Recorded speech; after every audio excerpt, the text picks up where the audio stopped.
My name is Lin Bai, a reborn individual who knows full well that the age of mythology will arrive in 1 week. The mysterious national destiny trials will select the pioneers, and the strength of a civilization's development will determine whether their nation survives the apocalypse. In my previous life, I was the third pioneer, ultimately dying with regret, but I gained valuable experience and knowledge about the national fortune secret realm. The news of the impending arrival of the mythical era must be reported to the nation immediately. With only a week left, preparations must begin at once. Lin Bai understood the gravity of the situation. The divine farm system has been activated. The host will enter the mythical era's national fortune secret realm in 1 week. Developing a divine level farm can increase system experience, unlock more purchase permissions, enhance national fortune, earn generous rewards, and requires 100 million yuan in funds to establish the farm. The system was something he didn't have in his previous life. It was the golden finger bestowed upon him as a reincarnator. The system also made him the first pioneer in Dragon Country. This time, history will not repeat itself. He was determined to bring an end to the mythological age.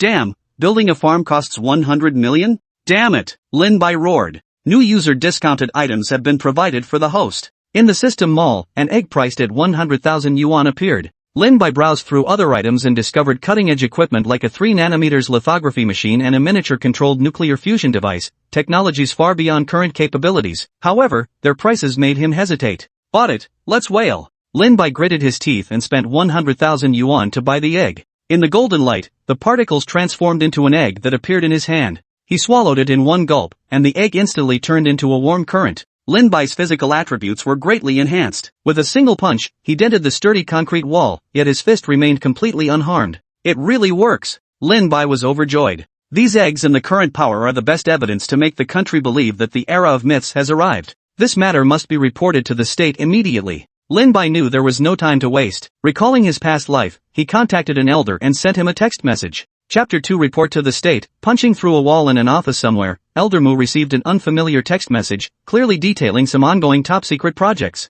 Bang! Mu Lao suddenly slammed the table and stood up, ordering that the location of this text message be pinpointed within 1 minute. Half an hour later, Lin Bai was escorted by armed personnel to a classified interrogation room, which was within his expectations. He knew his objective had been achieved. The content of the text message he sent could absolutely be considered top secret at the moment. In the interrogation room, Old Mu and Old Wang, who had distinguished military merits, entered. Lin Bai recognized them. In his previous life, Old Mu had instructed him on what to do as a pioneer, while Old Wang had heroically sacrificed himself in a battle. Lin Bai spoke first. Hello, Old Mu. He revealed everything he knew, including the impending arrival of the mythical era in a week, the fates of many individuals in the future, and the destinies of countries around the world. How can we trust you? Old Wang asked. I can prove it to you both. Lin Bai once again splurged 100,000 to buy a single egg. Golden data particles materialized out of thin air, coalescing into a single egg. Lin Bai explained, this is a special ability I possess as a reincarnator. Consuming this egg will instantly grant ordinary people strength beyond human limits. He stood up, effortlessly snapped the handcuffs, and with a single punch at the signal-blocking wall beside him, boom, the wall was smashed straight through. The sight left everyone stunned. Mu Lao and Wang Lao suddenly stood up. Lin Bai returned to his seat and asked, do you two elders believe what I said now? Mu Lao said in a deep voice, wait a moment, I'll go make a call. Old Wang approached Lin Bai and asked, is everything you said true? In the future, will Dragon Country truly face such an apocalyptic crisis? Lin Bai shook his head, it's the entire world. He emphasized that mythical and anomalous creatures could even absorb nuclear weapons, and the national destiny mystic realm is humanity's only hope. Elder Wang responded, I understand. We will immediately relay this information to the higher-ups. The power you've demonstrated compels us to believe this, even if testing it means risk. We cannot afford to be unprepared. Chapter 3, I need money. Seeing that Old Wang believed him, Lin Bai pondered for a moment before handing over the peculiar egg in his hand. General Wang, all my abilities stem from consuming this special egg. If you trust me, perhaps. Old Wang. The crowd outside gasped, trying to stop Old Wang. Even if what Lin Bai was saying now sounded utterly preposterous, they were merely shocked. But if Old Wang were to eat whatever Lin Bai offered, they would never agree to it under any circumstances. Who knew if it was poisoned? Old Wang waved his hand, signaling the crowd outside via his earpiece to quiet down. However, he did not take the egg from Lin Bai's hand. Instead, he asked curiously, such an ordinary-looking egg truly possesses such powerful effects? Of course. Dragon Nation people don't deceive Dragon Nation people. Lin Bai nodded. I took this power myself to test the egg's effects. General Wang, should war truly break out, the Dragon Nation cannot do without your command. Therefore, your body must remain in peak condition. Everything is for the Dragon Nation. Everything. For the Dragon Nation. Old Wang nodded firmly. Well said. Everything for the Dragon Nation. This Wang Weiguo will trust you, youngster, just this once. With that, he took the egg from Lin Bai's hand and swallowed it whole. As a warm current surged through his body, a sudden radiance seemed to burst from Wang Weiguo's pupils. His expression grew intensely excited. With a mighty shout, he stepped forward and punched through the wall. Boom! Ha ha! Excellent! Excellent! Wang Weiguo roared with uncontrollable laughter. In that moment, he felt utterly exhilarated. Though advanced in years, he seemed to have rediscovered the strength of his youth and even surpassed it. Outside, those tasked with recording and overseeing the interrogation froze in shock. Lin Bai was one thing, at least he was young. But damn it, an old man suddenly roared and punched through that specially reinforced wall? Could you believe that? That egg, is it really that powerful? The group exchanged bewildered glances. Just then, old Mu returned. He stared at the wall, now pierced once more, a twitch crossing his lips. What the hell just happened? Facing old Mu's confusion, Wang Weiguo strode forward swiftly, his steps brimming with excitement. He exclaimed to Old Mu, it's that egg from young Master Lin Bai. It truly granted me such immense power. With that, he unleashed another thunderous punch. Ha! That feels amazing. I feel like I could take on a whole squad of Special Forces soldiers by myself now. Wang Weiguo roared with laughter. Everyone. Old Mu. Lin Bai. What did this wall ever do to deserve this? It had been chiseled through 3 times in no time. The higher-ups are aware. Follow me. Elder Mu's expression grew solemn. After witnessing Wang Weiguo's transformation, his conviction in this matter deepened. The Dragon Nation had truly reached its most critical juncture.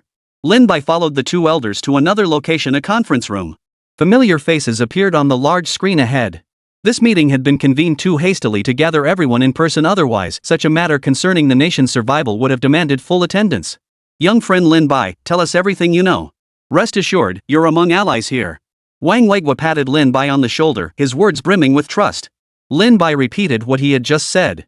Having already heard the account from Elder Mu, the figures on the screen showed little surprise. Only one inquired, what exactly is the arrival of the Mythic Era like? 1 week from now, the National Destiny Secret Realm will open.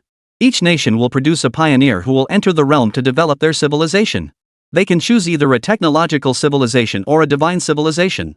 These civilizations will encounter early invasions by bizarre creatures. Defeating these creatures will cause the civilization to evolve, and the real world will also receive generous rewards. Lin Bai revealed everything he knew. Once he became a pioneer, he might rarely have the chance to emerge from the National Fortune Secret Realm. That meant he had to seize this moment to fully convey everything he needed to entrust to the nation. What exactly are the technology civilization and the divine civilization? Another person asked. If you choose the technology secret realm, your civilization's development will be technology-driven. Within it, you can create technological weapons far surpassing our current human capabilities. As a reward, those weapons can also manifest in the real world. The divine civilization, however, centers on the mythological framework of that nation. For instance, the land of the rising sun reveres the sun goddess Amaterasu, and the eight-headed serpent Yamada no Orochi. The land of the yellow river follows the Buddhist faith and reveres Shakyamuni. The land of the west worships Zeus. After Lin Bai finished, the elderly gentleman beside him, Mu Lao, couldn't help but interject, if that's the case, why doesn't our dragon nation choose a mythological civilization? Our dragon nation's mythological system is far more powerful than those of the Western nations, isn't it? The others nodded in agreement. The dragon nation's mythological system was truly magnificent. The great god Panga, the empress Niwa, the jade emperor of heaven, the 3 pure ones.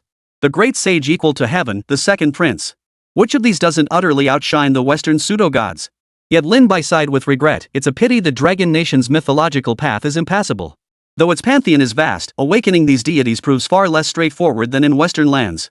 In the previous era, the dragon nation's first pioneer sought precisely this path. Yet the dragon nation's deities remained obscure, causing its civilization to fall behind from the very start. How could this be? The others shared his regret. Lin Bai relayed further instructions. The elderly figure at the screen center spoke solemnly. Young friend Lin Bai, we thank you for your service to the nation and for sharing such invaluable insights. I hereby establish the Mythical Apocalypse Task Force effective immediately, with you as its leader. We entrust you to serve the dragon nation. Our gratitude, and that of its billions of citizens, knows no bounds. Lin Bai nodded solemnly. All for the dragon nation. Then, what should we do next? Old Mu found the turn of events utterly astonishing. This young man, whom he had recently suspected of being a spy, now held the position of field leader for such a mysterious organization. Yet he understood clearly why the nation placed such importance on this matter. This matter concerned the survival of billions of people. I need money. Lin Bai scratched his head awkwardly. Ha? The others looked stunned. Lin Bai sighed helplessly and explained to everyone that whether it was for constructing the Dragon Nation's secret realm or purchasing those special eggs like the ones just now, money was needed. After all, 100,000 yuan could only buy one egg. Chapter 4, Increase Your Spending Limit, Global Evacuation of Compatriots. Seeing Lin Bai's flustered expression, Old Mu and the others burst into laughter. Young Lin Bai, rest assured we've got this covered. Money? We've got all you need. If it's not enough, we'll print more just for you. Lin Bai smiled. Having the nation as your backer sure was a blessing. Otherwise, where on earth would he get that kind of money? Selling everything he owned would barely buy 3 eggs. He couldn't even afford the divine grade farm. But honestly, even now he had no idea what kind of power the god tier farm truly possessed. Alright, issue the order, effective immediately, recall all overseas compatriots. The news of the Mythic Era's arrival is to remain confidential for now. Announce it publicly on the final day. All domestic factories cease production. Mobilize every ounce of productive and construction capacity to erect a steel wall along the coastline. We must keep those bizarre creatures beyond the shoreline. Additionally, coastal residents must be relocated inland. Recall all retired soldiers. Active duty forces are to enter level 1 combat readiness and stand by at all times. Simultaneously, begin conscription. Lin Bai couldn't help but marvel at the nation's response strategy. It was almost flawlessly comprehensive. Even though this was the country's first encounter with such a situation, every possible angle had been considered. Yet he knew it was still far from sufficient. Human armies were as fragile as paper against those bizarre creatures. Therefore, he must arm those forces. Stepping out of the conference room, Elder Mu and Wang Weiguo addressed Lin Bai. Young friend Lin Bai, the survival of Dragon Nation rests entirely upon you. The Dragon Nation has always relied on its people, not just me alone. Lin Bai smiled faintly. Turning to General Wang Weiguo, he said, General Wang, I need you to assemble the most formidable army for me. Every soldier must be elite combatant level. Wang Weiguo nodded. No problem, young friend Lin Bai. But can we really purchase those special eggs without limit? Absolutely. As long as there's sufficient funds. Lin Bai sighed helplessly. However, each person can only consume 1 egg. After that, it loses its effect. So to further enhance the army's strength later on, we'll need other resources. At this, Old Mu laughed heartily, signaling Lin Bai not to worry. No need to fret. Money? We've got you covered. In that case, please gather some top-tier experts in technology and academicians for me. I have some specialized technological equipment that might prove useful. Lin Bai stated earnestly. Although many items in the system store remained locked, he could currently purchase and immediately master things like the 0.3 nanometer lithography machine and the palm-sized particle accelerator. Lin Bai knew this wouldn't be difficult for top-tier scientific academicians. Old Mu and Wang Weiguo acted swiftly, quickly connecting Lin Bai with the relevant top-tier experts. Young friend Lin Bai, this is Academician Chang, responsible for the development of Dragon Nation's lithography machines. Old Mu introduced an even more elderly gentleman to Lin Bai. What exactly happened? How did the two of you end up together? Academician Chang looked at Old Mu and Wang Weiguo with puzzlement. The two of them gathering together and now summoning him over. Could it be that something major had occurred? Next, Old Mu and Wang Weiguo briefed Academician Chang on the current situation. Meanwhile, Lin Bai naturally had his own business to attend to, using the state-provided funds to go on a massive spending spree. Damn it, why the hell is the system's max recharge limit only 6,480,000? Can it be higher? I need to spend money like crazy. In the past, Lin Bai wouldn't have dared dream of spending money so freely in his lifetime. 0.3 nanometer lithography machine, purchase. Pocket-sized particle accelerator, purchase. Controlled nuclear fusion microreactor, purchase. Hyper-energy weapon enhancement module, purchase. Extreme nano device, purchase. Lin Bai bought every piece of high-tech equipment he could afford in one go. At first, Academician Chang and his team had no idea what the object clutched in Lin Bai's hand was. But when they heard it was a controllable nuclear fusion microreactor, they went absolutely wild. Lin Bai handed over all the equipment, blueprints, and every single item to Academician Chang. He knew Academician Chang would put these devices far surpassing Dragon Nation's current technological capabilities into practical use in the shortest possible time. If I hadn't seen it with my own eyes, it would be hard to imagine that our Dragon Nation now possesses 0.3 nanometer lithography machines and palm-sized controllable nuclear fusion reactors. The energy output from such a tiny reactor is simply unimaginable. Wang Weiguo exclaimed. His expression was filled with excitement, and he even felt tears welling up in his eyes. For so many years, Longgua's technology had been constrained at every turn. Every major breakthrough in this field was an earth-shaking event. And now, the equipment brought by Lin Bai was enough to elevate Longgua's capabilities to an entirely new level. Alas, the mythical era was about to dawn. This reality weighed on both men like a mountain. Yes, the apocalypse was approaching. Old Mu, General Wang, in this lifetime, the Dragon Nation will never meet the same fate as in the past. I, Lin Bai, pledge this to you. Lin Bai declared solemnly. Perhaps he understood that his rebirth had brought him back with this very mission. This battle was his alone. It was also for the billions of compatriots of Dragon Nation. That day, the entire world was shaken. Dragon Nation suddenly announced to the world its evacuation of all overseas compatriots. This unprecedented move immediately aroused suspicion among Western nations led by the United States. What on earth had gotten into Dragon Nation today? They were actually initiating a global evacuation of their own people? Could this be a declaration of war against the entire world? In response, the United States was the first to send a message, questioning why the Dragon Nation would take such action. This move clearly posed a threat to international security, and the United States had the right to hold them accountable. Russia, which maintained relatively good relations with the Dragon Nation, also sent a confidential message immediately, inquiring about the situation. China, having classified the matter as top secret, naturally ignored the United States inquiries. To nations like the Winter Bear Nation, with whom relations are solid, the Dragon Nation offered subtle hints. For nations like Pakistan, which have consistently maintained friendly relations with the Dragon Nation also decided that if Pakistan was willing, it would extend its support. Just as nations worldwide pondered the Dragon Nation's actions, another bombshell shook the globe. The Dragon Nation had initiated universal conscription. This time, the United States and other Western nations could no longer sit idly by. Chapter 5: Nuclear Weapons, Nano Suits. Faced with a barrage of inquiries from Western nations, the Dragon Nation chose to ignore them outright. This only heightened the United States' concerns. What the hell is it trying to do? Is it really going to take on the entire world alone? But even more panicked than the United States was Japan. This can't be good, they're probably coming to settle the score with us, right? The internet erupted in chaos. American netizens. What the hell is Dragon Country doing? Are they trying to start a world war? Dragon Nation netizen, damn it, don't ask so many questions. Trust the country, I'm already at the airport, and the plane sent by our country to pick us up is about to arrive. American netizen, China is threatening global security. Korean netizen, China must be bluffing. What smart decisions could come from a country that doesn't even know how to enjoy watermelon rinds? Dragon Nation netizen, damn it, you bastard Korean, don't push me to open an account for you. Dragon Nation netizen, I advise you little guys and your Korean buddies to behave yourselves. We've already started evacuating our compatriots. The next thing heading your way might just be a nuclear bomb. Japan netizen, baka. In response to the motherland's call, Chinese citizens worldwide are actively returning home. No matter how important their affairs abroad, they're choosing to come back. Such a massive evacuation of compatriots means China must know something major is about to happen. At this moment, they chose to trust the nation unconditionally. But there are always some people. Dragon Nation netizen study abroad in the beautiful country edition, what the hell? Dude, I'm an overseas student now who wants to go back? Dragon Nation netizen US no cilantro forum, I'm not going back. This is a total waste of time. Chinese netizen, you, go back if you want. Die over there.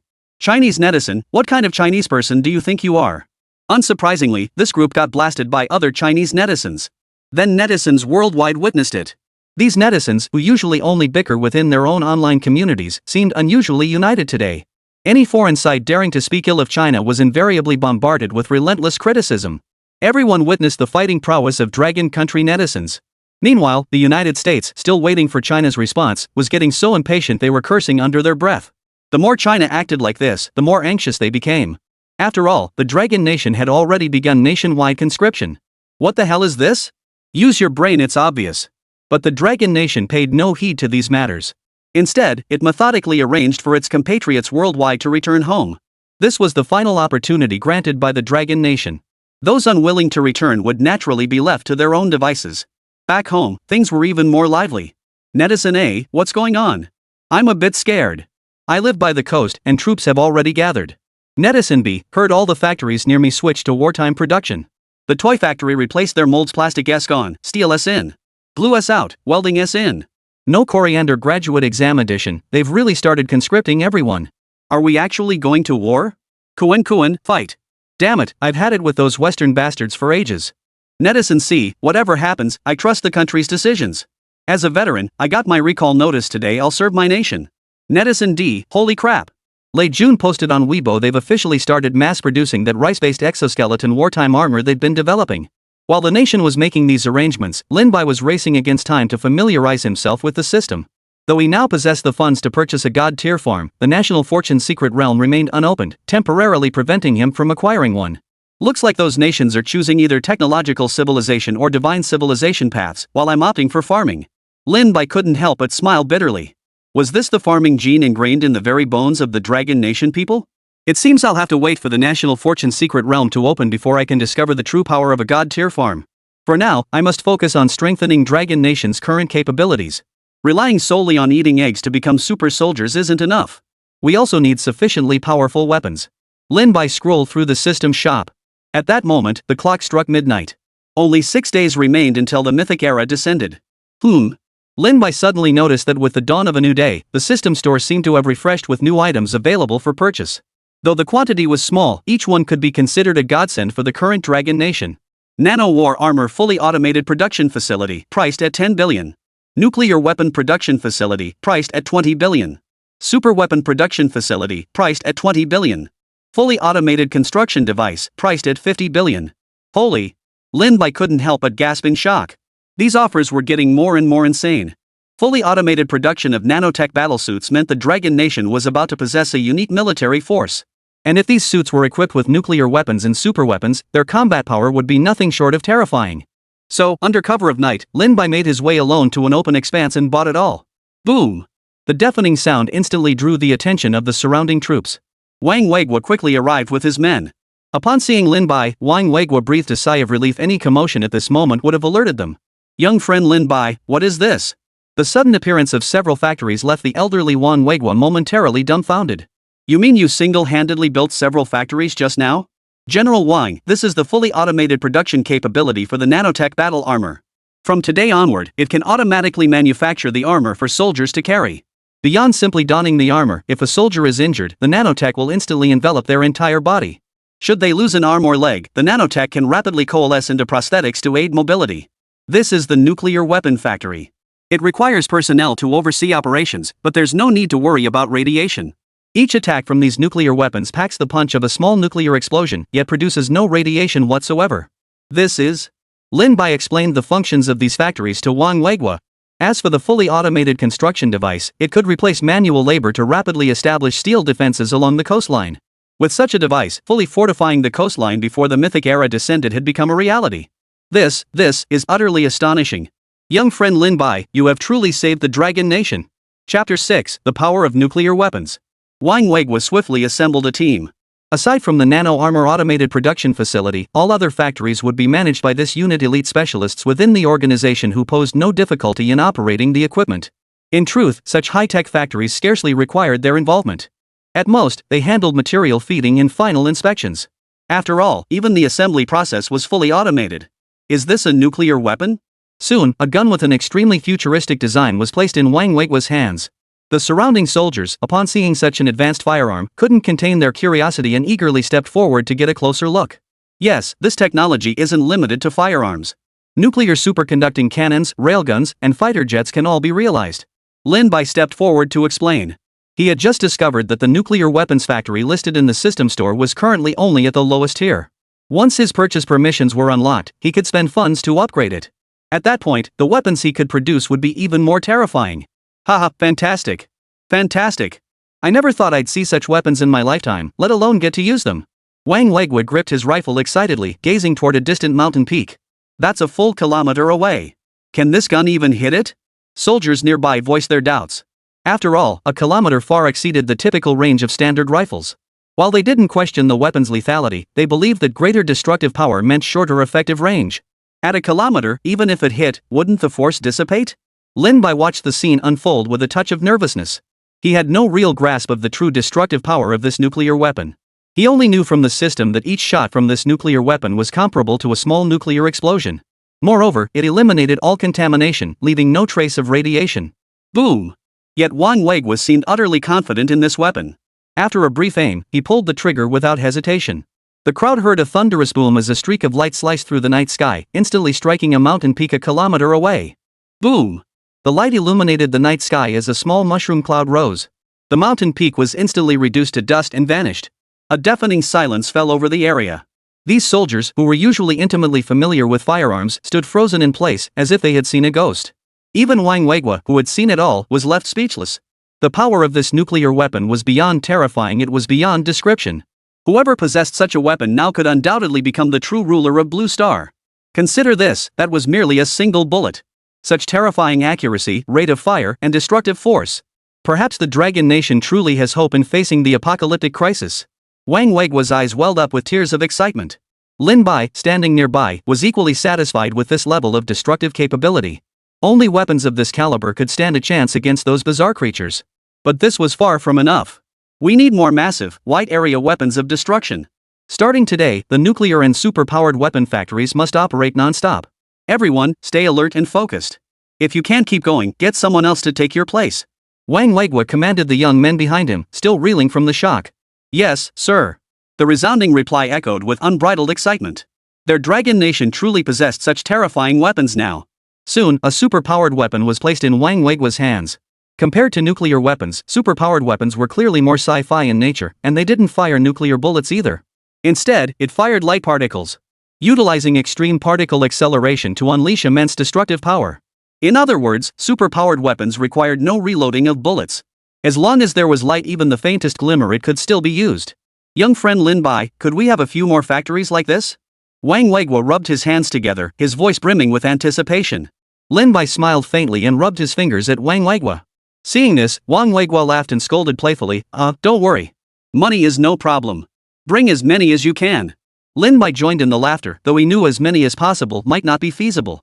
Even the system store had purchase limits. Nuclear and super-powered weapon processing plants could only be bought in batches of 10 at most. As for the fully automated nano armor factory, only 5 could be purchased. As for the fully automated construction machines, a full 100. Then, under the stunned, disbelieving stares of Wang Weigua and the other warriors, Lin Bai waved his hand. One factory after another shot up from the ground, as if by divine intervention. This is truly a miracle. One warrior exclaimed. Wang Weigua understood the critical importance of these factories to the entire dragon nation. He immediately ordered heavy military protection for the site. After communicating with higher-ups, this location became Dragon Nation's newest strategic stronghold. Anyone daring to attack this site would face immediate war. No exceptions.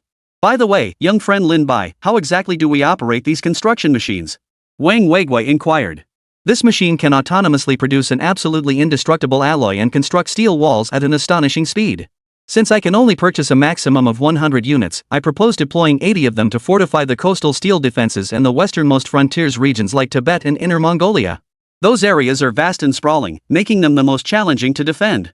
Sufficient defenses must be established there as well. Lin Bai pondered for a moment before offering his proposal, thus, 40 units for the coastal defenses and 40 for the westernmost defenses.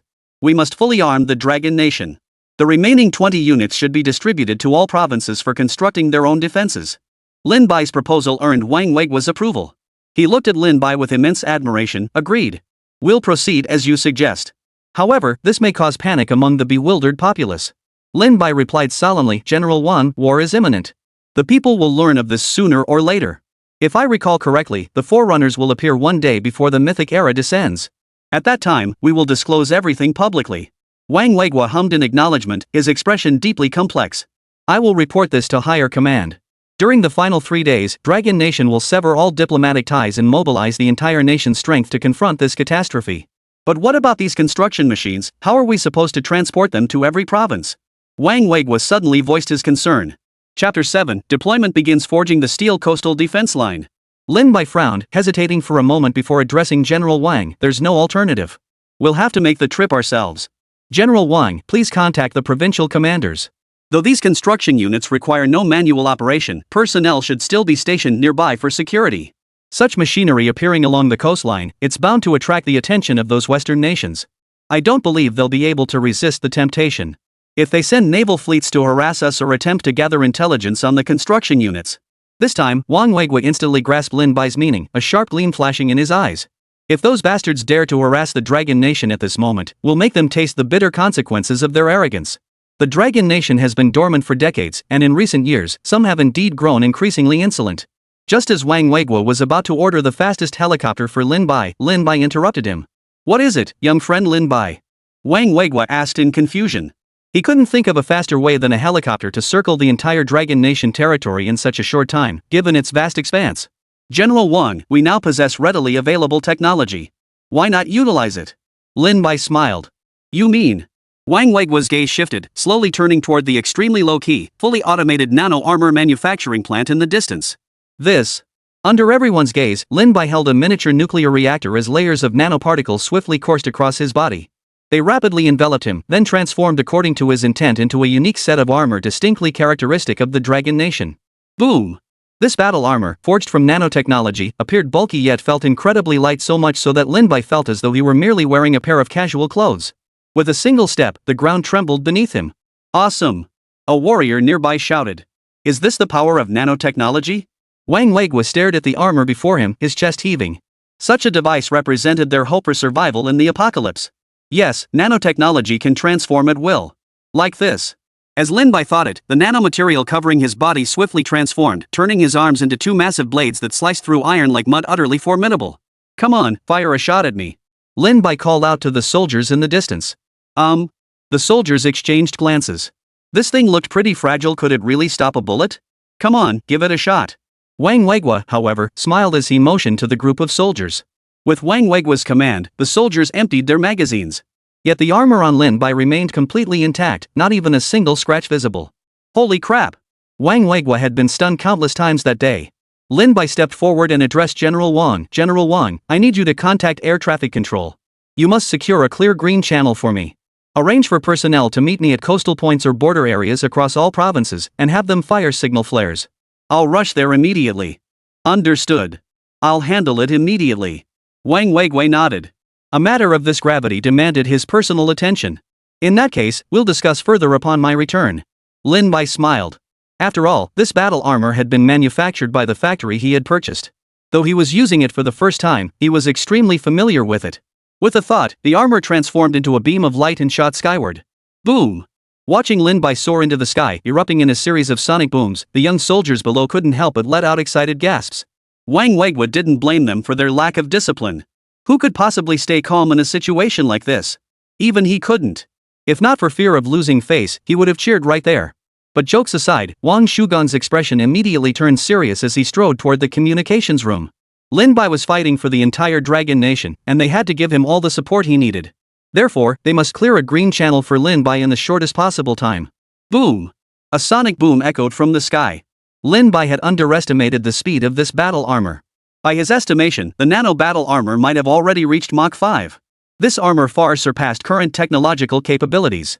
Its sheer speed alone was terrifying, proving that even a single suit could alter the technological landscape of Blue Star unless the mythical era was truly upon them. A speed of Mach 5 equated to roughly 7,000 kilometers per hour. While some missiles in the Dragon Nation could now reach such extreme speeds, the nanotech battle armor represented an entirely new concept. It's crucial to understand that this suit isn't merely controlled by a pilot, it can operate autonomously. Unless completely destroyed, nanotechnology can repair any damage. Even severed limbs could be rapidly regenerated by nanotechnology, halting injuries while allowing prosthetic limbs to function seamlessly. Not to mention, the armor can manifest various weapons at will, like the nuclear weapon Wang Weigua tested earlier, which the suit is also equipped with. Of course, Lin Bai understood that the most terrifying aspect right now was that they possessed the manufacturing facilities. Such battle armor could be mass-produced in the future. We must act swiftly. Aware of the gravity of his mission, Lin Bai showed not a shred of complacency. The total length of Dragon Nation's land borders and coastlines exceeded 40,000 kilometers. Even at maximum speed, the nanotech battle armor would require 6 to 7 hours to traverse this distance. Factoring in potential delays, this mission would inevitably consume 7 or 8 hours of Lin Bai's time. Soon, a bombshell broke online. It was a video captured by residents of a coastal city. They captured the fleeting appearance of the nanotech armor in the sky. Shortly after its departure, troops along the coastline brought forth a peculiar device unlike anything they had ever seen. And that peculiar device was actually constructing an iron wall. Netizens immediately erupted into heated discussions. Holy crap! What's going on? Don't tell me there's a Godzilla and a giant in the sea. There might actually be a war. I heard we've already received evacuation orders. Who's the enemy? Damn it, I'm enlisting right now. I can't stand this screw-turning life anymore. Might as well contribute to the country and give my Thai life some meaning. Bro, no one who works hard for a living is a loser. You're no exception. Doesn't anyone care what that thing flying through the air is? Chapter 8, God Tier Farm opens. Closed beta access. By the time Lin Bai returned, it was already noon the next day. Wang Weigua and the others had clearly stayed up all night. Not only was the current situation complex, but more importantly, after learning about the speed of the nanotech battle armor Lin Bai wore through reports from various locations, the shock they felt was beyond words. Seeing Lin Bai return, Wang Weigua and Old Mu stepped forward, gripping his hands excitedly. Young friend Lin Bai, this nanotech armor technology is truly formidable. We are profoundly grateful for your contribution. Though advanced in years, Wang Weigua showed no signs of fatigue from the sleepless night. Having consumed Lin Bai's special eggs, his physical condition remained remarkably robust. He could easily go days without sleep. Gentlemen, matters across the provinces are now organized. Construction of the Steel City walls has officially commenced. I believe the resources previously allocated to production and construction should now be redirected elsewhere. I'm not well versed in these matters. I'll leave it to you two. Lin Bai spoke honestly. Though he had experienced the arrival of a mythical era, he certainly wasn't all-knowing. Leave it to us. The elders nodded in agreement. Even if Lin Bai hadn't mentioned it, they would have arranged matters this way. But the public backlash is growing intense. Those Western nations are now banding together to pressure Dragon Nation, demanding a reasonable explanation. Old Mu snorted coldly, his tone less than pleasant. Ignore them. If they dare provoke us, prepare for war. Lin Bai gave a cold laugh. At this juncture, the Dragon Nation's stance aligned perfectly with his own. They wouldn't give those Western nations the time of day. But if they dared to step on our toes, then they shouldn't blame us for being ruthless. Now, armed with the cutting-edge technologies provided by Lin Bai, the Dragon Nation had solidified its position as the world's unrivaled military power, a status no one could challenge. Next, I must consider the matter of the Divine Farm. Before the Mythic Era truly arrives, I should be able to accomplish something. Lin Bai pondered inwardly. After bidding farewell to the elders, Lin Bai returned to the room prepared for him. It was utterly quiet, with an exceptionally pleasant environment. Given his current physical condition, rest was unnecessary. Clearly, he was merely testing whether the system possessed any undiscovered functions. Opening the system interface, Lin Bai instinctively browsed the system store. Indeed, everything available for purchase had already been bought. Except for those eggs with no purchase limit. But he had already bought countless of those things, which had been distributed under Wang Weigua's arrangements. This situation was starting to give Lin Bai a headache. While inexpensive, even if every person in Longwei got one, with state assistance it was certainly affordable. Distribution was a major headache. And, goddammit, buying them one by one, who knows when this will ever end, Lin Bai couldn't help but complain. His only hope now was that after the system upgrade, it would unlock one-click purchasing or some other better alternative. His gaze then fell upon the purchase option for the Divine Grade Farm.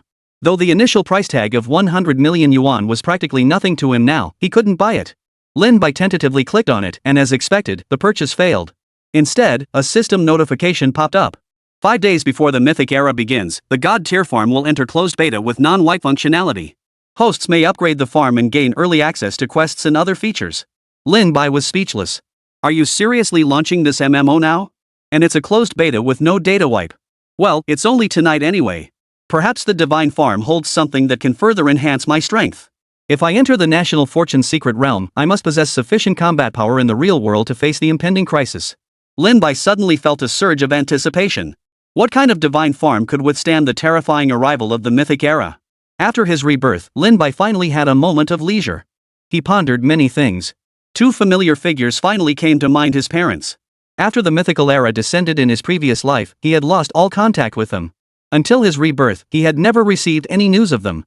Realizing his parents were still alive in this lifetime, Lin Bai made up his mind. He would bring them here. Only here could they be truly safe. He then pulled out his phone and scrolled through the news from the past 2 days. The videos circulating on domestic social media and short video platforms about constructing devices in nano armor had all been taken down without exception. It was clear the authorities had intervened, though this information had not yet been made public. But in this internet age, leaks were inevitable. Unsurprisingly, the global internet was abuzz with the news. Over the course of a day, the Dragon Nation's announced evacuation operation for its citizens continued to proceed in an orderly fashion, now nearing its final stages. Faced with such unusual actions from the Dragon Nation, other countries could only watch, taking no further action. After all, they understood what the evacuation flight signified. They were Dragon Nation's mobile territory. No one wanted war with the Dragon Nation, not even the United States. Yet America's relentless ambition kept it playing the role of global bully, meddling in international affairs and stirring up conflicts. What exactly is Dragon Nation trying to accomplish? The United States high-ranking officials wore grim expressions.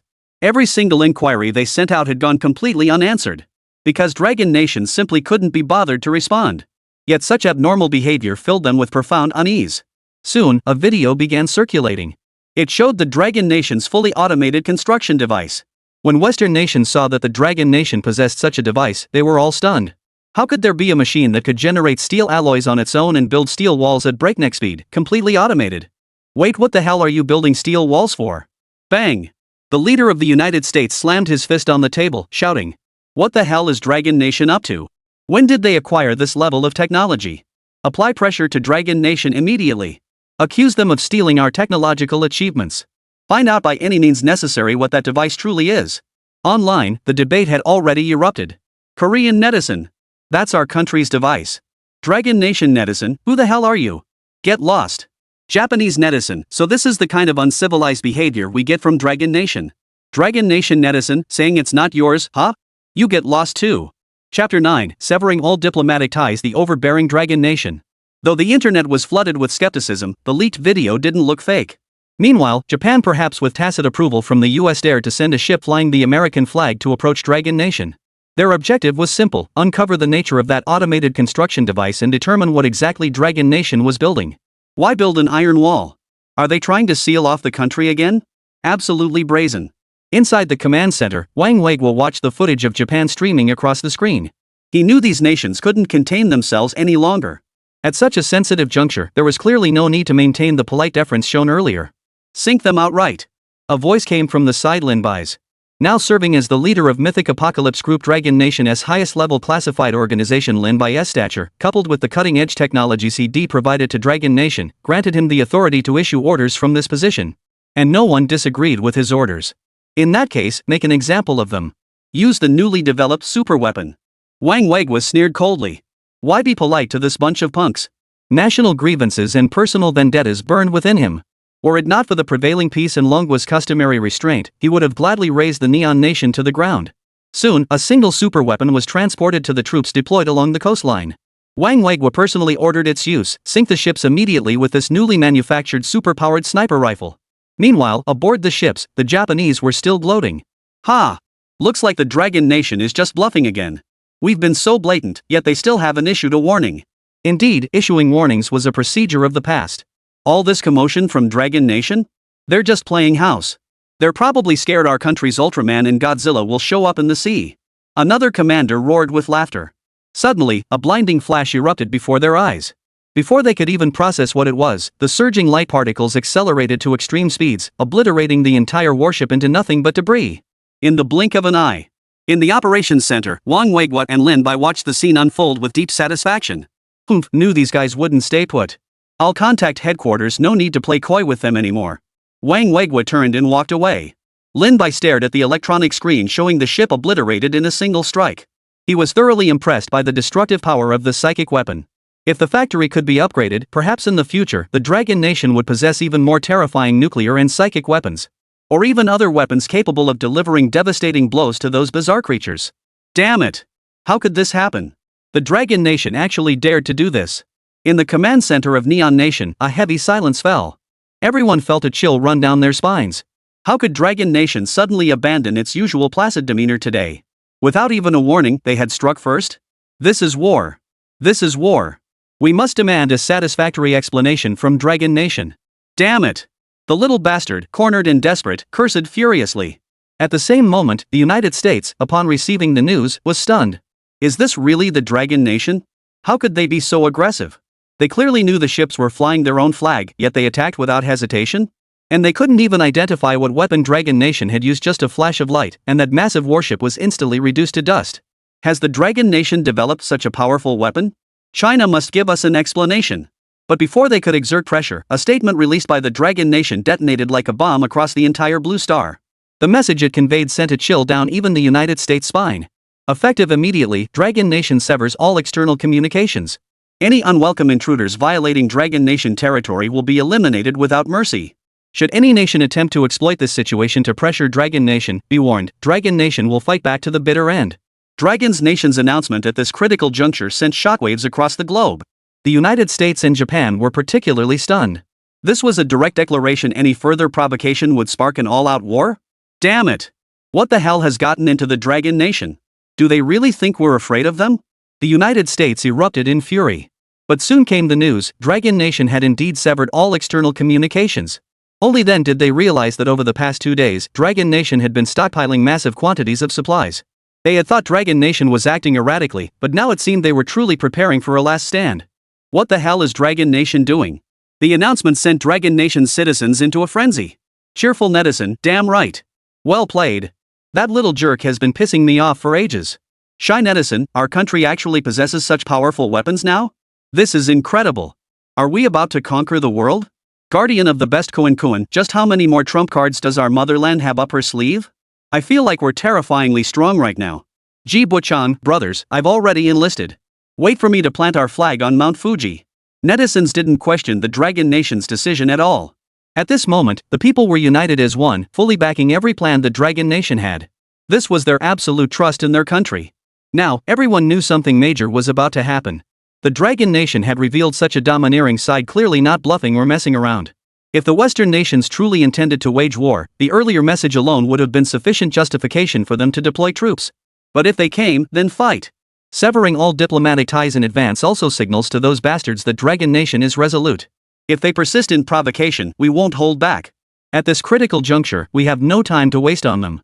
In the command center, Lin Bai addressed Wang Weigui, we've now produced 100 sets of nanotech battle armor.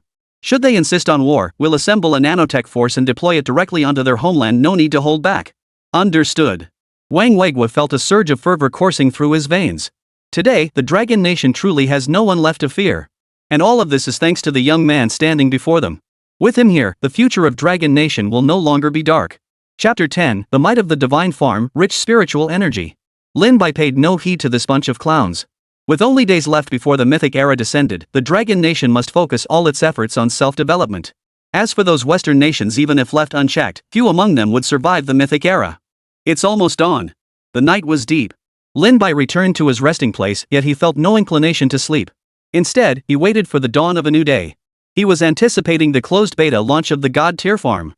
In this agonizing state of mind, the new day finally arrived. From this moment onward, only 5 days remained until the Mythic Era descended. God Tier farm closed beta now open. Host may enter for experience. As the system notification sounded, Lin Bai couldn't wait to enter the divine farm.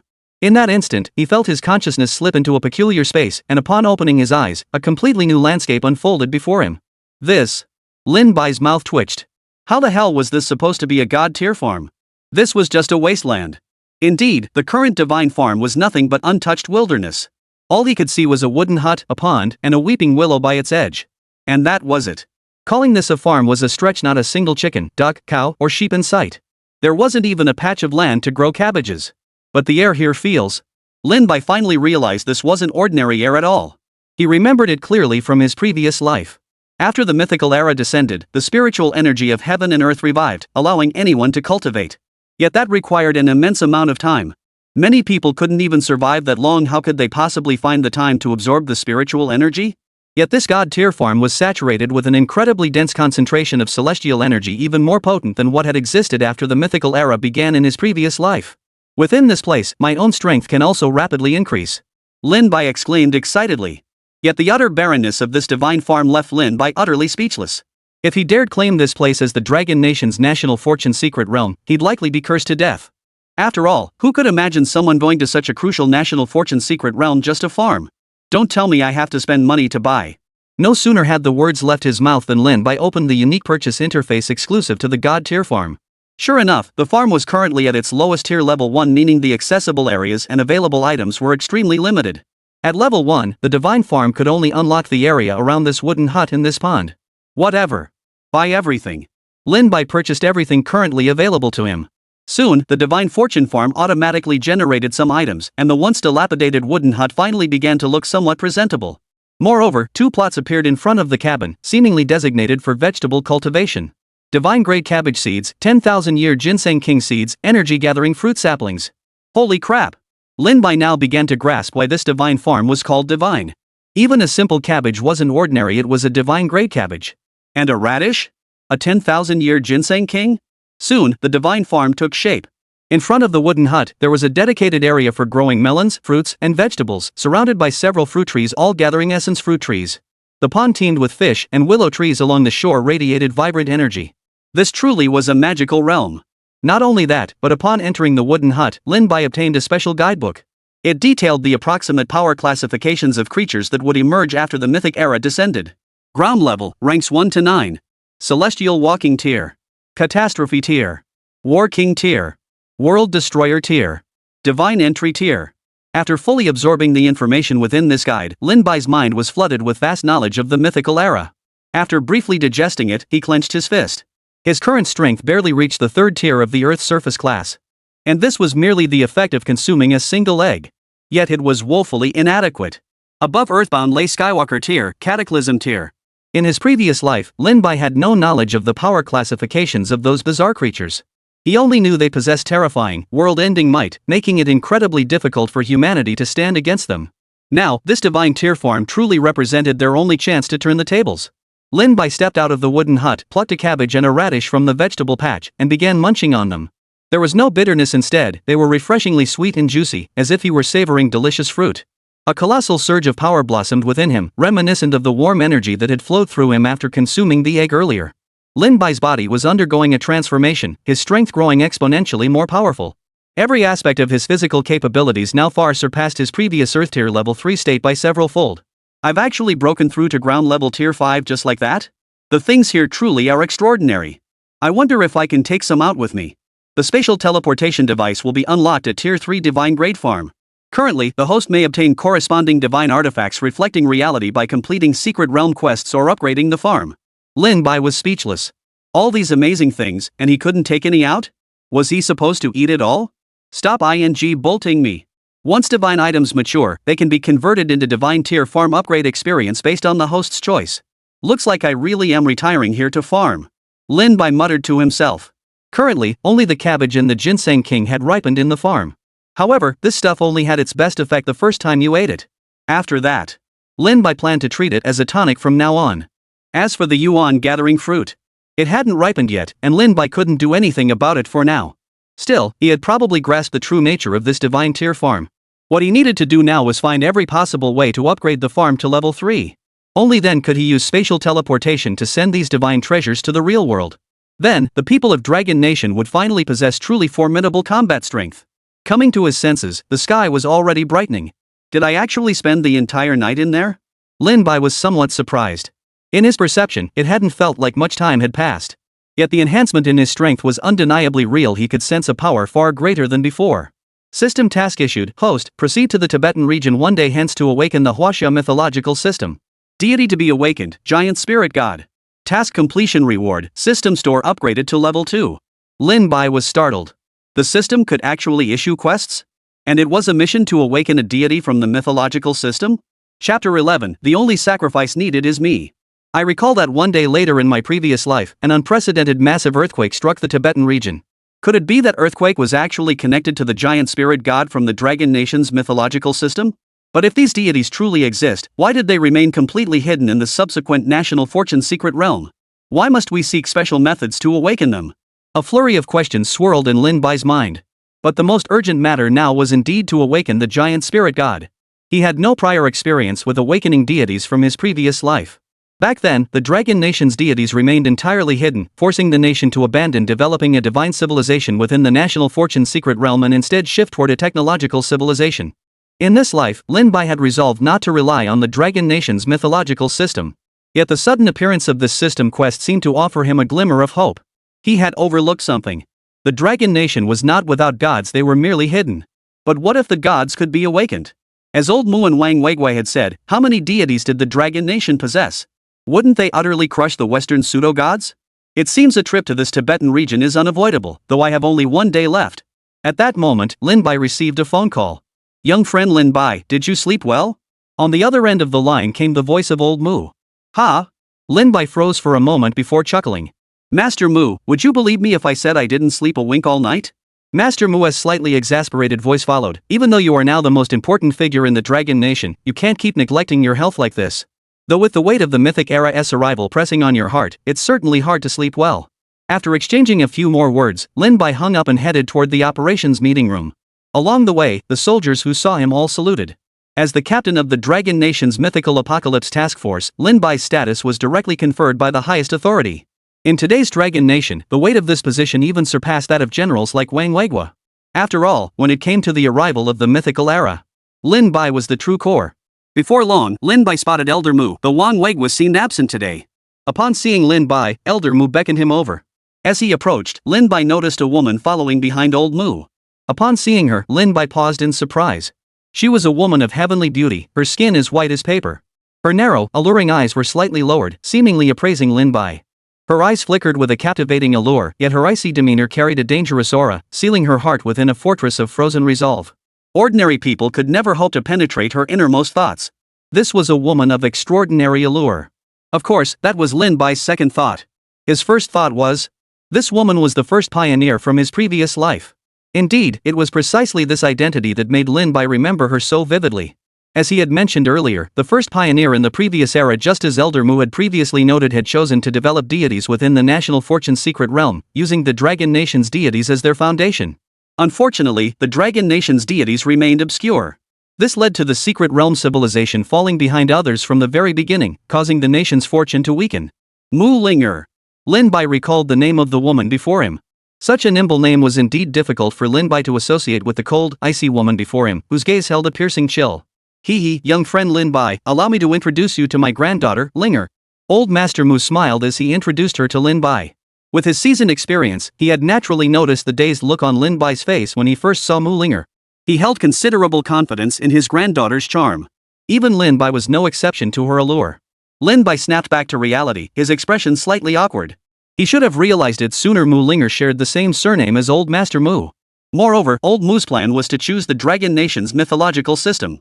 The future Mu Linger had indeed followed that path. But she paid with her life to prove that this path was unworkable.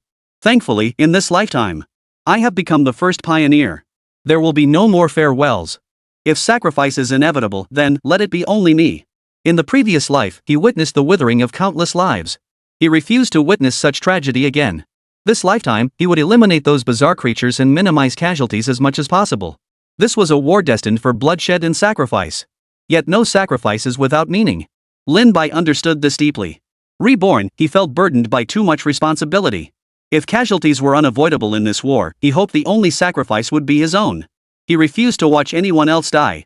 Not Mu Linger, nor any soul of the Dragon Nation. Had he never experienced any of this, he might have even praised Mu Linger inwardly as a true beauty. But now, he had no such thoughts. His heart was with the entire Dragon Nation. Lin Bai stepped forward and addressed Mu Linger. Hello, Miss Mu. Hello, Mr. Lin Bai. Mu Linger's tone was cool and detached, her usual manner, seemingly reserved for everyone. She knew the man before her, so naturally she wouldn't make a fool of herself by looking down on Lin Bai. After all, even her own grandfather, in terms of status, would likely have to show Lin Bai some respect. Young friend Lin Bai, regarding what you mentioned yesterday about bringing your parents here, Linger has personally taken care of it. They've already arrived. Would you like to see them? Old Mu gazed at Mu Linger with a look of disappointment, wondering why this girl was always so cold toward everyone. Lin Bai nodded. Of course he wanted to see them. The Lin Bai of today bore no resemblance to his former self. Now, he stood tall and imposing, his once slender frame transformed beyond recognition after undergoing several divine refinements. He changed into a special uniform and led the way, with Old Mu and Linger following behind. Together, the three quickly arrived at a luxurious reception room. Seated inside were Lin Bai's parents, looking somewhat frightened and uneasy. They were ordinary citizens, and being suddenly brought to such a place naturally made them feel uneasy. Although they had been invited, transported by private jet, and treated with great care throughout the journey. Yet in this unfamiliar environment, they couldn't help but feel uneasy. Mom and Dad. The reception room door opened, and Lin Bai stepped inside. Upon seeing the two most familiar faces from his memories, the young man who had witnessed countless battles instantly felt his eyes sting. He hurried forward and, before they could react, pulled them both into a tight embrace. Xiao Bai? Only then did Lin's mother recognize him. The transformation was so profound that even as his mother, she nearly failed to recognize him. Chapter 12, The Coming War. Lin Bai's parents studied the tall, imposing figure before them. The earlier panic vanished at the sight of their most familiar child. Overcome with emotion, they embraced him tightly. Lin Bai rarely returned home, and for his parents, their last meeting had been a long time ago. Lin Bai's eyes reddened. For him, the last time they met had been separated by life and death. Xiao Bai, when did you enlist without telling us? Lin's father immediately recognized the military uniform Lin Bai wore, utterly astonished that his son had become a soldier. No wonder they had been invited here. Joining the army is wonderful, absolutely wonderful. Mom and Dad just missed you terribly after so long apart. Serving your country brings honor to us all. Your commander even brought us here just now. Lin's mother gazed at her son in uniform, her eyes brimming with pride. Her child had truly made something of himself. And the superior officer mentioned by Mrs. Lin were none other than Old Mu and Mu Linger. The two exchanged a glance. Old Mu chuckled. In terms of rank, he probably couldn't truly be called Lin Bai's superior. Mu Linger certainly couldn't claim that either. Young friend Lin Bai, please spend some quality time with your parents. We'll take our leave now. There's bound to be much to discuss over the next couple of days. Old Master Mu bid Lin Bai farewell. Understood, Elder Mu. I'll join you shortly. Lin Bai nodded with a smile. Without further disturbing him, Elder Mu and Mu Linger closed the reception room door and departed. Shabai, how could you speak to a superior like that? That old gentleman you just met, I've seen him on TV. He's a big shot. Lin's father said earnestly. Lin Bai's attitude toward old Mu had been anything but respectful toward a superior. This was a place where discipline was paramount. How could he act like that? Mom and Dad, let me explain. Lin Bai pulled his parents down to sit. Learning they were both in good health, he felt relieved. Having them here meant he could finally relax completely. Shabai, what exactly has been happening these past few days? Is war really imminent? I've noticed the country has been taking quite a few actions lately. Lin's father looked worried as he spoke to Lin Bai. As ordinary people, they naturally hoped for world peace. If war truly broke out, who knew how many families would be torn apart? Lin Bai sighed. Dad, yes, war is indeed coming. We face an unprecedented conflict, a battle concerning humanity's very survival. Once it begins, there may be no turning back. That's why I had Elder Mu bring you both here. A solemn expression filled Lin Bai's eyes. He admitted he had selfish motives.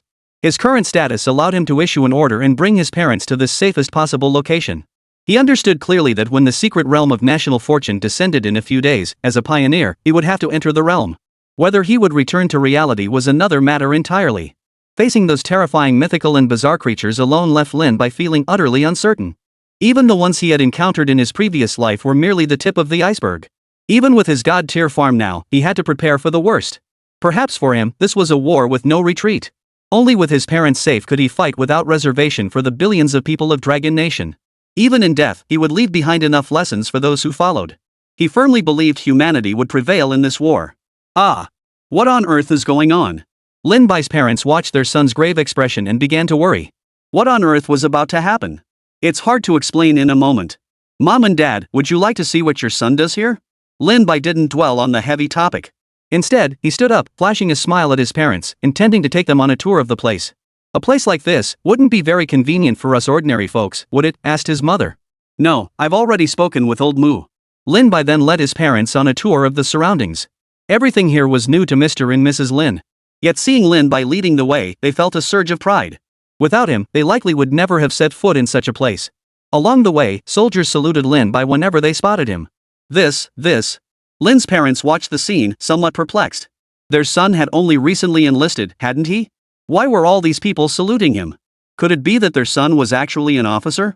At that moment, Lin Bai led his parents to an open area. Seeing that there were hardly any people around, his father finally couldn't help but ask with some concern, Shabai, why were all those soldiers saluting you just now? Ah, young friend, Lin Bai is truly extraordinary in our eyes. A hearty laugh echoed through the air. Wang Weigua approached with a broad smile. Recognizing him as a high-ranking official, Lin's parents felt uneasy, not wanting to cause trouble for their son. They saluted Wang Weigua nonetheless. Wang Weigua paused, then smiled as he stepped forward to gently lower their hands. You must be the parents of young Lin Bai. He's now the leader of the Dragon Nation Mythology End Times Task Force. Frankly, given his standing, I wouldn't dare claim to be his superior. Wang Weigua's brief, smiling remark left Mr. and Mrs. Lin speechless. What did he just say? Their child was the leader of what group? Noticing the confusion on the couple's faces, Wang Weigua turned to Lin Bai. Young Lin Bai, haven't you told your parents yet? I haven't had the chance yet, Lin Bai shrugged. No worries. I'll handle it. Young friend Lin Bai, you go about your business. It'll be nice to catch up with your parents once you're done. Wang Weigua decided to take charge himself, fully aware of the Lin parents' confusion.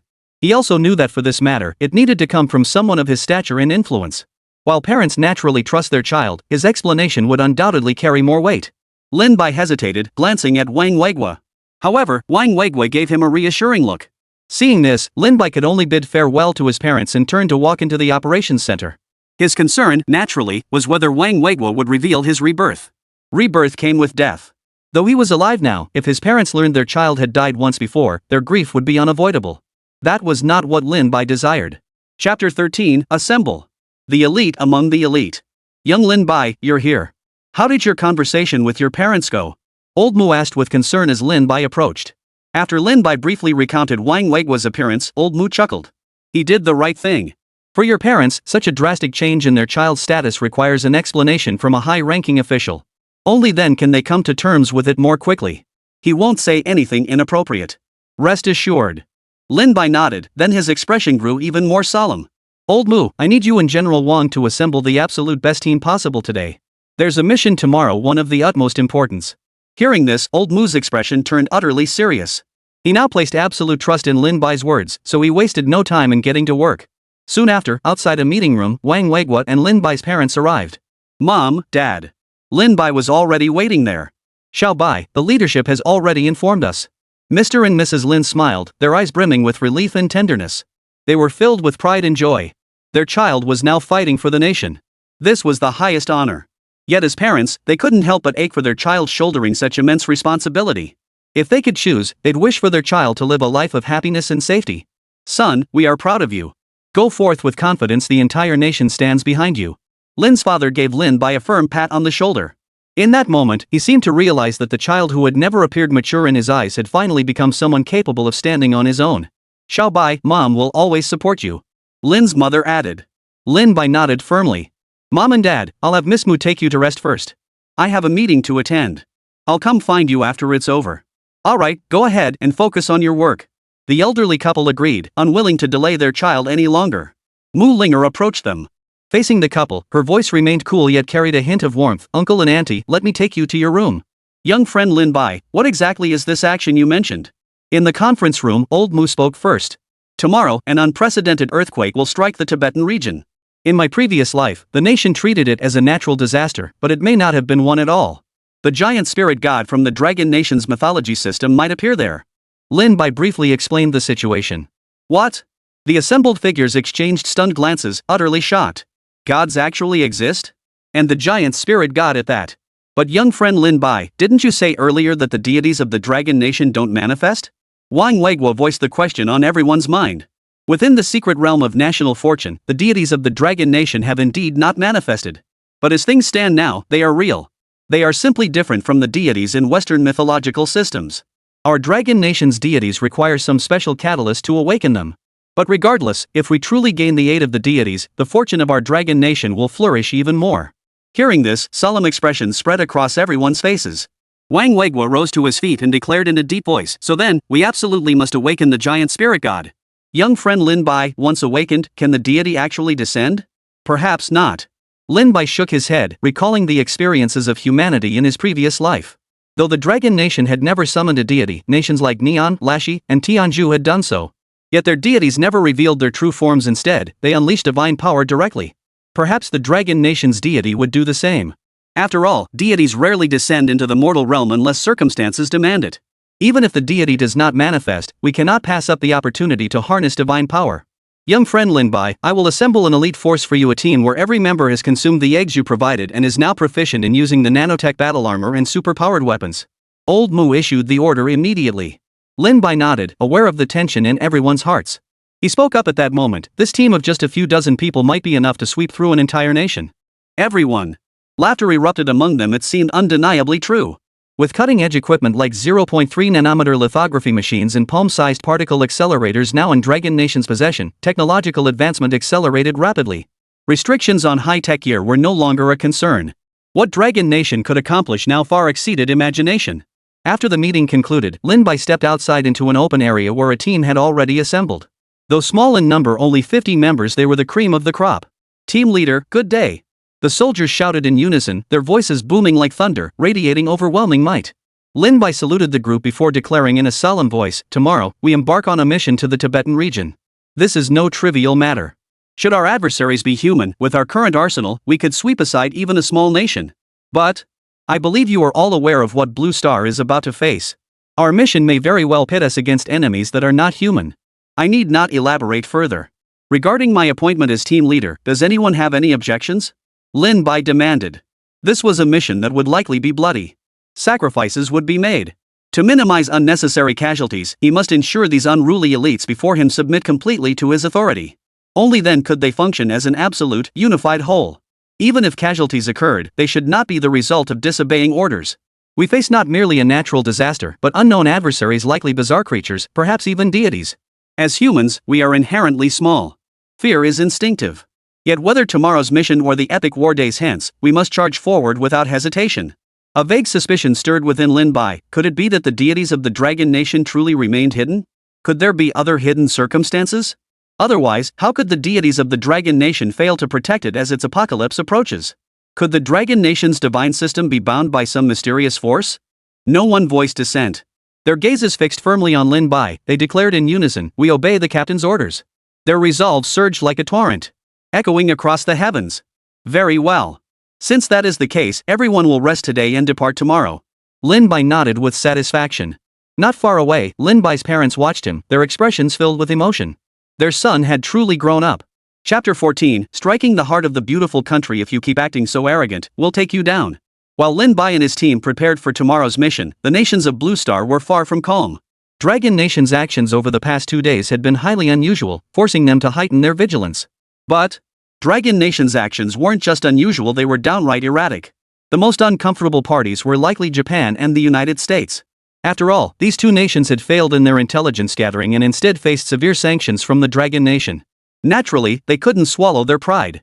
They even launched international campaigns to pressure the Dragon Nation into sanctions. But the Dragon Nation wasn't buying it. It had simply cut off all ties. What the hell is that damn Dragon Nation playing at?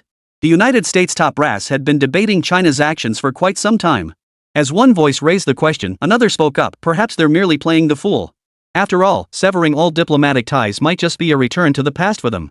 You mean the Dragon Kingdom will reap what it sows? The man chuckled, his expression brimming with confidence.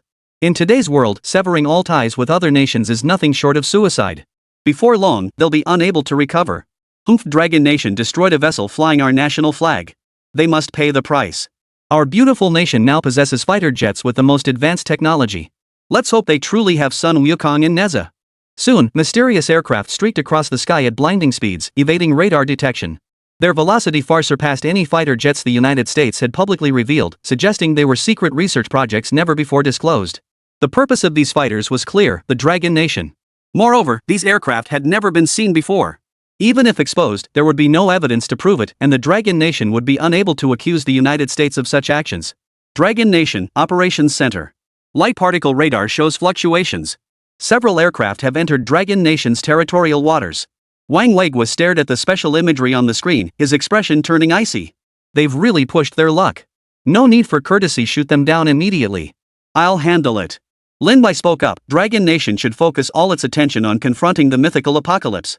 Every warrior has their duty. We shouldn't waste days squandering our resources on them. Very well, young friend Lin Bai. I'll relay this to higher command. Proceed with confidence. As you said, Dragon Nation's years of restraint have indeed fostered an inflated sense of entitlement in certain quarters. Lin Bai nodded. Nanoparticles swiftly enveloped his entire body. His current nanotech battlesuit was equipped with an extreme light particle accelerator, enabling him to burst to peak speed in an instant. He shot into the sky like a streak of light. The light particle radar, meanwhile, represented the Dragon Nation's latest research breakthrough. The technology, naturally, was provided by Lin Bai. Within the radar's coverage, any factor causing light particle fluctuations would be detected. Wherever light existed, light particles were present and thus detectable. Even aircraft from the United States capable of jamming electromagnetic radar cannot evade detection. As long as their physical presence exists, it will cause light particle fluctuations, leaving them nowhere to hide. Boom! High in the sky, Lin Bai suddenly materialized directly in front of the fighter jets. What is that? Lin Bai raised his hand, and several beams of light erupted from his battle armor, unleashing a blindingly bright attack. This was the super-powered weapon integrated into the armor, particles compressed to their absolute limit, then released in an instant at the speed of light, unleashing terrifying destructive force. With several booms, the fighter jets in the sky instantly exploded. Having dealt with the fighters, Lin Bai did not return to Dragon Nation. Instead, he headed unabashedly toward the mainland of the beautiful country. This kid sure is brave. In the command center, Old Moo chuckled wryly. The real-time footage Lin Bai observed was mirrored for them. Witnessing the American warplanes obliterated in an instant lifted everyone's spirits. Such formidable weaponry was provided by the young man before them. Damn it, if I'd known he was heading for the mainland, I should have gone with him. Wang Weiguo muttered under his breath, wishing he could go too. Relax. He knows what he's doing. Let's focus on wrapping up our own business. Tomorrow's operation with young Master Lin Bai must go flawlessly. I'm eager to see what our Dragon Nation's deity. That day, the world was stunned. The White Palace of the United States had been attacked. All defensive firepower seemed utterly useless. The White Palace was bombed to smithereens, reduced to half ruins. And the perpetrators? Were armored beings soaring through the air. The American soldiers stared in utter terror at the terrifying armor in the sky, an armor that could not only shift forms but also unleash attacks capable of instantly annihilating them, and which had just leveled the White House with a single strike. They looked as if they had seen ghosts. The mysterious armor vanished swiftly. Only after Lin Bai had completely departed were the American leaders, who had narrowly escaped death, finally helped out of the basement. That night, after returning to the Dragon Nation's command center and spending time with his parents, Lin Bai swiftly retreated to his quarters. Connecting directly to the divine great farm through his consciousness, he found the gathering essence fruit trees he'd planted earlier had ripened. A divine glow seemed to shimmer around the fruits. Looks like I'll need to come here daily to weed and tend the fields from now on. Lin Bai casually picked up the blackened hoe lying nearby. The tool looked extremely worn, seemingly quite old, and indeed rather mismatched. The soil, rich in spiritual substances, shimmered with golden light under the sun. Lin Bai's body seemed to crave the dense spiritual energy here. Those who consumed the special eggs now possess ground realm tier 3 strength, while I stand at tier 5. Yet this is still far from sufficient. Before the divine farm can freely export divine artifacts, I must elevate my own strength. Tomorrow's operation must proceed flawlessly. Why do the Dragon Nation's deities remain hidden? I will uncover the truth. Lin Bai murmured to himself. The divine farm had grown to a modest scale.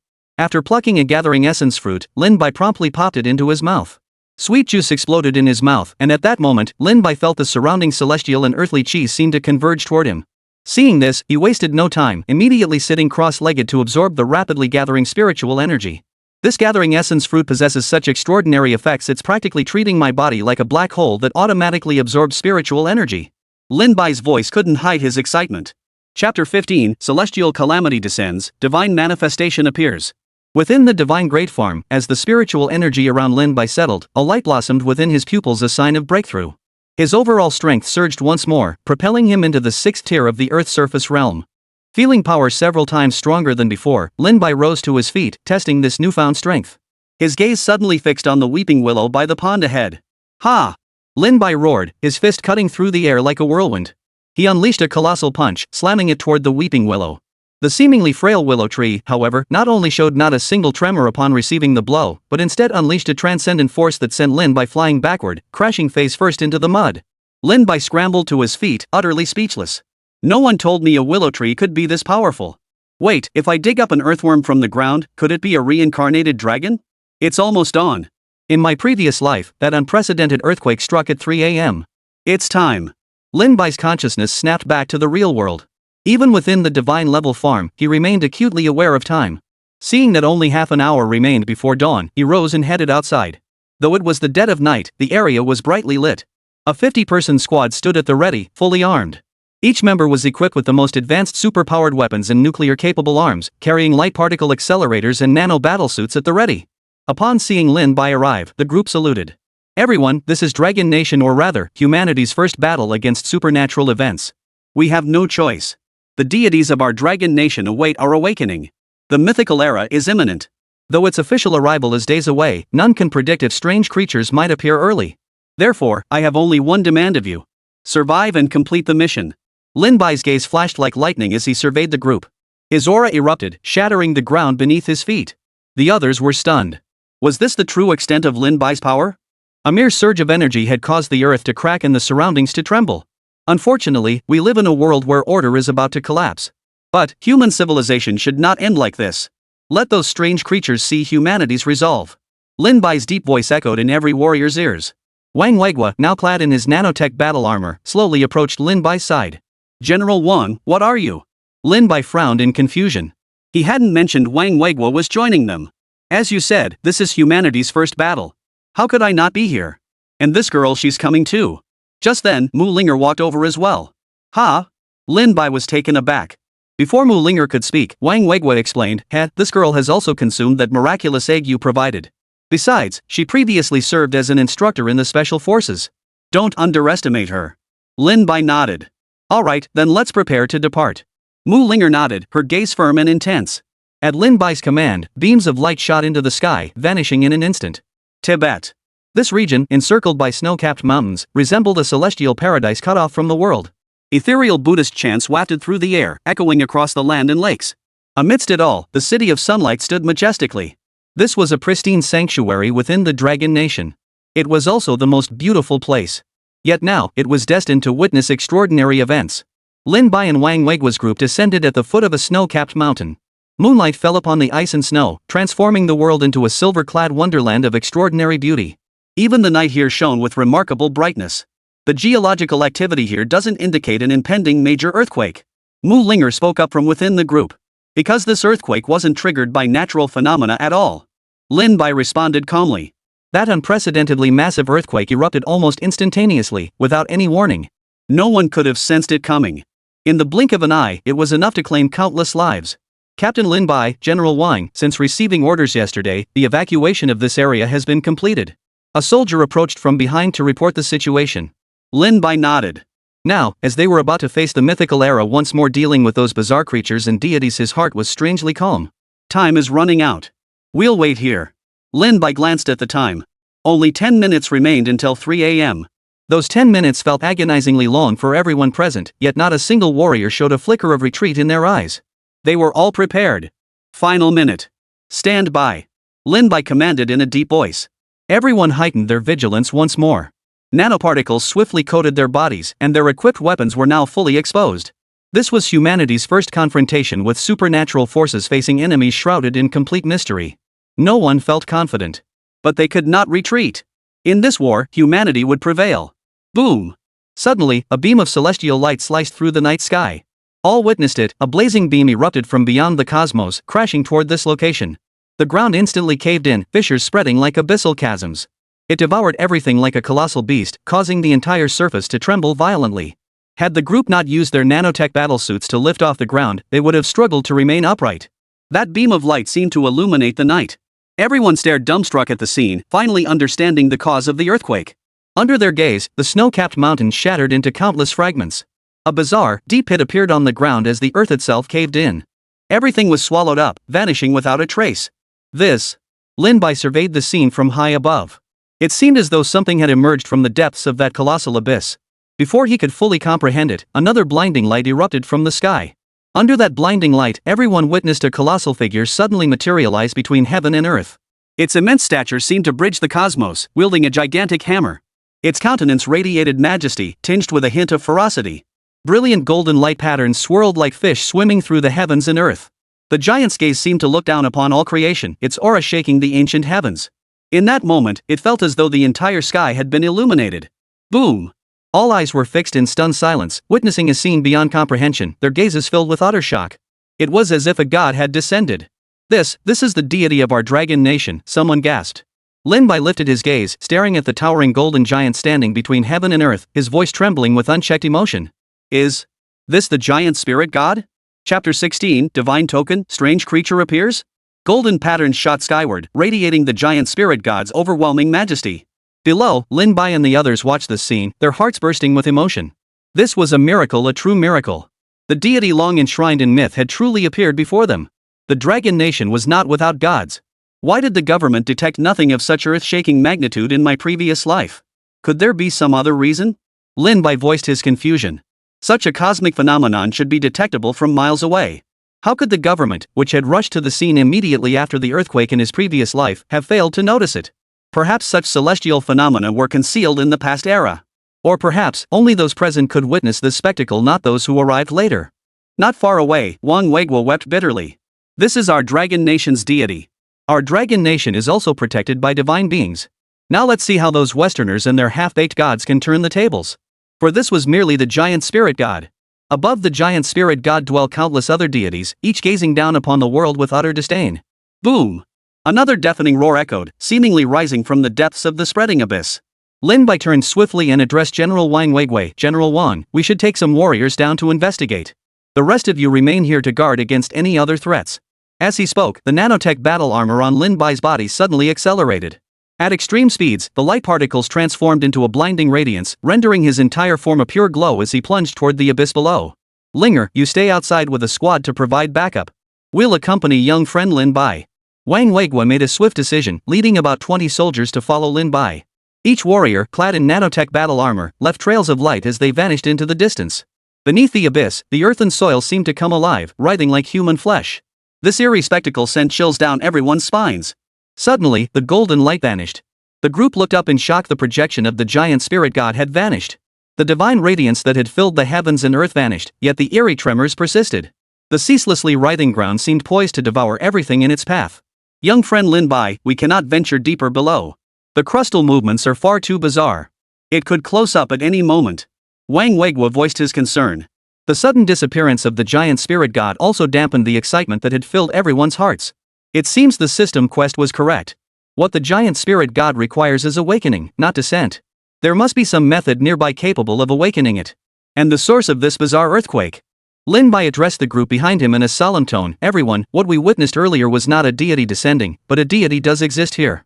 There must be some kind of sacred relic symbolizing the deity. Obtaining it will give us the chance to truly awaken the deity. It could be a divine statue, or perhaps something connected to the deity. As you all witnessed, that deity was none other than the giant spirit god. Therefore, we must find this divine token. The warriors nodded in unison, swiftly dispersing in a disciplined formation. Each took responsibility for searching a designated area. The news was simultaneously relayed to higher command. Upon receiving the report, Mu Linger issued orders for everyone to search this area. At the same moment, Lin Bai and Wang Weiguo gazed into the bottomless black abyss. Both seemed to sense something definitely existed down there. Whatever had fallen from the cosmos earlier must be buried beneath this chasm. General Wang, you and I should descend to investigate. Perhaps we can locate the source of these earthquakes. I have a strong premonition, we must prepare ourselves to face some strange creatures. Lin Bai's expression grew grave. The closer they approached the abyss's depths, the more distinctly he sensed an eerily familiar aura emanating from below. He would never mistake that aura. What? How could it be so soon? Wang Weiguo's expression darkened. The Mythic Era was supposed to arrive in several more days. The strange creatures did indeed invade en masse after the Mythic Era descended, but no one can guarantee they weren't already lurking on Blue Star beforehand. In the previous era, strange creatures did suddenly appear within cities completely unforeseeable. Lin Bai's aura surged as he voiced their shared suspicion, perhaps they arrived with the giant spirit god. Our Dragon Nation's deities must be connected to these strange creatures, or rather, to the Mythical Era itself. Perhaps the obscurity of Dragon Nation's deities also ties back to the Mythic Era. I will uncover these secrets. Wang Weiguo addressed the soldiers searching for the giant spirit god's relics in a solemn voice. Attention! We may face sudden attacks from strange creatures. If anything happens, ensure your own safety first, then kill them outright. Uncle Wang, shouldn't we capture some for the nation to study? Perhaps we could extract their genetic material and use modern technology to develop targeted genetic weapons against these strange creatures, neutralizing them entirely. Mu Linger's voice came through the earpiece. Lin Bai nodded. Mu Linger's idea was indeed sound. The state had pursued this very path in his previous life. Unfortunately, it had proven futile. Anomalous creatures are not human. They're only called creatures because they possess intelligence comparable to humans and formidable vitality. Their bodies contain no genetic code.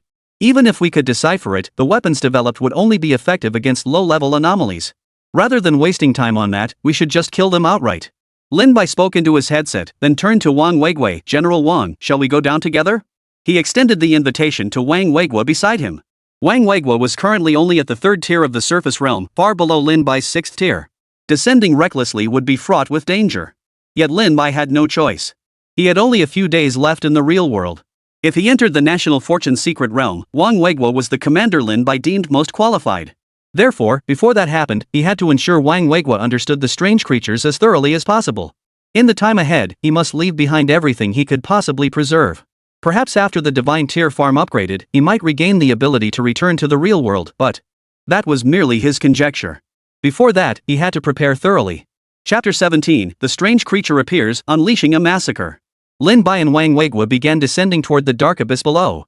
Fortunately, the light emanating from their bodies illuminated their path.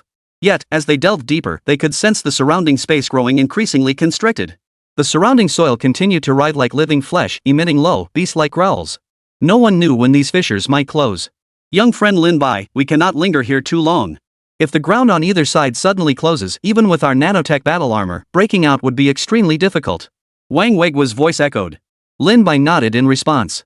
As solid ground touched their feet once more, Wang Weiguo activated his portable light source, fully illuminating the bottom of this space. The soil here was clearly scorched, a scene of utter devastation. And the ground beneath them was far from still. It continued to tremble. It seemed that before nature, humans were as insignificant as ants. What's that? The space wasn't large, so Lin Bai quickly noticed something unusual. His gaze fell upon a faint golden glow seeping from beneath the rubble ahead. Lin Bai stepped forward and pushed aside the rubble. A burst of golden light fell upon Lin Bai and Wang Weigua's eyes. The radiance quickly faded, revealing a not particularly large, shattered stone statue before them. The statue was severely damaged, cracks covering nearly its entire surface as if it might shatter completely at any moment. Yet Lin Bai and Wang Weigua instantly recognized it as the giant spirit god that had appeared earlier. This is the giant spirit god statue? Wang Weigua was both shocked and delighted. Yet upon seeing the cracks, his heart sank. If the statue was already shattered, could the deity still manifest? There's no mistake. This is the giant spirit god statue. Regardless of why it cracked, let's get it out first. Lin Bai's mind stirred, and the nanoparticles on his body swiftly surged toward the statue. They stabilized the cracked stone form in a unique manner, though this did little to alter its current appearance. General Wan, let's go. Lin Bai murmured. The silence here felt eerily unnatural. Understood. Knowing they couldn't stay, the two quickly began climbing upward. Simultaneously, Wang Weigua relayed orders over the communication channel for all soldiers to evacuate the colossal abyss and return to the surface. The scenes witnessed earlier by Lin Bai, Wang Weigua, and the others were being transmitted in real time to the command center. Old Mu and the others stared at the revealed giant spirit god and the divine statue Lin Bai had now found, their faces flushed with excitement. That was a true deity. A deity belonging to their dragon nation. Which dragon nation citizen hadn't heard tales of these deities in childhood myths? That reverence and yearning for their nation's gods, ingrained in their very blood, was universal.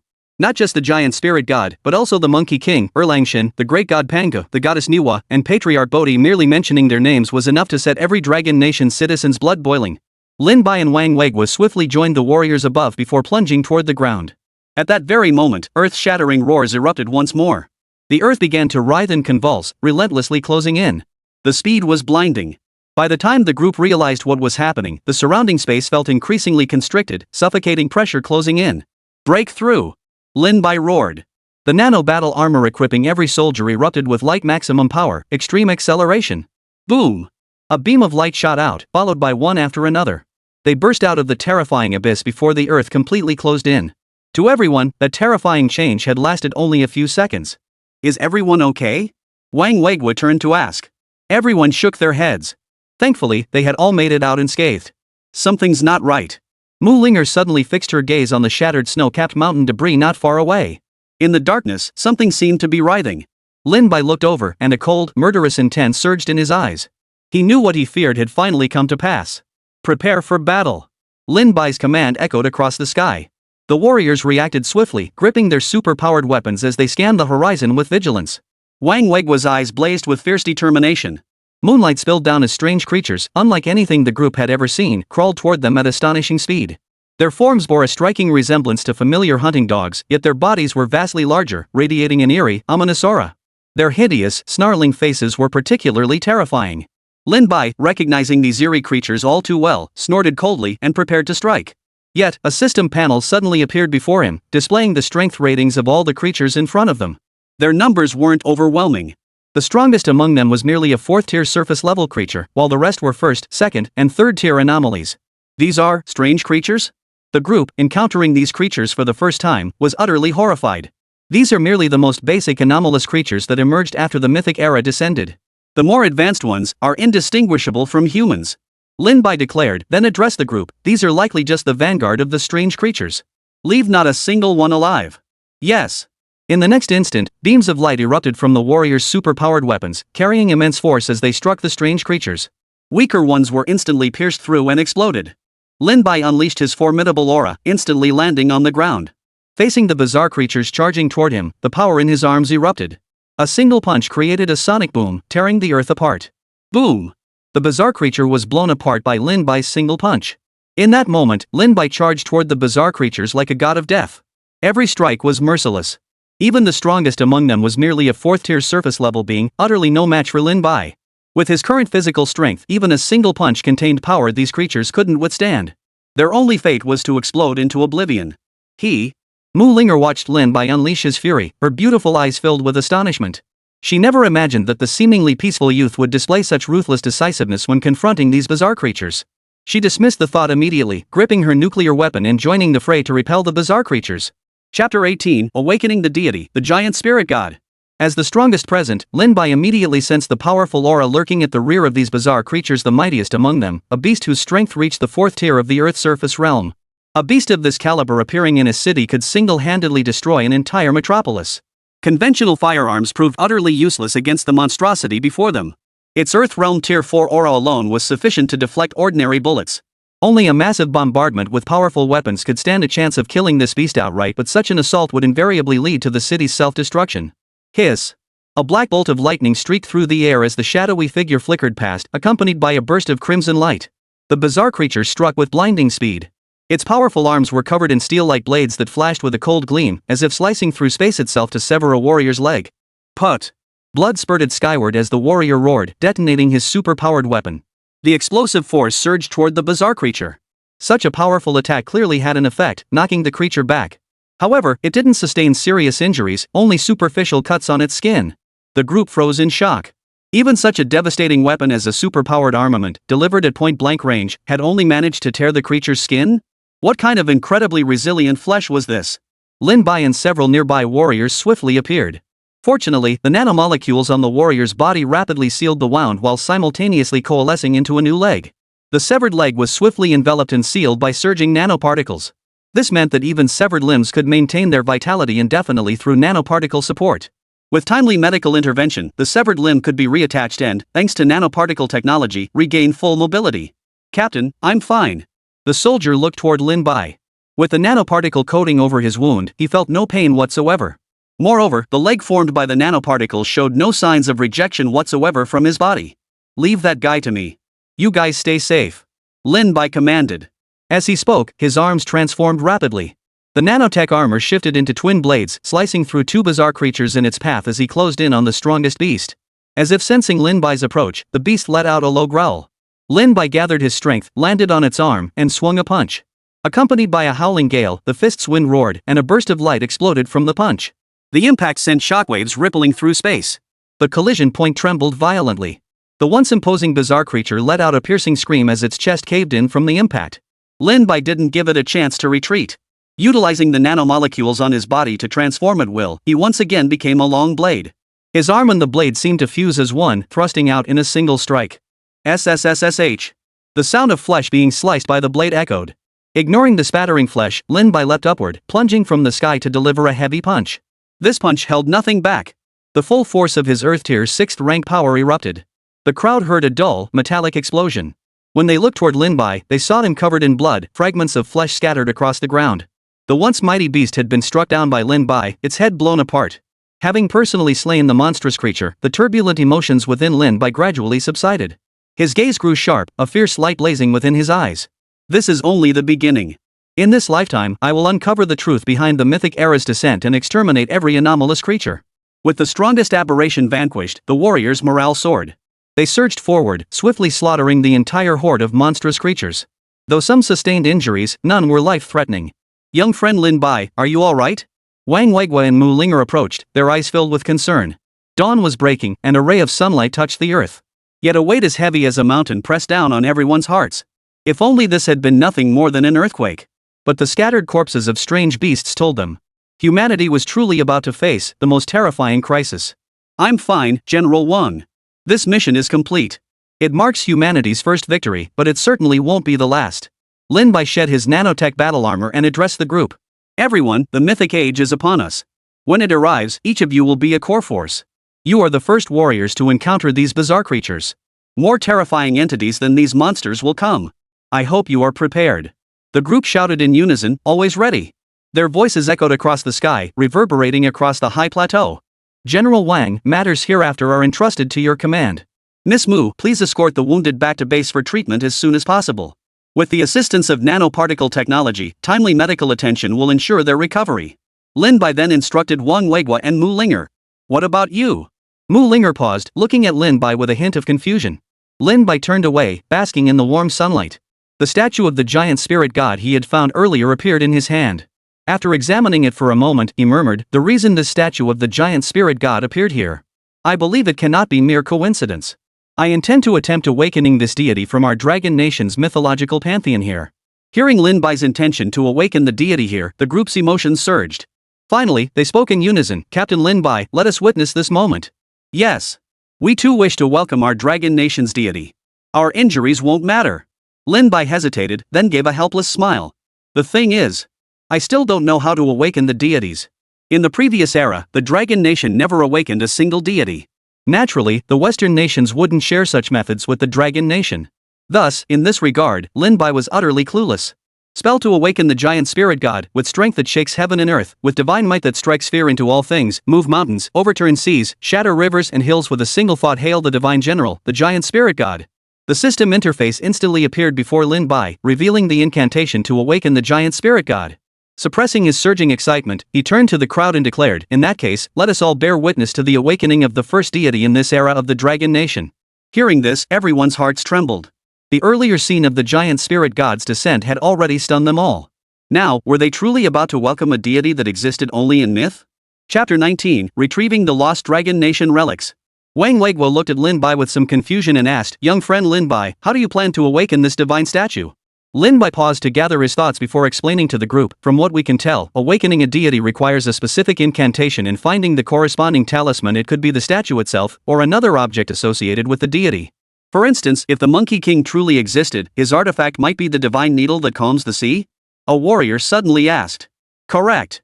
Lin Bai nodded. "Therefore, I believe the giant spirit god likely isn't the first deity to appear on the Dragon Nation's soil. Should you discover other divine tokens in the future, you must secure them at all costs. Even if it lies beyond the borders of the Dragon Kingdom, the deities of our land must never be lost to foreign soil." Wang Weiguo and the others nodded solemnly. Only Mu Linger was perceptive. She gave Lin Bai a deep look. Though she hadn't known him long, she sensed this fellow seemed determined to explain everything thoroughly to everyone. While this was standard procedure, she couldn't shake the feeling. Lin Bai was making some kind of final arrangements. Indeed. Furthermore, I have another suggestion. Lin Bai turned to address General Wang Weiguo. "General Wang, it's time for our Dragon Nation's cultural relics scattered abroad to return home. Whether they're in Japan or that so-called British Museum, deploy a nano-armor squadron. Utilize the inclusivity of nanoparticles to retrieve every single artifact. These artifacts not only carry thousands of years of our nation's cultural heritage, but also embody the homesickness of every Chinese person. Now that our overseas compatriots have all returned home, how can the artifacts not follow?" Lin Bai took a deep breath and continued, "Moreover, among those artifacts may lie sacred relics of deities from our Dragon Nation's mythological pantheon. Therefore, we must ensure these treasures return home." At the mention of those scattered artifacts, Wang Weiguo's voice brimmed with sorrow and indignation. He nodded to Lin Bai, "Rest assured. I'll immediately dispatch personnel to retrieve every single artifact belonging to our Dragon Nation." Lin Bai then produced the giant spirit god statue he had obtained earlier. Placing it before him, his expression turned solemn. He bowed deeply before the statue, then chanted in a low voice. "With strength that shakes heaven and earth, divine might that strikes fear into all things, moving mountains, overturning seas, shattering rivers and hills with a single thought, welcome, divine general, giant spirit god." Everyone present was overcome with excitement. Under their expectant gazes, the statue before them, once riddled with cracks, began to rumble violently. The cracks vanished instantly, and the statue was restored to its original state. Boom! Suddenly, golden light erupted. Everyone witnessed the heavens and earth churning violently. Golden patterns cascaded down from the sky, seemingly forming mountains and rivers within them. A figure stood tall amidst the light and shadow, each gesture and movement seeming to shake the very mountains and rivers. That figure from before reappeared amidst the heavens and earth. "Who dares summon me?" A commanding voice descended from the heavens like an imperial decree. Lin Bai addressed the descending golden figure once more. "This humble disciple, Lin Bai, greets the divine general, the giant spirit god. You have awakened me. Such formalities are unnecessary. Speak. Why have you summoned me?" The giant spirit god spoke. Wang Weiguo, Mu Linger, and the others watched the giant spirit god conversing with Lin Bai with awestruck expressions. This was a true deity. A deity existing only in myths. "We, your juniors, have awakened you, divine general, for our land of Shenzhou now faces imminent peril. Western deities are about to awaken, and strange beings from beyond the heavens have already descended. Yet our Dragon Nation's deities remain hidden, our national fortune waning, leaving us powerless to resist the Western deities. We beseech you, divine general, to bestow your protection upon the land of Shenzhou." Lin Bai's voice was filled with sorrow, tinged with a sense of desolation. In his mind's eye, he glimpsed the past, a time when the gods remained hidden, facing the oppression of Western nations and the attacks of those bizarre creatures from the mythical era. It was a time of peril, like a flickering candle in the wind. Boom! The heavens and earth shook, followed by the resounding voice of the giant spirit god. "How dare those Western pseudo-gods act so brazenly?" The thunderous roar reverberated across the heavens and earth. "Now that you have awakened me, I shall grant my protection. Yet my true form resides not here, and my opportunities to intervene are limited. Should the divine power within the statue dissipate entirely, even I shall be powerless. But should Western deities appear, call upon my name, I shall strike them down. Lin Bai grasped the most crucial information from the giant spirit god's words. Our true forms are not here. Dare I ask, Divine General, where are the other deities of our dragon nation? Where do your true forms reside? Do you know of the arrival of the mythic age? Alas, the giant spirit god offered no reply. This matter concerns the forbidden taboos of heaven's way.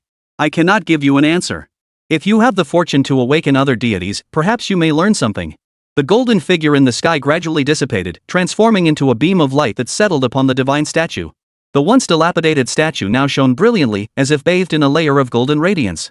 System task completed, system store upgraded to level 2, unlocking additional purchase options. Lin Bai picked up the statue, his voice tinged with regret. It's a pity even the giant spirit god cannot reveal the truth to us.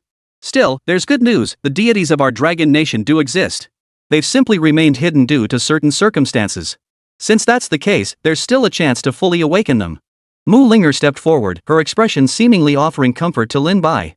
Lin Bai smiled and nodded at her. General Wang, I entrust this divine statue to you. Should matters truly reach an irreparable point, recite the incantation I just chanted to summon the giant spirit god. Though the divine power within the statue may only suffice for a few interventions, it will surely save our dragon nation from the brink of disaster. Wang Weigua's arm trembled slightly, yet he steadied himself to receive the divine statue. Operations Center. The escalation of Lin Bai and his team's mission greatly boosted morale. The scene of the deity descending was broadcast live to everyone here. Witnessing the true deity of the dragon nation, they glimpsed hope their nation was not without gods. Young friend Lin Bai, we have dispatched a team as you requested to retrieve cultural relics belonging to our dragon nation from across the globe. Old Mu stepped forward to report. Upon hearing Elder Mu's words, Lin Bai fell deep in thought. After a moment, he looked up and addressed both Elder Mu and Wang Weigua. Elder Mu, General Wang, I believe the time has come to announce the imminent arrival of the mythical era. In these final days, every citizen of the dragon nation must be mentally prepared. This is a long war. Chapter 20, just taking back what's ours, no need to get excited. After tonight, only 3 days remain before the mythical era arrives. And in 2 days, the pioneers from nations around the world will emerge. I believe we can no longer wait. We must give everyone time to accept this. The elders seemed to find reason in Lin Bai's suggestion. Wang Weigua pondered thoughtfully before replying, we previously feared such an announcement would cause panic. But now, it seems this is a reality we must accept. Agreed. The order was swiftly issued. After tonight, the arrival of the mythical era would be officially announced nationwide. Everyone's mood was complex. After today, the entire world might change. Outside the British Museum, everyone stared dumbfounded at the squad of nano-armored soldiers descending from the sky. Wang Defu. What the hell is that? Oh. Is that Iron Man? No. No. No. That's the mysterious suit that attacked the White House in the United States. Are you kidding? Confused onlookers pulled out their phones and started live streaming. Netizens in the United States saw this familiar battle armor and went absolutely nuts. Holy crap, isn't this the battle suit that attacked our country? Soon, a large contingent of cops arrived, intent on taking down the nanotech armor. But the warriors of the Dragon Nation wasted no time on formalities. They stormed into the British Museum and used nanoparticle coatings to protect the artifacts belonging to the Dragon Nation, ensuring their absolute safety. Such incidents occurred almost simultaneously across the globe. But the main focus was on the British Museum. The sheer volume of Dragon Nation artifacts stored here was staggering. This was the method Lin Bai had chosen. Although, given the Dragon Nation's current strength, even if they publicly revealed the existence of the nanotech battlesuits and then negotiated with Great Britain, the latter would likely return the artifacts without a fight. But that would take far too long. Besides, what's wrong with this approach? We Dragon Nation people were just out for a stroll after dinner, happened upon our own things, and took them back with us. So what? British netizen, this is robbery. Robbery. Korean netizen, damn it. These robots actually stole our national treasures. Dragon Nation netizen, you Koreans must be out of your minds. Everything belongs to you now? Why didn't you claim those 2 things you ate back in the day as yours too? Dragon Nation netizen, if you really want to eat it, here's one for free, take it or leave it? American netizen, we demand China provide a reasonable explanation. Are you developing weapons of war? These killing machines attacked our country and now they've stolen our cultural relics. Japan netizen, exactly. These robots must be made by you Longwa. Otherwise, why would they only take Longwa artifacts? American netizen, are you brain dead? Dragon Nation netizen, damn it, you know those are our Dragon Nation artifacts? You think I won't come over and beat the crap out of you tomorrow? Where's the robbery? Taking back our own stuff is robbery, huh? Dragon Nation netizen, got a problem? Bring it on, you bastard. Dragon Nation netizen, haha. Our country is truly powerful. These artifacts scattered abroad can finally come home. These past few days, ever since the Dragon Nation adopted an extremely tough stance abroad, its netizens' firepower has only grown stronger. Often, one person alone can take on a whole crowd and still leave them speechless. Dragon Nation netizen, everyone, check out the official announcement from Dragon Nation. Suddenly, this message popped up. Hordes of netizens immediately switched to the official channel, where they found exactly what they expected. At midnight tonight, a most important announcement will be made. This brief message sent shockwaves through the internet. The internet exploded with reactions. Holy crap! Finally laying all the cards on the table? Let me guess, all-out war? Who's the enemy? You're kidding me? That damn US. Our country's robots just bombed their White House. Hilarious. Bro, I say we take out the little neighbors next door first. Second that. Feels like it's not that simple. Could it be that the government really discovered Godzilla? I bet it's aliens. Tonight's gonna be a sleepless one. Trust the country. That night, netizens in the Dragon Kingdom were destined to lie awake. And those in Western countries were clearly awake too. What the hell is this country up to? Dragon Nation Combat Command Center. Young Master Lin Bai, what exactly are you doing? Old Mu noticed Lin Bai's peculiar expression and, concerned that something might be wrong, asked him. Lin Bai snapped back to reality and shook his head. I'm fine, Elder Mu. At that moment, Lin Bai was clearly examining the system interface. With the system store upgraded to level 2, additional purchase permissions had been unlocked. The bizarre items displayed were precisely what had caused his peculiar expression. Regaining his composure, Lin Bai looked at Elder Mu with a meaningful gaze. Master Mu, I believe the state ought to allocate me more funding. Master Mu. Everyone. Damn it. Ever since we learned you could buy all this high-tech gear with your own money, when exactly has the state shortchanged you? Is that all? Old Mu asked. Yeah, that's it. Lin Bai then stepped outside and opened the system panel. As for the exact prices of the gear inside, Lin Bai couldn't be bothered to check. After all, counting all those zeros one by one was a real strain on the eyes. Besides, he was spending money like water now without batting an eyelid. And the system was somewhat considerate after the upgrade, it directly increased the spending limit. With a thunderous boom, an enormous technological apparatus materialized within the combat center. The immense commotion immediately drew the attention of nearby patrolling soldiers. When they looked over, their faces instantly went blank. What is this? The soldiers exchanged bewildered glances, none recognizing this high-tech contraption. Wang Weiguo and Old Mu approached, gazing up at the colossal structure. Its scale far surpassed the superweapon factory Lin Bai had previously constructed. This is a future base, Lin Bai explained to the stunned group. It houses the most advanced future technology production facilities, including armor, weapons, and cutting-edge medical technology. And at its very pinnacle sits a dark matter space-based cannon capable of striking any location on Blue Star at a moment's notice. Lin Bai explained to the group. Seeing him deliver such an incredible statement with utter composure, everyone was dumbfounded. Holy crap, he'd actually built a future base? Chapter 21, Announcement. National shock. Currently, I can only establish one such future base. But with this base in place, it may only be a matter of time before our Dragon Nation possesses large-scale combat mechs. General Wang, Elder Mu, this location must be designated as the most heavily fortified defense site in the Dragon Nation. Everyone understood the critical importance of such a future base. It could be said to be the very foundation of Dragon Nation today. Therefore, this future base was worth defending with their lives. As Lin Bai stated, possessing such a future base might mean that in the not-too-distant future, they would have access to supersized combat mechs like those seen in movies. After purchasing the future base, Lin Bai continued browsing the special items available in the system store. Aside from some high-tech equipment, which he bought without exception, Lin Bai also discovered some items resembling those peculiar eggs from before. This is a gathering essence fruit? Lin Bai gazed at the familiar fruit in the system store, his excitement surging. He knew its benefits while it could rapidly absorb the surrounding celestial energy.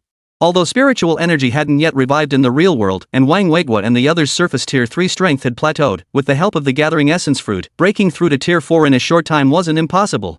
Achieving widespread, extraordinary power for everyone is impossible in the short term.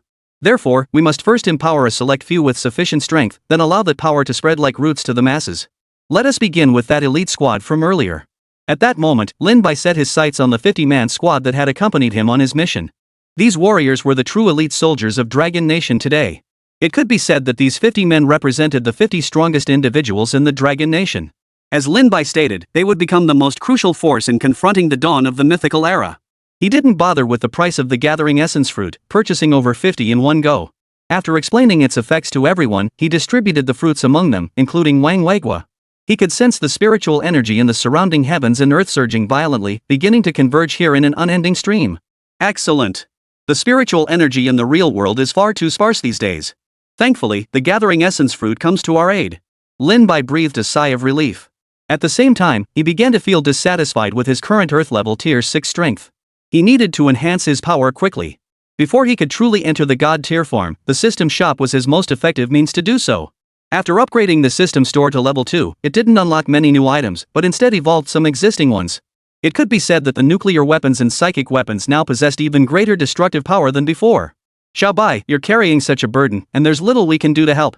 But no matter what happens, Mom and Dad will always stand behind you. Lin Bai's parents gazed at their son's worried expression, their hearts heavy with helplessness. Their child was fighting for the nation, yet they could offer him no tangible support. Especially after learning what Lin Bai was carrying, the two elders grew even more worried. After all, he was their own child. Mom, Dad, I'm fine. Lin Bai gestured toward the clock on the wall and addressed his parents. There's only 1 hour left. The nation will officially announce the arrival of the Mythical Era. The last vestige of peace we can hold on to lasts just 1 more hour. Mentioning this weighed heavily on the couple's hearts. Yet they could do nothing but sigh deeply. Who could have imagined we'd face something like this? Lin's father sighed. Living in such an era, one could hardly tell whether it was a blessing or a curse. Lin Bai walked to the window, gazing at the tranquil moonlight. Such tranquility might soon vanish. 1 hour later. Countless people were already glued to their phones, desperate to learn what announcement the Dragon Nation would make. Even many foreigners began flooding into the Dragon Nation's internet, determined to figure out what kind of mischief the Dragon Nation was up to. Indeed, Dragon Nation's actions tonight had captured the world's attention. But it seemed Manhwa had no intention of deliberately concealing this matter. In the final 3 days, even if nations worldwide learned of the impending apocalypse, there was very little they could do. At a time like this, there was no energy left to worry about others. As if anticipating this, Weibo headquarters worked through the night to stabilize their servers. Servers absolutely could not crash now. If the government blamed them, they wouldn't live to see tomorrow. At the stroke of midnight, the Dragon Nation government released an official announcement. In 3 days, the mythical apocalypse will descend. Extraterrestrial lifeforms will invade Blue Star, plunging humanity into the greatest catastrophe in recorded history. In the face of this crisis, the people must trust the nation. We shall overcome this ordeal, and the flame of human civilization shall endure. The state has established a special task force to provide the public with comprehensive information about this crisis. It is now announcing that individuals who make outstanding contributions in addressing this crisis. This was a lengthy announcement. It first announced the impending arrival of mythical, bizarre creatures, then revealed information concerning the National Fortune Secret Realm, the Forerunners, and Lin Bai. Indeed, at this moment, Lin Bai's identity was officially revealed by the state. The leader of the Mythical Apocalypse Task Force. Though this was not Lin Bai's own wish, the state unanimously decided that given his immense contributions to the nation, his existence should be known to the public. Of course, only his existence was disclosed. His appearance, personal details all remained unknown. This was naturally a precaution against Western nations. At this critical juncture, Lin Bai's personal safety took precedence above all else. Though, given his formidable abilities, few threats could truly endanger him. Following this announcement, the entire Dragon Nation seemed to fall into a momentary silence before erupting with overwhelming emotion. People stared in disbelief, repeatedly scrolling through the official news release. Mythical, otherworldly beings. Extraterrestrial deities. The secret realm of national destiny, deities. Even those who had speculated that Dragon Nation might have discovered an extraterrestrial civilization were still shaken to their core when the truth was officially revealed. It felt like a ticking time bomb detonating nationwide, utterly beyond comprehension. The anticipated mass panic never materialized. Perhaps the explanation for Dragon Nation's unusual actions over recent days finally brought clarity. As everyone realized the truth, a collective sigh of relief escaped them, yet their hearts remained heavy and complex. Chapter 22, Humanity Will Prevail. After the official announcement of this information, the public remained remarkably calm, with little panic. It was as if the nation had revealed that an asteroid capable of shattering Blue Star was about to collide with it with a 99.99% probability. There might be a momentary flicker of fear, but beneath it lay a calm resolve, for panic served no purpose. Comments section beneath the official Dragon Nation announcement. No wonder the country has been making so many preparations these past few days. They really were preparing for war, though the enemy isn't human. We're actually facing an alien invasion? Surely the government can protect us. Not that I don't trust the government, but the arrival of mythical creatures, coupled with the revival of national fortune and even references to deities, clearly points to supernatural forces at play. The government's announcement said it too, that the flame of human civilization will endure. That means this is our last stand. Damn it, so what? If we don't fight back, there's truly no hope left. Besides, the government started preparing days ago. We can't just give up. It's useless. Their civilization must be far superior to ours. We don't stand a chance. While I agree with the above, the nation hasn't abandoned us. How can we abandon the nation? One worthless life, let's fight for it. Everyone silently acknowledged the truth. The mythical creature's power far surpassed humanity's. This war would likely exact a devastating toll, perhaps even a hopeless one. But at this juncture, they had nowhere left to retreat. If they didn't fight desperately, the flame of human civilization would be extinguished forever. They had no choice, they must battle for humanity's survival. When even the nation stood with them, what excuse could they possibly have to retreat? The comments section erupted with every kind of reaction imaginable. After all, this was an unavoidable situation. Faced with such events, negative voices were inevitable. Though everyone understood the immense difficulty of this war, the desperation of fighting with their backs against the wall transformed into a surging collective spirit, uniting the masses. At such a moment, no grudges could stand in the way. This wasn't an ordinary war between nations. In such conflicts, politicians might remain detached, but this was a battle against extraterrestrial civilizations and bizarre creatures. No one could remain untouched. People stepped out of their homes or opened their windows in unison, savoring the last moments of tranquility as if trying to preserve that beauty deep within their hearts.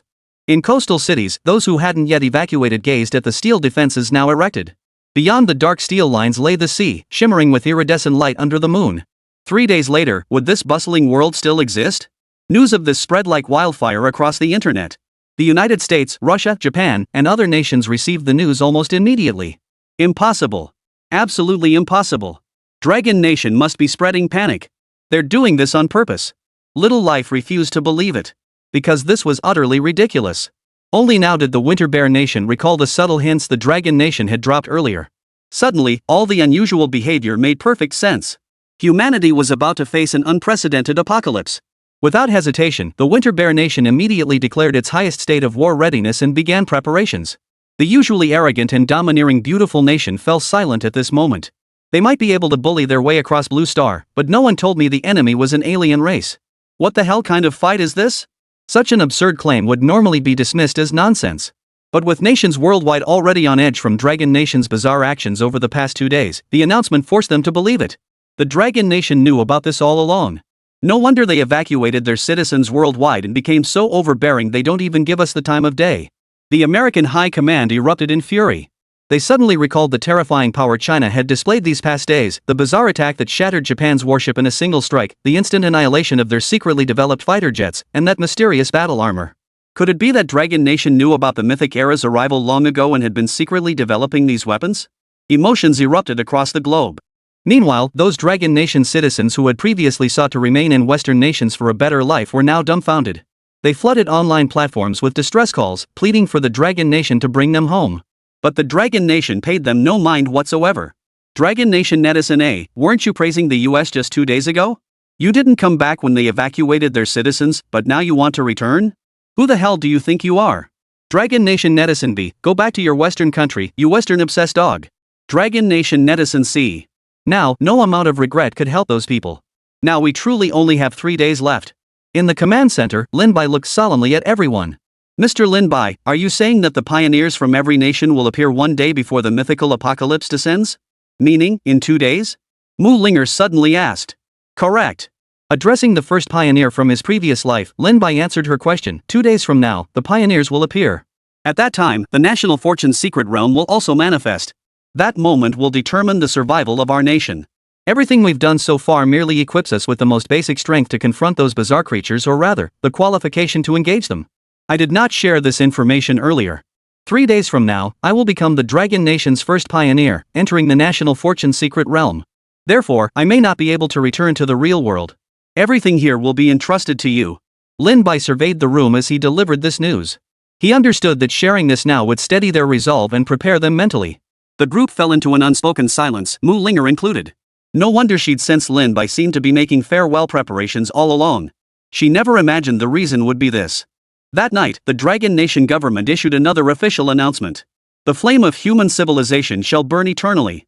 In this war between humanity and mythical civilizations, the nation stands with its people. May the people remain unharmed, may the mountains and rivers remain unharmed, may the fires of daily life burn as before, and may the morning sun rise as ever. Humanity shall ultimately triumph. Then, together, we shall welcome a new dawn. Chapter 23, Mission. Pursuing the Flame of Hope. 3 days before the mythical apocalypse arrived. Contrary to Lin Bai's earlier fears, the day the Dragon Nation announced this news did not see widespread panic or riots erupting across the land. Instead, people began joining the military units stationed across the land over the past days, working to build the apocalyptic defenses. Though the most crucial steel barriers were already being constructed by automated machines. Yet the collective strength of the people could shake the very foundations of reality. This was their shared homeland, one worth defending. At this time, military units across the land began distributing the special eggs Lin Bai had procured earlier, each costing 100,000 yuan. This distribution was ordered from above. While 100,000 yuan per egg would be considered astronomical in ordinary times. At this critical juncture, however, they had to empower more people with the means to protect themselves. With Longhua's vast population, distributing them to everyone was clearly impossible. Therefore, military personnel were the top priority for receiving the eggs. Next, the soldiers distributed them to the male populace. This task alone consumed the majority of everyone's time. Fortunately, with the people's participation, the operation proceeded in an orderly fashion. Various types of nuclear and super-powered weapons were transported to different regions. Weapons factories and future bases continued to be put into operation. The future technologies previously provided by Lin Bai, such as lithography machine technology and handheld particle accelerator technology, were swiftly put into use under the research of Longhua's academicians. Whether in weaponry, transportation, or medical treatment, these innovations will play a crucial role. Inside the Combat Command Center, Old Mu, Wang Weigua, and others were all present except for Lin Bai. Old Mu sighed, looking at the others. No wonder young Lin Bai insisted on briefing us in detail even about matters we could handle ourselves. It turns out he will become a Dragon Nation pioneer in 3 days and enter the National Fortune secret realm. Without team leader Lin Bai, we truly. One warrior voiced the sentiment. Over these days, they had clearly come to regard Lin Bai as their true core figure. Every action they took had been guided by his counsel. The news of his impending entry into the National Fortune secret realm filled them with a wave of concern. Pull yourselves together. Young Lin Bai has already done so much for us. Without him, we'd still be in the dark, caught completely unprepared for the mythical apocalypse 3 days from now. He has left us with so much experience. We must not let him down. Pull yourselves together.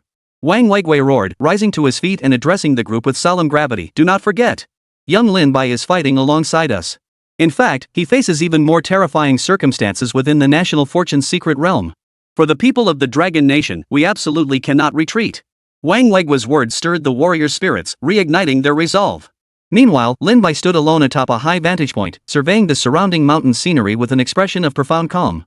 The command center was nestled in an extremely secluded area, embraced by a labyrinth of 10,000 green peaks that shrouded the place in mystery.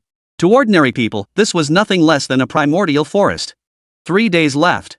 Lin Bai murmured, his pupils reflecting a complex mix of emotions. Aware of the pressing deadline, he poured nearly all his energy into constructing the God Tier farm and researching the system's marketplace. But the God Tier farm was still in its beta testing phase.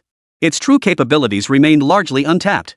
Even so, by harnessing the farm's exceptionally dense celestial energy and various divine artifacts, he had elevated his own strength to the peak of Earth level Tier 6, standing but a hair's breadth away from Tier 7. Since his rebirth, he had immediately contacted the state authorities and had scarcely paused for a moment until today. The results, however, were undeniably remarkable. The Dragon Nation had undergone a complete transformation. The steel defenses along the coastline and in western regions like Tibet were fully completed, as were the steel barriers connecting each province. Super-powered weapons and nuclear weapons began being transported to various locations. This included nanotech battle armor. The number of troops stationed across the land has reached unprecedented levels. At this critical juncture, every man is a soldier. The entire nation entered its highest state of combat readiness, solely to confront the impending catastrophe. Death, in such times, seems almost insignificant. Yet death can bring the dawn of tomorrow. The secret realm of national destiny is fraught with peril. Even with a God Tier farm, I dare not relax. Judging from the information revealed by the giant spirit god, could there be a connection between the Dragon Nation's deities and the mythical apocalypse? If that's truly the case, then matters beyond the god's resolution. Can we truly see an end to this? Lin Bai's thoughts scattered, coalescing in his mind into a torrent of overwhelming complexity. This kept his nerves perpetually taut, never allowing him to relax. In the previous era, humanity had nearly collapsed completely, merely facing the tip of the iceberg, the bizarre mythical creatures. One could only imagine the terrifying enemies lurking behind them. Though Lin Bai's mood was low, his gaze remained resolute. Having survived one apocalyptic crisis and now reborn, he no longer cared about his own life or death. His only concern was his parents. Seeing them still alive brought a sense of solace to his battered heart. Yet the nation now faced an unprecedented catastrophe. All he could do was lead the country and humanity through this calamity with every ounce of his strength. Even if it meant sacrificing himself. Between family and nation, the choice might be agonizing, but Lin Bai would choose the latter. This was his mission, a mission he had been given a second chance to fulfill. As he had said, even in death, he would leave behind sufficient wisdom for the nation. He knew that even without him, another would rise to take his place. Human civilization never lacked pioneers, those who pursued the flame of hope. Each one is humanity's Prometheus. 2 days before the mythic apocalypse, a new day dawned, and riots had clearly erupted across the globe. The major powers that remained standing were holding their ground, but the people of smaller nations, overcome by despair, had begun revolting en masse. Simultaneously, they started seeking refuge from the world's great powers. But with everyone fearing for their own survival, who could possibly take them in? Faced with this situation, the Dragon Nation government could only choose silence. Meanwhile, Lin Bai sat cross-legged atop a mountain peak, his consciousness fully immersed within the divine farm. In his view, these final 2 days demanded seizing every possible opportunity. Strengthen the nation, strengthen everything within himself. Chapter 24, Condensing Divine Fire, the Threefold True Fire. Within the divine farm, Lin Bai sat on a lounge chair beside the lake, his face clouded with worry. A fishing rod gripped in his hand, the seemingly leisurely pose stood in stark contrast to his current state of mind. System, can everything within the divine farm be upgraded through in-app purchases? Lin Bai inquired. Purchase permissions for the divine farm are limited to the beta testing period. After the National Fortune Secret Realm descends, the farm's development requires the host to complete system tasks or convert mature divine items within the farm into experience for upgrades. The system's voice echoed in his mind. Hearing this, Lin Bai felt a pang of disappointment. It seemed there were still things money couldn't solve after all. System tasks. Lin Bai couldn't help but curse inwardly, this damn system has only given me one quest so far. Can't it give me more? Just as he was complaining, he noticed his fishing rod begin to tremble. When the vibrations grew intense, he swiftly reeled it in. A fish, entirely crimson in color, was pulled from the lake. Splash! Splash! The crimson fish landed at Lin Bai's feet, crashing wildly. Curious, Lin Bai examined this peculiar species he'd never seen in the real world. Just as he reached out to touch it, the fish suddenly spewed crimson flames from its mouth. Boom! The flames swept toward him, forcing Lin Bai to leap backward just in time to avoid the scorching heat. Holy crap, fish that breathe fire? Lin Bai immediately opened the Divine Farm's details interface within the system panel. This interface recorded everything within the Divine Farm provided, of course, that Lin Bai had discovered these divine objects for them to appear here. For instance, the 10,000-year-old ginseng king from earlier, or the gathering essence fruit tree. Then there was the special soil cultivating the gathering essence fruit tree, the 10,000 spirits soil, imbued with spiritual essence. Without it, such a divine entity as the gathering essence fruit tree could never have thrived. And then there was that extremely mysterious weeping willow not far away. The system panel merely listed its name as Divine Willow, leaving its true miraculous effects for Lin Bai to uncover himself. Now, he had also uncovered the information about the crimson fish swimming before him. Ancient crimson fish, containing searing fire energy capable of incinerating all things, thrives on spiritual substances. Lin Bai stared at the motionless fish lying on the ground with a peculiar look. This creature. Burn everything? Don't make me laugh. System task issued, catch 10,000 crimson fish. Condense the fiery energy within them to forge divine fire. Lin Bai's mouth twitched. 10,000 fish? Do you realize that might be a lifetime's worth for those fishing enthusiasts? But upon hearing the system's subsequent explanation, anticipation began to stir within Lin Bai. The scorching flames spewed by that crimson fish earlier were indeed terrifying. If 10,000 crimson fish contained such fiery energy, perhaps he could truly condense divine fire. Though Lin Bai now possessed strength nearing the 7th tier of the Earth surface realm, he could rely solely on his own power. What he lacked were spells. He remembered clearly from his previous life in the National Fortune Secret Realm, among the Western pioneers who developed secret realm civilizations by worshipping deities, the most powerful were those who could harness the power of Zeus and the power of Shakyamuni. Power and magic were equally vital. By relying on deities, the pioneers could harness divine power to cast spells. This was an advantage technological civilizations simply did not possess. Now, with the God Tier farm, Lin Bai could possess that same power. Without hesitation, Lin Bai grabbed his fishing rod. He paused, staring at the bottomless pond before him, muttering to himself, could there really be 10,000 red fish in here? These fish thrive on spiritual energy, catching 10,000 of them seems impossible. Lin Bai turned and walked toward the area where the gathering essence fruit trees were planted. He dug up some soil and picked 2 ripe gathering essence fruits. He roughly kneaded them together. The surging spiritual energy instantly filled the air. Satisfied with the effect, he returned to the pond's edge and without hesitation scattered the soil infused with spiritual essence into the water. Splash! Almost visibly, Lin Bai saw a striking crimson surge rise from the depths of the once dark pond. It was clearly a school of crimson fish. In an instant, the pond's surface was completely covered with crimson fish. Lin Bai felt as though the temperature of the entire area had risen, forcing even him to release his aura to counteract the terrifying heat. These red fish were truly extraordinary. Lin Bai then turned his gaze to the weeping willow nearby. With a flick of his thoughts, he snapped off a willow branch. This weeping willow also possesses divine essence. It should be effective for capturing these red fish. Lin Bai attempted to fling the branch into the water. But the moment it touched the water, the branch originally only a meter long suddenly burst into a brilliant green light. Instantly, the light coalesced into a dense net, weaving like countless threads to envelop every crimson fish in the pond. Holy! Lin Bai couldn't help but curse under his breath. How could this weeping willow be so incredibly powerful? Before Lin Bai could speak, the swarm of red fish hauled up by the willow branch net began to glow. The branches spontaneously radiated a pure, vibrant green light, pulsing with a surging vitality. Under this life force, the red fish rapidly transformed into pure flames, spreading across the sky. Staring in disbelief at the willow branches spontaneously refining the red fish, Lin Bai finally realized he had overlooked the seemingly unremarkable weeping willow all along. This was the true divine artifact. No wonder the system interface provided detailed descriptions for all other divine objects except for this weeping willow. Boom! The fiery essence rapidly condensed, ultimately coalescing into a ball of flame. As the flames surged upward, space itself seemed to warp. Yet the willow branch showed no fear of this divine fire. Instead, it slowly reverted to its original form and reconnected to the weeping willow. Nice thing. Next time, I'll definitely get some good fertilizer to nourish you. Lin Bai addressed the weeping willow. System task completed. Host has obtained 3 flame true fire.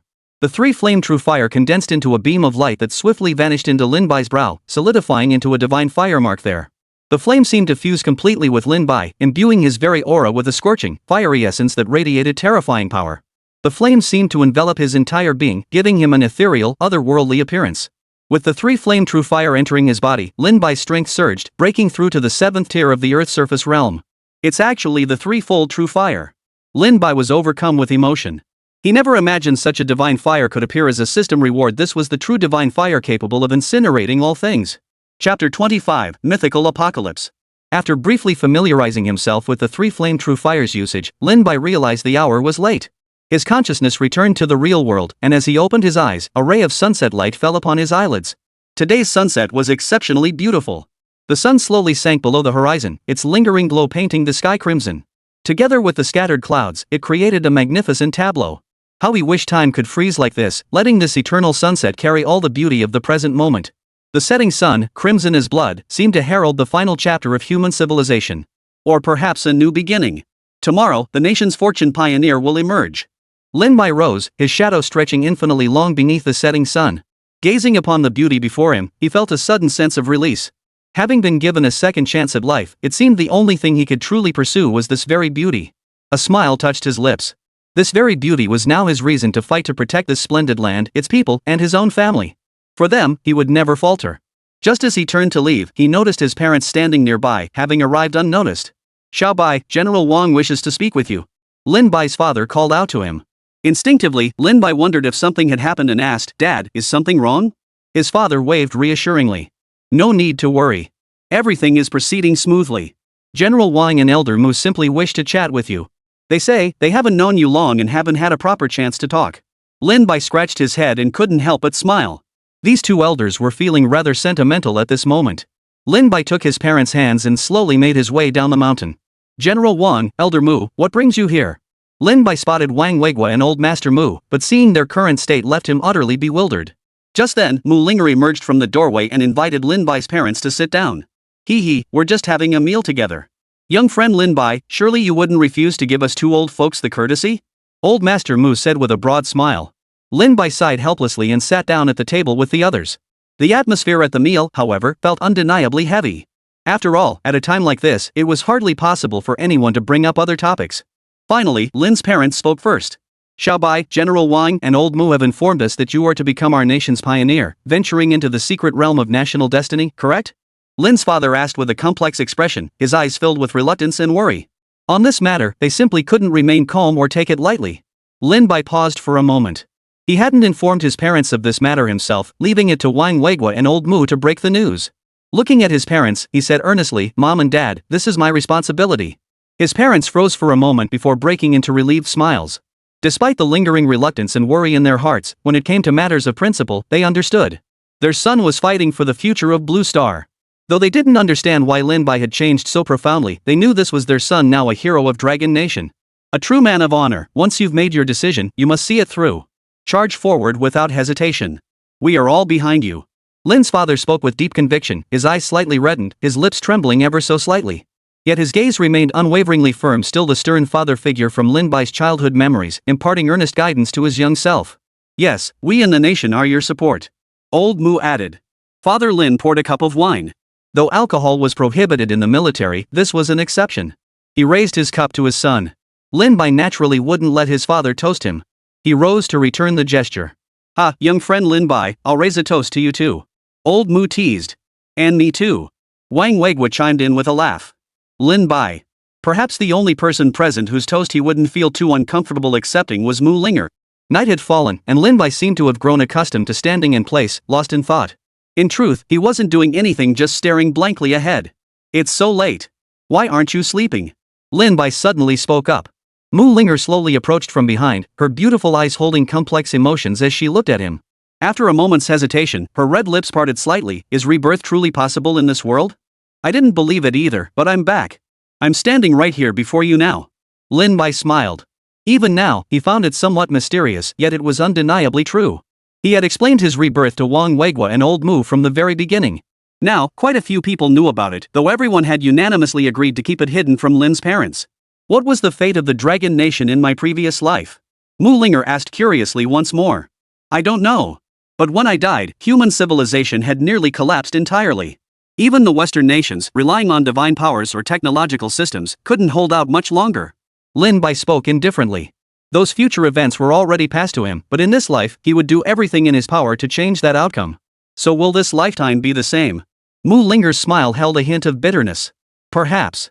Lin Bai smiled faintly, but if we lose even the courage to resist, human civilization will truly cease to exist. You've shouldered too much. It's nearly crushed you.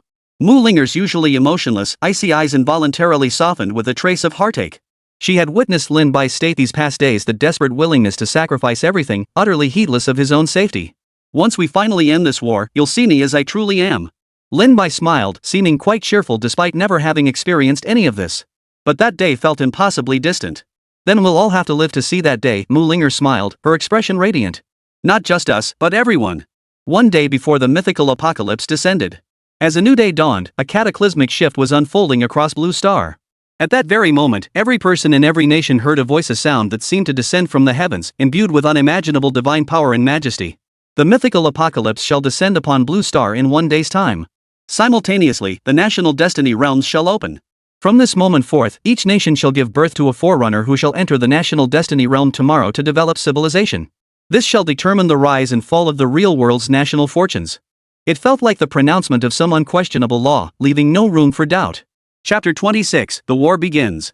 Hearing this decree, which descended upon Blue Star like an unbreakable law, Lin Bai's dark eyes held an indescribable expression. Gazing into the distance, he murmured to himself, it has finally come. He turned. At dawn tonight, the Mythic Era would officially descend. From that moment on, prosperity and peace would be no more. Future Base, a top-secret conference room. Ladies and gentlemen, it is now 12:30 a.m. We have exactly 11 hours and 30 minutes until the Mythic Era truly begins. Though our preparations over these past days have been rushed, thankfully, our Dragon Nation has completed the most fundamental preparations. Lin Bai surveyed the room, where Dragon Nation's most influential figures sat, each wearing solemn, grave expressions. The existence of the National Fortune Secret Realm is highly unusual. I cannot guarantee that once we enter, we will be able to freely return to the real world. Therefore, we must prepare for the worst-case scenario. Perhaps, afterward, I will only be able to offer assistance to the Dragon Nation from within the secret realm of national fortune. Lin Bai's tone was solemn, carrying an air of finality.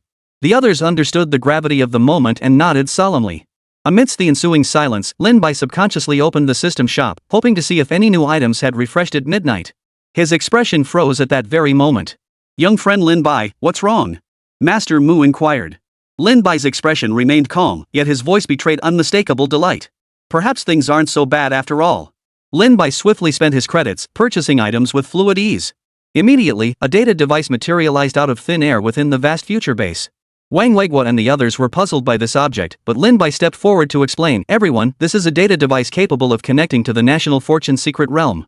Through this device, you can contact me though only under specific conditions. It should be a two-way connection, the real world can reach me, and under certain circumstances, I can use it to return to the real world. Hearing this, the group felt immense joy. Lin Bai's power was clearly the strongest.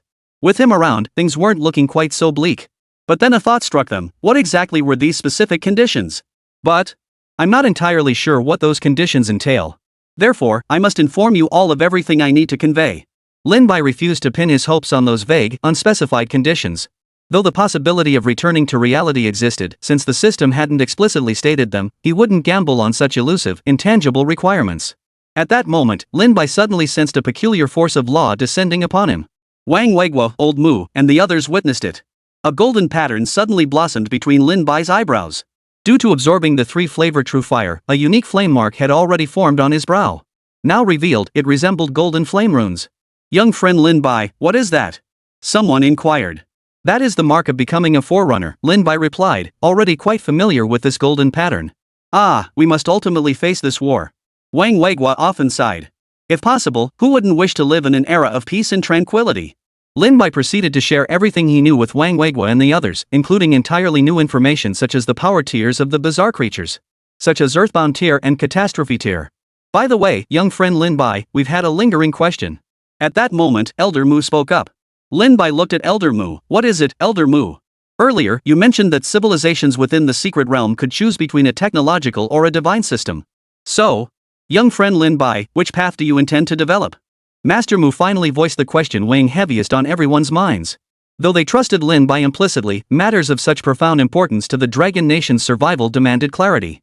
The civilization I intend to develop will integrate deities and technology. A momentary awkwardness flashed across Lin Bai's expression. The matter of going in to cultivate the land was truly difficult for him to articulate.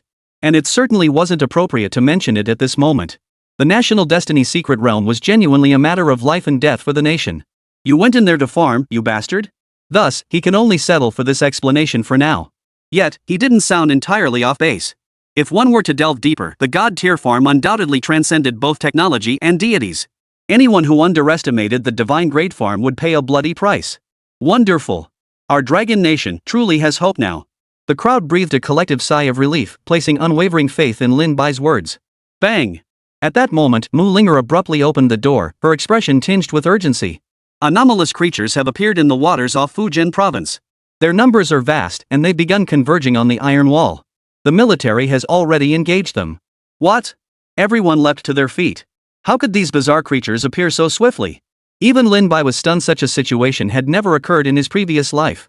They hurried to the command room and indeed saw the live feed, a massive swarm of strange creatures suddenly erupting from the sea, roaring as they charged toward the Iron Wall. General Wang, keep a constant watch for any other locations where these strange creatures appear. I will personally go to Fujian province to investigate. Lin Bai declared in a solemn voice. The others nodded. They trusted Lin Bai's capabilities, and these days of preparation hadn't been in vain. Every province now possessed vast quantities of super-powered weapons, nuclear armaments, and even nanotech battlesuits. Facing these bizarre creatures, they were far from defenseless. Lin Bai summoned his nanotech battle armor, accelerating to its absolute limit. Meanwhile, with information now fully public, news of the bizarre creatures appearing at sea level had inevitably leaked out. Videos began circulating online, and people watching the strange creatures felt nothing but dread. Dragon Nation Netizen A, oh my god. Dragon Nation Netizen B, so this is the bizarre creature. Terrifying. Dragon Nation Netizen C, can we really fight something like this? Dragon Nation Netizen D, trust the nation. Haven't you seen all those powerful weapons and battle armor? Indeed, through the video, everyone witnessed the formidable nuclear weapons and superweapons in action. Though it was deep into the night, the blinding light from the superweapons illuminated the sky. With each nuclear blast, fragments of the bizarre creature's shattered body flew through the air. Lin Bai had also seen the footage. He knew these were merely the most commonplace anomalous creatures. Such beings never acted without purpose. There must be a powerful entity lurking behind them. Chapter 27, Lin Bai arrives, divine fire incinerates the anomalies. What the hell are these damn things? Along the coastline of Fujian province, fully armed troops relentlessly poured artillery fire upon the bizarre creatures emerging from the sea surface. Though the creatures' premature appearance had disrupted their prior deployments. But that didn't mean they weren't prepared for this war. Ever since receiving the intelligence, they had been on constant standby. The looming reality of the mythical apocalypse weighed on everyone like a mountain, their breath held in anticipation. Now, with the appearance of these bizarre creatures, that pent-up breath found an outlet. No longer holding back, they launched a frenzied assault upon the strange beings. Boom! Within the military ranks, a highly advanced superweapon emerged. This was none other than the latest development from the superweapon factory, the super railgun. Compared to conventional superweapon firearms, this railgun possessed unimaginable destructive power. As it concentrated its energy, the surrounding light seemed to dim. A golden beam sliced through the night sky, hurtling toward the horizon. With a thunderous boom, the sea churned violently, instantly vaporized. Such a powerful blast instantly shattered weaker anomalous creatures, while even the most formidable ones suffered severe injuries, bodies pierced through or limbs torn off. Roar! Low growls continued to echo. Under the cover of darkness, the bizarre creatures moved with blinding speed. Some possessed protruding blades on their backs that could detach from their bodies, hurtling toward the army like arrows at incredible velocity. Some soldiers sensed the threat and swiftly activated their nanotech armor, yet they were still sent flying by the blades, which carried terrifying force. Those who hadn't summoned their nano armor in time were pierced through. The war finally erupted in full force, accompanied by sacrifice. The commander's eyes blazed red as the troops' attacks grew frenzied, vowing to utterly annihilate these bizarre creatures. This war was now effectively global in scope. At this critical juncture, the attention of all nations was focused almost entirely on the Dragon Nation. They were the first to receive news of the bizarre creatures appearing in Dragon Nation's waters. This is Dragon Nation's retribution, haha. The Neon Nation watched the Dragon Nation engage the bizarre creatures first, grinning with a sour expression, completely oblivious to the fact that their own waters were directly adjacent to the Dragon Nation's. In contrast to the Neon Nation's recklessness, the Pretty Nation's expression darkened considerably. Damn it! How could Dragon Nation possess such terrifying weapons? This is impossible. Could it be that Dragon Nation has secretly advanced its technology to such an extent? The United States was in disbelief. As one of the world's most powerful nations, it swiftly ordered constant surveillance of the maritime region, though secretly, they wished the Dragon Nation would be overrun by the bizarre creatures. But upon reflection, they possessed none of Dragon Nation's terrifying weaponry. If those bizarre creatures appeared here, could they truly withstand them? The bizarre creatures' assault was ferociously swift, and their most formidable specimens had already emerged. The strongest among them possessed Earth-class 7th tier power. It was an enormous, bizarre creature, likely exceeding 50 meters in length. Its body was covered in bulging, constantly writhing muscles dripping with an eerie dark green liquid. It had a human torso but bore a head resembling a torpedo. Kill! The bizarre creature uttered human speech, commanding the charge. What the hell is that thing? It can actually speak. Stunned, the soldiers intensified their firepower once more. The physical bodies of these bizarre creatures were incredibly resilient. Even their terrifying firepower was gradually struggling to withstand such a frenzied assault. Boom! The steel walls, which should have been absolutely impenetrable, caved in under a single punch from those bizarre creatures. It was only a matter of time before they were breached. They can't breach the steel wall. Dispatch a squad to clear the strange creatures near the wall. We must hold them back here. Someone roared, glaring furiously at the bizarre creatures. The air thickened with the stench of blood. Warriors were wounded, warriors fell. Even those protected by nanotech battle armor suffered severe injuries, some losing their lives. The sea itself was stained crimson. Get out of our homeland! The crowd roared, bravely holding their ground against the strange creatures. Facing the advancing horde, numerous warriors clad in nanotech armor charged forward to engage in close combat. At close quarters, high-powered weapons like super-powered arms proved ill-suited, yet the warriors showed no fear of hand-to-hand combat. The thick stench of blood filled the air. Boom! At that moment, the strange creature that had spoken human words earlier gathered its strength and blasted a gaping hole through the steel city wall. A single punch sent winds howling and the earth trembling. Though these warriors now generally possessed surface tier 3 strength, they remained as insignificant as ants against a surface tier 7 bizarre creature. In the blink of an eye, warriors were crushed into bloody mist. Ha ha! The monstrous creature cackled savagely, intent on slaughtering them all. Suddenly, a fiery light erupted in the sky. Everyone witnessed a figure materialize instantly, clad in nanotech battle armor and engulfed in dazzling flames. Boom! With a thunderous explosion, a fiery storm erupted, violently hurling the bizarre creature's leader 1,000 meters away. Those nearby creatures were instantly incinerated into ash. Lin Bai had arrived. Gazing upon his fallen comrades, a surging tide of murderous intent washed over him. Instantly, he soared above the ocean surface. Simultaneously, the commander on the ground received orders, confirming the arrival of none other than Lin Bai. It's Commander Lin Bai. Countless soldiers shouted in unison. Though they did not know his face, they knew his name, his identity. Tend to the wounded. Repair the steel walls. Leave the rest to me. Lin Bai commanded the soldiers below. The system panel flickered, and Lin Bai saw the information on the bizarre creature's leader. Eerie Kingfish, power level, Earth surface tier 7. Nanoparticles rapidly coalesced into a greatsword upon Lin Bai's arm. Confronting these bizarre creatures, the blazing three-flame true fire erupted within him. The divine flames surged upward, spreading across the ocean's surface. The divine flames descended, illuminating the night sky. Upon closer inspection, 3 ethereal flowers of the Tao slowly bloomed. They were the blazing flames emanating from the three-flame true fire, terrifyingly intense enough to incinerate all things. Boom! The three-flame true fire erupted from the sea, vaporizing the water and incinerating those bizarre creatures into ashes. Chapter 28, The Unrivaled Lin Bai. Behind Lin Bai, the Dao flowers formed from divine fire rose, their visible flames spreading through the night, staining the sky crimson. The terrifying three-flame true fire evaporated the seawater, its scorching heat forcing the bizarre creatures back. Some bizarre creatures were reduced to ashes upon mere contact with the three-flame true fire, their very souls incinerated. Such power was truly godlike. Lin Bai's gaze turned icy as he clenched his fist slightly. The three-flame true fire surged upward once more, soaring into the heavens and bursting forth with crimson radiance. The crowd gazed upon Lin Bai, descending from the heavens like a god, his feet treading upon a sea of fire. After a moment of stunned silence, they erupted into thunderous cheers. In that moment, Lin Bai's status as leader of the Mythic Apocalypse team reached an unshakable pinnacle in everyone's hearts. Operations Center.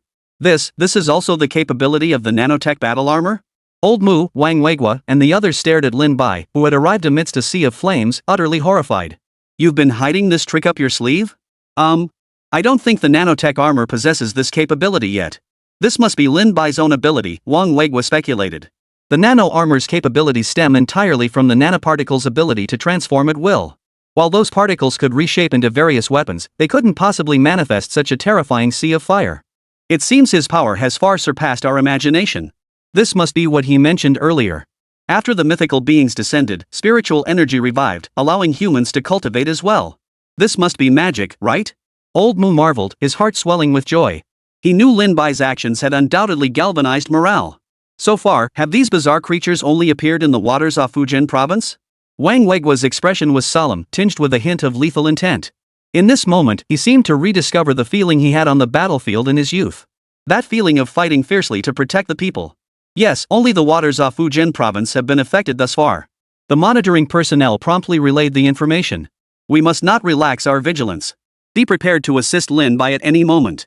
Perhaps in this era, those bizarre creatures have sensed something amiss and launched their invasion first. Old Mu took up the thread. With Lin Bai's assistance in this era, the Dragon Nation had already acquired preliminary strength to counter the dawn of the mythical age. Such a shift might have drawn the attention of the mythical, bizarre creatures. Thus, the invasion had begun prematurely. This war officially commences at this moment. Announced nationwide, the nation formally enters a state of war. The scene of Lin Bai's arrival was broadcast nationwide. In that instant, the entire nation erupted in fervor. Eyes wide with awe, they stared at the screen, witnessing scenes once confined to television dramas now unfolding in stark reality. Dragon Nation Netizen A, holy crap! Is this really not a TV drama? Dragon Country Netizen B, TV dramas aren't this realistic. Arriving amidst a sea of flames, is this the power of the Mythical Apocalypse team leader? Dragon Country Netizen C, it's real. The sky here has been dyed crimson, like divine flames spreading everywhere. Above the waters off Fujian province, Lin Bai burned with the three-flame true fire. With a wave of his hand, he slaughtered the weaker bizarre creatures. His gaze then fell upon the bizarre kingfish he had driven back. Possessing the same Earth-level 7th rank strength, its presence in the early stages of this mythical era's descent was indeed noteworthy. How could such a low-level civilization produce an existence like this? The eerie, dark green pupils of the Guiwang fish reflected an unnerving gleam. Its muttered words reached Lin Bai's ears. With a sneer, Lin Bai offered no concealment for the murderous intent filling his own pupils. The civilization of this planet won't sit idly by, waiting for your invasion. This isn't our first encounter. This time, I will slay you. Lin Bai knew of the Guiwang fish's existence. In his previous life, after the Mythic Era descended, he had glimpsed its form in broadcast reports. Back then, the Guiwang fish had also suddenly emerged from the sea onto land, unleashing a frenzied slaughter. Hearing this, the weird kingfish emitted a series of hoarse, shrill laughs. It appraised Lin Bai, growling low, "You are nothing but a lowly civilization, mere flesh for my kind. Today, I will kill you, then slaughter every last person here to feed my bloodlust." Lin Bai wasted no words. The great blade formed from nanoparticles swung down. As if sensing the attack, the three-flame true fire surged forth, bathing the entire blade in dazzling light. Accelerating to his absolute limit, Lin Bai charged forward amidst the flames. His swing unleashed waves of scorching energy. The weird kingfish, seemingly caught off guard by the ferocity of the attack, was shaken to its core and attempted to defend. With a thunderous crash, the Guiwang fish's arm split open, flesh torn and blood spilling. Enraged by the injury, the colossal creature crushed down upon Lin Bai. Compared to the monstrous scale of the Guiwang fish, Lin Bai's form appeared minuscule. Yet illuminated by the three flavors true fire, his figure loomed colossal. Let's go! Cover team leader Lin Bai. A squad arrived, clad in nanotech battle armor and armed with the most powerful nuclear and psychic weapons. They positioned themselves at a distance to support Lin Bai, coordinating their attacks against the King of Strangeness. How can it be this powerful? The kingfish felt its heart tremble with fear. This human before it seemed excessively powerful. Lin Bai remained silent, unleashing his full power. The three flame true fire rapidly coalesced on his arms. Each punch unleashed blinding light, overwhelmingly fierce. The impact shook the weird kingfish's muscles, shattering flesh in multiple places and causing excruciating pain. The weird kingfish's eyes turned bloodshot. Its body erupted with bizarre, spiked protrusions. Traces of its form flashed at every angle, attempting to encircle and kill Lin Bai. Yet the three flame true fire surged, incinerating the spikes. Impossible. The King of Deception instinctively tried to turn and flee, only to have its legs severed by Lin Bai's blade. Though both were Earth level 7th rank, Lin Bai not only possessed the enhancement of the three-flavored true fire but also drew upon the purest spiritual energy, bolstered by the divine artifacts within his god tier farm. His true strength had long surpassed the 7th tier of the Earth surface realm. Lin Bai wouldn't let it go. Another punch slammed into the Goiwang fish's chest, and the three-flame true fire invaded its body. The violent flames erupted violently, shattering the Goiwang fish's body into pieces. The sickening spray of flesh and blood was instantly consumed by the three-flame true fire. Lin Bai turned his gaze toward the bizarre creatures on the sea surface. The three-flame true fire, churned up high in the sky, descended like a celestial curtain, utterly incinerating all the eerie phenomena into nothingness. He raised his gaze to the sky and murmured, "This time, humanity has declared war on the mythical civilization." Chapter 29, The Deity Appears, North Sea. Having dealt with the Goiwang fish, Lin Bai withdrew the three-flame true fire and landed among his troops. "What are the casualties?" Lin Bai inquired. The commander in charge of the battle stepped forward and reported the casualties from the earlier engagement. Though the arrival of the bizarre creature had been unexpected, it hadn't caught the troops completely off guard. Overall, the battle had been a resounding victory. The automated construction units will swiftly repair the steel walls. However, as you all witnessed, these walls prove extremely fragile against truly powerful anomalous creatures. We must be prepared. A deep resolve flickered in Lin Bai's eyes as he addressed the captain beside him. The steel walls must hold. But if the steel defenses are breached, we fall back to the rear. We must ensure the safety of our people and soldiers before eliminating every last one of those monstrous creatures. The soldiers nodded in unison. Every one of them approached this battle with a resolve to fight to the death. Meanwhile, the people of Dragon Nation watched the battle unfold through live broadcasts. Witnessing Lin Bai's blazing sword light and overwhelming fist strikes, everyone was overcome with excitement. Their fear of these mythical, bizarre creatures began to fade. So cultivators truly exist in our nation. Didn't the government already announce that after the mythic era officially arrives, spiritual energy would revive too? Good heavens! With someone like Mr. Lin Bai among us, we have hope. That overwhelmingly powerful fist light was so cool. While some rejoiced, others grieved. The neon-lit nation that had earlier gloated over the Dragon Kingdom's misfortune was the first to suffer. A squadron of bizarre creatures had just landed on its shores. Though only a handful of these bizarre creatures, they still spelled disaster for Japan, which lacked super weapons of mass destruction. Those bizarre creatures unleashed a frenzied slaughter, leaving the Little Days crying out in despair. Ultimately, they paid a tremendous price, nearly reducing coastal cities to ruins before barely managing to eliminate those few bizarre creatures. This suicidal tactic left the Little Days with nothing to laugh about. Damn it! The Dragon Nation possesses such formidable weapons yet refuses to aid us. At a time like this, humanity should unite against external threats. The Shaorizi leadership's faces turned green with rage. But talk is cheap. They dared not utter such reckless words to the Dragon Nation. The Dragon Nation of today was no longer the peaceful nation of the past. Provoking it now could genuinely mean national annihilation. Not to mention the terrifying presence lurking within Dragon Nation. The scene where Lin Bai had summoned a sea of fire with a wave of his hand, a sky-darkening inferno that had utterly annihilated the bizarre creatures below, had deeply shaken them. That was something beyond human comprehension. The United States. What was that? What on earth was that? Dragon Nation Kung Fu? How could that possibly be a power within human capability? What has the Dragon Nation been hiding from us? As the beautiful country's leader raged, someone beside him spoke up. The Neon Country has sent us a distress signal. Tell them to get lost. Is that all? Get lost. Meanwhile, on online platforms, footage of Lin Bai slaying the Goiwang fish spread like wildfire. Westerners who witnessed such an invincible Dragon Nation citizen were left utterly dumbfounded. Is this even the real world? Those Dragon Nation citizens who had previously refused to return were now kicking themselves. System task issued: follow the guidance to the far north to awaken an unknown deity. Having defeated the deceptive kingfish, Lin Bai did not immediately return to the command center. Instead, he received a system mission. His footsteps faltered, but without hesitation, he summoned his nanotech battle armor once more and blasted off toward the far north at breakneck speed. Young friend Lin Bai, what are you doing? The communication channel carried the voice of Elder Mu, tinged with puzzlement. A deity has manifested in the far north. The crisis here is temporarily resolved. I must go retrieve our Dragon Nation's deity. Upon hearing Lin Bai's words, Elder Mu and Wang Weigua felt a deep sense of reverence. Recognizing the gravity of the situation, they made an immediate decision. We'll dispatch a small team to rendezvous with you right away. Master Mu, General Wang, leave this matter to me. The strange creatures have appeared and may surface elsewhere within the nation. You must ensure timely reinforcements. Once I awaken the deity, I will return immediately. Lin Bai replied. But the two elders hesitated, uneasy about sending Lin Bai alone. Rest assured, it's merely a matter of awakening the deity. Should any formidable foe arise, I won't engage them head-on. Fierce flames blazed around Lin Bai. Accelerated by extreme light particles, his speed surpassed the limits of his nanotech battle armor as he raced relentlessly toward the far north. The far north? How could a deity appear there? It should be similar to the giant spirit god's emergence earlier. But a deity existing in the far north. Could it refer to the North Sea? Lin Bai mused aloud, speculating on the deity that might appear. Legend says the North Sea lies beyond the Great Wastes, at the world's edge, a land of bitter cold and endless desolation, home to countless strange creatures. Thankfully, the system provides guidance. The system interface constantly guided Lin Bai toward the far north. Until ice and snow blanketed the land, as if stepping into a frigid, desolate realm. Here, blizzards raged, and ice as old as millennia sealed the planet's past. Azure auroras danced in the sky, a place of utter solitude and barrenness. This is the location the system guided me to. Lin Bai landed in this mysterious sea of the far north, and the sight left him profoundly shaken. It seemed as though this place truly held the gateway to the divine realm. Indeed, it was a sight he had never witnessed before. Ice and snow reigned supreme over this realm, blending seamlessly with the ocean, the stars, and the Milky Way. Though it held boundless allure, it felt profoundly eerie, a place untouched by life. Here, in the desolate, icy darkness of night, the crimson glow stood out starkly.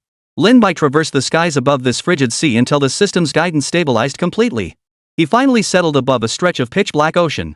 Here, ice and snow blanketed the heavens and earth, reigning supreme. In the depths of this ocean? After a moment's contemplation, Lin Bai erupted in blazing flames, instantly melting the ice and snow beneath him. He headed toward the mysterious sea of the far north, a place that might be called the Northern Sea in the mythical classic of mountains and seas of the Dragon Kingdom. Chapter 30, Lord of the North Sea, Xian Ming. Within the profound depths of the North Sea, light was scarcely discernible. It seemed that upon landing here, one's senses dimmed. The surrounding darkness appeared intent on consuming everything that dared enter. Should anyone fall into this place, they would likely be swallowed by the darkness in an instant. Lin Bai scanned his surroundings, searching for anything related to the gods. To awaken a deity, finding divine artifacts was paramount. Having awakened the giant spirit god before, Lin Bai now moved with greater ease. Fortunately, there seemed to be no signs of any strange creatures appearing here. Lin Bai even lost some sense of time and space as he descended deeper. The three-flame true fire illuminated the seabed, bringing the only light to this place. Such terrifying flames caused the sea to boil violently, creating an eerie spectacle. Yet the rapidly rising temperature had no effect on Lin Bai. Compared to last time, this is truly like searching for a needle in the ocean. Lin Bai sighed. Crack! Suddenly, Lin Bai noticed with astonishment that the lake water around him had abruptly frozen solid. Had it not been for the three heavenly fires enveloping his body, he himself might have been encased within the ice. The instantly frozen seawater caught Lin Bai's attention. This place was saturated with the three-flame true fire. What could possibly cause the seawater to freeze? His gaze swept toward the darkness, where a colossal form seemed to be slowly emerging. Lin Bai could only make out its blurred outline, yet he could still sense its extraordinary nature, even feeling a faint sense of oppression emanating from it. What is this? The colossal entity before him appeared to be over 100 meters tall. Lin Bai stared at the colossal form, swung his arm, and the three-flame true fire surged forth. As it melted the ice, it also illuminated the creature's true appearance. Only then did Lin Bai clearly see what it truly was. It was a colossal stone statue, 100 meters in size. Lin Bai's heart skipped a beat, then surged with wild joy. This search hadn't been overly complicated after all. With such a colossal divine statue now revealed, the only task remaining was to awaken the deity. Which deity could this be? Lin Bai murmured in confusion, simultaneously transmitting the scene before him back to the command center. After receiving the feed, it took a moment for Elder Mu and the others to discern the statue's true form by the light of the three-flame true fire. The statue resembled a giant phoenix spreading its wings, yet it bore the majestic head of a human. Two coiled serpents hung from its ears. Strangely, the statue seemed to emit a faint, shimmering color. Coiled around its ears were green serpents. Beneath its feet, it trod upon two crimson serpents. Could this be? Old Mu and the others swiftly consulted their records, finally arriving at a likely correct conclusion. Young friend Lin Bai, if we're not mistaken, this statue should be Xian Ming, the Lord of the Northern Sea or the God of Winter, as described in the classic of Mountains and Seas. Master Mu could not conceal the excitement in his voice. For this was the second deity their dragon nation was about to awaken. So it is the Lord of the Northern Sea, Xian Ming. Lin Bai realized with a flash of understanding. The system did not disappoint him either, as text swiftly appeared on the interface panel. Awakening incantation for Xian Ming, Lord of the Northern Sea, ruler of the bitter winter, bringer of death to all things, we humbly welcome the Lord of the Northern Sea, Xian Ming. Lin Bai reigned in his threefold true fire. Displaying such divine flames before a deity who ruled over ice, snow, and desolation would undoubtedly be disrespectful to Xian Ming. Thus, he suppressed his flames, relying solely on his nanotech battle armor to shield himself from the encroaching ice and water. Ruler of the frigid winter, bringer of death to all things, we humbly welcome the Lord of the Northern Abyss, Xian Ming. Lin Bai clasped his fists and declared in a solemn voice. Though deep within the ocean, his voice defied common sense and carried outward. As Lin Bai's words fell, the statue of Xian Ming before him instantly cracked with fissures. Boom! Lin Bai felt the world around him violently tremble. The sea churned, thunder rolled across the sky. It felt like the apocalypse had arrived. Lin Bai then ascended from the deep sea, standing firm in the sky. The instant he broke free, a pillar of blue-white light shot into the heavens, instantly bringing endless ice and snow that fell upon the earth. Everything within dozens of miles was frozen solid in an instant. A voice that seemed to echo from the primordial cosmos reverberated through the heavens. As the blue-white pillar of light slowly dissipated, Lin Bai watched a figure descend from the sky. Who are you? How did you awaken me? Xuan Ming's gaze locked onto Lin Bai, unleashing an unmistakable divine pressure that made Lin Bai feel his breath catch. This junior is Lin Bai. I humbly welcome the Lord of the North Sea. Lin Bai clasped his fists in salute, informing Xian Ming of the current state of the dragon nation's mythological system, its obscurity, the Western pseudo-god's eagle eyes, and the encroachment of the mythological era. Upon hearing this, Xian Ming nearly gave a cold laugh. To stir up the Western pantheon? Those feeble creatures dare call themselves gods? That war long ago should have obliterated them completely. Lin Bai's expression shifted upon hearing this. Was he implying that the deities of the dragon nation and the Western deities had once waged war against each other? You have awakened me, and I shall continue to protect the dragon nation. As for the matter of the nation's fortune realm you mentioned earlier, I have indeed heard of it. Xian Ming spoke slowly, observing Lin Bai's hesitant expression and promptly cutting him off. Alas, I cannot reveal the truth. You need only know that my true form does not reside here. The divine power contained within my statue is limited, yet it suffices to protect the dragon nation. But I can bestow upon you a fragment of my divine consciousness. Lin Bai felt an icy chill swiftly penetrate his body. Golden and blue light suddenly erupted from his previously calm chest. Seeing this, Xian Ming looked somewhat startled. Oh? A divine thought from another deity already exists within you? Ha! Lin Bai froze in bewilderment. How could he not have known about this? The divine consciousness of the giant spirit god? Why didn't he tell me about this? Though Lin Bai didn't know what use the divine consciousness served, it must be something extremely precious, a gift bestowed directly by a deity. Heh, it seems you're no ordinary lad. Since calamity has now befallen us, borrow my power to protect all that you wish to safeguard. Xian Ming chuckled softly, his form dissipating into a divine statue that landed in Lin Bai's palm. Unlike the previous colossal statue stretching 100 meters tall, this one was merely human-sized, small enough to be held in one hand. Thank you. Lin Bai replied earnestly. Instantly, the three-flame true fire engulfed his entire body, propelling him swiftly away from the Northern Sea. System task completed. Congratulations, host, on acquiring the mythical anomaly insight device, capable of analyzing the strength levels of anomalous creatures. Chapter 31, Never Alone. Dragon Nation, Operations Center. Is this the divine statue of Xian Ming, Lord of the Northern Sea? Everyone gazed at the statue Lin Bai had brought back, their faces lighting up with joy. Their dragon nation now possessed two deities as trump cards, granting them immense confidence. They firmly believed they would awaken even more gods in the future. Lin Bai shared the incantation for awakening Xian Ming with Elder Mu and the others. He then retrieved a special device from his system Space 1 capable of analyzing the strength levels of bizarre creatures. Master Mu, General Wang, this device can analyze the strength levels of anomalous creatures. The anomaly kingfish that appeared earlier possessed Earth Surface Tier 7 strength. As for you all, you should currently be at Earth Surface Tier 4. The warriors who consumed the special eggs are at Earth Surface Tier 3. By now, it was afternoon, and a vague sense of unease began to rise within Lin Bai. Only a few hours remained until the National Fortune Secret Realm officially descended. So far, pioneers from all nations had emerged and voluntarily reported to their governments. Every country was exhausting every means to strengthen these pioneers. The time is still too short. Lin Bai's worries deepened. The emergence of these bizarre creatures in this lifetime had clearly changed. Who knew what else might happen? He couldn't shake the feeling he hadn't done enough. Even heading to the god-tier farm left him uneasy. Young friend Lin Bai, tomorrow is the day the National Fortune Secret Realm officially descends, correct? A heavy weight settled in everyone's hearts. Outside the command center, Elder Mu approached and spoke calmly. Yes. After today, the National Fortune Secret Realm will begin to unfold, ushering in the Mythic Era. Conflicts between nations will erupt, with pioneers from some countries launching preemptive attacks on others' secret realms. Should a civilization suffer severe damage, its real-world national fortune will perish, and naturally, the same fate awaits fallen pioneers. Listening to Lin Bai's explanation, Elder Mu sighed deeply. Who could have imagined the world would undergo such profound changes in just a few short days? At this point, he suddenly smiled. Who could have imagined that within hours, another civilized race would invade Blue Star? Lin Bai smiled. Of course not. But humanity will never retreat an inch. After a moment of silence, Lin Bai suddenly spoke, his expression grave. Master Mu, this journey into the National Fortune Secret Realm is uncharted territory for me as well. Everything in the real world I entrusted to you, to the nation, and to the people. Master Mu's expression was equally grave as he replied solemnly, rest assured, Lin Bai. We will never surrender our homeland. Lin Bai hesitated for a moment before continuing, facing all this unknown bizarre races, unknown deities, and unknown mythical era I may not survive.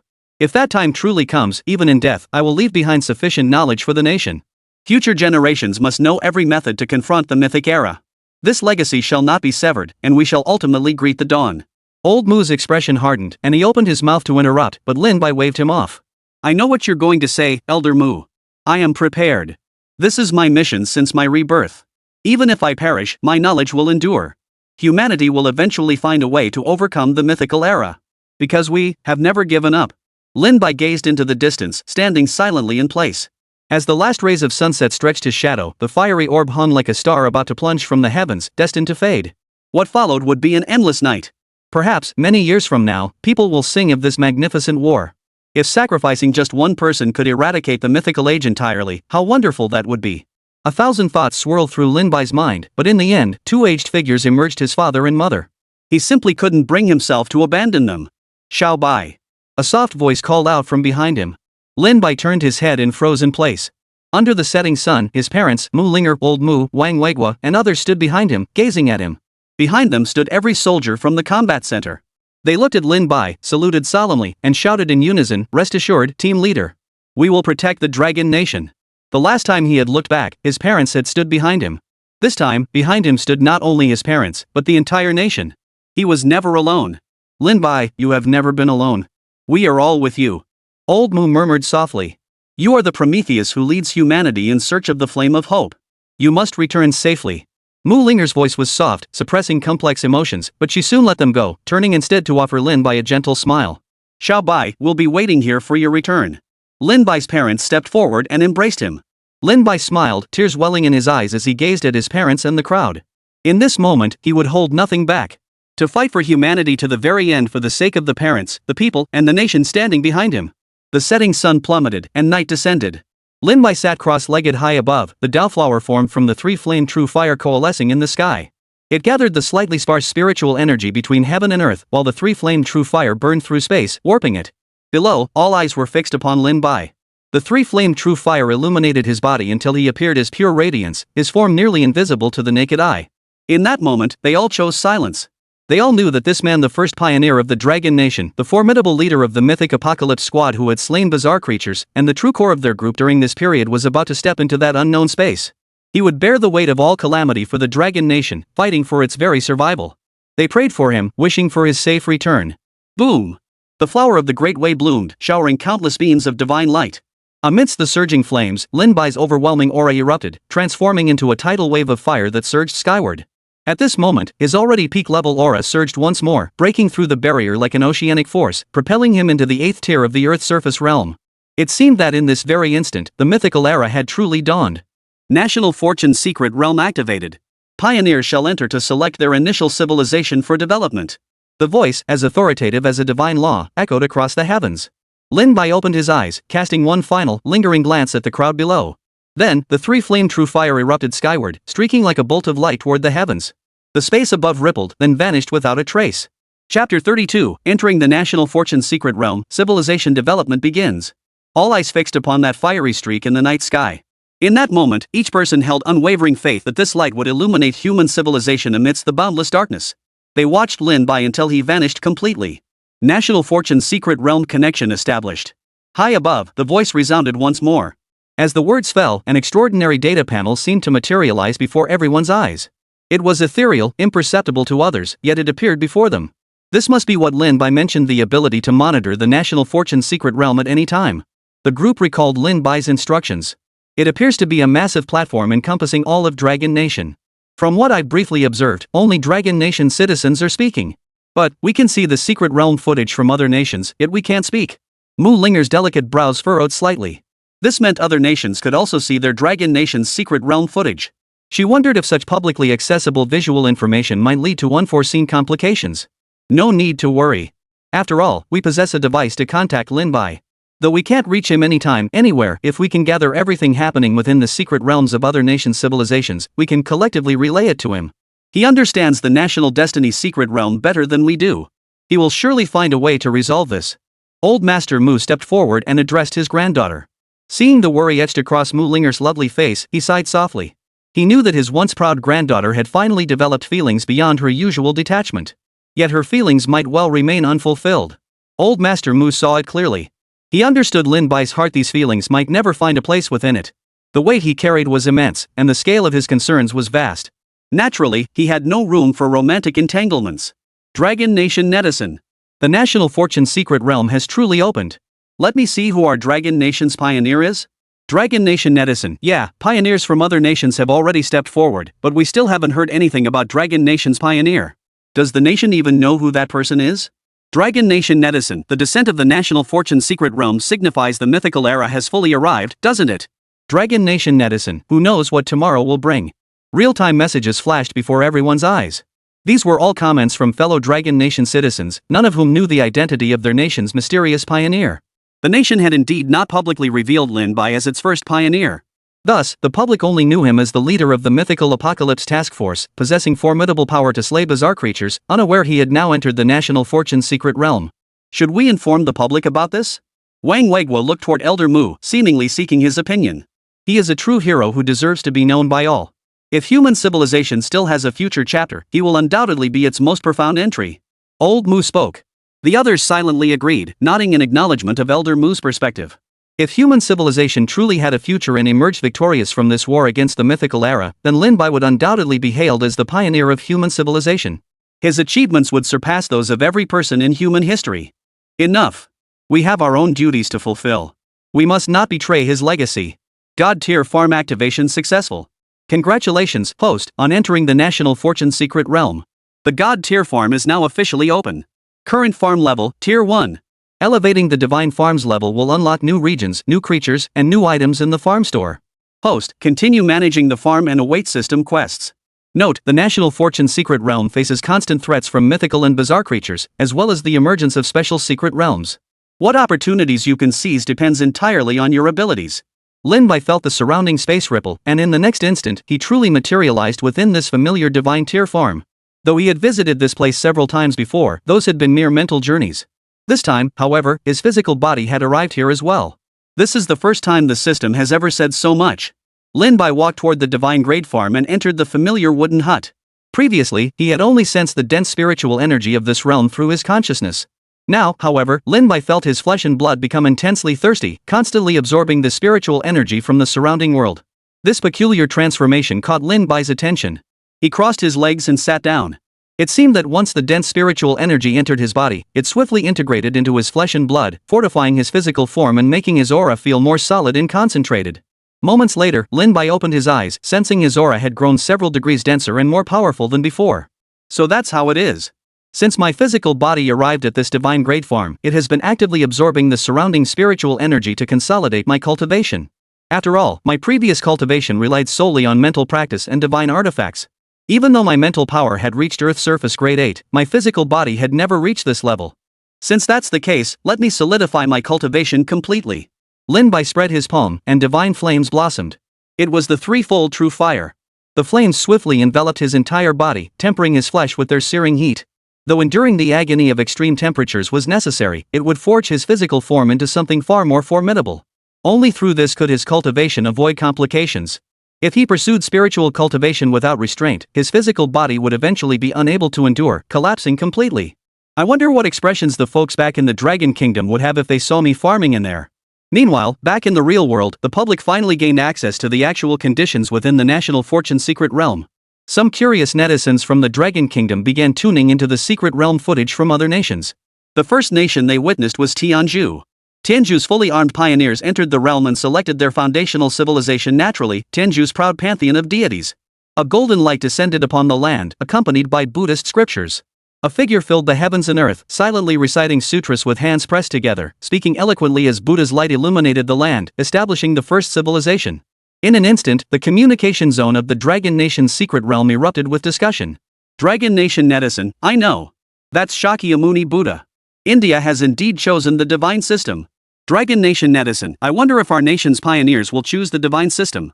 Chapter 33, you were told to develop civilization, but you planted fields instead. Dragon Nation netizen, look. Winter Bear Nation has already begun developing a technological civilization. Dragon Nation netizen, the beautiful nation has also started developing a technological civilization. Dragon Nation netizen, but still, tech just can't compare to deities. Pretty country totally sucks. Dragon Nation netizen, damn it, what do you expect from a country barely a few pages long in history books? Under the watchful eyes of Dragon Nation netizens, everyone began observing the technological civilizations being pioneered by Winter Bear Nation and the Pretty Nation. Compared to divine civilizations, technological progress unfolded at a far more rapid pace. High-tech weapons, armor, and mechs became commonplace. Each weapon, if brought into reality, could be called an absolute weapon of mass destruction. Inside the command center. I never imagined the technological civilization developed within the National Fortune secret realm would be so terrifying. Even with the technology Lin Bai brought, it would be incredibly difficult to manufacture those high-tech weapons. Wang Weiguo's expression grew grave. If these weapons were deployed in reality, the beautiful nation would undoubtedly launch a war after all. The Dragon Nation and the beautiful nation had already become sworn enemies. Were it not for the Dragon Nation's formidable technological might truly deterring the pretty country, coupled with the advent of the Mythic Era, those fellows wouldn't be so docile. But perhaps the divine civilization holds even greater potential. Take, for instance, the Sakyamuni Buddha summoned by the Indian nation. As Lin Bai suggested, the pioneers of India might inherit Sakyamuni's power, wielding the might to destroy heaven and earth. All our previous speculations have come true. The land of the rising sun chose to align with Amaterasu, the sun goddess from their mythological pantheon, while nations led by the land of wax and honey have pledged allegiance to Zeus, Odin. Old Mu sighed deeply. How wonderful it would be if the deities of our dragon nation could manifest. Though we now possess the deities of the giant spirit in Xianming, it is still far from enough. Mu Linger comforted her grandfather, don't worry. Didn't Lin Bai say he chose a path where deities and technology merge? Old Mu and Wang Weiguo could only nod in agreement. He's right. We should trust Lin Bai. By the way, can we see the images from the Dragon Nation's secret realm of destiny yet? We can see it now. Suddenly, someone exclaimed. All eyes rushed to the display before them. Simultaneously, countless Dragon Nation citizens strained to see what their nation's pioneers within the secret realm were doing, what path they had chosen to stand against nations like the beautiful country and the neon country. It wasn't just the Dragon Nation, people from every nation on Earth were watching. Having received advance warning of the Mythic Era's arrival, the Dragon Nation had prepared thoroughly. What would their performance be within the National Fortune's secret realm? The image gradually sharpened. Bro, I'm not worried at all. Our Dragon Nation's mythological system is at its peak. Just attach ourselves to any of the great deities like Pangu, Mother Nuwa, the Three Purities, or the ancient sage Bodhi, we'd be soaring to the heavens. Bro, worst case scenario, we've got tons of time travelers here. What about those novel authors? They should be summoning their protagonists back right about now. What the hell are they playing over there? With our Dragon Nation's cultural heritage, I can't imagine how we could lose. We younger generations implore the time travelers to return and defend our homeland. Suddenly, the tide of comments shifted. Holy, am I seeing this right? Holy. He placed that in the top tier. All the Dragon Country folks were stunned. Including Wang Weiguo, Old Mu, and the others. The scene displayed was, of course, the divine level farm. And there sat Lin Bai, cross-legged on a rickety lounge chair beside the weeping willow by the lake. He appeared to be resting his eyes. Behind him lay planted fruit trees, radishes, cabbages. Along with a battered hoe. This is clearly a migrant worker. You're telling me this is a pioneer of Dragon Nation? Mu Linger, who had just claimed Lin Bai sought to fuse deities with technology, was instantly dumbfounded. She froze in place, her beautiful eyes brimming with astonishment. She even doubted her own eyes. Was this really the same man she knew? Old Mu and Wang Weiguo exchanged glances, equally doubting their own eyes. While it was true the Dragon Nation people had an innate urge to cultivate crops wherever they went, a trait deeply ingrained in their DNA, who in their right mind would go farming inside the National Fortune secret realm? What is he doing? The two men hesitated, words failing them. This. Should we use that device to ask him? Wang Weigui suggested. Lin Bai's bizarre move had clearly stunned everyone. While other nations either relied on divine intervention or pursued cutting-edge technology, he was sitting here meditating in a field? Is that even right, dude? At this moment, even the combat center personnel were dumbfounded, let alone the clueless citizens of Dragon Nation. No way, dude, you went to the National Fortune's secret realm to farm? Everyone else is advancing tech or cultivating deities, and you're running a damn farm? We're done for, completely finished. How are we supposed to compete with the Western powers now? Who is this guy? Does he deserve the nation's trust? Does he honor Mr. Lin Bai's sacrifices? Don't ruin the whole country by yourself. In an instant, everyone was condemning Lin Bai. At this critical juncture, seeing this guy messing around in the National Fortune's secret realm made everyone's vision go black. What the hell is this? Even minor nations are advancing technology, and you're farming? Such actions would undoubtedly undo all the preparations Dragon Nation had made in recent days. Even with thorough preparations and overwhelmingly powerful equipment, the most crucial factor in confronting the Mythic Era was still the National Fortune's secret realm. Civilization development had fallen behind from the very start. How the hell are we supposed to catch up now? Foreign onlookers watching the spectacle were grinning from ear to ear. Among them, Little Day was the loudest in his taunts. Meanwhile, on Little Japan's National Fortune communication channel, Neon Nation netizen, yo! Dragon Nation, you really are full of hot air. Their pioneers actually went to the National Fortune's secret realm to grow vegetables, haha. Japan netizen, damn it. This time, we absolutely must annihilate the Dragon Nation. Though no other nations could contact their vanguard except the Dragon Nation, crucial preparations were clearly in place. Take Japan's vanguard, Moldy Kill. Having just established their civilization, they relied on the terrifying power of the sun goddess Amaterasu to launch a sacred realm invasion. Secret realm invasion refers to one nation's secret realm launching an assault on another's secret realm. It allows the invader to plunder resources and hinder the target's development. If the invader succeeds in slaying the target's pioneer, the victor's real-world national fortune will flourish even more. Chapter 34, The First Strike, Slaying Neon. Within the Neon Nation's secret realm at this very moment, Mayuki's lips curled into a lecherous grin that soon erupted into a roar of laughter. Ha ha ha. With the protection of the sun goddess Amaterasu, our Neon Nation will absolutely dominate Blue Star. Even the pretty country will bow down and submit. A mere centuries-old nation can only develop technology. Before the great god Amaterasu, that technology is as fragile as a toy. Moldy Kill's laughter abruptly halted, a cold gleam flashing in his eyes. Let the iron hoof of the great goddess Amaterasu be the first to shatter the Dragon Nation's secret realm. A mere dragon nation, even with divine aid, how could it possibly stand against the great goddess Amaterasu? With that, Mayukir turned and walked toward the rear. There, a towering figure emerged from the horizon, none other than Amaterasu, the deity they held in utmost reverence. Mayukiro knelt before the divine presence, bowing his head several times. Thud. Thud. Amaterasu seemed to manifest, as if reading Mayukir's thoughts. Bathed in radiant light, the deity transformed into a colossal serpent coiled below, appearing before Mayukir. The serpent's body was as vast as mountains, seemingly spanning the entire sky and earth.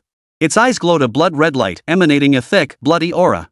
It possessed a full 8 heads and an equal number of tails.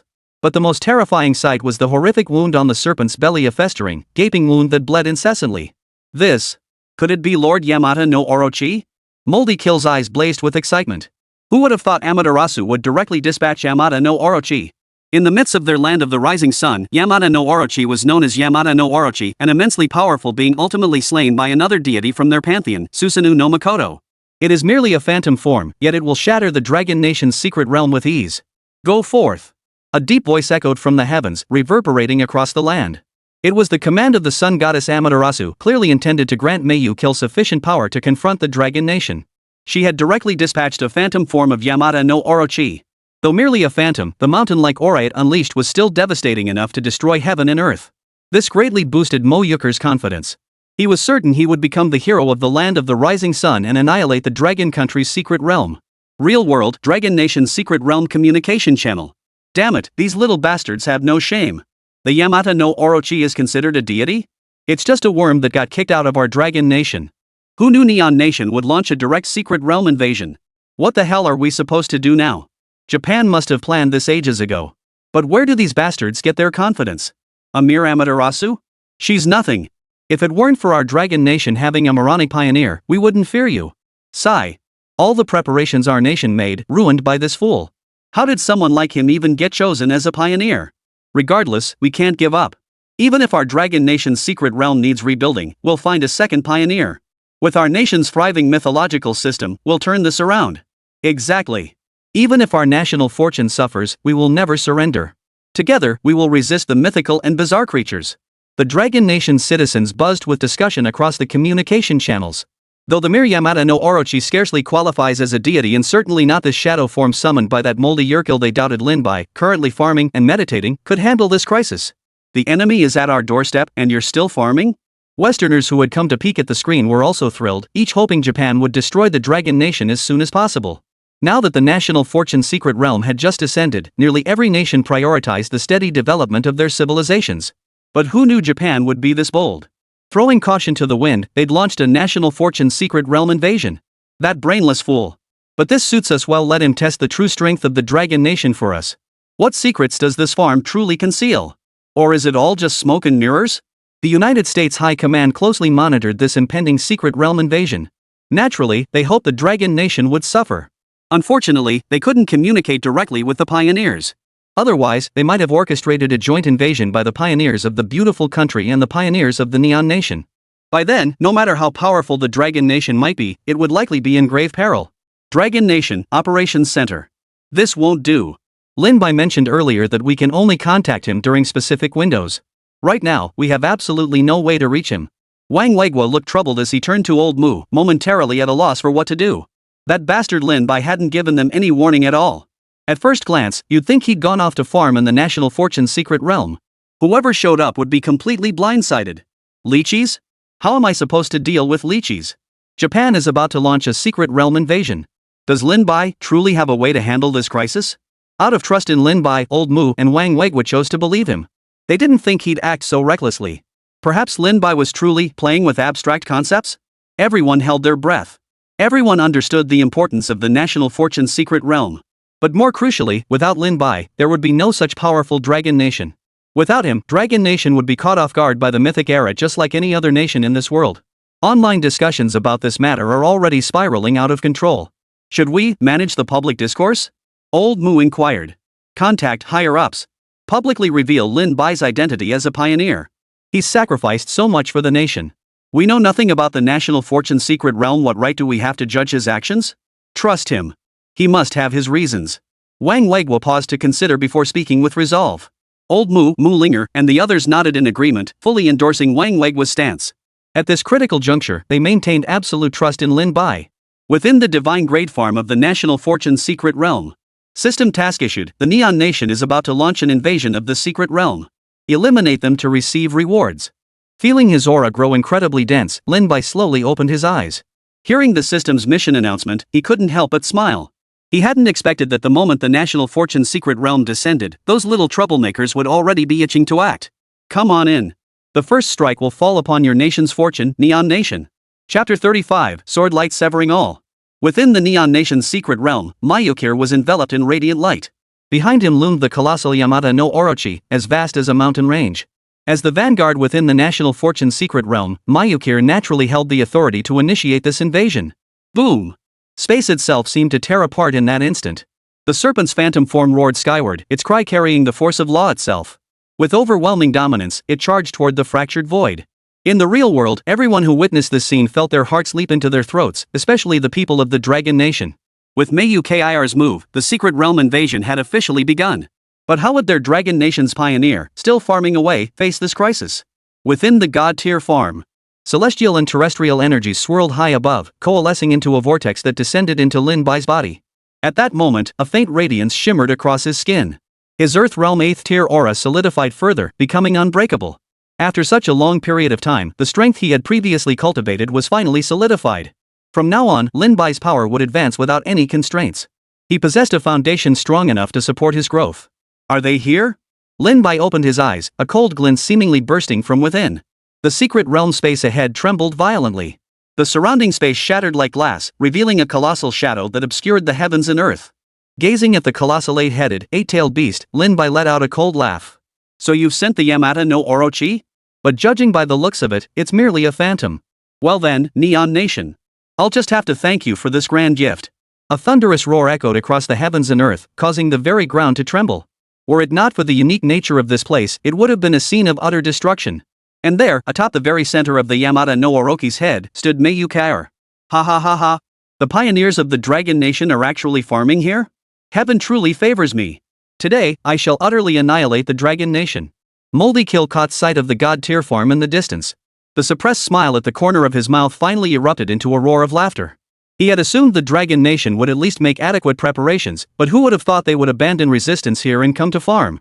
Seeing the cruel grin on Myuki's face, every Dragon Nation citizen seethed with pent-up fury. They longed to storm into the National Fortune secret realm and mete out harsh punishment to Myuki. Inside the command center, Elder Mu and the others watched the scenes within the National Fortune secret realm with tense expressions. Their anxiety deepened upon seeing the Yamata no Orochi, whose every movement caused the heavens and earth to tremble. Meanwhile, Lin Bai remained seated calmly beside the weeping Willow, his expression utterly detached, as if none of this concerned him. Is that kid okay? Old Mu's emotions were incredibly complex at that moment. In fact, the turmoil within him was so intense that he couldn't help but let out a bitter laugh as he glanced at Wang Weigua beside him. Wang Weigua gave Old Mu a firm pat on the shoulder and said, I've spent more time with Lin Bai these past few days, so you might not be aware. I've seen that look in his eyes countless times before. He doesn't even consider the Yamata no Orochi a threat. Hearing Wang Weigua's words, Old Mu's curiosity peaked as he continued watching the screen. He wondered how Lin Bai would confront the Yamata no Orochi summoned by the land of the rising sun. Would he rely solely on his own strength to fight? Though they had immense confidence in Lin Bai's power, the Yamata no Orochi was, after all, a deity. Could human strength truly possess the power to slay a god? The entire world watched this battle unfold. The United States and Japan were eager to see the Dragon Nation's first pioneer fall. Meanwhile, nations with friendly ties to the Dragon Nation began to worry for them. After all, a failed pioneer meant not only weakened national fortune in the real world but also delayed progress in the development of the secret realm civilization.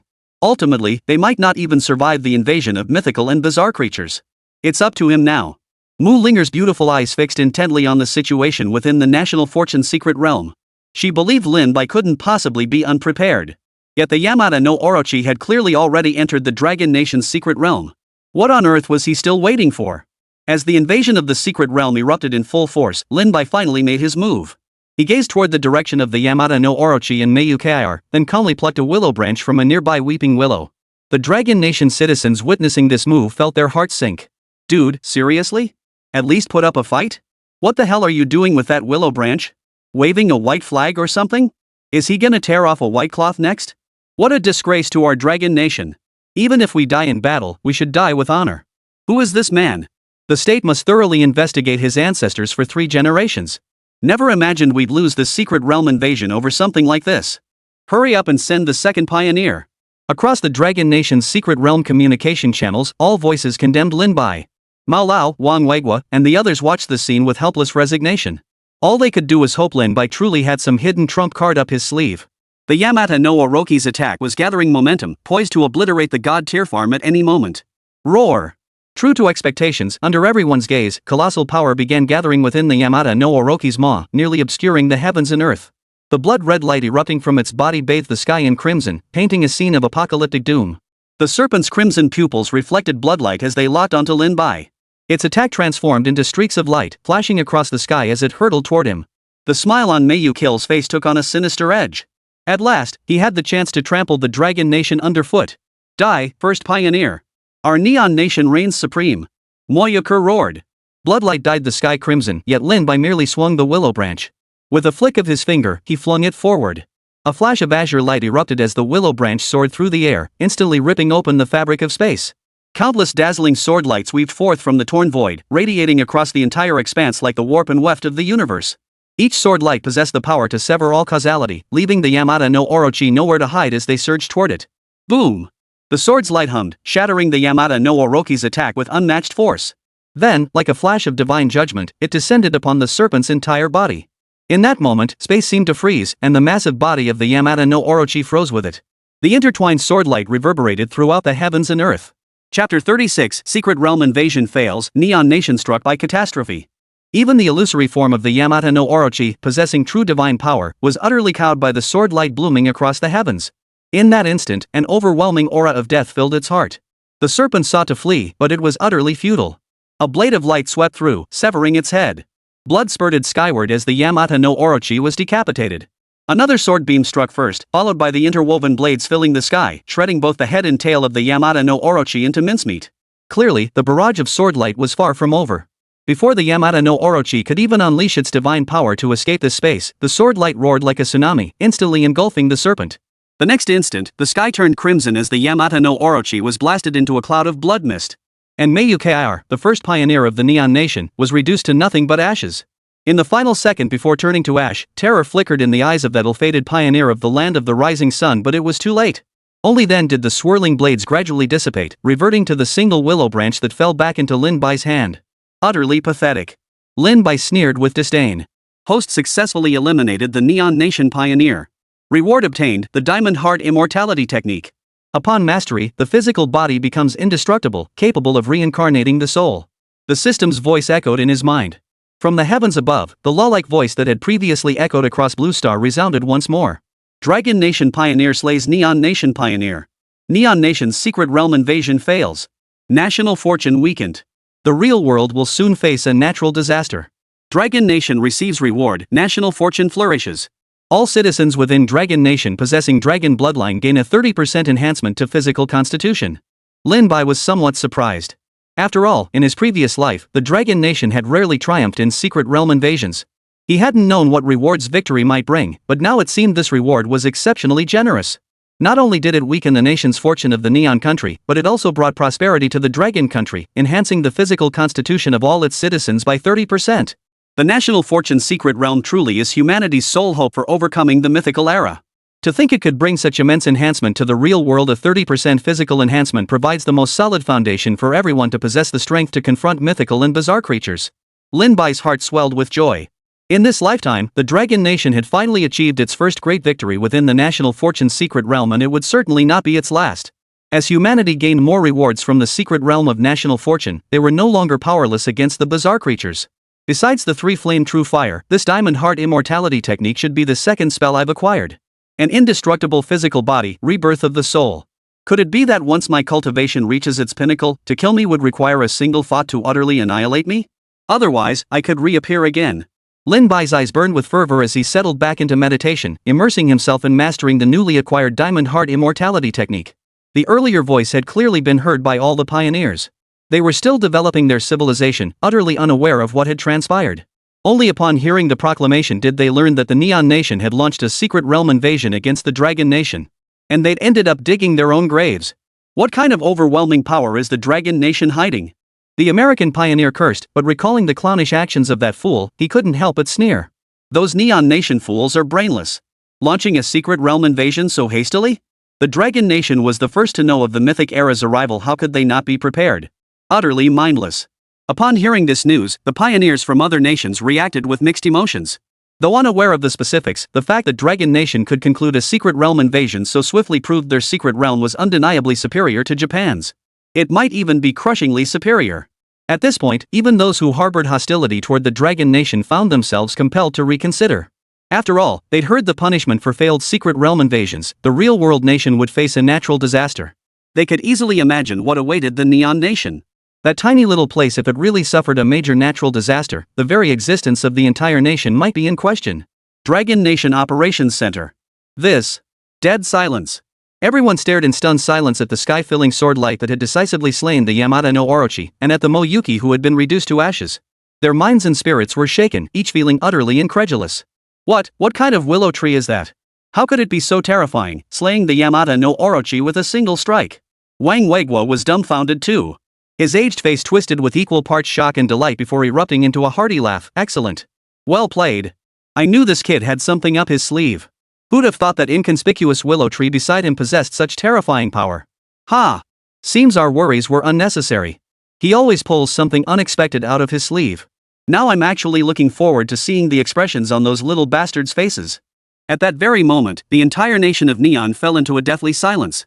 The Neon Nation's high command stared at the slain Moyuki, their faces as grim as if they'd swallowed a bitter pill. How could their mighty nation, blessed with a deity as formidable as Yamata no Orochi, be annihilated in a single clash? Even the vanguard had been reduced to dust. How is this possible? The Neon High Command screamed, their faces drained of color. Within Neon Nation's secret realm communication channel, a collective wail erupted. Neon Nation netizen, no, how could this be? Our nation's Lord Mui Yuker has actually died like this? Neon netizen, this is murder. Dragon Nation committed murder. They must pay with blood for this. Neon netizen, how could Lord Yamada no Orochi be slain? Dragon Nation must have cheated. Our Great Day Empire is invincible. Clearly, these people were dumbfounded. They were even spouting nonsense about paying with one's life. Meanwhile, Dragon Nation netizens who caught this scene burst into thunderous laughter.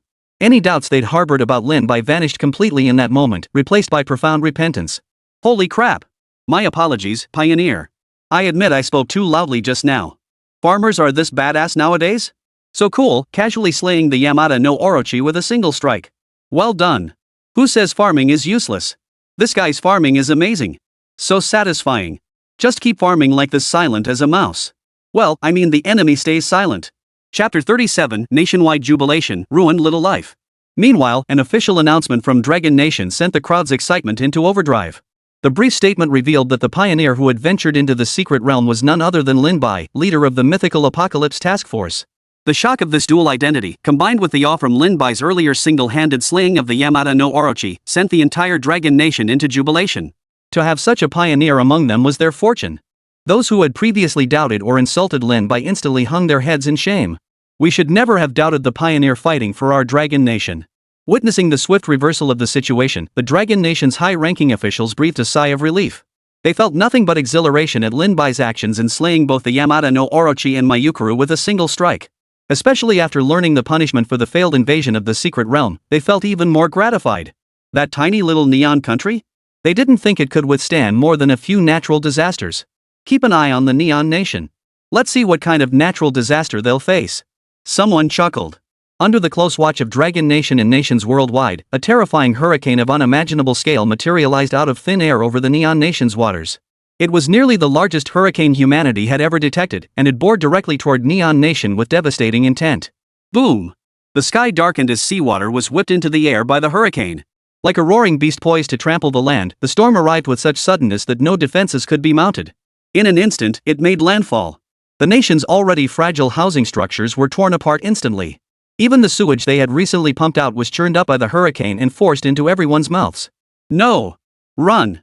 This can't be happening. Where's our Ultraman? Come protect us. Even Godzilla would be better. No, I just bought this house with a loan.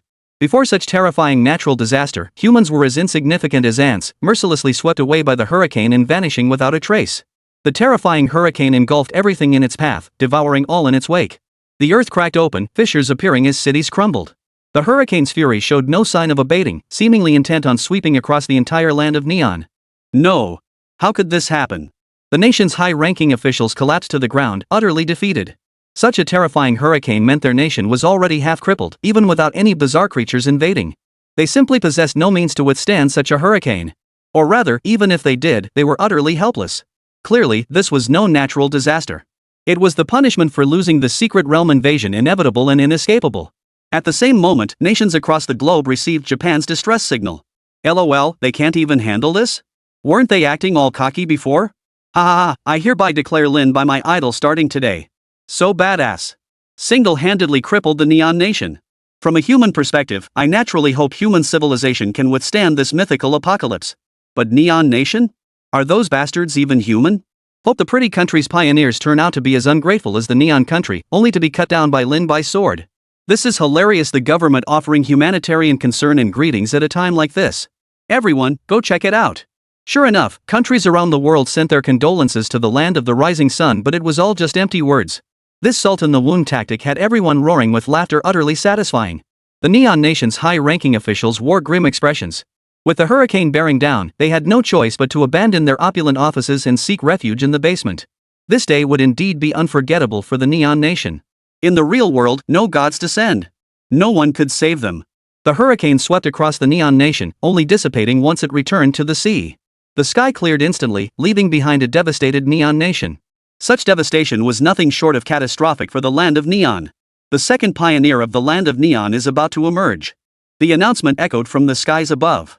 Yet none paid heed to this announcement. Instead, every Dragon Nation citizen who had been watching the spectacle suddenly felt a powerful force surge within them, instantly enhancing every aspect of their physical capabilities. Especially for the warriors who had previously consumed the special eggs purchased by Lin Bai, their abilities, already at the third tier of the Earth's surface realm, saw a 30% increase. The resulting enhancement was undeniably immense. For those at the fourth tier like Wang Weiguo and Old Mu, this was even more pronounced. Perhaps it wouldn't be long before they broke through to the fifth tier. This is truly a blessing.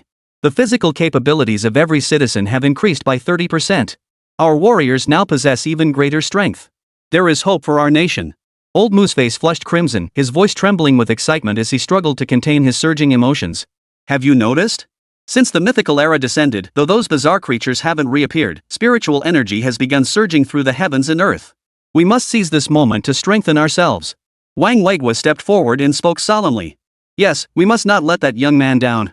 The two exchanged a knowing glance, both aware that everything now stemmed from Lin Bai. While he fought alone within the National Fortune's secret realm for the entire Dragon Nation, they would never let him down.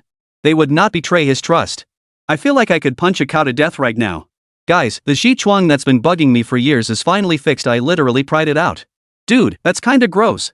I just saw a wheelchair-bound grandma suddenly stand up, grab her wheelchair, and start running. Mr. Lin Bai is a true hero. Mr. Lin Bai is so righteous. Wah, brother Lin Bai, I wanna be your little pet. Mind-blowing.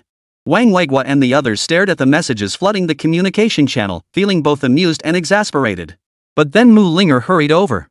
Her expression grave, she addressed Wang Weiguo and Old Mu. Uncanny creatures have appeared in coastal waters near countries worldwide. Ours are located in the waters off Su province. So it's finally here. Prepare for battle at all times. We must get ready to reinforce the front lines. A grim resolve flashed in Wang Weiguo's eyes. It's not just us. Neon Nation, Pretty Nation, and even inland countries like Winter Bear Nation and Great Britain have reported strange creatures emerging from their land. This crisis has truly arrived. Chapter 38, Secret Realm Instance opens. Su Province, Coastal Waters. A bizarre fissure abruptly appeared above the sea surface. From within emerged a monstrous, grotesque creature that spanned the ocean, charging toward the steel defenses along the Dragon Nation's coastline. Awaiting them, of course, was the Dragon Nation's overwhelming assault. Boom! Particles of light accelerated to extreme speeds, coalescing into streams that rained down like a storm. Those bizarre creatures at the first and second tiers of surface-level power were instantly shattered by the onslaught. The command center and the front lines maintained real-time communication, allowing the device Lin Bai had left behind to prove invaluable at this moment. Most of these anomalous creatures are at surface tier 2 to 3 strength, with the strongest reaching surface tier 5. Old Mu calmly analyzed the current situation. Given that, we're preparing to send reinforcements. Wang Weiguo made the decision without hesitation. Currently, warriors from all provinces of Dragon Nation were almost entirely at the third tier of Earth surface level strength. Only the warriors at the operations center had previously been elevated to the fourth tier with Lin Bai's assistance. Therefore, when facing a ground realm stage 5 bizarre creature, even if they lacked a ground realm stage 5 powerhouse on their side, they absolutely needed a ground realm stage 4 expert to command the operation. You stay here. If things go south, activate the space-based cannon and bombard them directly. Wang Weiguo said to Old Mu. The world was finally confronting the emergence of these bizarre creatures. Under the current attacks by human armies, unless weapons possessed extraordinary destructive power, they rarely proved effective. But war had erupted. Superpowers like the United States and Russia unleashed their full military might, while smaller nations poured firepower into the fray, desperate to eliminate the anomalous creatures. Casualties were inevitable. And the nation feeling the deepest despair was the Land of the Rising Sun. Earlier, Mythical dealt them their first crushing defeat. That terrifying hurricane nearly scattered the entire population of the Land of the Rising Sun. In such despair, who could possibly muster the will to fight? They were utterly routed. Some soldiers, seemingly possessed by a trance, faced the monstrous creatures only to be torn to shreds before they could even pull the trigger. This first direct confrontation between humans and the bizarre creatures caught nearly all nations off guard, save for the Dragon Nation. The creatures' attacks were as bizarre as their name suggested. Bone spike spears rained down from the sky, striking tanks and other human defenses with pinpoint accuracy, obliterating everything in a single blow. And if such bone spears struck the defensive lines? They could effortlessly obliterate the painstakingly constructed defenses in an instant. Wails echoed everywhere. No!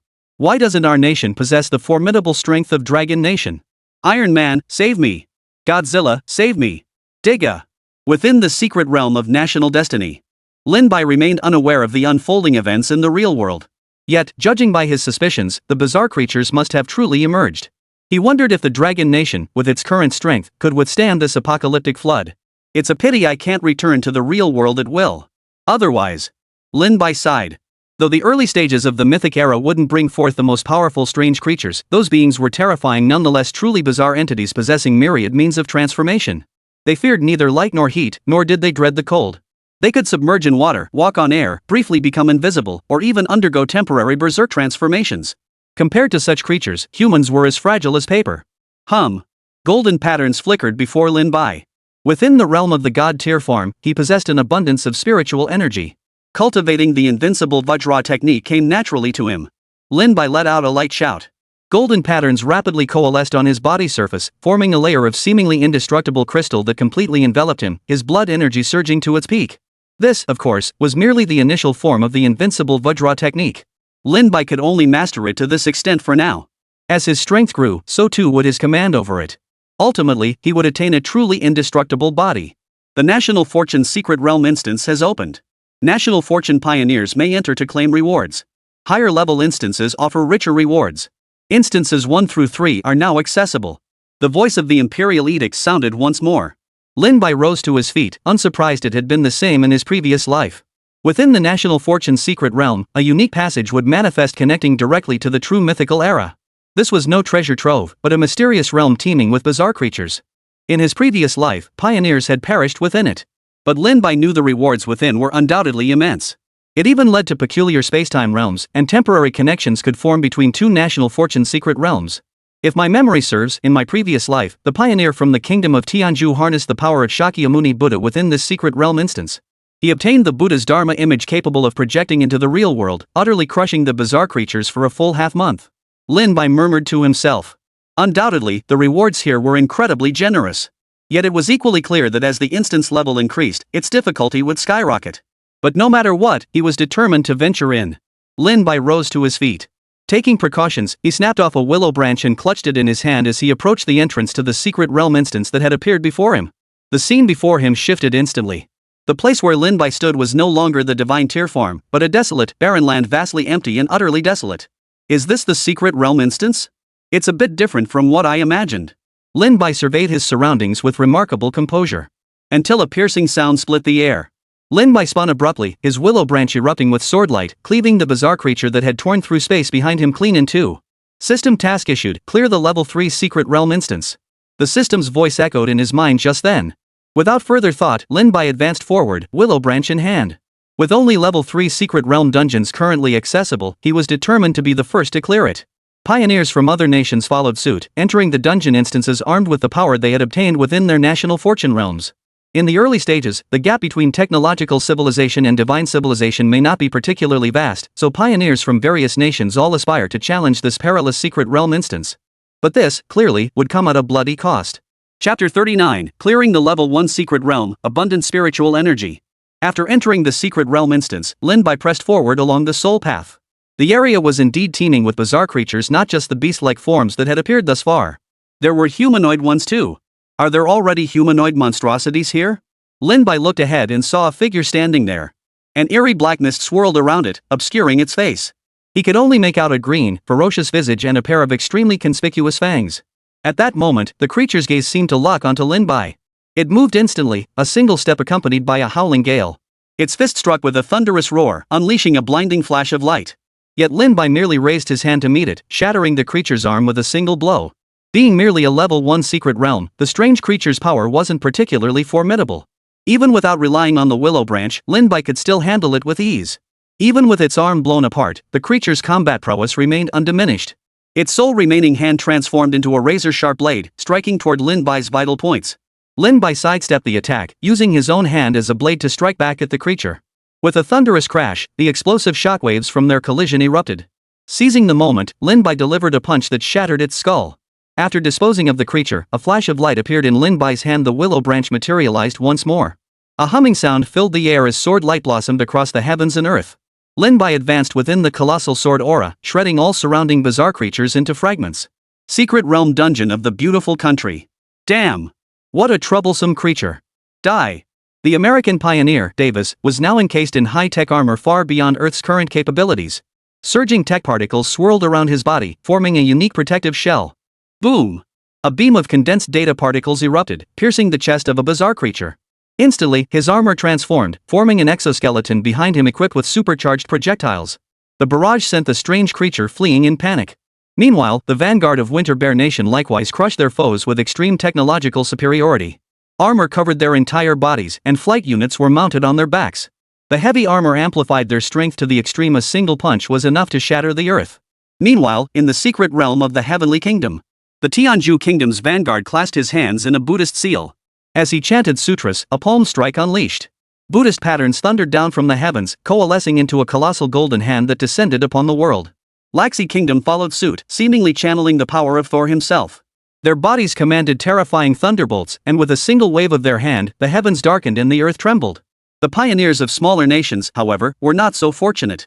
Shortly after entering the secret realm, their bodies were torn apart by bizarre creatures that suddenly appeared. The death of a pioneer signaled impending doom for their small nation. But clearly, the technologically advanced civilizations led by the United States and Russia, armed with the power of science, were different. The pioneers from the United States pursued balanced development, while those from Russia sought ultimate power. Meanwhile, the civilizations born from mythological systems drew upon the power of the gods. As for Lin Bai, immortal cultivation power? Dragon nations pioneer first to clear level 1 secret realm. The announcement echoed in every pioneer's ears. At this moment, Lin Bai was enveloped in a colossal swordlight, traversing the secret realm instance as if entering an uninhabited realm. The strongest anomalous creature within this level possessed Earth Tier 5th grade strength. Such power was easily within Lin Bai's current capabilities to eliminate, even without resorting to the power of the willow branch. Upon clearing level 1 secret realm instance, reward obtained, increased spiritual energy within the national fortune secret realm. The same rule-like voice announced the dungeon clearance reward as promised earlier. Without hesitation, Lin Bai immediately entered the second level dungeon. Though seemingly simple, the level 1 instance proved far from easy for pioneers from other nations. It housed a 5th tier surface level bizarre creature. Even with technological or divine power augmenting them, they had only recently entered the national fortune secret realm. How could they possibly possess such formidable strength? Their current capabilities were barely sufficient to handle the ordinary bizarre creatures encountered in the early stages of level 1 dungeons. If they could breeze through level 1 so effortlessly, wouldn't all of Lin Bai's hard work over the past days become a laughingstock? How did those Dragon Nation pioneers manage this? How did they already gain the strength to clear level 1 dungeons? Davis, who had just barely escaped the secret realm dungeon in disarray, couldn't help but curse. His high-tech armor was now riddled with cracks and shattered beyond repair, clearly the result of attacks from those bizarre creatures. His current strength was utterly inadequate to handle the formidable strange creatures within the level 1 instance. Staying any longer would only mean certain death. This level 2 secret realm is indeed several times more dangerous than the level 1 one. The strange creatures encountered right after entering generally possess strength comparable to surface realm tier 3 or even tier 4. Lin Bai arrived in the level 2 secret realm. Here, light was almost non-existent, the darkness overwhelming. The air was thick with a peculiar scent similar to the smell of blood, yet tinged with a hint of deadly poison. The flame pulsing at his brow surged, blossoming crimson around his body and forming a Dao flower above his head that illuminated the entire space. Boom! The 3 flame true fires surged upward, instantly incinerating any bizarre creatures that dared approach into ashes. Lin Bai had no intention of wasting time here. He swung the willow branch, and in an instant, the 3 flame true fire fused with the swirling swordlight, slicing through space. The entire space was instantly illuminated. The flaming sword light seemed to be the nemesis of these bizarre creatures. Any soul touched by it would be incinerated to ashes.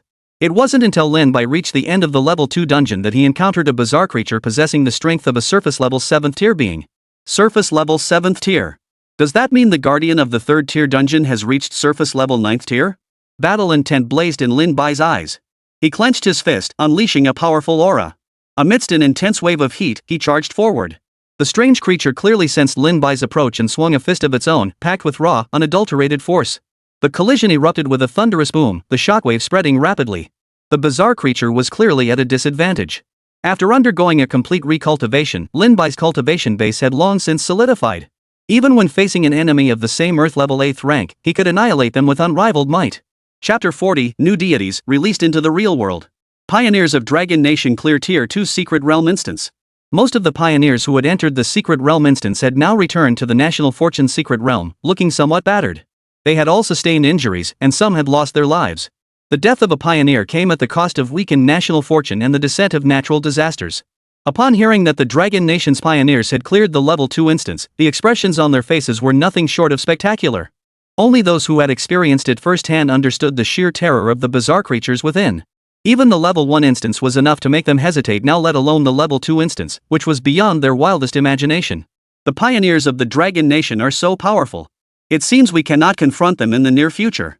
Unlike the dim-witted Moyuki, the American pioneer Davis was clearly not so brainless. He knew America lacked any mythological foundation, and the Dragon Nation pioneer's starting point was now clearly above his own. Had he launched a secret realm invasion like Moldy Kill, his fate would likely have been the same, slaughtered. However, nations like the Kingdom of Lashi and the Kingdom of Tianju, possessing mythological foundations, clearly did not share this view. They had absolute confidence in their own deities, believing they could certainly slay the Dragon Nation's pioneers. In that case, the rewards they would receive would be even more substantial. Clear Level 2 Dungeon. Reward: Random Divine Relic from the Dragon Nation's mythological system. Released into reality. Lin Bai, who had just entered the Level 3 instance, paused slightly upon hearing the reward details. He was delighted to discover that the Level 2 instance reward was a random divine token. Though it wasn't like his previous life where a deity directly descended to protect the real world, a new deity would still bring greater foundational strength to the Dragon Nation. Relying solely on human power was ultimately too feeble. Once I exit this dungeon, I must find a way to contact General Wang and the others to inform them of the incantation for awakening the deity. With that, the Dragon Nation will have the protection of 3 deities. Even if I'm not in the real world, we should be able to handle attacks from those bizarre creatures. Lin Bai murmured to himself, then resumed his battle within the 3rd-tier secret realm. Holding the willow branch, sword light swirled around the Dao suspended above his head as he pressed onward. Dragon Nation Operations Center. Grandmaster Mu, his expression grave, was intently monitoring the frontline battle report streaming across the screens. Suddenly, he heard hurried footsteps approaching from the side. Turning, he saw Mu Linger striding toward him. "Grandfather, there's trouble outside." Old Master Mu's expression shifted slightly. "An aberrant creature?" "No." Mu Linger shook her head, clearly struggling to articulate the situation. Old Master Mu followed her outside, where a light screen suddenly descended from the sky, slowly forming a stone statue. Dragon Nation Pioneer clears Level 2 Civilization's secret realm. Reward: Random divine statue from Dragon Nation mythology system deployed to reality. The crowd listened to the voice echoing from the heavens. After a moment of stunned silence, a surge of ecstatic joy erupted from their hearts. Lin Bai had brought the 3rd deity to the Dragon Nation. This was the 3rd deity of the Dragon Nation, following the giant spirit god in Xianming. "But Grandpa, who is this deity?" Mu Linger asked curiously, lifting her gaze to the towering statue. The deity held a sacred sword, its countenance stern and majestic, eyes surveying the world with an air of supreme authority. Clad in a robe embroidered with true dragons, its mere presence weighed heavily upon the crowd, making it difficult to breathe. "What a formidable deity! Our Dragon Nation's pantheon truly is unparalleled in its grandeur." Old Mu exclaimed in admiration. The warriors were all deeply stirred. Master Mu immediately ordered, "Go investigate this deity's information at once. Once we know its identity, when we can contact Lin Bai, we'll ask him for the awakening incantation for this deity." "Yes, sir." Old Mu's gaze burned with intensity as he studied the deity. Such distinct features made identification not particularly difficult. A vague suspicion stirred within him, though even if he knew the deity's identity, he remained ignorant of its awakening incantation. With no time to savor the joy of acquiring a new divine statue, Elder Mu turned and strode swiftly back to the command center. The battle at the front lines raged on, and the bizarre creatures appearing in the waters off Su province grew even more frenzied. Blood stained the ocean red. Even the impenetrable steel defenses had been torn open by the bizarre creatures. Had the coastal cities not been completely evacuated inland, the devastation would have been unimaginable. Exterminate these monstrous creatures. The warriors, clad in nanotech battle armor, fought with reckless abandon. Wang Weigua had already led his squad to reinforce the front lines. As the strongest among them, though advanced in years, he unleashed formidable combat prowess. His nanotech armor shifted into various configurations, attacking with precise, unyielding angles. Put! Blood spattered skyward as Wang Weigua felled one of the bizarre creatures. The analysis device for bizarre creatures left behind by Lin Bai was evidently linked to all the nano battlesuits. Thus, the Dragon Nation warriors could instantly discern the strength levels of the bizarre creatures with their naked eyes. Wang Weigua swiftly locked onto a humanoid anomaly in the distance. The data indicated its strength reached Earth level Tier 5. He must be the strongest here. Killing intent surged in Wang Weigua's eyes. Nanoparticles rapidly transformed into 2 blades on his arms. Simultaneously, under the full effect of the particle accelerator, a blinding light erupted around his body, tearing through the earth as he charged toward the strange creature. Who would have thought that lowly blood-eaters could possess such strength? The humanoid creature wore a look of surprise. Facing Wang Weigua's charging assault, it too struck out, rushing forward to engage him in combat. The battle was brutal. Soldiers fell, and even the nanoparticle acceleration couldn't save their lives as the bizarre creature shattered them with brutal force. Yet they showed no fear. When the steel defenses were breached, their flesh became an even more indestructible line of defense. Behind them lay their beloved homeland and countless compatriots they could never allow their people to face danger. The same scenes unfolded across the globe. The combat situations in other nations were clearly even more devastating. They lacked the terrifying military might of the Dragon Nation. Even the so-called world's most powerful nation, the pretty country, suffered heavy losses, with many casualties. The defenses of smaller nations collapsed outright. On this day, humanity finally grasped the true horror of the anomalous creatures. Even a colossal superpower would pay an excruciating price to withstand them. The only hope, perhaps, lay within the national fortune's secret realm. Chapter 41, Slaying the Bloodblade, Gaining Divine Protection. Within the secret realm instance, Lin Bai arrived at the level 3 secret realm. Unlike the dimness of the level 2 realm, this place felt remarkably open, as if he stood upon a vast, boundless plain indistinguishable from the environment on Blue Star. He detected no aura of bizarre creatures, which puzzled him. In the previous secret realm instances, such creatures had been relentless, and without the aid of the divine willow and the 3 flame true fire, he would never have progressed so swiftly. Yet here, the calm felt eerily off. Lin Bai tentatively stepped forward, only to realize through the surrounding visual landmarks that he was actually moving backward. A bizarre figure suddenly materialized before him. One moment it was mere inches away, the next, it loomed 100 meters distant. Lin Bai recognized the figure a bizarre creature. Yet its appearance was indistinguishable from a human, save for a pair of lifeless, ash-gray pupils that betrayed utter stillness. Indeed, a ground-level 9th rank. Having already guessed the power of the strange creature before him, Lin Bai took a deep breath and withdrew the divine willow. He would slay this bizarre creature with his own strength. "My name is Bloodblade." The creature spoke in a raspy voice, its overwhelming aura crushing down upon Lin Bai without restraint.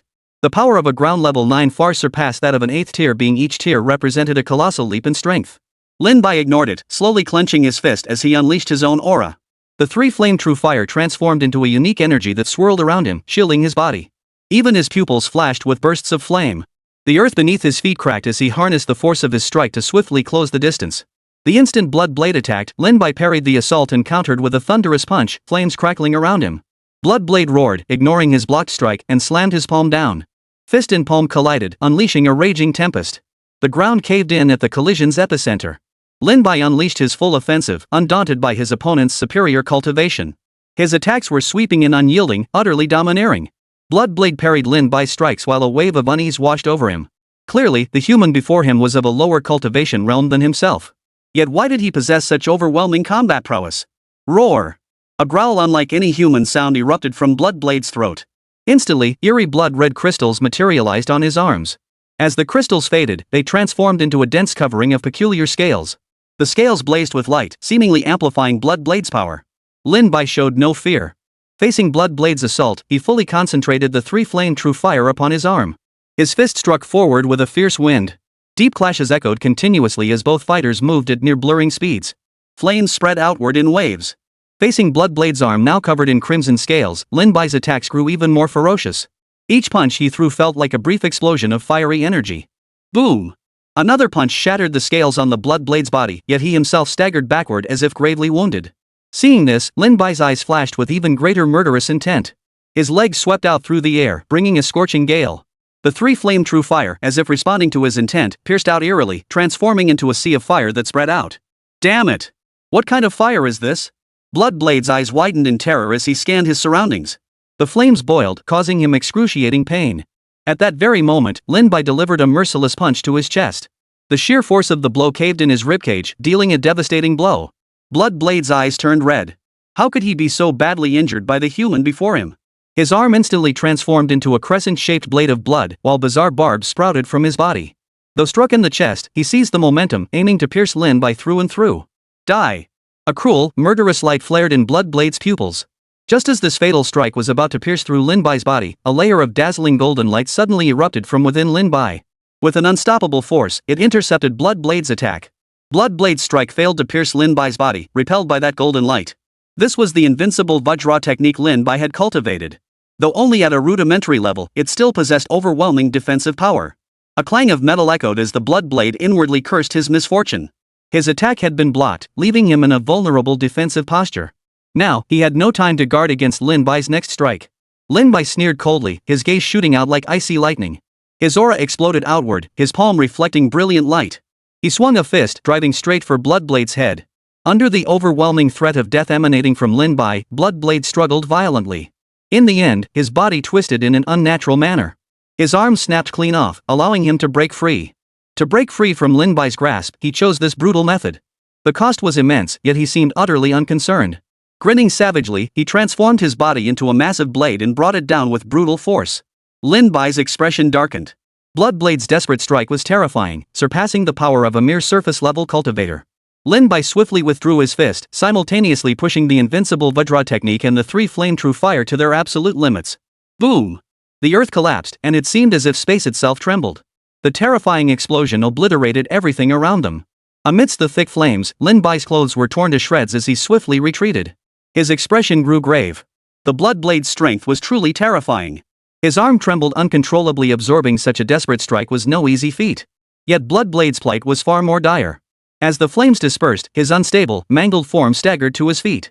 Though his attack had been powerful, it failed to harm Lin Bai, protected by the three flame true fire and the diamond heart immortality technique.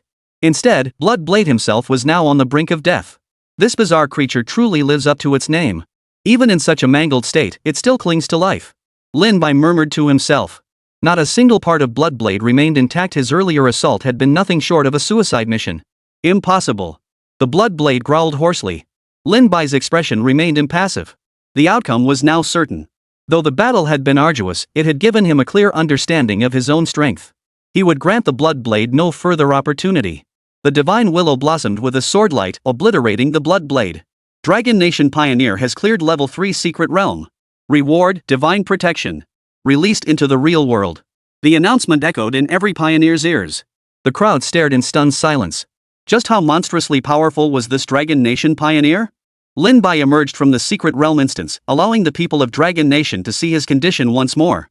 Yet, witnessing his torn garments and trembling arms, everyone felt a wave of concern wash over them. Just how terrifying was that dungeon? Even Lin Bai had been injured. Chapter 42, Divine Protection, Lord Guan. Oh my god, Lin Bai is injured. What on earth is in that Secret Realm instance? Is it filled with bizarre creatures? Someone asked anxiously over the communication channel. They had been closely monitoring the situation within the National Fortune Secret Realm. After witnessing pioneers from the United States and other nations emerge wounded from the instance earlier, their worries had deepened. They no longer doubted Lin Bai. The scene of him effortlessly slaying the Yamata no Orochi with a single wave remained etched in their minds. They desperately hoped their nation's formidable pioneer would emerge unscathed. It must be something truly terrifying in there. Pioneers from several nations have perished inside. He's so young. It reminds me of my son. I pray for his safe return. Thank you, Lin Bai. He has brought us divine protection. A true deity? Wonderful. With divine aid, we can surely repel those monstrous creatures. At the command center, Elder Mu and the others watched Lin Bai emerge wounded from the Secret Realm instance. Their hearts finally settled, but when they turned their gaze to the frontline battle, their expressions darkened with concern. That ground-level Tier 5 bizarre creature is far too powerful. I wonder if they can handle it. At that moment, Mu Linger reported, "Grandfather, strange creatures have also appeared in the Tibetan region. Their numbers are vast, though none exceed surface Tier 4 strength. Still, such overwhelming numbers are truly. Dispatch reinforcements immediately. Notify the Tibetan forces to prepare for battle at all times. We absolutely must keep those things out." Grandfather Mu issued the order without delay. Another squad set out, while the Tibetan forces had already engaged the anomalies.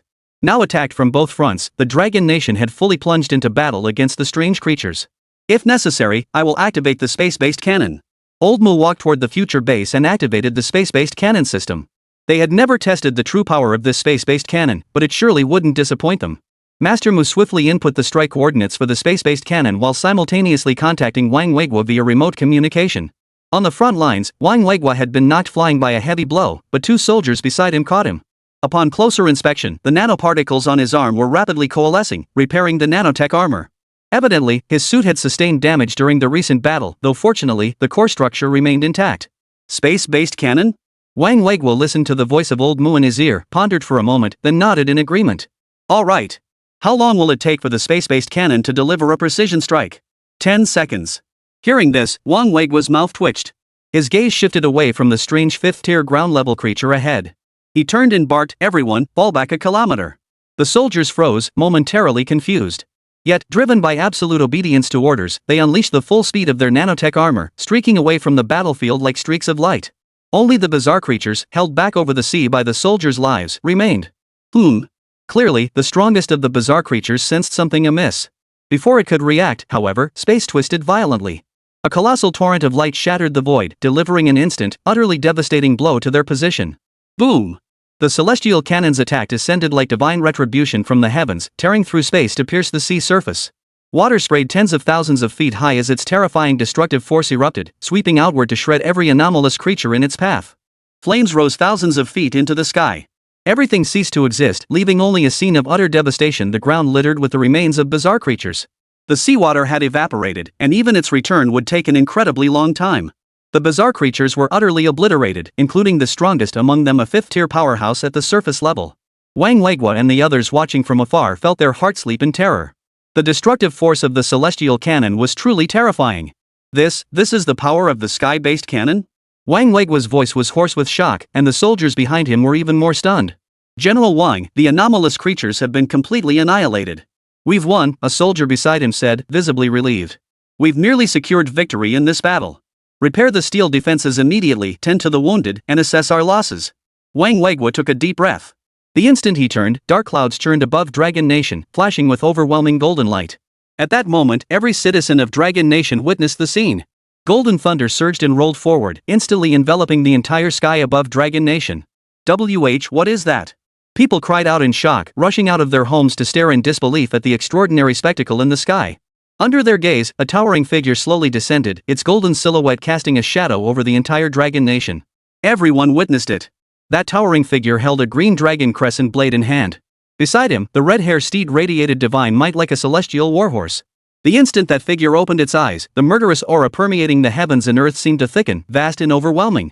I am Guan Shengdiji, the great emperor subduing demons of the three realms, whose divine might reigns supreme. From this day forth, I shall protect the Dragon Kingdom. My soldiers may fight the enemy with confidence. I shall grant you the power to vanquish demons, and you need not fear injury. My divine strength shall aid your recovery. His voice boomed like a temple bell, sounding like some divine decree. The moment it fell, the Dragon Nation's fortune reached its zenith. The divine power radiating from Guan Shengdijuan and his crimson steed swiftly healed the wounds of the injured Dragon Nation warriors, restoring them to full health in no time. Moreover, he bestowed divine power upon them all, granting absolute demon-slaying might. Any damage inflicted upon these bizarre creatures would prove fatal. This is the martial Saint Guan Yu. Good heavens, it truly is the divine Lord Guan. Someone shouted. This was divine protection brought by Lin Bai, none other than the god of war Guan Yu, a deity known to every household in the Dragon Nation. Heaven bless our Dragon Nation. The crowd wept with emotion, especially those in the command center like Elder Mu. Unlike the giant spirit god in Xianming divine statue they had found before, Guan Shengdijun had truly descended to protect the Dragon Nation. Though this protection might not be permanent, it would safeguard the nation for a time. Countless people bowed before Guan Yu in the sky. This was their true deity, capable of protecting them for generations to come. With such deities watching over them, the bizarre creatures stood no chance. News of the deity's descent spread across the nation in an instant, alongside reports of victory in the Su province maritime battle. This time, the Dragon Nation had achieved a major triumph in its fight against the bizarre creatures. Countless voices erupted in cheers. To be born a citizen of the Dragon Nation was indeed our greatest fortune. Chapter 43, The Emperor of the Ages. Lin Bai remained unaware of the external celebrations. His injuries were insignificant to him. The invincible Vajra technique swiftly healed his wounds. Yet, he too harbored curiosity. Which deity's protection had been sent to the real world? Host has cleared level 3 dungeon. System quest completed. Divine Farm will receive a mysterious visitor. Mysterious visitor? How mysterious could it be? Lin Bai scanned his surroundings. Everything looked exactly as it had before, no mysterious visitor in sight. He turned and stepped inside the wooden hut. Under his command, a special data interface began to materialize before him. This was the very device capable of connecting to the real world. Though he didn't know what constituted a specific period, he had to try. Within the God Tier farm, there was no cycle of day and night. Resting here was merely a matter of thought, no need to worry that perpetual light would disrupt his sleep. In truth, with Lin Bai's current power, rest wasn't necessary. He could maintain constant alertness simply by absorbing spiritual energy. However, the absence of day-night cycles had blurred his sense of time. He had no idea how much time had passed in the real world, nor did he know the current state of the Dragon Nation. After much deliberation, he decided to attempt contacting the real world. Perhaps due to the Divine Farm's official opening, the data energy rapidly transformed before him, ultimately crystallizing into peculiar particles of light. A flicker of anticipation crossed Lin Bai's eyes as the shifting data coalesced into a distinct image. On the other side of the screen was the scene from the operations center. Lin Bai saw Mu Linger's lovely face on the other side of the screen, first flush with surprise, then quickly shift to joy. She tentatively asked, "Lin Bai, is that you?" "It's me. I attempted to connect to the real world, and it seems I succeeded." Lin Bai nodded. Mu Linger, stationed in the command center, urgently summoned Elder Mu and others. Upon seeing Lin Bai, Elder Mu briefed him on all the events that had unfolded in Dragon Nation during his absence, including the official arrival of the bizarre creatures, the victory achieved by Wang Weiguo and his forces, and the descent of the Divine Lord Guan. I see. So the divine protection projected by the National Fortune Secret Realm comes from Guan Sheng Dijian Guanyu, the martial saint and demon-subduing emperor. Lin Bai suddenly understood. The Guan Sheng Dijuan had been human in life, his perfect virtues after death, sustained by the power of devotion, had elevated him beyond the ordinary to become a true deity. This left an indelible mark in the mythological pantheon of the Dragon Nation. Young friend Lin Bai, can humans truly ascend to godhood? Master Mu seemed to have recalled something, asking tentatively as if seeking confirmation for a long-held suspicion. Indeed, it is possible. Throughout the long history of our Dragon Nation, how many heroic figures have there been?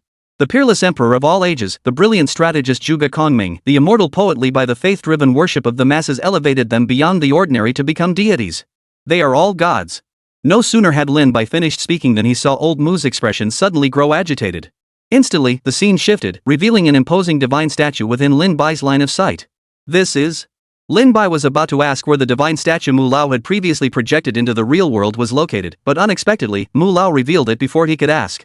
Even across different dimensions, Lin Bai could sense the statue's desolate grandeur, its domineering aura that seemed to survey the ages. Especially the black dragon cannon, symbolizing its noble status, and the sword of Qin. How could anyone in the Dragon Nation not recognize this figure? The words nearly slipped out before he could stop them. Is this the first emperor? Master Mu nodded repeatedly. It seems you and I share the same insight, Lin Bai. The moment I first laid eyes on this divine statue, I knew this deity was none other than the first emperor of our Dragon Nation, the peerless emperor of all ages, Qin Shi Huang. Qin Emperor awakening incantation, sweeping the 6 realms, sweeping the 8 directions, heaven sent to ride dragons across the land, his gaze fierce as a tiger. We humbly welcome the peerless emperor of all ages, the Qin Emperor. The system simultaneously revealed the awakening incantation to Lin Bai. Without hesitation, he relayed it to old Mu. The elder swiftly approached the statue, bowing deeply before the gaze of countless warriors. With profound reverence, he intoned. Unite the 6 realms, sweep across the 8 directions, heaven-sent dragon rider traverses the land, his gaze fierce as a tiger's, hail the emperor of all ages, Qin Shi Huang. As the words fell, extraordinary phenomena erupted across the heavens and earth. A radiant path of light seemed to emerge, accompanied by surging multicolored auspicious clouds. White cranes spread their wings, soaring from the horizon. Simultaneously, cracks appeared on the Qin Emperor statue, shattering it into bronze fragments that scattered to the ground. Crack! The mountains and rivers trembled as dragon-like energy surged skyward. The first emperor stepped forth, his gaze sweeping over the crowd. Upon recognizing his descendants from the Dragon Kingdom, the murderous intent in his eyes finally dissipated. He spoke in a deep voice, "Where is this place?" The first emperor strode forward with majestic bearing, and no one dared answer his question. Such was the grandeur of the peerless emperor of all ages. Finally, Lin Bai looked up at the first emperor, engaging in dialogue with this legendary figure across 2 timelines. This young man greets Emperor Qin. We are in the era of the Great Qin, approximately 2,200 years later. Lin Bai spoke. The first emperor's expression remained unchanged as he replied calmly, I too have sensed it faintly. My great Qin seems to have fallen, yet I possess this immortal body. Had I known such a price must be paid for eternal life, I would never have sought it. Yet immortality has granted me a glimpse of another realm, and enabled me to fight for the bloodline of my Dragon Nation. Hearing this, Lin Bai's heart jolted. The Qin Emperor's true form has arrived? The crowd was stunned. Was the Qin Emperor before them truly his true form? Not merely a manifestation of divine power like the giant spirit god or Xianming? Did that mean they were facing a true deity, the genuine Qin Emperor himself? The first emperor shook his head. I am an avatar. My true form is currently engaged in bloody battle. Though this avatar lacks the power of my true self, it can still annihilate the alien races. Lin Bai's mind and spirit trembled. He couldn't help but ask, is the Emperor's true form currently fighting alongside other deities of our Dragon Nation? What is the purpose of this battle? Who are the enemies? Are they bizarre creatures? The Qin Emperor fell silent. After a moment, he spoke, you shall know in time. Yet due to my unique status, I sense the events unfolding now. The realm you inhabit, known as the secret realm of national fortune, is an unparalleled opportunity. Seize it well. Though this avatar of mine is not exceptionally powerful, it fears nothing and can vanquish all foes. You may rest assured. Just then, the image before him blurred. Lin Bai knew the communication session was nearly over. He attempted to return to the real world, but it seemed impossible for now. Thus, he had no choice but to sever contact with old Mu and the others. Coming to his senses, Lin Bai felt even more perplexed. It seemed a greater mystery lay hidden behind everything. Who exactly were the sages of the Dragon Nation battling? And why could they not speak of it? Chapter 44, The Mysterious Visitor to the God Tier Farm. Could it be that the true reason for the arrival of this mythical era was that the deities within the Dragon Nation's mythological system had encountered an enemy they could not withstand? How could that be possible? Lin Bai couldn't bring himself to delve deeper into the thought. It might shatter his current understanding. How prosperous was the Dragon Nation's mythological system? Whether it was the great god Pangu or beings of the three purities caliber, they were all unmatched in the world. How could they possibly face such a formidable adversary? If that were true, could the National Fortune Secret Realm be a contingency plan left behind by those deities? A method devised to select the strongest among humanity and break the deadlock? But if so, wouldn't that be a bit too cruel? Lin Bai clearly couldn't answer this question now. He pushed the thought aside and swiftly channeled his own magical power to heal the wounds sustained during his battle with the bizarre creature. In this divine-level farm, a veritable treasure trove of myriad realms, recovery was effortless for him. Now that the Dragon Nation possesses the divine protection of the God Emperor Guan, along with the divine statues of the giant spirit god in Xianming, and with the first emperor commanding the military, the bizarre creatures should not be a threat in the short term. And I must grow stronger quickly, until I have the power to uncover the truth behind all this, the truth of why the gods remain hidden and the strange entities have descended. Lin Bai murmured as celestial energy rapidly coalesced into golden magical power, surging forth from his flesh and blood. Simultaneously, the three-flame true fire rose, causing the spiritual energy to boil and seamlessly integrate into his body. While Lin Bai was cultivating, a sneaky figure quietly appeared behind him, then lunged toward the mature divine herbs, devouring them with relish. Sniffle, sniffle. Lin Bai frowned. What the hell was that noise? He opened his eyes and looked toward the nearby area. There, a dog with a completely snow-white coat and a mane as silky and glossy as silk was gnawing on the divine herbs he had cultivated. As it ate, its tail wagged so vigorously it seemed ready to reach the heavens, clearly thoroughly satisfied. But what drew even more attention was its extremely obese body. It resembled a lion in size, though unfortunately, it lacked a lion's muscular build. Instead, its flabby flesh sagged and jiggled with every movement. What the hell kind of dumb dog? Lin Bai roared, leaping up to strike.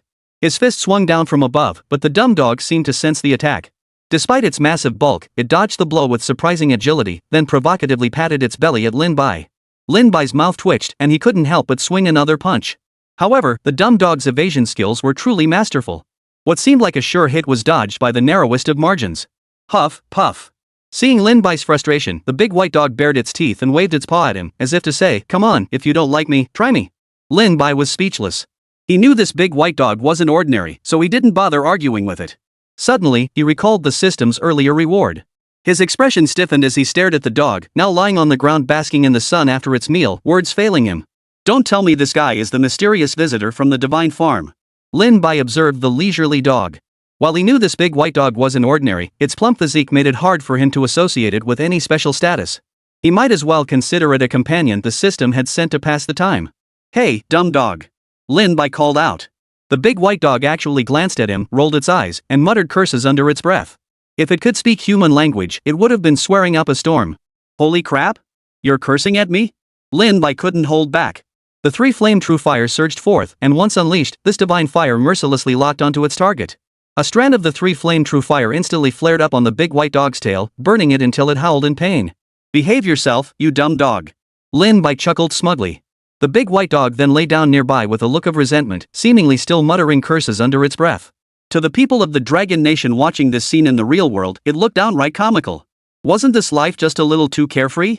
Running a farm in the National Fortune Secret Realm, and having such a cheeky dog for company.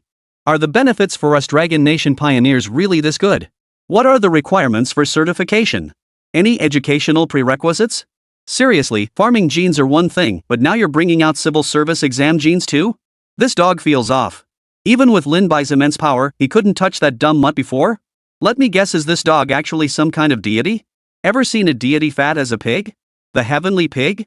If there's any place on Blue Star that could still chat so cheerfully during the early days of a mythical apocalypse, it's probably only Dragon Nation. After all, right now, the communication channels of other countries are filled with nothing but wails of despair. Every Dragon Nation citizen understood how hard-won this peace was. Though the chatter was lighthearted, they never forgot their most crucial task, uniting to withstand this apocalyptic crisis. We Dragon Nation are fortunate to have Lin Bai as our pioneer. We must not disappoint him. While he stands alone at the forefront within the National Fortune Secret Realm, we must annihilate every last one of those bizarre creatures. We demand the nation equip us, we too can slay the enemy. We are all Dragon Nation citizens, we must all fight. Our ancestors defended the nation together, so can we. We stand shoulder to shoulder with our soldiers. We won't let those soldiers sacrifice themselves for us alone. We will fight alongside you for the Dragon Nation. For the Dragon Nation. The members of the operations center gazed upon the Dragon Nation's people, their spirits soaring with resolve. Reassured smiles spread across their faces. With such a people, the nation could only flourish. They held unwavering faith they would overcome this crisis, and human civilization would usher in an even more brilliant tomorrow. The anomalous creatures in the Tibetan region have been eliminated. With the divine protection of the god of war, our soldiers' combat effectiveness has significantly increased. This is tremendous news for us. A member of the operations center reported. Continue monitoring. As Lin Bai stated, these anomalous creatures may suddenly appear in cities, not just coastal or western cities, but central regions must remain vigilant at all times. Wang Weiguai ordered. By now, his injuries had fully healed, and his cultivation realm had even advanced slightly due to the previous battle.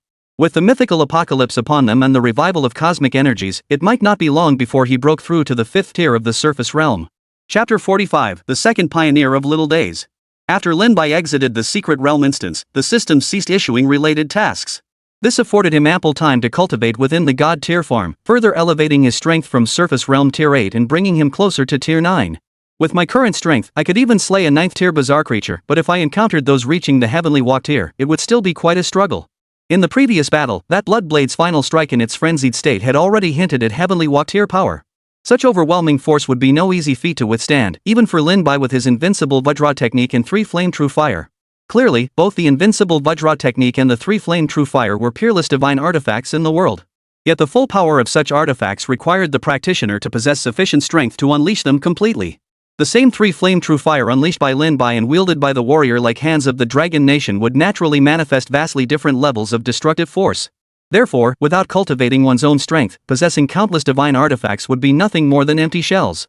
Lin Bai understood the urgency of the situation.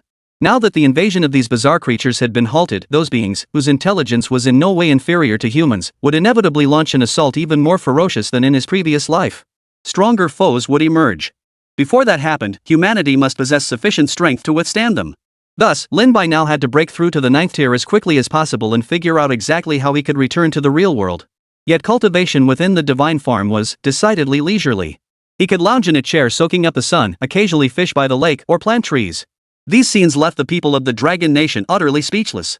While other nations raced to advance their divine and technological civilizations, you were content to farm here day after day, living out your retirement years prematurely.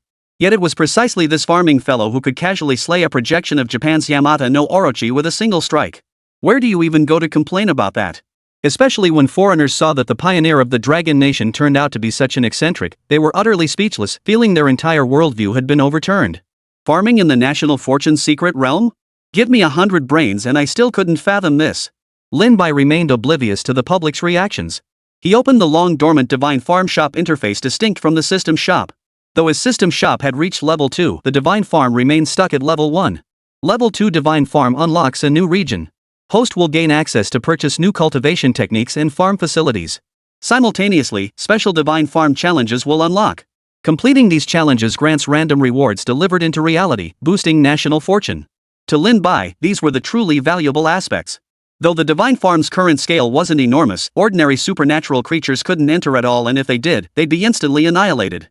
Thus, these special challenges and their potential rewards became what Lin Bai truly anticipated, not to mention the brand new cultivation techniques and farm facilities. Meanwhile, within the nation's fortune's secret realm of Neon Country, a young man clad in samurai attire appeared. He was Neon Country's second pioneer, Gonfan Zairaisi. The moment he materialized, he raised his katana and roared, "Bastards! Those damned Dragon Nation pioneers! How dare they inflict such calamity upon my great empire of the sun? You shall pay dearly!" No sooner had the words left his mouth than the heavens darkened. Upon closer inspection, a colossal serpent loomed, none other than the Yamata no Orochi itself, this time manifesting in its true form.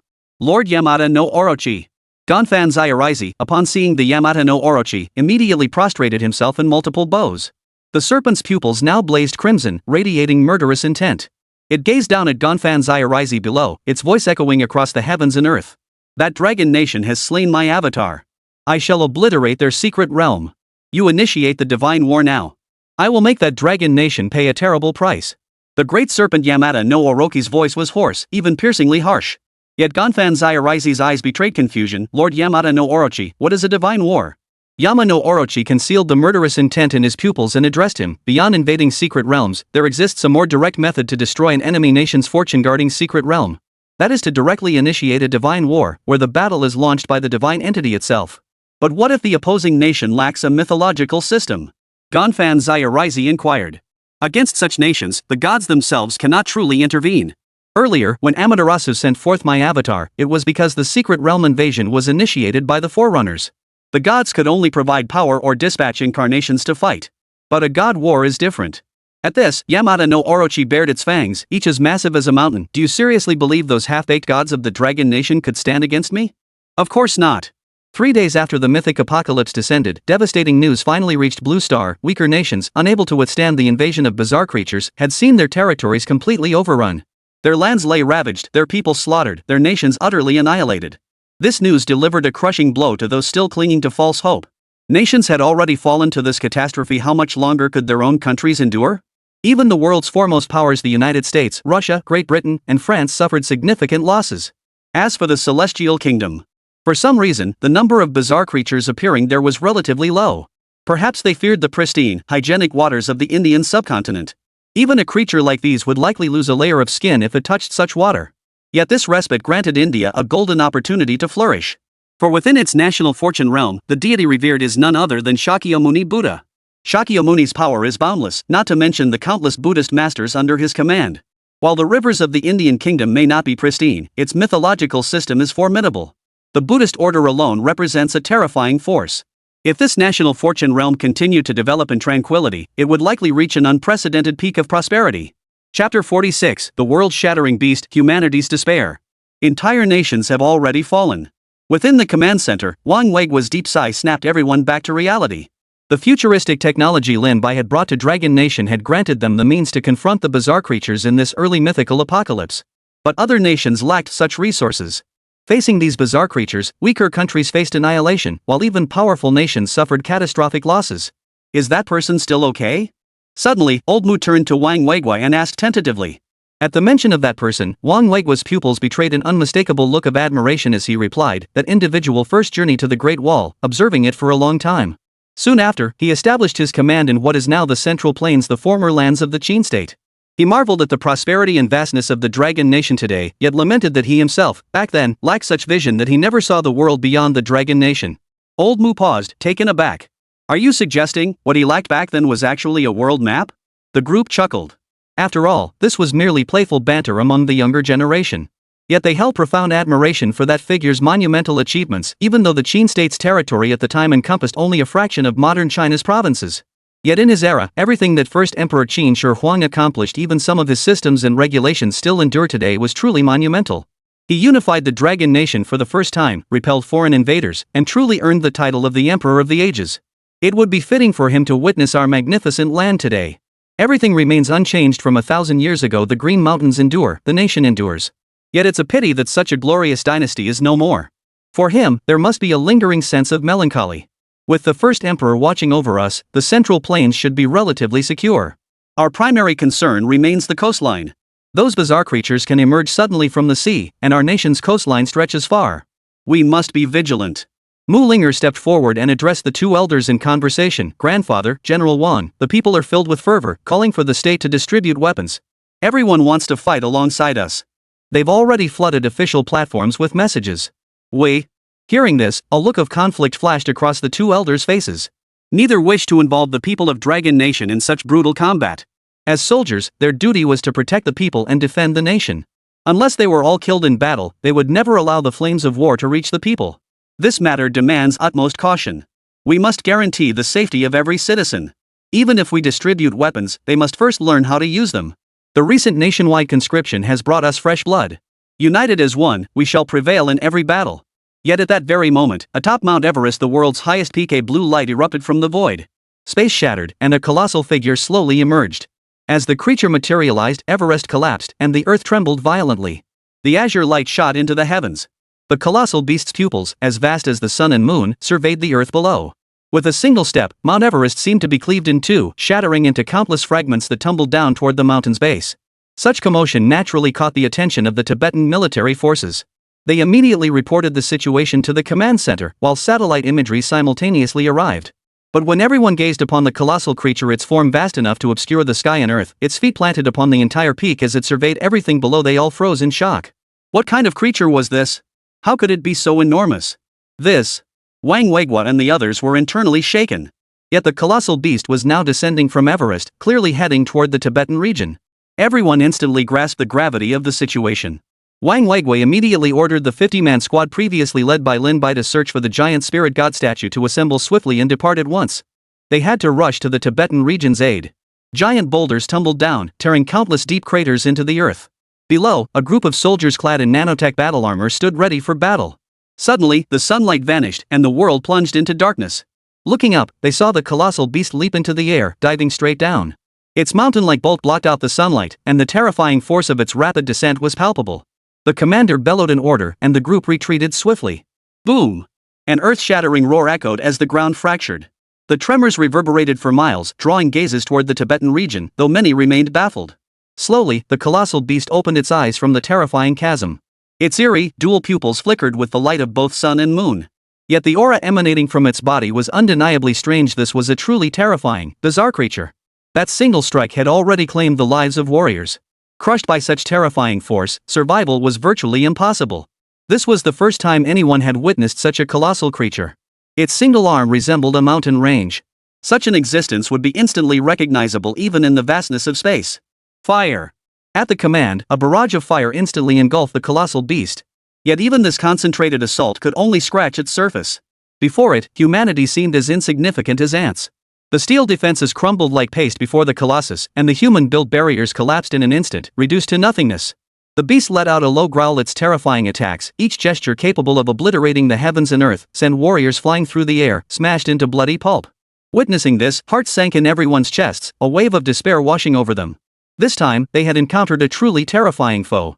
Within the secret realm of national fortune, Lin Bai channeled the three-flame true fire while capturing numerous crimson fish from the lake before him. He transformed the surging flame energy within these fish into his own cultivation gains, thereby strengthening the three-flame true fire's power.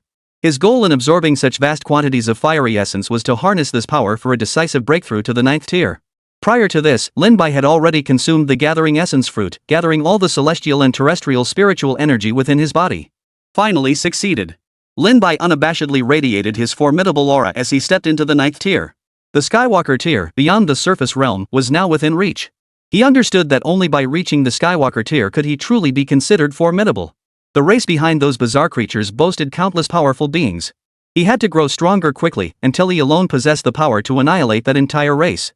System task issued, host, return to the real world and slay the Mongolian giant beast within 1 hour. Chapter 47, Confronting the Colossus. Lin Bai arrives. Montai Colossus? Hearing this name, memories instantly flooded Lin Bai's mind. A solemn expression immediately spread across his face. Even though the Dragon Nation hadn't given that colossal beast an official name in his previous life, Lin Bai would never forget the terror it had instilled in him. Could it be the Colossus from my previous life? Emerging from Mount Everest, its immense form spanned the entire Tibetan region before stretching from Tibet to Fujian province. Everything in its path was utterly devastated, leaving an indelible scar upon the Dragon Nation. Faced with such a terrifying colossus, the Dragon Nation of the past had utterly no means of resistance. Even the deployment of nuclear weapons had only inflicted damage upon the colossal beast. That was the true hell on earth Lin Bai had witnessed. The Mongolian beast vanished into the waters off Fujian province, only to resurface days later on the mainland of the United States, unleashing another wave of terror and slaughter. His thoughts snapped back to the present, and murderous intent flared in Lin Bai's eyes. The bizarre creatures of this era had indeed altered their tactics. The Mongolian beast of the past life had never appeared this early. But since it had materialized, this time, he would slay it. Only 1 hour? Lin Bai understood the terrifying might of the Mongolian beast. He knew the difficulty of slaying such a colossal beast within a single hour was immense. Yet he would never allow the tragedy of his previous life to repeat itself. System, transport me out. The data device from earlier instantly materialized before Lin Bai. This time, the data particles surged like a tidal wave, completely engulfing his body before vanishing in the next instant. Not far away, the big white dog basking in the sun merely glanced up at Lin Bai's vanishing form before stretching lazily. It then strolled over to where Lin Bai had been fishing, hooked a red fish, and began devouring it. However, Lin Bai's sudden disappearance sent shockwaves through the Dragon Nation's observers, who had been monitoring the National Fortune's secret realm around the clock. Where the hell is Lin Bai? Could he have encountered danger? Did he enter another secret realm instance like last time? Possible. We can't see what happens inside the realm's instances. But this time feels distinctly different from last time. I just checked the pioneers from other nations, none of them vanished suddenly. Only then did everyone notice the big white dog strolling leisurely. Then, as if sensing something, it grinned at them from an angle where they could just see it, looking incredibly lecherous. Holy crap, this dumb dog. I'd love to slap that thing. Now I get why Lin Bai cursed at this thing. If it were me, I'd be itching to smack it too. The situation within the secret realm of national fortune was also being observed by Elder Mu and Mu Linger. They were equally baffled by Lin Bai's sudden disappearance. By now, Wang Weigua had already led reinforcements to the Tibetan region, fully aware of the gravity of the situation. Troops stationed near the Tibetan border were rapidly mobilizing, determined to eliminate the Mongolian giant beast. Master Mu.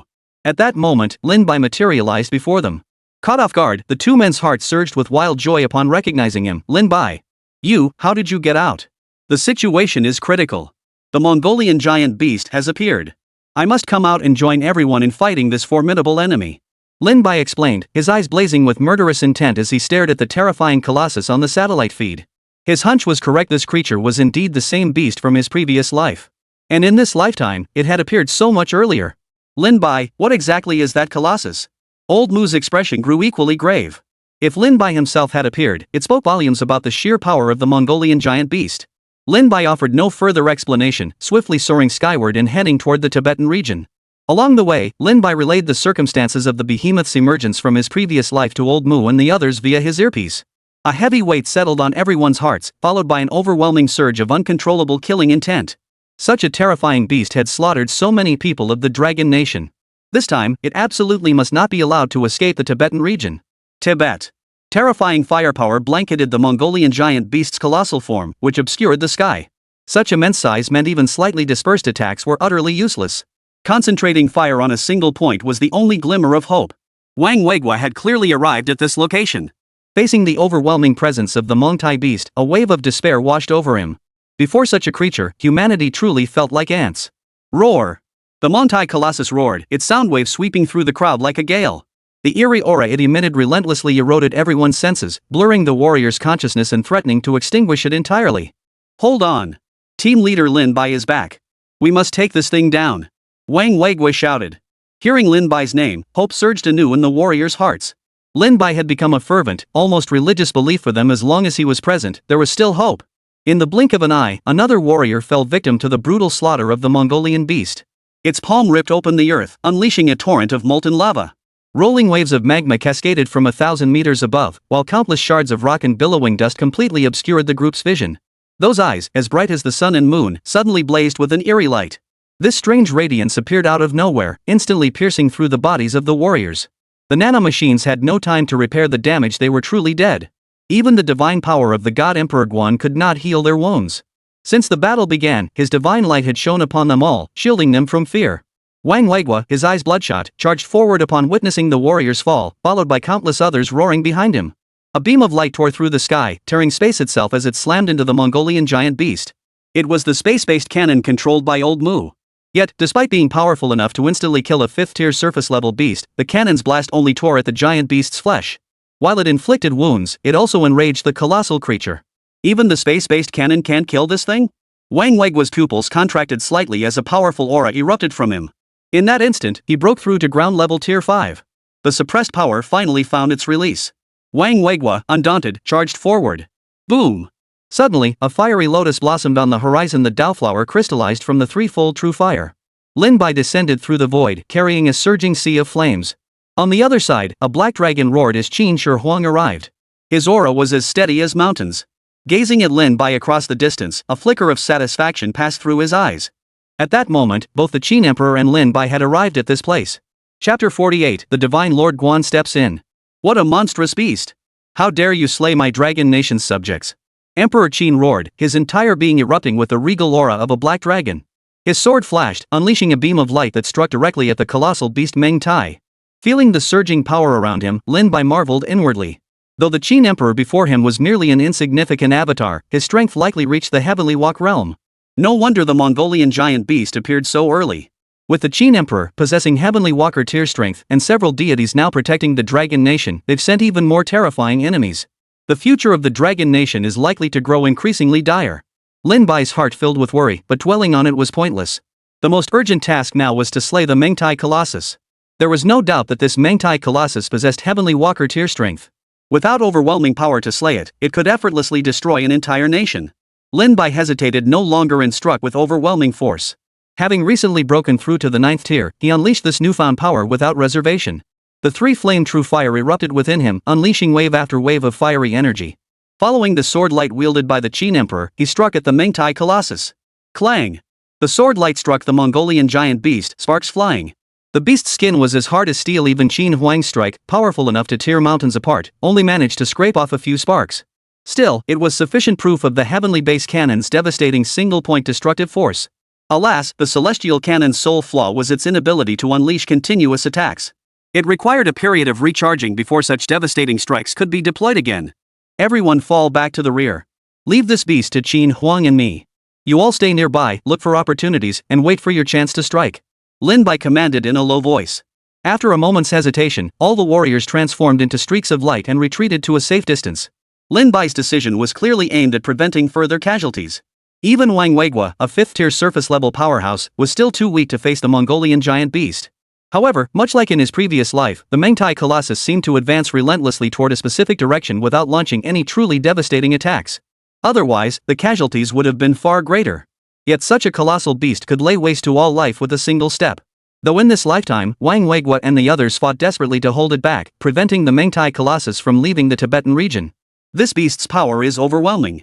We must join forces. Qin Huang declared, acknowledging Lin Bai's prowess and seeking to fight alongside him. At that moment, divine power descended upon the two. High above, the divine Lord Guan, wielding his green dragon crescent blade, glared furiously at the Mengtai Colossus. With a mighty swing, his blade struck like divine retribution, tearing through space, shaking the ages and crashed down upon the beast. Witnessing this strike that shattered the heavens, both Lin Bai and the Qin Emperor retreated. Guansheng Dijuan's blow struck the Mengtai Colossus's body. The mountain-like form trembled violently, flesh-torn and bloodied as a chunk of its flesh was cleaved away. The divine Lord Guan's divine power strike finally inflicted absolutely fatal damage upon the Mengtai Colossus. Yet, being merely shielded by divine decree, he could not sustain such a terrifying assault indefinitely. Clearly, Guansheng Dijuan had recognized the Mongolian giant beast's terrifying power, summoning his divine might to deliver this decisive blow, aiming to inflict the most devastating wound possible. The chunk of flesh severed by the azure dragon crescent blade encompassed nearly half the Mengtai Colossus's body. The dark green blood cascaded like a curtain, pouring onto the earth and forming a vast ocean, its stench rising to the heavens. Seeing this, Lin Bai flicked his fingers, summoning the three-flame true fire. The divine flames descended upon the sea of blood, swiftly vaporizing it to prevent the blood from becoming a flood that could flow down into the lower regions of this high-altitude plateau. Roar! At that moment, the beast's eyes, as vast as the sun and moon, truly flashed crimson. Enraged, an eerie aura erupted from its colossal form, radiating a potent, corrosive energy. Its focus shifted from mere advancement. Its gaze darted toward Lin Bai and Qin Huang, its pupils shooting forth a beam, clearly a high-energy laser that seemed to melt the very space before it. That overwhelming force tore through the earth, instantly locking onto Lin Bai. Facing an attack from a heavenly walker-tier powerhouse, Lin Bai dared not be careless. Golden light flared as he activated the invincible Vajra technique. Qin Huang remained serene, his eyes brimming with contempt for the monstrous creature. With a sweep of his arm, Black Dragon Xian Qi coiled around him. Thus, the two stood, relying solely on their absolute defensive power, to confront the Mengtai Colossus's attack head-on. In the distance, Wang Weiguo's gaze fixed on the exposed flesh of the Mengtai Colossus.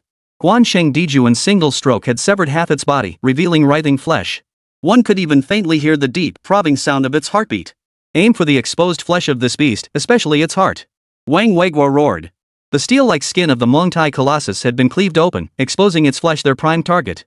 No matter how formidable a beast might be, its flesh could never match the hardness of its skin. With their weapons, they might just pierce through. In the next instant, the warriors locked onto the Mengtai beast's flesh. A torrent of firepower poured down from the sky. Far away at the command center, Old Mu rapidly recharged the space-based cannon, aiming for another fatal strike. With a thunderous boom, Lin Bai's figure was engulfed in flames as he soared skyward. A willow branch flashed in his hand, and in tandem with the three-flame true fire, he unleashed a blazing sword chi that descended like a torrent. Then, accelerating to extreme speeds, Lin Bai faced the Mongolian giant beast's oppressive aura. He constantly circulated the invincible Vajra technique to withstand the pressure, then hurled the willow branch downward from the sky. Boom! The slender willow branch, seemingly fragile enough to snap at a touch, tore through space the moment it was hurled. Like a meteor, it pierced through the air, unleashing a series of sonic booms. A flame lotus blossomed from thin air. The willow branch pierced through the flames, carrying extreme penetrating force as it charged toward the Mongolian giant beast. The beast lifted its head and struck horizontally with its massive body, a blow of such colossal force it could shake the heavens and earth. At the moment of collision, flames shot skyward. The three flame-true fire blossomed across the Mongolian giant beast's surface, transforming into a sea of fire that dyed the horizon crimson. No one could tell if it was flame or blood. Satellite feeds captured every moment of this battle, broadcasting it live. At that instant, every citizen of Dragon Nation watched with bated breath. Facing that terrifying colossus, hearts hung in suspense, filled with dread for the warriors on the front lines. Chapter 49, Where Faith Resides, Dawn Will Shine. Only upon seeing the satellite broadcast did people truly grasp that while they had been living lives seemingly unchanged amidst this mythical apocalypse, war had already begun. The terrifying colossus that obscured the sky, the desperate struggle of Lin Bai, Wang Weiguo, and others, and the earlier devastating strike from the divine Lord Guan, all these events tugged relentlessly at the hearts of the masses. True peace had never existed, only those who bore the burden for us. But in this war for the survival of human civilization, every soul must join the fight. Warriors from every province began reporting to the state, eager to rush to the Tibetan region's aid. They feared no sacrifice, for if they did not charge forward, the Mongtai beast would claim the lives of countless compatriots. It wasn't just the soldiers. Even special groups from the cities wanted to rush to Tibet. Angels in White, or grassroots aid organizations. The Mongolian beast had devastated Tibet, leaving countless people homeless in an instant. They desperately needed help. We must go to Tibet to provide emergency aid. When disease ravaged our nation, we Chinese people did the same. We never abandoned anyone in any province. Even without combat experience, we can still aid those in the disaster zone. They will need our help. What nonsense about an apocalyptic myth. We will overcome this crisis. We've all promised to watch tomorrow's sunrise together. We fear no sacrifice. The soldiers on the front lines never did, and neither will we retreat. The nation witnessed these voices. This is what it means to be a people with faith. Such a nation will always overcome any crisis, for this great people has forged its path through countless storms to stand where it stands today. Boom! High above, Lin Bai and Empress Qin retreated. The Mongolian giant beast before them roared furiously, its sound waves carrying immense force. Its eyes blazed crimson as it fixed its gaze upon the two. Moments earlier, the three had clashed repeatedly. Compared to the surging, ocean-like aura radiating from Lin Bai and the Qin Empress, the Mongtai Colossus was clearly faltering. It had been gravely wounded by Guansheng Dijuan's blade, while also facing the Qin Empress, whose power matched its own, and Lin Bai, though still only a ground realm 9th tier, he possessed the strength to battle heavenly path realm experts. This monstrous beast is exceptionally powerful. Within its own tier, it's truly formidable. Qin Huang remarked. An ordinary heavenly walk tier aberration would never have lasted this long against the combined might of Lin Bai and Qin Huang. Yet even gravely wounded, the Mongtai Colossus showed only slight signs of weakness. What kind of species is this? Lin Bai asked gravely. If a single Mongtai Colossus proved this formidable, what would happen if more appeared? It could level an entire nation in an instant. These creatures are profoundly bizarre. Their terrifying size and indestructible flesh are arguably their greatest strengths. However, their numbers are scarce. This one is indeed formidable. Qin Huang informed Lin Bai, who fell silent. With less than half an hour remaining until the system's deadline, he could afford no further hesitation. Holding the divine willow, Lin Bai unleashed the Dao flower, which blossomed above his head, showering the area with blazing flames. Simultaneously, he activated the invincible Vajra technique, transforming into a fiery streak as he charged toward the Mongolian giant beast. Lin Bai. Wang Weiguo's expression darkened, clearly deeming Lin Bai's actions reckless. Yet they could not intervene in his battle with the Mongtai Colossus, so they continued to focus their attacks, unleashing a barrage of super-powered and nuclear weapons upon the beast. Cover team leader Lin Bai. A warrior shouted. A barrage of fire rained down like shooting stars across the sky. The space above was shattered once more as the space-based cannon's attack coalesced again. A concentrated beam of energy slammed into the Mongolian giant beast, tearing through its flesh. A thunderous roar echoed across the sky. Under the stunned gazes of onlookers, the flesh on the beast's back began to writhe eerily. Its steel-like skin was torn open, revealing a pair of enormous wings. Then, this colossal creature soared into the sky with astonishing speed. Lin Bai's expression shifted slightly. If such a monstrous being were to dive from such heights, the scale of destruction would be unimaginable. Lin Bai roared, swinging the divine willow in his hand to unleash a sword beam hundreds of meters wide. It tore through the beast's flesh, and the three flame-true fire rapidly blossomed behind it, spreading across the heavens and earth with Lin Bai at its center. Boom! Boom! Boom! Under everyone's gaze, Lin Bai's figure appeared as insignificant as a firefly compared to the colossal beast. In the next instant, he charged recklessly toward the beast, wielding the divine willow. His power surged ever stronger, far surpassing the limits of a 9th-tier Earth realm cultivator. High in the sky, the colossal beast continued its ascent. Lin Bai pursued relentlessly, striking with the dominance of a firefly chasing the moon. At that moment, Qin Huang also arrived, his black dragon mystic chi coalescing into a roaring black dragon that provided cover for Lin Bai. Die! Lin Bai roared, his attack tearing through the beast's flesh and severing its thick veins. The corrosive blood was vaporized by the three flame true fire, yet the searing heat of the flames seeped along the vessels, eating away at the beast's very core. Boom! Suddenly, space trembled. Lin Bai snapped his head up to see the beast's mountain-like arm smashing down toward him, compressing the very fabric of reality. Seeing no way to evade, Lin Bai unleashed his full power. The flower of the Tao bloomed violently in the storm, braced against the impact. His flesh has been torn open, piercing his heart. Qin Huang roared fiercely, simultaneously unleashing his own assault.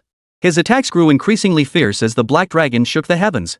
Blood-soaked, Lin Bai channeled ever brighter energy into the divine willow. Finally, a blinding light erupted. He swiftly backed away, gripping the willow with both hands as its branches twisted and shifted in response to his intent. In an instant, it transformed into a divine willow thousands of meters long, striking like a sharp sword that cleaved through space, triggering celestial anomalies. This was Lin Bai's all-out strike, nearly exhausting his entire strength. The world seemed to fall silent for an instant, including the colossal beast. Qin Huang supported the pale-faced Lin Bai, observing his condition before speaking. Battling across realms is an overload for you. He has risen to such heights that he must be slain immediately.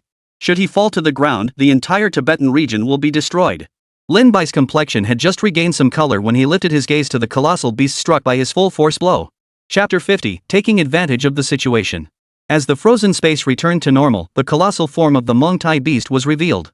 Amidst the sky-filling blood mist, the massive creature's body ceased all movement, its once powerful heartbeat now fading into a faint murmur. The blood mist exploded outward. The beast was on the brink of death. Lin Bai's strike had nearly pierced its heart, yet the creature's vitality was so immense it hadn't succumbed completely. Its crimson eyes fixed on Lin Bai, seeming to brew madness within. This thing, it can still live with its heart pierced? Lin Bai's heart skipped a beat. Though the beast still clung to life, it had suffered a truly devastating blow and was nearing death. Yet the most terrifying thing was often the death throes of a dying creature. Its body is beginning to fall. From this height, it absolutely cannot be allowed to crash to the ground. Qin Huang's voice was cold as he gripped his sword once more. Aside from the damage inflicted by Lin Bai, nearly all the wounds covering the Mongtai beast's body were his doing. His aura remained thick and powerful despite the toll of the battle. Watching the Mongtai Colossus, now drained of strength and beginning its descent, Qin Huang stepped into the air, determined to halt this immense creature's fall. Lin Bai pondered briefly before lightly tapping the divine willow branch in his hand. Without any anchor points, the willow twigs wove themselves into a vast, sky-spanning net in midair, materializing like a unique grid of threads between heaven and earth. The divine net spread relentlessly, seeking to envelop the Mongtai Colossus. At such a rapid descent, the entire Tibetan region risked catastrophic destruction. The divine net enveloped the Colossus, trapping it within its grasp. It rapidly expanded, striving to form a complete, sealed enclosure. Witnessing this, Qin Huang swung his sword relentlessly, unleashing wave after wave of sword chi that slammed into the beast from below. Under the Qin Emperor's terrifying assault, the Colossus's body clearly absorbed the energy impact. The opposing forces collided, slightly slowing its descent. Below, Wang Weiguo and the others watched this awe-inspiring spectacle, a wave of helplessness washing over them. They desperately wanted to halt the Mongtai beast's descent, but their strength proved utterly inadequate. Then, the message transmitted through his earpiece caused Wang Weiguo's expression to change dramatically. "What did you say?" Wang Weiguo's incredulous voice echoed through the command center. Inside, old Mu Linger, and the others stared at the footage from the National Fortune's secret realm with grim, furious expressions. Since Lin Bai's departure, the god tier form had shown no unusual changes. Yet now, the heavens abruptly darkened. The sky above shattered, and a colossal figure, accompanied by eerie purple lightning, descended upon the god tier form, obscuring the entire landscape. Yamata no Orochi. Damned Neon Nation. They launched a secret realm invasion while Lin Bai was returning to reality. Mu Lao cursed. News from the real world shouldn't reach other nations besides the Dragon Nation. This can only mean the Neon Nation had premeditated this attack, deliberately timing it for when Lin Bai was absent from the National Fortune's secret realm. Old Mu's face paled. Without the Forerunner present, even the mightiest power of their National Fortune's secret realm would be utterly useless. No one could withstand the Yamata no Orochi. At that point, the Dragon Nation's secret realm civilization would surely be destroyed. For the Dragon Nation, for Lin Bai himself, it would be an unbearable, devastating blow. Lin Bai is still battling the Mongolian giant beast. What are we supposed to do now? Dragon Nation netizens had clearly noticed this as well.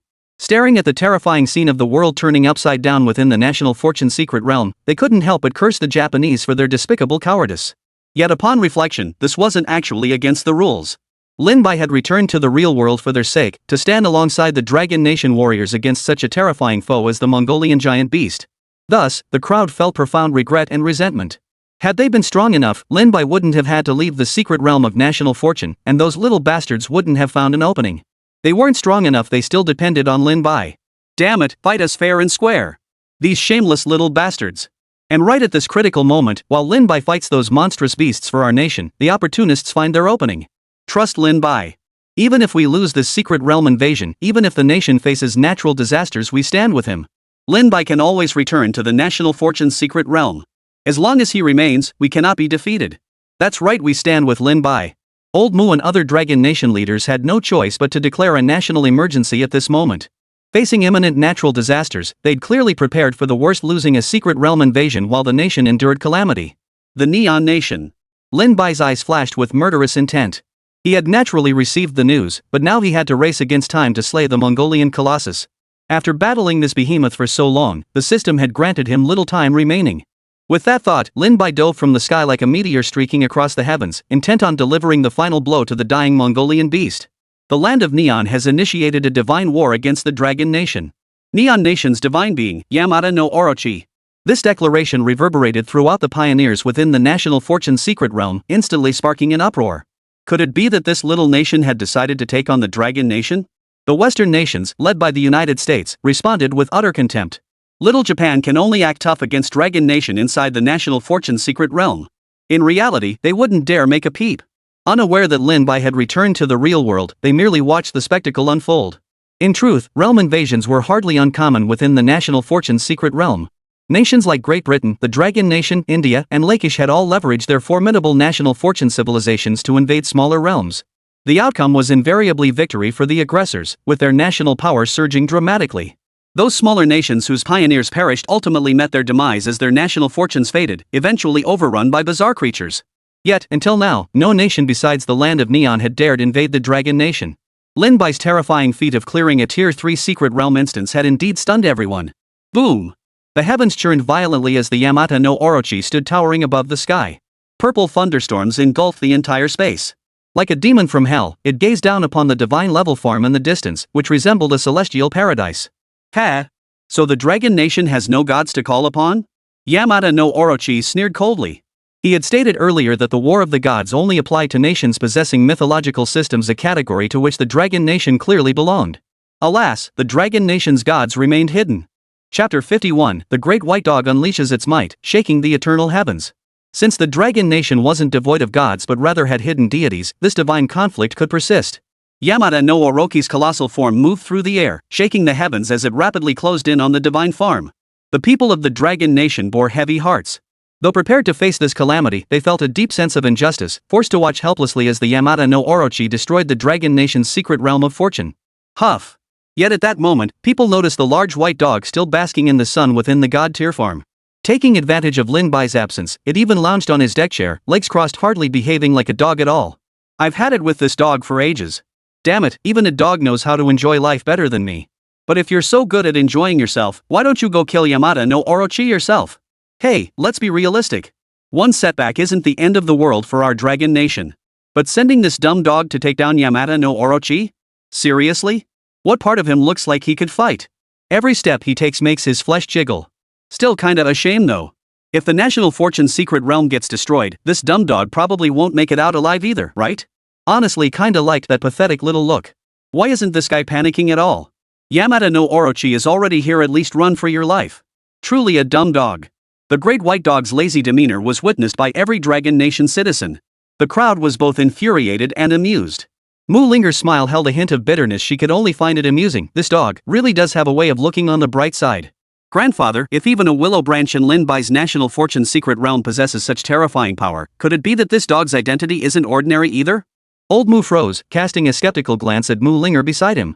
His peculiar expression seemed to say, where does this dog look extraordinary? Alas, the national fortune secret realm likely cannot escape this calamity. But thankfully, Lin Bai remains in the real world, so we needn't worry about him being harmed. As long as he, the pioneer, stays safe, a natural disaster is nothing. Has the entire nation prepared? Old Mu inquired. A reply came swiftly. Organizations nationwide have mobilized. We are methodically completing all preparations to address every conceivable natural disaster: hurricanes, earthquakes, tsunamis, hailstorms, torrential rains, volcanic eruptions. With Longwa's massive population, it's impossible to arrange everything perfectly in such a short time. Still, we can minimize losses to the greatest extent possible. Observers worldwide were astonished to witness the Dragon Nation in such a predicament. Was the once invincible Dragon Nation finally facing its first defeat? Within the secret realm of national fortune, a destructive aura was brewing, already descending upon the divine great farm. Lin Bai was absent from this space. The Yamata no Orochi might only need a single strike to effortlessly obliterate everything here. No one here? Yamata no Orochi sneered. Were the Dragon Nation's pioneers truly this cowardly? Knowing their nation had no gods to call upon, had they simply chosen to hide? Useless. I will obliterate this space, ensuring the Dragon Nation never regains its footing. Dark energy erupted from the Yamata no Orochi's body. A colossal thunderbolt, crackling with terrifying power, tore through space and slammed toward the god-tier farm. Everyone's hearts sank at that moment, some unable to bear witnessing what was about to unfold. Boom! A strike from the deity Yamata no Orochi could shatter mountains and rivers, obliterating everything in its path. Yet this colossal thunderbolt seemed to strike an invisible barrier, slowly dissipating into nothingness. How is this possible? Yamata no Orochi's pupils contracted slightly, a flash of shock crossing his eyes before turning to savage fury. He glared, gathering an even more powerful attack. Yet, his gaze fell upon the large white dog within the god-tier farm. His body stiffened slightly. For an instant, it felt as though his very soul trembled. This sensation shook Yamata no Orochi to his core. How could this be? It was merely a dog. Surely, it was an illusion. Sigh, why isn't that kid back yet? The large white dog lounging on the deck chair below sighed, speaking in human words at that very moment. Reluctantly, it rose to its feet, snatching a red fish from the ground and popping it into its mouth as it stood. Stretching lazily, its previously idle expression transformed into a terrifying aura of slaughter. Those eyes, once filled with clear-eyed foolishness, now seemed to contain the sun, moon, and stars themselves. A murderous intent spread across the heavens. Heaven and earth paled in terror as the sun and moon rose simultaneously.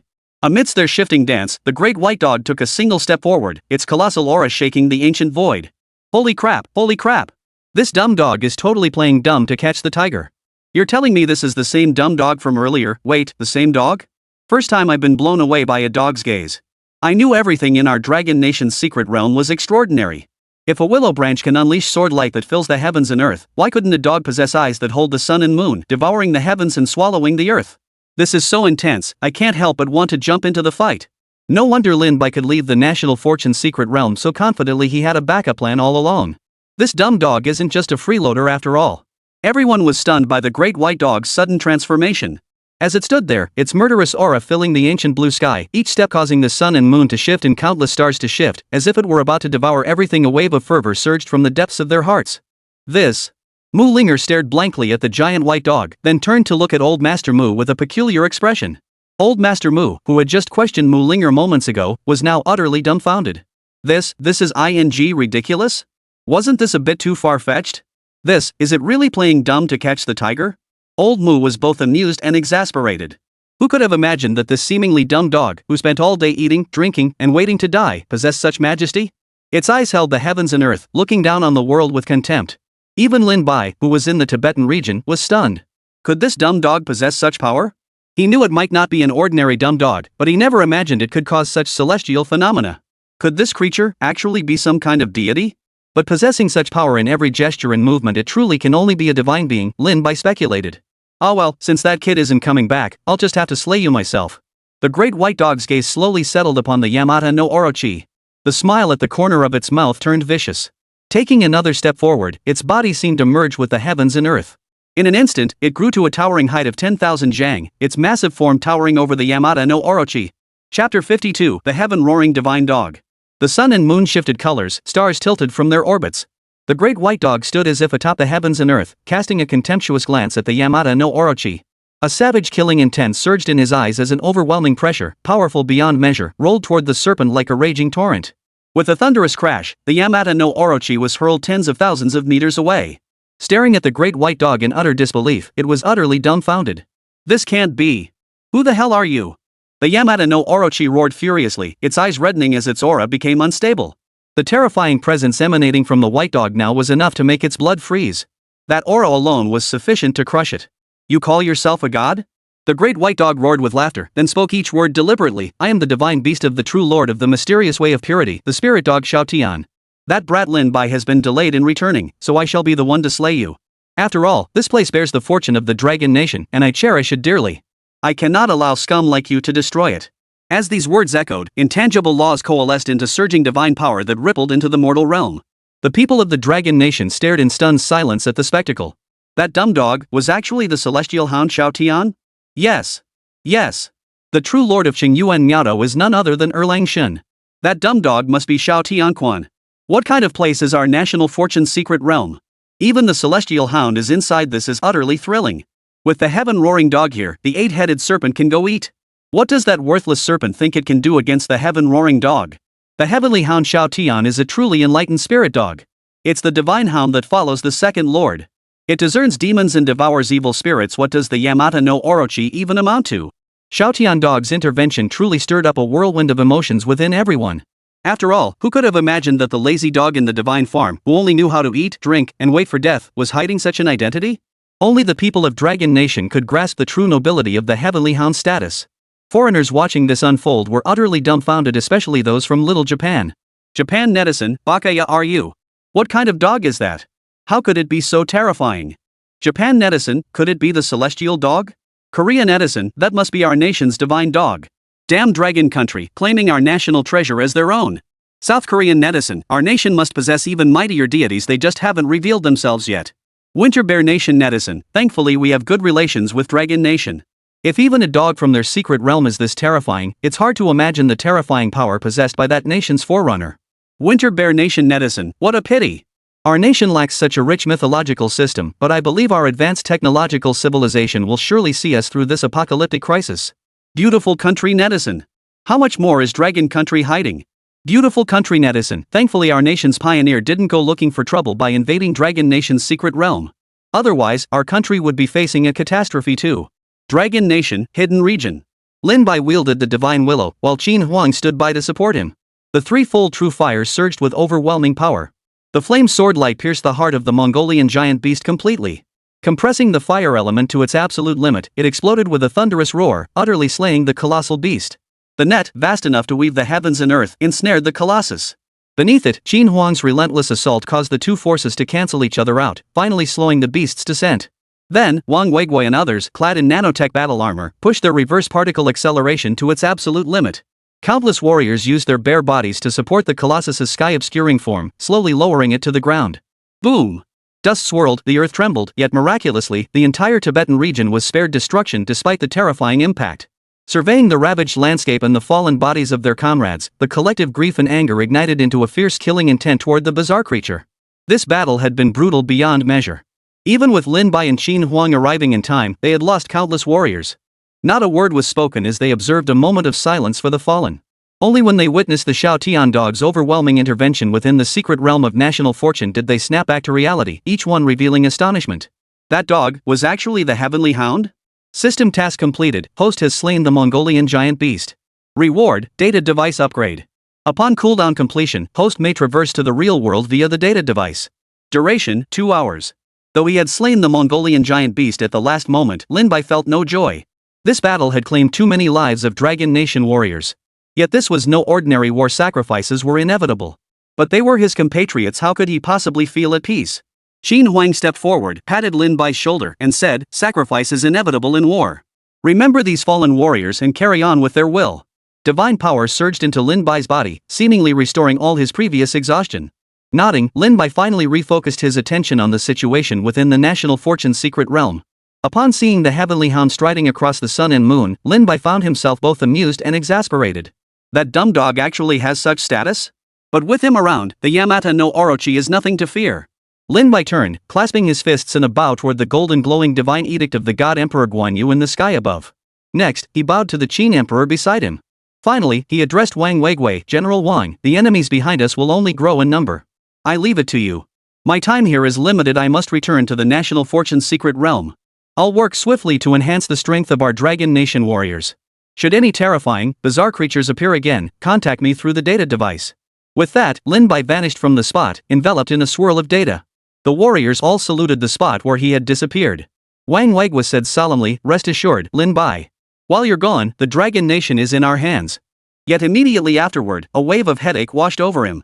Though the Mongolian colossus had been utterly vanquished, what to do with such an immense corpse? They couldn't just leave it lying here. Within the National Fortune's secret realm, Lin Bai returned to this location. Feeling the torn space above, he soared into the air to get a clear view of the battle unfolding. Clearly, the clash between the Heaven Howling Dog and the Yamata no Orochi had begun. The entire secret realm trembled as divine power surged violently. Yamata no Orochi had been blasted away, its body covered in wounds, flesh churning, all inflicted by the Xiaotian dog's savage attacks. Chapter 53, Slaying the Pioneer of the Rainbow Nation. Once the War of the Gods has begun, there is no turning back. You insignificant little snake, come and take your death.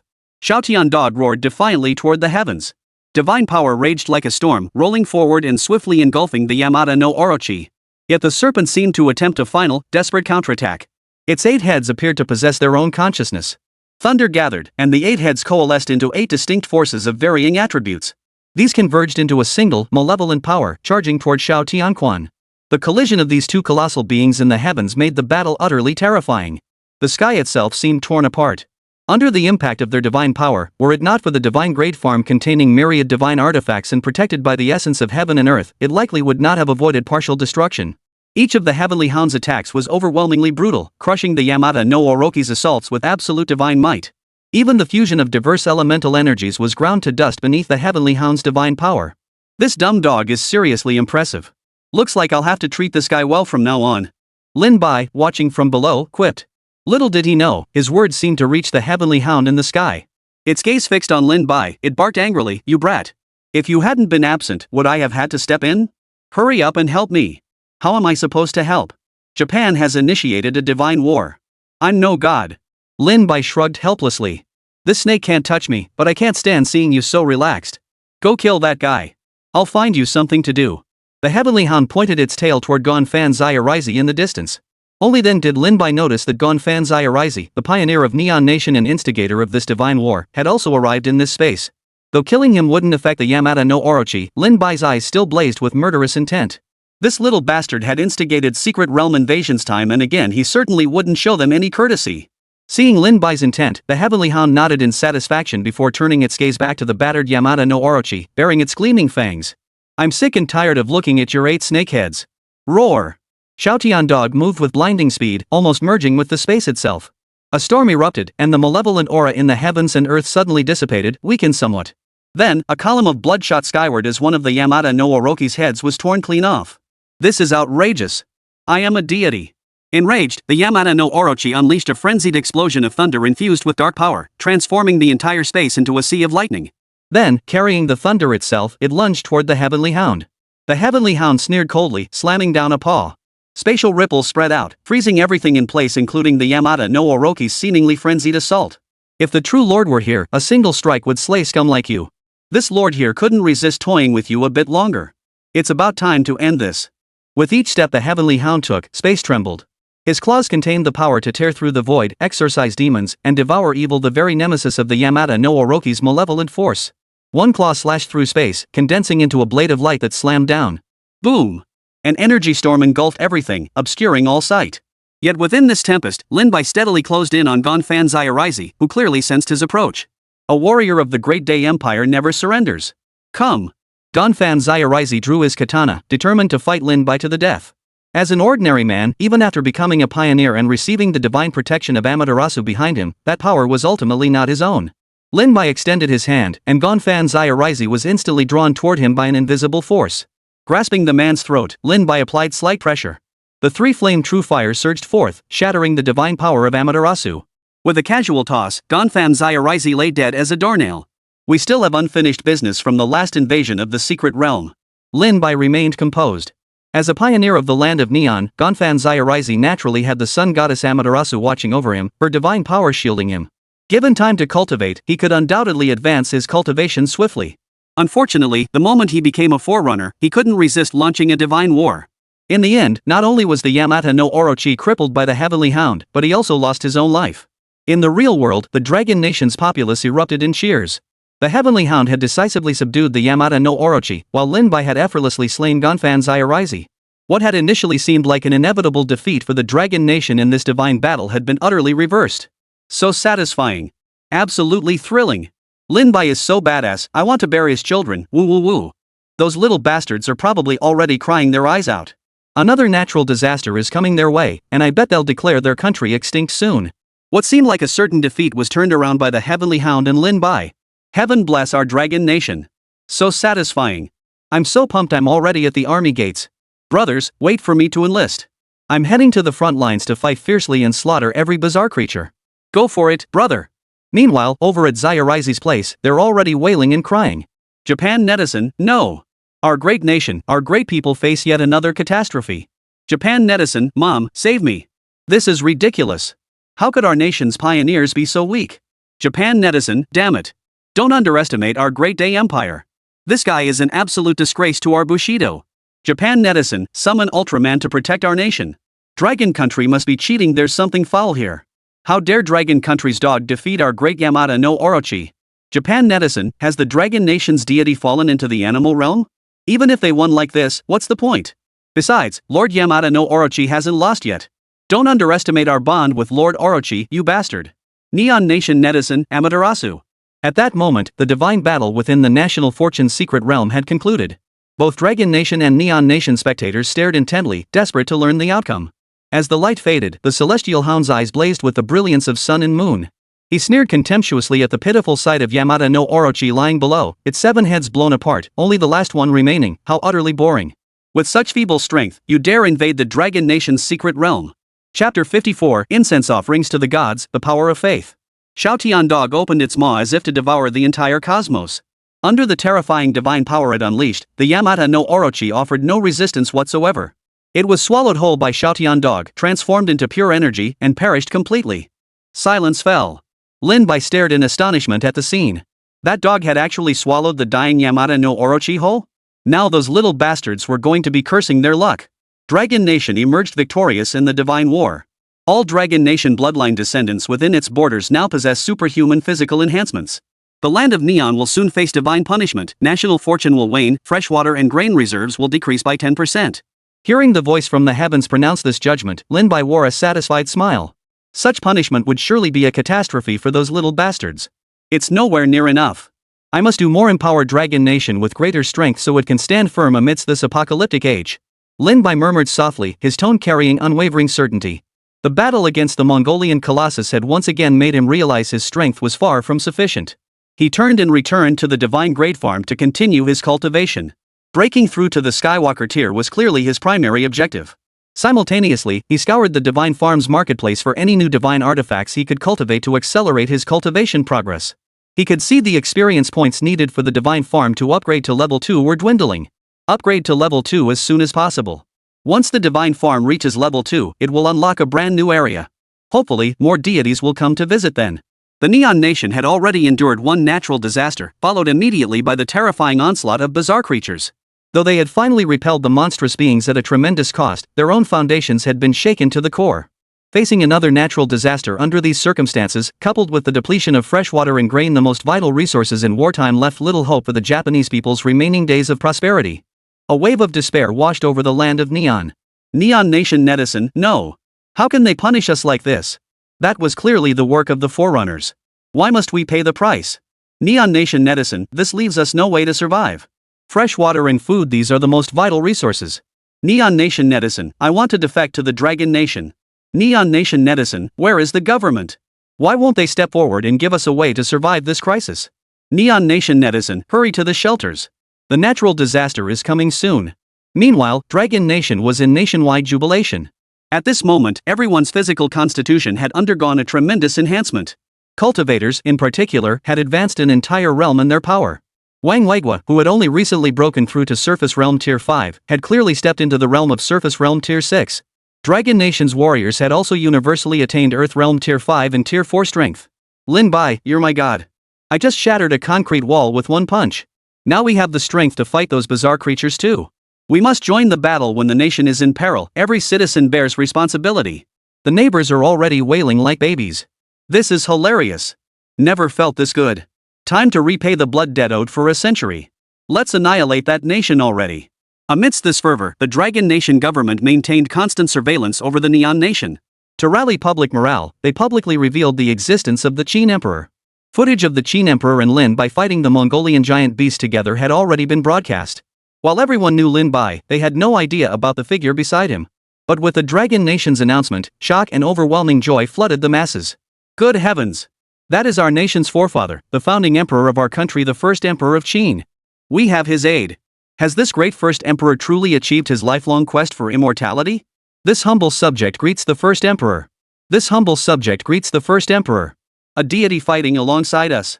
Qin Shi Huang truly lives up to his title as the peerless emperor of all ages. Attaining divine status as immortal, his glory shall echo through eternity. Let us hasten to offer incense to the Qin emperor. The more fervent the offerings, the greater the power of our Dragon Nation's deities shall become. You're right. The gods have protected the Dragon Nation for millennia, it's time we repaid them. A deity like the first emperor, who truly joined the battle, evoked a distinctly different feeling from Lord Guan. Though both deities were revered, the first emperor marched shoulder to shoulder with the warriors of the Dragon Nation. This was a clash of civilizations spanning millennia.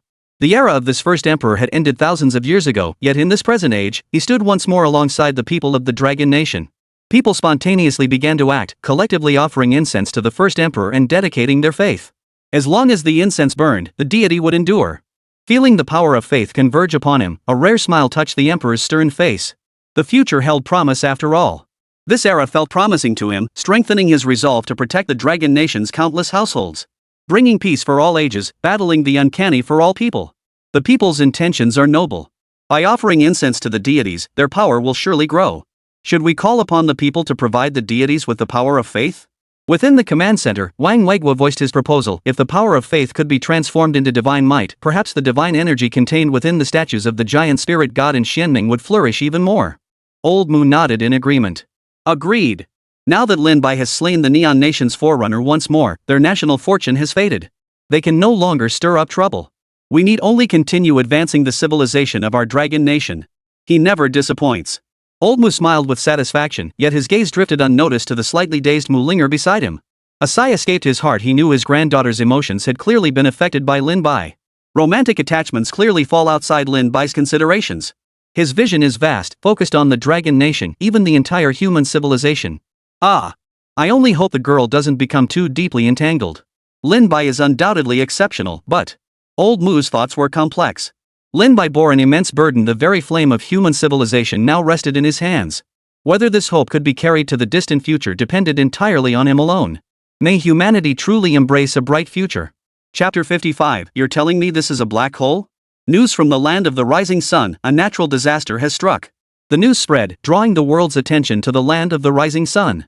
That island nation, already precariously balanced on the vast ocean, was now struck by an unprecedented earthquake. The entire island seemed cleaved in two.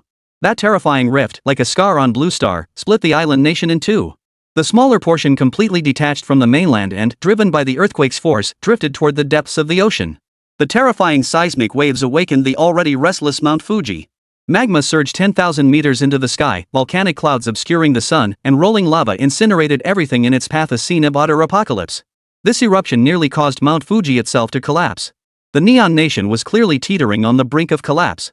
The surviving people were utterly despairing. Gathered together, they felt for the first time just how utterly powerless their nation truly was. Their nation's two pioneers had directly squandered its future. Had they focused on developing civilization from the start instead of provoking the Dragon Nation, they would never have met such a fate. With the divine power of Amaterasu as the foundation for developing the secret realm, they squandered a winning hand. Wang Weiguo, positioned at the heart of the command center, felt the ground tremble violently. His heart skipped a beat as he hurried outside, only to witness a colossal mecha standing a full 200 meters tall materialize out of thin air directly ahead. This is... Everyone was stunned. While the future base left behind by Lin Bai was indeed capable of constructing such combat mechs, they were still in the research and development phase and hadn't been officially deployed yet. So where did this mech come from? Just then, the data screens flickered.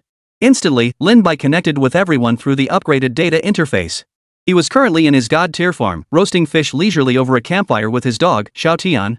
Everyone. Life sure looks pretty sweet over there. Lin Bai, did you create this? Elder Mu was drawn by the commotion. Yep. I just discovered that even while inside the god-tier farm, I can directly teleport purchase special devices into the real world. So, old Mu, you get what I mean, right? Lin Bai flashed a mischievous grin. Seeing that sly smile, old Mu couldn't help but laugh in exasperation. Fine, you wait, kid. I'll wire you the money right away. But you're stuck in there. Will the transfer actually reach you? Lin Bai waved away his concern. It seems my account is fully linked now, so no worries. Indeed, Lin Bai had discovered that even while trapped within the National Fortune's secret realm, he could still purchase items from the system store. His current communication was solely to request the transfer. This is the unmanned combat mech I just acquired. It's equipped with an extremely advanced futuristic weapon system and features a disintegration beam that converts organic matter into the purest form of energy for use by future bases. We now have a solution for that giant monster carcass. Lin Bai explained the combat mech's capabilities to the group. Upon hearing it could decompose bizarre creatures' bodies and convert them into energy, the others froze in surprise before suddenly realizing. If the future base possessed vast energy reserves, the power of the space-based cannon could not only be significantly enhanced but might even allow for continuous firing without recharging. Does that mean the space-based cannon could also? They had all witnessed the sky-based cannon's destructive force. If it could fire continuously, it would undoubtedly deal devastating blows to the bizarre creatures. Exactly. The corpses of the bizarre creatures we slay in the future can also be decomposed by combat mechs. Lin Bai, currently within the National Fortune secret realm, flicked his fingers. In the blink of an eye, hundreds of billions were spent. He upgraded all facilities for the future base and the super-powered weapon manufacturing plant, and once again purchased several divine artifacts capable of rapidly enhancing everyone's strength to deploy into the real world. Spiritual Energy Cultivation Mimicry Environment Device. Controllable Dark Matter Weapon. Manipulable Black Hole. Lin Bai sucked in a sharp breath. What the hell? You've even got a black hole now, huh? Glancing at the black hole's description, its terrifying destructive power was only effective against bizarre creatures. Holy crap, it even had target-seeking capabilities. Switching perspectives, Lin Bai couldn't even count how many zeros followed the price tag for the black hole. But who cares? Just buy it outright. At this point, worrying about money would be downright abstract. Wait, isn't money in an account just a string of data anyway? Old Moo, could you guys contact the government and just change the data on my card to unlimited? Lin Bai suddenly asked curiously, causing Old Moo and Wang Weigui to fall silent. After Lin Bai's purchase, a palm-sized, levitating spherical device landed before Old Moo and the others. Lin Bai then addressed the group, everyone, this is a controllable miniature black hole. To use it, simply throw it out. A black hole? Old Moo's arm stiffened slightly. Are you saying I'm holding a black hole in my hand right now? Are you sure this thing won't tear Blue Star apart? Lin Bai proceeded to purchase various weapons of extreme destructive power. As for their specific operational methods, that would be left for the group to figure out. The most crucial task, however, remained cultivating the mimetic environment device. If the warriors of the Dragon Nation could cultivate within it, their strength would surely rise rapidly. Currently, the divine farm hadn't yet reached level 2, so Lin Bai couldn't purchase certain cultivation techniques. Otherwise, he could have easily deployed cultivation techniques into reality. After the communication ended, Lin Bai stared speechlessly at the Xiao Tian dog, who had devoured the grilled fish down to the bones. Hey, you! Why not keep up that imposing demeanor you had earlier? Why turn into this fat pig again? Hearing this, the heavenly hound bristled. How dare you speak to me like that? By seniority, you should be calling me grandpa. I like it this way, is that a problem? Fine. But leave me a few grilled fish, will ya? Lin Bai scolded. This dumb dog's appetite was simply too voracious. The divine treasures within the divine great farm had already been devoured by this creature. Where was he supposed to find mature divine treasures to convert into experience points for upgrading the divine great farm? Lin Bai stood up, grabbed a 10,000-year-old ginseng root and a cabbage imbued with divine power, and started stir-frying them. True to their divine nature, the ingredients glowed with a radiant sheen, seemingly enveloped in ethereal mist. Whoa, smells amazing. Not bad, kid, you've got some skills. Xiao Tian dog praised. Lin Bai didn't give Xiao Tianquan a chance to eat. He dug right in himself. The purest spiritual energy instantly merged into his body. After that, man and dog competed for these delicious divine treasures within the god tier farm. Old Moo. Wang Weigui. Mu Linger. The people of Dragon Nation. Lin's parents. Chapter 56, Secret Realm Challenge. Pioneers from all nations enter. It's hard to imagine the state of mind our Dragon Nation pioneer is in. He's actually chasing and playing with a dog. What dog? That's the Celestial Hound. Before he transforms, he's just a dumb dog, right girls? Speaking of, was Lin Bai really eating ordinary cabbage? Whose cabbage and radishes glow like that? Unless my eyes deceive me, that aura swirling around him must be spiritual energy, right? Exactly. In our Dragon Nation's secret realm, even a willow branch can slay gods, and a dog can swallow the sun and moon. So what if those cabbages and radishes contain spiritual energy? Guys, this is awesome. No news from Zayarizi's side anymore. Revenge is sweet.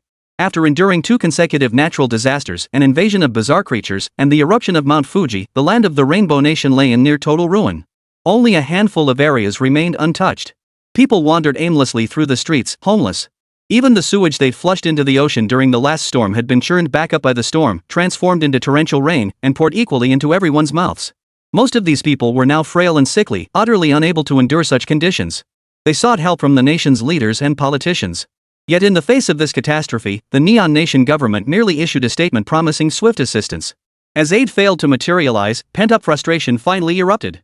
People began to lose control, even erupting into riots. Yet the higher-ups and politicians remained silent. Amidst this despair, people's fears about the future were shattered once more. The bizarre creatures returned, this time in greater numbers, emerging from all corners of the globe. The people of Neon Nation, utterly despairing, began desperately sending distress signals to every possible destination including Dragon Nation and the Beautiful Nation. The bizarre creatures have reappeared, this time across the entire nation in staggering numbers. Immediately establish alerts and maintain constant readiness for support. Within the command center, Wang Weigua issued the order. The combat mechs previously brought by Lin Bai, utilizing their autonomous systems, had already headed to the Tibetan region to recover the corpse of the Mongolian giant beast. Its remains were being converted into energy to power the space-based cannon. If the energy converted by the combat mechs in the Tibetan region is sufficient, activate the space-based cannon for support.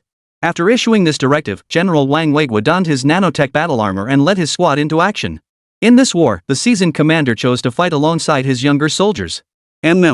Old Mu nodded in agreement. Turning, he saw Mu Linger had also donned her nanotech battle armor, her gaze fixed firmly upon him. You. Before old Mu could speak, Mu Linger cut him off. Grandfather, I am also a soldier. My strength has now reached Earth level tier 5, granting me the power to fight bizarre creatures. Old Mu hesitated. Linger was indeed a soldier. Before the mythical apocalypse descended, she had served as an instructor in the special forces, possessing ample combat experience and proving herself an exceptional warrior. Yet she was his granddaughter, and hesitation lingered. But when he met her unwavering gaze, a flood of thoughts washed over him, the image of Lin Bai's parents tearfully seeing him off to the perilous National Fortune secret realm. Indeed, as Lin Bai's parents, they had sent their child to a perilous place like the National Destiny secret realm. Countless parents across the Dragon Nation sent their children to the battlefield. Why couldn't he do the same? Was his granddaughter somehow above others? Not to mention, Mu Linger was a soldier herself. Girl, you must return safely. Old Mu could only give his beloved granddaughter one last deep look. Mu Linger flashed a reassuring smile, signaling to old Mu that he needn't worry. She then bid him farewell and turned to follow the combat squad. Within the secret realm of National Fortune, I can feel my spiritual energy swelling within me, steadily approaching the heavenly walk tier. Yet why can't I break through? Lin Bai frowned deeply. With the nourishment of so many divine treasures within the god tier farm, his cultivation naturally advanced rapidly. He had now firmly stabilized his cultivation at ground tier level 9, poised to step into the skywalk tier. Yet this final step felt impossibly distant. It seemed he needed a breakthrough opportunity to reach the Skywalker realm. The situation was growing increasingly urgent. Skywalker-level Mengtai beasts had already appeared, and more formidable foes were bound to follow. Though the Dragon Nation had the first Emperor Qin Shi Huang as its ruler, its top-tier combat strength remained woefully inadequate. Young man, you mustn't rush your cultivation so impatiently. Though the system you practice differs from what I know, they ultimately lead to the same destination. I can discern certain signs in your path. You still require a catalyst. The voice of the heaven-roaring dog came from the side. His leisurely demeanor made it hard to believe the sincerity of his words just now. Lin Bai's eyes conveyed his skepticism. Then Xiao Tianquan grew displeased. Questioning me, are you? With a great leap, he landed before Lin Bai, his round pupils scrutinizing the youth. Then, with a leisurely tone, he declared, that opportunity lies right here within this farm. Lin Bai looked at Xiao Tianquan in confusion. The divine tier farm wasn't exactly large. He had already thoroughly explored this small area and couldn't fathom what kind of opportunity could possibly help him break through to the Skywalker tier. Ah, you're beyond teaching. Xiao Tianquan sighed with disappointment, his expression one of frustration at a child's stubbornness. This infuriated Lin Bai, who summoned the 3 flame true fire and set Xiao Tianquan's tail ablaze, making him howl in pain. He's right. Every single thing in this divine grade farm could have unexpected effects. Perhaps there's something I haven't discovered yet. Lin Bai rose, intending to thoroughly explore this divine tier farm once more. Yet, a voice echoed from the heavens, the National Fortune Secret Realm Challenge instance has commenced. Pioneers from all nations may enter freely. By harnessing the power of the Secret Realm's civilization and contributing through the elimination of the ultimate target, diverse rewards shall be bestowed. A Secret Realm Challenge, huh? Lin Bai recalled fragments of information about this event, though his memories were hazy. In his previous life, the Dragon Nation had produced 3 pioneers, yet their experiences within the National Fortune secret realm were scarce. After all, back then, they faced enemies everywhere and were constantly in peril. Haha, kid, better seize this chance, Xiao Tianquan chuckled wickedly, having extinguished his three-flame true fire at some point. Chapter 57, Eerie Creature, the Een Ghost. Just as Lin Bai fixed a peculiar gaze upon Xiao Tianquan, the sky above twisted, forming a peculiar passageway. Without hesitation, Lin Bai stepped directly into it. That dumb dog's expression. Does it mean the breakthrough to the Skywalker tier lies within this challenge instance? The surroundings shifted rapidly. Before long, Lin Bai found himself in an ancient forest. Towering trees reached into the clouds, their age unknown. An invisible storm filled the sky, threatening to crush the entire ground beneath. Lin Bai scanned ahead and suddenly spotted a figure beneath a distant ancient tree. The figure wore an expression of utter bewilderment. Upon catching sight of Lin Bai, it abruptly turned and fled. Lin Bai was speechless. That person earlier must be from the Western Kingdom. This special challenge instance truly differs from ordinary secret realm instances. Ordinary secret realms exist independently between nations, with each nation's pioneers' progress recorded separately. But this challenge instance brings all willing pioneers into the same shared space. After assessing the situation, Lin Bai began walking forward. His strides now appeared ethereal, yet each step covered dozens of zhang of feet akin to teleportation. The figure he had just encountered was also equipped with highly advanced technological gear, shrouded in an invisible aura, the power of national fortune. All pioneers who had arrived here were protected by the civilization within the national fortune's secret realm. Lin Bai was no exception. Yet this ancient forest was far from the tranquil place he had imagined. Distorted figures materialized before him, erupting with malevolent energy. Dense and swarming, they were all bizarre creatures. The sky plunged into complete darkness as the monstrous creatures, brimming with immense power, charged toward the group. Their bloodlust had been fully ignited, leaving them utterly merciless. At that very moment, a pioneer from another nation was struck down and perished within the horde. A flash of light appeared on the horizon, and Lin Bai and the others witnessed the shattered remains of that pioneer being teleported away. The bizarre creatures here seemed to possess an even stronger bloodlust and greater power, Lin Bai speculated. Pioneer from the United States was the first to eliminate an anomalous creature, earning points. A special energy screen appeared before everyone's eyes, displaying the points earned for slaying the strange creature. Beside it, a countdown ticked down relentlessly. Within the final half hour before the countdown ended, the ultimate target would appear. Lin Bai chuckled at the rules of this national fortune secret realm. It reminded him of playing online games back in the day, though this was no game. Death was a real possibility here. Boom! The ground shattered around Lin Bai as the bizarre creature charged toward him. A single strike sent shockwaves rippling through the earth. A colossal force coalesced into a single punch, aimed squarely at Lin Bai's head. Lin Bai unleashed the three-flame true fire. The extreme heat incinerated the bizarre creature into ashes. Yet, to his surprise, the seemingly incinerated creature struggled back to its feet, unleashing an even more terrifying attack. Thud! The invincible Vajra technique manifested, shielding Lin Bai from the blow. Only then did the bizarre creature finally meet its end. Lin Bai remained vigilant. These creatures were clearly more terrifying than ordinary ones. Even in death, they could unleash another horrific attack. Their very nature was bizarre. No one could definitively say what constituted true death. Human, lowly blood offering, meet your end. Before Lin Bai stood a 3-meter-tall monstrosity wielding a trident. Its purplish-black pupils radiated a sinister aura as it introduced itself as the Shadow Ghost and approached. "I am truly curious," it said calmly. "Within this space, are you your authentic selves, or merely imitations?" Lin Bai spoke calmly, the willow branch reappearing in his hand. This was the question gnawing at his mind. If the rules of the National Fortune battlefield had brought them to this space, then where did these bizarre creatures come from? Were they simulated entities created by the National Fortune battlefield's rules, or had they truly been transported to a realm overrun by bizarre creatures? If so, what exactly was the National Fortune battlefield stance? At this moment, Lin Bai had no energy to ponder this question. He understood far too little about the National Fortune battlefield. Even his divine tier farm within the National Fortune secret realm existed only through the system's assistance. Needless to say, without the system, he would be no different from the pioneers of other nations. A lowly blood offering has no right to know this. The Een Ghost sneered, revealing its formidable power as it closed in on Lin Bai. Its strength was clearly at the 9th tier of the Earth's surface realm, matching Lin Bai's own level. Lin Bai narrowed his eyes. In the next instant, the willow branch in his hand blossomed with swordlight. The humming blade struck toward the Een Ghost. The Een Ghost, however, proved remarkably quick. His figure flickered, and the afterimage vanished. The swordlight pierced through the vanishing afterimage. In the next instant, the Een Ghost closed in on Lin Bai. Both struck simultaneously with their fists. In a pure contest of brute force, the Een Ghost was sent flying. The colliding energy instantly flattened the surrounding 100 meters. Eerie creatures continued to converge from all sides, seemingly summoned by the Shadow Ghost. They conjured pitch-black bone spines, locking onto Lin Bai with intent to pierce through his body. "Watch out!" Suddenly, a burst of fiery light shot skyward as another forerunner rushed over, blocking the bone spines flying toward Lin Bai from behind. Lin Bai froze, then saw the distant pioneer beckoning him. Lin Bai recognized the man, a pioneer from the kingdom of Ba. Though Ba maintained friendly relations with the Dragon Kingdom, its own national strength was modest. Yet here he was, coming to aid Lin Bai in this peril. Greetings, Dragon Nation Pioneer. I am Baroda, pioneer of the Ba Nation. Baroda, clad in high-tech armor, beckoned to Lin Bai. Though their national languages differed, within this space, linguistic barriers seemed to dissolve. Lin Bai returned a friendly expression and spoke to him, "This place is unsafe. You should leave first." Baroda assessed the situation, nodded to Lin Bai, and turned to leave. Such camaraderie was rare within the secret realm of national fortune, clearly marking Baroda as a man of good heart. Watching him depart safely, Lin Bai turned his attention back to the Yin ghost. The creature wielded a trident whose bone-like tips dripped crimson blood, its swing unleashing a bloodthirsty aura that tore apart an entire mountain peak. Lin Bai spun to evade the blow, then leapt forward to stand before the Yin ghost. Under its horrified gaze, he severed its arm. Simultaneously, he channeled the three-flame true fire into the willow branch, unleashing relentless streaks of fiery sword light to decisively slay the monstrous creature. Chapter 58, Honoring the Hero, Rushing to Aid the Ba Kingdom. The battle between Lin Bai and the Yin ghost wrought immense destruction.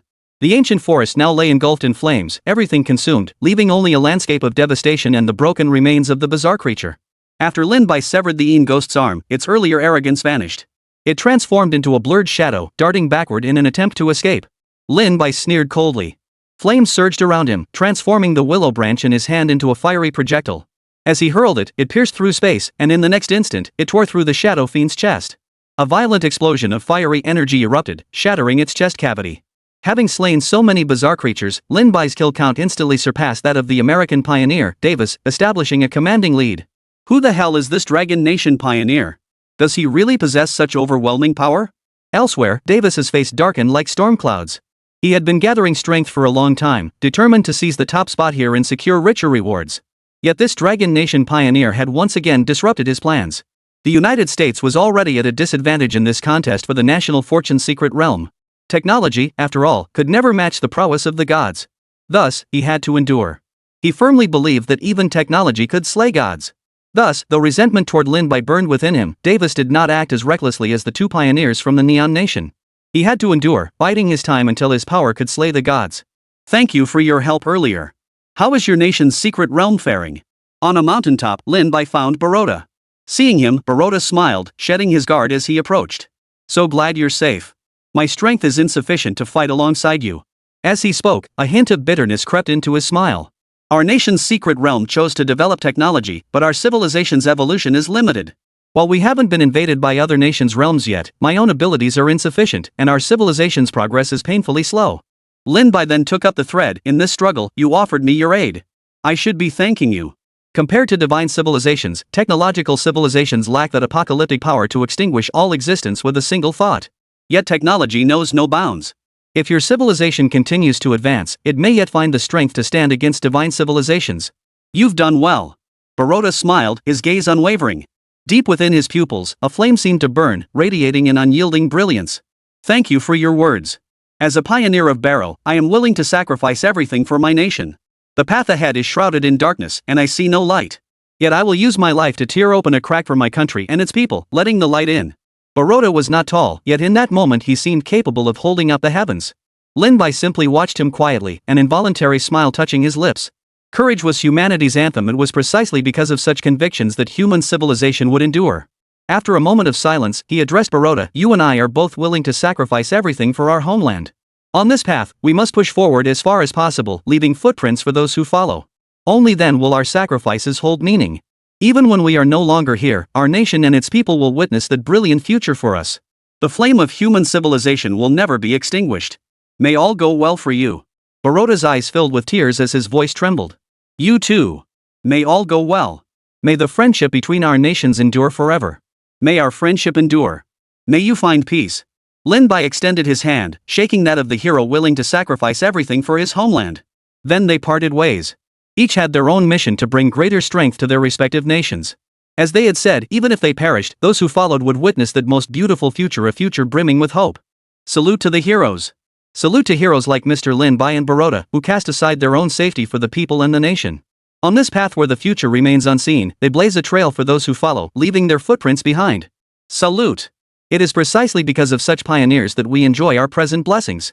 Whether the fallen forebears or today's heroes like Mr. Lin Bai and Baroda, they are all heroes of our nation and theirs. Courage is humanity's anthem. We shall overcome these trials. May the friendship between Dragon Nation and Barrow Nation endure forever. Countless Dragon Country citizens stood with tears in their eyes, solemnly saluting Lin Bai in the highest tribute. To both soldiers and civilians alike, Lin Bai was their true hero. The Dragon Nation government subsequently issued an official announcement pledging full support for Baroda. They would do everything possible to aid the displaced people of Baroda, bringing them to the Dragon Nation. This initiative received the unanimous support of all Dragon Nation citizens. This aid transcended mere humanitarian concern or international goodwill. It stemmed from profound respect for the hero Baroda, who, even within the perilous confines of the National Fortune's secret realm, risked his own safety to aid Lin Bai. As Lin Bai and Baroda had declared, may friendship endure forever. The Dragon Nation promptly extended its helping hand, rescuing Pakistan from dire straits. Pakistan, lacking formidable strength, faced utter devastation under the relentless assault of bizarre creatures and stood on the brink of collapse. On this day, the entire world witnessed the Dragon Nation's current might. Nano-armies descended from the skies, while hundreds of meters-tall combat mechs arrived within Barrow Nation's borders. Weak, bizarre creatures were instantly obliterated, reduced to ashes. The Dragon Nation forces did not engage the more formidable strange creatures, their sole purpose being to provide emergency aid to the Ba Nation. For the first time, the world witnessed the future air battleships constructed using lithography machines, particle accelerators, dark matter, and other technologies, along with the future base carrying Ba Nation refugees toward Dragon Nation's territory. Bar also surrendered its last remaining combat forces and all material reserves to Dragon Nation, an act of absolute trust. Even when the apocalypse struck, they had never sent a single distress signal to Dragon Nation. Despite their strong bilateral ties, Pakistan understood that the Dragon Nation now faced its own precarious situation. They refused to burden their ally, struggling on alone. Now, with the Dragon Nation proactively extending aid, the Pakistani people and their government were profoundly grateful. They entrusted their last remaining resources to the Dragon Nation, for they had always held unwavering trust in it. Chapter 59, Human Front Breached? While Dragon Nation rushed aid to Pakistan, battles against the bizarre creatures raged on within its own borders. That Dragon Nation could dispatch such a force under these circumstances was a profound gesture of goodwill. Pakistan's leaders and people deeply understood the weight of this sacrifice, mobilizing the nation to express their highest respect to Dragon Nation. Fortunately, the relief mission proceeded without incident. Under the protection of the Dragon Nation's contingent, the people of the Ba Nation began their orderly evacuation into Dragon Nation territory.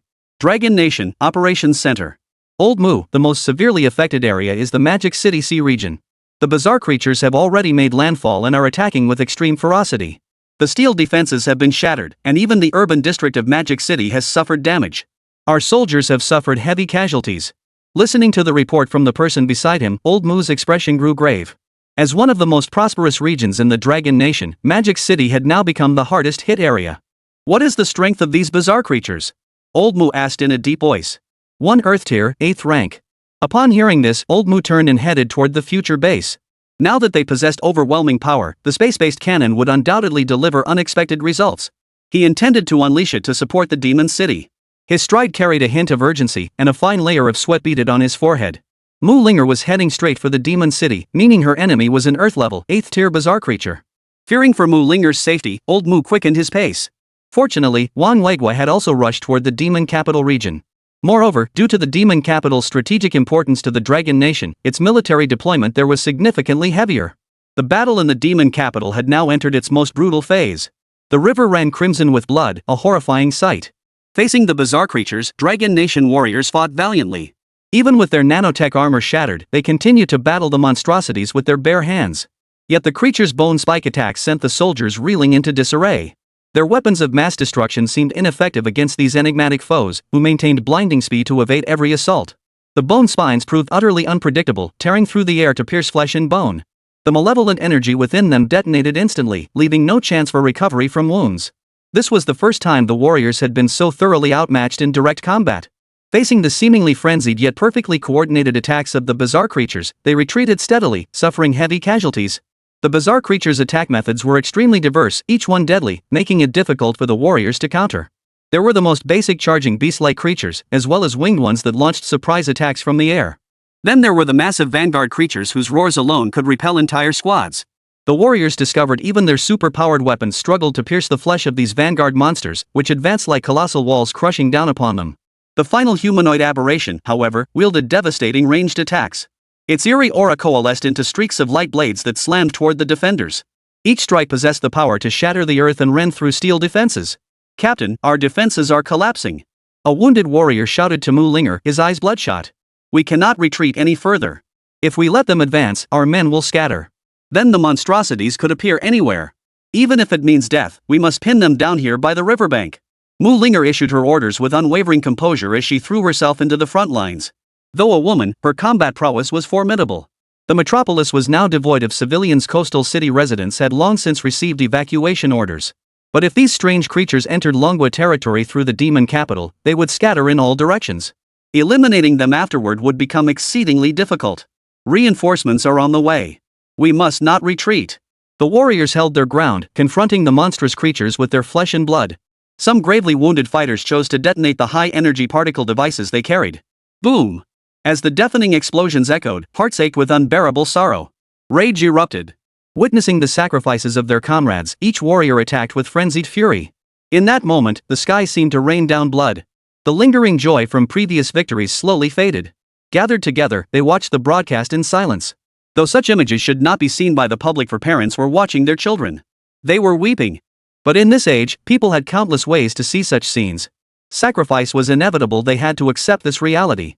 If the soldiers' sacrifices could ignite the people's fighting spirit, the Dragon Nation would never fall.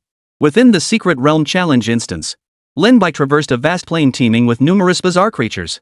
As he sensed the overwhelming power emanating from these entities, his expression grew increasingly grave. The ultimate target hadn't even appeared yet, and these bizarre creatures had already reached Earth-level tiers 8 and 9. Could it be that the ultimate target was also a heaven-level bizarre creature? For the pioneers from other nations who had only just begun their journey, wouldn't this be tantamount to suicide? Though they could all rely on the fortune bestowed by their nation's secret realm, if they were truly struck down in a single blow, there would be no chance of survival. "Haha, kid, you must be doing quite well for yourself in this mess, huh?" Suddenly, a familiar voice echoed in Lin Bai's ear. It was Xiao Tianquan's. Lin Bai was startled. Where on earth was that dumb dog's voice coming from? "You?" Facing Lin Bai's question, Xiao Tianquan spoke up. "Haha, I cast a little spell on you, so I can communicate with you. But I discovered something interesting. You actually carry the divine thoughts of 3 deities. You've got something going on there." The extra divine consciousness must belong to the first emperor, Lin Bai surmised silently. He could confirm the divine consciousnesses of the giant spirit god in Xianming, but this third one was most likely the first emperor's. After all, the descent of the god of war hadn't been directly summoned by him. It seemed he currently held little connection to the god of war. But what purpose did these divine thoughts from the 3 deities serve? A god's divine consciousness is essentially a strand of faith power bestowed upon you by that deity, the purest essence of each god's power. It signifies their recognition of you, young man. That's no small feat. Xiao Tiandog continued to tease. Hearing his playful tone, Lin Bai retorted irritably, "Why didn't you bestow a divine thought upon me too?" Chapter 60, The Bleak Plains, A Moment of Insight. "Hey! How dare you speak to your old dog like that? Don't forget who helped you slay the Yamada no Orochi earlier. Without your old dog here, you'd be cowering in a corner crying." The heavenly hound instantly bristled at the remark. How dare this brat show such disrespect? After all, he was a divine hound, an enlightened being. Did this kid think he could push his luck? Fine, you're the greatest." Lin Bai rolled his eyes, choosing not to engage in a verbal spar. He walked alone across the vast, empty plain, its desolation accentuated by his solitary presence. In the distance, he glimpsed a Buddha statue standing tall between heaven and earth. The statue radiated a golden glow like starlight, bathed in the fading sunset. Its face bore a benevolent smile, as if it truly were the compassionate Buddha saving all beings. It stood there ahead, seemingly appearing out of nowhere. Yet the statue seemed to be guiding Lin Bai, or perhaps all who had come before him, toward that very direction. A Buddha statue? Lin Bai was puzzled. How could a Buddha statue appear here? He thought of the kingdom of Tianzhu. The kingdom's secret realm of national fortune must have been developed based on Buddhism and Shakyamuni, but given the strength of the kingdom's pioneers, they shouldn't have been able to create such a Buddha statue. Moreover, even from this great distance, Lin Bai sensed something amiss behind the statue's seemingly benevolent smile. He tried to ask Xiao Tianquan about it, but the latter remained silent. "I wonder if this dumb dog is asleep or if its magic has failed," Lin Bai muttered under his breath. He stepped forward, advancing not through any display of magical power but solely through his own strides. With each step, he seemed to absorb the essence of his surroundings. This ancient, desolate plain exuded a sense of bleakness. Lin Bai could perceive a vastness that seemed to originate from primordial times. He meditated here, drawing closer to the Buddha statue, seeking to gain insight into himself. All things in heaven and earth, even a single leaf or speck of dust, followed their own laws of motion. Lin Bai's state of mind was now profoundly tranquil. Nothing within his sight could stir his emotions. It seemed even his magical power had settled into stillness. Something feels off here. Could this be the opportunity the Heavenly Hound spoke of? Could this be the opportunity for me to break through to the Heavenly Walker realm? Lin Bai murmured, his words sounding like a question to himself, yet also as if posed to the very heavens and earth. His footsteps did not halt, yet they grew increasingly slow. Until the receding scenery itself slowed, Lin Bai came to a standstill, sinking into an eternal stillness, as if merging with this desolate plain. At that very moment, a faint sigh echoed through the divine great farm. The heaven howling dog, devouring one gathering essence fruit after another, spoke with a hint of complexity in its voice. Young man, this step in human cultivation is crucial. Ordinary people might not need to seek such an opportunity as you do. But you are different. You have pushed everything to its extreme, walking a broader path. This is something you must experience. If you grasp the true essence of all things in heaven and earth, nothing will hinder your future cultivation. I cannot guide you through this step, it rests entirely on you. Though I must say, these fruits are truly delicious. They taste remarkably like the peaches from the peach garden, so juicy and fresh. Is that the pioneer from the Dragon Nation? Why has he stopped moving? Within the challenge dungeon, more and more pioneers gathered upon this desolate plain. Yet it was Lin Bai's silhouette, silhouetted against the setting sun, that captured everyone's attention. Staring at the motionless Lin Bai, the crowd was stunned. Had this Dragon Nation pioneer fallen into madness? Or was he actually dead? Why else would he remain frozen like this? Damn it! You pretentious Dragon Nation pioneer! Since you won't budge, then die. The Korean pioneer seized the moment, seething with resentment toward the Dragon Nation. His grievance stemmed from an online post showing him eating watermelon rind, only for commenters to dig up old posts of Dragon Nation people feeding watermelon rinds to pigs. Korea, lacking any mythological traditions, wielded an energy-gathering firearm. Particles of energy coalesced from the void before him, forming a blinding radiance. You! Die! The Korean pioneer pulled the trigger, unleashing a beam that pierced through space, hurtling toward Lin Bai. Witnessing this, some were startled. Everyone knew the Dragon Nation's pioneer was no pushover. For a Korean to strike at such a moment, didn't he fear being instantly slain? Pioneers from the United States, Russia, Great Britain, and others watched from the sidelines. Most harbored hostility toward the Dragon Nation, but recalling the fate of the Neon Nation pioneer, they wisely abandoned any thoughts of attacking the Dragon Nation. Within this space witnessed by all, they also wished to see the true power of the Dragon Nation's pioneer. Had he truly defeated the Neon Nation's pioneer twice consecutively through his own strength alone? Boom! Lin Bai remained rooted to the spot, his consciousness seemingly merging with this desolate land. Suddenly, the scene before his eyes shifted. He seemed to see countless warriors who had fallen in battle upon this plain. Among them were humans and other races, a gathering of myriad tribes. Blood stained the sky as they fell here, battling unknown foes. Mountains of white bones lay scattered beneath the sunset as crimson as blood. This is an ancient battlefield? What kind of war was this? My human ancestors were here, along with all living creatures. Lin Bai abruptly lifted his gaze, his heart trembling with shock, stirring up a tidal wave of emotion. What kind of space was he in? Was this a real ancient battlefield, or merely an illusion? Boom! A terrifying explosion echoed from nearby. The Korean pioneer's strike had hit Lin Bai. Seeing this, the man grinned wildly. Ha! I've slain the Dragon Nation pioneer. The laughter abruptly halted. A crimson light shot skyward as the Korean pioneer's head was cleanly severed. Lin Bai, holding a willow branch, appeared unscathed before them. The earlier attack hadn't harmed him in the slightest. This man's power is terrifying. What is that in his hand? A wooden stick? How is that possible? Davis, witnessing Lin Bai's strength for the first time, stared blankly, relieved he hadn't crossed paths with him. The Dragon Nation's pioneer possesses terrifying power. The pioneers from various nations murmured in awe. Instantly, their gazes shifted away from Lin Bai, fearing their own heads might be severed next. They too had sensed the Buddha statue in the distance and now sought to flee toward it. Lin Bai paid them no mind, remaining frozen in place for an eternity, as if solidified with the very fabric of space itself. Chapter 61, A Painful Price, Victory Forged in Blood. South Korean netizen, no. Our nation's pioneer. South Korean netizen, damn it. South Korean netizen, run for your lives. Disaster is coming. If you don't run now, you'll end up like Xiao. South Korean netizen, I gotta grab my kimchi and instant noodles right away. Even if the world ends, as long as I have kimchi and instant noodles, I can survive. There's simply nothing tastier than these two foods. The Korean pioneer was killed by Lin Bai, and a natural disaster is brewing. Earlier, Japan took the risk and experienced two major disasters, a hurricane and an earthquake. Therefore, everyone is deeply concerned about what kind of natural disaster Korea will face this time. Clearly, Japan wasn't the only nation on Blue Star to endure such calamities. The Western powers hadn't attacked the Dragon Nation, but that didn't mean they hadn't secretly invaded the realm. Pioneers from smaller nations had been killed and also suffered natural disasters. While the people of the Korean peninsula frantically hoarded instant noodles and kimchi, and fanatical fans of boy bands and girl groups rushed to deliver messages, terrifying thunder coiled high in the sky. A single strike pierced the stars, crashing down upon Korean territory. This thunderbolt was utterly ruthless, splitting the earth open and spewing flames from the ground. The frequency of its strikes resembled a raging storm, reducing entire cities to ruins in mere moments. The entire nation was instantly plunged into wailing and despair. Serves them right. Attack Mr. Lin Bai, and you'd better be prepared to be slain. Mr. Lin Bai is truly magnificent. That merciless slash was pure dominance. This is the might of our dragon nation's vanguard. So cool. But why is Mr. Lin Bai standing motionless? Since earlier, his pupils seem unfocused, as if his thoughts are elsewhere. Is he just spacing out? Got this one. I write novels. Mr. Lin Bai must be comprehending the cosmic principles. Clearly, he's at a critical breakthrough point. I actually think that makes sense. May I ask, what's your pen name? Is it Potato, Redhead, Sugar with 3 spoons, or Sima Jiangnan? No need to ask. I've already opened an account for that guy. He's the short-lived ghost who never updates his novels but posts videos like crazy on short-form platforms. Get my drift? Oh, it's you, short-lived Jiangnan. Since the apocalypse is here, you probably won't mind if I hunt you down offline for a one-on-one duel. No senior sister will come to your rescue this time. Sima Jiangnan, if I remember correctly, today is Valentine's Day, right? Guess what your senior is up to?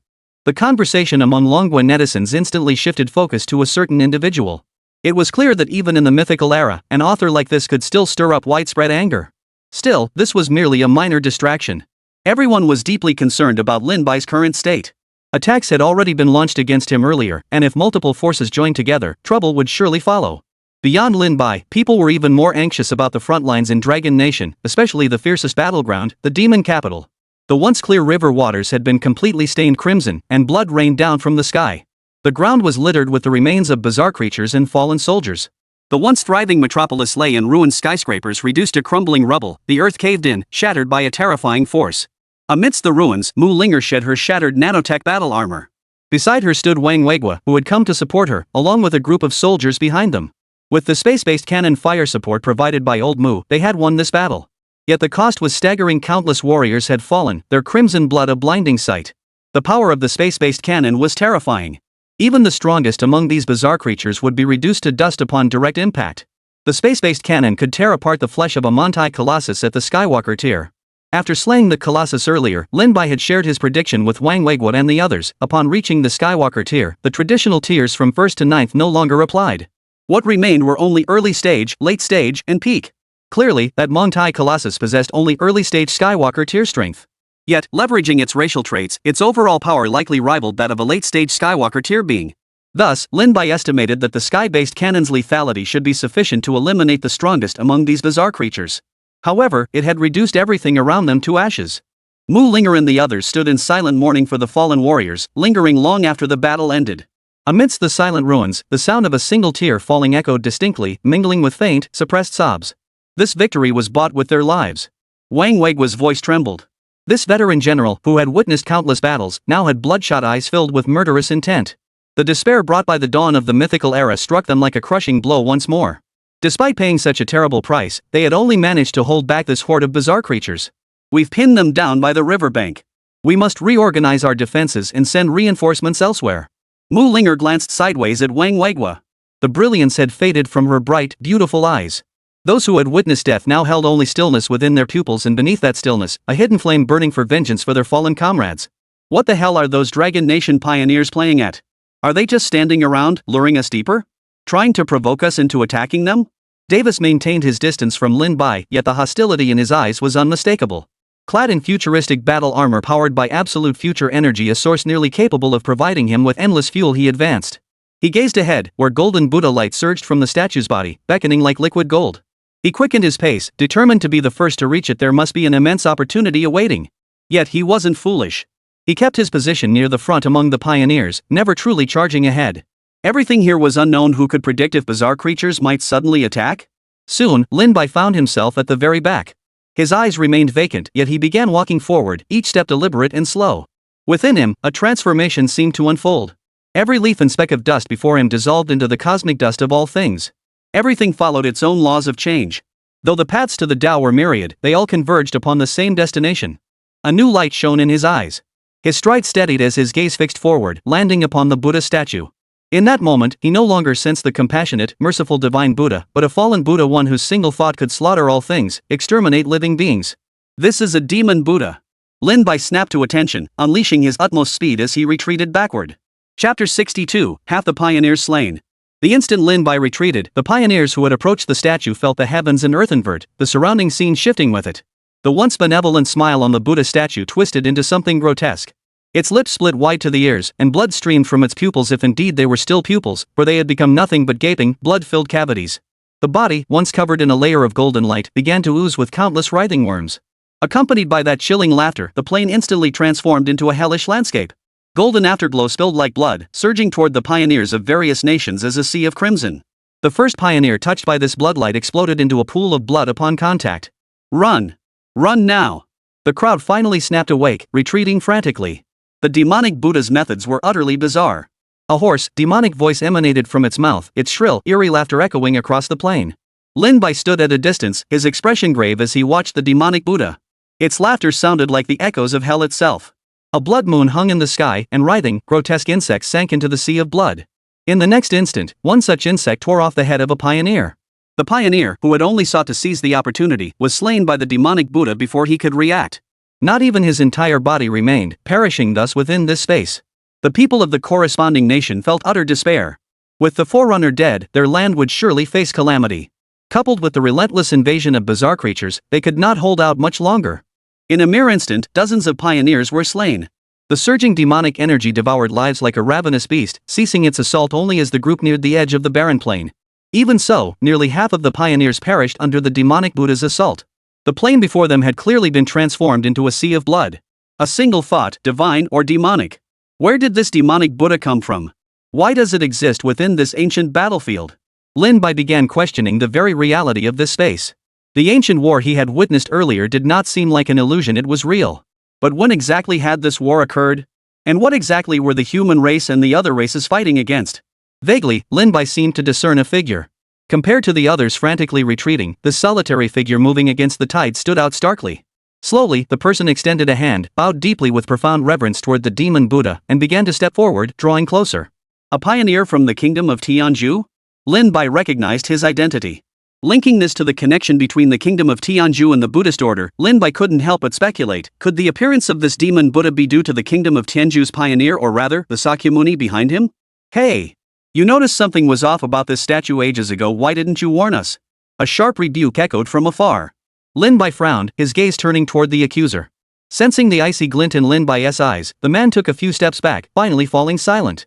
Having witnessed the fate of the Korean pioneer earlier, he knew this Chinese pioneer was someone he couldn't afford to provoke. To save his own skin, he slunk away in disgrace. Suppressing the murderous intent in his eyes, Lin Bai turned his gaze back to the demonic Buddha. But now, the figure of the demonic Buddha was slowly fading away. Even the pioneer from the land of heavenly India vanished along with it, departing together with the demonic Buddha. So it was Tianju after all? Such power couldn't belong to the Tianju pioneer alone, it must be Shakyamuni behind him, intent on slaughtering all the pioneers here? Lin Bai sneered coldly. The very embodiment of Shakyamuni, who prided himself on saving all beings and showing compassion to all sentient life, had fallen into the demonic path, becoming this murderous demonic Buddha. It was indeed laughable. The ambitions of the Indian Empire are truly terrifying. If given the chance, that man must be slain outright. Otherwise, who knows what bloodbath he might unleash. Lin Bai sighed deeply. This battle against the bizarre creatures was clearly a struggle for all humanity. For the sake of human civilization, nations should unite, yet that was clearly impossible. The very purpose of this realm of national destiny was to determine the strongest survivor. Only by triumphing within it, claiming the top prize, could one bring the power to resist these bizarre creatures back to the nations of the real world. This is a war that determines the very survival of humanity, yet from the very beginning, humans have been slaughtering each other. Holy crap, is this really the compassionate Buddha I know? This is clearly a demonic cultivator. This demonic Buddha is terrifying, he slaughtered nearly half the pioneers. Who knows what will become of these nations after today? Did you notice? When the demon Buddha appeared, one man stepped forward to confront it. Could he be the mastermind behind this? This was a death trap prepared for the pioneers of every nation. The so-called compassionate Buddhist sect is utterly laughable. Thankfully, Mr. Lin Bai was wise enough not to approach that statue. Let us pray for Mr. Lin Bai and the warriors defending us on the front lines. May they all return safely. Did everyone see the news? The battle in the demon city was brutal. So many of our compatriots have fallen. We honor their sacrifice. We will never forget you. We must exterminate every last one of these monstrous creatures. As the energy screen's timeline reached its final half hour, all surviving pioneers witnessed a monstrous creature over 100 meters in size striding through the void from the very spot where the demonic Buddha had appeared. Roar! The creature's blood-red eyes instantly locked onto Lin Bai and his group. With a single stride, it seemed to freeze the very air around it. From afar, it appeared to be stepping through the void itself. An aura of pure malevolence swirled around it, coalescing into a raging storm that engulfed the entire group. This must be the final target. Attack! The surviving pioneers unleashed their most powerful techniques, attacking the monstrous creature. Before them, an energy screen displayed the creature's information, alongside the contributions each member had made toward defeating the ultimate target. A void beast, huh? Judging by the aura it's releasing, it's definitely reached early Skywalker tier strength. I wonder if the reward for slaying this beast will be enough to upgrade the god tier form to level 2. Slaying you is also an opportunity for enlightenment. The chance to break through to the Skywalker realm lies within this very battle. Flames blazed in Lin Bai's eyes as power surged from his body like a raging ocean. The mountain peak beneath him shattered in an instant. Wielding the divine willow, he charged forward, his cultivation now perfected at the 9th tier of the earthwalking realm. The insights gained earlier had already brought complete clarity to Lin Bai's heart. Now, through this battle, he would undergo a true transformation, stepping into the heavenly Wa tier. Chapter 63, Self-Transformation and Ascension. Lin Bai, wielding the divine willow, advanced toward the void beast. Facing the overwhelming aura that had struck fear into countless pioneers before him, Lin Bai showed no fear. Flames surged within his pupils as he gathered his power, ready to strike at any moment. The void beast's crimson eyes locked onto Lin Bai as its massive claws swept through the air. 3 beams of malevolent energy shot forth, their piercing aura tearing the ground apart into deep gashes. Faced with such terrifying assaults, the pioneers could only flee. Merely confronting this force felt suffocating. How could they possibly engage in direct combat? Whoosh! Lin Bai swung the divine willow in his hand. The 3 flame true fire, carrying sword light, swept out with overwhelming force, colliding head-on with the void beast's attack. The terrifying clash of energies shattered everything around them. From this moment, the battle seemed to become solely between Lin Bai and the void beast. The sheer force of the energy shockwaves alone sent the surrounding pioneers reeling, coughing up blood. Sigh. Let's go. We can't possibly intervene in a battle like this. Leaving now means we might just save our lives.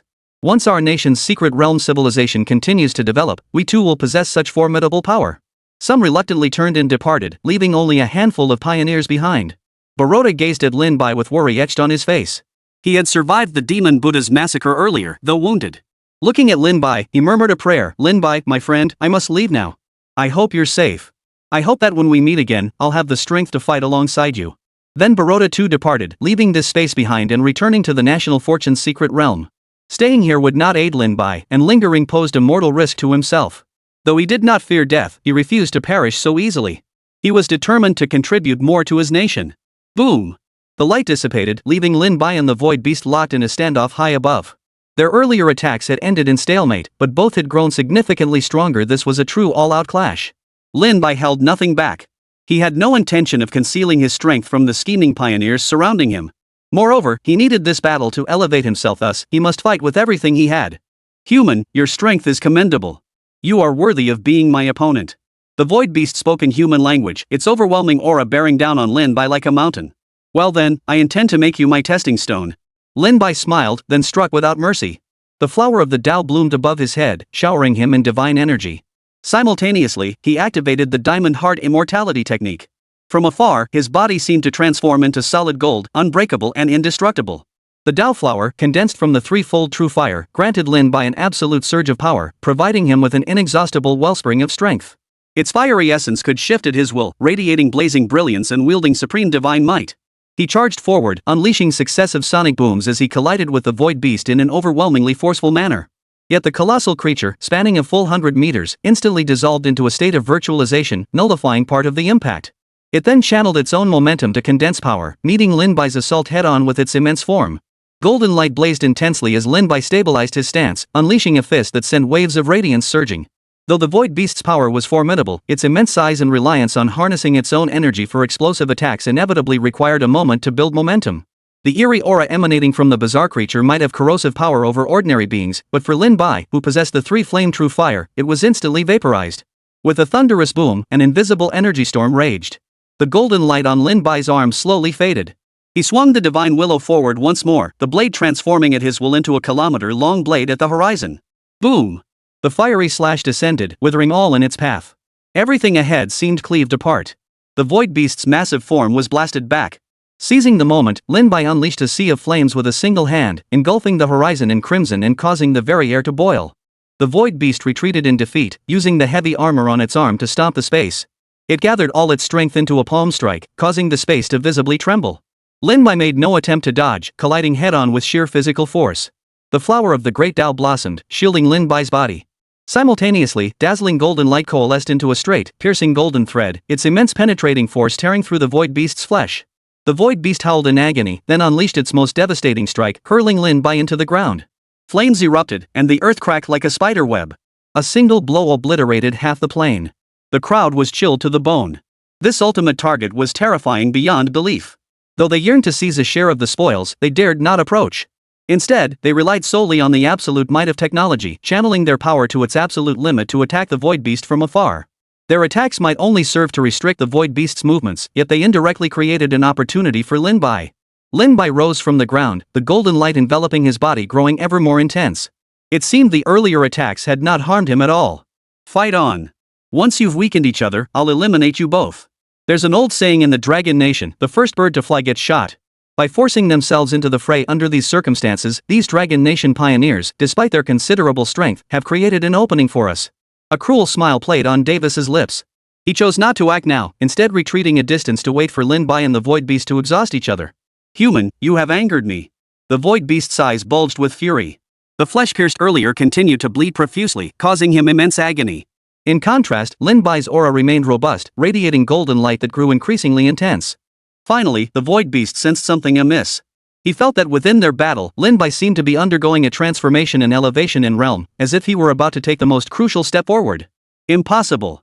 A mere human? How could he reach such an exalted realm?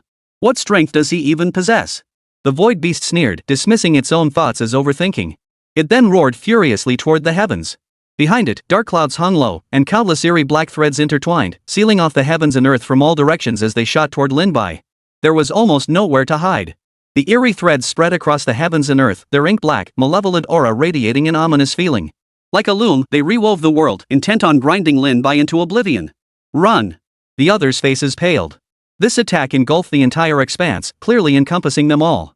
If they didn't flee now, they would all be slaughtered on the spot by this void beast. Chapter 64, Breakthrough. Some pioneers, unable to evade in time, were instantly slain by the void beast's strike, dissolving into black mist. Those who narrowly escaped dared not linger, turning to flee the space. Only the stubborn Davis remained, still seeking an opportunity to strike. Roar! A hellish roar echoed across the heavens and earth. The void beast's sinister gaze locked onto the direction where Lin Bai had been moments before. There, the bizarre threads intertwined, shattering the very fabric of space. In its eyes, that insignificant human was surely dead beyond any possibility of survival. Countless hearts among the Dragon Nation's people trembled with hope for Lin Bai's safety. Their eyes remained fixed on the scene until a sliver of golden light suddenly pierced the eerie aura. Crack! The threads shattered between heaven and earth as the golden light grew ever more intense. A figure resembling a golden warrior emerged, radiating from the brilliance. Within that golden glow, all of Lin Bai's injuries healed completely, the light surging skyward. This was a metamorphosis. The symbol-based technique of the invincible Vajra condensed into an immortal Vajra figure standing before him. The face of this immortal Vajra seemed identical to Lin Bai's, etched with intricate runes. His aura now surged with boundless power, like an endless ocean, overwhelmingly potent. His cultivation had completely shattered the Earthbreaker realm, advancing into the heaven-walking realm. How is this possible? The void beast's eyes bulged with fury, its entire body convulsing violently. Refusing to accept defeat, it unleashed another world-ending assault. Yet, sharing the same early heavenly walk realm, Lin Bai raised his hand, and a divine willow tree emerged from the heavens and earth. The divine willow seemed to connect heaven and earth. Countless willow branches shot forth, weaving the cosmos anew. They pierced through the void beast's body, and the rising three-flame true fire engulfed it, incinerating the void beast's internal organs. Die! Lin Bai roared, soaring into the air as blazing golden light crashed toward the void beast. Seeing the creature gravely wounded, Davis, the pioneer from the beautiful country, finally unleashed the powerful attack he had been gathering all along. Davis's attack locked onto the void beast, aiming to be the first to finish it off completely. Even if Lin Bai possessed a few more points, one must not forget that killing the void beast, the ultimate objective, was the true measure of victory. Ha! The ultimate victor will be me. Davis roared with unhinged fury, his futuristic tech suit erupting in particle shockwaves of equally terrifying power. Get lost. How could Lin Bai be unaware of Davis's underhanded tactics? With a single palm strike, the three-flame true fire descended from the heavens, enveloping Davis. His attack melted away instantly, and in the next second, it seemed as if Davis himself was about to perish. Terror gripped Davis. Staring at the three-flame true fire scorching the very space around him, he frantically turned to flee, desperate to escape this realm. Yet a powerful gust struck him, shattering his prized futuristic gear in an instant and leaving him gravely wounded. He narrowly escaped the space, surviving but coughing up blood in great gulps. He shot a hateful glance at Lin Bai before vanishing. Lin Bai paid him no mind, his gaze fixed solely on the void beast. The killing intent in his eyes burned ever brighter as he charged toward the creature, intent on slaying it. Dragon Nation, Operations Center. The tactics of that pretty country remain as despicable and shameless as ever. Someone remarked coldly, their voice resonating with shared resentment clearly, everyone despised the pretty country. Rest assured, team leader Lin Bai won't hand over the results so easily. He will prevail. The team held absolute faith in Lin Bai. Especially after witnessing his transformation earlier, a moment that moved countless people to tears. He was their pioneer. The hero of all Dragon Nation. His strength is truly formidable. How fortunate we are that our Dragon Nation possesses such a pioneer. Tears welled up in old Mu's eyes as well. Dragon Nation had seized the lead in the struggle within the National Fortune's secret realm, and it was all thanks to Lin Bai's relentless efforts. The Dragon Nation government promptly disseminated updates from the National Fortune's secret realm online.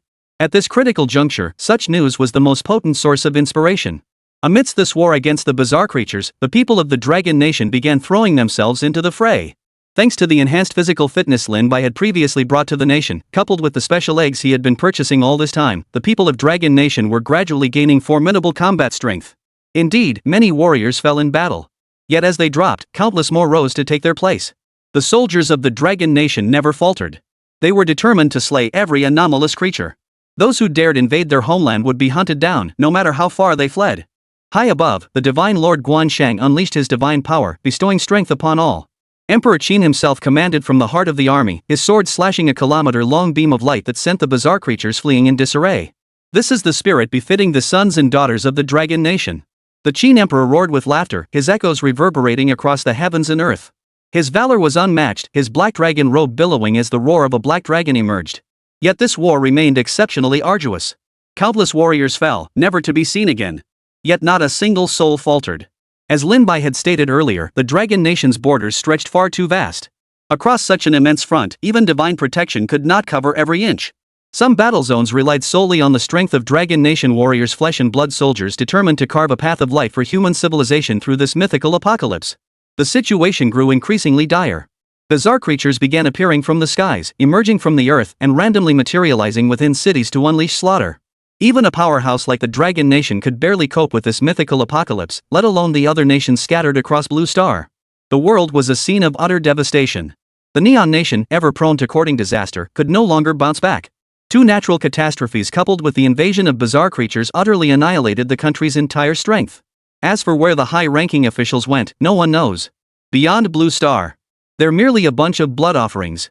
How could they muster such desperate resistance? A voice echoed eerily from beyond the cosmos. Below their gaze, Blue Star still shone with its azure beauty. It's those creatures. Among this blood feast lies a nation called the Dragon Kingdom, where their avatars find refuge. Another voice chimed in. Useless. 9 Demon Sovereign, you deal with that Dragon Nation. As the words faded, a sinister, otherworldly figure slowly materialized, descending toward Blue Star. Possessing immense power, it brought darkness with it, descending upon the planet with a savage grin. Chapter 65, God Tier Farm Upgrade, New Region Unlocked. Within the National Fortune's Secret Realm Challenge Dungeon, the ancient plane had been utterly shattered. High above, fragments of flesh rained down. The battle between Lin Bai and the Void Beast, two beings of equal power, finally concluded with the Void Beast's demise. The Void Beast's colossal form had been shattered by Lin Bai's assault. As the fragments fell, it was evident that its internal organs had been incinerated into nothingness by the three-flame true fire. Only then did the golden light enveloping Lin Bai slowly dissipate. Final target eliminated. Dragon Nation Pioneer receives reward, National Fortune Secret Realm level upgraded, real-world National Fortune enhanced, freshwater and grain resources increased tenfold. The announcement of the challenge's victory rewards echoed from the skies above. Even Lin Bai couldn't help but marvel at such generous rewards. The upgrade to the National Fortune Secret Realm was precisely what he needed right now. The freshwater and grain resources provided the most fundamental guarantee for the real-world Dragon Nation to sustain its prolonged battle against the bizarre creatures. Though Dragon Nation, as an agricultural powerhouse, produced substantial grain itself, yet the current situation demanded more. Possessing absolutely sufficient freshwater and grain reserves would grant the Dragon Nation greater combat strength to confront the bizarre creatures. Water and food remained humanity's fundamental necessities at all times. As the challenge dungeon concluded, the space warped, and Lin Bai returned to the God Tier farm. The moment his feet touched the soil, the system voice echoed in his mind. Divine Farm upgraded to level 2. Peach Grove area unlocked. New items available for purchase in the Divine Farm store. Lin Bai eagerly opened the system store and indeed found a unique cultivation technique displayed within. Its name was Immortal Body. Without hesitation, he purchased it. A beam of light accompanied an ancient-looking book as it landed in Lin Bai's hands. After a brief perusal, Lin Bai pondered thoughtfully, this immortal body technique is essentially a scaled-down version of the invincible Vajra method. While it holds little use for me now, it would be an exceptionally powerful cultivation technique for the warriors of the Dragon Nation. A thought struck Lin Bai. Like the future facility before, this cultivation technique could be transmitted to the real world. Coincidentally, the cooldown period for connecting to the real world had just ended. Lin Bai activated the data device. Within the operations center, the moment Lin Bai's projection materialized, everyone recognized him. However, Elder Mu was absent at that moment. Instead, a young soldier stepped forward. He saluted Lin Bai before speaking. Team leader Lin Bai. My name is Xiao Fei. Neither Elder Mu nor General Wang are present. Please relay any instructions directly to me. Lin Bai nodded and asked Xiao Fei, how has the situation been in Dragon Nation lately? A look of conflict flashed across Xiao Fei's face, but he ultimately chose to relay everything happening in the real world to Lin Bai. Though he didn't want Lin Bai to worry about the real world, Lin Bai was fighting for them. He needed to know the situation there. The attacks by the strange creatures are growing increasingly fierce. Extremely powerful ones have begun appearing, reaching the 8th tier of surface level strength. Some creatures are suddenly emerging from within cities. We have already lost many comrades. Xiao Fei's voice trembled with emotion, his grief impossible to conceal. The faces of his fallen comrades haunted his mind. He had survived several battles himself. How he wished he could have died alongside them. Yet fate had spared him alone, leaving him to endure unbearable torment. He vowed to slay more bizarre creatures. Lin Bai shared Xiao Fei's anguish. He addressed Xiao Fei. This time, the creature's assault has grown markedly stronger. Clearly, relying solely on their initial forces, they are no match for the Dragon Nation. I cannot return to the real world for extended periods due to various constraints. Therefore, when necessary, I can only establish data connections to monitor the situation there. If we truly encounter a bizarre creature we cannot defeat, we shall borrow the power of the deity's giant spirit god in Xianming. Now that Qin Shi Huang fights alongside our Dragon Nation warriors, possessing heavenly traveler tier strength, the bizarre creatures likely won't act rashly. Lin Bai paused for a moment before continuing. Where did old Master Mu go? Instructor Mu was injured in the previous battle and is currently receiving treatment at the future base. Old Master Mu went to visit her. Xiao Fei replied, briefly explaining how Mu Linger had joined the war effort during this period. Ultimately, he steered the conversation toward the current situation across the nations of Blue Star. Mao Linger has joined the war effort too? Lin Bai immediately sensed the awkwardness of his own question. He sighed softly, a hint of regret in his eyes. He had overlooked the fact that in his previous life, Mu Linger had been the true pioneer of the Dragon Nation. But back then, the Dragon Nation had chosen the divine civilization path. In the end, the gods never manifested, and the secret realm civilization Mu Linger had developed suffered devastating losses from the very start due to invasions by other nations' secret realms. Ultimately, that peerlessly beautiful woman, Mu Linger, perished. She had never been a weak woman. She was capable of fighting on the battlefield, a true warrior, a hero. Since that is the case, keep this. I will contact you once Elder Mu returns. Everyone, you have all worked hard. Lin Bai handed the immortal body to Xiao Fei, explained its usage, then addressed Xiao Fei and by extension, everyone behind him. Under their watchful gaze, the data projection gradually faded away. Inside the God Tier farm, Lin Bai had barely regained his senses when a piece of black fat meat sauntered over. Hey, kid, how'd you end up with a whole peach grove over in your farm? Damn, this scale rivals the peach garden itself. Get over there and fertilize it already. When those divine peaches ripen, this old dog will savor every bite. Xiaotian Dog approached, scrutinizing Lin Bai. After a moment, he nodded approvingly. Not bad. Seems you've made significant progress. You've taken that crucial step. What exactly is this step? Must all cultivators take it? Lin Bai asked, voicing his confusion. Xiaotian Dog shook his head, then lowered his voice. It's a step you must take. After solidifying your cultivation realm, you entered a unique state. Without finding a breakthrough opportunity, your future cultivation might stagnate. Ordinary cultivators might not need to experience this step, but with this insight, you are virtually unmatched among those at your level. Your future cultivation will surely soar like a rocket. Chapter 66, The Nine-Demon Sovereign Descends, Overwhelming Might. So you're saying, this step is actually optional for cultivators? Even without taking it, one can still reach the Heavenly Walk realm? Lin Bai's gaze held a trace of confusion, seemingly perplexed by the Heavenly Hound's words. Upon hearing this, the Heavenly Hound nodded thoughtfully. Let me put it this way, your human race's cultivation methods are exceptionally unique. Due to the unique nature of your human physique, the most crucial step is indeed the transition from Earthwalk to Skywalk that you mentioned. However, this step is essentially optional. Ordinary human cultivators fail to perceive the peculiarities within it. Thus, for those individuals, this step is naturally overlooked by their bodies. They can still break through to the Heavenly Walk stage, yet their power will inevitably fall short of those who, like you, grasp the opportunity for breakthrough through profound insight. Lin Bai spoke thoughtfully. I see. But seeking breakthrough opportunities in this manner is truly like licking blood off a blade, incredibly perilous. Facing a void beast at the early Heavenly Walker realm, Lin Bai fought with the most ruthless tactics to grasp that opportunity, seeking a sliver of breakthrough amidst the madness of battle. Fortunately, he succeeded in taking that step, achieving the Skywalker rank. Also, kid, I must warn you. Xiao Oxianquan's expression suddenly turned serious. Seeing this, Lin Bai felt a vague sense of foreboding. He asked in a low voice, what is it? In the human world, what you call the real world, a powerful and bizarre creature seems poised to descend. It appears to be targeting your nation. Lin Bai's expression shifted slightly. He abruptly stood up as the data before him surged violently. He wanted to return to the real world immediately, even if he could only stay for 2 hours. But with the Heavenly Hound speaking like this, it must be true that an extremely terrifying, bizarre creature was indeed approaching. System task issued, slay the 9 demon lords. 9 demon lords. To Lin Bai, this was a completely unfamiliar entity. Even in his previous life, he had never heard of it. Was it because the dragon nation of his past existence had never drawn the attention of the powerful beings among those strange creature races? I must return to the real world immediately. Are you certain your sensing isn't mistaken? Lin Bai looked at the heaven howling dog and asked. Xiaotian dog rolled his eyes. Why would I lie to you? Then, he pointed at the nearly forgotten, rusted axe leaning against the small wooden hut. If you need a weapon, he said to Lin Bai, take that thing with you. Lin Bai stared at the rusted, dulled axe, speechless for a moment. This thing. Without pausing to think, Lin Bai grabbed the axe and vanished into the spatial tunnel before him. Watching him depart, Xiao Tianquan chuckled to himself. Wonder what this kid will think once he discovers this axe's true potential. That kid's finally gone. Old dog grandpa can finally get some peace. I need to rest properly. Then, countless people of the Dragon Kingdom watched as Xiao Tianquan once again claimed Lin Bai's recliner, propping one paw up on the other as he basked leisurely in the sun as if his sole purpose had been to shoo Lin Bai away. I still doubt this guy is really Xiao Tianquan. What would Erlangshan think if he saw this dumb dog like this? Be bold, maybe this dumb dog's temperament follows its owner? No way, dude, don't mess with us. Yeah, hard to picture Erlangshan being such a slacker. I bet Xiao Tianquan only acts like this when Erlangshan isn't around.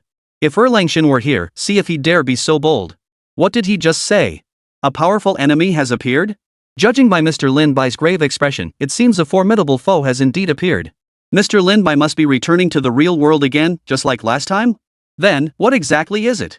At the Dragon Nation Operations Center, everyone stared at the satellite feed showing a sinister figure now descending upon the East Sea. The once tranquil waters were now shrouded in rolling purple thunderclouds, emanating a terrifyingly malevolent aura. Beneath the dreadful thunder, a figure strode through the air.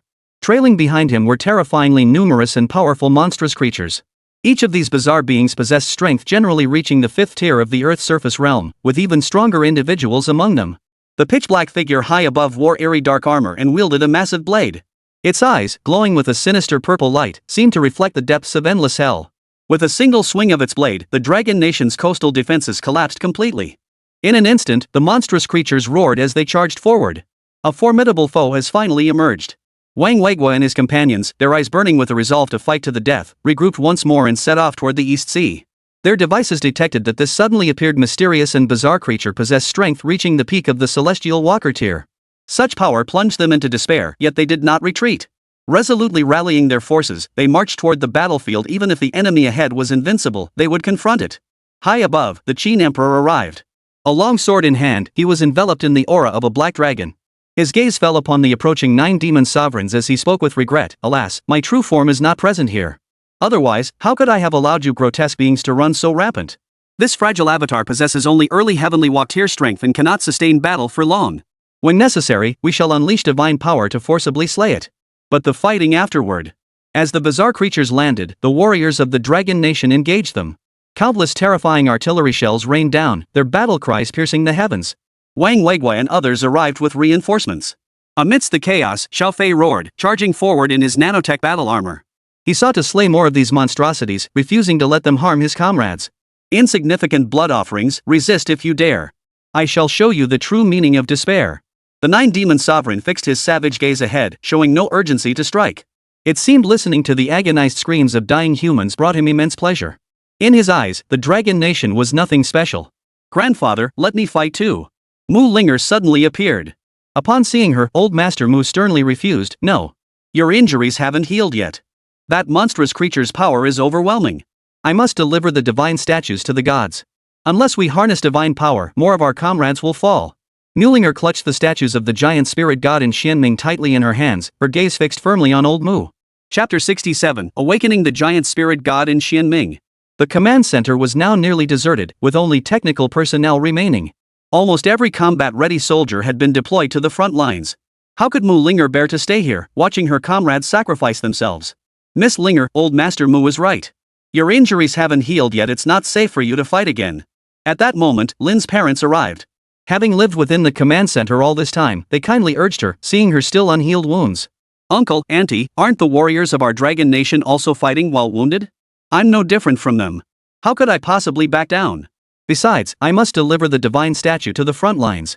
Mu Linger's tone carried an air of certainty. Her parents, at a loss for words, could only look at her with complex expressions. Suddenly, a figure shrouded in data appeared. Upon seeing Lin Bai, Lin's parents and old Mu's face lit up with excitement. Lin Bai, you. Mom, Dad, the situation is urgent. There's no time for catching up. I sense the arrival of the nine-demon sovereign. I must return to slay him. Seeing his parents unharmed, Lin Bai felt relieved. Yet now was not the time for family reunions. The nine-demon sovereign, possessing peak heavenly Waktir power, was an overwhelmingly formidable foe for present-day Dragon Nation. Even with the Dragon Nation having the first emperor and the god emperor Guan Yu as its pillars, the first emperor was ultimately only an avatar. Even if he possessed the strength to slay the nine-demon sovereign, he would likely dissipate in the process. As for the god emperor Guan, there was little need to elaborate. Divine protection never lasted long. Hand over the divine statue. Lin Bai turned and addressed Mu Linger. Mu Linger seemed intent on joining the battle. Knowing her temperament, Lin Bai decided to lead her away from the command center toward the front lines. Her parents, sensing his intention, approached with eyes reddened. Xiao Bai, stay safe. We'll be waiting here for you. The child who once needed their protection had now grown strong enough to shoulder the responsibility of this war that would decide the fate of human civilization. While filled with relief, they also felt a pang of heartache. Don't worry, Mom and Dad. I'll be back to catch up with you properly. Lin Bai smiled as he led Mu Linger away. East Sea. The nine-demon sovereign watched the Dragon Nation warriors battling the bizarre creatures. A flash of murderous intent surged in his icy eyes. A bunch of insects, only good at wearing down my patience. His great blade gathered thunder formed entirely from malevolent energy, striking downward like a bolt of celestial lightning. That single blow alone reduced a group of warriors to a mist of blood. The warriors' defensive line was torn apart. The bizarre creatures seized the opportunity to tear through the remaining defenses. Fortunately, at that moment, the divine Lord Guan once again manifested in the skies above. His green dragon crescent blade blazed with celestial light, slicing through the air with a streak of brilliant light. Boom! The strike shattered countless monstrous creatures. Immediately after, the first emperor arrived, sword in hand, his gaze calm as he looked upon the nine demon lords. You truly refuse to give up, do you? But a mere avatar cannot protect this place. The nine-demon sovereign sneered mercilessly. With his peak heavenly walker tier strength, how could he fail to see that the Qin emperor before him was merely a fragile avatar, possessing only the strength of an early heavenly walker tier? Even an avatar is sufficient to slay you. Whether in this realm or the next, you hold no chance of victory. The Qin emperor erupted with overwhelming might, radiating sheer dominance. He swung his sword, and the blade's energy coalesced into a roaring black dragon that circled the heavens, its presence shaking the very skies. Useless!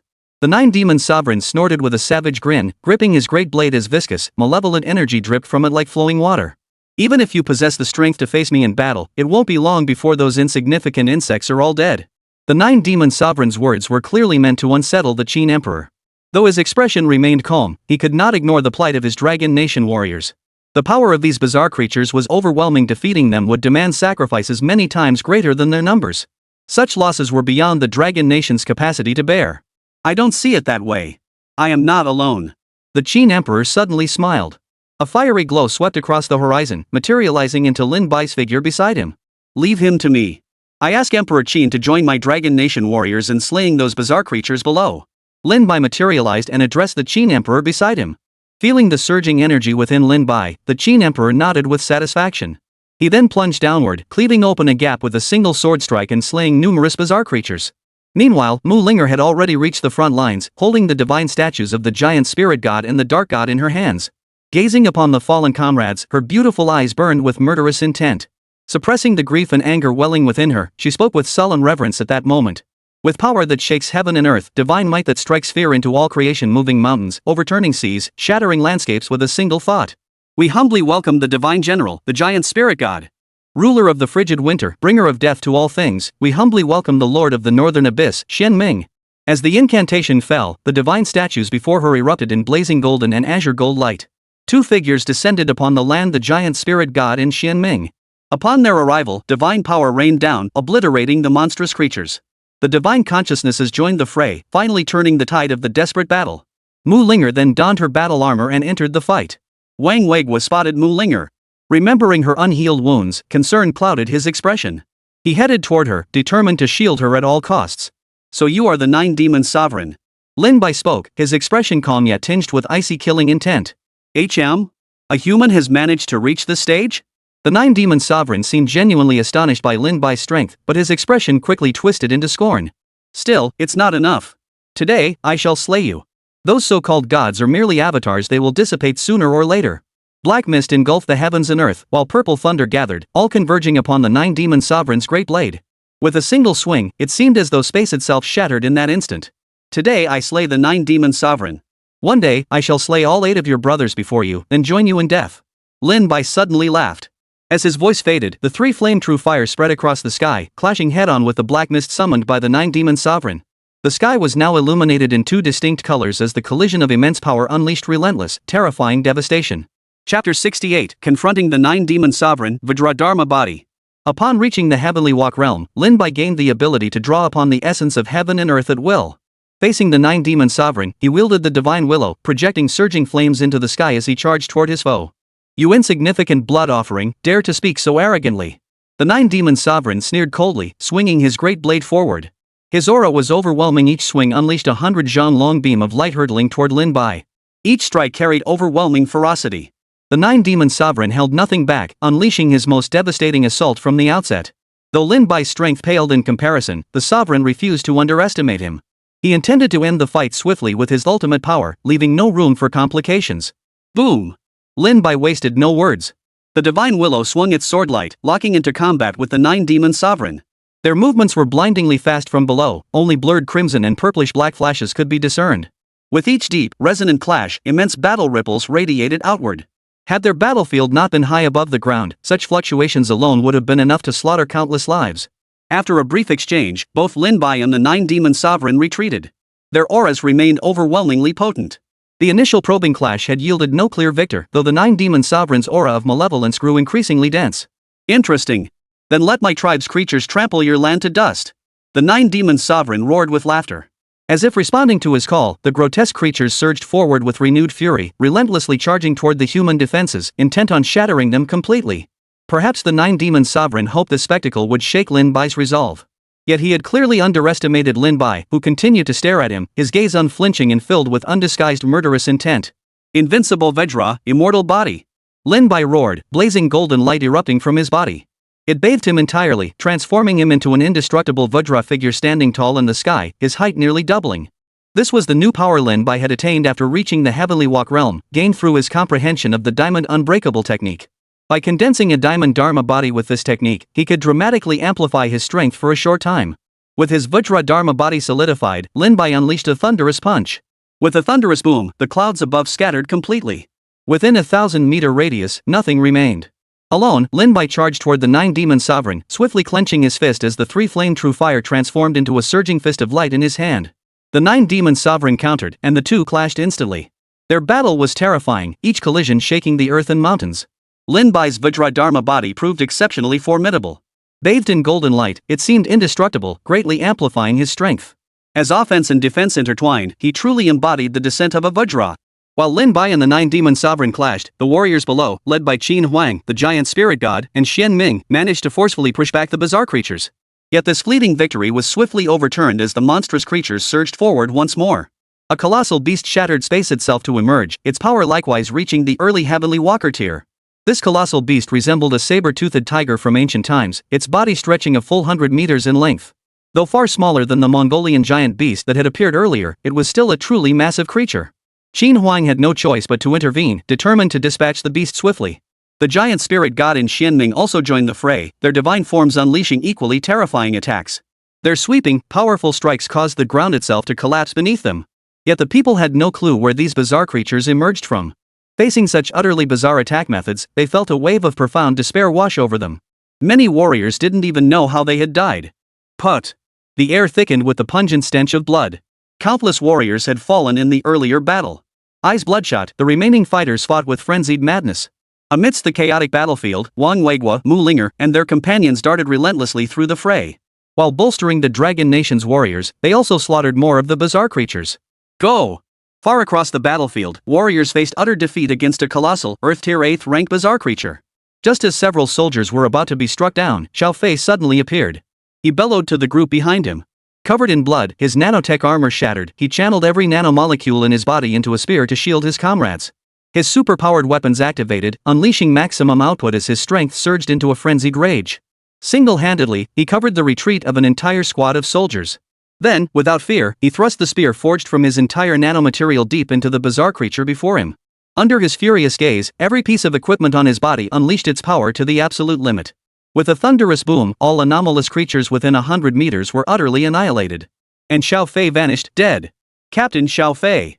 The warriors Xiao Fei had saved earlier wept hot tears, but it was all too late.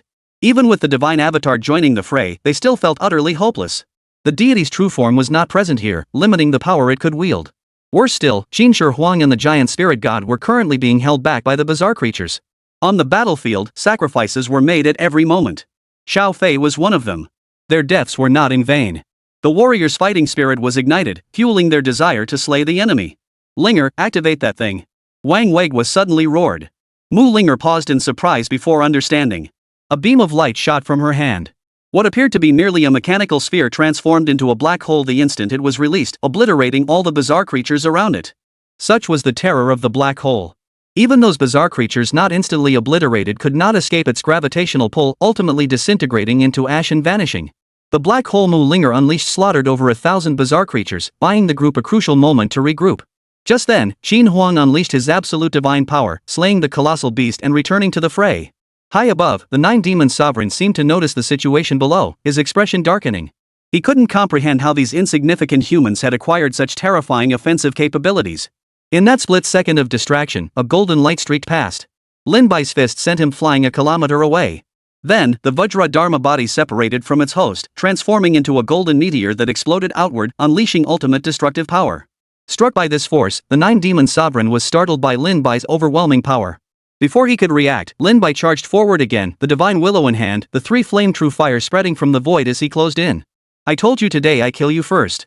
Then I'll deal with your brothers later. Chapter 69, Shattering the Axe, Unleashing Heaven's Might. You think this makes you my equal? The Nine Demon Sovereign sneered, his great blade radiating an evil glow. The sky behind him suddenly darkened, and from the surging thunderclouds emerged a terrifyingly malevolent bolt of lightning. The instant it took shape, it crossed space and struck Lin Bai. Struck by the thunderbolt, Lin Bai's body shimmered with golden light, repelling the strike. Then, the divine willow in his hand transformed into a vast net of heaven and earth, enveloping all the thunderbolts and extinguishing them with divine power. Though temporarily deprived of the divine willow, Lin Bai's assault remained overwhelming. He suppressed the Nine Demon Sovereign with sheer fist light. Facing such relentless attacks, the Nine Demon Sovereign parried with his great blade while unleashing his own power, blasting Lin Bai away. Ha ha ha ha! Demon eyes! Die! The Nine Demon Sovereign unleashed formidable techniques, his aura roaring like a colossal beast, heavy as mountains, relentlessly closing in on Lin Bai. At this moment, the overwhelming pressure reversed, crushing Lin Bai. Struck by the Nine Demon Sovereign's assault, Lin Bai's chest heaved violently under the colossal force. Had the invincible Vajra technique not absorbed the blow's power, the impact alone would have gravely wounded him. Just as the Nine Demon Sovereign prepared to unleash another devastating assault, he noticed the malevolent aura emanating from his body being consumed by the three flame true fire. Boom! The surging three flame true fire swiftly engulfed him. Its overwhelmingly domineering flame aura transcended space, directly incinerating his internal organs. The fire elements, compressed to their absolute limit, exploded in an instant. The 9 demon sovereign's body stiffened. The next moment, blood trickled from the corner of his mouth. The unexpected assault of the 3 flame true fire had actually wounded him.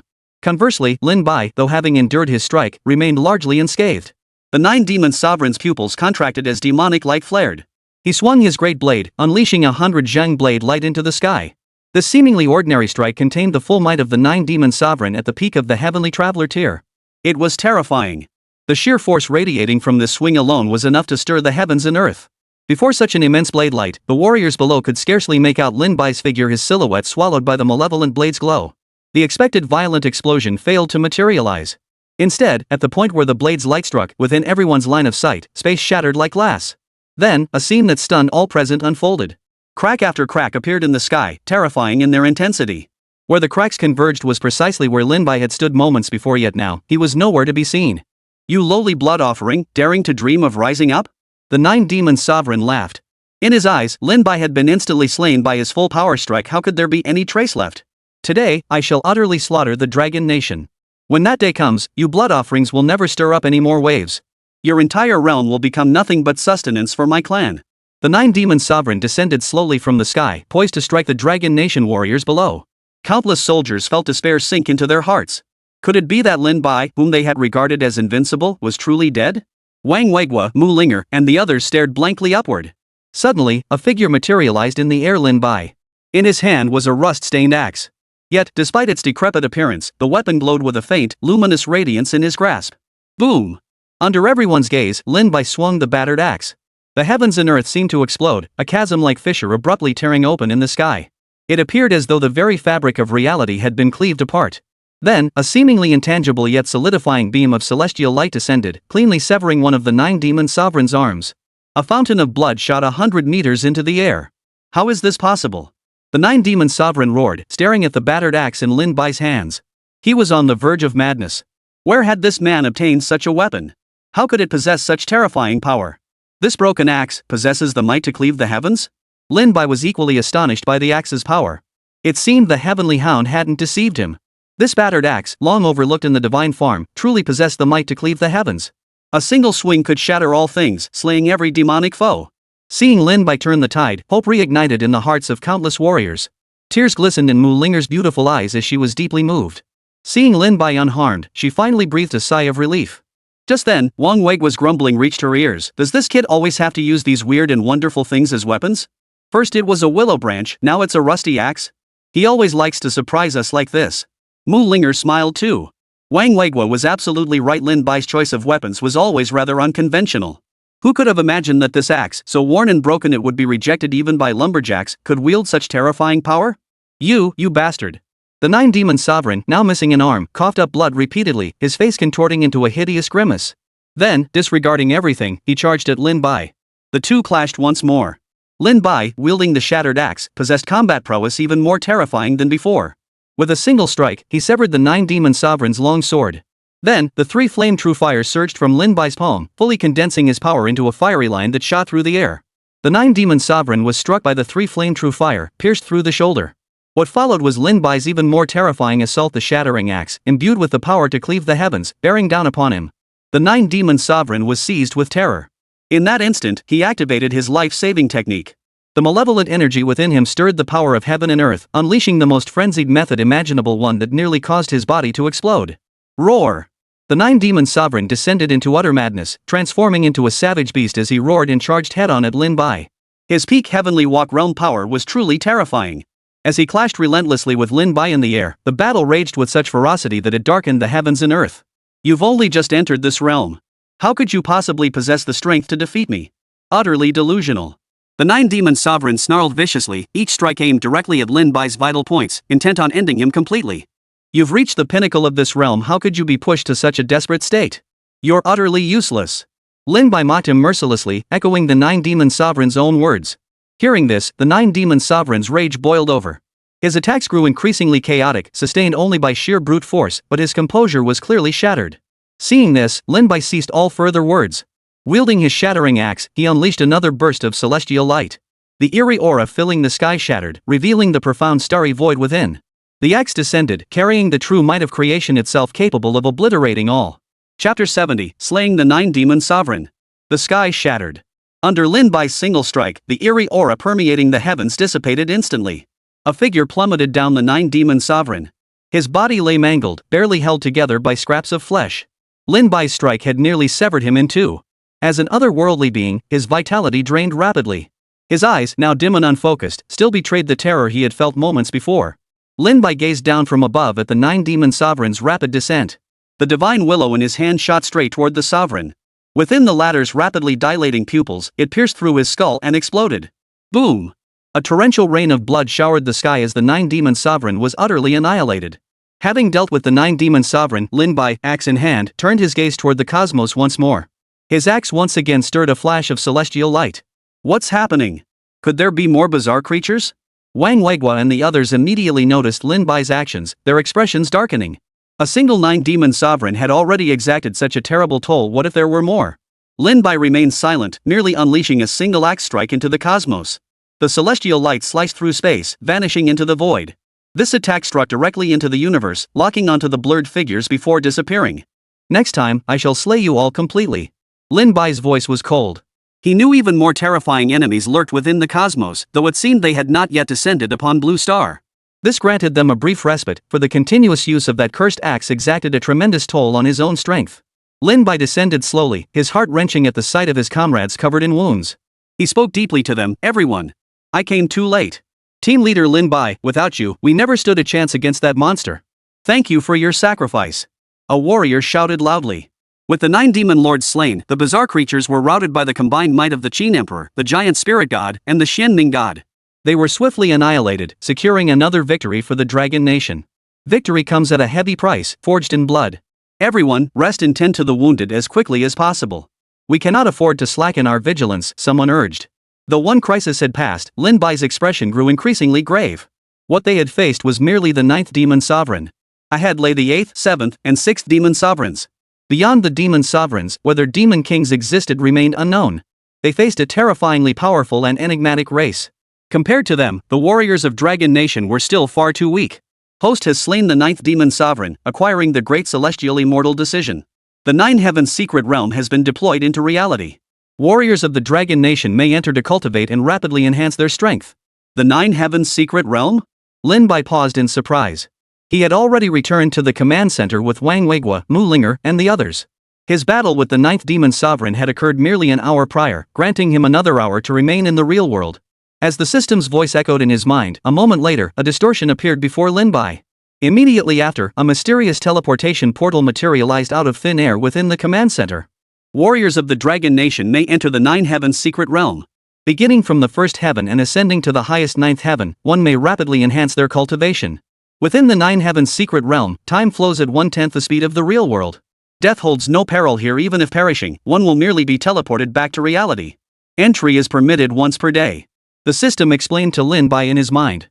Upon hearing this, Lin Bai grasped the essence of the Nine Heavens Secret Realm, essentially a cultivation dungeon. By entering and clearing its trials, one could gain corresponding cultivation experience. Excellent! Combining this Nine Heavens Secret Realm with our current simulated cultivation environment will undoubtedly allow the warriors of Dragon Nation to rapidly enhance their strength. Moreover, time spent within the Nine Heavens, even 10 hours, equated to merely 1 hour in the outside world. Lin Bai promptly shared this revelation with Wang Weigua and the others. To verify the realm's effects, Lin Bai entered first. The surroundings underwent a peculiar transformation. Before his eyes appeared magnificent palaces amidst the clouds, with an endless sea of clouds stretching out. Buildings radiating brilliant light appeared and disappeared within it, an utterly magnificent sight. How wondrous! It truly feels like stepping into the Nine Heavens. Soon, the trials of the Nine Heavens Secret Realm commenced. Contrary to Lin Bai's expectations of facing enemies, the environment itself underwent drastic transformations, whether it was crushing gravity or extreme temperatures of scorching heat or freezing cold. Simply passing through this layer of space would grant access to the next heaven.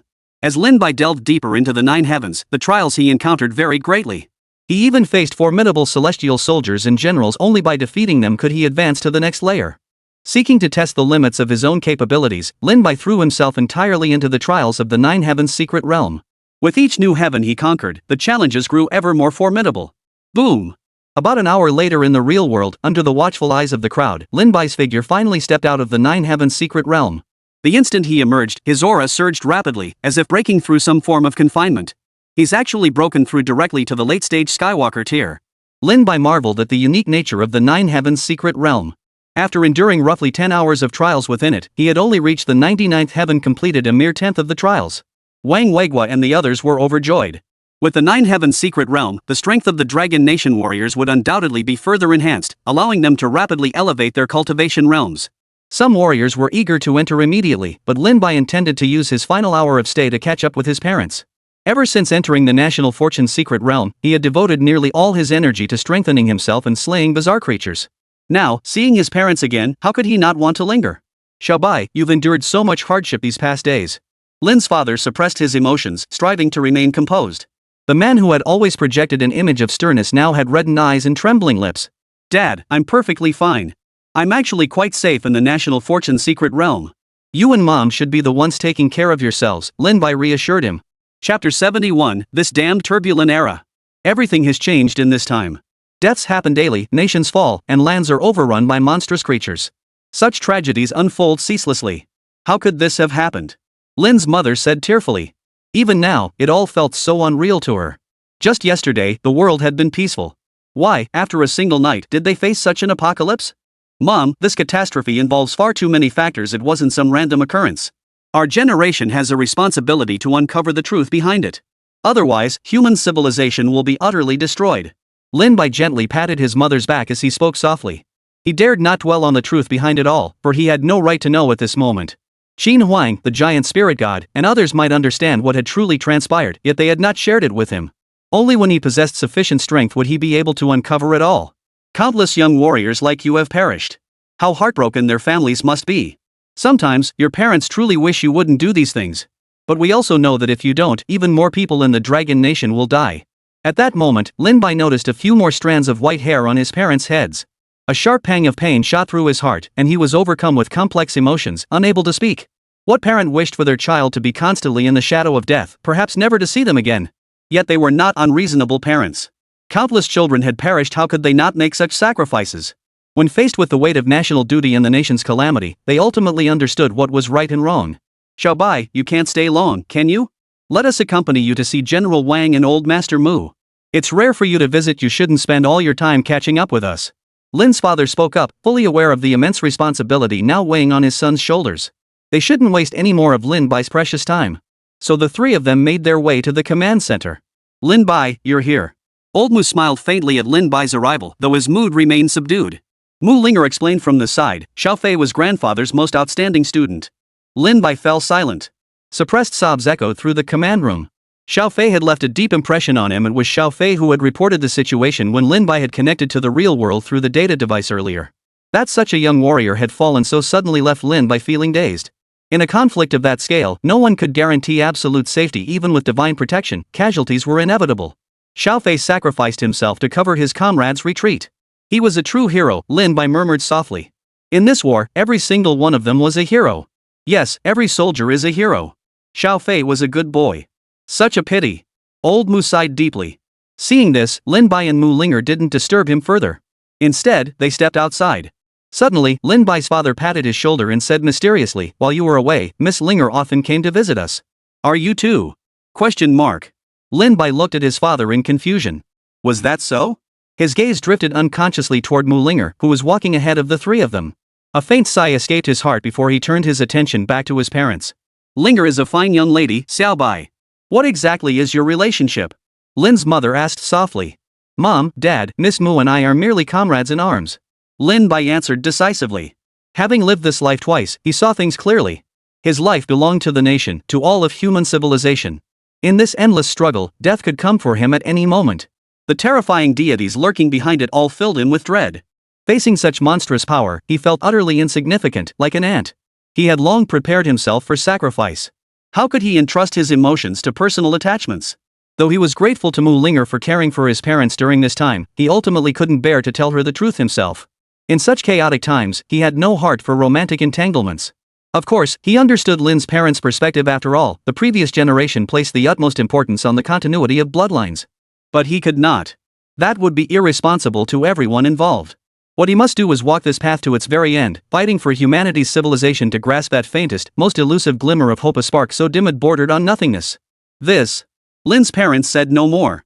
Perhaps they sensed Lin Bai had his own reasons, and with Mu Linger present, it felt inappropriate to press further. Their expressions merely held a hint of regret. What they didn't see was the sorrow flickering in Mu Linger's eyes before she swiftly concealed it. She walked on ahead in silence, seemingly oblivious to the conversation behind her. Such complex emotions were difficult even for her to articulate. She was never one to deny her feelings, yet here she was, in this damned chaotic era. "Miss Mu!" Lin Bai suddenly called out to her. Mu Linger paused slightly, forcing herself to appear as calm as possible. She turned around and offered Lin Bai a faint smile. "What is it?" "Thank you for looking after my parents these past days. I owe you one."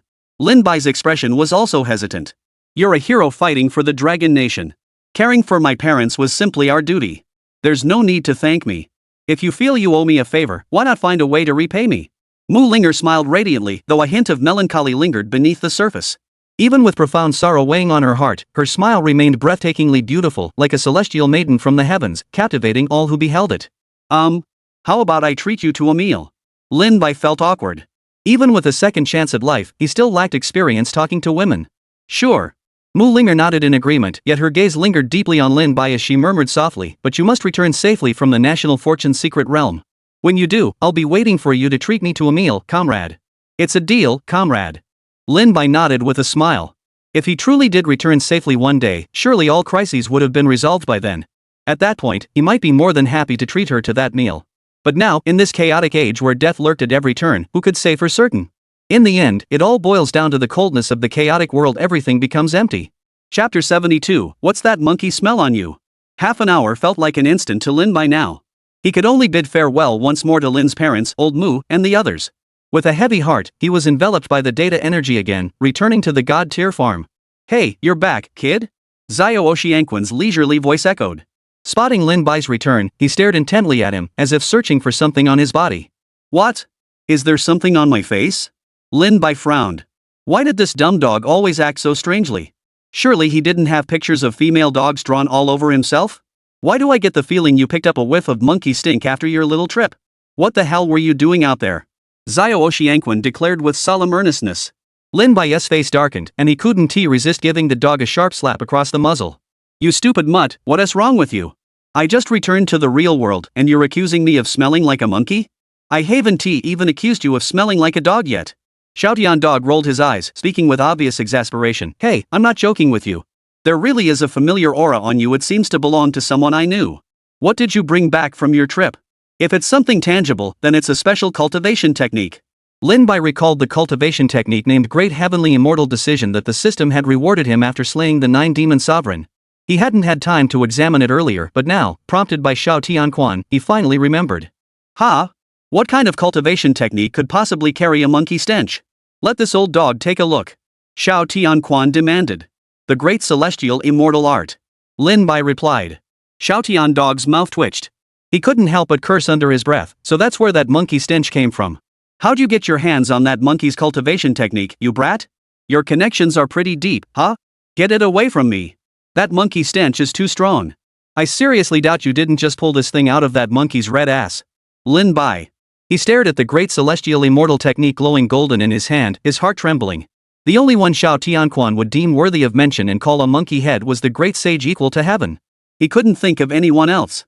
Could this Great Celestial Immortal Manual actually be connected to the Monkey King? You mean, the Great Sage Equal to Heaven? Lin Bai ventured cautiously. The mere utterance of that name sent shockwaves through the room. For the people of Dragon Nation, the Great Sage Equal to Heaven had been a cherished figure since childhood, a true household name in Dragon Nation mythology. Holy crap! Is he finally showing up? My monkey brother. I knew it. Since the Heavenly Hound and the Giant Spirit have appeared, our Great Sage must be next. Who knew Mr. Lin Bai possessed the Great Sage Equal to Heaven's techniques? Will we get to witness the real deal? Eagerly awaiting the Great Sage's descent. Can't wait for the Great Sage to arrive. This is hilarious. Just how much of a psychological scar did the Great Sage leave on Xiao Tianquan? Even seeing the cultivation technique of the Great Sage made Xiao Tianquan's face turn pale. He must be scared out of his wits. You bet. Even Erlangshan would only manage a draw against the Great Sage. That Xiao Tianquan is a total pushover. Dog-headed coward. If the great sage knew how much Xiao Tianquan was bad-mouthing him, he'd probably smack him upside the head with a staff. Wonder if Xiao Tianquan could even take that hit. I'd say it's a 30-70 split at best. Xiao Tiandog dies 7 times in 3 minutes. I have a feeling we'll definitely see the real Monkey King. Hope that day comes soon. If the great sage truly descends, I'll believe no demon or monster can stand against him. I can practically feel Mr. Lin Bai's exasperation through the screen. Correct. That monkey-headed fellow. As far as I know, this great celestial immortal manual in your possession is one of the cultivation techniques he practiced.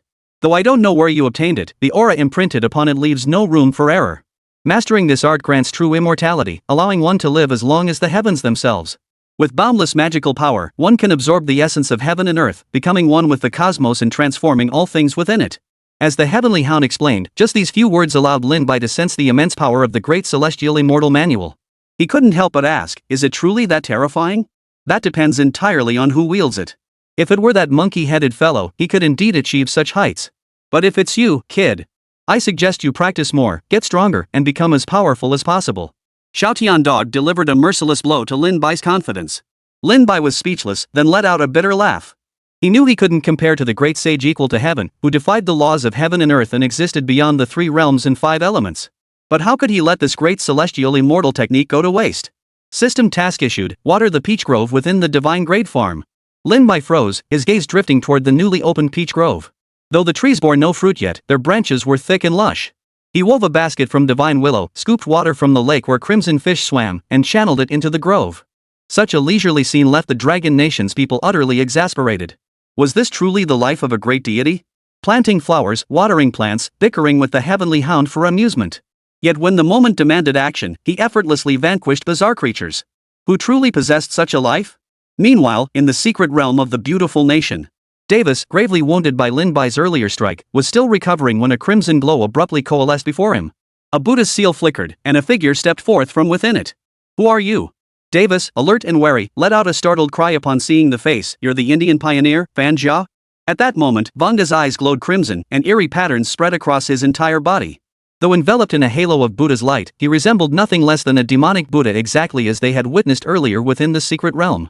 That demonic Buddha in there, you did that? Davis exclaimed in terror. How could Vanga have entered the secret realm of the beautiful country without any reports of an invasion? And what's more, both were pioneers. One from the Dragon Nation being so monstrous was bad enough, but now a pioneer from the land of the Pure Land was equally terrifying? I have come seeking cooperation, Vanga spoke. Then, a flash of Buddha light appeared before him, revealing a golden figure as large as the sun, looking down from the sky. And this golden figure was none other than Amaterasu, the sun goddess of Japan. Chapter 73, The beautiful country inherits the Amaterasu secret realm. Isn't that the deity of the land of neon? What exactly are your intentions? Davis clung to his last shred of sanity, his expression betraying little panic. He knew he stood utterly powerless against Vanga at this moment. The land of the rising sun has proven utterly disappointing. I had expected it to weaken the Dragon Nation's power, yet in the end, not only did it fail to diminish the Dragon Nation's divine might, it actually bolstered the Dragon Nation's national fortune. What a disappointment! Vanka sneered coldly. The aura emanating from him now bore no resemblance to that of a human. Or rather, he was no longer the Van Jia of before. His body had been utterly consumed by the demon Buddha, plunging him completely into the path of darkness. He had become a demon. What use is finding me? I am no match for the Dragon Nation's pioneer either. Davis spoke with venom in his voice. Witnessing Lin Bai's battle with the Void Beast had made him acutely aware of the gulf between them. Had Lin Bai's target not been elsewhere, he would likely have been slain long ago. The fortune of the Neon Nation is nearly extinguished. The nation itself is crumbling, teetering on the brink of collapse. Are you willing to inherit the Neon Nation's secret realm, bearing the power of its divine beings? If you accept, you shall possess a civilization advancing both divinity and technology. A flash of light erupted before Vanka, followed by the sudden manifestation of a peculiar spatial distortion. On the other side, the figure of the sun goddess Amaterasu revealed itself. Her gaze swept over Davis as a voice imbued with divine authority spoke. Human, will you bear my divine power? All the deities under my command shall become your allies, aiding you in utterly destroying the Dragon Nation's secret realm. Davis's pupils dilated, his resolve wavering. He never imagined such a possibility existed. He had assumed that with the Neon Nation's demise, the Fortune Sanctuary would perish alongside it. Yet the power of the gods could actually be inherited? I accept. Davis replied coldly. He could not resist such temptation. Possessing both technological prowess and divine power would surely allow him to utterly destroy the Dragon Nation's secret realm. Then, he would finally exact vengeance for his earlier severe injuries. With that, Davis rose and stepped into the former Neon Nation's secret realm, or rather, the figure of the sun goddess Amaterasu manifested within the beautiful nation's secret realm, using divine power to protect this original technological civilization. The earlier exchange between Davis and Fan Jia seemed obscured by a terrifying force, never appearing in the National Fortune's secret realm's display. By the time everyone realized what had happened, they witnessed the figure of Amaterasu appearing within the beautiful nation's secret realm. The world was shaken, especially netizens in the beautiful country, who erupted in astonished cheers across public channels. Beautiful country netizen, isn't that Japan's deity? Could it mean our nation's pioneers have gained divine recognition? Fantastic! Who dares say our beautiful country lacks deities? Speak up, answer me. Beautiful country netizen, this means our nation's fortune secret realm can now develop both technology and divine power simultaneously. Ha! Just give us time, and we'll still be #1 in the world. Beautiful country netizen, let that despicable dragon nation wait.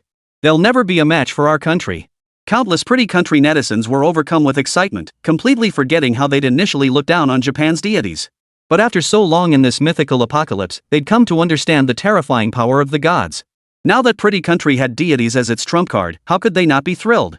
In stark contrast to the American netizens' euphoria, the Japanese netizens who had barely survived the bizarre creature's onslaught were utterly devastated. Japan netizen, are you kidding me? That's our very own sun goddess Amaterasu. Damn you, America. Japan netizen, we're done for. We've lost our national fortune sanctuary.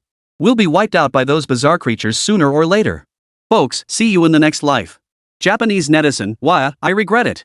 I regret not seeking a new refuge from the start instead of staying in this country where the government does nothing. Japan netizen, no, this can't be. Clearly, words were useless now. The nation's fortune had vanished completely, leaving no chance for revival. The survivors were trapped on their island nation, surrounded by sea on all sides, with no way to reach other countries. Their fate was predictable, yet no one would pity them. A race must ultimately pay a heavy price for the blood debt it once incurred. Within the Dragon Nation, the changes in the beautiful nation's secret realm were also detected. The Dragon Nation's high-ranking officials immediately grew solemn. If the beautiful nation's pioneers had inherited the Neon Nation's divine secret realm, did that not mean the beautiful nation's secret realm was now protected by two distinct powers? We thought the beautiful country couldn't stir up much trouble, but now it seems Davis is truly a hidden threat. He clearly harbors hostility toward Lin Bai. Old Mu analyzed calmly before approaching the data terminal with Wang Weigua. They intended to contact Lin Bai and relay this situation to him. However, they failed to reach him. Likely, Lin Bai had just completed a dimensional crossing and was currently in a cooldown period. The two could only return empty-handed, forced to wait for Lin Bai to contact them. Trust Lin Bai. He'll resolve all issues. Additionally, we must immediately arrange for the Dragon Nation warriors to enter the Nine Heavens secret realm for cultivation. It truly is an excellent place for cultivation. My cultivation has now reached the 7th tier of the Earth surface realm. Wang Weigua declared. His current strength was formidable, yet it remained far from sufficient. He must advance to the Skywalker tier as soon as possible. Only then would they stand a chance against the increasingly formidable bizarre creatures. The great celestial immortal decision isn't something easily cultivated. However, your talent is quite good. Perceive yourself, perceive the heavens and earth. Place your consciousness between heaven and earth, feeling every inch of change in all things. Only then can you thoroughly comprehend the great celestial immortal decision. Within the divine great farm, the heavenly hound was guiding Lin Bai's cultivation. Though the sight of a plump dog instructing cultivation was rather bizarre, this creature was, after all, a celestial being with profound understanding of cultivation methods. It really isn't that easy to cultivate after all. Lin Bai sighed as the surrounding cosmic energy dissipated. After his brief practice session, he once again wove a basket from divine willow branches, hoisted a bucket of water onto his back, and headed toward the peach grove. Hee, kid, keep it up. Water it more so it'll bear peaches sooner for me to eat, barked the heavenly hound. Chapter 74, Farewell to the Divine Lord Guan. Lin Bai's face darkened visibly, yet he couldn't do anything about this stupid dog. He probably couldn't beat it in a fight, and if they were to trade barbs, he likely wouldn't be a match for Xiao Tianquan either. I really don't get how a dignified deity like Erlangsheng could have a dumb dog like you by his side. Is this what they call a contrast? Lin Bai glared at Xiao Tianquan and muttered. Hey, kid, how dare you talk to your dog grandpa like that? And how can you be so sure he's always so proper? Xiao Tianquan retorted. Lin Bai was momentarily speechless. He genuinely struggled to picture what kind of unseemly image Erlangsheng might possess. Perhaps his imagination simply wasn't up to the task, so he had to assume Xiao Tianquan was just bragging. The real world. The first emperor, who had been resting with his eyes closed, suddenly opened them. He raised his gaze toward the sky. The golden radiance of Guan Shengdiji's shadow, which had been shining brightly moments before, now appeared blurred and faint, as if it might vanish completely at any second. Your divine power is already extremely weakened, the first emperor stated calmly, though a hint of regret tinged his voice. Both he and Guan Shengdijuan had been mortal men in life, achieving godhood through exceptional merit after death. This shared identity alone fostered a quiet mutual respect between them. Had they lived in the same era, it might have been the most magnificent chapter of history. Even after becoming deities, they still held profound admiration for one another. I am but a projection of divine power, unable to sustain myself much longer. I believe I have reached my limit. Yet before I vanish, I shall swing my blade once more for the Dragon Nation. The aura of the divine Lord Guan remained powerful. He now restrained his energy, no longer radiating the divine power that had swiftly healed all warriors. Instead, he concentrated all his divine might into the green dragon crescent blade in his hand. Qin Huang sighed helplessly. Their conversation held no secrets, so all the people of the Dragon Kingdom heard their words at that moment, learning that Guan Shengdijuan was about to vanish. People stepped out of their homes, gazing up at his figure high in the sky. Meanwhile, in the Mongolian region of Dragon Nation, the bizarre creatures reappeared. This time, they emerged from beneath the earth. The ground split open, unleashing a torrent of molten lava from the crust. The crimson magma scorched everything in its path. These strange creatures had evolved their abilities. Not only could they now lurk 100 meters underground to launch surprise attacks, but they also feared not the terrifying magma moving freely through it. Roar! The once tranquil Mongolian region was plunged into war as the bizarre creatures invaded. Flames consumed the peaceful grasslands, transforming them into a sea of fire. The warriors of the Dragon Nation fought heroically, their blood mingling with the flames to compose a magnificent epic. At the front lines, the figure of the Qin Emperor descended from the heavens, roaring at the assembled troops from afar. Warriors, fall back! The Emperor's command echoed across the land. After a moment's hesitation, the Dragon Nation warriors collectively retreated to the rear. The highest order had already been issued: they must obey the Emperor's commands unconditionally. Seeing his warriors retreat, the Qin Emperor turned his gaze toward Guan Yu, the Divine Lord, suspended in the air. Guan Yu seemed to meet his stare, and then a booming, heroic laugh reverberated across the land. Ha ha ha ha! Excellent! Today, with this single stroke, I shall vanquish all your monstrosities. May the people of my Dragon Nation never retreat, and may they be invincible in battle. The heavens seemed to shatter. All witnessed the azure dragon crescent blade in Guan Yu's grasp erupt with golden radiance, bathing the sky in absolute gold. Divine power transformed into a sacred aura, showering the earth like a rain of light. With a thunderous boom, like the furious roar of a deity, ghostly wails and divine howls shook all creation. For the first time, people truly witnessed the might of the azure dragon crescent blade. A single swing unleashed a 10,000 Zhang blade light, freezing the heavens and earth. Though seemingly slow, the blade's light twisted space the instant it was swung, instantly reaching above the Mongolian region before mercilessly crashing down upon the bizarre creatures below. Every warrior witnessed it. The earth was torn asunder, ripped apart. Beneath that terrifying blade light, nothing remained. Even upon the Mongolian land, a chasm tens of thousands of feet deep appeared. Under the absolute strike of the divine Lord Guan, those bizarre creatures were utterly annihilated, reduced to ashes and vanishing without a trace. Only the abyss remained, reminding all that the previous blow had been no illusion. Countless warriors froze in place. Then, as if suddenly realizing something, they abruptly turned their heads toward the direction where Guan Shengdijuan had stood.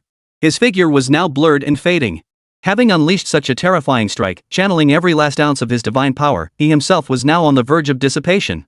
His gaze swept across the land of the Dragon Kingdom. He smiled faintly, then, with utter nonchalance, dissolved into a beam of light and departed. Honorably seeing off Lord Guan Shang. Farewell, Lord Guan Shengdijun. Farewell, Lord Guan. The people chanted in unison, all eyes fixed on the spot where the divine Lord Guan had vanished, tears welling in their eyes. He had protected them all this time, and now the moment of parting had finally come. Though this was merely his avatar, his true form remained, likely still battling those bizarre creatures. Farewell, Lord Guan. Inside the Dragon Nation's operations center, Elder Mu and the others gazed intently at the spot where the God Emperor Guan had vanished. Such was his character, so carefree, so bold, so fearless. With Guan Shengdijuan's departure, all knew the battles ahead would grow fiercer. Yet they could not rely on divine aid indefinitely. Though their hearts ached with reluctance, they must bravely face whatever lay before them. With the Dragon Nation standing firm, we fear no such eerie threats. Qin Huang smiled too, then turned and departed. Other regions of the Dragon Kingdom still faced invasion by the strange creatures, and he must go to defend the land. Within the divine farm, Lin Bai was enveloped by the essence of heaven and earth, shrouding him in a mist that made him appear ethereal and indistinct. His aura had become elusive and intangible, impossible to track. Good lad. How long has it been? You've already touched the threshold of the great heavenly immortal decision.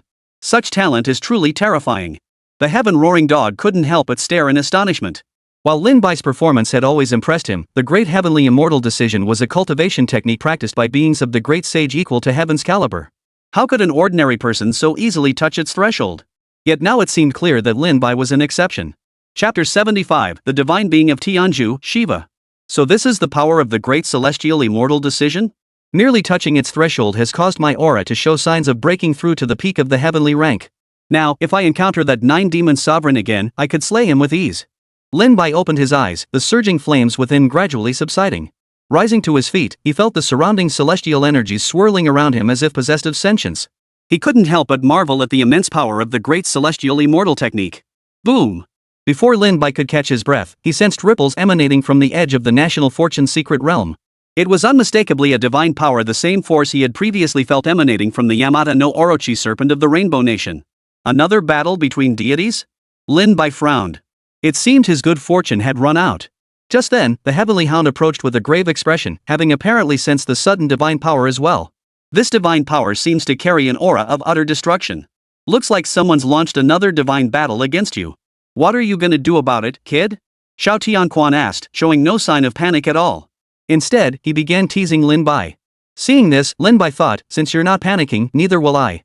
If you're not panicking, why should I? Worst case, you take the lead. Lin Bai raised an eyebrow at Xiao Tianquan. After all, with Xiao Tianquan's strength, having so easily slain the Yamata no Orochi earlier, taking down another deity now surely wouldn't be too difficult. Xiao Tiandog rolled his eyes, then bolted away in a flash. As he ran, he called back, "You brat. Last time I helped you because you weren't around.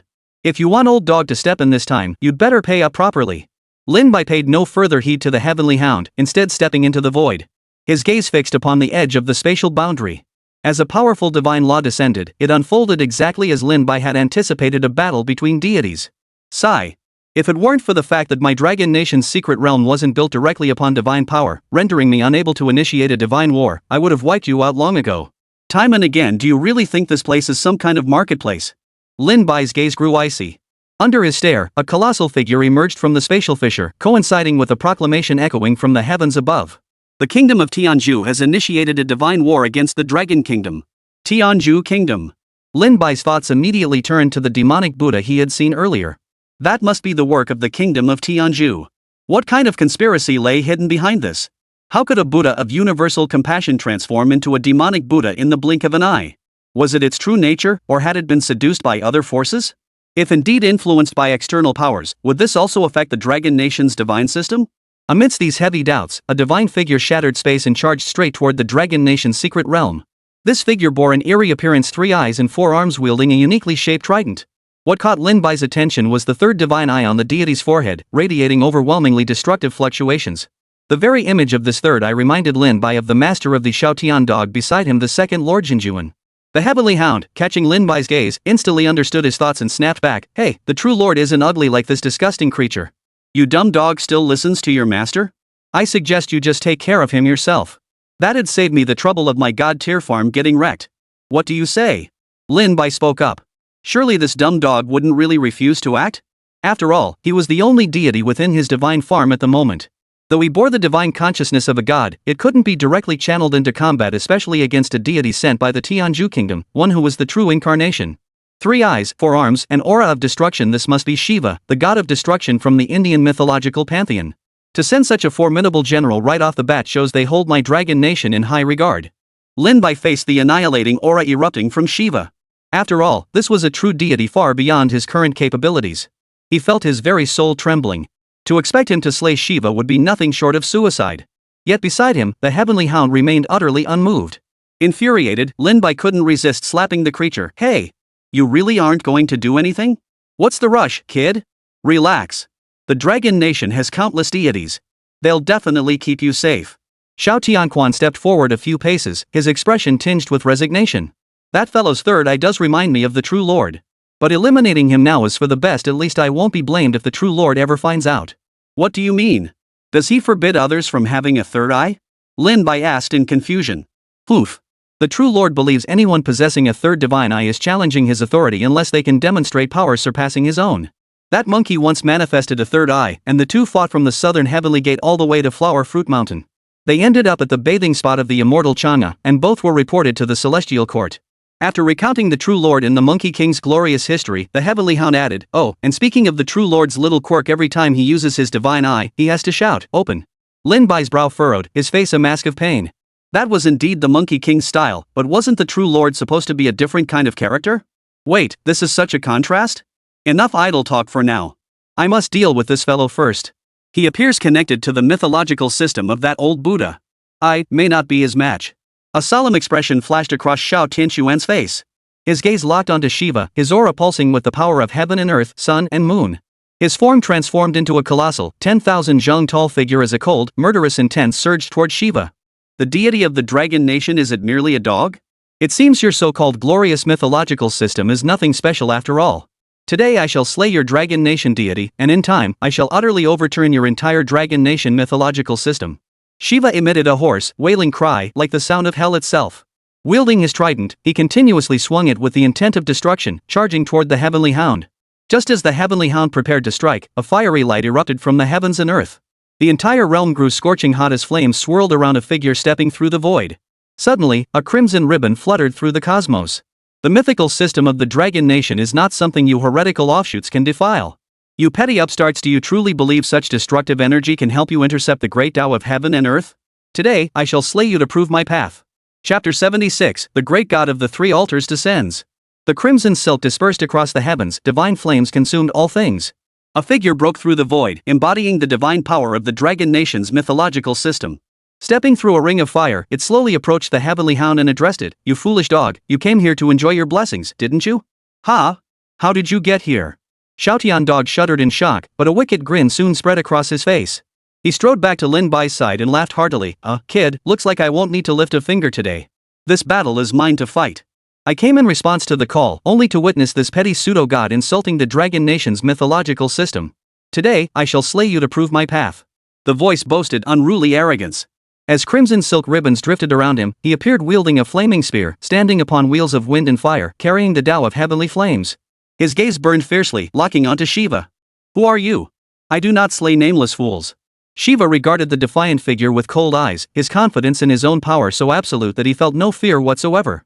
"I am Neza, the great god of the three altars and ocean assembly. Today, I shall slay you." Neza swung his fire-tipped spear with colossal divine might, unleashing a surging, fiery cloud that crashed down upon Shiva from the heavens. Thus, the battle of the gods commenced. The great god of the three altars and sea assembly, Neza, how did he suddenly appear? Lin Bai looked at the Heavenly Hound in astonishment. Could it be that this fellow had summoned reinforcements? But upon seeing the equally puzzled expression on Xiao Tianquan's face, Lin Bai realized the truth. It seemed Neza hadn't been invited by Xiao Tianquan after all. Then why had he claimed to have been summoned? Gazing at the divine flames engulfing the heavens and earth, Lin Bai's pupils shone with intensity as he watched the battle with rapt attention. Every divine conflict was an opportunity for profound insight. Truly worthy of the title Great God of the Three Altars and Sea Assembly. A single strike made this entire realm seem to boil. Its terrifying heat could vaporize anything. Only in his hands could the threefold true fire unleash its true power. Lin Bai marveled. The flames Neza wielded shared a common origin with his own threefold true fire, or rather, they were fundamentally one and the same. Yet only in Neza's hands did the threefold true fire become the truly terrifying divine fire it was meant to be. Perhaps only when he reached that level could he truly unleash the power of the three-flame true fire. Don't be too disheartened, kid. Neza's cultivation is unfathomably profound, and the three-flame true fire has been fused with him for years, naturally granting him supreme power. How long have you been cultivating? Perhaps he was drawn by the call of your own three heavenly fires. After all, it's only natural for such primordial flames to resonate with one another. Listening to Xiao Tianquan's explanation, Lin Bai nodded thoughtfully. The outcome of this divine battle seemed undeniable. A mere Shiva could never hope to match the might of the great god of the three altars and sea assembly. Holy crap! Holy crap! It's Neza, the great god of the three altars and sea assembly. The heaven-shaking brocade, the heaven-earth rings, the wind-fire wheels. And that defiant look, this is the Neza I imagined. Who'd have thought Neza himself would descend? We have the great god of the three altars and the ocean assembly. What the hell is a mere Shiva? That half-human, half-ghost thing. The gods of India are all useless. Our dragon kingdom has millions of gods, any one of them could slay you pseudo-gods. Did the great god Neza get summoned by that barking dog? Holy crap, that dumb mutt looked unfazed, but he'd already called for backup? No wonder he's been so cocky. So his earlier desire to fight was just an act? Ha ha ha. Good thing it wasn't Erlangshan who showed up. Otherwise, we could have witnessed the true majesty of the second lord, the one who fought until he caught a glimpse of the moon goddess bathing. Totally fits Xiao Tianxuan's character. The divine battle, watched by all of Dragon Nation, had begun. Under Lin Bai's gaze, high above, Neza's body radiated divine power, while Shiva shielded himself with an aura of destruction, preparing to confront Neza. Boom! Neza sneered with disdain. With a flick of his palm, the flames of heaven and earth seemed to freeze solid. Then, soaring skyward, they coalesced into a colossal fire-tipped spear stretching a kilometer long, plunging downward with a thunderous crash toward Shiva. Shiva felt immense pressure. Wielding his trident, the god of destruction unleashed attacks saturated with ultimate annihilation. The trident rapidly extended, attempting to block the fiery spear. The two attacks collided. The fire spear unleashed overwhelming power, shattering the trident. The three-flame true fire incinerated the very essence of destruction, then surged 10,000 meters across the void, striking Shiva's very core. What? Shiva was utterly shocked. Why was his aura of destruction utterly ineffective? And what kind of flame was this Dragon Nation deity wielding that could even overcome his own aura of destruction? Pathetically weak. Neza roared with laughter. He hurled the Qianquan ring from his wrist. The ring, originally no larger than a bracelet, swelled explosively upon release, transforming in an instant as if containing the entire universe within it, growing to a colossal 1,000 meters in size. Plunging from the heavens, the ring seemed poised to crush Shiva with thunderous force. Its power erupted with the ultimate force of cosmic law, distorting space itself. Ah! Playing tricks! Shiva roared in fury, clearly enraged. Gripping his trident with both hands, the divine eye on his forehead opened, casting an evil glare skyward. His trident grew even more formidable in that instant. The trident shot forth, expanding to a kilometer in size, colliding head-on with the heaven and earth ring. A crisp metallic clang echoed, yet it was accompanied by waves of destruction spilling forth, causing space itself to collapse. With each collision between the heaven and earth ring and the trident, space itself fractured. Suddenly, a crack appeared abruptly upon the trident. Snap! The trident was hurled away by the Qianquan ring. After only a brief clash, it was already covered in cracks, nearly shattered by the impact. Yet it had managed to withstand the Qianquan ring's force, albeit barely. Such a flimsy weapon, and you dare show your face? Neza remained as defiant as ever, glaring down at Shiva with contempt. Suddenly, Shiva's third divine eye snapped open, unleashing a malevolent aura of destruction. 2 more arms sprouted from his back. This was Shiva's true power: 3 eyes and 4 arms. Now I shall show you what true terror feels like. Shiva roared, his true form soaring skyward to strike at Neza. No longer exchanging divine blows, he launched a genuine, all-out assault. Ridiculous! Neza roared with laughter. Amidst surging flames, his 3-headed, 6-armed divine form unfolded. The heaven-shaking brocade coiled around him, while the wind fire wheel seemed to pierce space itself. His true divine form coalesced. Chapter 77, The Possessed Pioneer of the Indian Kingdom. This is Neza's true divine form, the 3-headed, 6-armed manifestation. Truly majestic. Lin Bai marveled, then spoke with a hint of longing. I wonder how long it will take me to reach such a realm. If I possessed such power, I could surely save human civilization from this mythical apocalyptic crisis. High above, Neza unleashed his 3-headed, 6-armed Dharma form, clashing head-on with Shiva's most tyrannical power. Flames filled the sky. Neza's might was overwhelming from the moment this Dharma confrontation began. He utterly crushed Shiva.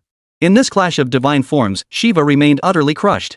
Though his destructive aura blazed forth without restraint, especially that divine eye, brimming with ultimate malevolence, which emitted a black light capable of annihilating all. Yet even this formidable assault was effortlessly annihilated by Neza. He then sought to subdue Shiva with the heaven-shaking brocade. That seemingly soft crimson cloth pierced through Shiva's divine protective barrier. Had Neza faltered, Shiva's very body might have been pierced through.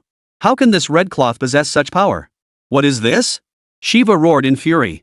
Facing Neza's overwhelming assault with his 3 heads and 6 arms, Shiva could barely hold his ground. Yet he still had to contend with the heaven-shaking brocade and the heaven-earth ring, both poised to strike him down at any moment. After all, he was not a deity from the Dragon Nation's pantheon. How could he comprehend the terror of the heaven-shrouding sash? Even his trident was tightly bound by its coils, shattered by divine force. Boom! The trident shattered into fragments of divine iron, plummeting to the ground. Deprived of his weapon, Shiva's combat prowess plummeted. A single spear thrust from Neza pierced his shoulder. Utterly pathetic. This clash of divine forms concluded with Shiva being hurled back. Amidst the swirling dust, his divine form coalesced anew, now a colossal 1,000 zhang in size. Every movement of his hands and arms stirred the very winds and clouds. Gazing at the approaching divine form of Shiva, Neza laughed aloud. Instantly, his 3-headed, 6-armed form expanded to 1,000 zhang in size, while his heavenly ring grew to 10,000 zhang, containing the cosmos, sun, moon, and stars. Die, you worthless pseudo-gods! The collision of 2,000 zhang colossal forms shattered the earth and tore the heavens apart. Everything was crushed beneath the impact, and the blinding light that erupted obscured the scene from Lin Bai's view. Could this be the heaven emulating earth shaping technique? No. Within the mythological lineage where Neza and the others belong, only the Monkey King and the second prince possess such power, right? Clearly stunned by the colossal divine forms, Lin Bai voiced his inner doubt. Beside him, the heavenly hound explained, indeed. Among the younger generation, only that Monkey King and the true lord possess the might to emulate heaven and earth. Younger generation? Though Lin Bai found this peculiar description somewhat awkward, he realized it made sense. Compared to the great sage equal to heaven, the Jade Emperor was likely countless generations older. Calling the great sage younger generation in the Jade Emperor's presence might even be flattering. Could it be that only two beings possessed the heaven-emulating earth-shaping technique? That couldn't be true. Yet what Neza had just displayed was indeed not heaven-emulating earth-shaping, merely his true form manifestation. Keep it low-key, keep it low-key. Next time, I'll have the true lord demonstrate the heaven-emulating earth-shaping technique for you. Xiao Tianquan patted Lin Bai's shoulder, his tone deliberately meaningful. Lin Bai couldn't be bothered to argue with this dumb dog. His gaze shifted toward the spatial location where Shiva had appeared earlier. At that moment, it seemed a gaze was also directed his way. Lin Bai recognized the figure none other than the Tianzhu nation's forerunner, Vanga. Pioneer of Tianzhu Kingdom, today I shall slay you. Enveloped in the threefold true fire, Lin Bai charged toward that spatial point. Moments later, he materialized before Vanga, sword in hand. He swung a blade of light, intent on slaying his foe. Facing the terrifying sword light, a sinister curve lifted at Vanga's lips. A crimson glow surged from his pupils as Buddhist patterns coalesced. Blood-red Buddhist markings appeared, deflecting Lin Bai's attack. Boom! Seeing his attack repelled, Lin Bai's expression shifted slightly. The aura emanating from Vanga was profoundly strange. He couldn't even gauge the true extent of Vanga's power. Moreover, the aura emanating from him didn't feel human at all. It was more like a Buddha who had fallen into the demonic path. This battle of the gods is not between you and me, Van Jia spoke, his voice hoarse and echoing like the sounds of hell. If I slay you, this divine conflict shall end, Lin Bai declared, striking once more. A colossal sword beam erupted from his blade. Yet Van Jia formed a hand seal, conjuring a peculiar Sanskrit inscription before him. The script blazed with crimson flames, while the surrounding heavens seemed to resonate with sacred chanting. With a thunderous boom, both Lin Bai and Vanga were forced back.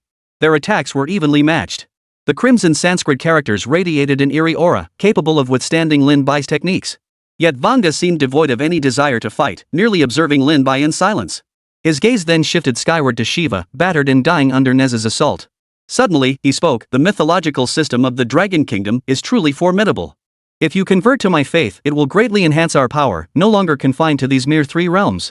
A savage laugh erupted from his mouth, devoid of any trace of humanity. He had been utterly possessed by the entity behind him.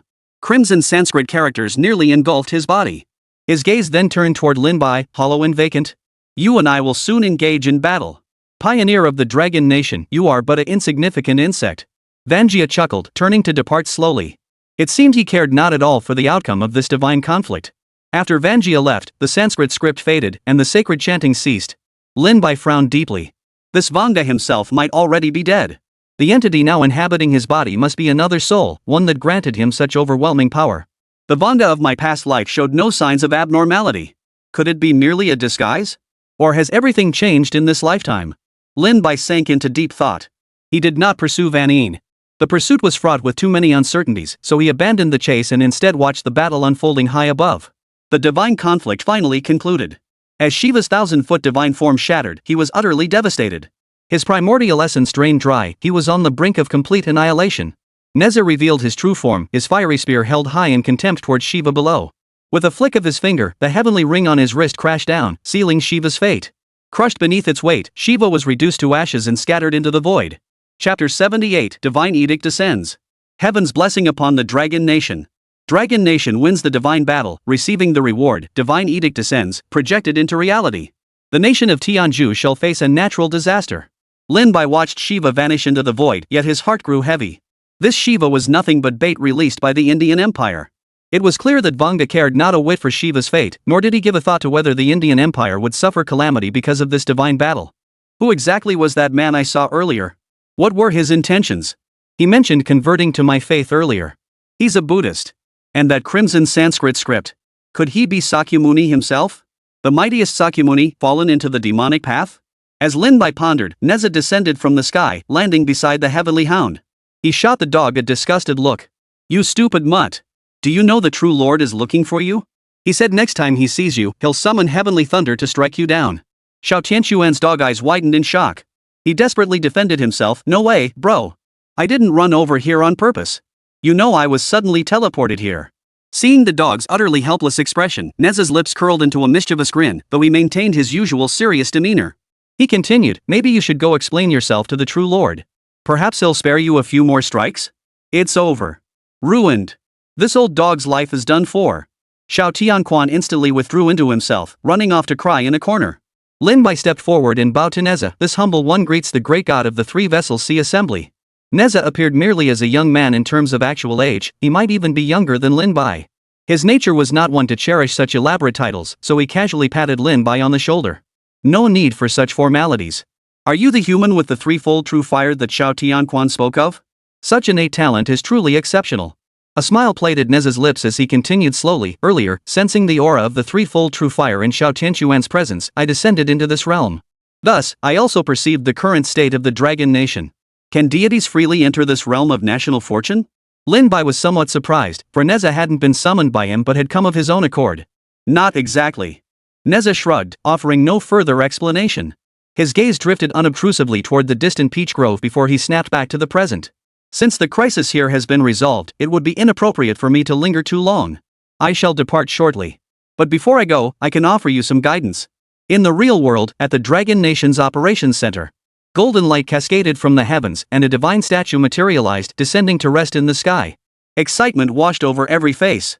Lin Bai had secured another victory in the divine war, and the Dragon Nation was about to welcome another deity. Heaven blesses our Dragon Nation. The God Emperor Guan has just departed, and now we are about to welcome another deity. Elder Mu gazed intently at the golden light in the sky, his heart filled with anticipation. What kind of deity would this be? All of this is thanks to Lin Bai. Wang Weiguo smiled with satisfaction. How fortunate it was for the Dragon Nation to have such a young talent as Lin Bai. At that moment, countless Dragon Country citizens watched this scene unfold, all eager to know which divine decree the nation was about to receive. Under the collective gaze, the intense golden light abruptly dissipated, replaced by a purplish black mist. Immediately, the air filled with the shrieking howls of fierce ghosts, casting an eerie atmosphere over the land. Within the purplish black glow, a majestic hall quietly materialized. As two massive doors, engraved with countless ghosts and deities, swung open, a figure emerged. Is this truly a deity of our Dragon Nation? Could it be some demonic god descending instead? This atmosphere is far too eerie. It feels like the heavens themselves are echoing with the wails of vengeful spirits. Is this truly a deity? Could another nation be interfering here? The rewards from the National Fortune secret realm shouldn't be wrong. What's going on? So terrifying. Could this deity suddenly attack us? Amidst the murmurs, a figure slowly materialized within the grand hall high above. Crowned with a regal diadem, his countenance radiated awe-inspiring authority without a trace of anger. In his hands, he held an oddly shaped brush and a scroll bound in ancient seal script. His gaze swept across the mortal realm. With a sweeping gesture, his dragon-embroidered robe billowed. Behind him, countless fierce specters materialized, flickering ghostly forms swirled around him, filling the skies above the Dragon Kingdom. The edict of King Yama descends upon the Dragon Kingdom. Only then did the crowd hear the voice from the realm of national fortune.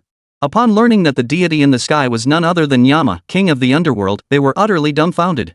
This was an angle they had never imagined. Previously, they had witnessed figures like the first emperor of Qin and the god of war, Guan Yu, who had transcended mortal form to become deities.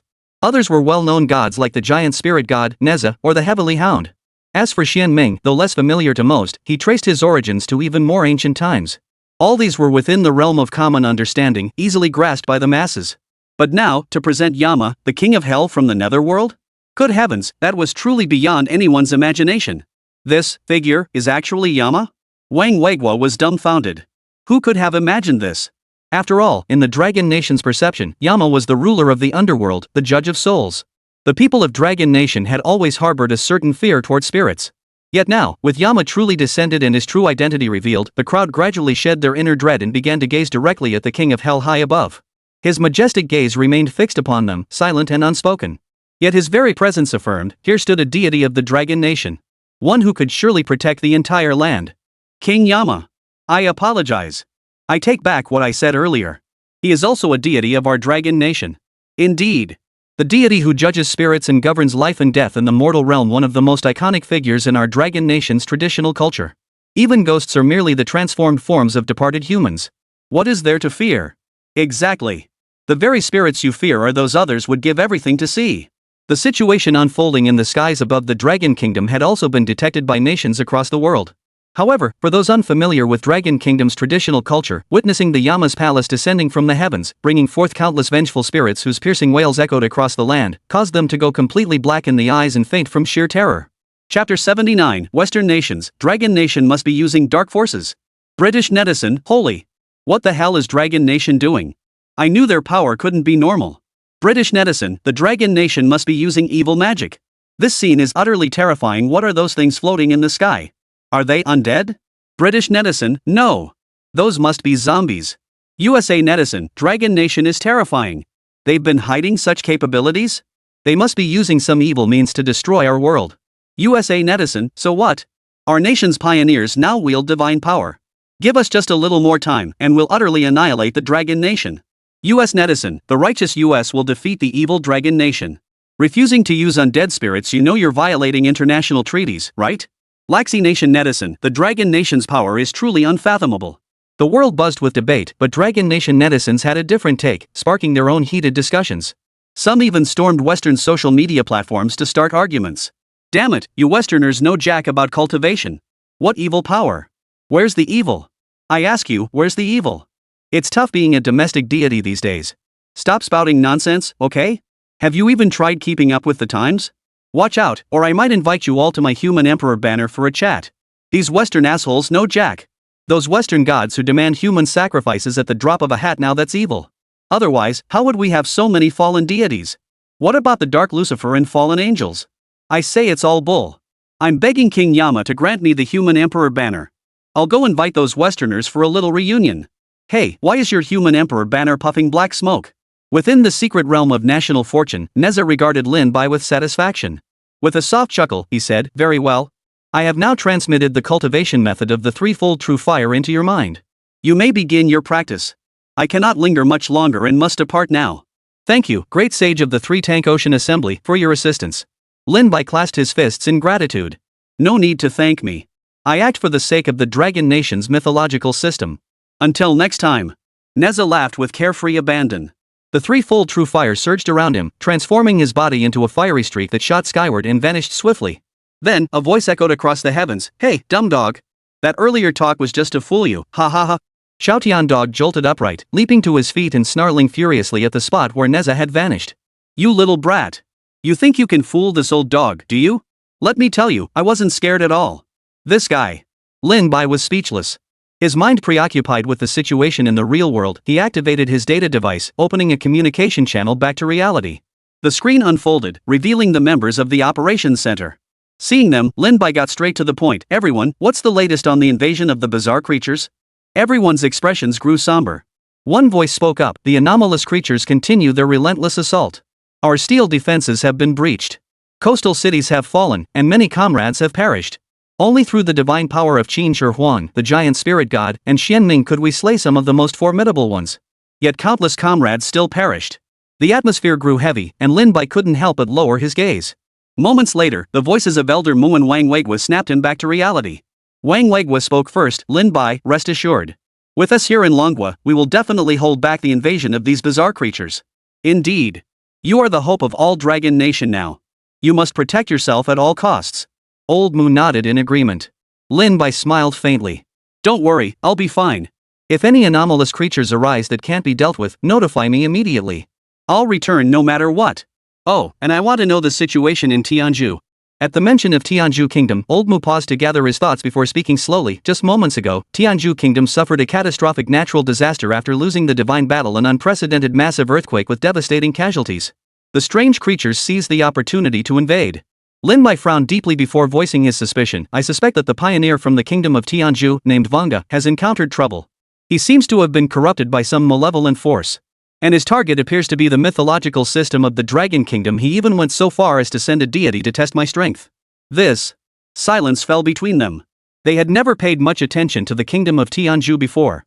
Yet now, upon reflection, it became clear that after the mythical apocalypse descended, thanks to the efforts of pioneers worldwide, most nations had received some rewards from the national fortune's secret realms. Yet Tianju appeared to be an anomaly, a deeply unsettling one at that. Deaths mounted daily within its borders, yet its military stubbornly resisted, paying a heavy price to eliminate the bizarre creatures. Yet the nation's pioneers appear utterly unconcerned. We'll monitor the situation in Tianju. Additionally, there's news I must share with you. Wang Weigui then informed Lin Bai that the American pioneer, Davis, had obtained the power of the sun goddess Amaterasu. Hearing this, Lin Bai exclaimed in astonishment, how could this be? With the destruction of the land of the rising sun, the secret realm of national fortune should have perished as well. How could it be inherited by America? We don't understand this either. I fear Davis will gather strength to target you, so you must be vigilant. Understood. By the way, regarding the divine edict that descended earlier, Lin Bai's expression grew increasingly vivid. For an edict from King Yama to manifest in the real world was indeed rather abstract, even if King Yama was a deity of the dragon nation. But who could withstand the countless vengeful spirits perpetually lurking in the heavens? If one ventured out tonight, wouldn't they be scared half to death? If another night parade of 100 ghosts were to occur, it would surely be. After a brief exchange, Lin Bai severed the connection. At that very moment, Old Mu and the others received urgent battle reports. The bizarre creatures have attacked again. They've appeared nationwide in terrifying numbers. What? Anomaly creatures appearing nationwide simultaneously? How is that possible? With such vast numbers, how can we possibly defend against them? Wang Weigui's face drained of color. The combat center had already sounded the alarm. Indeed, near this command post deep within the 100,000 Green Mountains, strange creatures had begun to appear. Chapter 80, Level 4 Dungeon Unlocked, Peachtree of Immortality. This wave of bizarre creatures arrived with astonishing speed. The hideous beasts surged forth relentlessly, instantly engulfing cities. Had the Dragon Nation not already deployed armed forces in every city, the consequences might have been truly catastrophic. In recent times, the Dragon Nation had begun considering the mass evacuation of its people to safe zones. Once these bizarre creatures appeared within cities, warriors would inevitably hesitate to engage in unrestrained combat. The weapons of mass destruction they now possessed, effective against these bizarre creatures, inflicted immense environmental damage. A single battle could obliterate an entire city. Therefore, it was extremely unsafe for people to continue living in their original homes. Yet this attack by the strange creatures came so suddenly that people were utterly unprepared. Eradicate the strange creatures near the command center immediately. Under no circumstances can this location fall. Aware of the gravity of the situation, Elder Mu and Wang Weigui immediately issued their orders, their expressions grave. The current command center was arguably the most critical area in Dragon Nation, housing all future bases and high-tech facilities. Its destruction would inflict an unbearable blow upon Dragon Nation. Even at the cost of their lives, they would defend this place. Wang Weigui once again donned his nanotech battle armor. Simultaneously, colossal machines began emerging from the future base 100-meter-tall combat mechs, including those capable of absorbing the corpses of strange creatures to convert them into energy. The remaining armored units were produced by the future base. These models were equipped with terrifying thermal weapons and possessed defenses strong enough to withstand attacks from the bizarre creatures. More crucially, these suits required no dual pilot operation, they were fully autonomous. Once deployed, these unmanned units ascended into the skies, heading toward support missions across the nation. Let's move! Wang Weigui commanded coldly. Exterminate every last one of these beasts, then rush to support the nation. Mu Linger and the other warriors donned their nanotech battlesuits. With the upgrades from the future base and the suits themselves, their current equipment was more powerful and formidable than ever before. Beams of light shot skyward. High above, the drone armor's arm unit rapidly transformed into a superconducting cannon. A single blast unleashed a laser that obliterated everything within a radius of several kilometers. Boom! At that moment, the nationwide battle erupted in full force. Though Dragon Nation warriors fell at any instant, they feared nothing. For humanity's future, they would stain the skies with their blood. Simultaneously, within the Hall of Yama, a pair of eyes containing the power of life and death slowly opened. Yama's gaze swept across the Dragon Nation's land. He slowly raised his hand, the judge's brush in his grasp writing in the void. A mighty force was spreading.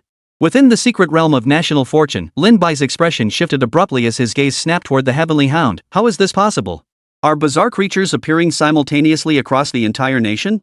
Is this happening worldwide, or only in Dragon Nation? Through Xiao Tianxuan's unique perceptive abilities, even without Lin Bai using the data device to connect to the real world, he could vaguely grasp some information from the dog. My perception never fails. Yet it seems this bizarre wave was specifically targeted at the Dragon Nation. Their goal is to utterly annihilate it. In this catastrophe, the Dragon Nation has clearly become the object of their special attention. Hearing Xiao Tianxuan's words, Lin Bai instinctively wanted to return to the real world through the data device. However, since the cooldown period hadn't ended, he was powerless to do so. Such peculiar targeting of the Dragon Nation certainly isn't because it has recently displayed overwhelming power. Even with its current technological prowess, it barely registers on their radar. Their objective has always been to settle accounts with the Dragon Nation. What could possibly justify such relentless pursuit? Earlier, I slew the 9 demon lords. I wonder when the beings above them will descend. Lin Bai was filled with questions, but Xiao Tianquan, standing beside him, chose to offer an explanation. If the dragon nation is eliminated, the human race will lose its incense offerings. Do you not know what incense offerings are connected to? The gods? Lin Bai's heart lurched in shock. Only then did he grasp the meaning these bizarre creatures sought to utterly shatter the incense offerings of the mortal realm, the very essence of faith, thereby severing the roots of the dragon nation's divine power. So they truly are battling the deities of our dragon nation. Could this mythical apocalypse have been unleashed solely to sever the deity's very lifeblood, the power of faith? After daring to voice this conjecture, Lin Bai felt some of his inner confusion begin to unravel. Yet what truly lay hidden behind it all? He would need to grow far stronger before he could uncover the truth. Secret realm instances from level 4 to level 6 are now open. Pioneers may choose to enter and challenge them. At that moment, a voice echoed through the National Fortune's secret realm space. The dungeon instances, previously only accessible up to level 3, had finally reopened, this time with difficulty escalated to level 6. Lin Bai sprang to his feet. He addressed the heaven-roaring dog. Even if I cannot return to the real world, I can still do something for the dragon nation. In that case, take this axe with you. You seemed quite satisfied with its power last time, didn't you? Xiao Tianquan gestured toward the battered axe Lin Bai had left nearby. Lin Bai agreed with the logic. Recognizing the urgency, he leapt forward and plunged into the warped space of the secret realm instance. Host watered the peach grove, earning reward, immortal peach seed. Released into the real world. Consuming this peach grants all individuals a 3-tier cultivation boost above their current base level. Effect cannot exceed existing cultivation limits. Can only be consumed once. Effective for those below War King tier.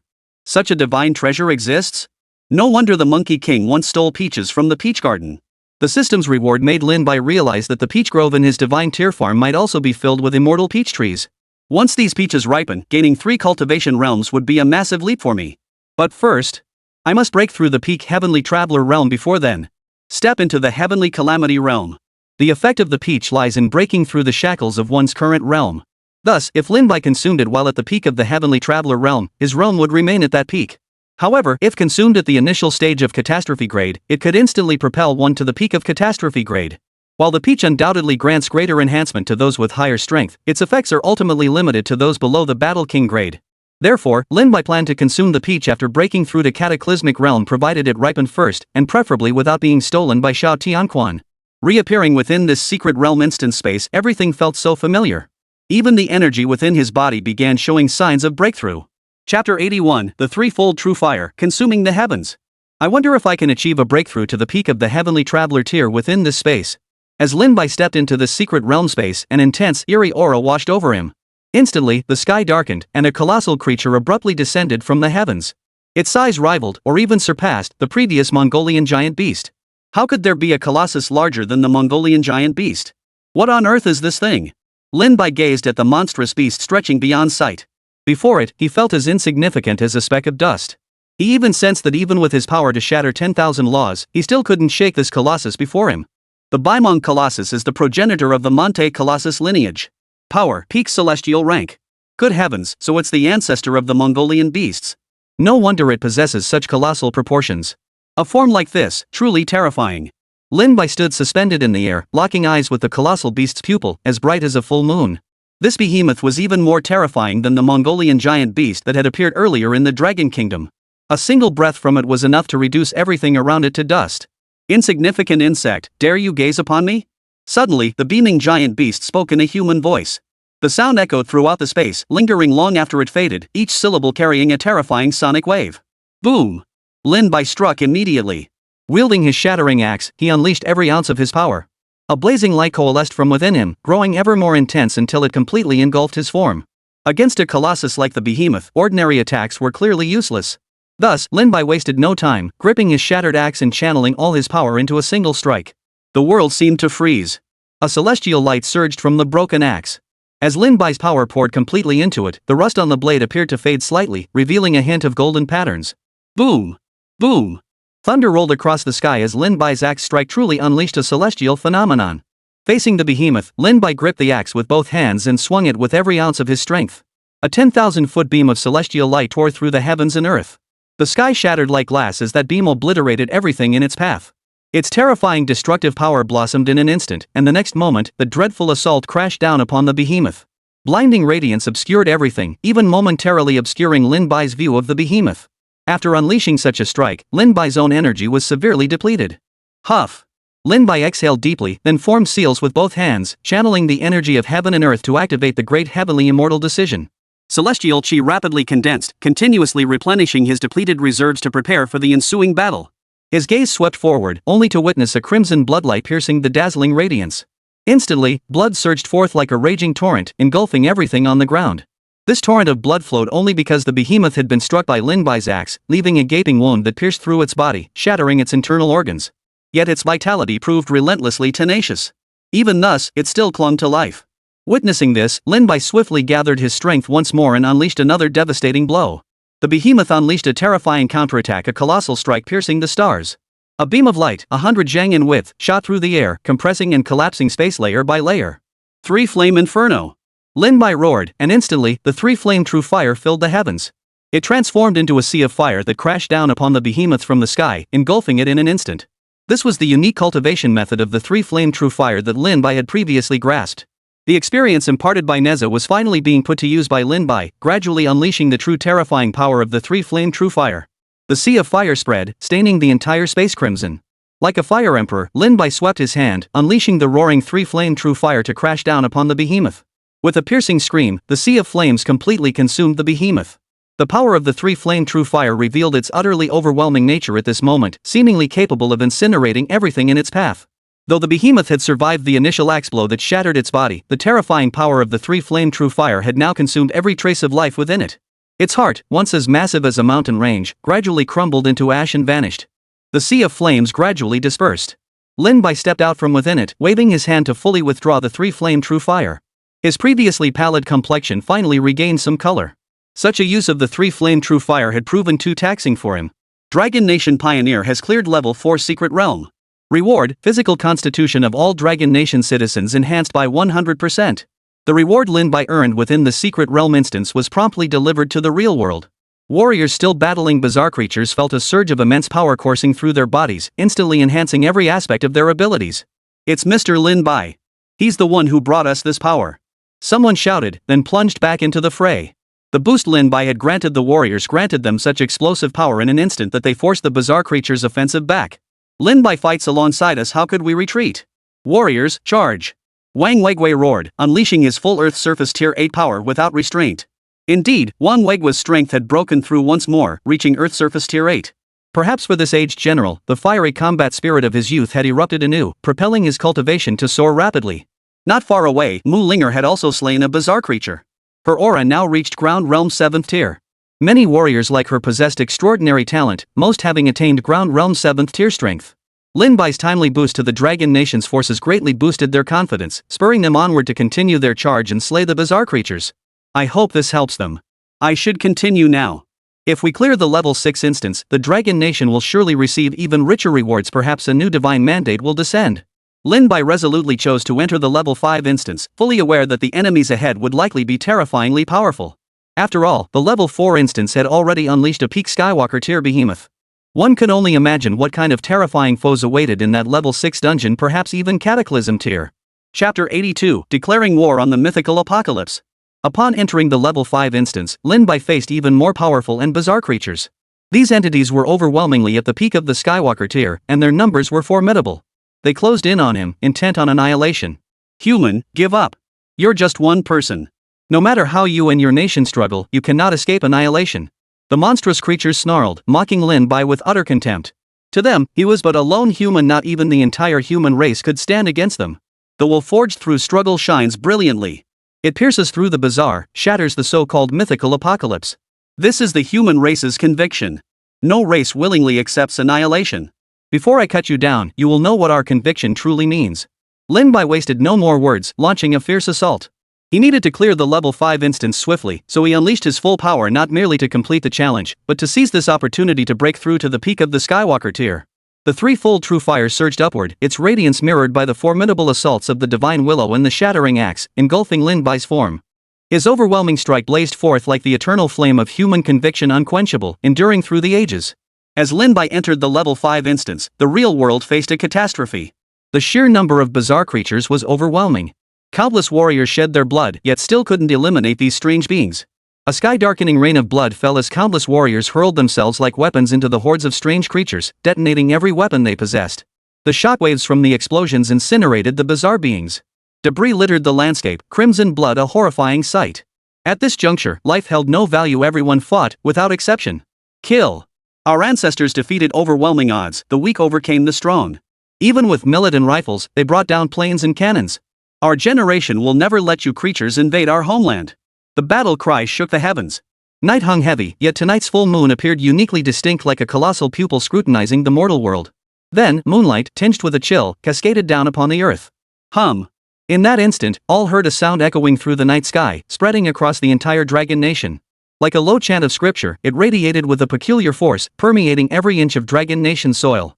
A piercing, ghostly howl shattered the silence. A warrior locked in combat suddenly realized a hideous specter had materialized beside him.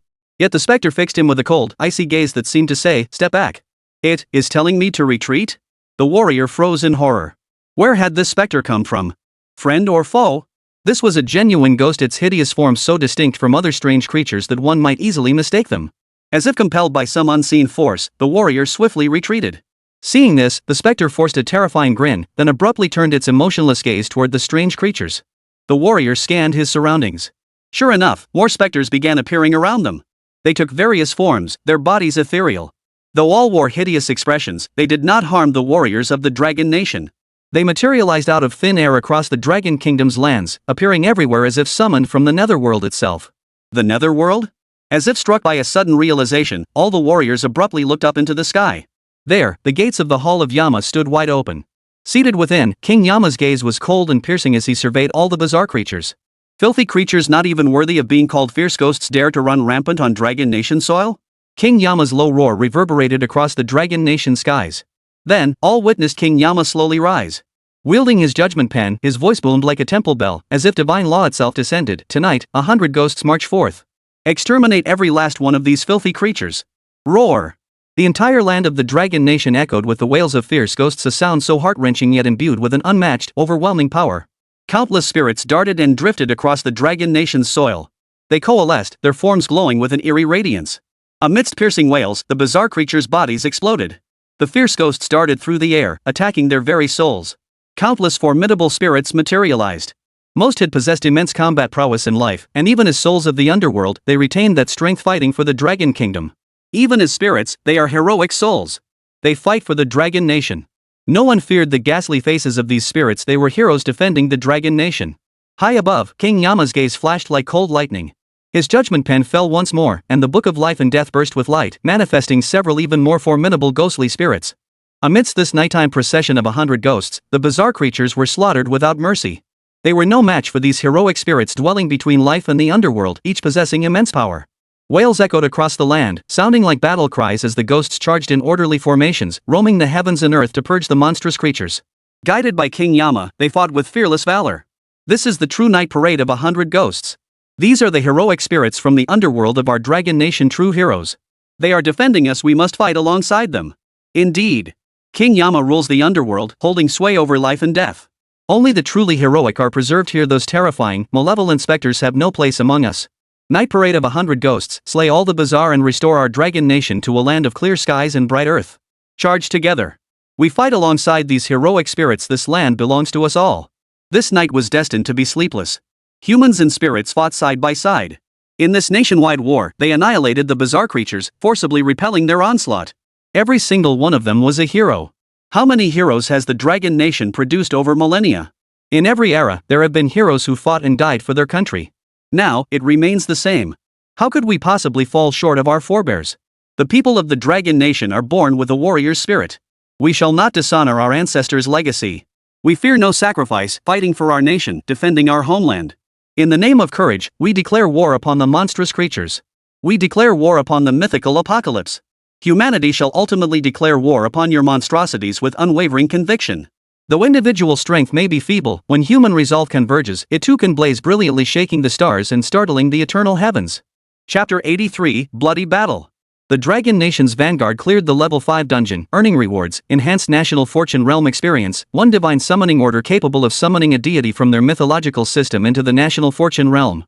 Amidst the surging flames, Lin Bai emerged, his body drenched in blood. Wiping the blood from his blurred vision, he strode resolutely toward the entrance of the level 6 dungeon. In that terrifying battle moments ago, wielding only late-stage Heavenly Walker cultivation, he had slain 3-peak Heavenly Walker tier monstrous beings. Though he had suffered some depletion, Lin Bai had succeeded in slaying them. Fueled by the Depin Tianxian decision's terrifying rate of absorbing celestial energy, he swiftly recovered his depleted reserves before resolutely heading toward the level 6 instance. This news left the pioneers from other nations rooted to the spot. Among them, the strongest were merely the pioneers from Tianzhu and Lashi, both of whom had cleared level 3 dungeons. As for level 4 dungeons, they were utterly beyond their current capabilities. The bizarre creatures within the dungeons were simply too terrifying. Relying solely on technological civilization made passage extremely difficult, and it was at this moment that the advantages of a divine civilization became apparent. After all, the Indian nation was rooted in a mythological framework, possessing Buddhist deities like Shakyamuni Buddha and civilizations akin to the Shiva-based system.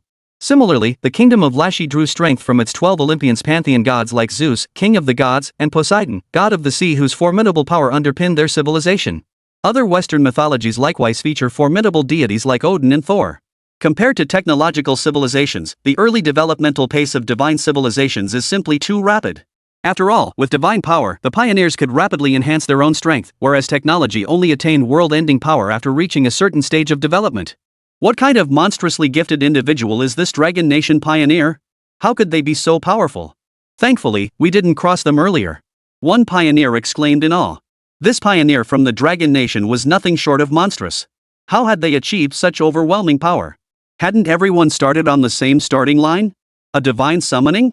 If so, this divine tier farm will welcome its second permanent deity. But won't their arrival disrupt whatever they're currently engaged in? Lin Bai harbored a vague suspicion. The deities within the Dragon Nation's mythological system must be engaged in a war far more terrifying and vast than he could ever imagine. And their adversaries? Most likely the true race behind those mythical, uncanny creatures. If he summoned these gods to the god tier farm at this critical juncture, wouldn't it weaken their combat strength? Once I return, I'll ask the Heavenly Hound. That dumb dog can't keep his mouth shut, he should spill some information. Lin Bai, axe in hand, stepped into the space of the level 6 instance. Before him stood a solitary figure indistinguishable from a human save for its eerie, dark green pupils and the strange aura it emitted, proof that this too was a mythical creature. Late-stage cataclysmic tier, huh? Lin Bai learned from the system that this bizarre creature's strength had reached late-stage cataclysmic. Compared to his current realm, it was an entire major realm higher. By any measure, this was a battle of vastly unequal strength. Yet Lin Bai showed no fear as he strode forward, locking eyes with the strange creature. Then, the creature spoke first. Among the blood-fed, to find an existence like you is indeed rare. My name is Disaster Heaven. Your aura is vastly weaker than mine. Have you come seeking death? Malevolence surged from Disaster Heaven's pupils, enveloping Lin Bai in an attempt to overwhelm him with sheer aura from the outset. But Lin Bai suddenly smiled. His aura had reached its peak, there was no need for concealment now. Amidst a burst of blazing light, his late-stage Heavenly Walker cultivation broke through completely, propelling him into the pinnacle of the Heavenly Walker realm. I've never faced a Heavenly Calamity tier opponent before. Don't disappoint me. Lin Bai's broken axe glowed brightly. Under the impact of his aura, the rust began to flake away, revealing its true divine might. Die! Without another word, Disaster Heaven charged at Lin Bai. True to his reputation as a Cataclysm tier powerhouse, a single surge of his aura kicked up a 100-meter-high dust cloud, shredding the earth and unleashing rolling lava from beneath. Boom! The immense aura was instantly compressed into pure, concentrated force as it slammed toward Lin Bai. Disaster Heaven wielded no weapon, or rather, his fists were his most terrifying armament. Eerie auras swirled around him. Once in combat mode, Disaster Heaven's form shifted from human to something grotesque, flesh quivering, fangs protruding, shrouded in sinister mist. Facing the most formidable opponent he had yet encountered, Lin Bai struck back. Their clash erupted instantly, blood spattering skyward as both sustained injuries. As their cultivation levels rose, their destructive power intensified with each clash. In such a frenzied battle, unless one held absolute dominance, injury was inevitable. The threefold true fire boiled, melting the very fabric of space as it struck Disaster Heaven from every bizarre angle. Simultaneously, the divine willow pierced through, while Lin Bai wielded his shattering axe, bringing down the light of heaven. Lin Bai unleashed his full power, clashing relentlessly with Zaitian. Wounds appeared on his arms and chest, blood spattering as Zaitian himself suffered, blood trickling from the corner of his mouth. Boom! The lightning-fast clash pushed Lin Bai's three-flame true fire to its absolute limit, unleashing unparalleled ferocity. In the real world, as dawn broke, the epic battle concluded. All the bizarre creatures were repelled. High above, King Yama once more wielded his judgment brush. The souls of the valiantly fallen spirits transformed into streaks of light, soaring skyward to return to the Hall of Yama. I am Yama, ruler of life and death in the mortal realm. Today, I have slain the monstrosities for the people of the mortal world and protected my dragon nation. Thus, the night parade of 100 ghosts ends. Return to the hall of Yama. With that, Yama slowly settled back into his throne, his gaze piercing like lightning. It seemed he was scanning the land of the Dragon Kingdom, searching for any remaining strange creatures to vanquish once more. Thank you, King Yama. The people cheered, bowing toward the palace of Yama high above. Cheers erupted across the Dragon Kingdom. Though exhausted from a night of relentless battle, the urgent need to restore defensive lines took precedence. Citizens joined forces with the military to fight. With this, the Dragon Nation fully embraced its open policy: everyone could now fight. Over such a long period, the special eggs provided by Lin Bai had become widely distributed. Men who consumed them attained Earth Tier Level 3 strength, qualifying them to enter the Nine Heavens secret realm. At this moment, the Dragon Nation truly became a nation where every man was a soldier. Mobilizing the entire nation's strength, they declared war upon the mythical apocalypse. Chapter 84, National Fortune Ascends, Special Abilities. The earth shattered, torn apart into terrifying chasms. Within them, two figures separated once more. Lin Bai was covered in blood, a wound on his arm continuously bleeding, the result of being struck by disaster heaven. Zietian fared no better, his body scarred by the corrosive marks of the three-flame true fire. His shoulder bore a clean-through wound, clearly pierced by Lin Bai wielding the divine willow, a wound that could only be described as severe. With your strength, how could you possibly wield such power? Zietian's expression darkened, his face as stormy as gathering clouds. How could he, a late-stage celestial calamity cultivator, fail to kill Lin Bai, a peak celestial walker? Lin Bai let out a mocking laugh before charging forward once more. He channeled celestial light into his shattering axe, slicing through space with a single swing. The power gathering within the blade surged ever more violently. Zietian roared, clenching his fists and unleashing a punch with all his might. Facing the breaker axe's overwhelming force, the flesh on Zietian's hand was sliced clean off. Before he could react, Lin Bai teleported before him and slammed a fist into his chest. Boom! The force of the punch pierced through Zietian's body, causing his chest to collapse inward. Lin Bai swiftly clenched his fist, a surge of fist-light gathering as he prepared to shatter Zietian's skull. Sensing imminent death, Zietian predictably unleashed an even more ferocious counterattack. He slashed Lin Bai's fist aside with his blade-like hands, then grew bizarre barbs along his arms, thrusting them toward Lin Bai's heart. Both attacks were merciless, targeting vital points. Lin Bai's pupils contracted, he knew evasion was impossible. Golden light surged from within him, the invincible Vajra technique coalescing into a protective aura that forcibly absorbed Zietian's terrifying strike. Lin Bai let out a muffled groan, feeling as though his chest had been struck by a sledgehammer, his internal organs trembling violently. The immense impact forced him to spit out a mouthful of blood. Yet he seized the moment. The divine willow appeared in his hand, piercing through Zietian's chest. The gravely wounded Zietian was forced to retreat, but Lin Bai paid no heed to his own injuries, lunging forward to finish him off. Die! Lin Bai's eyes blazed crimson as he swung his shattered axe. A fierce aura sliced through everything, shattering Disaster Heaven's attack. A flash of bloodlight erupted as Disaster Heaven's body was drenched in blood, a pitiful sight. Zietian's eyes blazed crimson as his body trembled uncontrollably. He slowly raised his gaze, his eyes surging with savage, frenzied energy. Then, he revealed his true form, a grotesque creature, hideous and beast-like. The two clashed again. Each collision sent blood spurting skyward until Lin Bai activated the invincible Vajra technique, enveloping himself in Vajra protection while surrounding the broken axe with the three-flame true fire. With a single swing, he shattered Zietian's chest. Blood and bone scattered everywhere. Lin Bai fought with near madness, his power erupting to its absolute limit. Yet the instant his axe shattered Disaster Heaven's chest, the three-flame true fire began consuming his own flesh, sealing his fate. Ugh! Zietian grunted hoarsely as his chest exploded outward. Fear finally flickered in his gaze as he stared at Lin Bai.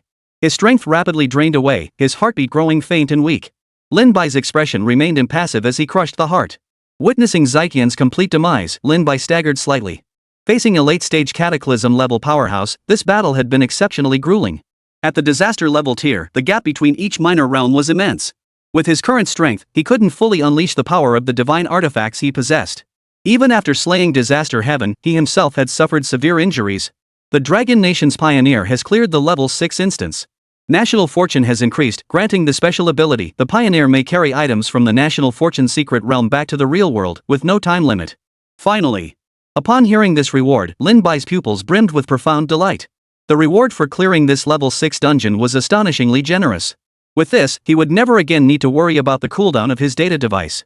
He could freely bring divine artifacts from the God tier farm back to the real world. Even if their effects diminished significantly outside the farm, they would still greatly aid the warriors of Dragon Nation in rapidly enhancing their strength. Once the divine farm reaches level 3, I should be able to teleport divine artifacts directly from the farm to the real world. By then, their efficacy shouldn't diminish too much. Lin Bai stumbled, gazing at the wounds still bleeding profusely on his body. He activated the Great Celestial Immortal technique while heading toward the spatial distortion ahead, returning to the divine form. Holy crap! What happened to you? Seeing Jean return covered in blood, the Heavenly Hound shuddered and hurried to Lin Bai's side, releasing divine power to stabilize his injuries. Just a few injuries. Don't worry, with the invincible Vajra technique and the Great Heavenly Immortal decision, I'll recover given time. Lin Bai's current state was largely due to blood splattered on his body during the earlier battle, making him appear so terrifying. Thanks to the self-healing of the Diamond Heart Immortality technique and the Great Celestial Immortal decision, his injuries were already in the process of recovery. You brat! Hearing this, the Heavenly Hound relaxed. Lin Bai then sat cross-legged on the spot, circulating the Great Heavenly Immortal technique to regulate his energy and simultaneously heal his wounds. The people of Dragon Nation, who had just been basking in the fleeting joy of Yama King slaying the bizarre creatures plaguing the entire country, saw Lin Bai covered in blood and staggering. Their hearts sank, and a wave of deep sorrow and heartbreak washed over them once more.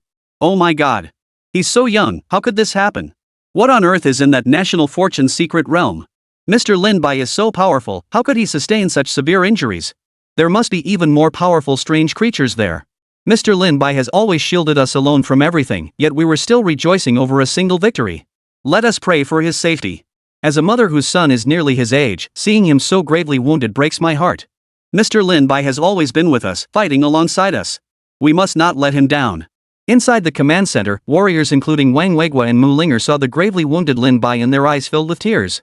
To them, Lin Bai was so powerful, yet even he had suffered such severe injuries. Just how terrifying was that national fortune's secret realm? Countless warriors clenched their fists tightly, desperate to rush in and fight alongside Lin Bai. Not far away, Lin Bai's parents watched their son stagger forward, blood streaming down his body, weeping uncontrollably. This was their child. Chapter 85, The People of Dragon Nation, we might have worried too much. Mu Linger stepped forward to comfort Lin's parents. Uncle, auntie, trust that Lin Bai will be fine. He is a hero of our Dragon Nation. All of us stand with him. Lin's mother wept until she nearly fainted. Lin's father, eyes reddened, gave Mu Linger a deep nod. Countless children from Dragon Nation families were shedding blood and making sacrifices. Their son was no different from those fallen warriors.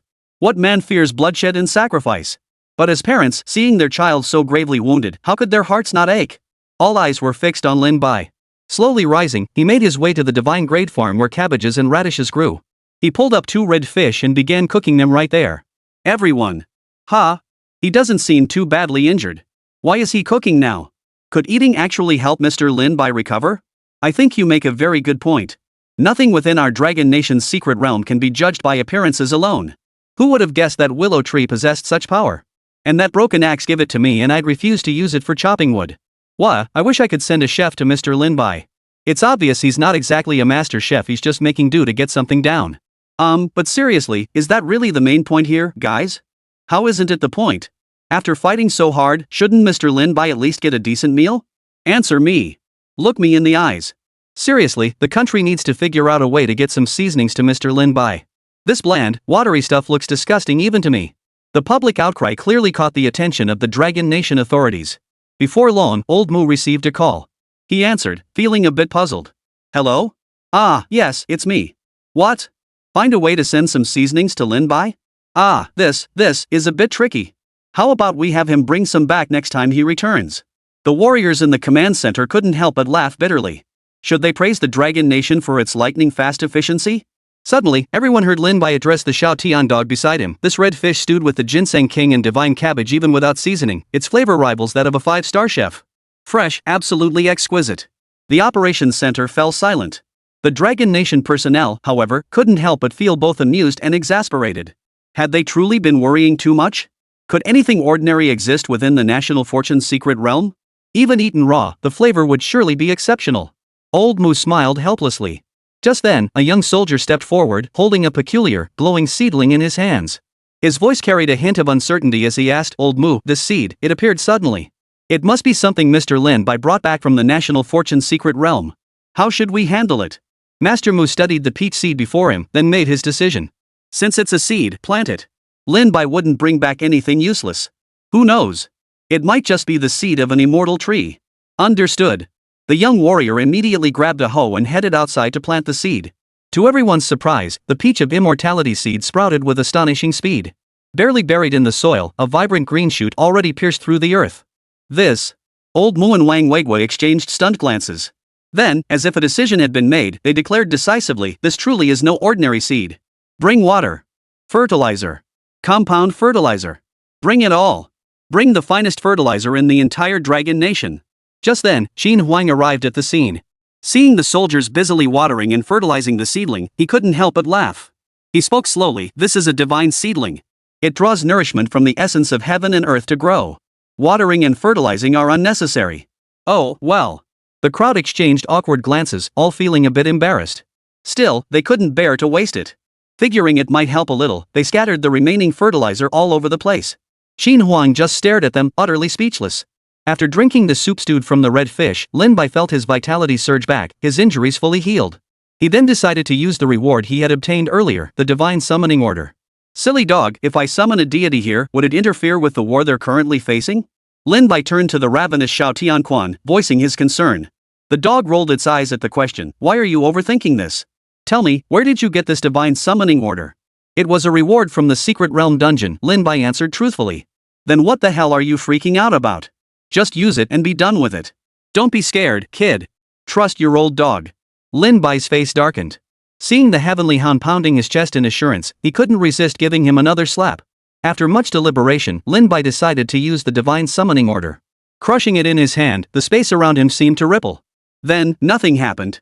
After waiting for what felt like an eternity, even the snoring of the heavenly hound beside him failed to disturb the utter stillness within the divine farm.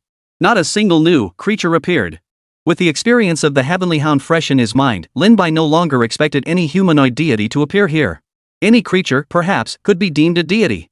How could there be no change? Could this be a trick? Lin Bai frowned. Amidst his waiting, he suddenly caught sight of a faint pink hue appearing in the distant peach grove. Looking closer, it was a plump, juicy peach glowing with a soft radiance. It had ripened unnoticed, now hanging low, shrouded in a hazy, ethereal mist. A peach has ripened? What a pity my strength hasn't yet broken through to the early disaster level stage. It seems I'll have to wait until after my breakthrough to consume this peach. As he approached the grove, he spotted a pile of peach pits strewn on the ground. Lin Bai's mouth twitched. He knew without a doubt that the stupid dog was responsible. Grabbing a peach pit, he smashed it right into Xiao Tianxuan's head. Woof! Who ambushed this old dog? With a peach pit? Hey, you stinky monkey! Was it you? Xiao Tian dog barked incessantly toward the peach grove. Hearing this, Lin Bai turned with suspicion toward the grove behind him. A monkey? Where did a monkey come from? Chapter 86, The Great Sage Descends. Sudden change in style. Lin Bai peered into the depths of the peach grove. Suddenly, a gust of wind swept past, followed by a dark shadow hurtling toward him. Lin Bai caught it with lightning reflexes, only to discover it was a peach with a bite taken out of it. Ha! Lin Bai looked again. Where nothing had been moments before, a figure suddenly materialized. Then, he heard a soft chuckle, one that felt eerily familiar from his memories. Heh, you're quite the interesting fellow, kid. To think you could catch a peach tossed by this old Sunday. Not bad at all. A monkey clad in coarse cloth, with a sharp snout and monkey-like features, appeared before Lin Bai. He grinned widely at the youth before continuing to munch on the juicy peach in his hand. The peaches here are truly no less than those in the peach garden. Not bad. Lin Bai stared dumbfounded at the figure before him, or rather, the monkey. He opened his mouth as if to speak, but hesitated. Seeing Lin Bai hesitating, the monkey chuckled again. I knew you recognized me, old Sunday. Come on, say my name. If you make me happy, I might just bestow some fortune upon you. A cunning thought struck Lin Bai, and with reckless abandon, he blurted out, oh. Baima 1. The monkey's hackles instantly rose. Hey! You brat, are you looking for a beating? Seeing the monkey genuinely angered, Lin Bai quickly interjected with a laugh. Just kidding. This kid greets the great sage. Greetings, great sage. Hearing the great sage's name, the monkey's expression softened slightly. He snorted lightly and continued eating the peach in his hand. You're a fool, but your old son grandpa won't bother with you. If it were anyone else, their face would already be smashed against my staff. Lin Bai felt as if he were in a dream. The great sage equal to heaven, the hero every dragon country native had heard of since childhood, had actually appeared before him like this. Heh, now you know why your summoning order didn't work, kid. Turns out this monkey intercepted it. He's been here for quite some time now. Xiao Tian dog stepped forward to explain, and Lin Bai finally understood. Damn it, is this how you play the game? If he hadn't come here to investigate, he probably wouldn't have discovered this at all. You dumb dog, haven't seen you in a few days and you're already asking for a beating. Just the other day I was drinking with your stern-faced master, and he was still talking about you. The great sage glanced at Xiao Tianquan, then waved his hand impatiently. If I'd known, I would have brought him along. I reckon he must have missed you, you dumb dog. Who knew that guy had such sentimental moments? How dare you speak that way, monkey? The true lord and I share a bond deeper than ever before. And I'm certain it won't be long before he arrives here too. But as he spoke, Xiao Tianquan began to doubt his own words. After all, the second prince and the great sage equal to heaven held vastly different statuses. The great sage abhorred constraints, cherishing his freedom above all else. Coming here would pose no problem for him. But Erlangshan was the heavenly court's undisputed war god. He was bound to his post. How could he just wander off here? Lin Bai observed the monkey clad in coarse cloth garments. Perhaps it was the attire, but at first glance, he didn't quite resemble the monkey king who had once caused chaos in heaven. Yet, in the monkey's eyes and brows, one could still discern that innate, rebellious spirit. This was the true great sage equal to heaven, transcending the three realms. This place isn't bad at all. Old Sun here likes it. It's just a bit lacking in monkeys and their offspring compared to Flower Fruit Mountain. Maybe next time, Old Sun will bring them along to see it too. The great sage surveyed his surroundings and nodded with satisfaction. This time, it was Lin Bai's turn to bristle. He dared not imagine what chaos would ensue if his entire place were overrun by monkeys. He feared his sacred treasures would be devoured within a single day. Oomph, look at you being so stingy. Relax, this Old Sun knows this place is tied to the Dragon Nation's fortune. I wouldn't dare act recklessly. My monkeys and their offspring still prefer the unique scent of Flower Fruit Mountain. Lin Bai looked over curiously. The unique scent of Flower Fruit Mountain? Could it be that natural, earthy aroma? Or perhaps the fragrance of flowers and fruit? Before the great sage could answer, the heavenly hound barked out, that overpowering monkey stench that can be smelled all the way up in heaven, right? You stupid dog, you're asking for it. The great sage grabbed a peach in his hand and hurled it at the dog. Startled, Xiao Tianquan turned and fled, leaving Lin Bai standing there speechless. Holy crap, that monkey stench. Xiao Tianquan's comedic timing is killing me, ha ha ha. How come the vibe totally changed after the Monkey King showed up? Ha ha ha, is this really the Monkey King we grew up with? Feels a bit different from what I imagined. This carefree, do as he pleases vibe is the real Monkey King. Why must he be all stiff and formal when talking to you? That's not the Monkey King, that's the victor over demons Buddha. In our hearts, only the Monkey King is the real him. That rebellious, untamed spirit. Agreed. Though I've imagined countless ways for the Monkey King to make his entrance, maybe descending from the heavens with the divine needle, or arriving on his cloud of 8 trigrams. Never expected it'd be stealing peaches. Maybe this is the real Monkey King stealing peaches. Put. Sorry, great sage. The great sage isn't quite what we imagined. But this carefree, rebellious demeanor is unmistakably him. It seems no matter how intense the Western Kingdom's secret realm invasion becomes, our Dragon Nation's secret realm should remain utterly secure. Old Mu offered this commentary. Then, Lin Bai's parents beside him spoke up. Our son Lin Bai has adored the great sage since childhood. Now he's finally met his childhood idol. Within the divine great farm, Lin Bai was circulating the great celestial immortal technique in his cultivation. The great sage watched this scene with keen interest. Seemingly on a whim, a golden light appeared at his fingertip and swiftly vanished into Lin Bai's brow. In that instant, Lin Bai felt as if enlightenment had struck him like a bolt of lightning. His understanding of the great heavenly immortal technique became more profound, and his grasp of its essence deepened significantly. At this rate, breaking through to the heavenly calamity tier won't be far off. Lin Bai steadied his breath, then opened his eyes and bowed his fist toward the great sage. Thank you for your guidance, great sage. No big deal, no big deal. Consider it payment for all those peaches you've eaten. The great sage waved his hand dismissively, then casually tossed a peach pit that smacked right onto the head of the sleeping Xiaotian dog. Xiaotian dog jolted awake, his face darkening instantly. He lunged at the great sage with reckless abandon, as if determined to settle this once and for all. Chapter 87, The First Emperor's Jade Seal. The joyous scenes within the national fortune secret realm left the people of Dragon Nation both amused and dismayed. Yet they understood the dangers lurking beneath that veneer of merriment. Even someone of Lin Bai's caliber had fought himself to the brink of death. Moreover, they were aware of the situations in the national fortune realms of other countries. Unlike the joyous atmosphere in the Dragon Nation, other nations were far from cheerful. Perhaps this, to some extent, proved that the Dragon Nation was still safe for now. Great sage, Xiaotian dog, I must depart for some time. I may need to trouble you two to watch over this place. Now that Lin Bai possessed the ability to freely return to the real world, he simply couldn't shake his concern for the Dragon Nation. He had to go back, and this time, his purpose was to attempt breaking through to the early stage of catastrophe-level power. He had already reached the peak of the Heavenly Traveler tier. Relying solely on his accumulated cultivation, it might still take some time. But let's not forget that the Nine Heavens secret realm existed in the real world. Previously, he had only managed to complete 1/10 of its trials. Now, with his enhanced strength, perhaps he could harness the power of the Nine Heavens secret realm to successfully step into the cataclysmic realm. I seek a place to break through, to refine my cultivation further. Lin Bai voiced his thoughts to the great sage and the heaven-roaring dog. Upon hearing this, the great sage nodded and replied, "The most crucial aspect of cultivation is clarity about your path. Having cultivated thus far, have you determined where your path lies?" "My path?" Lin Bai fell silent for a moment, countless images flashing through his mind. Finally, he voiced his thoughts: to lead human civilization through the mythical apocalypse, to uncover the hidden truths of the dragon nation's deities. And if a more terrifying battle arises, I will join it. Ha! The path of cultivation is ultimately about oneself. What you speak of are the goals of cultivation, not cultivation itself.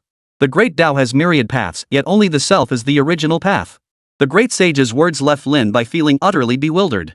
He couldn't grasp their true meaning yet, but he committed them to memory. He knew this was the great sage's guidance and his acknowledgement. Then, "Great sage, what is your path?"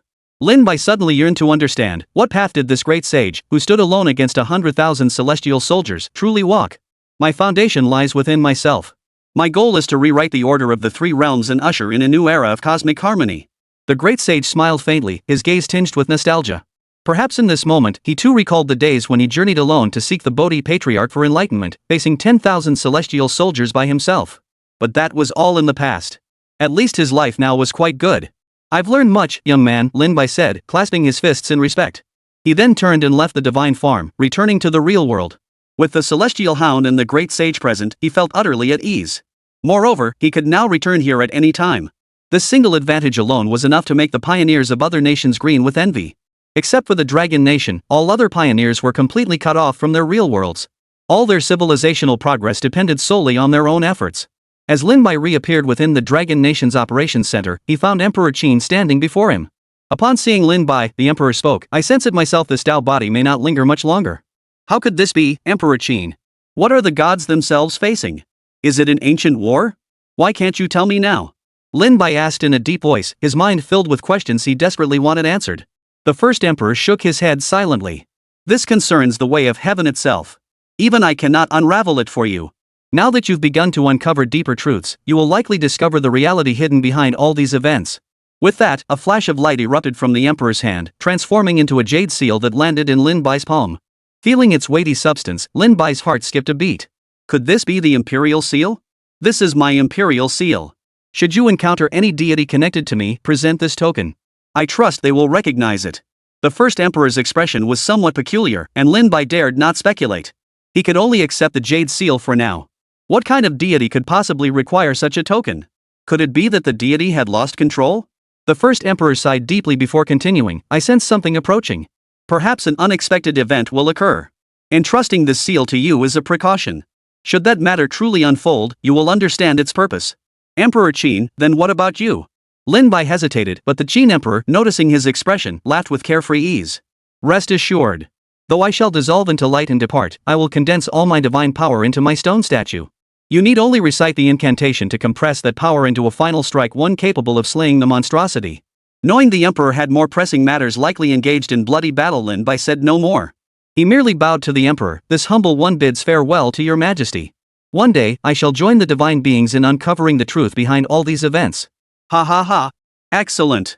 This is the spirit of a true son of the dragon nation." Emperor Qin roared with laughter, his voice shaking the heavens. Wang Weigua, Old Mu, and the others had arrived unnoticed. They bowed in unison to the Qin emperor, bidding farewell to this peerless ruler, the first emperor of the dragon nation. They knew they would meet again someday. The Qin emperor nodded with satisfaction, then dissolved into a beam of light and vanished. His final divine power coalesced into a statue that descended before them. Lin Bai handed the statue to Old Mu, his gaze resting on him, Wang Weigua, and the surviving warriors behind them, those who had endured the war. All gathered here now. Of the 50-man squad that had originally embarked on the mission with Lin Bai, only a fraction remained. Most had fallen in battle. Yet the squad had welcomed new blood, equally exceptional soldiers. Their eyes blazed with fervor as they saluted Lin Bai with intense fervor. Team leader Lin Bai. Seemingly moved by the soldiers' fervor, Lin Bai paused for a moment before stepping forward and speaking slowly. "Everyone, it's been a long time. From today onward, I am no longer bound by the rules of the National Fortune Secret Realm. I can return to the real world at any time to fight alongside you all. Let us unite and drive those monstrosities from our homeland." Lin Bai's solemn words ignited a thunderous roar of cheers from the soldiers. He had become their true backbone. They believed that with Lin Bai by their side, no war could stand against them, no enemy too formidable to overcome. Dragon Nation shall prevail. Chapter 88, The Mysterious Crimson Figure. Since King Yama unleashed the night parade of 100 ghosts last time, the strange creatures have only been active in small pockets. They haven't appeared on the massive scale they once did, giving us a moment to catch our breath. But we fear this is the calm before the storm. Wang Weiguo wore a heavy frown. As a cultivator, this elder should have radiated vitality, yet his heart was weighed down by the plight of the entire dragon nation. With the nation now in dire straits, how could he not be troubled? Not only that, but the entity we defeated last time was merely the so-called ninth demon sovereign among the strange races. Therefore, I suspect there are still the 8th, 7th. Lin Bai's expression was equally grave. Though reluctant to admit it, the truth was undeniable. Even with Dragon Nation's current strength, the gap between them and the bizarre creatures was simply too vast. If the remaining demon lords appeared simultaneously, could they truly withstand them? The 9th demon lord alone possessed heavenly walker tier strength. Those ranked higher must wield power akin to heavenly calamity, even war king tier or world destroying tier. Such terrifying entities were beyond Lin Bai's current capabilities. All he could do was rapidly enhance his own strength. Without pausing to ponder further, he turned and stepped into the Nine Heavens' secret realm. This time, I must break through to the early disaster level within this realm. Lin Bai spoke as his figure vanished into the spatial ripples, reappearing within the Ninefold Heaven's secret realm. He found himself once again at the 99th layer, where he had previously halted. Seems the stages I've already cleared won't repeat. Holding the broken axe he'd brought from the god tier farm, Lin Bai stepped into the 100th layer. Here, he faced even more brutal trials, as if truly experiencing the 9 heavens of a single thought. One moment he felt as if in paradise, the next, he was plunged into an endless hell. This was not merely a test of his strength, but a demand on both his soul and his physical body. System task issued: clear the 120th layer of the 9 heavens secret realm. The moment the system's voice echoed, Lin Bai had already plunged into the secret realm, locked in combat with its adversaries. Ignoring his own injuries, he fought solely to break through his limits within the 9 heavens secret realm. In this realm where true death was impossible, yet immense pressure fueled cultivation, Lin Bai wished he could stay here every day. Grandfather, has Lin Bai entered the 9 heavens secret realm? Mu Linger approached, seeing old Mu and Wang Weiguo waiting at the entrance to the 9 heavens secret realm. Not seeing the figure she hoped to find, she felt a pang of disappointment. She concealed her emotions well, not letting old Mu or Wang Weiguo detect her low spirits. He's pushing himself too hard. He's barely returned to the real world and has already entered the 9 heavens secret realm. Little one, are you planning to enter and cultivate there too? Old Mu inquired. Mu Linger hesitated for a moment before nodding. Yes, I want to break through to the 9th tier of the Earth's surface realm as soon as possible. With the bizarre creatures growing ever stronger, we can't afford to fall behind. Your cultivation talent, girl, far surpasses mine. By the way, those spirit-infused cabbages, radishes, and that peculiar red fish Lin Bai brought back from the National Fortune secret realm. Though he said their efficacy might diminish significantly outside the realm, they can still aid our cultivation. I've had the kitchen crew prepare them. Have some later. Seeing old Mu speak so earnestly about cabbages and radishes, Mu Linger couldn't help but laugh. She nodded to old Mu, then turned and stepped back into the 9 heavens secret realm. That girl just broke through to Earth Realm Stage 8. Is she rushing her cultivation too much? Could this cause problems? Wang Weiguo voiced his concern. As elders, they naturally cared deeply for Mu Linger. Yet her stubborn nature, perhaps fueled by her desperate desire to gain strength equal to Lin Bai's, meant she devoted nearly every waking moment to cultivation, save for missions. Sigh. Old Master Mu sighed deeply, his mood complex. My granddaughter, even across the entire Dragon Nation, she's a goddess-level beauty. Yet she's fallen for Lin Bai. In peacetime, I throw caution to the wind and help Linger pursue that Lin Bai lad myself. But now, I dare not let her hold him back. He carries too much weight. He can't afford any weaknesses in this regard. Wang Weiguo smiled helplessly. Wasn't old Mu indirectly praising his own breathtakingly beautiful granddaughter? Still, he agreed with the old man's assessment. He is destined to carry humanity's hopes on this path. We can all die, but he cannot, Wang Weiguo declared resolutely. When the cooks brought out the divine great radishes and cabbages, the soldiers devoured them in an instant. Savoring the exquisite flavor as the divine essence transformed into pure energy within them, the warriors were overcome with excitement. Some soldiers even broke through their cultivation levels. However, Lin Bai could only bring out limited supplies now. The currently accessible area of the divine farm was small, and the number of divine items that could be cultivated was naturally restricted. Just as the soldiers were feeling the power within them, news reached the command center. A soldier hurried in from outside and reported to old Mu and General Wang Weiguo. Old Mu, General Wang, the strange creatures have appeared again. What's the scale? The two elders sprang to their feet, their eyes flashing with grim resolve. Quite large, but they've all been slain. The soldier's expression was strangely unsettled. Upon hearing this, Wang Weiguo and the others asked in confusion, what happened? Tell us the details. Who killed them? Did King Yama intervene again? No. Among the strange creatures that appeared earlier, one had reached the peak of the heavenly walker tier. Just as our soldiers prepared to fight to the death, a figure shrouded in crimson light suddenly appeared. Wielding a weapon resembling a curved blade, it annihilated all the strange creatures before vanishing into the darkness. Listening to the warrior's eerie account, Wang Weiguo and Old Mu furrowed their brows. They quickly reviewed the captured satellite footage. Indeed, a blood-red figure whose true form remained indistinct appeared in the images, wielding a crimson scimitar that sliced through countless bizarre creatures with a single stroke. However, the crimson figure was extremely unstable, staggering as it moved. After slaying the bizarre creatures, it dissolved into a beam of light and vanished. Chapter 89, The Emergence of a Late-Stage Catastrophe-Level Powerhouse. Who could this be? Such overwhelming power, it can't possibly be an unknown entity.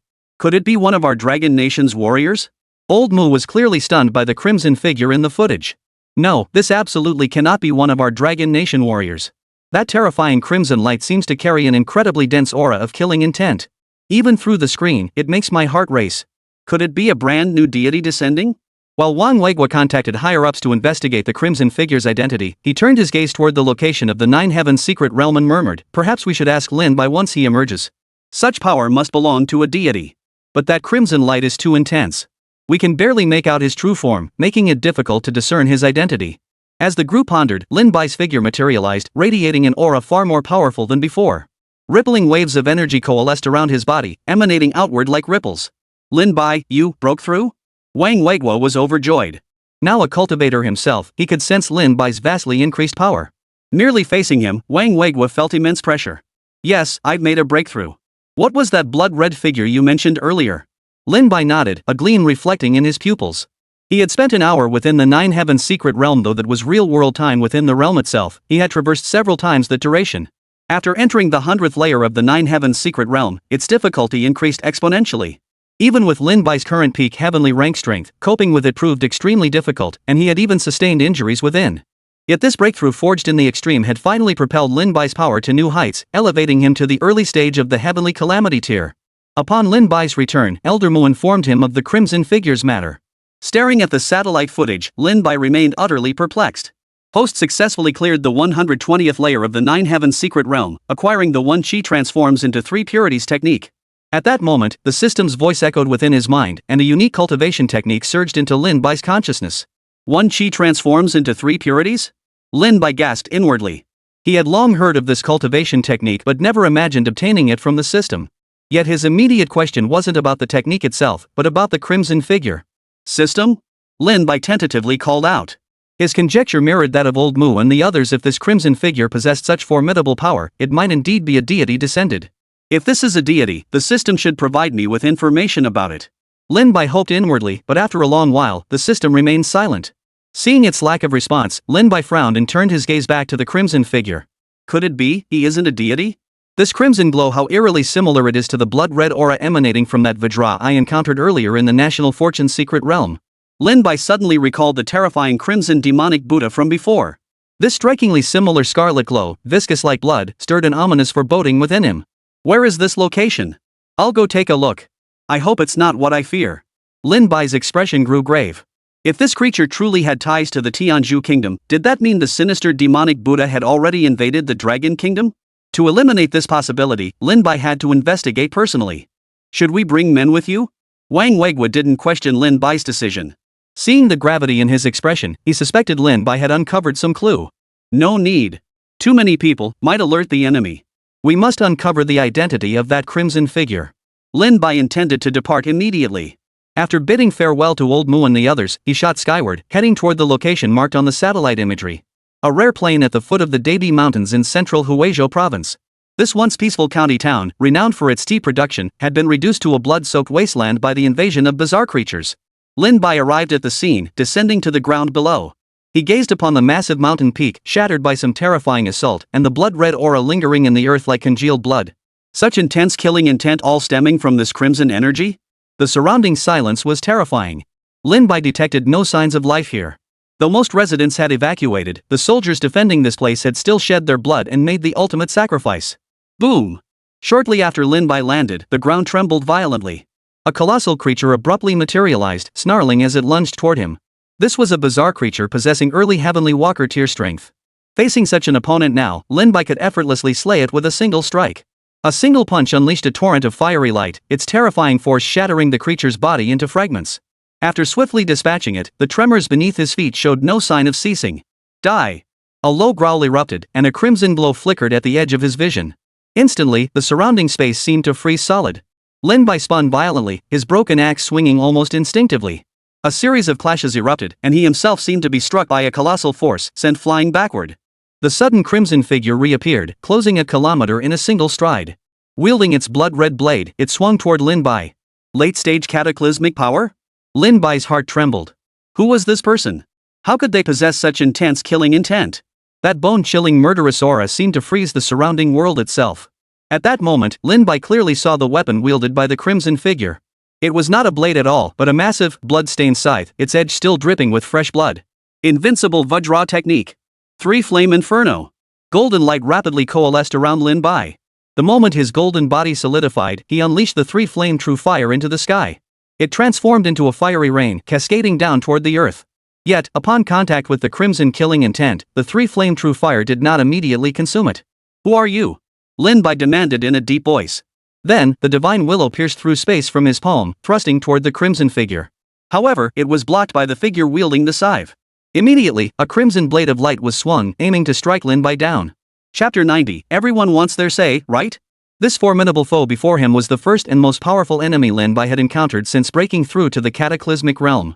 The blood-red scythe, forged from condensed killing intent, was immensely potent, each blade capable of slicing through space itself. This being is clearly not human, yet it is also not from the kingdom of Tianzhu. After another earth-shattering collision, Lin Bai and the crimson figure both staggered back. Blood surged in their throats, trickling from the corners of their mouths. During the battle, that terrifying killing intent had nearly corrupted Lin Bai's mind.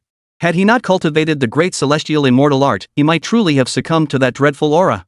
The sheer ferocity of the battle also made Lin Bai realize that the power wielded by this figure was not the Sanskrit demonic Buddha force unique to the kingdom of Tianzhu. But this only made the man's identity even more enigmatic. Die! Die!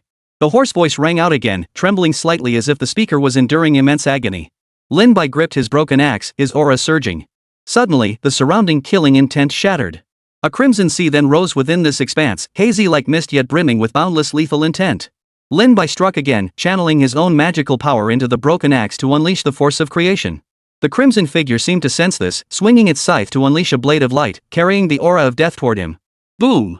A deafening collision echoed, unleashing a terrifying storm that raged for an eternity before slowly dissipating. Their battle had nearly leveled the surrounding area, leaving nothing but devastation and ruins in its wake. Seeing the mysterious figure vanish, Lin Bai's doubts deepened. When had such a terrifying enemy emerged in the Dragon Nation? And his existence, could it truly be considered a blessing? Lin Bai, are you okay? Wang Weigua's concerned voice came through the communication channel. We witnessed that earth-shattering battle via satellite feed. Who exactly is he? Is he so powerful that even your strength couldn't overcome him? Lin Bai shook his head. His power is immense. He's not human, perhaps some kind of special life form. But he seems to be enduring some kind of extreme agony, making his state extremely unstable. This is peculiar. We've lost track of him. Are you still planning to stay there? Wang Weigua pressed, as the mysterious figure had vanished without a trace, leaving no way to pinpoint his location. Lin Bai pondered for a moment before deciding to stay put. He had to uncover the stranger's identity. Otherwise, such a formidable presence whose allegiance remained unknown would forever pose a threat. Team leader Lin Bai, the bizarre creature has reappeared. It's located 100 kilometers east of your position. Upon receiving the report, Lin Bai immediately launched into a high-speed dash toward the east. After effortlessly eliminating the anomalous creature there, he inquired with Old Mu, Wang Weigua, and the others whether the mysterious figure had reappeared. The answer he received, however, was that the mysterious figure seemed to have vanished completely, leaving no trace to follow. Lin Bai had no choice but to abandon the pursuit for now. On his way back to the command center, he gazed down at the devastated cities below. Once bustling metropolises now looked desolate and barren. Most people had been collectively evacuated to safe zones. In this apocalyptic world, skyscrapers were no longer suitable for habitation. Once the bizarre creatures undermined the foundations of these structures, survival for those inside became virtually impossible. Establishing safe zones had thus become an absolute necessity. This damnable chaos. I wonder when it will ever end. Lin Bai sighed, a wave of helplessness washing over him. Yet this emotion quickly transformed into unwavering conviction. He believed this apocalypse wouldn't last forever. Humanity would ultimately triumph over these bizarre races. Though human strength seemed minuscule against those creatures, the current situation was immeasurably better than in the previous era. Upon returning to the Dragon Nation's command center, Lin Bai sat down with Wang Weiguo and Old Mu to discuss the current state of nations across Blue Star. Naturally, the news was grim. Upon broaching the subject, Old Mu sighed deeply, his eyes brimming with sorrow as he spoke slowly. Since the mythical apocalypse descended, many small nations have perished, overrun by those bizarre creatures. Only the superpowers or nations possessing thriving mythical systems have survived. Some weaker states are still barely holding on. From Old Mu and Wang Weiguo, Lin Bai learned that even superpowers like the United States and Russia had suffered immense casualties in this war. The Winter Bear Nation's pioneers, relying on their advanced technological civilization, had developed to this point and deployed numerous futuristic technologies into the real world. Yet, this could only barely sustain their defense against the bizarre creatures. When confronted by exceptionally powerful anomalous creatures, only suicidal tactics offered a sliver of hope. Compared to that, the Dragon Nation's situation is actually quite good. Wang Weiguo's smile was bitter. If given a choice, who would willingly face an apocalypse? Lin Bai felt profound regret. Every fallen warrior was a hero in this war, a hero of humanity. This crisis should have united all of humanity. Yet reality brought the secret realm of national destiny, first driving human civilization to slaughter itself from within. Who exactly is manipulating everything behind the scenes? The three fell silent for a moment, choosing not to dwell on such questions. The existence of the national fortune secret realm was unalterable. Pioneers from every nation must compete ruthlessly to seize opportunities for their countries. In such a climate of universal fear, anyone suggesting unity would be laughable. Lin Bai rose to his feet, his gaze fixed upon the hall of Yama high above. Over the past few days, people seemed to have grown accustomed to its presence. Yet, whenever night fell and the wails of those fierce ghosts echoed, sleep remained elusive. I intend to speak with King Yama. Perhaps he knows the identity of that crimson figure.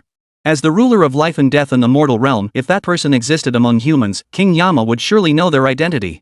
With this thought, Lin Bai shot skyward, arriving before the eerily foreboding hall of Yama high above. Through a crack, a piercing gaze shot out from within. This humble one greets King Yama, Lin Bai said, clasping his fists. There's a distinct monkey scent about you. King Yama spoke slowly, his voice carrying an inexplicable undertone. Lin Bai. Do you gods always have to say you smell like a monkey whenever you see me? Chapter 91, 3 Lin Bais, triple the fun. I just had contact with the great sage earlier. Lin Bai chuckled awkwardly, inwardly musing, if he ever got the chance to meet those celestial deities again, could he ask for some perfume? Otherwise, everyone keeps saying he smells like a monkey, and he's seriously about to lose it. No wonder. What brings you here? King Yama asked, his expression unchanged, his voice carrying immense authority. Your Majesty, I wish to inquire about the identity of that crimson figure who appeared earlier, Lin Bai asked. If that blood-red figure was a citizen of the Dragon Nation, then King Yama's records would surely contain information. If not, then it couldn't be someone from the Dragon Nation. Or perhaps, it wasn't human at all? King Yama closed his eyes and remained silent for a moment before speaking. He is not recorded in the Book of Life and Death. Or rather, he is, yet he isn't. Besides, haven't you already found the answer in your own heart? Ha? Lin Bai froze. An answer? When had he ever had an answer? And what did he mean by both recorded and not recorded in the Book of Life and Death? Surely he couldn't be an undocumented soul? Even the deceased must have an entry in the book. Wait, don't tell me that guy is actually a monkey? That's why you said he's both in and not in the Book of Life and Death, because his name was erased when the great sage caused chaos in the underworld? Lin Bai didn't know why such an abstract possibility had crossed his mind, but if that were the case, it would make sense, though it was highly improbable. King Yama suddenly chuckled. Seek the answer yourself. Though I know, it is not convenient for me to tell you. I hope you understand, young friend. Hearing this, Lin Bai could only nod with a hint of resignation. He then bid farewell to King Yama and returned to the command center. That terrifying killing intent, and the blood-red side. Why does it feel like I've heard about it somewhere before? Damn it, I just can't place it. Lin Bai tapped his temple. Wang Weiguo and the others urged him not to dwell on it. At least that crimson figure hadn't reappeared yet. Its previous intervention had slain the bizarre creature, perhaps it was a friend. Grandfather, I'm back. A cool, clear voice rang out. It was Mu Linger, emerging from the Nine Heavens secret realm. Upon sensing her aura, Lin Bai couldn't help but be astonished. She's already at the 8th tier of the surface realm, steadily approaching its peak and about to break through to the 9th tier? This girl's strength is already on par with mine. Wang Weiguo smiled with satisfaction. It seemed only a matter of time before Mu Linger surpassed him. Truly worthy of being the first pioneer in the previous era.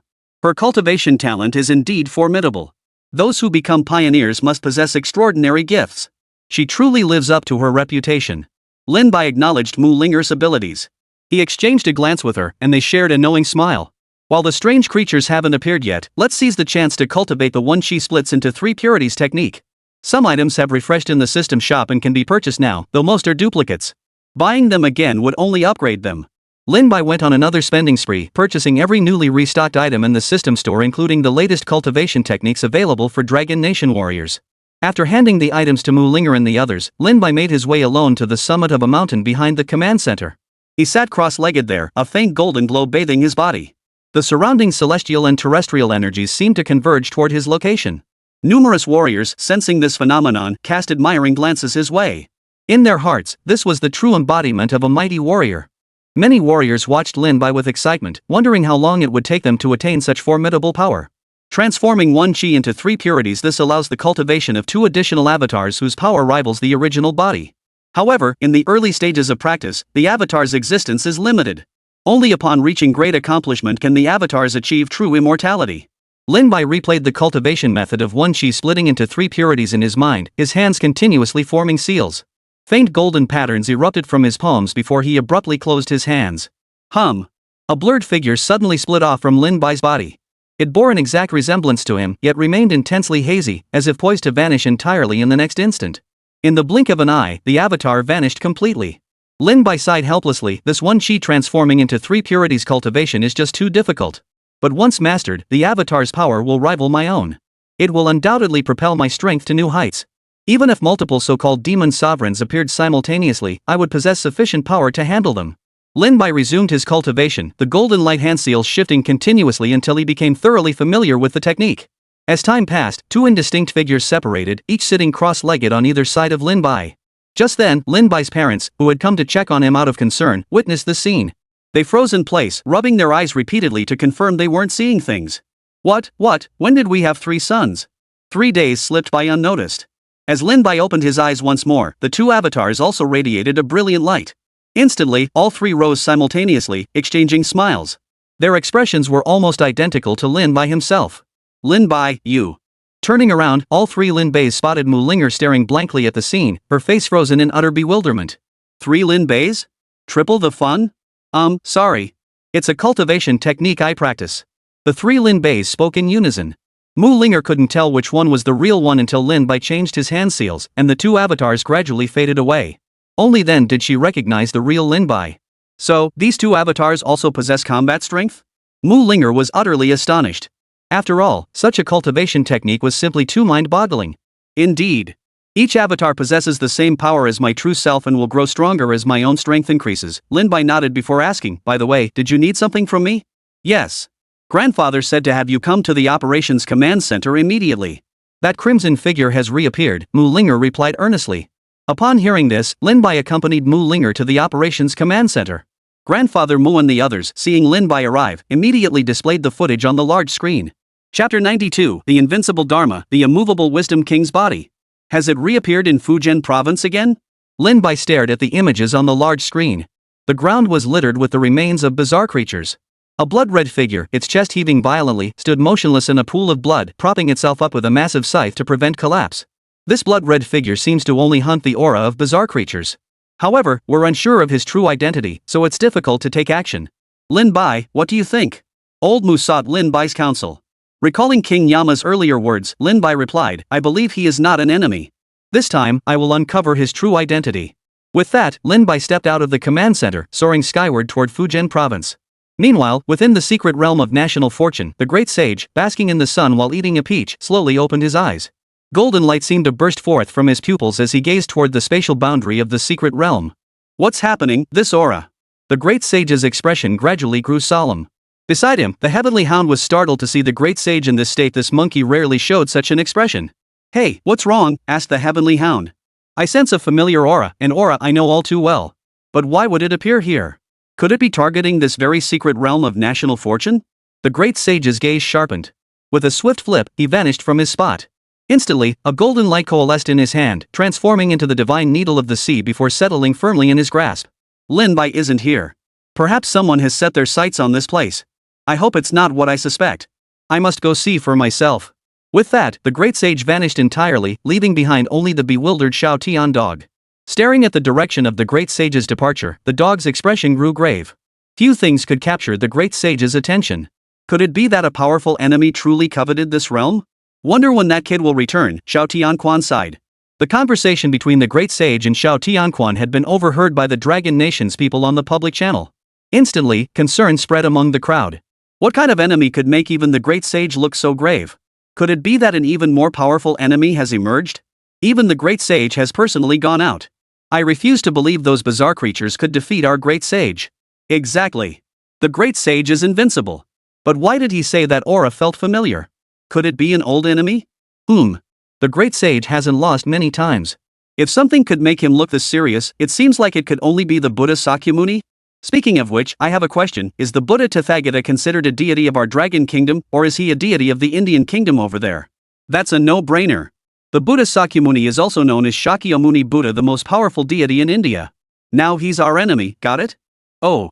I thought the Celestial Court and the Buddha Tathagata had such a good relationship that he'd be on our side.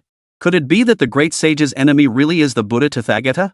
So other enemies have appeared in the National Fortune's secret realm. Lin Bai, who was currently en route to Fujian province, naturally knew about the situation within the secret realm. After all, as the Dragon Nation's pioneer, he couldn't afford to be away from the God Tier farm for too long.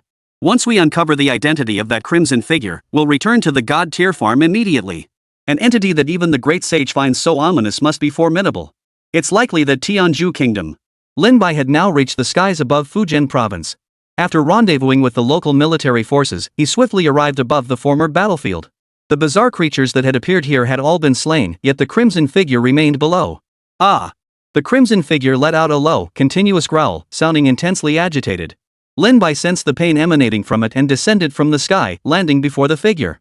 Esteemed elder, may I inquire about your name?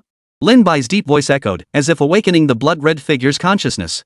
Slowly, it raised its head, its crimson eyes glowing with a bloodlight that locked onto Lin Bai. Roar! Upon sensing Lin Bai's presence, the crimson figure unleashed a surge of murderous intent once more. It transformed into a streak of bloodlight, charging toward Lin Bai. The blood-red scythe in its hand swung out, its blade of light slicing through the air. The once calm battlefield was abruptly shattered by this assault. The crimson light blade tore the earth apart with brutal force, and that was merely the result of its aura. Its attack was directly aimed at Lin Bai. Had it been unleashed upon the ground, it would have been powerful enough to obliterate everything within a kilometer radius, causing the earth itself to collapse. Damn it! Can't you just talk properly? Lin Bai cursed aloud, swinging his broken axe to unleash a streak of celestial light. Though this blood-red figure was a late-stage cataclysm-level powerhouse, he was not an insurmountable foe for Lin Bai, now at the early stage of cataclysm level. Seeing the man before him show no mercy, Lin Bai's anger flared. The three-flame true fire surged. With Neza's guidance, Lin Bai's mastery over the three-flame true fire had grown immeasurably. Under his will, the three-flame true fire constantly shifted its attack form, ultimately condensing into pure fire energy that settled upon the rusted axe in Lin Bai's grasp. Under the relentless scorching of the three-flame true fire, the rust on the broken axe slowly began to peel away, gradually revealing its true form. Lin Bai swung the axe horizontally, unleashing a burst of brilliant light.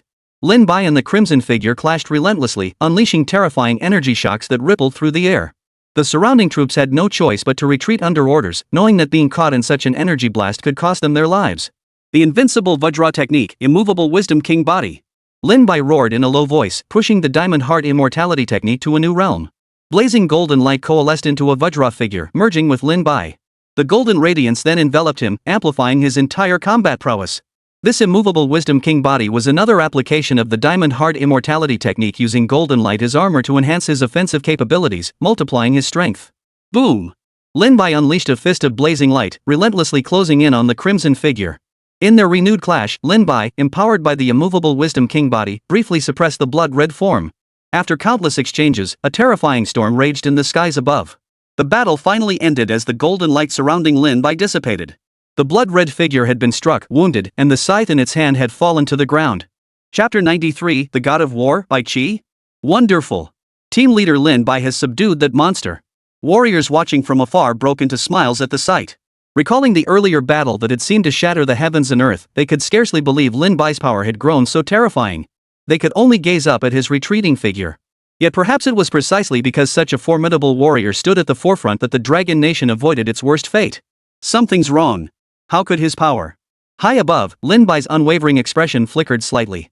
Though the crimson figure appeared to be at a disadvantage, the power surging within it had grown even more formidable, now reaching the peak of late-stage cataclysmic tier. Roar! A furious roar echoed across the heavens and earth. The blood-red killing intent swirling in the sky coalesced into a pillar of light that shot straight into the clouds, staining the sky crimson. Beneath this terrifying spectacle, the figure rose once more, scythe in hand. Its aura surged, breaking through to the pinnacle of cataclysmic tier. What kind of monstrosity is this? How could it be so monstrous? Lin Bai knew he couldn't let this continue. Golden light erupted from his hands as he swiftly formed seals, unleashing the one chi splits into three purities. As two other figures identical to Lin Bai's original self appeared, the entire world seemed to fall silent. Am I seeing things? Far away, a warrior stared blankly at the scene. Could Lin Bai actually split himself? Team leader Lin Bai can actually split his body? And his clones are this powerful? Now that the warriors had all become cultivators themselves, they could sense the equally formidable aura emanating from both Lin Bai's true form and his clones. Their Dragon Nation's pioneer was truly defying the heavens. Inside the command center, Elder Mu, Wang Weigua, and the others were equally stunned. They exchanged bewildered glances, words failing them. Is this also within that kid's capabilities?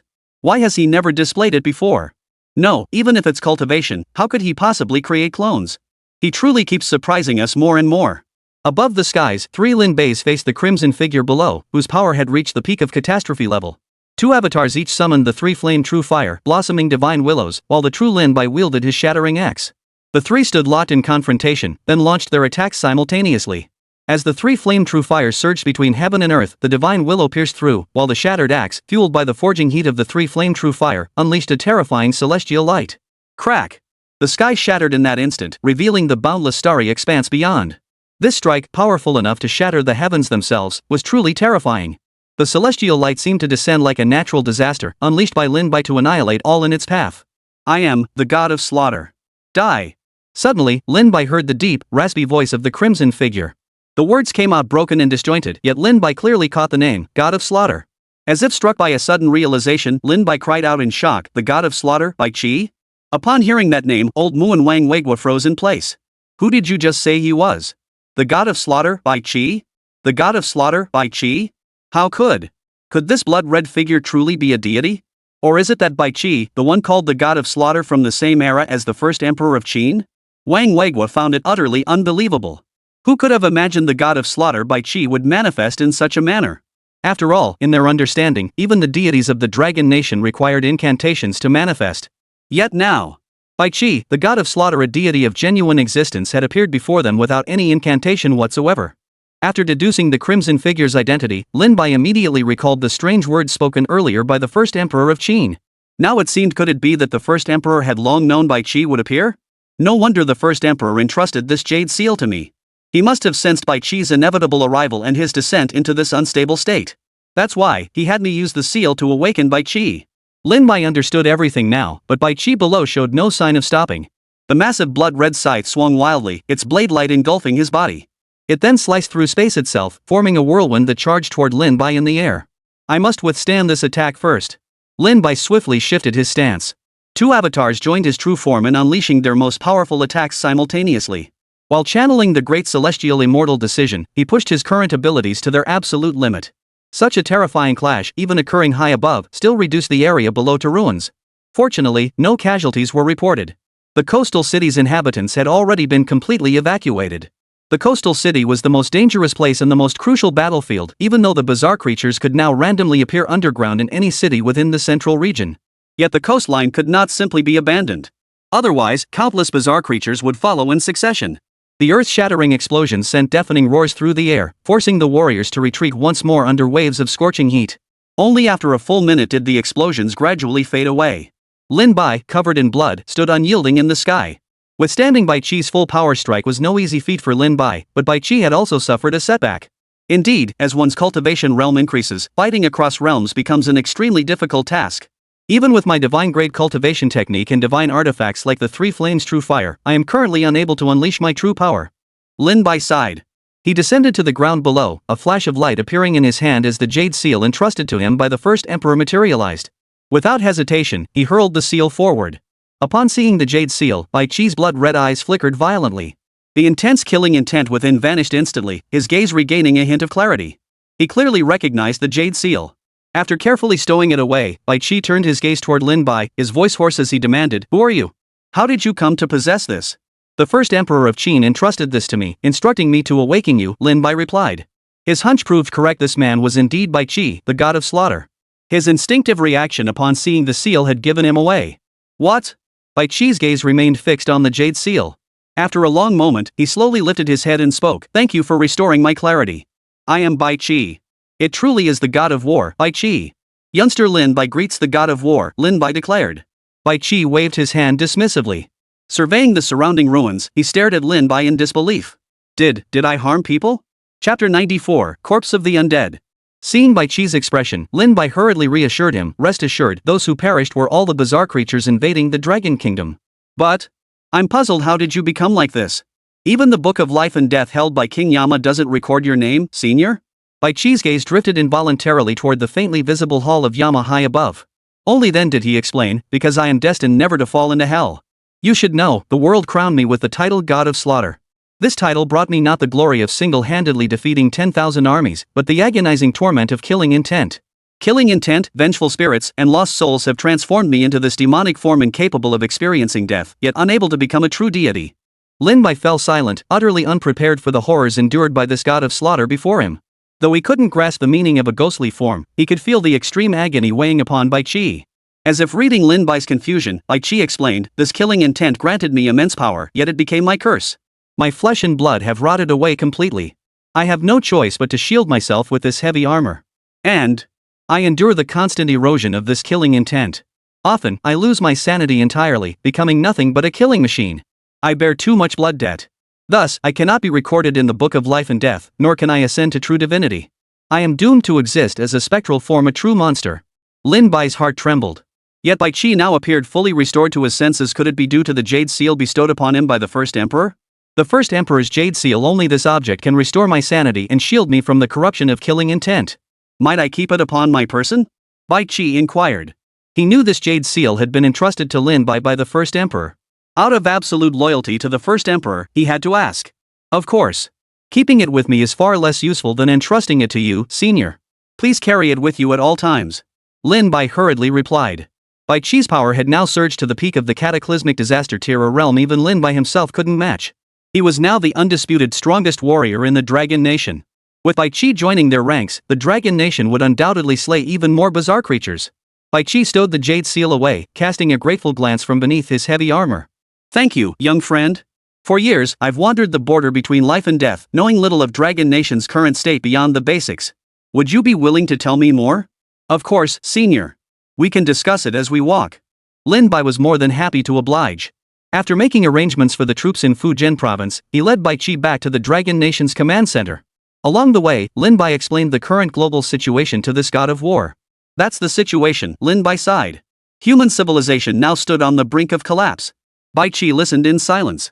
After a moment, his hoarse voice echoed faintly, where are these bizarre creatures? I'll go and exterminate those vermin. Should any strange creatures appear, the command center will be notified immediately. Elder, would you be willing to remain in Longwa and fight alongside our warriors? Lin Bai looked at Bai Qi with sincere eyes. Without hesitation, Bai Qi nodded. Of course. I have nowhere else to go now, and my true form is in slumber. This body shall remain here to fight. True form? Lin Bai sucked in a sharp breath, a wave of bewilderment washing over him. Just as he had suspected, Bai Qi, like the Qin emperor who had appeared earlier, did not have his true form here. This form is a projection I created to seek a way to dispel the killing aura in the mortal world, Bai Qi explained. I see. The power of the gods truly is unfathomable. I can only wonder what realm their true forms have reached. Upon returning to the command center, Lin Bai introduced Bai Qi to Wang Weigua and the others. Bai Qi showed little courtesy toward these young men of the Dragon Nation, merely nodding indifferently. You are capable. I shall fight alongside you. Wherever strange creatures appear, inform me. Bai Qi found modern novelties unsettling. Having reached an extreme on the path of slaughter, he now pursued even greater heights. Thus, while seeking relief from the torment of killing energy corruption, he also sought to prove his path through slaughter. This conflicting mindset only doubled his torment, and only through frenzied combat could he find temporary relief. Who would have thought even a being as formidable as Bai Qi endures such constant agony? This path of cultivation, how should one truly walk it? Lin Bai pondered, but soon let it go. What good would endless contemplation do? The path he walked followed his true heart. Everything existed solely for himself. With Senior Bai Qi holding the fort, I should return to the God tier farm. Lin Bai stepped into the data energy before him. When he reappeared, he was back in the God tier farm. Just then, he heard Xiao Tianxuan's voice beside him. Kid, looks like you've truly made a breakthrough in your strength. Naturally. Why are you alone? Where's the great sage? Lin Bai scanned the surroundings but saw no sign of the great sage. Recalling the great sage's words, he couldn't help but feel a pang of worry. He said he sensed a familiar aura and left, never to return. I've rarely seen that monkey display such emotion. Xiaotian Dog was equally puzzled, unable to fathom why the great sage would react that way. But since the great sage had departed, there was nothing left to do but wait here for his return. Guess that's all we can do. Lin Bai walked to the peach tree, plucked a plump, juicy peach, and swallowed it without hesitation. A cool stream flowed into his body, then transformed into surging power that erupted from within him. Feeling the rapid breakthrough of power, Lin Bai immediately activated the great heavenly immortal technique, frantically absorbing this energy. His strength, which had only recently broken through to the early stage of catastrophe level, began to surge upward at an insane rate. Late cataclysmic realm. Peak cataclysmic realm. Only when Lin Bai's cultivation stabilized firmly at the peak of the catastrophe realm did that surging aura gradually dissipate. Lin Bai clenched his fist slightly, and space itself seemed to tremble. This entirely new power surpassed his wildest expectations. At the catastrophe realm level, the gap between the late stage and the early stage was immense.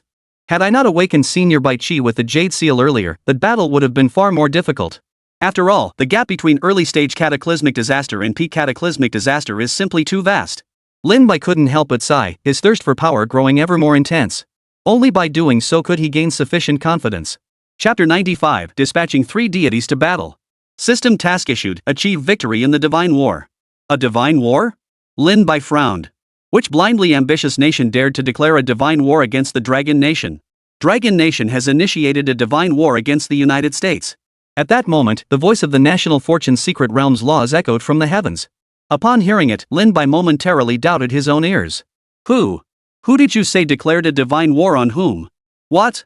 When did I declare a divine war on the beautiful nation? Did you do this? Lin Bai eyed Xiao Tianquan suspiciously, only to see the dog look utterly innocent.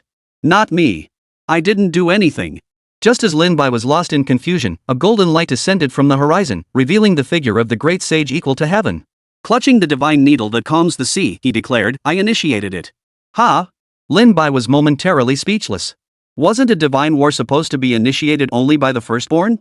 How could a deity achieve such a feat? Lin Bai didn't dwell on the divine conflict.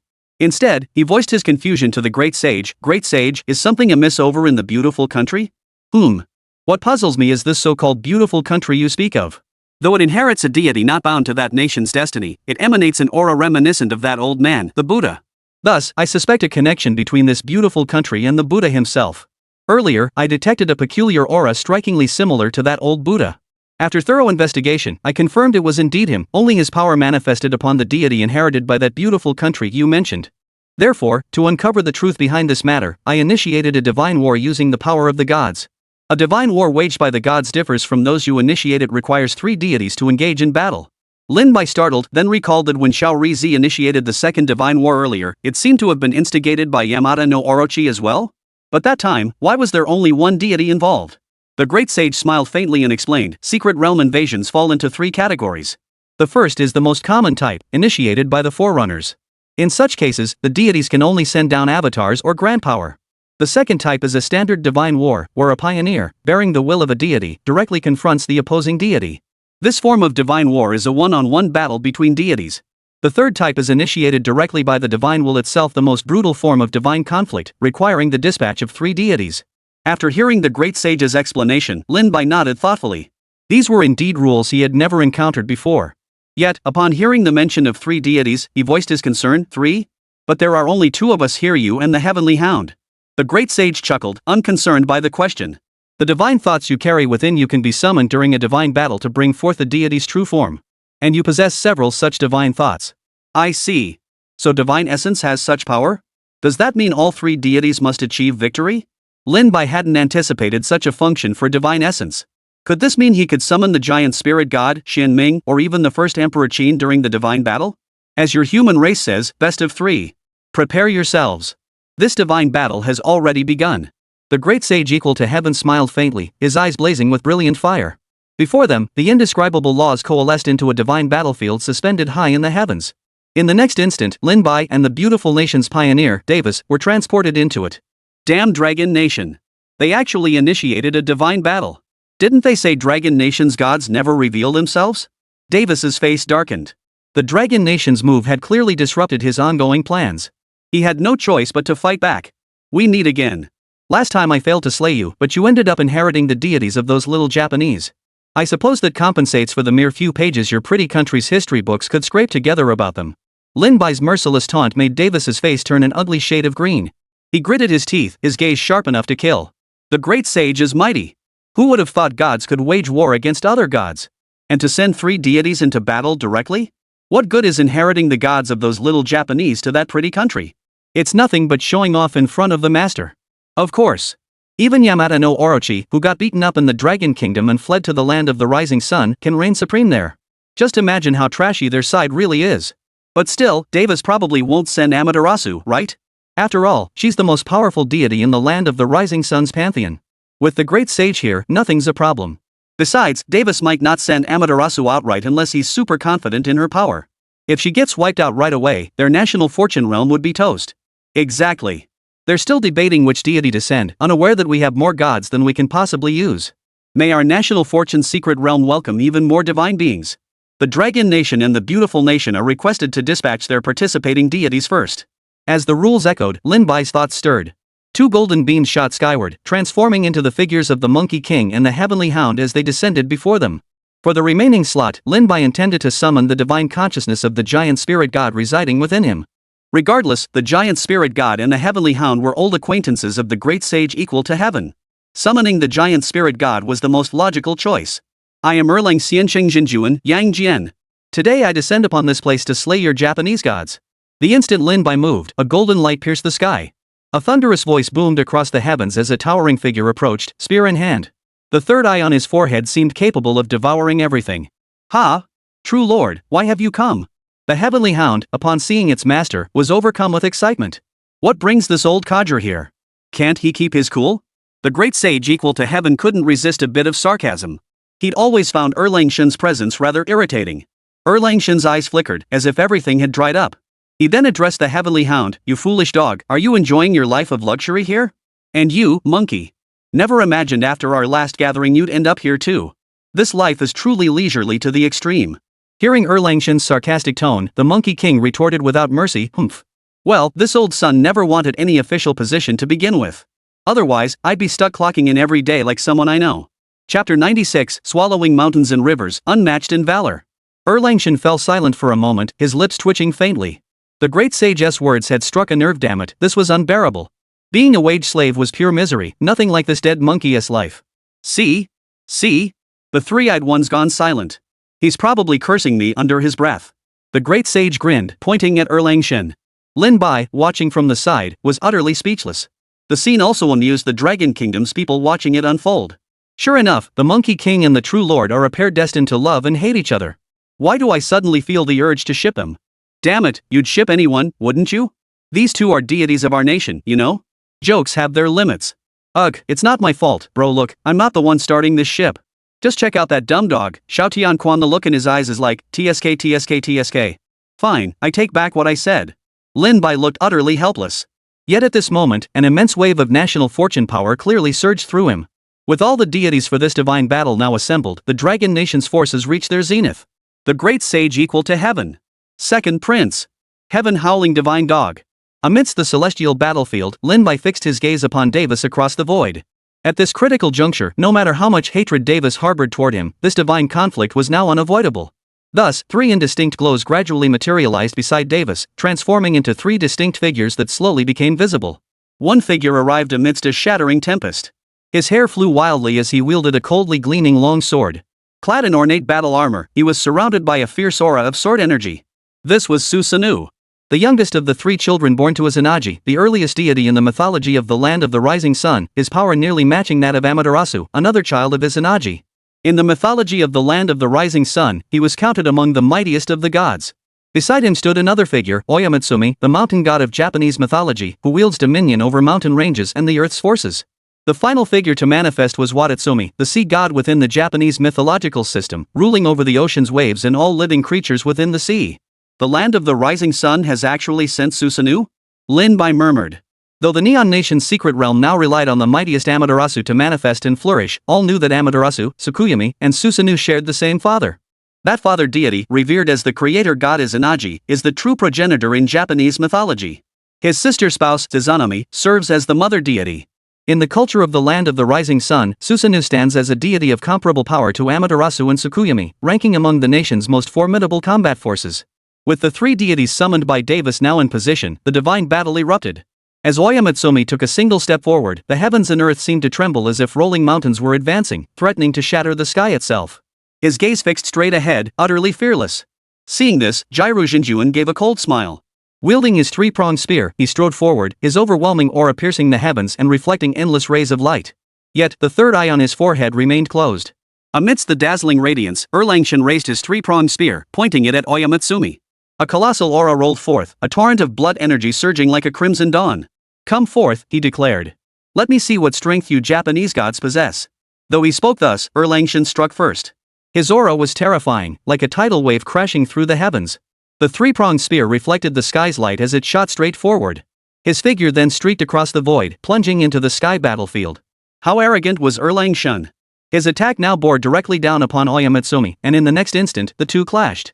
Terrifying energy fluctuations nearly caused the very fabric of space to collapse. At Lin Bai's current cultivation level, he was utterly unable to fully perceive a battle of this magnitude. Erlangshan manifested his divine form, his three-pronged double-edged spear piercing heaven and earth. His assault was overwhelmingly domineering, sweeping in grand, sweeping motions that balanced offense and defense. With each swing, the resonance of the Tao's voice echoed. "Break!" Erlangshan roared, his spear piercing through Oyamatsumi's divine power defense and violently repelling him. Then, his domineering and majestic voice echoed throughout the heavens and earth. "You are not worthy of my heavenly eye. If this is all you possess, then go seek your own demise." Erlangshan's assault crushed Oyamatsumi's forces into utter disarray. Even when Oyamatsumi summoned the power of the heavens and mountains, transforming into a 1,000-meter-tall mountain range and solidifying his divine form with the raw might of the earth, Erlangshan's spear still pierced through him. Oyamatsumi roared incessantly, his attacks growing increasingly frenzied as he channeled the earth's power he commanded into himself. Erlangshan sneered contemptuously. His three-pronged spear sliced through the void as he laughed aloud. "Such feeble tricks. They lack the sheer force of that monkey's casual swing. You truly disappoint me. Today, you shall die. I shall erase your divine essence, ensuring you can never manifest again." In that instant, all witnessed an immense golden spear emerge from the heavens, tearing through space from the clouds above. With blinding speed, it descended to crush Oyamatsumi. No matter how Oyamatsumi fought back, the strike pierced his body clean through.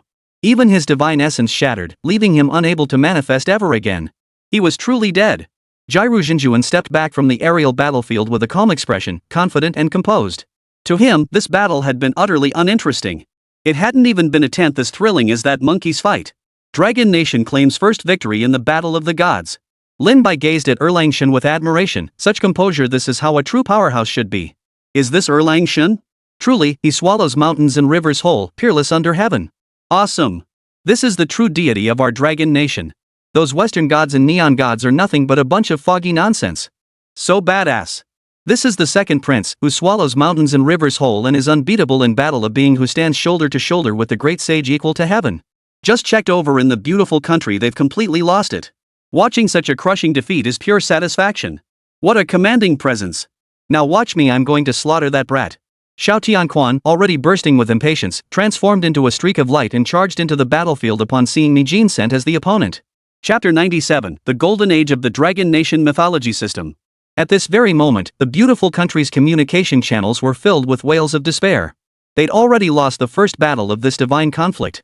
Another defeat would be tantamount to a death sentence, there'd be no chance for redemption. We absolutely must win the second battle. That Dragon Nation sent out nothing but a dog. Can't our mighty deities even defeat a dog? Oh, man. We absolutely must defeat the evil Dragon Nation. The Dragon Nation sent nothing but a dumb dog. It's no match for our sea god, Watatsumi. This is the sea god, for crying out loud. Indeed, the people of the United States have now fully embraced the fact that they've inherited the deities of the land of the rising sun. To that end, they've been intensively studying Japanese mythology lately. If those little guys were still around, they'd probably be incredibly touched. This might be the first time anyone has taken such serious interest in their country's culture. But now, the land of the rising sun has been utterly annihilated. The island has been completely overrun by bizarre creatures. Modern structures belonging to human civilization have been almost entirely destroyed. Everywhere lie scattered bones and crumbling ruins, transformed into a wasteland.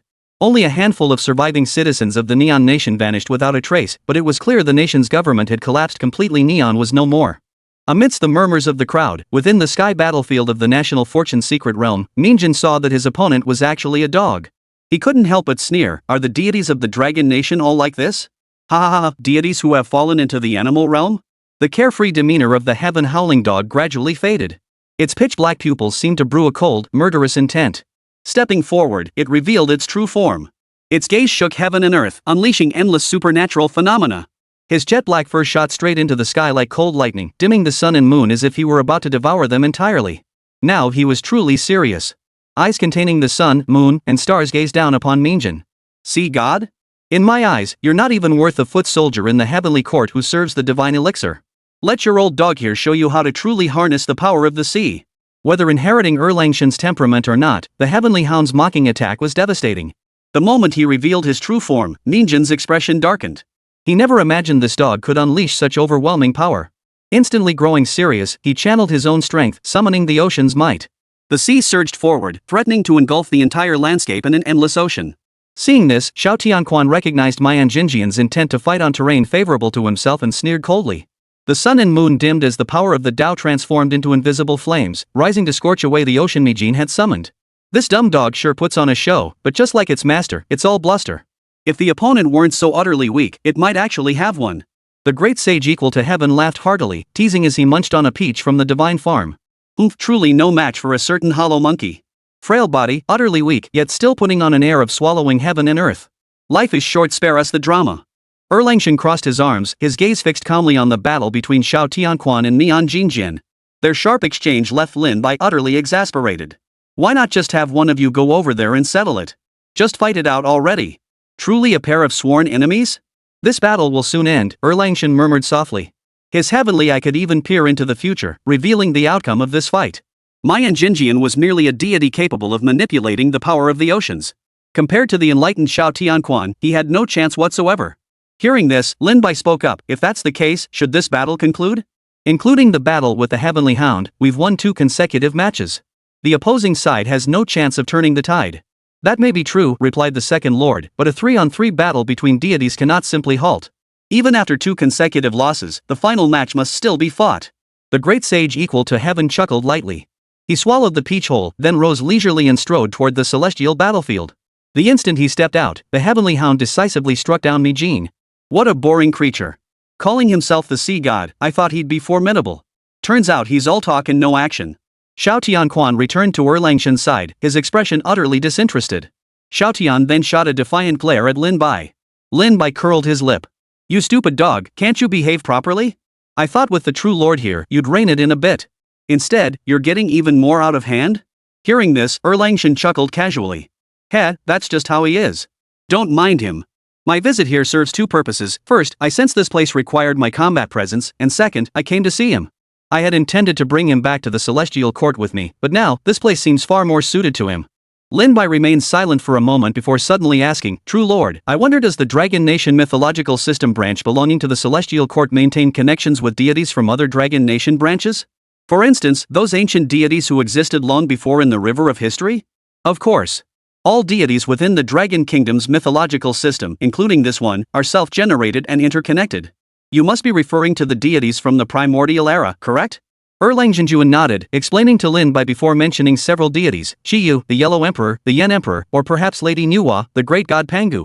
In Lin Bai's understanding, this encompassed figures from the investiture of the gods, the classic of mountains and seas, the primordial chaos, and even extraordinary individuals like the first emperor of Qin who attained divine status across different eras.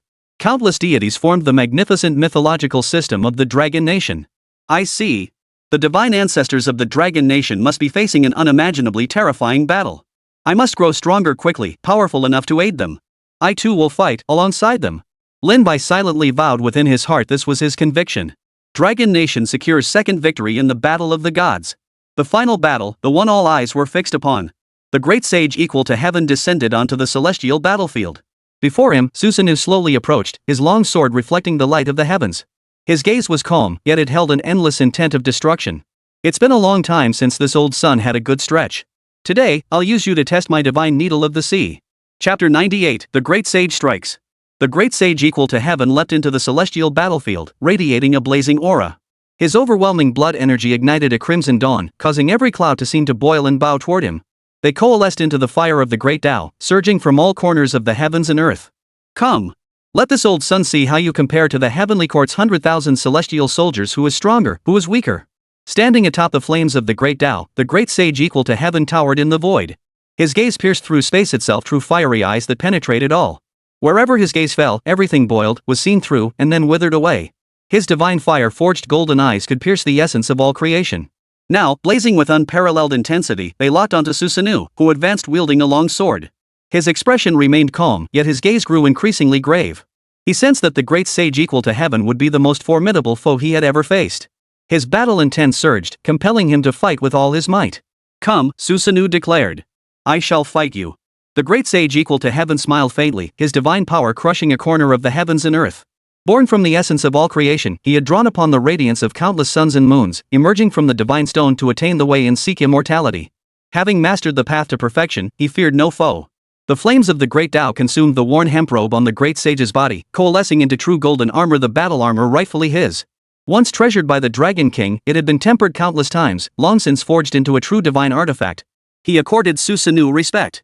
Even at the divine realm, victory hinged on a single thought, yet Susanoo chose to face this battle head-on. For this, the great sage honored his opponent. Far away, Lin Bai watched the battle intently, his eyes brimming with excitement. The one fighting now was the great sage equal to heaven. This is the hero in every dragon nation heart, Lin Bai murmured softly, his expression charged with emotion. Countless dragon country citizens felt the same thrill. For most, the first hero they encountered in childhood was this legendary figure who had caused chaos in heaven. Now, he had stepped out of their imagination into the real world, fighting for dragon country. Even after watching countless films, TV shows, and reading novels, no one could truly imagine the great sage's true form. Now, seeing him with their own eyes, Lin Bai and billions of Dragon Nation citizens finally understood what kind of being he truly was, one with the audacity to face all the gods and Buddhas alone, single-handedly battling 10,000 celestial soldiers. This seemingly frail figure stood as tall as the heavens themselves. In this moment, belief took tangible form, the power of faith surging into the great sage equal to heaven as colossal energy. This was the true embodiment of swallowing mountains and rivers, divine might illuminating the heavens. It seemed that as long as he stood there, defeat was impossible. He alone could turn the tide and vanquish all foes. Boom!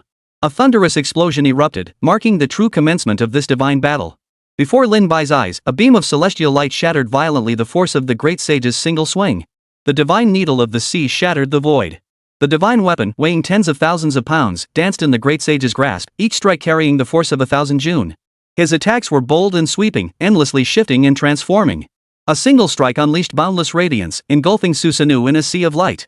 Countless phantom strikes descended upon the heavens and earth. Yet, contrary to expectations of earth-shattering explosions, everything fell silent, vanishing into nothingness. This was the true terror, silent and unseen, yet capable of obliterating all things. It was the great sage's confidence. What of Susanoo? Lin Bai cast his gaze toward the sky. Amidst the swirling blurs of staff, a flash of swordlight suddenly tore through the great sage's assault. Susanoo emerged from the chaos. His chest heaved violently. Wielding that sword had drained him of too much power, leaving him exhausted. Yet, in that moment, he seemed to grow even stronger, erupting with a will to destroy. Roar! Susanoo roared, choosing to strike first. A fierce aura of destruction erupted from his body, each strand shooting toward the great sage at different angles, terrifying in its intensity. His physical form charged forward like a bolt of light, carrying immense power as it collided with the great sage. Susanoo's full force eruption shook the heavens, its might overwhelming. The great sage countered once more, clashing with Susanoo. Each of their attacks radiated boundless power, causing objects to vanish within the battle's shockwaves while bursts of light erupted, representing the divine might unleashed by both combatants. Susanoo swung his long sword, only to have it blocked by the great sage's earth-shattering technique. Then, the divine needle of the sea transformed, growing to a colossal kilometer in size high above the heavens. Like a pillar supporting the sky itself, it crashed down. Boom! Susanoo was struck. He attempted to block the divine sea anchor's assault with sheer physical strength, nearly sacrificing his own life in the process. Though he narrowly evaded the great sage's most terrifying strike, had it connected, it would have gravely wounded him, perhaps even slain him instantly. Truly worthy of the great sage. A single offensive and defensive maneuver was enough to crush Susanoo. This is how a true powerhouse should be. Lin Bai gained profound insights from this battle. This, he realized, was the true combat of terrifyingly powerful beings. Merely observing their fight was enough to illuminate his own Taoist principles, perfecting his own Taoist cultivation. You must absorb this deeply. That monkey is guiding you, imparting his combat wisdom. Suddenly, Erlang Shen, who had been silently observing, spoke up, addressing Lin Bai. Startled, Lin Bai looked at Erlang Shen and asked, "Guidance? I know that monkey's thoughts better than anyone. You've cultivated the same great heavenly immortal decision as him. He regards you as his successor. With his abilities, he could easily slay his opponent, yet he chose to impart his teachings to you instead." Erlang Shen smiled faintly before explaining that monkey's teacher was known as Patriarch Bodhi. He valued lineage above all else, and this legacy carries immense weight. When it fell upon the monkey, the lineage nearly ended. Why is that? As far as I know, Patriarch Bodhi had more than one disciple. When the great sage first sought him as his master, there were many fellow disciples, Lin Bai said doubtfully. This legacy is profoundly significant. Though Patriarch Bodhi had multiple disciples, only the Monkey King truly received his inheritance. This alone shows how precious this legacy is. Now, he regards you as the successor. Lin Bai's mind and spirit trembled. He stared in disbelief toward the direction of the great sage. So this was the great sage's true meaning? Lin Bai fell silent, knowing he was far too weak now to bear the great sage's legacy. Yet, given enough time, he was certain he could stand at such heights. "I will make it happen." Lin Bai murmured softly, his tone carrying unwavering certainty. "Heh, that monkey has good taste," Erlang Shen remarked with a faint smile. Chapter 99, The Fall of Susanoo. In the void, the great sage's form radiated blazing golden light. Wielding the divine needle that calms the sea, his figure manifested throughout the space. Each blurred silhouette seemed to contain overwhelming divine power, making it impossible to discern which was the great sage's true body. "This battle must end," the great sage murmured softly, his fiery golden eyes blazing with intense light. He then flashed forward into the space ahead, crushing Susanoo with overwhelming might. He unleashed his true, ultimate power, intent on utterly annihilating Susanoo. Though Susanoo was clearly wounded now, his aura remained potent. Facing the great sage's assault, he showed no fear, charging forward with his great sword raised. "I will not yield, even if it means dying in battle." Susanoo roared, unleashing every ounce of power within him. He then launched an utterly frenzied assault, countless blades of light streaking across the sky as they relentlessly pounded the great sage. This was the final, desperate clash. Susanoo's own radiance had gradually dimmed, yet he charged forward without fear. However, overwhelmed by the peerless might unleashed by the great sage, he was utterly suppressed, leaving him no chance for counterattack. In the sky battlefield, Susanoo's body exploded into a cloud of blood mist before dissipating completely. The residual energy he had left behind in this realm also vanished utterly, leaving no trace. The great sage merely watched Susanoo's demise in silence. This battle had never been in doubt. Susanoo's power was no match for the great sage's current might. Even as the pinnacle of Japanese mythology, Susanoo could not prevail against the great sage. Yet his fearless courage earned the great sage's respect, who sent him on his way. Impossible, impossible. Davis stared at the scene with hollow eyes, unable to believe that the deities of the Dragon Nation could be so powerful. Even with Susanoo sent to fight, he had been slain without a hint of suspense. Consumed by rage, he collapsed unconscious. Lin Bai watched coldly, tempted to strike him down immediately. Yet at this moment, he possessed no means to kill Davis. This battle belonged to the gods. He and Davis were, at best, mere summoners of the divine. Thus, even with Davis suffering total defeat, he himself remained utterly unharmed. "I'll let this one slip for now. With a god already present within the divine farm, I can always invoke divine power to launch a secret realm invasion and eliminate him completely. And then there's the matter of the Tianju kingdom." Lin Bai spoke coldly. At that moment, the great sage reappeared as a beam of light, saying leisurely, "Humph, boring. Though we won this battle, I didn't detect any aura related to that old Buddha. Perhaps he sensed my intentions and deliberately concealed it. Regardless, my intuition never fails. This matter requires further investigation." The great sage turned to look at Erlang Shen beside him. The latter's expression also grew grave. After all, this matter concerned the Tathagata Buddha. Back in the day, even a powerhouse like the Monkey King couldn't escape the Tathagata Buddha's five-finger mountain. If he truly was the one pulling the strings behind the scenes, the truth would likely be terrifying far beyond anyone's expectations. Dragon Nation emerged victorious in the Divine War, earning the reward, National Fortune Secret Realm level upgraded, with the strength of all Dragon Nation citizens increased by 100%. The United States suffered defeat in the Divine War and will soon face divine punishment. Upon this announcement, the Dragon Nation erupted in nationwide jubilation. Conversely, the people of the beautiful nation plunged into utter despair. They recalled how, merely losing a single deity battle, they had faced such horrific calamities. This time, they had lost 3 battles. Utterly defeated, they couldn't even begin to imagine the scale of the calamity awaiting them. More crucially, how much combat strength would the beautiful nation retain after this disaster to confront the bizarre creatures? Perhaps the entire nation's fortune would be shattered by this calamity. Dragon Nation was intent on annihilating them completely. Beautiful country netizen, no, I can't even fathom what kind of catastrophe awaits us. This is 3 divine battles. US netizen, damn Dragon Nation. How dare you initiate such brutal divine wars? Do you even realize you've violated international treaties? I demand an immediate apology. US netizen, I don't want to die yet. Why are the Dragon Nation's deities so powerful? I can't fathom how a monkey and a dog could possess such overwhelming strength. In stark contrast to the despair in the United States, the people of the Dragon Nation watched Lin Bai's figure on the screen with overwhelming excitement. Once again, he had secured such a bountiful reward for the Dragon Nation. Mr. Lin Bai is truly our savior. Thanks to the great sage, thanks to Erlangshan, thanks to Xiao Tianquan. And finally, thanks to our Mr. Lin Bai, my power has surged by 100%, reaching Earth Tier Level 5. Now every citizen of the Dragon Nation can fight. We must slay those bizarre creatures. The most substantial reward this time might just be the 100% power boost for all Dragon Nation citizens, an absolute blessing for its warriors. Currently, all Dragon Nation warriors are at the Earth surface tier. A 100% boost is enough to propel them beyond their current tier. The sensation of instantly advancing a minor tier sent everyone's blood boiling. And all of this was brought to them by Lin Bai. Lin Bai himself was equally stirred. As the system notification sounded in his mind, the God tier farm officially upgraded to level 3, unlocking a new area and gaining entirely new capabilities. Divine farm upgraded to tier 3, unlocking new area, Purple Bamboo Grove. Special function activated, spatial teleportation. Items within the divine farm can now be directly transported to the real world via spatial teleportation without diminishing their divine essence. Beside the peach orchard within the divine farm, a hazy glow flickered, revealing a serene purple bamboo grove. The grove radiated an aura of mystery, commanding awe, while from within, melodious music seemed to drift out softly. Even from a great distance, Lin Bai felt compelled to investigate. He took a step forward, walking toward the purple bamboo grove. Seeing this, the great sage and the heavenly hound behind him also wanted to join the fun and followed suit. Chapter 100, Journey to the East Sea, Prepare for Battle. This purple bamboo grove carries an aura of immortals. It wouldn't be impossible for some immortal to be dwelling here in seclusion. Xiaotian Dog led the way and was the first to reach the purple bamboo grove. After wandering around for a while, however, he found nothing unusual. The grove was nearly as vast as the peach orchard. Lin Bai scanned the surroundings. Though he sensed the forest's peculiarity, his abilities couldn't discern more. Only the great sage remained silent, deep in thought. Never mind. Its uniqueness will reveal itself in time. For now, let's test the spatial teleportation power unlocked by the divine great farm.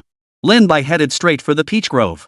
Due to the peach's special nature, even though the grove was vast, the number of ripe peaches wasn't particularly large. Not to mention, he had to leave some for the great sage to enjoy. Thus, Lin Bai picked a portion of the ripe peaches, along with some red fish and other divine-grade medicinal herbs, then directly utilized the current spatial teleportation power to transport them to the real world. In the real world, at the Dragon Nation's operations center, when Wang Weiguo, Old Mu, and the others saw the numerous items emerging from the spatial tunnel, they were all dumbfounded. All that came out were peaches, cabbages, and radishes. Then Lin Bai stepped out from among them. He looked at everyone and said, "Everyone, the National Fortune's secret realm has been upgraded. From now on, all divine items within can be directly teleported through space to the real world. These immortal peaches are limited in quantity, so we must ensure our warriors gain the greatest possible enhancement." At Lin Bai's command, all the warriors within the command center were immediately summoned.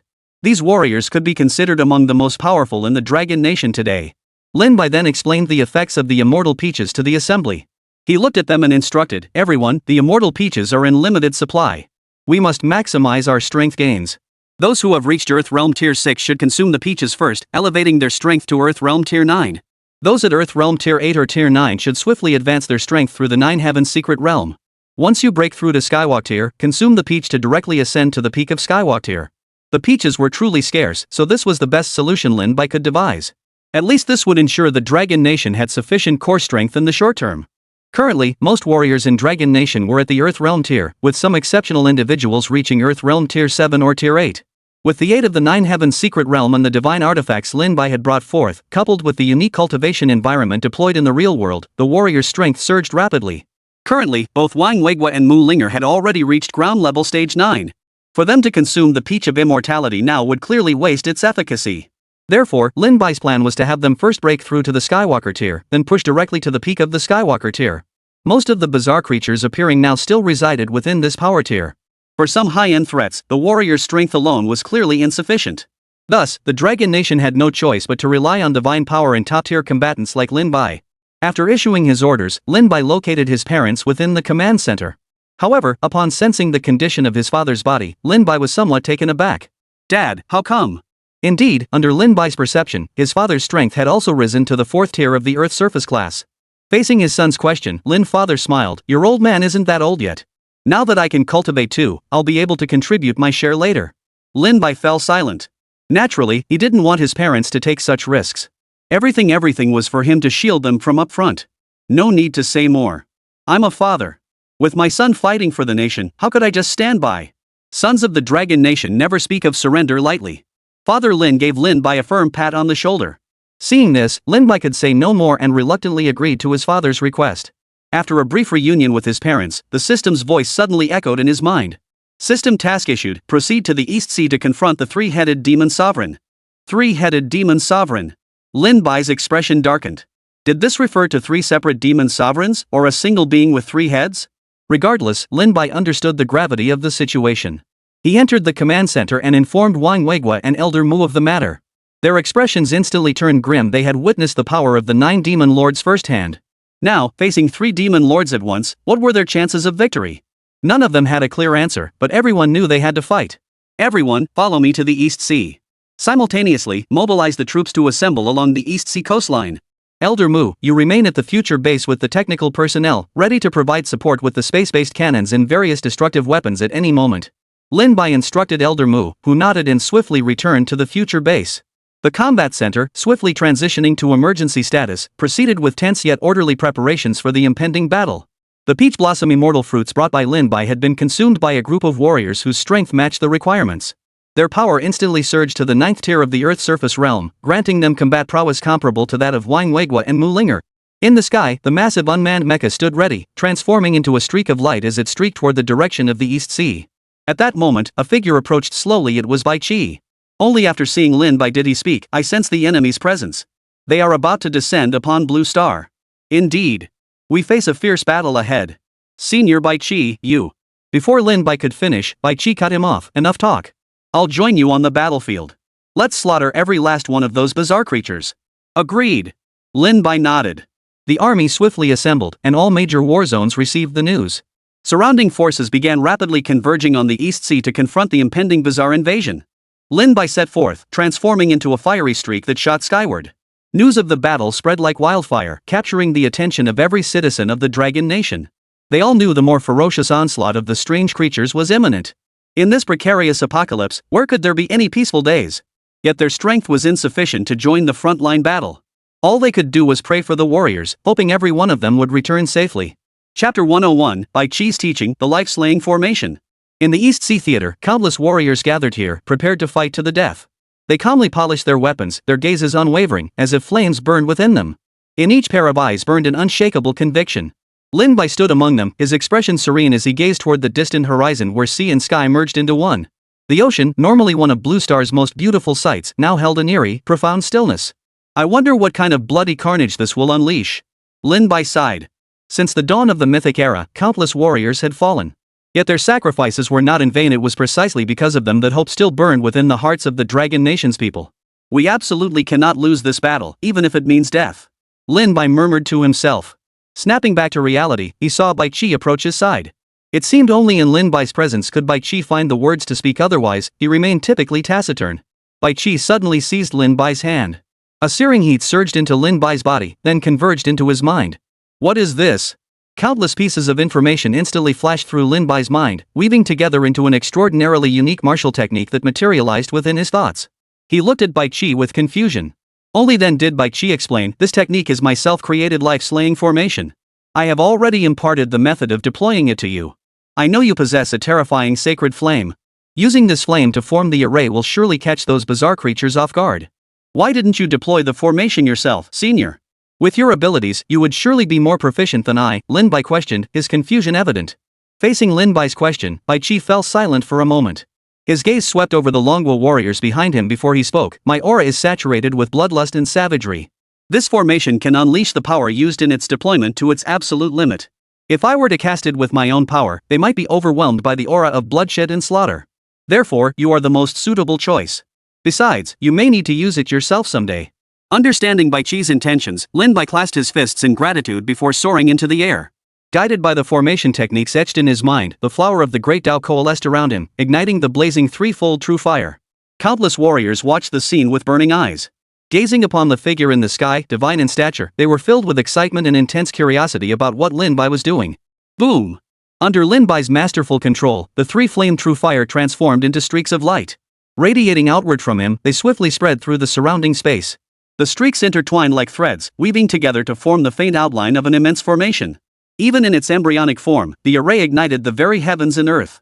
All present witnessed a colossal Dao flower, 1,000 zhang in diameter, bursting into bloom. Condensed from the three flame true fire, the Dao flower settled at the very heart of the formation. Its surging power was completely compressed and infused into the array. Deploying the life-slaying array for the first time, Lin Bai dared not let his focus waver for even an instant.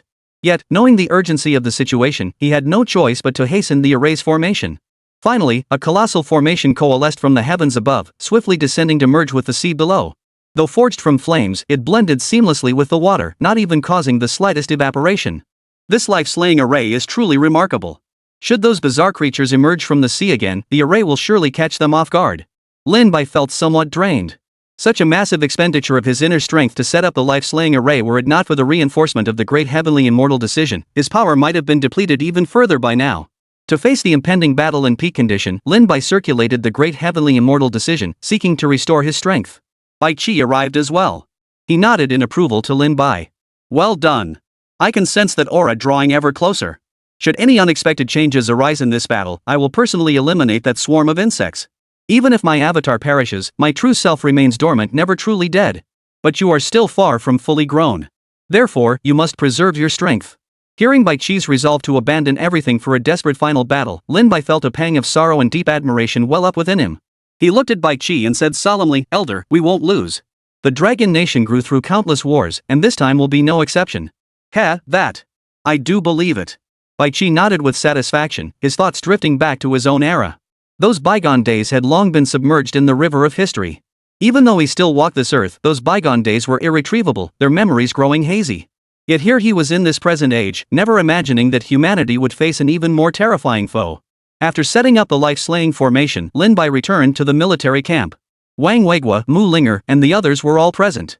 Now, every warrior who had reached the 9th tier of the Earth's surface realm had become the captain of a small squad. They were the strongest. Upon seeing Lin Bai arrive, Mu Linger asked, "Lin Bai, the Dragon Nation has gathered all its elite forces here. What if strange creatures appear in other regions now? Since the mythical apocalypse descended, the warriors at the operations center have been our most elite force, ready to support any region at a moment's notice. But now, nearly all of them are gathered here. I fear." Mu Linger's concern was not unfounded, but Lin Bai felt utterly helpless. They had no other choice. 3 demon lords are about to arrive here. Their power may surpass even the previous 9 demon lords. We must eliminate them here. Lin Bai sighed deeply. We have no other choice. Before the torrent of this era, you and I are as insignificant as dust. Yes, we are all so insignificant. Yet even the light of a firefly can rival the bright moon, can it not? Mu Linger smiled faintly, her expression tinged with sorrow, as if mocking fate's injustice, mocking this damned chaotic age. Take care. Survive, Lin Bai murmured softly, his gaze toward Mu Linger softening slightly. You too. Mu Linger nodded, then suddenly opened her arms and embraced Lin Bai. As if sensing something herself, this time she was utterly resolute, holding back her emotions as much as possible. Clinging to him seemed to be the only way to prevent future regrets. Lin Bai stiffened. Feeling Mu Linger's emotions, he still chose to hold her back, gently patting her back. For some reason, a sense of unease rose from the depths of his heart, making him feel anxious. Chapter 102, The Battle Begins, Despair. After a brief lull, the entire world seemed to boil over. In the sky, Dragon Nation's warriors stood ready for battle, each clad in the most advanced combat armor equipped with weapons of mass destruction. Behind them, 100-meter-tall combat mechs glared intently forward, poised to charge into the fray at any moment. Amidst the crowd, the divine statues of the giant spirit god and Xianning were now riddled with cracks. Their divine power was nearly depleted, perhaps only capable of one more summoning. High above, the piercing wails of vengeful spirits suddenly echoed. The Hall of Yama manifested once more evidently. King Yama too had sensed the impending crisis facing the Dragon Nation and sought to intervene. A deep hum filled the heavens, followed by countless fierce ghosts descending from the skies. They formed a battle array, standing ready like the disciplined warriors of the Dragon Nation. Not a single warrior feared these specters. Though their forms were hideous, they too were heroes fighting for the Dragon Nation. Every soul stood ready for battle, awaiting only the arrival of the strange creatures. We all embrace this with a resolve to die. In this war, we will never lose, Lin Bai murmured softly, yet his words echoed in every ear. Some felt a sting in their noses, knowing they would die today, yet they harbored no regrets. Their deaths would be meaningful, not an inch of their homeland would be surrendered. Even if we fall today, future generations will walk the path we blazed, learn from our lessons, feel the echoes of our struggle, and slaughter every last one of you monstrosities. Lin Bai gripped his broken axe as a beam of celestial light illuminated the heavens. In that very instant, an immense, intangible aura descended upon the front lines. Instantly, all witnessed the sky shatter as if torn apart. 3 figures slowly emerged from the chaos, their overwhelmingly strange aura confirming they were none other than the Demon Lords. The previous 9 Demon Lords possessed peak Heavenly Traveler tier strength.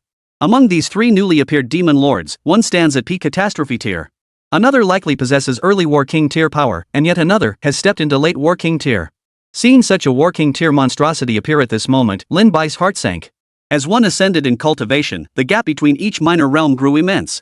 By conventional standards, a late-stage War King tier powerhouse could likely slay several early-stage War King tier beings. Yet now, the strongest combatants on the Dragon Nation side were only Lin Bai and Bai Qi, both at the peak of the cataclysmic disaster tier. Facing that late-stage War King tier bizarre creature, even Lin Bai felt a threat of despair. Truly a bloody battle. Bai Qi murmured, his voice devoid of emotion. Only Lin Bai, standing beside him, sensed the violent killing intent surging within Bai Qi, seemingly beginning to erupt. Lin Bai's gaze remained calm as he stared directly at the 3 figures that had suddenly appeared. In the next instant, he landed in midair, facing off against them. You blood feasts, cease your futile resistance.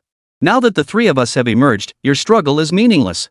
One of the figures spoke, his voice low yet resonating like the echoes of hell. A single sentence was enough to send shivers down the spines of the Dragon Nation warriors below, stirring unease in their hearts. You 3 must be the 6th, 7th, and 8th Demon Lords? Lin Bai ignored the figure's words and countered with a question, though shock rippled through his own mind. If merely the 6th Demon Sovereign possessed late-stage Battle King tier strength, then what about the ones before him? How terrifying would their power be? I am the 5th Demon Sovereign, declared the strongest among them. This 5th Demon Sovereign's power indeed reached the late-stage War King realm. I am the 7th Demon Sovereign. The 8th Demon Sovereign. The remaining 2 figures declared their ranks. Upon hearing that the strongest among them was the 5th Demon Sovereign, Lin Bai frowned. If that was the case, where had the 6th Demon Sovereign gone? Could he still be lurking in the rear? No, there are only 3 powerful auras here. No matter what, the 6th Demon Sovereign isn't present. The 5th Demon Sovereign possesses late-stage War King level strength. The top-ranked ones might be terrifyingly powerful beyond my imagination. Lin Bai gave a cold laugh. It seems the 6th Demon Sovereign is absent. Today, we won't surrender. Instead, you'll all fall by our blades. Ridiculous. Since that's the case, there's no need for further words. Your strength is commendable. I'll let you die by my own hand. As for those blood offerings below. The 5th Demon Sovereign smiled darkly. At that moment, the sea below churned violently. Countless bizarre creatures began to emerge from the depths of the ocean. Even in the sky above, strange beings started to appear. Lin Bai's hunch proved correct, the monstrous creatures did indeed surge forth from the ocean depths. The moment they appeared, the Dragon Nation warriors were already prepared for battle. This was a battle with almost no hope of victory, for among the emerging creatures, numerous Heavenly Walker tier entities had already appeared, most at the early or late stages of that tier. This alone was enough to deal a devastating blow to the Dragon Nation's warriors. To eliminate a single early-stage Heavenly Walker-level creature would demand an unimaginable toll and lives, a sacrifice people dreaded to contemplate yet resolved to make without hesitation. See? Your resistance is futile. Everything will cease to exist. Your civilization will eventually be buried beneath the dust of time. In the end, all is emptiness. The 5 Demon Lords sneered coldly, showing no mercy. You shall witness that the human race's conviction is powerful enough to pierce through this very realm. Lin Bai wasted no more words. The 3 flame true fire erupted from his body. In that instant, the heavens and earth seemed to boil. Blazing light cascaded from the sky like a celestial canopy. The sea water boiled violently, resembling an undersea volcanic eruption. As the 3 flame true fire surged upward, the flower of the great Tao blossomed in that instant. The bizarre creatures surging from the depths were instantly incinerated into ashes. This was the life-slaying array Lin Bai had previously set up, now unleashing its formidable killing power. It evaporated the seawater and utterly annihilated the bizarre creatures, wiping out the majority of them. Poof. Not bad, the 8 Demon Sovereign sneered coldly, wielding a massive hammer as he launched his attack at Lin Bai. At that moment, Bai Qi transformed into a blinding beam of light, erupting with overwhelming killing intent. Crimson radiance swirled around the massive scythe in his grasp as he charged toward the 8 Demon Sovereign. High above, the Yanluo Palace coalesced into a fearsome figure, apparently the most formidable among the fierce ghosts, bearing a fraction of King Yama's power. With the descent of the fierce ghost, its strength now reached the early stage of the Battle King realm. The specter unleashed a ghostly shadow, enveloping the seventh demon sovereign within it, clearly Yama's strategy to alleviate pressure for Lin Bai. Chapter 103, Sacrifice at Every Moment. The battle commenced in that very moment. Lin Bai fixed his gaze upon the sole remaining adversary, the fifth demon sovereign. Though the latter's late-stage war king power far surpassed his own, he had no choice but to fight to the death. Insignificant insect. Do not presume that slaying the ninth demon sovereign makes you my equal. To me, he was but an ant. The fifth demon sovereign struck at Lin Bai with terrifying force, as if wielding the power of the laws themselves. Lin Bai did not retreat, wielding the power of the heaven-shattering axe as he charged forward. A single clash was enough to stir the very winds of heaven and earth. The fifth demon sovereign's attack was utterly domineering. The spear in his hand seemed capable of piercing through everything with just one strike. Lin Bai and the fifth demon sovereign clashed fiercely. From the very start of the battle, he unleashed the invincible Vajra technique. Facing such a formidable foe, he had no choice but to give his all. There was no room for a second attempt. Invincible Vajra technique, indestructible body. Threefold true fire, threefold incineration of the heavens. Two divine abilities were unleashed at that moment, filling the sky with Lin Bai's figure. The power of the broken axe in his hand grew even more formidable with each swing. Endless light engulfed the land below. Boom! Simultaneously, the battle between Bai Qi and the eight demon sovereigns reached a fever pitch. Both standing at the pinnacle of cataclysmic tier power, neither could gain the upper hand in the short term. Yet Bai Qi's relentless, death-defying slaughter still sent shivers down the eight demon sovereign's spine. He knew Bai Qi's true form was terrifying, but this was merely an avatar. On the other side, the fierce ghost materialized from King Yama's power continued to circle the seventh demon sovereign with eerie tactics. Due to the nature of his divine status, King Yama couldn't directly descend to the mortal realm to fight for the Dragon Nation. Thus, channeling his power into a specter was the optimal choice. However, this method could not unleash his full might, leaving him only able to barely hold off the seventh demon sovereign for Lin Bai. The mightiest of them all, the fifth demon sovereign, ultimately fell to Lin Bai alone. After a brief exchange, Lin Bai's arm dripped blood, wounded by the fifth demon sovereign's spear, nearly pierced through. To engage me with mere peak natural disaster level power, you're somewhat interesting. The fifth demon sovereign was somewhat surprised by Lin Bai's strength, yet he held no regard for him whatsoever. The wicked spear in his hand thrust forward once more. Lin Bai chose to confront it head-on, unleashing his own techniques. The Dao flower, forged from the three-flame true fire, shielded Lin Bai while simultaneously consuming the Dao, unleashing formidable power. The divine fire corroded the fifth demon sovereign's body, consuming the malevolent aura he emitted. It coalesced into countless fiery sparks that swirled throughout the heavens and earth, launching relentless, deadly assaults without cease. Despite such formidable tactics, the five demon sovereigns still attacked with extreme ferocity, charging toward Lin Bai as a blur. Lin Bai unleashed his utmost speed, pushing the Diamond Heart Immortality technique to its peak. A golden, indestructible body enveloped his form, amplifying his own strength with pure golden light. Vajra Indestructible Technique, Immovable Wisdom King Body. Lin Bai roared once more. The Immortal Body and Immovable Wisdom King Body were activated simultaneously, transforming his entire form into pure gold. He charged directly at the five demon sovereigns. His axe reflected the sky's light, cleaving through space with a single swing and wounding the five demon sovereigns. The five demon lord's arm was struck, flesh and blood torn apart, yet Lin Bai too was hit by the sharp attack, bleeding and wounded. This brutal scene played out relentlessly. The life-slaying array could not be sustained forever, so the bizarre creatures reappeared, clashing fiercely with the Dragon Nation warriors. Blood stained the earth crimson. Sacrifice loomed at every moment. Some chose to detonate their armor, taking the bizarre creatures with them in mutual destruction. Others sacrificed themselves completely to cover their comrades' retreat. A colossal divine projection manifested the final convergence of the deity's giant spirit god in Xianming.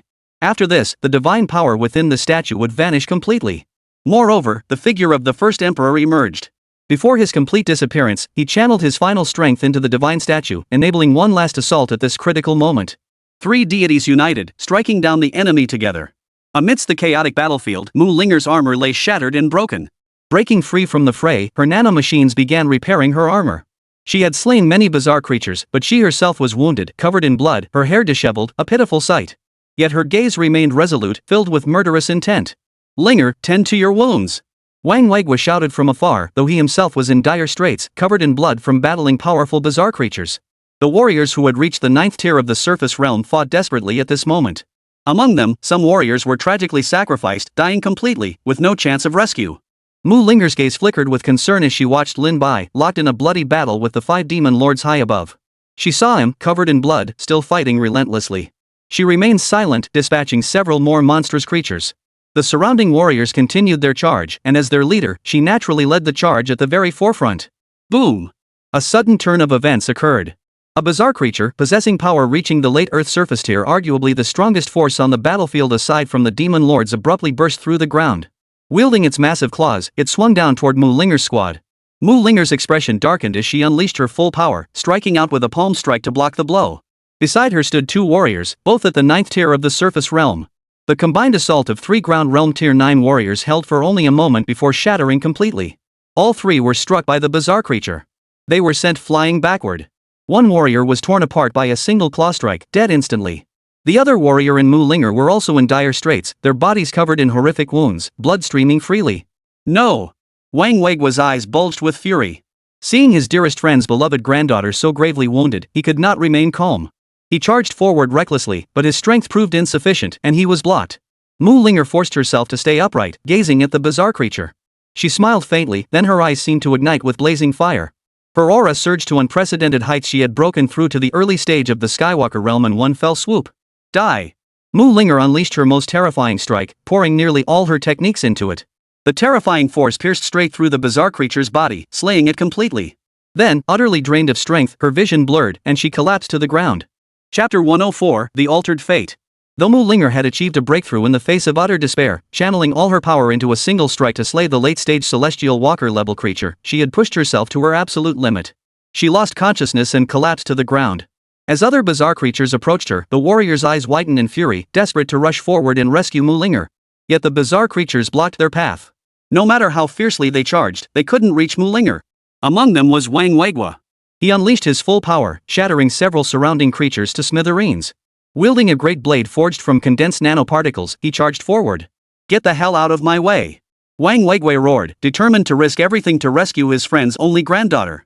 He no longer cared about his own injuries. Just as the bizarre creatures closed in on Mu Linger, a figure descended from the sky. A single axe strike obliterated all the creatures, and the figure lifted Mu Linger from the ground. Feeling Mu Linger's faint, barely perceptible life force, Lin Bai's expression darkened. He couldn't understand why, despite having broken through to the Skywalker realm in such dire straits, her vitality continued to drain away rapidly. How could this be? Just then, Wang Weigua arrived. He looked at Lin Bai in shock, then abruptly glanced up at the sky. To his astonishment, 2 more Lin Bais were battling the 5 demon lords up above. Only then did Wang Weigua realize these were Lin Bai's avatars. Rushing forward, he asked anxiously, "What's going on?" His life force is faint. He must receive treatment immediately. How could a breakthrough in dire straits cause such symptoms? Lin Bai seemed to grasp something as he transformed into a beam of light, shooting skyward. He arrived before the Hall of Yama, where the King of Hell appeared to anticipate his question. Her form? Yama began, flickers faintly before my underworld gates, sustained by the faith within her heart. Why is this happening? Reaching the Skywalker tier should restore one to peak condition immediately. How could she? Lin Bai pressed. In utter desperation, she traded her life energy for the chance to break through a desperate, final strike. Yet now, she herself is on the brink of extinction. King Yama sighed deeply, seemingly powerless to help. Could your majesty consult the Book of Life and Death? Her fate should not end here. Lin Bai pressed on, unwilling to accept defeat.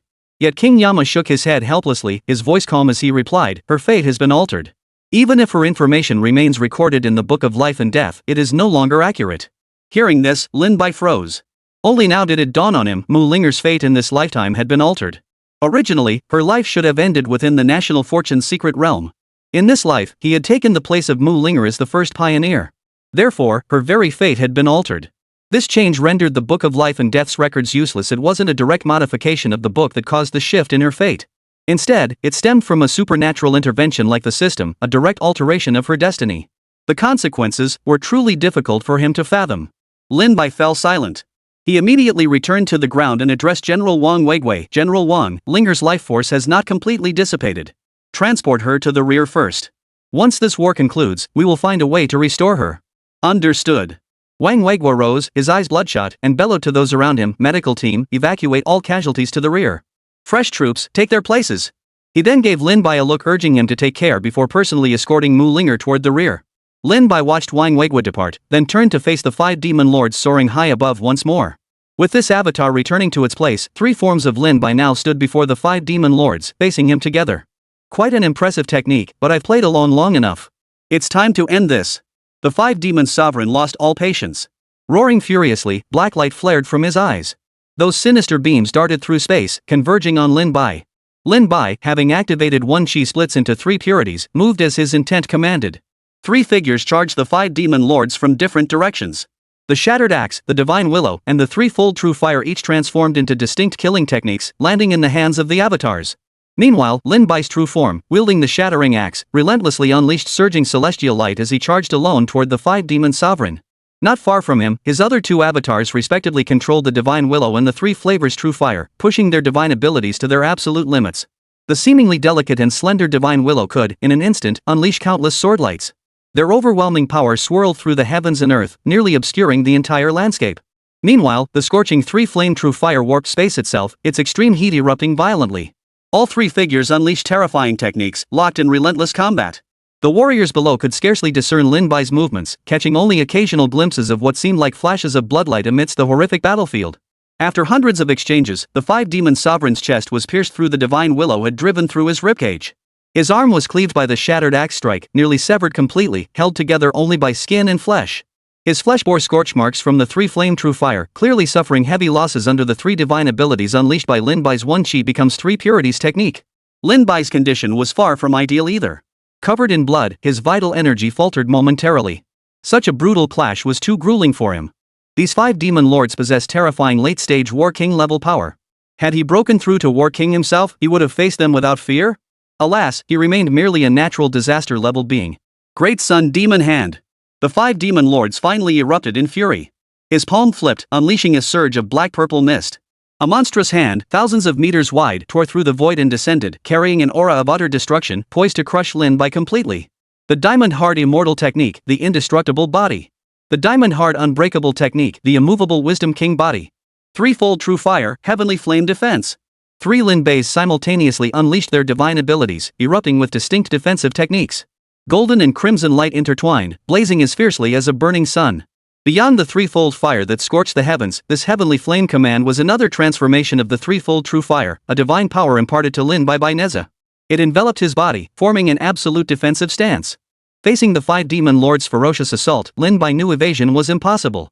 Thus, he chose to unleash his defensive divine power to withstand the blow. Blazing light enveloped his body as he charged straight forward, confronting that demonic hand. Chapter 105, Beyond the 3 Realms, No Longer. The single strike shattered the sky itself. Amidst the blazing light, Lin Bai's figure staggered backward repeatedly, finally unable to hold back as he coughed up a mouthful of blood. Yet the 5 demon sovereigns' faces were equally grim, clearly suffering greatly. Launching such a powerful attack had taken a heavy toll on him. Yet he never imagined Lin Bai's vitality to be so tenacious, merely spitting blood, without sustaining any serious injury. How could such a lowly insect? The 5 demon lords' gaze toward Lin Bai finally flickered with a hint of shock.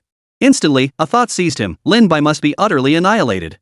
Such an existence, if allowed to cultivate for even a little longer, would likely become his match. Thus, the 5 demon sovereigns struck with overwhelming force. Witnessing this, Lin Bai let out a series of cold laughs. He too gathered his offensive power once more, his 3 avatars joining the fray together. Their energies began to show signs of merging. The broken axe reflected the sky's light, shattering the heavens with a single strike as it slammed toward the 5 demon lords. Lin Bai continuously channeled the great heavenly immortal decision, enveloping his body in blazing golden light. Though wounded, his combat prowess only grew stronger. Boom! Earth-shattering collisions echoed ceaselessly. Suddenly, a flash of bloodlight streaked across the sky. It was the 8th demon sovereign. Bai Qi had severed one of his arms cleanly, and his chest caved in.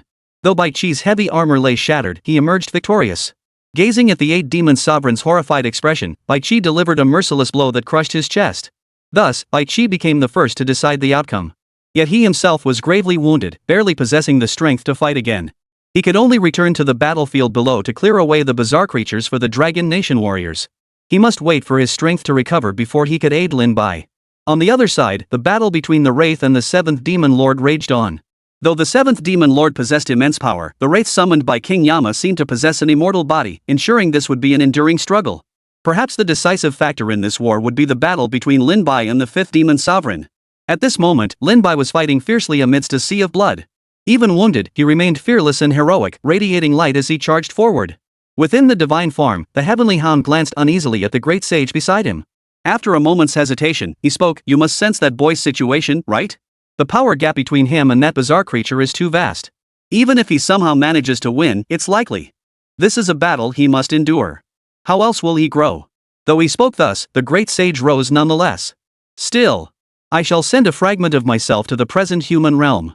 I sense another strange creature lurking within the dragon kingdom, besides the three Lin Bai is facing. They likely can't handle it alone. This time, leave it to this old Sunday.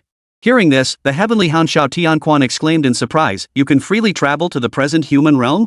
Nonsense! I, the great sage, transcend the three realms and exist beyond the five elements. Such forbidden laws cannot bind me. I'm off. With that, the great sage plucked a single monkey hair from his body. Instantly, it transformed into an exact duplicate of himself, a great sage who, as if receiving a command, leapt into the air, tore open a rift in space, and vanished from the scene. Hey, since you're going, why not lend Lin Bai a hand? Even if it's for training, he shouldn't be fighting so recklessly. Xiao Tianquan persisted, unwilling to give up. If he could break the taboo and enter the real world himself, he would have already set off. Foolish dog, trust him. He is no ordinary being. In the future, he may reach heights beyond yours or mine, walking shoulder to shoulder with us. This war is an inescapable experience for him. It will be indelibly etched in his memory. Meanwhile, in the real world, the brutal war raged on. The sky hung heavy and yellow, burning with a blood-red hue that chilled the soul. The warrior shrieks and the clamor of battle intertwined, with casualties mounting ceaselessly. Blood saturated the earth, viscous crimson transforming the East Sea into a hellscape. The water ran scarlet, and even the lingering three-flame true fire could not consume such blood. The warriors of the Dragon Nation were nearing their breaking point. The sheer numbers of the monstrous creatures were terrifying. A single early-stage Skywalker tier abomination could easily slaughter dozens of Dragon Nation warriors possessing Earth-level strength. Suddenly, countless beams of light showered the heavens and earth. The figure of the giant spirit god shattered, his final divine power exhausted. His projection dissipated, his last ounce of strength spent. The giant spirit god statue shattered, followed swiftly by the Xianming god statue, both vanishing without a trace. High above, Qin Huang swung his sword once more, slaying hundreds of bizarre creatures. Yet the black dragon energy surrounding him dimmed. His remaining power was nearly spent. The dissipation of the three divine powers left despair swirling in everyone's hearts. If even the god's strength had vanished, how could they possibly face this war? Victory seemed utterly beyond reach. High above, a figure plummeted at breakneck speed, none other than the fifth demon sovereign. Blood poured uncontrollably from his arm, struck by Lin Bai's frenzied assault. This left him chilled to the bone. How could he be wounded by such a weak human as Lin Bai? Yet the human before him bore far graver injuries. Why did his aura still surge so powerfully? Boom! Lin Bai struck again. His three avatars unleashed their most devastating attacks, desperate to finish off the five-demon sovereign once and for all. This time, the five-demon sovereign was utterly panicked. His eyes blazed with fury as he forced himself to act despite his own injuries, determined to stop Lin Bai. His attack remained terrifying. His weapon pierced through, striking Lin Bai's body. One avatar was completely obliterated. However, this allowed Lin Bai's main body and another avatar to close in on the five-demon sovereign. Put! The shattering axe once again smashed through the five-demon sovereign's chest, inflicting heavy wounds. Yet the five-demon sovereign, driven mad, countered with a single strike that shattered another of Lin Bai's avatars. Both Lin Bai and the five-demon sovereign staggered back, coughing up blood frantically. Both were gravely wounded, their combat effectiveness nearly exhausted. Today, I must kill you. Lin Bai snarled, a glint of madness flickering in his eyes. The three-flame true fire blazed from his pupils, and his own spiritual energy seemed to boil. His aura grew increasingly potent, briefly restoring him to his peak state. Three flames incinerate heaven technique, blood incineration. Lin Bai unleashed the three flames true fire secret art once more, his final, decisive strike. Chapter 106, The setting sun like blood, like night, despair descends. This burning blood technique is the most powerful, desperate measure within the three flame true fire's fire control arts. Though I taught it to you, I never wished for you to use it lightly. This technique consumes your own blood with the three flames true fire, granting you peak power for a brief moment. Yet the subsequent period of exhaustion is excruciatingly difficult to endure, like tearing your soul apart. Use it with caution. In his mind, Lin Bai recalled Neza's earlier words. Flames filled his pupils as his aura surged to an unprecedented intensity, surpassing even his peak strength. His entire body transformed into a ball of flame. Wielding the shattering axe, he slammed it toward the five demon lords. Ultimately, the five demon lords succumbed to fear, shooting skyward at breakneck speed, desperate to flee the blue star. If they didn't flee now, they would surely perish at the hands of this reckless human before them. Put! Suddenly, his body was completely pierced through. Lin Bai's fist slammed into his chest, shattering the already multiple pierced organ before crushing his hardened heart. Yet, no matter how formidable his late-stage Battle King-level power, even with his heart crushed, the five demon sovereigns could still survive for a moment. His eyes bloodshot, he glared at Lin Bai, attempting to self-detonate and drag Lin Bai down to hell with him. Lin Bai snorted coldly. The three flame true fire surged skyward, consuming every inch of the five demon sovereign's flesh and blood. Amidst piercing screams, the five-demon sovereign was utterly torn apart, vanishing from the heavens and earth.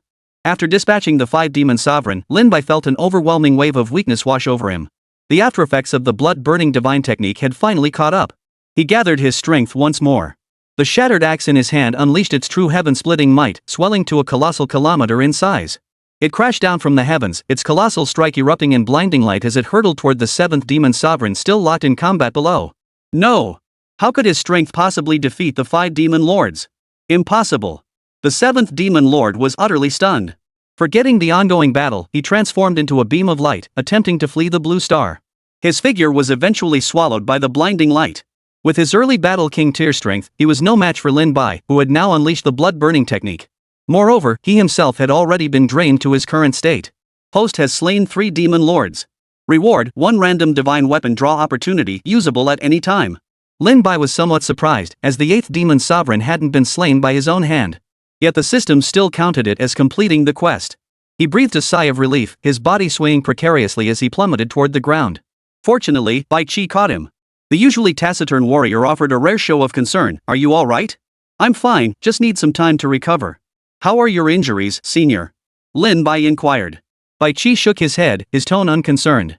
My injuries are nothing. Even if this avatar were shattered, it wouldn't matter. You did well in this battle. A hint of melancholy flickered across Lin Bai's face. He turned to gaze at the blood-soaked, ravaged land, a bitter ache welling in his heart that threatened tears. Too many had perished. Countless families would never be whole again. In this brutal battle, they had lost far too many warriors. Yet the bizarre creatures had merely retreated, they hadn't been utterly annihilated. Sobs of grief echoed across the battlefield. Warriors clutched the remains of fallen comrades, weeping bitterly. Countless eyes burned red as hot tears streamed down their faces. Survival had brought them no joy. A wave of even deeper despair washed over them. They saw no hope at all. This battle had claimed countless lives. The divine statues of the 3 gods, the giant spirit god, Shen Ming, and the first emperor had shattered, never to manifest again. Suddenly, something occurred to them. They turned their gaze toward Lin Bai, covered in blood, his body convulsing violently from the exhaustion following the use of blood incineration. Countless warriors saluted Lin Bai. Even with only their broken bodies remaining, their gazes remained unwaveringly fixed upon him. There he stood amidst the ravaged land, the setting sun like blood, everything buried beneath the ruins. Lin Bai's body convulsed, wounds still bleeding. Were it not for the Vajra indestructible technique constantly repairing his flesh, his condition would only worsen. Now, he lacked even the strength to throw a punch. Stumbling forward, tears welled in his eyes. A bitter ache gripped his heart, overwhelming emotions nearly blurring his vision. General Wang, is everyone else okay? Lin Bai looked toward Wang Weigua, who had returned after escorting the wounded to the rear. Now back, his face too was wet with tears. They're all right, no civilians were harmed. Wang Weigua's voice trembled. The old man seemed to have aged several years in that moment. Lin Bai fought back the stabbing pain within him and shouted, "Everyone, we've lost so many comrades, yet all we've achieved is driving back these bizarre creatures. This war isn't over. Perhaps we'll all die in the end, but the flame of human civilization won't be extinguished. As long as we remain, we won't let the people join this war. This war brought by the mythical apocalypse has dragged on until now. We are utterly exhausted, with casualties occurring at any moment. But if we all retreat, the Dragon Nation will crumble completely, just like those nations that have already fallen apart. I have but one request of you all: survive, by any means necessary." The setting sun stretched the warriors' silhouettes endlessly, blood red and jarring, yet as dark as night, bringing despair. This battle has nearly shattered the very foundations of the Dragon Nation. We no longer possess the strength to withstand such a massive invasion of the uncanny. The 3 deities have faded, and Elder Bai Qi lies gravely wounded.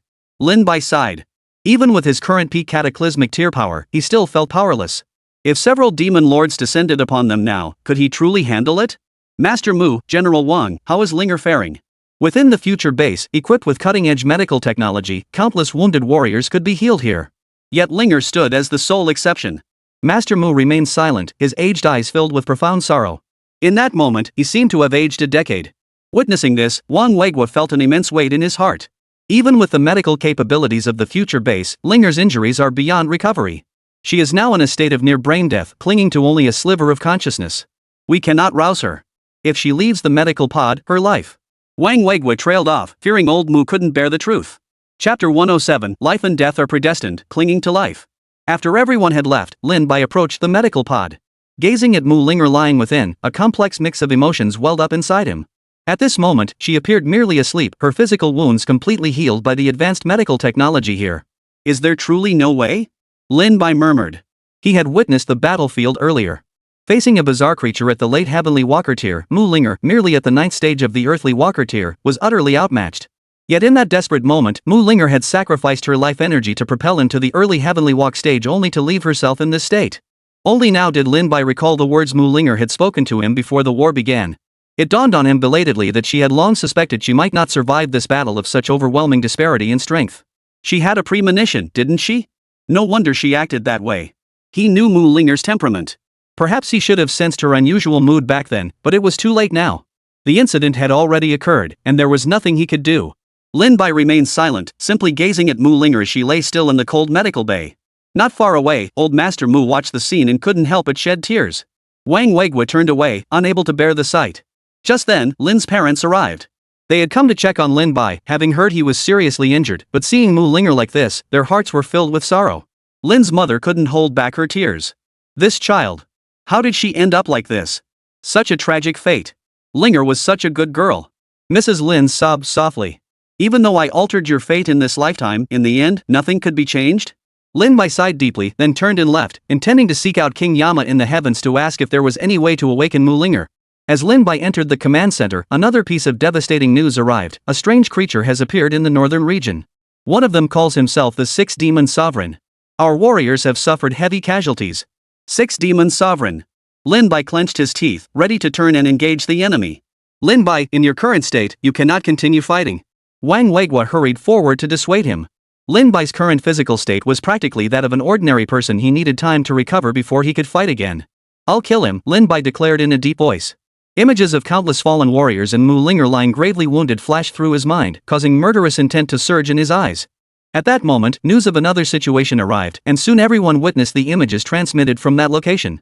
In the footage, the 6 demon lords stood high above, effortlessly shattering the warriors' defenses below with a single strike. They then commanded their army of monstrous creatures to assault the human city. Facing the 6 demon sovereigns' terrifying might, the Dragon Nation warriors fought back fiercely. Yet, the devastating battle in the East Sea had already shaken the very foundations of the Dragon Nation. There was simply no reinforcements that could arrive in time. Another scene of utter devastation unfolded. Just as despair gripped the crowd, a figure shattered through space. Surging golden light pierced the clouds, coalescing into a 10,000-meter divine needle that crashed downwards. This strike truly pierced heaven and earth, crushing space itself. The golden 10,000-meter divine needle descended, leaving the 6 demon lords no chance to react before they were instantly slain. Only then did the divine needle slowly dissipate, ultimately transforming into the familiar divine needle of the sea. It landed upon a figure clad in golden armor, the great sage equal to heaven. No one failed to recognize this figure, the legendary deity revered in the hearts of every Dragon Nation citizen, the great sage equal to heaven. He had truly appeared, manifesting in the real world to slay the 6 demon lords with a single strike. That's the great sage. The great sage actually intervened personally and killed the 6 demon lords with a single strike. Wang Weigua and the others finally comprehended the situation, shouting excitedly. Lin Bai breathed a deep sigh of relief. With the great sage's intervention, this crisis was finally resolved. However, the great sage seemed in no hurry to linger in the real world, instead shattering space and departing immediately. Thank goodness for the great sage. Lin Bai murmured softly.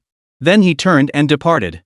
Drawing upon the great celestial immortal decision, he had already regained some of his power. Soaring high into the sky, he confronted King Yama. He looked at King Yama and asked, Elder King Yama, is there truly no solution for her situation? King Yama's eyes, radiating immense authority, scrutinized Lin Bai before he replied in a deep voice, life and death are predestined. Her fate has already been altered, once a grave taboo. I cannot tell you anything more. If it's been altered once, what harm is there in altering it again? As long as she hasn't truly died, don't give me that nonsense about fate and destiny, Lin Bai retorted without hesitation, his gaze fixed directly on King Yama. King Yama offered no reply, merely gazing at Lin Bai. My apologies, Elder. I'm a bit impatient. I understand you have your duties. After all, this involves life and death, with immense stakes. But, her fate was altered because of me. This time, I believe I can alter her fate once more. With that, Lin Bai turned to leave. Finally, the King of Hell, who had remained silent, spoke. The opportunity to save her lies in your own hands. In my own hands? Lin Bai was startled, then quickly realized what King Yama meant. The divine farm. The divine farm contained countless divine artifacts. Perhaps one among them could truly save Mu Linger's life. Seeing this glimmer of hope, the weight on Lin Bai's heart finally lifted. After thanking Yama, he returned to the command center. There, he received news from the United States. It turned out that while the East Sea was overrun by such massive, bizarre creatures, strange beings had also appeared across the globe. Yet the United States suffered the worst devastation. Having suffered 3 consecutive defeats to Lin Bai in the divine battles, the beautiful nation endured the most catastrophic natural disasters, which directly depleted its combat strength. Facing the invasion of these bizarre creatures, the beautiful nation suffered heavy casualties and was now teetering on the brink of collapse. Why is there no news from the land of heaven? What exactly is that heavenly walker, Vanga, doing?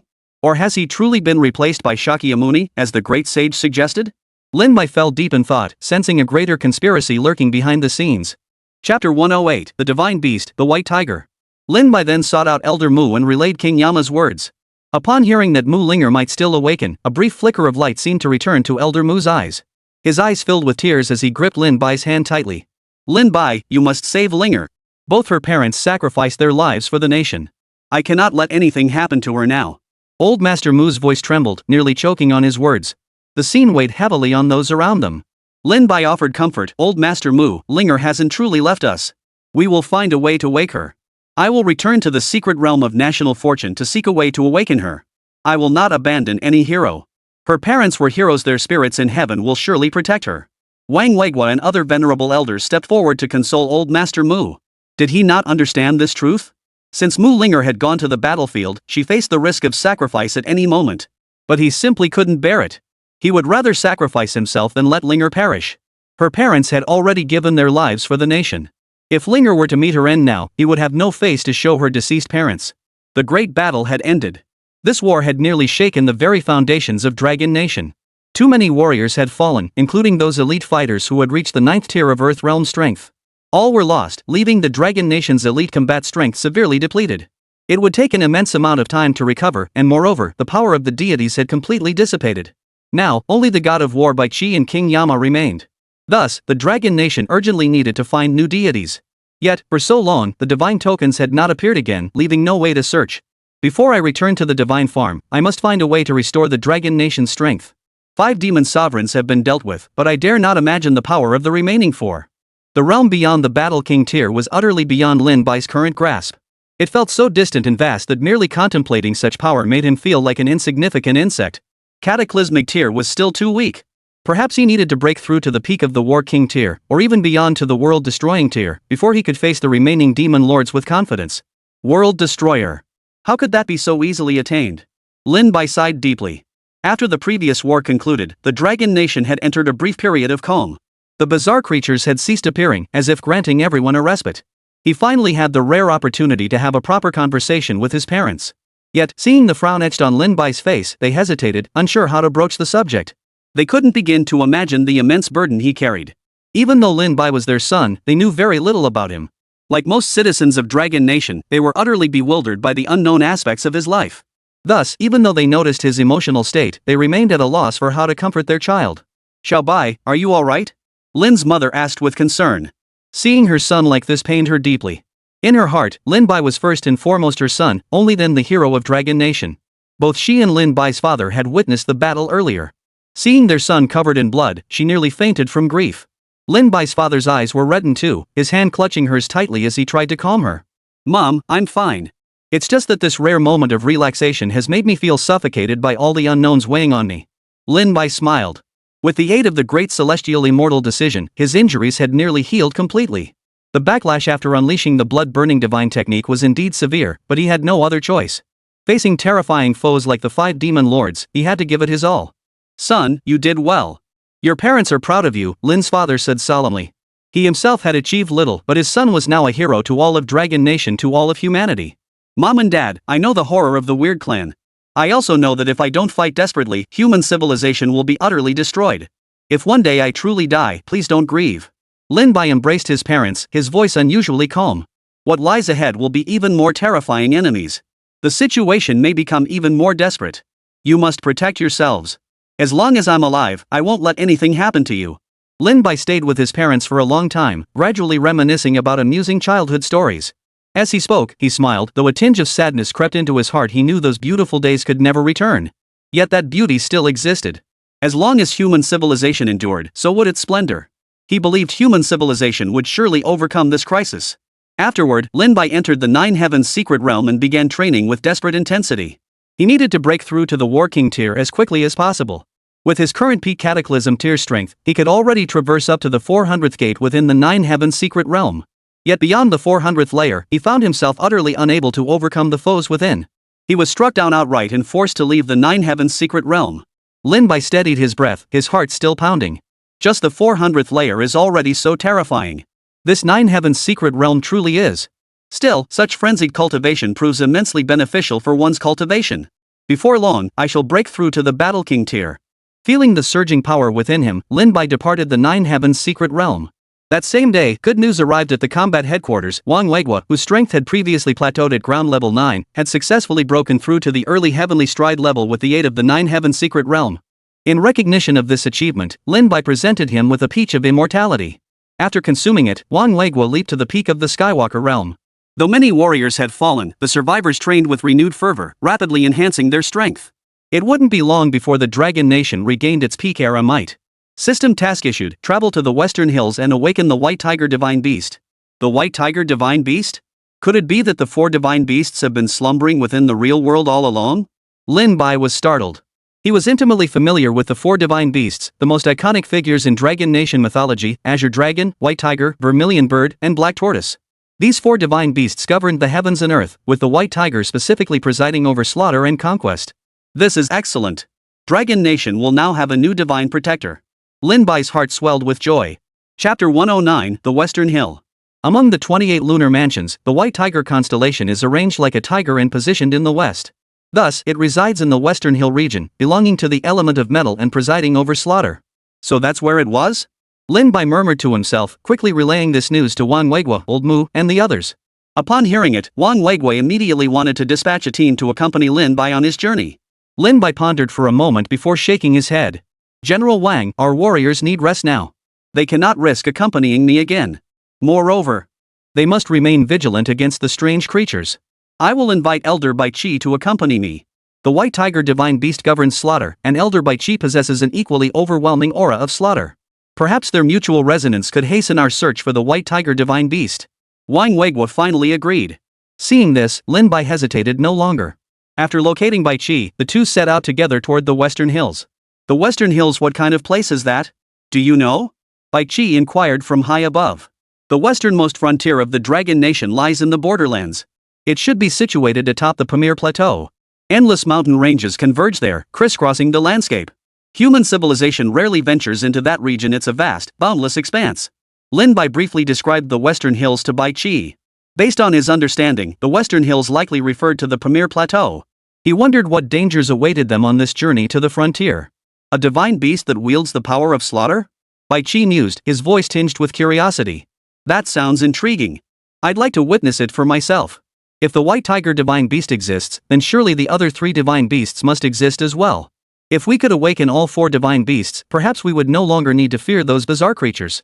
Lin Bai speculated, if the White Tiger Divine Beast lies in the far west, then might the other 3 divine beasts slumber in the east, south, and north respectively? That's certainly possible. But, the previous battle took place in the East Sea, which should be in the eastern part of the Dragon Kingdom. If a divine beast truly slumbers there, why hasn't it awakened? Bai Qi voiced his doubts. The previous terrifying battle had nearly vaporized the entire East Sea, causing the ground to collapse and the sky to shatter, leaving it almost a wasteland. Such immense upheaval, how could it not have drawn the attention of a divine beast? The divine beast slumbering in the east should be the Azure Dragon. Perhaps the 4 divine beasts do not all exist in the physical world as I had surmised. Regardless, we must locate the White Tiger Divine Beast immediately. In the Western Hills, Lin Bai and Bai Qi landed upon this vast plateau. This boundless expanse was one of the few regions untouched by the invasion of bizarre creatures, thus retaining some of the beautiful scenery that existed before the mythical apocalypse descended. Hard to imagine such beauty still exists here, Lin Bai marveled, scanning the endless plateau while turning to Bai Qi beside him. Senior, can you sense the White Tiger's presence here? I need time. Bai Qi nodded in agreement, then released the divine power within him. He began to immerse his consciousness into the land, searching for any traces related to the White Tiger Divine Beast. Lin Bai continued his own search of the surroundings. After about half an hour, Bai Qi slowly opened his eyes and said in a deep voice, "Just now, I sensed a faint trace of divine power. It might be the White Tiger Divine Beast you mentioned. Where is it?" Lin Bai's heart stirred, and he urgently inquired. "Not far from here. Follow me." With that, Bai Qi transformed into a crimson beam of light and shot forward. Lin Bai followed closely behind. As they delved deeper into the plateau, they arrived at a convergence point of mountain ranges. Mountain ranges towering over the Dragon Nation's land converged here like intricate veins, giving birth to the most vibrant life force. Merely stepping onto this ground allowed one to sense its extraordinary aura. This place is truly extraordinary. It must be here. To find such a dense forest on this plateau is truly breathtaking.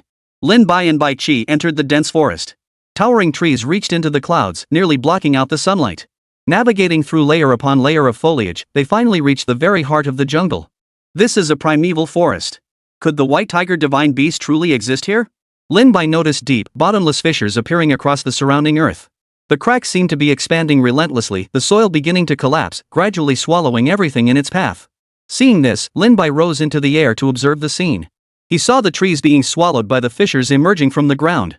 From above, the resulting gaps resembled intricate veins crisscrossing the landscape. At their intersections, a peculiar aura began to surge forth. Is this the lifeline? The lifeblood of this land, anchored within the mountains, projected through this forest, and ultimately converging here. One could say the most surging power gathers at this point. What we seek must lie beneath this very spot. Lin Bai and Bai Qi swiftly reached the crisscrossing network. The earth trembled violently beneath them. Gazing into the bottomless black abyss below, the two leapt down. After an unknown duration of descent, a colossal stone gate suddenly materialized before their eyes. What lay hidden behind it remained unknown, yet it lay buried deep within the earth. Had it not been for this crisis, it might never have been discovered.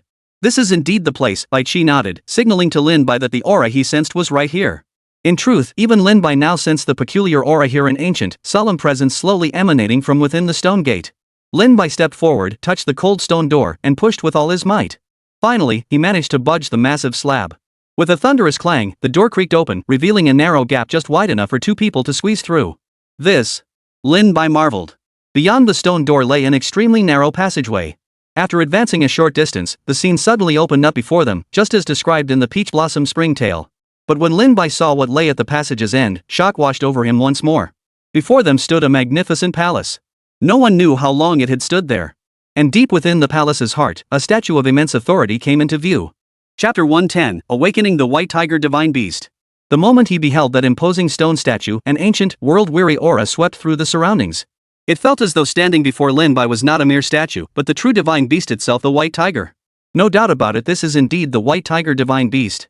Even as a mere statue, it radiates such divine might. Truly worthy of being one of the four great divine beasts of antiquity. Lin Bai stepped forward, sensing that sharp aura, and couldn't help but marvel. Bai Qi beside him echoed the sentiment, the killing intent I possess is cold and brutal, a fallen form of killing intent. Yet this divine beast, the white tiger, wields the most primordial and vast killing intent in all creation. I cannot compare to it. Lin Bai stepped forward, standing before the 100-meter-tall statue. This time, however, the system remained silent, offering no incantation to awaken the white tiger. Even after Lin Bai mentally chanted several times, there was no response. It seems I must find another way to awaken the white tiger divine beast, Lin Bai mused, surveying his surroundings. Despite being buried underground for untold ages, the site still bore traces of its former grandeur. Ancient inscriptions covered the surrounding walls, resembling the totemic scripts of primordial tribes. This must be a temple built for the white tiger in ancient times? It seems humans interacted with these divine beasts even in the primordial era. If that's the case, then the wondrous creatures and primordial deities described in the Classic of Mountains and Seas. The thought of the wondrous beasts described in the Classic of Mountains and Seas stirred Lin Bai's curiosity. Did those creatures truly exist in this world? Could it be that in ancient times, there truly existed a civilization that cycled through rebirth? A time when the human race reached unprecedented prosperity, with all tribes rallying under human leadership to battle unknown enemies. Lin Bai's thoughts suddenly drifted back to the ancient battlefield illusion revealed within the National Fortune's secret realm. That was absolutely not merely an illusion, it was a real war, a war that existed in the distant past. This realm inherently holds boundless transformations. Even in eras far more ancient than my own, those long-vanished glories still existed. Bai Qi sighed deeply. Only when you truly step into this world do you grasp its boundless expanse and desolation. Truly magnificent. Lin Bai nodded in agreement. Before encountering this brand new realm, humanity had already felt as insignificant as dust when facing the boundless expanse of the starry sea. Now, he simply couldn't fathom it. First, we must find a way to awaken the white tiger. Though the world is vast, the path lies beneath our feet. One day, I shall tread upon those new realms. Lin Bai murmured softly, then released his own cosmic energy, seeking a method to awaken it within the surroundings. Since this temple was built by ancient humans, perhaps the stone statue is merely a human creation, not a true sacred object, Lin Bai speculated. He found this explanation increasingly plausible and continued his search. Bai Qi stood quietly nearby, pausing occasionally in deep thought, his gaze occasionally drifting toward the white tiger statue. Beneath the heavy armor, a light of unknown meaning reflected in his pupils. Lin Bai finally approached the statue. After a moment's contemplation, he slowly extended his hand to touch it. Instead of the expected chill, a warmth spread through his palm, gradually intensifying into a searing heat. Boom! A violent tremor erupted around them, followed by the ground shaking violently. The space before them shattered like glass, revealing cracks imbued with spatial power. Crack! The space shattered, and a fierce wind, condensed entirely from the aura of slaughter, swept out from within. The space continued to crack and split until the area around Lin Bai and Bai Qi was utterly devastated. A faint, indistinct figure emerged from the chaos, shrouded as if submerged by some primordial force, obscuring its true form from Lin Bai's sight. Yet its silhouette left no doubt it was the divine beast, the white tiger. Roar! A furious bellow echoed across the heavens, piercing the 9 layers of clouds, proclaiming to the world the return of this sovereign being. A hazy form gradually materialized, finally taking shape as a divine beast. It was enveloped in tangible, murderous energy, its mane as white as snow yet razor-sharp, gleaming with a cold light. Pure white wings sprouted from its back as it slowly descended through the air. Its eyes contained the essence of all things, gazing upon Lin Bai and Bai Qi. "Human, is it you who awakened me?" The divine beast, the white tiger, spoke in a deep, commanding voice, radiating an innate, unshakable majesty. "Indeed," Lin Bai replied calmly, his gaze fixed directly upon the white tiger. The white tiger gazed at Lin Bai, its pupils contracting slightly. It studied him for a long moment, silent. Just as Lin Bai was about to speak to break the awkwardness, the white tiger finally continued, "You bear a striking resemblance to a human I once knew." "Ha?" Lin Bai froze, utterly baffled. He had no idea how to respond to this remark, suddenly feeling rather awkward. "Never mind. It's likely just a passing resemblance. Human, your ability to awaken me proves our destined connection. You sought me out because of the crisis now threatening this land, correct?" The white tiger spirit beast spoke again, breaking the awkward silence. Then, its luminous eyes seemed to pierce through space, gazing toward the heavens. Its expression suddenly grew sorrowful as it spoke in a low voice, its tone filled with desolation. Civilizations repeat endless cycles, yet rarely break free from this cycle. Will this lifetime be no different? He turned to Lin Bai and declared, "You have awakened me, and I shall aid you in guarding this land." "Thank you, Elder." Lin Bai clasped his fists in gratitude, then cautiously inquired, "What exactly did you mean by the cycle of civilizations?" "Nothing much. It's just that everything happening now may have already unfolded long ago. Each time, it ends in sorrow." The white tiger divine beast spread its wings, its colossal form spanning hundreds of meters. It transformed into a blinding light, enveloping Lin Bai and Bai Qi as it carried them away from this space. After its departure, the temple seemed sealed by an invisible force. Even with the white tiger gone, the structure remained utterly undamaged. The space shattered beneath their feet, and in an instant, Lin Bai and Bai Qi returned to the surface. Lin Bai couldn't help but marvel the white tiger divine beast wielded such formidable spatial power, truly terrifying. Moreover, he realized that even with the system by his side, he couldn't fathom the white tiger divine beast's true power. Its strength remained utterly beyond comprehension. Regardless, with the white tiger divine beast stationed here, the Dragon Nation has gained yet another formidable high-tier combat force. Chapter 111, World Secrets, Truth. This is my innate ability, spatial manipulation. No need to be surprised. The white tiger divine beast explained, then fixed its gaze upon Bai Qi. A demigod's body, yet utterly bound by the killing intent crystallized from resentment, reduced to this fallen form. "This is my fate," Bai Qi remarked with apparent indifference. After all, he had maintained this state for an untold duration.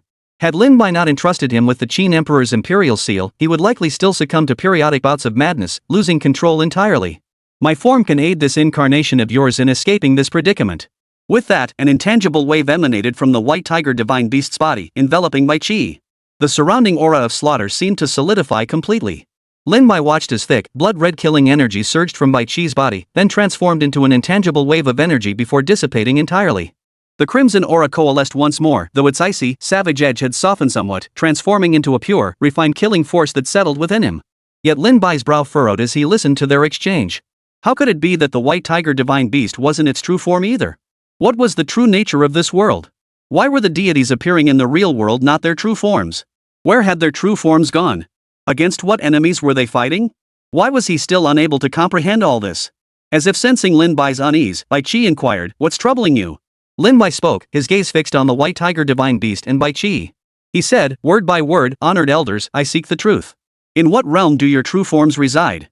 Against what enemies do they battle? Why do figures like the first emperor of Qin or the god emperor Guan Yu appear only as avatars? What world do the true forms of all these deities inhabit? Why do the deities of the Dragon Nation remain hidden?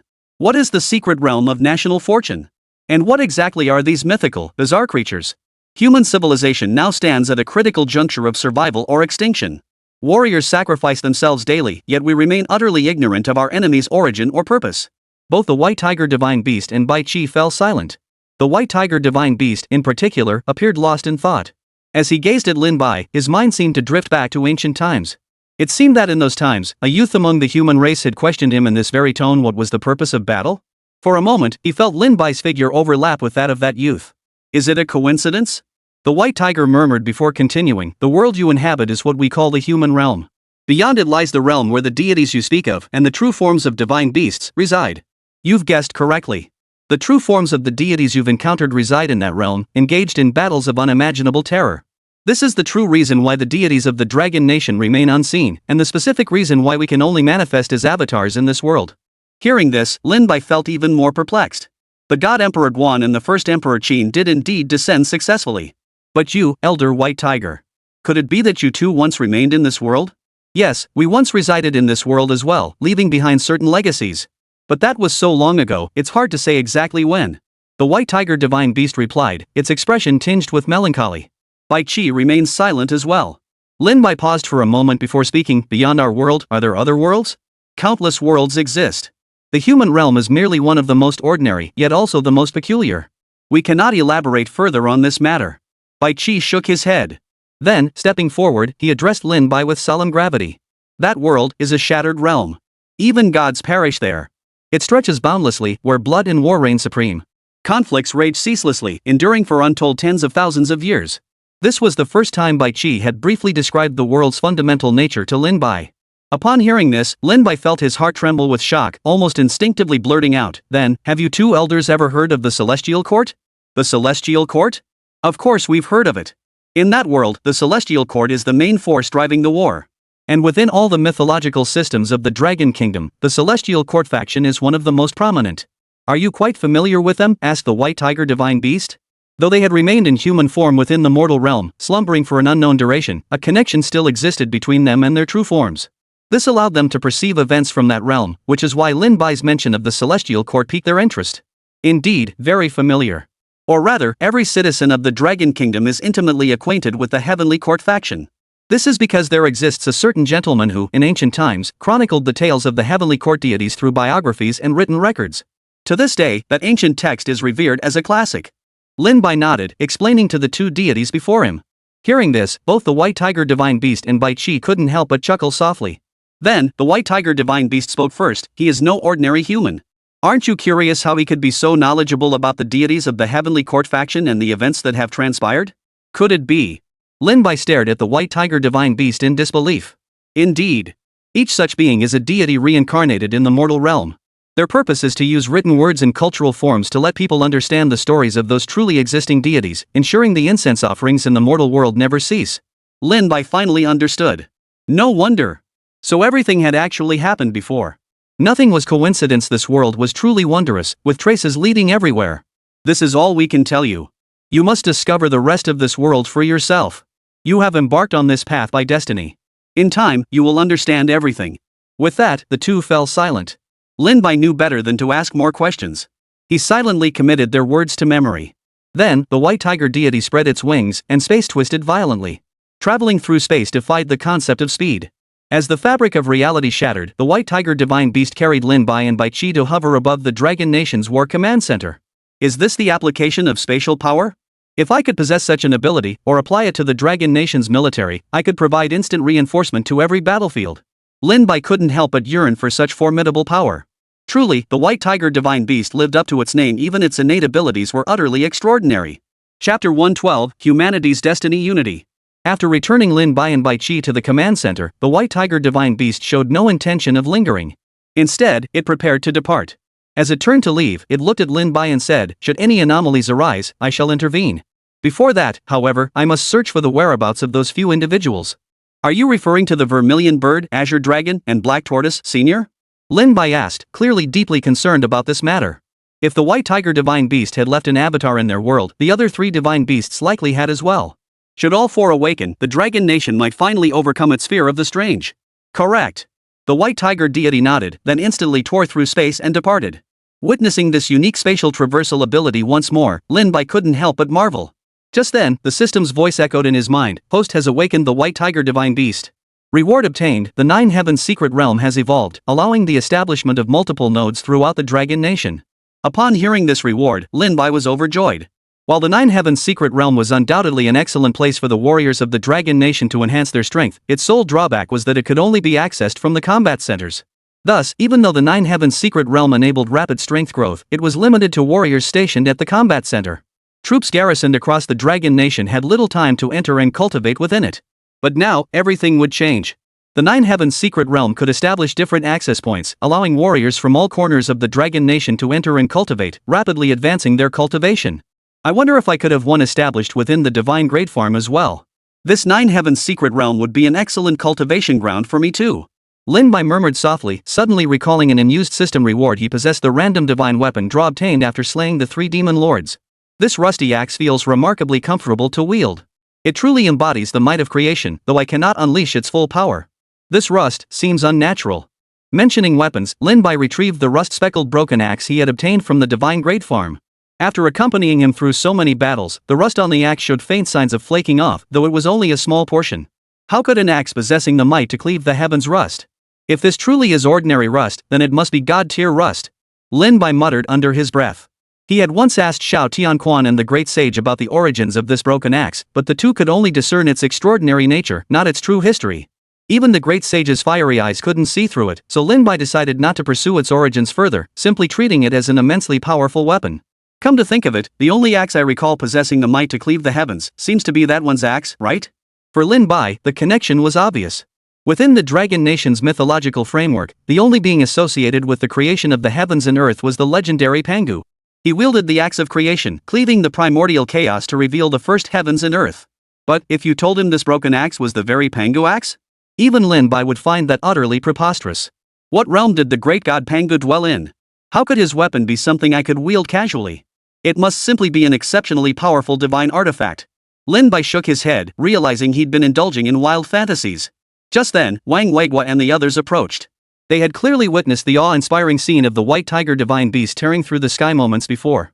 They turned to Lin Bai and asked, "Lin Bai, was that the White Tiger Divine Beast just now?" "Indeed." Lin Bai nodded, then shared the news of the Nine Heavens Secret Realm's evolution with Wang Weiguo and the others. Upon hearing this, everyone was overcome with joy. Sure enough, not long after, portals to the Nine Heavens Secret Realm began appearing across the land. Eager warriors rushed in, desperate to break through their current limits. Following that war, we slew 3 demon lords, and after the Great Sage defeated one, the bizarre creatures seemed to go dormant. We don't know if they're brewing an even more terrifying invasion. We must constantly monitor the situation with these strange creatures. Additionally, Elder Mu. I need you to report something to the state. Lin Bai turned his gaze toward Elder Mu. By now, Elder Mu was gradually emerging from his inner grief. Though his heart ached, he still had to fulfill his duties. He believed Lin Bai would surely find a way to awaken Mu Linger. "Speak," Old Mu said without hesitation, recognizing the gravity of the matter from Lin Bai's expression. "It has been a very, very long time since the mythical apocalypse descended. The order of nations across the world has nearly collapsed entirely. Even the Dragon Nation has been shaken to its foundations, and countless warriors have perished. Now is the moment for human civilization to unite." When the apocalypse struck, nations were embroiled in endless conflict, each harboring ulterior motives, too preoccupied with their own survival. But after enduring this sweeping catastrophe, governments collapsed, nations fell, and people were displaced. We must shoulder the duty of seeking the last spark of hope for human civilization. We must unite to fight these bizarre creatures. As Lin Bai finished speaking, the assembly was shaken to its core. Elder Mu immediately interjected, "You mean, unite all nations?" But some countries harbor clear hostility toward the Dragon Nation, especially their forerunners. The forerunners cannot influence nations in the real world, though I am an exception. At this critical juncture, no country can afford to remain isolated. We must unite and harness every opportunity within the national destiny secret realm to seize our only sliver of hope. After Lin Bai finished speaking, Old Mu nodded solemnly. He turned and left, clearly heading to report this news to the state authorities. This was indeed a monumental decision that demanded immediate communication. "Lin Bai, are you absolutely certain about this?" Wang Weiguo stepped forward to ask. "Yes. After all we've been through, I've come to understand much. Human civilization is a collective entity, not confined to just one nation like the Dragon Kingdom. That would be far too simplistic. At this juncture, the surviving humanity must unite. Everything gained within the national fortune's secret realm must be dedicated to the battle for human civilization. Lin Bai nodded, a cold gleam flashing in his eyes. As for those who still harbor hostility toward the Dragon Nation's national fortune's secret realm, I will deal with them. Humanity must unite to confront formidable foes. In such circumstances, traitors cannot be tolerated. Therefore, I shall return immediately to the national fortune's secret realm to resolve this matter. Chapter 113, 10,000-meter Dragon, Shaking the Ages. Lin Bai then returned to the Divine Grade Farm. Upon re-entering, he suddenly noticed a peculiar spatial portal slowly forming not far from the wooden hut, the entrance to the Nine Heavens secret realm. The system really understands me, Lin Bai marveled. This dog system was surprisingly user-friendly. Oh, kiddo, you're back. The heavenly hound strolled over leisurely, a delicious red fish dangling from its jaws. What surprised him was that the fish was actually cooked. You've learned to cook now? Lin Bai asked with a laugh. At this remark, Xiao Tianquan was thoroughly displeased. What do you mean, learn to cook? This old dog has lived so long, I've eaten more salt than you've eaten rice. You think you're better than me, huh? Lin Bai was already accustomed to the heavenly hound's tendency to lose his cool over the slightest remark, so he simply ignored him. His gaze then fell upon the great sage, who was now reclining in a chair, leisurely fishing. Great sage, thank you for your earlier assistance, Lin Bai approached, clasping his fists in gratitude. Had the great sage not appeared to slay the 6 demon lords, given his state, Lin Bai would likely have faced a truly miserable fate. No big deal. Don't worry about it. I've eaten plenty of peaches from your place, so consider it payback. The great sage shrugged it off. Setting down his fishing rod, he spoke to Lin Bai with a hint of laziness. Oh, by the way, your farm has a new visitor. What? Lin Bai scanned his surroundings, seeing no one else present. The currently accessible area of the God-tier farm was limited. His gaze finally settled on the distant purple bamboo grove, shrouded in a haze of purple mist. That purple bamboo grove? Lin Bai asked tentatively, starting to walk toward it. But before he took more than a few steps, the great sage stopped him. It's here. The great sage pointed to the lake before them. Its waters were serene and gentle, yet upon closer inspection, they held a black abyss-like quality that inspired awe. Lin Bai knew only that crimson fish lived within, never considering whether other creatures might also dwell there. Here, Lin Bai approached the lakeshore, gazing into the bottomless abyss below. He could still make out the faint silhouettes of red fish swimming within, though now they darted frantically toward the distance as if startled by some terrifying sight. The tranquil lake suddenly churned with a whirlpool, as if something terrifying lurked within. Then, a black shadow swept through 1,000 feet of water, vanishing into the sky in an instant. Boom! The world plunged into darkness. As Lin Bai stared in shock, thunderclouds rolled in over the divine farm. Amidst the crackling lightning, a figure flickered into view. That figure was a staggering 10,000 meters in size. Its scales shimmered with dazzling brilliance, as if forged from divine metal, radiating endless radiance. Lin Bai couldn't even see its entire body at a glance. Accompanied by a dragon's roar that echoed through the ages, the figure coiled within the thunderclouds finally revealed its true form, a genuine dragon. A true dragon, a full 10,000 meters in size. Its pupils shone like the sun and moon, its scales gleamed like divine metal. Its very presence alone stirred the winds and clouds, causing the surrounding space to churn violently. Thunder carried an endless fury toward them, an utterly terrifying sight. A true dragon coiled within this lake? Lin Bai stared in utter disbelief, his heart pounding with shock. It was hard to fathom that such an existence lay dormant in the very lake where he idly fished. A 10,000-meter dragon whose mere aura made breathing difficult. This was a true, colossal terror. Heh, I only sensed its presence earlier myself. But it seems it's been here for quite some time, though it's been in a deep slumber all along.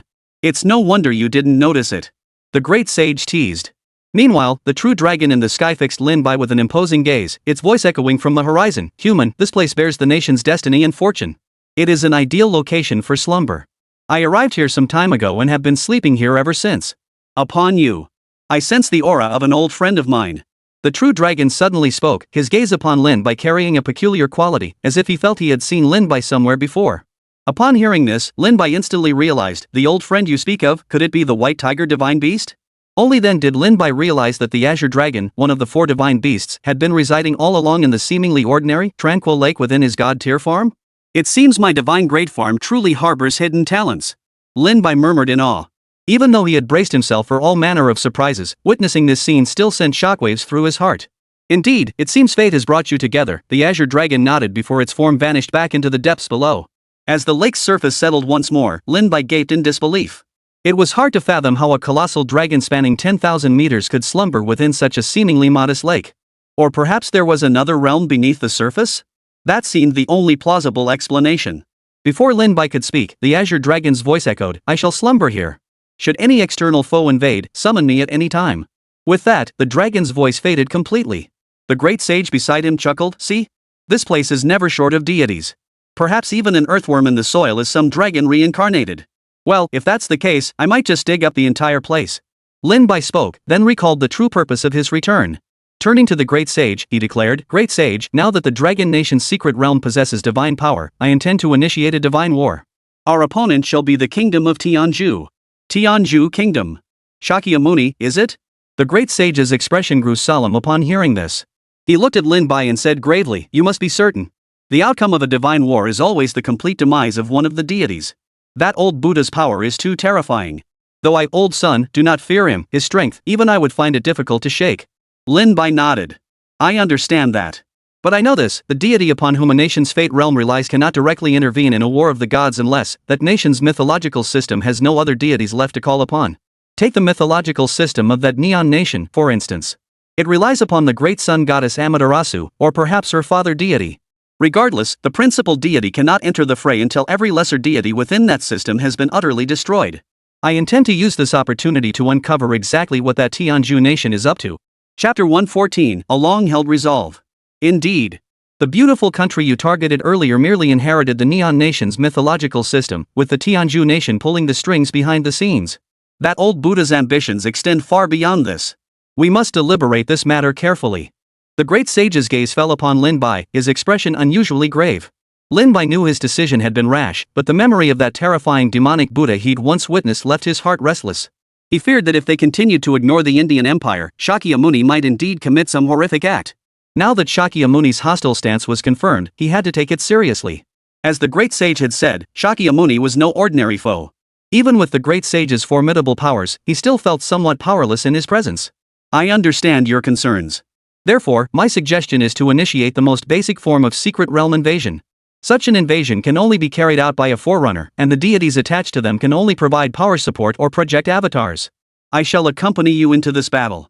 Since the supreme deity cannot directly manifest an avatar but must instead empower the vanguard, I am confident I can ensure your safety," the great sage proposed.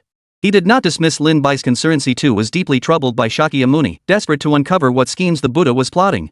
This risk, therefore, was one they must take. Agreed. Lin Bai nodded in consent. If that manga had truly been replaced by Shakyamuni, it might conceal a greater conspiracy, one capable of threatening the Dragon Nation and its entire mythological system. The National Fortune Secret Realm Challenge instance has been activated. Pioneers from all nations may enter freely. By harnessing the power of the Secret Realm's civilization and contributing to the elimination of the ultimate target, you may earn varying rewards. Just then, the laws of the National Fortune Secret Realm descended, reopening the challenge instance from before. Lin Bai's heart trembled. This instance had already been accessible once earlier. It was during that instance that he had journeyed to a plane serving as an ancient battlefield and encountered the demonic Buddha that devoured living beings. All pioneers were eligible to enter this secret realm instance. Looks like we won't need to go through all that trouble. You can just enter this one and face off against the Tianju Kingdom pioneer. The great sage chuckled. Indeed, this appeared to be the least dangerous option at present. Within this secret realm challenge, the gods could not directly intervene. All they could offer the pioneers was the blessing of fortune. It could be said that success depended more on the pioneer's own strength. However, precisely because of this, it was the easiest method for Lin Bai. It seems our objectives are clear this time: eliminate the ultimate target and eliminate Vanga. Though, if Shakyamuni truly possesses his body, he won't be easy to kill. At this point, Lin Bai turned to the great sage and inquired, "Great sage, has Shakyamuni truly fallen into the demonic path, becoming a demonic Buddha?" The great sage scoffed, his tone dripping with contempt. Has there ever been a single true Buddha on Mount Ling who genuinely cared for all sentient beings? So-called Buddhas are nothing but hypocrites whose hearts have been blinded by desire and bloody slaughter, willingly descending into depravity to become murderers of countless souls. From beginning to end, that old Tathagata has looked down upon all beings with contempt. Ling Mountain may appear radiant with divine light, but beneath it lie mountains of corpses, rivers of blood stretching for miles, the sky itself stained crimson. My journey westward was nothing but a farce. The West was meant to be the path to seek the Buddha and the way, yet why did demons and monsters multiply? By the foot of the sacred mountain, they were everywhere, bones and blood strewn across the land. Lin Bai remained silent for a long while before speaking. A single thought can turn one into a demon. What exactly is his purpose? Is it to slaughter all living beings in heaven and earth to strengthen his own cultivation? Xiaotian sneered coldly, taking up the thread. To those dogs on sacred mountain, ordinary beings in this world hold no value for enhancing their cultivation. Their true goal is to utterly sever the Dragon Nation's mythological system. Lin Bai stared in disbelief at the great sage and Xiao Tianquan. Could Sakyamuni truly be planning such a thing? We have one more enemy to contend with. Lin Bai quickly regained his composure and addressed the great sage. Rest assured, great sage. I will not fail in my duty. I will uncover everything that happened to Vanga and why Shakyamuni sought to possess her body. This may involve many. The great sage nodded, then plucked a monkey hair. It transformed into a golden light and landed on the back of Lin Bai's head. He said to Lin Bai, this time, I'll accompany you. If you encounter something you cannot resolve, pluck this hair. Lin Bai nodded in agreement. He then transformed into a beam of light and vanished into the secret realm's entrance above. The great sage and the heavenly hound watched Lin Bai's fading figure with expressions tinged with concern. Hey, monkey, letting him get involved with sacred mountains so soon? Xiao Tianquan asked, his expression tinged with unease. I sense it in my heart. I must eventually face that Tathagata in battle. All these years, I've trained relentlessly, comprehending the great truths of heaven and earth. My power is no longer what it once was, but compared to that old Tathagata. The great sage sighed with deep reluctance. If only old Sun had more time, a single swing of my staff would be enough to sweep away his entire sacred mountain. Alas, the time is still too short. If I truly perish, he shall be the one to inherit my will. Xiaotian Dog stared wide-eyed at the monkey before him, momentarily speechless. He even doubted his own ears, but seeing the great sage's solemn expression, he too fell silent, unsure what to say. Has he already prepared himself for this? The heavenly hound murmured inwardly, his gaze filled with profound complexity. Yet he knew the karmic bond between the great sage equal to heaven and Sakyamuni had been sown long ago during the great disturbance in heaven. This karmic debt must eventually be settled, but who could possibly bear such a burden? Perhaps, as the great sage had said, his innate talent was peerless throughout the ages, enough to tower over the three realms. Yet the time allotted for his cultivation was ultimately too short. Such a brief span could never compare to the countless eons of practice Shakyamuni had undergone. May everything find a turning point, sighed the heavenly hound, seemingly losing all heart as he trudged listlessly to the side. The great sage must be joking. But the way he sounds, it's like he's leaving his last words. No! The great sage must not perish. Judging by the great sage's demeanor, he must have prepared for this long ago. But who could have imagined that the Buddha we've always known, the one who saved all beings and embodied compassion, could be such an existence? He has nothing short of a demon. Chapter 115, The Overwhelmingly Powerful Pioneers of Each Nation. Guys, I'm heading home to smash that Buddha statue right now. Damn it, my family actually burned incense for these hypocritical bastards all this time. They deserve to die. It's not your fault. Before the mythical apocalypse, believing in Buddhism was perfectly normal. Yeah, and in our fixed perceptions, Buddha was supposed to be the one who saves all beings and embodies compassion. We were all deceived. It's hard to imagine Mr. Lin Bai facing such enemies, not only bizarre creatures, but also Shakyamuni himself, even the entire Buddhist faith. It's just that our power is still too weak. Otherwise, we could have fought alongside Mr. Lin Bai. Within the secret realm challenge space, Lin Bai's figure transformed into a beam of light that landed here. He found himself once again in a boundless ancient forest.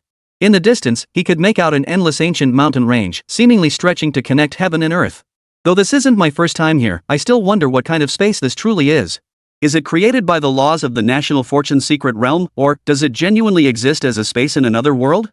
Lin Bai murmured to himself. He made no rush to eliminate the strange creatures here, instead soaring high above to familiarize himself with this realm. Vaguely, he could discern the silhouettes of pioneers from other nations. After such a long period, most pioneers from various nations had achieved significant power growth. Lin Bai sensed several formidable auras, some at the 9th tier of the Earth surface realm, and even one at the late stage of the Heavenly Path realm. The bearer of that aura made a powerful entrance, clad in atomic substance armor only possible with future technology, and radiating a blazing aura of divine fortune, a dual cultivator of divinity and technology. Late celestial walker tier?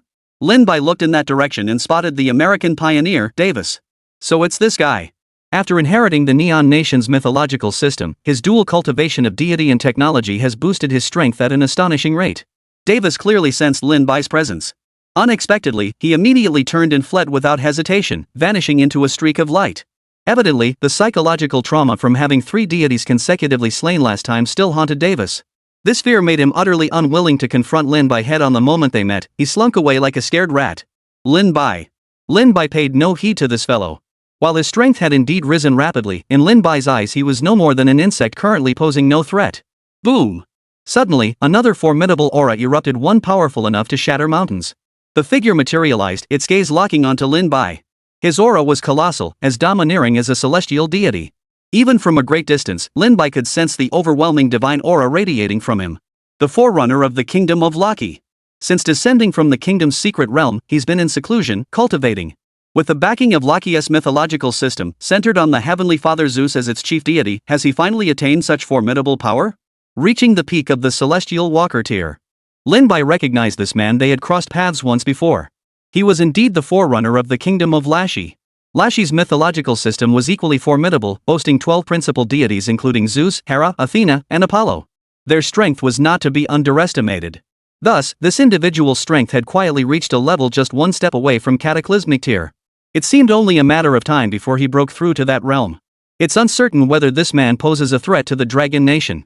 But why has he abandoned his usual stealthy and composed demeanor to make such a domineering entrance? Could it be that he has amassed sufficient power and now seeks to soar to new heights? Lin Bai regarded the figure calmly. Though separated by vast distance, their auras alone stirred the very winds and clouds of this realm. Unexpectedly, the Laxi nation's forerunner flashed Lin Bai a friendly smile, then clasped his fists in a distant salute, a clear gesture of goodwill. Lin Bai nodded in acknowledgement. As the crowd gathered thicker around them, he recognized many faces, forerunners from the Winter Bear Kingdom, the Stick Nation, and even Great Britain. They've all gathered here, Lin Bai remarked, scanning the crowd as if searching for a familiar face. The figure he sought was none other than Baroda, the pioneer from the former Bar Kingdom. After scanning the crowd, he failed to spot Baroda.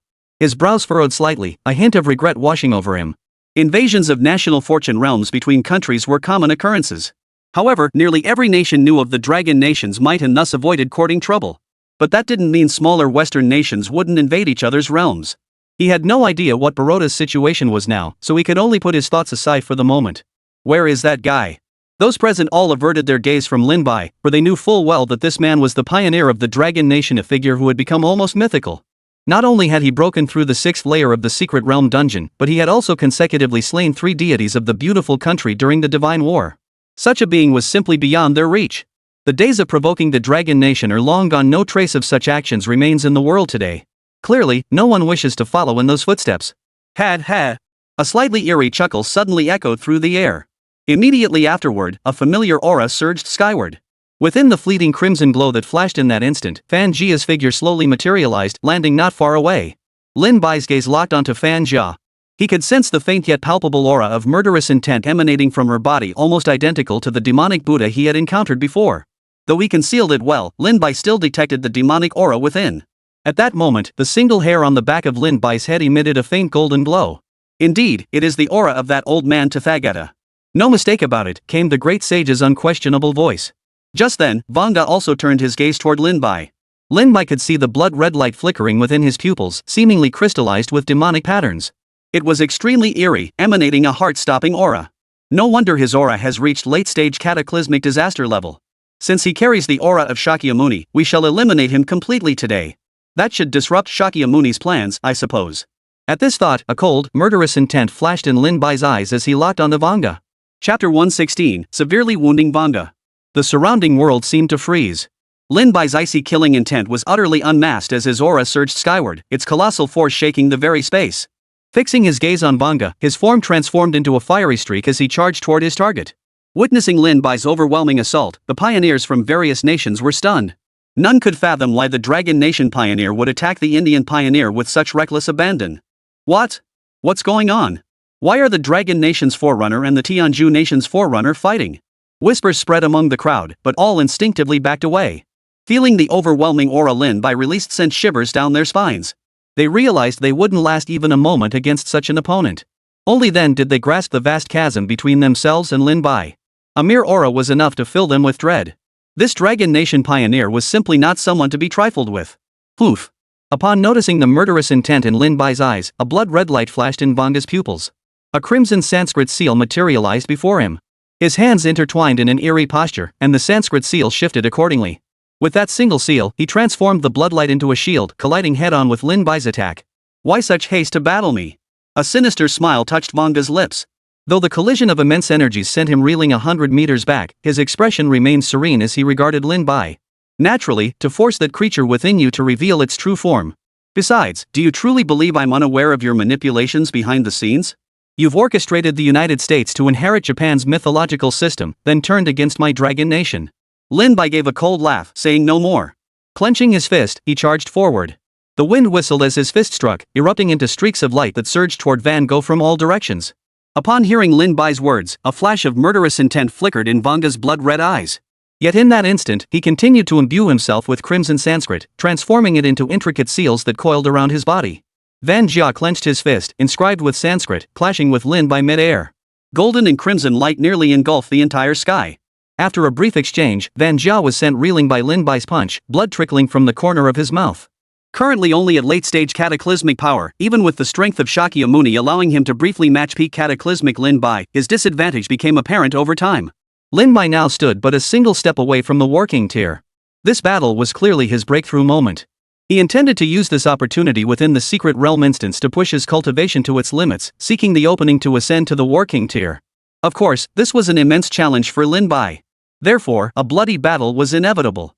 He sought to truly shatter his limitations and establish a new foundation, finding the breakthrough opportunity amidst the fierce combat.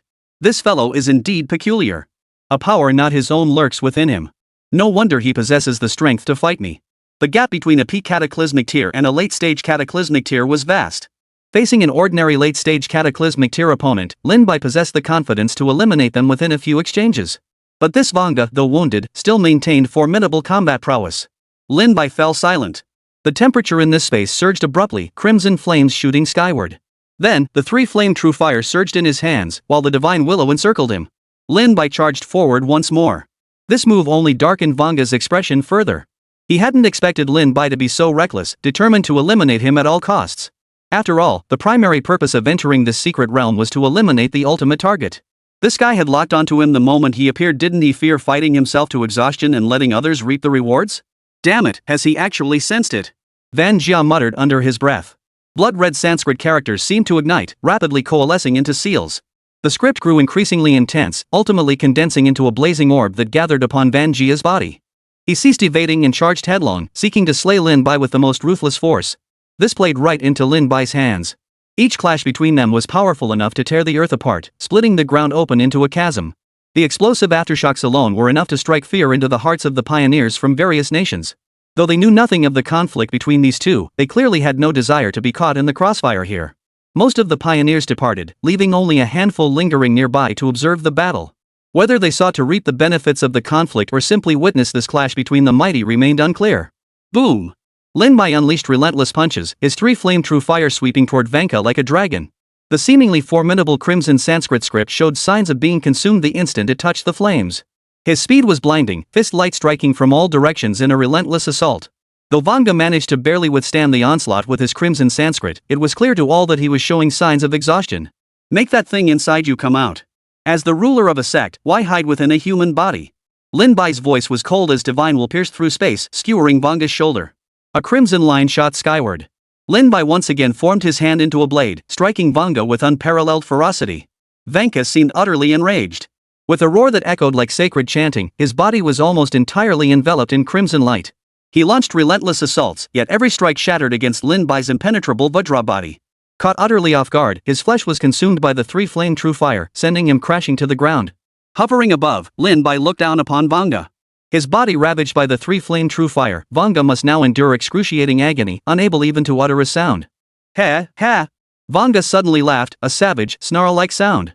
His voice was no longer the same as before, now hoarse and raspy. Yet, it was precisely this voice, intertwined with the leaping notes of sacred chanting, that resonated deeply. Do you truly believe you can kill me? Vanga sneered, his mouth seemingly chanting an eerie demonic Buddhist mantra. The threefold true fire vanished into thin air. Yet this act left him gravely wounded.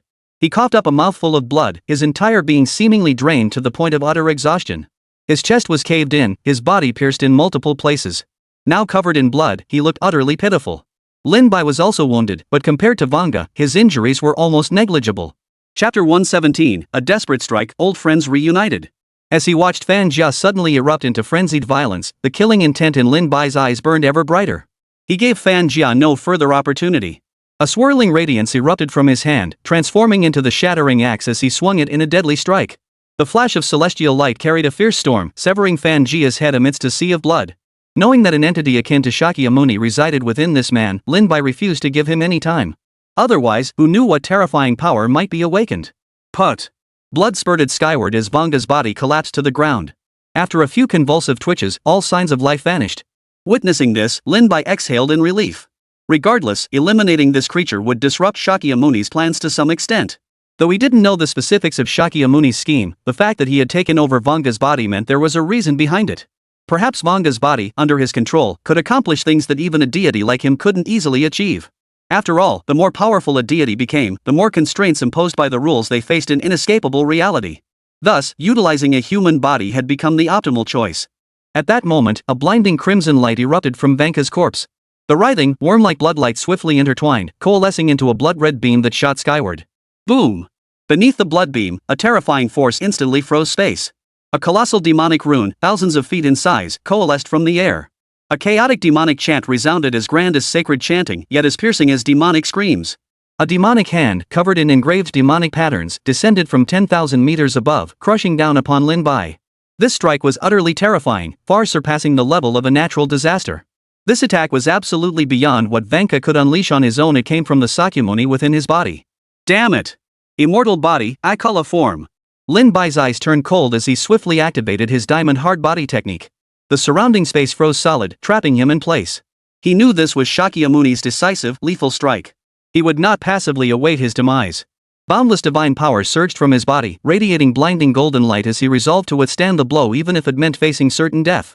But then, the single hair on the back of Lin Bai's head suddenly burst into a rainbow of colors.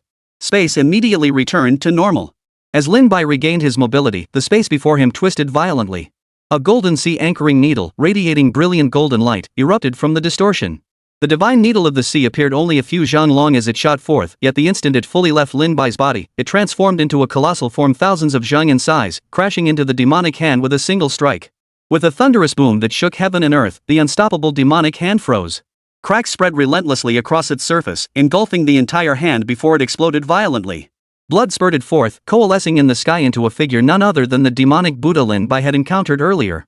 The demonic Buddha unleashed its pressure, only to have it completely repelled by golden light. Lin Bai looked up to see the divine form of the great sage equal to heaven manifest before him, gazing directly at the demonic Buddha without a trace of fear. Boom! The great sage's divine form, holding the divine needle of the sea, pointed it at the demonic Buddha with unmatched dominance. The demon Buddha existed only for a moment before completely dissipating, as if the power sustaining its existence had vanished. Soon after, the great sage's divine form also faded away. The battle concluded. Lin Bai asked inwardly, "Great sage, what? That creature is indeed dead. However, the old man Tathagata will surely select a new vessel to continue his scheme. Pay it no mind, this is his power, something neither you nor I can fully resolve for now."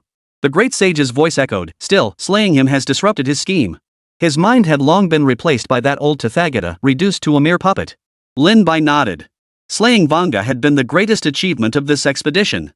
Yet, now that this had happened, Lin Bai let out a long sigh. He had hoped to unite the remaining nations against the mythical apocalypse, but now it seemed certain that some countries would never align with the Dragon Nation. Take the kingdom of Tianju, for instance. With the presence of Shakyamuni, they were destined to be enemies. Moreover, he remained uncertain whether Shakyamuni's power could directly influence the real world. Enough. What good does all this speculation do? Even if Shakyamuni is powerful, within the Dragon Nation's mythological system, there are more than enough beings capable of slaying him to count on one hand. Why fret? Lin Bai murmured softly. Ultimately, the pressure Shakyamuni brought him was nowhere near as formidable as that of the Bazaar clan from the mythic mode. "Lin Bai, my friend, I'm glad you emerged victorious from this war." A voice called out from behind him. It was Baroda, the pioneer of the Ba kingdom. He was still alive and had made it here just in time. "Baroda, are you all right?" Lin Bai was naturally delighted to see him. His own strength had grown significantly during this period, and with the aid of technology, his progress had been quite substantial. "I'm fine. When I arrived just now, I saw you fighting and stayed nearby to observe. I desperately wanted to lend a hand, but your forces were simply too overwhelming." Baroda's tone carried a hint of helplessness. He had felt the urge to intervene, but his power was simply insufficient. "Don't worry about it, friend." Lin Bai shook Baroda's hand. The advancement of technological civilization could also temper one's cultivation. However, compared to pure divine civilization, technological civilization offered a greater mastery of ultimate technological weapons in enhancing one's cultivation. In his perception, Baroda had attained Earth-level 6th tier strength. Seeing this, Lin Bai produced a peach and handed it to him, informing him that in the real world, the Barrow Nation had already entered the Dragon Nation's territory. Hearing this, Baroda felt immense relief wash over him. With tears welling in his eyes, he repeatedly thanked Lin Bai. "Thank you, my brother. I know our nation has surely lost countless lives. But now, under the protection of the Dragon Kingdom, they will surely survive. My gratitude is beyond words. Brother, I cannot accept this. From what you've said, you can return to the real world. This item should remain with your countrymen, those heroes who bravely fought against the mythical apocalypse.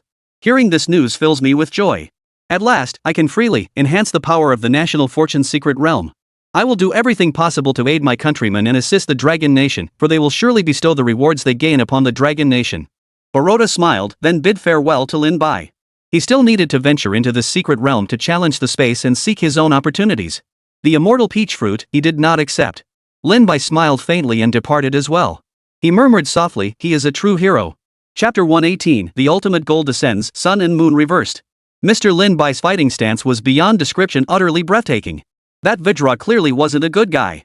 Who'd have thought he'd been possessed by Shakyamuni? Thankfully Mr. Lin Bai slew him, otherwise, who knows what schemes he'd have concocted. I love Mr. Lin Bai's decisive, ruthless style, leaving no room for mercy. Holy crap! Shakyamuni actually attacked? What a shameless move! As the mightiest deity in the Indian pantheon and Buddhism's ultimate powerhouse, he dared strike against the Forerunners. Thank goodness the great sage is here. I'm already pumped up, brothers. That scene where the great sage brandished the divine needle and declared war on Shakyamuni was just too cool, woohoo. This is the deity we envision, our peerless great sage.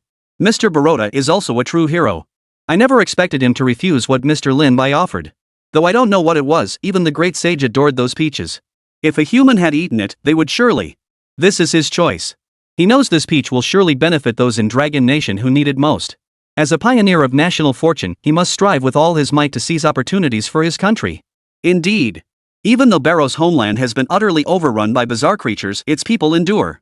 As long as the people remain, the nation's destiny cannot perish. Mr. Baroda's sacrifice holds profound meaning. Salute to the hero. After battling Vanga, I still haven't touched the threshold to break through to the working tier. Could it be my cultivation isn't deep enough yet? After dealing with Vanga, Lin Bai plunged deeper into this realm until he vanished into the crisscrossing mountain ranges that resembled natural barriers. Surrounded by towering peaks, the area seemed to radiate a peculiar, overwhelming power that made one instinctively want to retreat. Following that battle, pioneers from various nations began entering this secret realm for challenges. They earned points by slaying bizarre creatures, all in anticipation of the ultimate target's arrival. Lin Bai's current strength allowed him to move through this place with ease, as if entering an uninhabited realm. With a piercing strike from the divine willow, he swiftly dispatched dozens of bizarre creatures. Yet Lin Bai did not continue accumulating points through such kills. Instead, he waited quietly for the final target to appear. Only by slaying it could he claim the most lavish reward. I'll use this opportunity to attempt a breakthrough to the working tier. If I fail, perhaps I'll have to seek self-transcendence in the next battle. Standing atop the mountain peak, Lin Bai could survey the entire secret realm, taking in every detail. At that moment, the three-flame true fire condensed into a Dao flower, blooming radiantly around him. The blazing aura deterred most bizarre creatures from approaching. Occasionally, a heavenly walker tier entity dared to venture near, only to be instantly slain by Lin Bai's strike. The celestial and earthly chi here seems denser, yet it's strangely unsuitable for cultivation, causing my cultivation to stagnate at this moment. Lin Bai opened his eyes, a hint of regret in his voice. He attempted to break through at this moment, yet though the energy within his body had reached its peak, it still lacked a crucial catalyst. Under these circumstances, perhaps only by relying on external aids or engaging in a true life or death battle could he completely break through this shackle. Thus, Lin Bai rose, his consciousness sweeping out to sense his surroundings. Cultivation is the profound understanding of oneself and all things in heaven and earth. A single flower holds a world, a grain of dust may contain an endless universe. On this path, to leave one's mark, what is required is the vision of great enlightenment. The great sage's voice echoed in his mind, as if pointing Lin Bai toward a new direction. Once more, he entered that peculiar state of cultivation, absorbing the essence of heaven and earth. To the eyes of the pioneers from various nations, this scene appeared somewhat peculiar. All were captivated by the solitary figure atop the mountain peak. Faced with the formidable presence of Lin Bai, they could only observe from afar. The memory of Lin Bai's ruthless execution of Vanga still reverberated in everyone's minds. No one wished to become the next target of his fury. At that very moment, the distant horizon seemed to shatter. An extraordinary phenomenon erupted. Under everyone's stunned gaze, the sun and moon appeared to invert. Stars plummeted from the sky, plunging the world into instant darkness. Not a single glimmer of light remained. What's happening? Someone cried in terror, hastily soaring into the air, fearing injury from strange creatures in such absolute darkness. Complete darkness, not a single glimmer of light. This plunged those who instinctively feared the dark into panic. In desperation, they could only unleash their weapons to gain a fleeting moment of light. Yet their attacks seemed to vanish into an abyssal void, sustaining only an instant's glow before fading into nothingness. The eternal darkness, like a colossal beast, swallowed them all. Sun and moon poured forth, stars shattered, and the last glimmer of light was extinguished. Boom! In that instant, the heavens reversed once more. Sun and moon rose simultaneously, suspended high above, transforming the sky into a peculiar scene, half daylight, half starlit night. One side blazed with fiery sun, the other sparkled with stars. At the boundary where day met night, an eerie force swept in. Then, like starlight itself, a figure enveloped in the radiance of both sun and moon descended slowly, surveying all the pioneers present. The ultimate objective has arrived. Final rewards shall be distributed according to the contributions made by the pioneers of each nation. The voice echoed from the heavens. Bathed in the radiance of sun and moon, the eerie figure radiated a powerful aura that overwhelmed everyone present. His energy had reached the early stage of the War King tier. Such power represented an insurmountable chasm for the nation-based pioneers, whose abilities remained confined to the earthbound tier. Not wanting to court death, they turned to leave. Yet they quickly changed their minds. Clearly, the ultimate objective was not alone. Behind him stood two other figures. One possessed strength at the early disaster level tier. The other stood at the peak of the celestial walker tier. Evidently, the National Fortune Secret Realm instance had accounted for the disparity in strength among the pioneers from various nations. The final objectives varied in power level, and attacking the strongest would naturally yield the most contribution points, maintaining a basic fairness. Early stage War King, huh? Lin Bai lifted his gaze at that moment, his fierce battle intent surging forth. His aura swept toward the eerie figure without restraint, like a tidal wave. The information data possessed by the pioneers of each nation also recorded the specific identities of these three figures, eerie day-night creatures. Chapter 119, Mingu, I got carried away again. What a terrifying phenomenon. Sun and moon reversed, heaven and earth twisted. It's unimaginable what kind of space they're in. Lin Bai has always been the one who sacrifices the most. At the Dragon Nation's operations center, Wang Weiguo sighed.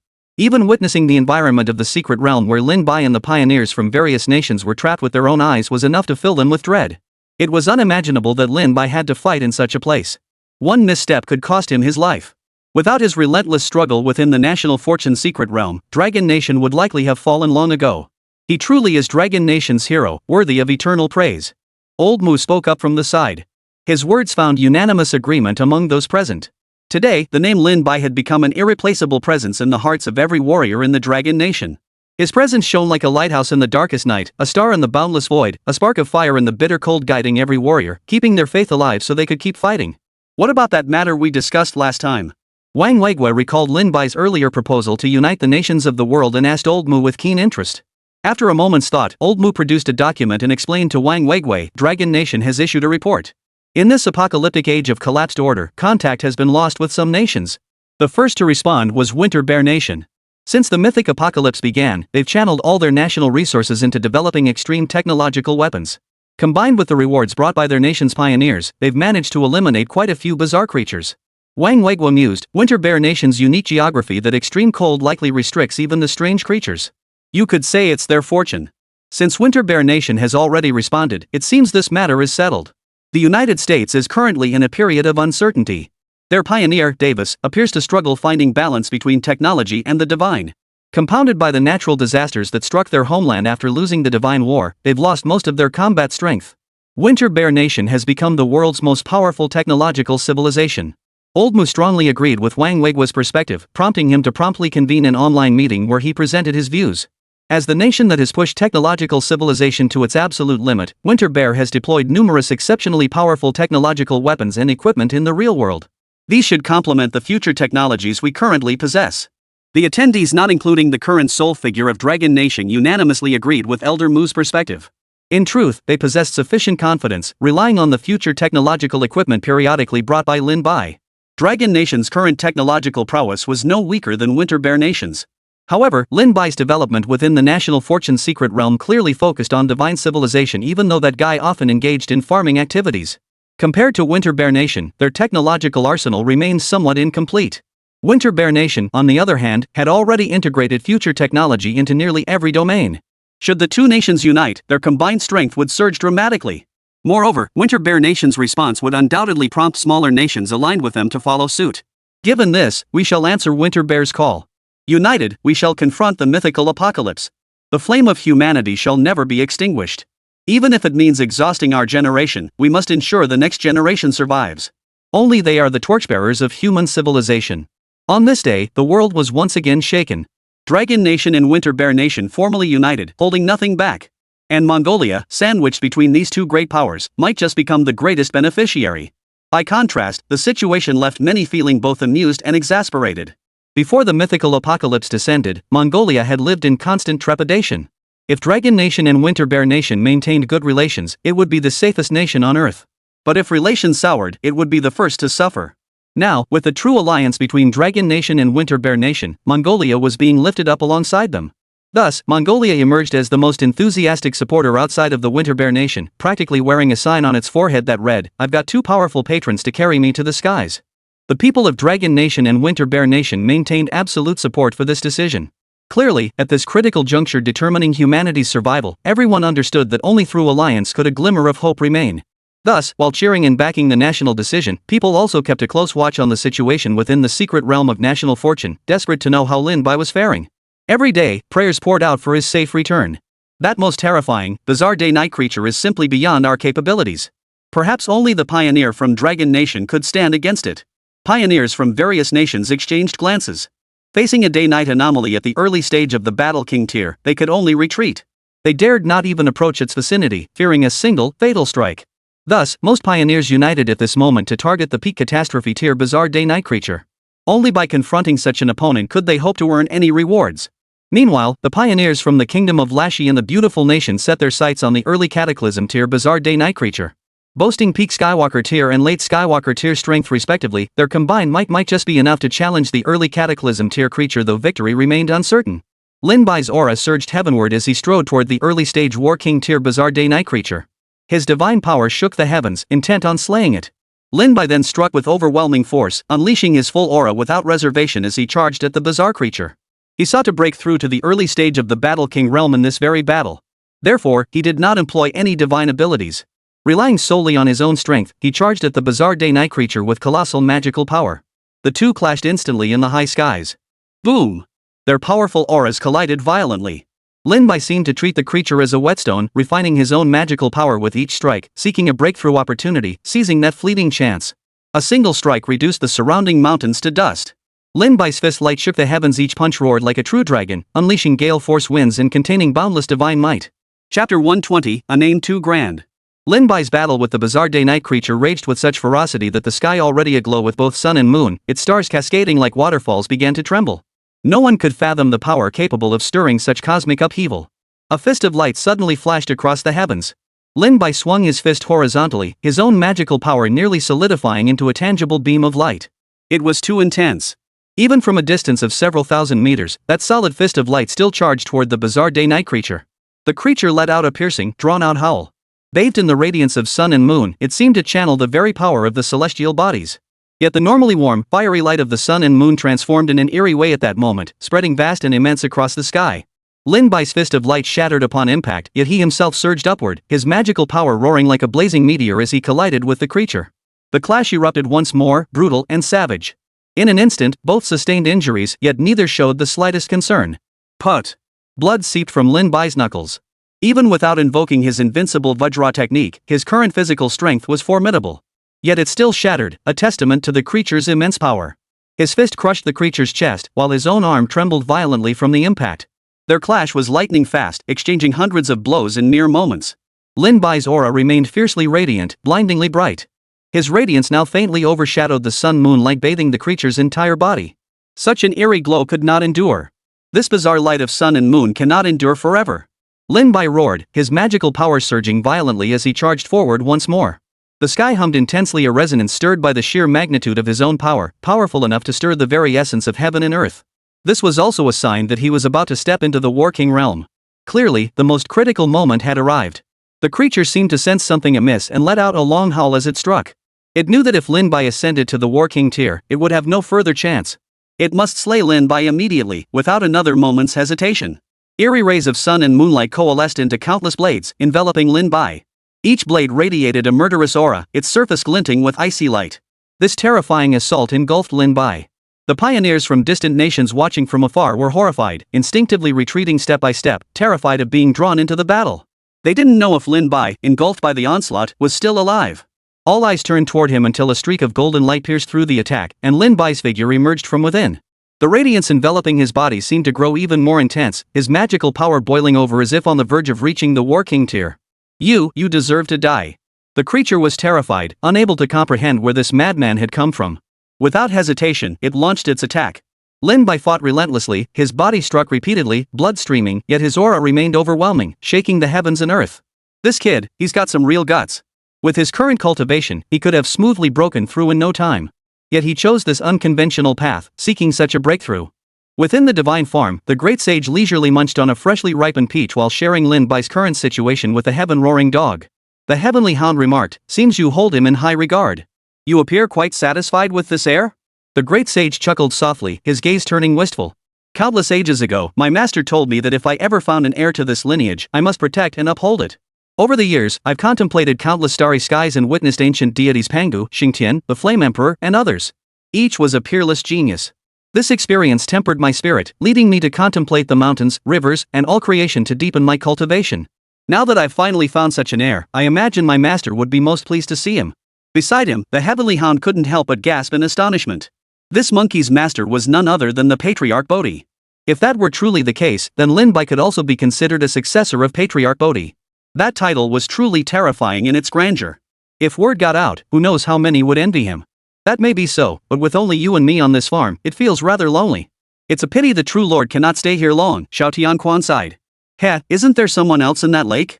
The great sage chuckled as he tossed a peach pit into the water, causing ripples to surge, clearly displeasing the azure dragon. Seeing this, the great sage burst into laughter. His gaze then drifted unobtrusively toward the nearby purple bamboo grove, shrouded in a misty purple aura. "Rest assured," he chuckled. "This place gathers myriad divine treasures from heaven and earth. How could it hold only you and me?" Within the secret realm's challenge space, blinding light pierced the clouds. Lin Bai's battle with the creature raged on, growing ever more terrifying. Unable to kill Lin Bai despite prolonged effort, the creature grew visibly enraged, roaring as it launched frenzied attacks. The eerie light of sun and moon finally materialized, transforming into a sea of blood that engulfed Lin Bai. From Lin Bai's increasingly powerful aura, it sensed a wave of dread. Within the blood sea, waves churned violently. Each crest contained attacks forged from bizarre energies. The surging crimson tide engulfed the heavens and earth, drowning the surroundings in nothing but bloodlight. Boom! Flames erupted within Lin Bai's pupils as his transformation finally reached completion. He shattered the shackles of Catastrophe tier and ascended to the War King tier. The three flame true fire surged, transforming into two roaring fire dragons that coiled around him, repelling the blood sea's assault. As fellow early stage War Kings, Lin Bai no longer needed to fear that creature. He could now slaughter it outright. The three flame true fire tore open a gap in the blood sea. Lin Bai appeared instantly, his broken axe reflecting the sky's light. With a single swing, the bizarre phenomenon of sun and moon shining together, stars pouring forth, was shattered, cracking like glass. The creature staggered backward as if struck by a heavy blow, blood streaming from its entire body as it convulsed. Its pupils exploded outward, a horrifying sight. "This ends now," Lin Bai declared gravely, charging forward with his broken axe. The three flame true fire coalesced into chains, binding the creature. The divine willow pierced through space, impaling its limbs. Lin Bai unleashed his full power, determined to utterly annihilate the creature with his most potent divine might. Now, he was fully capable of doing so. The War King realm was an entirely new level of power, vastly superior to anything he had known before. If he were to face those 5 demon lords now, he wouldn't need to fight so desperately. The creature screamed in agony, but it was futile.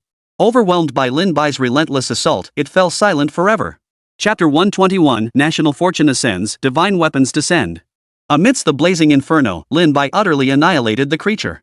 The fractured celestial anomaly vanished completely at that moment, restoring the heavens and earth to normal. Even the other 2 bizarre day-night beasts, locked in fierce combat with pioneers from other nations, seemed affected, their power drastically diminished.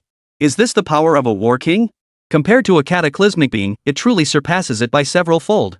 Lin Bai calmed the surging magical power within him. Having stepped into the entirely new realm of War King, his perception of the world seemed to resonate with it in a peculiar way.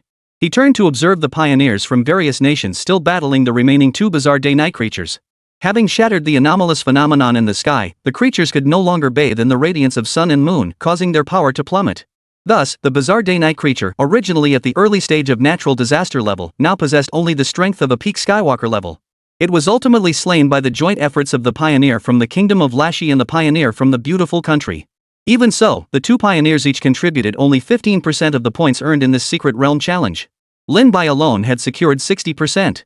The remaining 10%, likely from slaying that final bizarre creature, holds no significance to me now. Lin Bai turned his gaze to the other battlefield. The once weakest of the bizarre creatures, originally at the peak of the Celestial Walker tier, now possessed only late-stage Celestial Walker strength. Pioneers from various nations joined forces and utterly destroyed it. Primary target eliminated. Dragon Nation pioneers receive rewards, divine protection descends upon the real-world divine weapons and ritual artifacts manifest in the real-world national fortune is elevated celestial chi becomes more concentrated. Secondary ultimate target eliminated, pioneers of the United States and pioneers of Lashi Nation receive. The most basic secondary target has been eliminated. With the conclusion of this secret realm challenge, the pioneers of all nations received generous rewards. Yet no matter how lavish their bounties, they paled in comparison to what Lin Bai had obtained. Such lavish rewards made them envious, yet they all understood that Lin Bai deserved every bit of it. The foes he faced were immeasurably stronger than theirs. Across the vast distance, Lin Bai nodded in acknowledgement to Baroda, who was gazing in his direction from afar. Then, he turned and departed the realm, returning once more to the god-tier farm. "Oh, the big shot is back," Xiao Tianquan remarked in a sarcastic tone the moment Lin Bai returned. Lin Bai shot the dog a puzzled glare. What was this dumb dog up to now? Spotting the Great Sage, Lin Bai inquired, "Great Sage, during the earlier battle, did you sense where Sakyamuni's power originated? His true form is not here, nor could it possibly be within the Tianzhu Kingdom's national fortune's secret realm. It was merely a projection of his power. As for why someone of his caliber would need to borrow a human vessel, I have no knowledge of that." The Great Sage sighed, a weighty expression crossing his brow. "It seems, we can only wait. For us, whichever path we choose, it will only play into that old Buddha's hands." Indeed. Had we slain Vanga, we could at least ensure Sakyamuni's consciousness remained anchored within him. But by sparing Vanga, we have no clue where Sakyamuni might resurface. We can only wait for him to emerge on his own. At this point, Lin Bai's expression suddenly grew peculiar. "Great Sage, forgive my bluntness. Though Sakyamuni's power is formidable, within the Dragon Nation's mythological system, ancient gods capable of slaying him still exist. Why? That old Buddha certainly isn't the strongest. But this old son here wants to kill him with my own hands. Moreover, his very existence directly influences and permeates the Dragon Nation's mythological system. Those terrifyingly powerful ancient gods? They're unlikely to show themselves." At this point, the Great Sage seemed unwilling to elaborate further, merely offering a faint smile. "It's too soon for you to understand these matters now. Continue your cultivation. It seems you've recently gained a power boost." Lin Bai nodded. He returned to the divine farm to rest temporarily, sharing the delicious, juicy peaches with the Great Sage and the Heavenly Hound. The peaches had ripened further, so Lin Bai teleported them back to the real world to give to the warriors of the Dragon Kingdom. "Come to think of it, I still haven't used my divine weapon extraction opportunity. It's about time I did." Lin Bai mused thoughtfully. Time had been tight earlier, so he hadn't thoroughly researched the divine weapon extraction. But upon reflection, he truly needed a divine weapon of his own. After all, he possessed divine abilities like one chi becomes three purities. With two avatars in his main body, they could communicate telepathically in battle, cooperating seamlessly to unleash their peak combat power. Given that, why not equip each with a weapon? With that thought, golden light flared in Lin Bai's hand, causing the surrounding space to tremble faintly. Then, the system's voice echoed in his mind. "Random divine weapon draw complete. Congratulations, host, on acquiring your life-bound divine weapon, Primordial Extermination Sword Embryo. It will evolve into the true Primordial Extermination Quadruple Swords as your power grows." A blade of light that could cleave space swept through the air, landing in Lin Bai's grasp.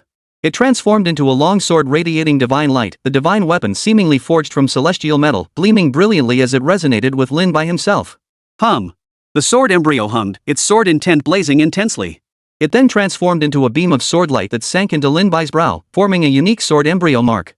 The core of the sword embryo itself now resided within Lin Bai's spiritual sea. The Zuxian sword embryo, capable of evolving into the true Zuxian four swords. Wow. Thank goodness it's not that Zuxian sword from some novel. Lin Bai muttered a wry remark. He had once been an avid reader of novels, so he was extremely familiar with numerous online novels and knew that one of them also featured a Zuxian sword. But that Zuxian sword was naturally incomparable to the genuine primordial Zuxian sword. This sword, it resembles the legendary four swords of extermination. Where did this youngster get it? How could such a weapon of slaughter appear here? The Great Sage murmured in surprise, feeling utterly bewildered. He wasn't sure if his senses were deceiving him. He didn't press further, though. Lin Bai's weapon was indeed formidable.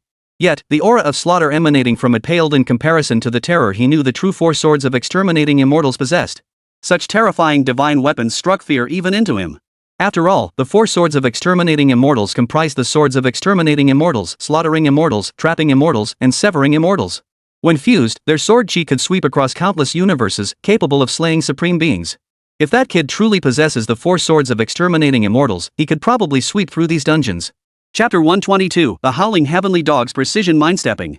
Only after the Zuxian sword embryo settled did Lin Bai notice the heart-stopping aura of slaughter slowly dissipating. The mark between his eyebrows sank back into his flesh, remaining hidden as usual. I wonder what that sacrificial artifact was mentioned earlier. Looks like I'll have to return to the real world, Lin Bai murmured softly. He rose to his feet but did not immediately return to reality. Instead, he resumed his old trade, grabbing a hoe to till the soil of his god-tier farm while watering the peach orchard. This life felt utterly delightful, evoking the idyllic imagery of the peach blossom spring. To the Dragon Nation's people watching this scene, it had long ceased to be a spectacle. Initially, witnessing Lin Bai tilling the soil in such a crucial place as the National Fortune's secret realm, they had been ready to shower him with scathing criticism. However, as Lin Bai repeatedly fought his way through battles, bringing absolute power to the Dragon Nation in its fight against bizarre creatures, their hearts were filled only with admiration for him. They even wished he could continue farming peacefully within the National Fortune's secret realm. After all, no one in the Dragon Nation wanted to see him battle to the point of severe injury, covered in blood. He alone seemed to hold up the entire Dragon Nation. You're quite skilled at farming, lad. Why not consider joining the Heavenly Court as an official? It'd be a fine life. The court needs talents like yours. Xiao Oxianquan's voice drifted over from the side. Before Lin Bai could even get angry, the great sage's face darkened instantly. He grabbed his golden staff and swung it down at Xiao Oxianquan. Damn you, dumb dog. That's all you Heavenly Court folks know how to say. That's exactly how you trick this old Sun Wukong into becoming that horse tamer position. I'll beat you to death today. Woohoo! Damn you, you horsekeeper. I didn't assign you that position in the first place. Why are you hitting me? Woohoo! Lin Bai. Put. I know I shouldn't laugh at this, but I just couldn't help it. But is Xiao Tianquan just walking right into the trap? Ha ha ha. The great sage didn't even use his heaven-shattering or earth-splitting strike on you. That's saying something. His temper's way too good. If it were me, I'd have you in one swing of the golden monkey staff, flat on your back. The moment Xiao Tianquan finished speaking, the great sage's face turned dark. Died laughing, ha ha ha. Too hilarious. Mr. Lin Bai, holding back laughter isn't good for your health. If you want to laugh, just let it out. But this scene had the people of Dragon Nation in stitches. The bickering within the National Fortune's secret realm left everyone both amused and exasperated. That Xiao Tian dog really is thick-skinned. He stepped right into the Monkey King's minefield with his first words. He is still alive? Pure luck. Lin Bai ignored the foolish Xiao Tian dog. After tidying up the Divine Tier farm, he returned to the real world. Several days had passed since that terrifying battle. It seemed even the bizarre creatures found it difficult to launch such a large-scale invasion again. During this period, only small-scale disturbances from the creatures occurred. For the Dragon Nation now, dealing with these threats was child's play. Taking advantage of this lull, the nation was rapidly rebuilding its combat strength. Slaying 3 demon lords earlier was likely a heavy blow to the bizarre creatures. Though I've now broken through to the War-King tier, facing higher-ranked demon lords, I doubt I could defeat them. Lin Bai appeared in the command center, first heading to the future base. He maintained his routine of purchasing newly refreshed items from the system store. However, the items now appearing in the system store were almost exclusively upgrades to existing technologies. It was rare for truly new technological weapons or cultivation techniques to appear. The future base, after successive upgrades, had transformed into a veritable futuristic fortress, possessing every conceivable advanced function. The base itself could even undergo structural changes. Should danger arise, it could rapidly convert its energy reserves into kinetic power to depart its current location. The space-based cannon, which once required constant recharging for a single shot, could now fire continuously. 4 additional cannons had been added, giving them a high degree of confidence in eliminating bizarre creatures. Mass production of those unmanned combat mechs was now feasible, and the array of futuristic technologies left Lin Bai dazzled. He entered the medical zone within the future base. Inside the specialized medical pod, he found Mu Linger. The doctor who had been monitoring her condition immediately stood up upon seeing Lin Bai arrive. Team leader Lin Bai, the doctor saluted him. Lin Bai waved him off, then inquired about Mu Linger's condition. At this mention, the doctor felt nothing but regret, yet he held nothing back from Lin Bai. Miss Mu still shows no signs of awakening, and her vital signs are extremely weak. Earlier in the battle, she forcibly broke through using her life energy to kill that bizarre creature, an act that nearly cost her her life. Fortunately, we've managed to stabilize her life functions for now. However, her vitality is extremely fragile. If she were to leave this medical pod, it's likely. He paused. The medical capabilities of this future base border on the miraculous. Curing cancers once considered incurable happens in an instant here. Yet, for Miss Mu Linger. The doctor said no more and left the room, giving Lin Bai some private space. Though his expression remained unchanged upon hearing the doctor's words, his heart was deeply stirred. His gaze softened as he looked at Mu Linger lying in the medical pod. His heart ached. He did not wish to witness the sacrifice of every warrior, yet his power was far too weak. He felt profound guilt toward the fallen warriors, yet he was powerless to change their fate. But for Mu Linger, who still clung to life, Lin Bai made a resolute decision: he would save her. No matter what, I'll find a way to wake you up. After all, didn't we promise to keep living? Lin Bai lingered for a moment before leaving. After departing the future base, he arrived at the operations center. He saw Wang Weiguo but did not spot old Mu. General Wang, where is old Mu? Lin Bai asked curiously. After all, old Mu never missed such occasions. He would always be in the operations center, constantly monitoring the situation with the strange creatures. Wang Weiguo's expression was tinged with sorrow as he replied softly, Alas! Overwhelmed by grief over Ling Era's situation, he poured all his energy into his work. His body seems to have developed symptoms. While future base can alleviate the effects of such overwork, what he truly needs is rest. Lin Bai listened to Wang Weiguo's explanation, remaining silent without adding anything further. Chapter 123, Divine Soldiers Clash at First Sight? Wang Weiguo quickly composed himself and turned to Lin Bai. Lin Bai, how are your injuries? You defeated the Indian pioneer and then that terrifying creature. You've been through a lot. I'm fine, General Wang. My strength has broken through again. I now possess even greater power. Lin Bai gestured for Wang Weiguo not to worry. Just then, they stepped outside. When the conversation turned to Mu Linger, Wang Weiguo's expression betrayed an unmistakable sadness. That girl? I watched her grow up. I always thought she was still that little girl who hadn't grown up yet. But now, she's become a hero capable of standing on her own. Wang Weiguo said with a smile. After all, in the eyes of elders, the younger generation will always be children. Perhaps he simply couldn't accept that Mu Linger now depended on a medical pod just to barely cling to life. She'll be fine. She fought for the Dragon Nation, suffered severe injuries protecting her comrades. But her destiny was altered long ago. She wasn't meant to die like this. Lin Bai offered gentle reassurance to the elderly man before him. His words clearly sparked a realization in Wang Weiguo, though he said no more. Too much had already changed in this lifetime. Though Lin Bai had shared glimpses of the despair from the previous life with them. But without truly experiencing that despair firsthand, how could he claim to have tasted that sorrow? Perhaps what Lin Bai altered was not just his own destiny. There was also Mu Linger's fate, the destinies of billions in the Dragon Nation, and perhaps even the fate of all humanity. As they spoke, a golden light descended from the heavens, bathing the entire land of Longwei in its warm radiance. Simultaneously, the spiritual energy within the heavens and earth seemed to boil and surge. Divine protection has descended. I wonder which deity it is this time. Lin Bai gazed upward with anticipation. The remnant divine power of King Yama still lingered, but it was merely a divine manifestation, much like the earlier incarnation of the god of war Guan Yu. Its existence was finite. Once the divine power was exhausted, it would vanish completely. The hall of Yama seemed to sense the surging divine presence in the sky. King Yama slowly opened his eyes, and an aura of majesty swept through the air, as if greeting the impending divine protection in this unique manner. Countless Dragon Country citizens lifted their heads to witness this spectacle. Where their fervent gazes converged, starlight coalesced into a figure. The moment it materialized, it seemed to resonate with the Tao itself, capable of supporting the heavens and repelling all malevolent forces. That figure bore a face of immense authority, yet its body was serpentine.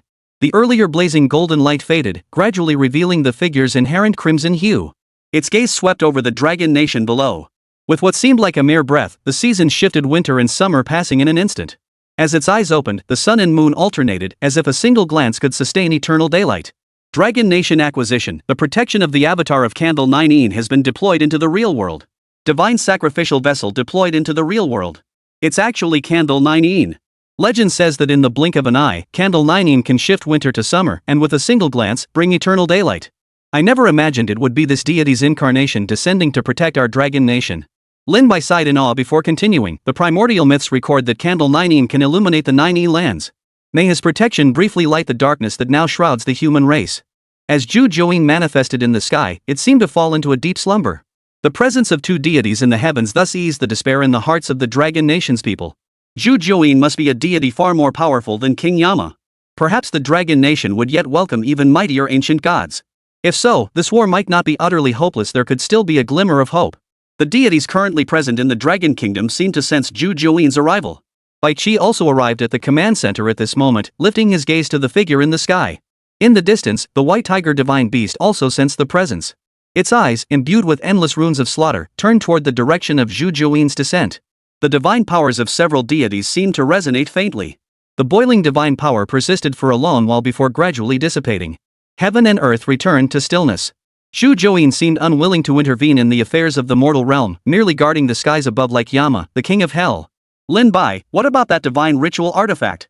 Wang Weigua finally snapped out of his daze, recalling that besides divine protection, there was another special reward. Not entirely sure.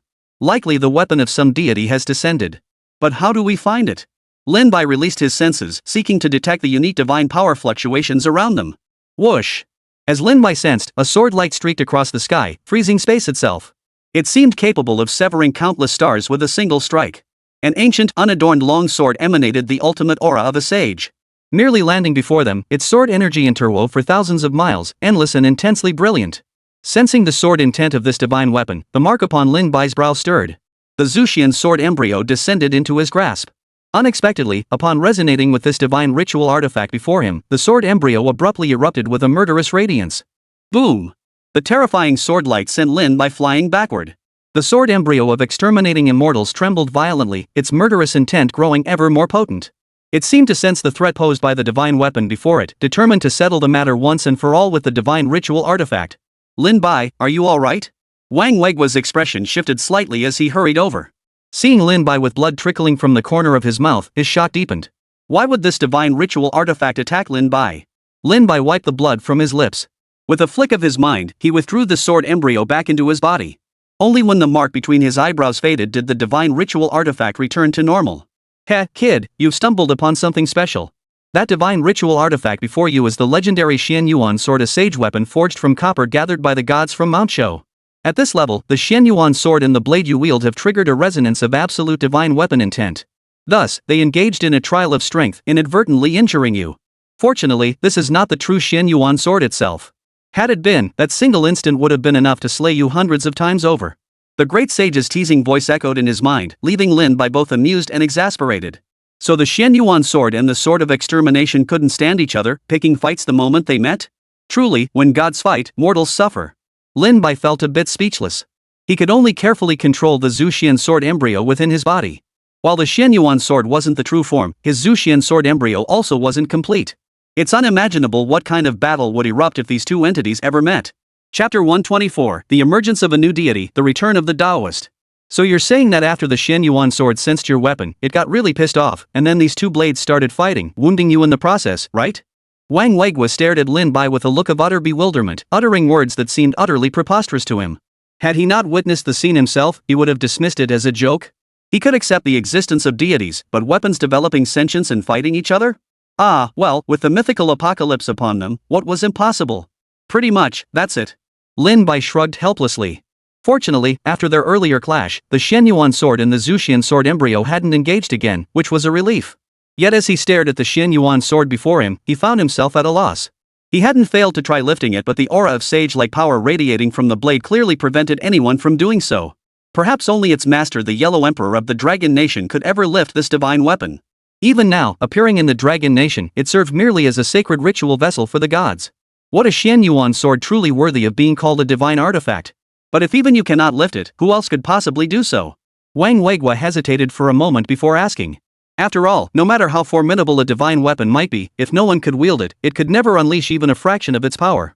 As a divine ritual artifact, it likely requires us to channel our innate power into it, rather than wielding it directly. As a true weapon of the sage, it naturally possesses its own pride. Its master is the legendary Yellow Emperor of the Dragon Nation, one of the ancestors of all Dragon Nation people. We can only awaken it, not control it. Lin Bai speculated, and Wang Weigua found this reasoning plausible. Moreover, the Xian Yuan sword had fallen precisely at the heart of the Dragon Nation's battle center, a location that could be described as perfectly suited. It's a pity no strange creatures have appeared yet. Otherwise, we could test the power of the Xian Yuan sword as a sage weapon, whether it truly possesses the terrifying power to shatter the universe with a single strike. Facing the Xian Yuan sword, Lin Bai felt a deep reverence. Before him, it seemed to flicker with the glorious days of ancient times. Had the ancestors of the Dragon Nation's people, the Yen Emperor and the Yellow Emperor, once led the splendid human civilization to declare war on the strange? These secrets I shall uncover their truth. One day, I will stand beside those ancestors and wage war. Lin Bai murmured silently to himself. After lingering briefly at the site, he returned to the command center with Wang Weigua. There, soldiers continuously monitored the emergence of strange creatures. General Wang, the latest report from Jin Province indicates the discovery of a suspected immortal's cave dwelling. Within it lies a stone statue, highly likely to be one of the deities from Dragon Nation's mythological pantheon. Wang Weigua hurried to the large screen upon hearing this. Sure enough, the footage from Jin Province showed the statue. Lin Bai also looked over. Though it was stone, one could still discern a certain heroic bearing and scholarly elegance within it. The statue appeared to depict a refined scholar, radiating an ethereal, otherworldly aura and vibrant vitality. Yet, in stark contrast to this scholarly demeanor, it bore a 3-foot-long sword on its back, seemingly poised to strike, exuding boundless heroic spirit and unmatched valor. How can you be so certain it's a divine statue and not just a commemorative monument built by ancient people? Wang Weiguai asked, given the numerous stone statues discovered throughout the Dragon Kingdom recently. However, investigations revealed those statues to be nothing more than ordinary memorials, devoid of any divine power and thus incapable of awakening deities. Our investigators analyzed the statue's composition. We couldn't determine its material, and this area was recently ravaged by an invasion of bizarre creatures. Everything around it was reduced to ruins, yet this cave dwelling remained perfectly intact, the warrior explained. I'll go take a look. It seems this is indeed a deity. General Wang, have the warriors in Jin province urgently consult relevant ancient texts to confirm the identity of this deity. After informing Wang Weiguai, Lin Bai departed the command center, soaring into the clouds and heading toward Jin province. Upon receiving Wang Weiguai's orders, the warriors in Jin province swiftly began searching ancient texts to uncover the deity's identity. The fact that its statue appeared in Jin province greatly facilitated their research. Jing province. Upon arriving, Lin Bai swiftly joined forces with the local military and proceeded to the cave where the divine statue had been unearthed. Gazing at the peculiar cave before him, it truly possessed the aura of an immortal's dwelling. Team leader Lin Bai, the stone statue is inside, a soldier approached, guiding Lin Bai into the cave. Have you determined the identity of this statue? Lin Bai inquired, surveying the surroundings. The surrounding land bore traces of battle, a veritable wasteland. It seemed the cave complex had been exposed during combat with strange creatures, leading to its discovery. To remain intact amidst such devastation, it was undoubtedly a celestial cave dwelling. This realization filled Lin Bai with a surge of excitement. Could it be that the rise in the nation's fortune truly brings about various opportunities? Lin Bai recalled the reward he had obtained earlier in the National Fortune's secret realm. Based on our investigation, this stone statue is highly likely to be the legendary Lu Dongbin, one of the 8 immortals, also known as the returning Taoist, Master Lu. The warrior placed the ancient texts they had consulted before Lin Bai. As he read through the materials, he approached the statue. It certainly did not appear ordinary. A faint, subtle divine energy fluctuation emanated from it. Undoubtedly a divine statue. It seems I need to know its awakening incantation, Lin Bai thought to himself. Then, with a flick of his mind, he began to query the system. This time, the system proved remarkably helpful. Lu Dongbin awakening incantation, a dream of yellow millet reveals illusion's true form, cultivating mind and nature paves the path to immortality. The 8 immortals cross the sea, displaying divine prowess as single-leaf boat drifts across the ocean's flow. Hail the returned Taoist, Lu Dongbin. Having learned the incantation, Lin Bai stepped forward, clasped his fists respectfully, and chanted, a dream of millet porridge reveals illusion, cultivating mind and nature leads to immortality. The 8 immortals cross the sea displaying divine power, a single-leaf boat drifts across the ocean's flow, we humbly welcome back the Taoist, Lu Dongbin. As the words fell, the seemingly ordinary stone statue began to tremble. Patterns emerged fissures as fragments of stone gradually shed away. A wisp of celestial light shone through until the statue completely disintegrated, revealing its true form. A figure slowly stepped forth, accompanied by a soft chuckle. An elderly man with the bearing of an immortal, white-haired and bearing a long sword on his back, approached with a smile, his gaze resting upon the assembled crowd. Chapter 125, Master Lu's Guidance. The white-haired elder smiled as he surveyed the crowd, his gaze finally settling on Lin Bai. He chuckled softly, you're quite something, little one. To have awakened me, it seems we share a karmic bond. I am aware of the situation in the Dragon Kingdom. Did you summon me seeking aid? Precisely, Senior. The Dragon Nation indeed, all of humanity now faces invasion by bizarre creatures. We stand on the brink of disaster, at a moment of life and death. I have awakened you specifically to aid our nation. Lin Bai stepped forward and addressed Master Lu, who nodded thoughtfully. When my homeland is in peril, I must come. That you could awaken me means we share a bond. However, Master Lu's previously amiable expression vanished abruptly, replaced by a flash of savagery across his face. Instantly, the long sword he carried on his back transformed into a streak of icy light, darting toward Lin Bai. Shoo! The sword's light sliced through the air toward Lin Bai. A chill gripped his heart, and instinctively, the Zuxian sword embryo burst forth from his body with a thunderous boom, colliding with the long sword in Master Lu's hand. Master Lu laughed heartily, sword raised as he declared, I sense an unparalleled sword within you. Come, let us spar. At that moment, Master Lu radiated overwhelming dominance. He no longer resembled the scholarly figure of before, but rather a valiant and battle-hardened immortal elder. Though advanced in years, he still possessed the might to sever all things with a single stroke. The Zuxian sword embryo hums with anticipation, so it too eagerly awaits this battle? Very well, let us begin. This shall be my first fight since obtaining the Zuxian sword embryo. Lin Bai's expression grew solemn as he held the sword embryo of exterminating immortals, unleashing colossal magical power. Instantly, both his and Master Lu's figures materialized high above the battlefield. Sword chi surged forth, whipping up violent winds that howled around them. The sword energy coiled like dragons, shaking the heavens themselves. The Dragon Nation warriors below froze in shock. Seriously, guys? Is this how you greet each other, by immediately throwing down at the drop of a hat? We should get out of here fast. If these two start fighting, a single breath could blow us away. Run! Run now, a young warrior blurted out without hesitation. His suggestion was met with unanimous agreement from the surrounding soldiers. And so, a bizarre scene unfolded. The warriors below instantly summoned their nano battlesuits, transformed into streaks of light, and dashed away, watching the battle from afar. Young friend, do grant this old man his pleasure. My weapon here has not engaged in combat for far too long. Master Lu wielded his 3-foot blade, unleashing a piercing sword light that exploded in the sky. Each strand of sword energy surged like dancing dragons, striking out in every direction with impossibly angles, converging on Lin Bai from all sides. Come then, elder.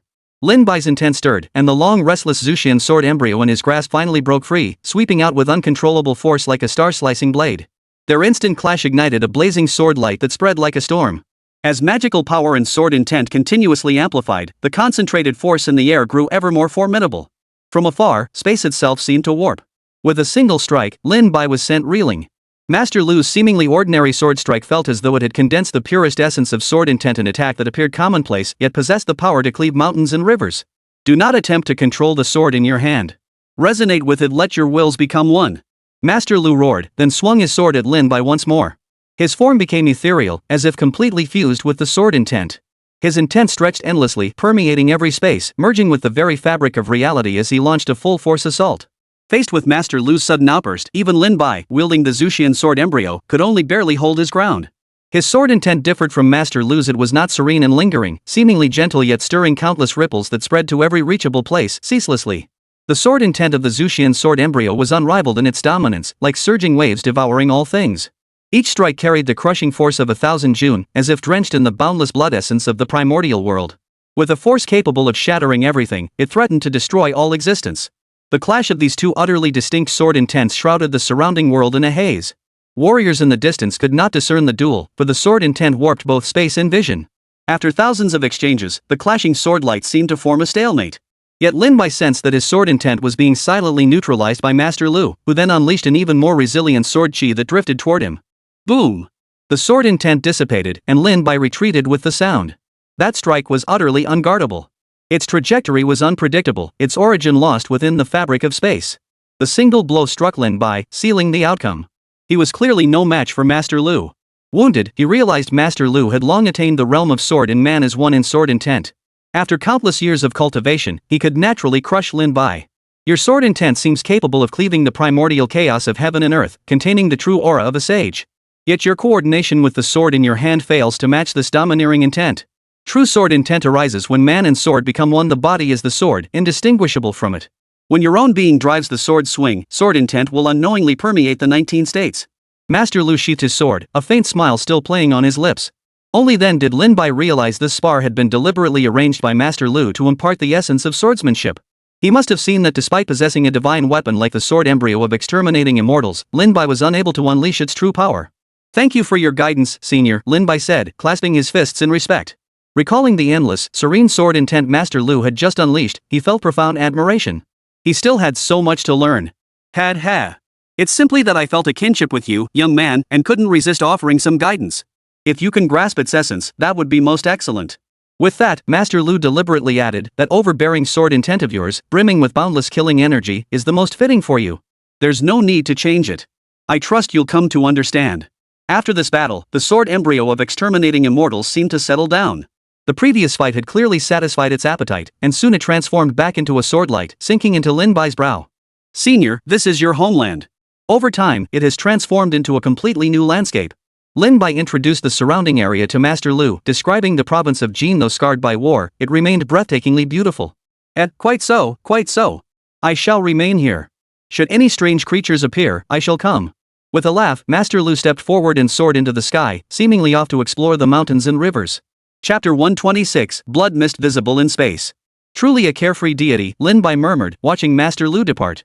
After bidding farewell to the warriors stationed here, he set off on his journey back to the Dragon Nation's operations center. The operations center personnel were already aware of the events unfolding in Jin province. The news that Dragon Nation had gained another deity filled them with immense joy. This deity was none other than Lu Zhenren, one of the 8 immortals, a figure well known to them all. To date, the Dragon Nation was now protected by 3 deities, the God of War Bai Qi, the White Tiger Divine Beast, and Master Lu. Beyond the divine protection from the heavens, they also possessed King Yama and Candle 9 5 deities.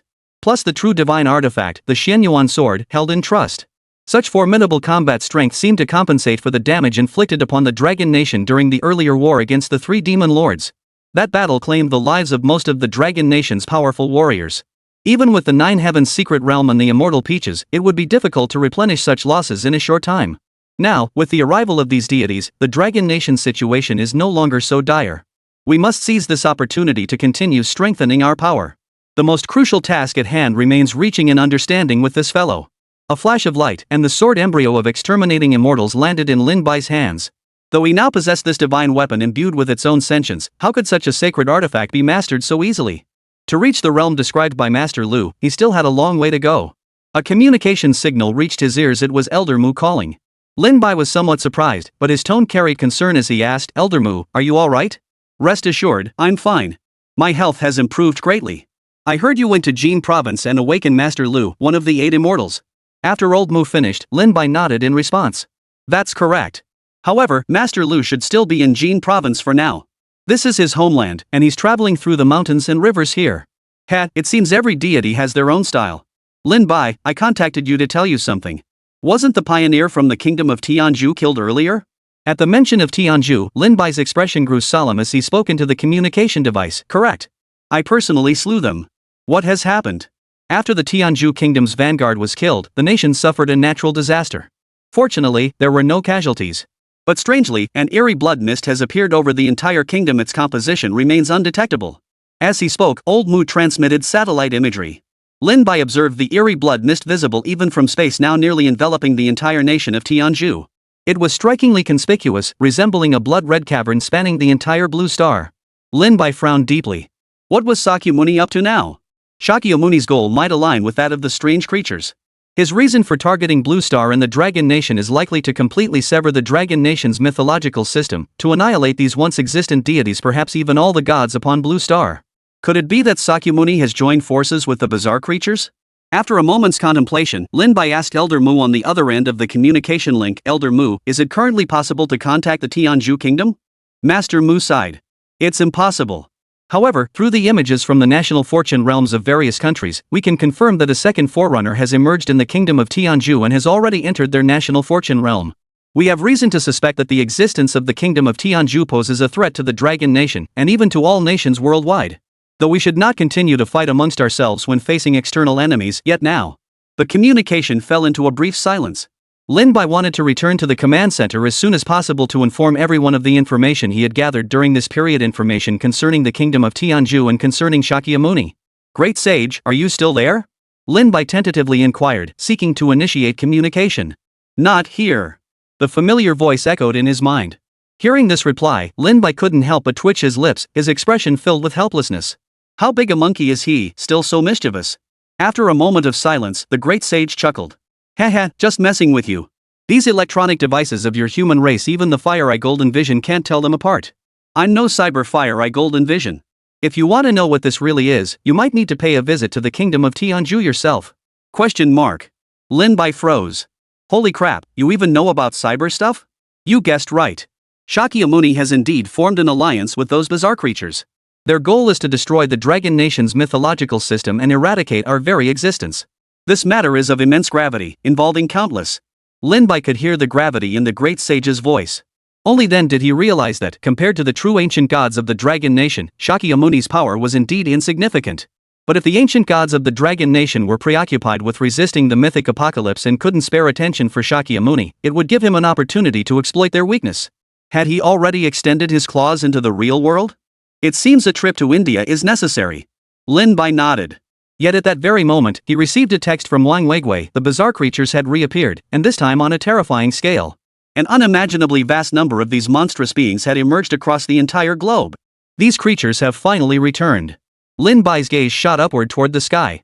He sensed an even more powerful presence descending, so he halted his steps and transformed into a beam of light, shooting skyward. General Wang, Elder Mu, I've sensed a powerful presence descending. I cannot return to the command center. I imagine elders like Bai Qi have also detected the anomaly creature's invasion and are already heading to various locations across the Dragon Nation.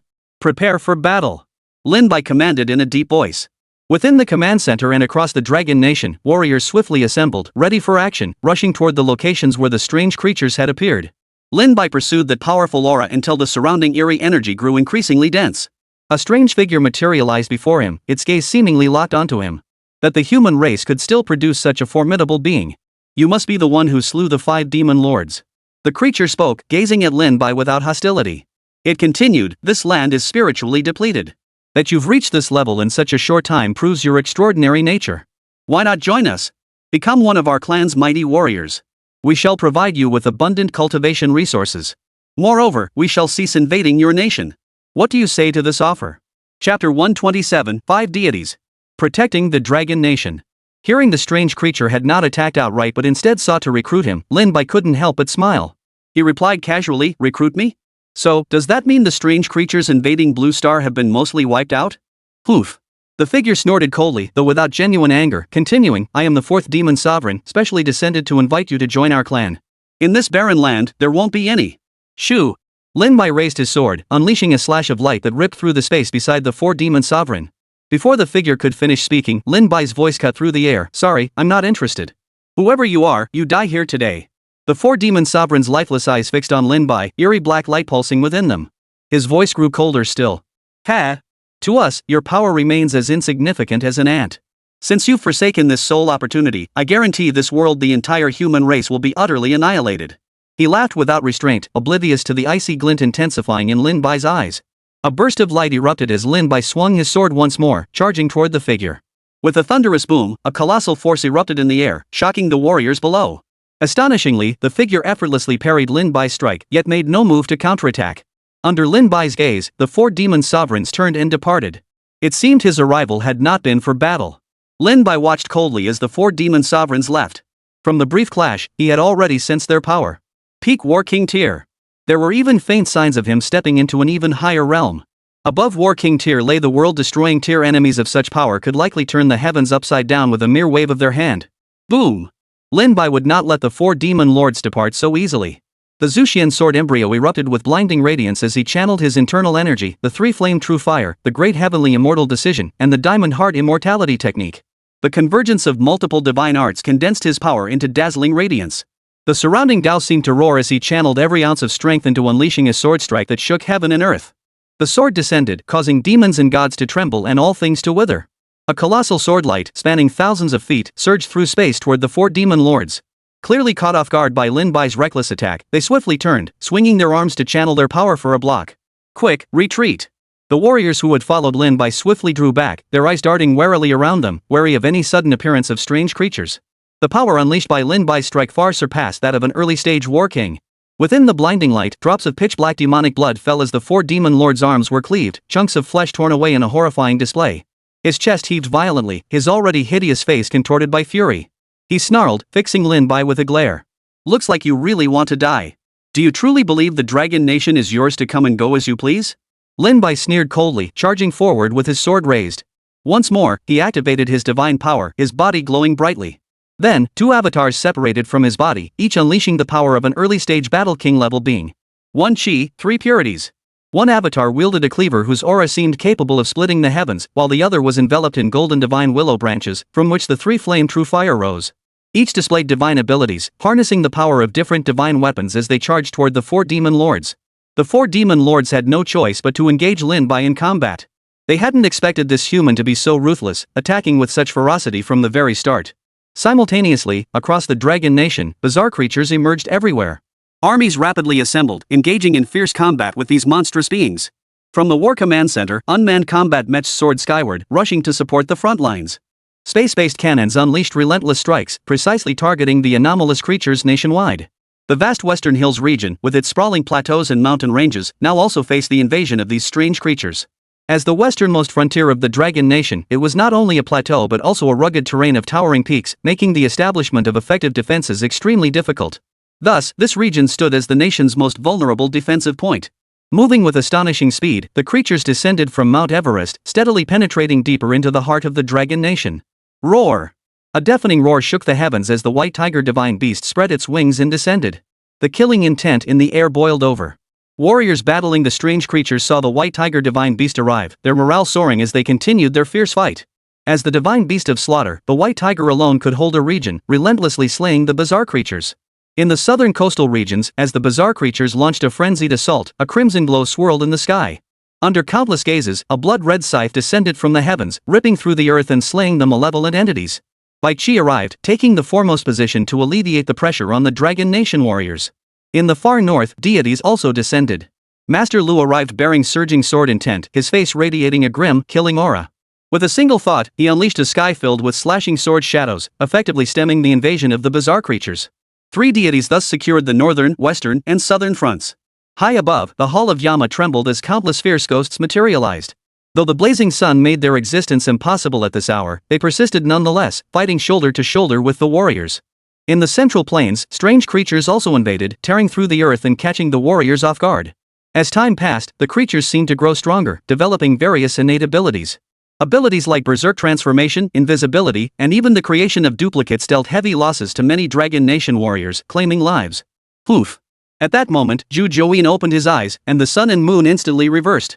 A layer of domain unfolded, enveloping the entire Dragon Nation.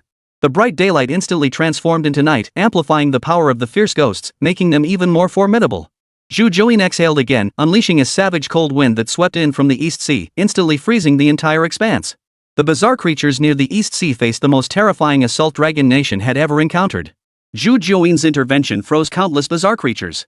Now, these 5 deities guarding the Dragon Kingdom turned the tide of battle, temporarily pushing back the monstrous hordes. Sacrifice was inevitable. As warriors fell, others stepped forward. Countless futuristic technologies and atomic weapons erupted into a torrent of fiery light, illuminating the night sky. Get out of our homeland, the warriors roared, fighting with reckless abandon as they drove the bizarre creatures into a panicked retreat. News of the battle reached Lin Bai's ears. At that moment, he was locked in a bloody fight with the 4 demon lords. His divine powers surged and coalesced. He held nothing back, unleashing his most devastating techniques from the start, determined to crush this foe outright. Chapter 128, Lin Bai, who nearly met his end. Divine abilities blazed brilliantly.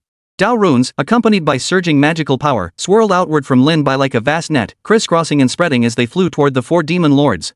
He was about to unleash his ultimate power, determined to end this battle swiftly. The 4 demon lords had no desire to engage in a life or death struggle with Lin Bai just yet. Yet, with Lin Bai acting like a madman, unleashing his ultimate technique outright to settle the matter once and for all, they had no choice. How could someone at the early stage of the Battle King realm possess such overwhelming combat prowess? The 4 demon lords felt their hearts leap in terror. Lin Bai's earlier sword strike had already made them wary, but now, in actual combat, the terrifying divine abilities he unleashed sent shivers down their spines.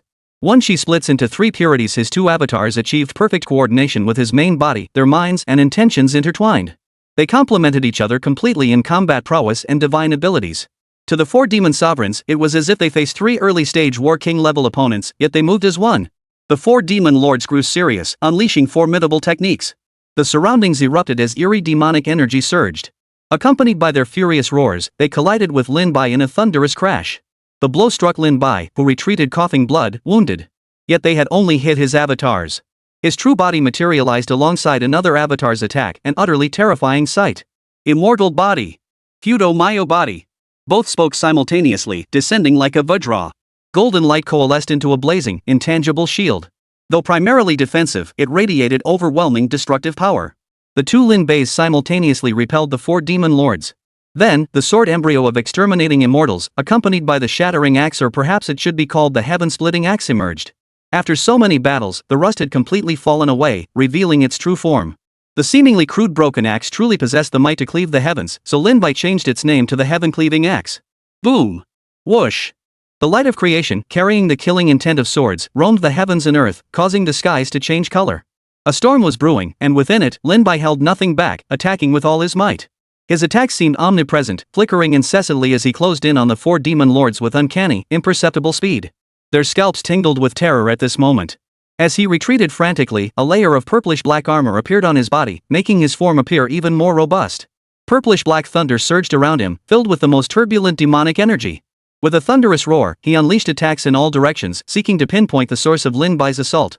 The massive explosion raged on for an extended period before finally dissipating. Warriors in the distance and the people of the Dragon Nation below all turned their gaze toward this battle. It was their first true glimpse of Lin Bai in combat. Countless intense gazes converged on Lin Bai as they watched the confrontation. 3 Lin Bais stood facing the 4 demon lords, their overwhelming auras filling the sky as they locked stares with their adversaries. Each of the 3 Lin Bais wielded a sword, an axe, or encircled the divine willow. Surrounding them, the 3 flame true fire surged, faint blossoms of the Tao blooming faintly. They continuously absorbed the spiritual energy of heaven and earth, cultivating the diamond heart immortality technique. Like diamonds, they could shatter all forms. The 4 demon lords' faces darkened like storm clouds as they fixed cold stares upon Lin Bai. Their pitch-black pupils brimmed with murderous intent. Lin Bai's combat prowess had surpassed their expectations, clearly posing a genuine threat. If I do not strike him down now, I fear I shall never be his equal afterward. Cracks appeared in the purple-black armor, yet it remained unbreakable. Demon light swirled around it, seeming to grow even more terrifying. Peak Battle King tier, truly formidable. Lin Bai's chest heaved violently. The 4 demon lords possessed terrifying strength. Defeating them swiftly was impossible. He had to unleash his true, decisive strike. He had sustained minor injuries in the earlier battle. At this level of cultivation, how could one avoid injury? Unless one's power was sufficient to effortlessly annihilate the opponent with a single thought, injury was inevitable. However, for one who cultivated the great heavenly immortal decision and the diamond heart immortality technique, ordinary injuries could be swiftly healed and posed no threat. I shall aid you. At that moment, a voice of immense authority resounded from the horizon. Lin Bai turned to look, and in the sky, Candle 9 abruptly opened its eyes. Crimson thunder roared forth, bursting into dazzling light that dyed the horizon red. This strike from Zhu Jiuyin, unleashed directly from its true form, contained the power of cosmic laws. With a single thought, it could overturn mountains and rivers, reverse the sun and moon, shatter all things as vast and boundless as the starry cosmos itself. Boom! Crimson lightning filled the space, rapidly closing in on the 4 demon lords. This strike alone was enough to instill fear in them. Without hesitation, he turned and fled, channeling every ounce of his power into his escape. Yet Zhu Jiuyin's attack was too terrifying, unleashing a barrage upon the very fabric of space that struck the 4 demon lords. I'm joining in! Lin Bai roared. His magical power surged violently, causing the sword embryo of exterminating immortals to hum intensely. It had condensed such immense power that it glowed almost transparent. A full power strike sent everything around blurring. Riding the surging thunder, the sword light sliced through the sky, striking the 4 demon lords once more. Demon blood spurted skyward. The 4 demon lords' armor shattered, one arm severed cleanly. Yet this very blow propelled him away, his form about to vanish from the spot. Lin Bai transformed into a streak of lightning, chasing after them. He couldn't let them escape. Just as he was about to catch up, Lin Bai suddenly saw 2 more figures appear, emanating power even greater than the 4 demon lords. With a single strike, they sent Lin Bai crashing to the ground, coughing up blood. Put! Lin Bai coughed up blood in great gulps, landing right in the middle of the battlefield between the bizarre creatures and the Dragon Nation warriors. Seeing this, the creatures all swarmed toward him, intent on finishing him off. Save team leader Lin Bai. The warriors' eyes blazed with fury as they charged forward without regard for their own lives. They could die, but Lin Bai absolutely could not. Though struck by the 2 attackers and wounded, Lin Bai remained combat capable. The sword embryo of exterminating immortals blazed with intense sword light, sweeping away the surrounding bizarre creatures. He joined forces with the Dragon Nation warriors who had come to his aid. Team leader Lin Bai, are you alright? Several soldiers who had rushed over asked anxiously. I'm fine, just wounded, Lin Bai replied softly, though his face was pale. That earlier strike had nearly killed him outright. Those 2's power far surpassed his current strength. Perhaps they had reached world-destroying tier.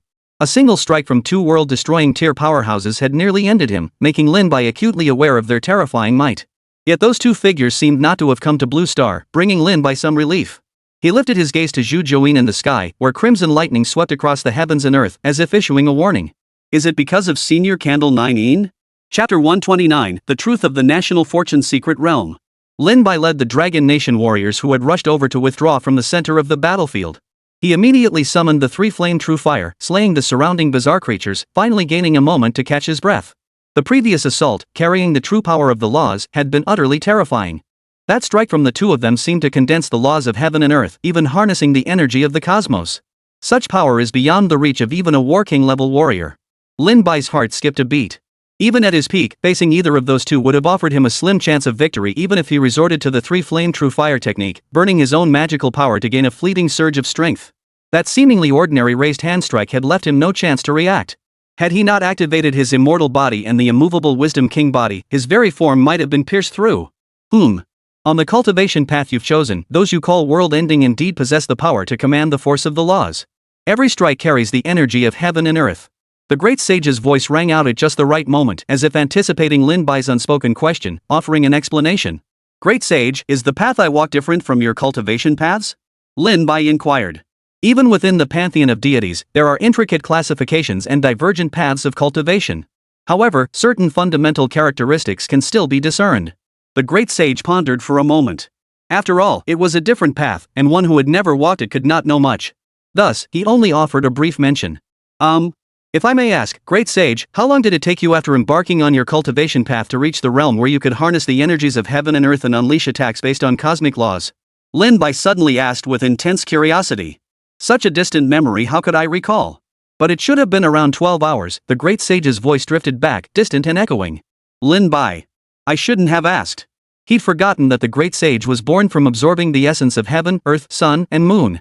Even after cultivating for only a few decades, he could sweep away 10,000 celestial soldiers. Such cultivation talent was something Lin Bai could only look up to in awe. After concluding his conversation with the great sage, Lin Bai remained stationed at the battlefield. His injuries were severe, demanding immediate activation of the great celestial immortal technique to heal. Not only had he failed to slay the 4 demon lords, but he had encountered 2 beings even more formidable than them. Were it not for Zhu Juin's aerial threat, those 2 would surely descend. At that point, it would spell utter catastrophe for the entire Blue Star. Existences above the 4 demon lords, perhaps the 2nd and 3rd demon lords. Lin Bai sighed. He was almost certain that the 2 figures who had intervened earlier possessed absolute world-ending power, and yet they were not even the strongest among this group of bizarre demon lords. Among them, there must be an even more formidable great demon sovereign, perhaps one who has already attained the divine realm. Divine-level cultivation represented the pinnacle of cultivation realms Lin Bai currently understood. Beyond that lay even more terrifying realms, though he himself could not yet fathom their depths.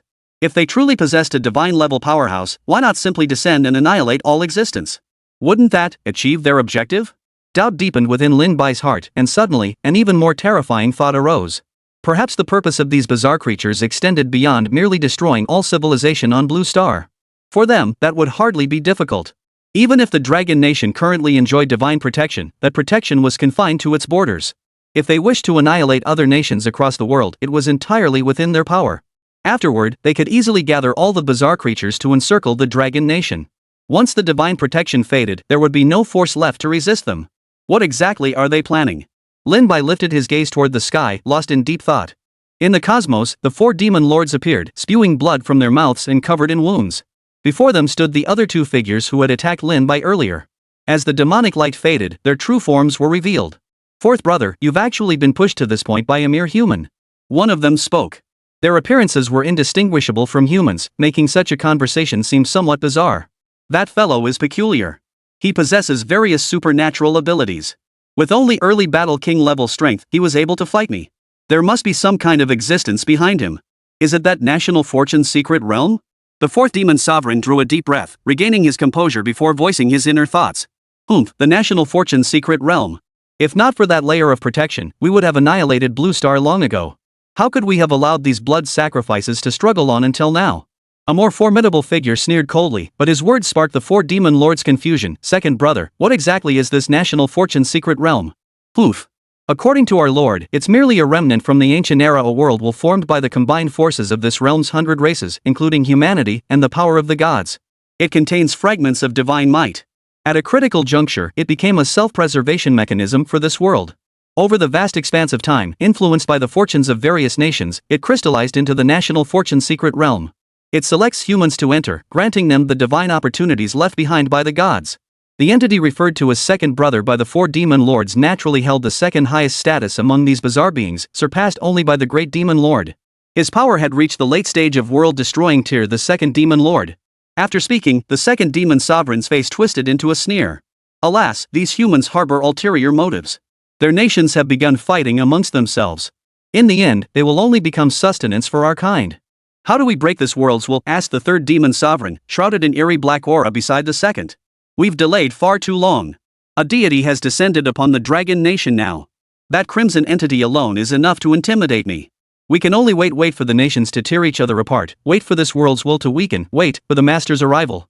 Then we shall utterly annihilate this world, sever the lineage of those gods, and erase them completely. The second demon sovereign smiled darkly, and do not forget, we still have partners upon this blue star.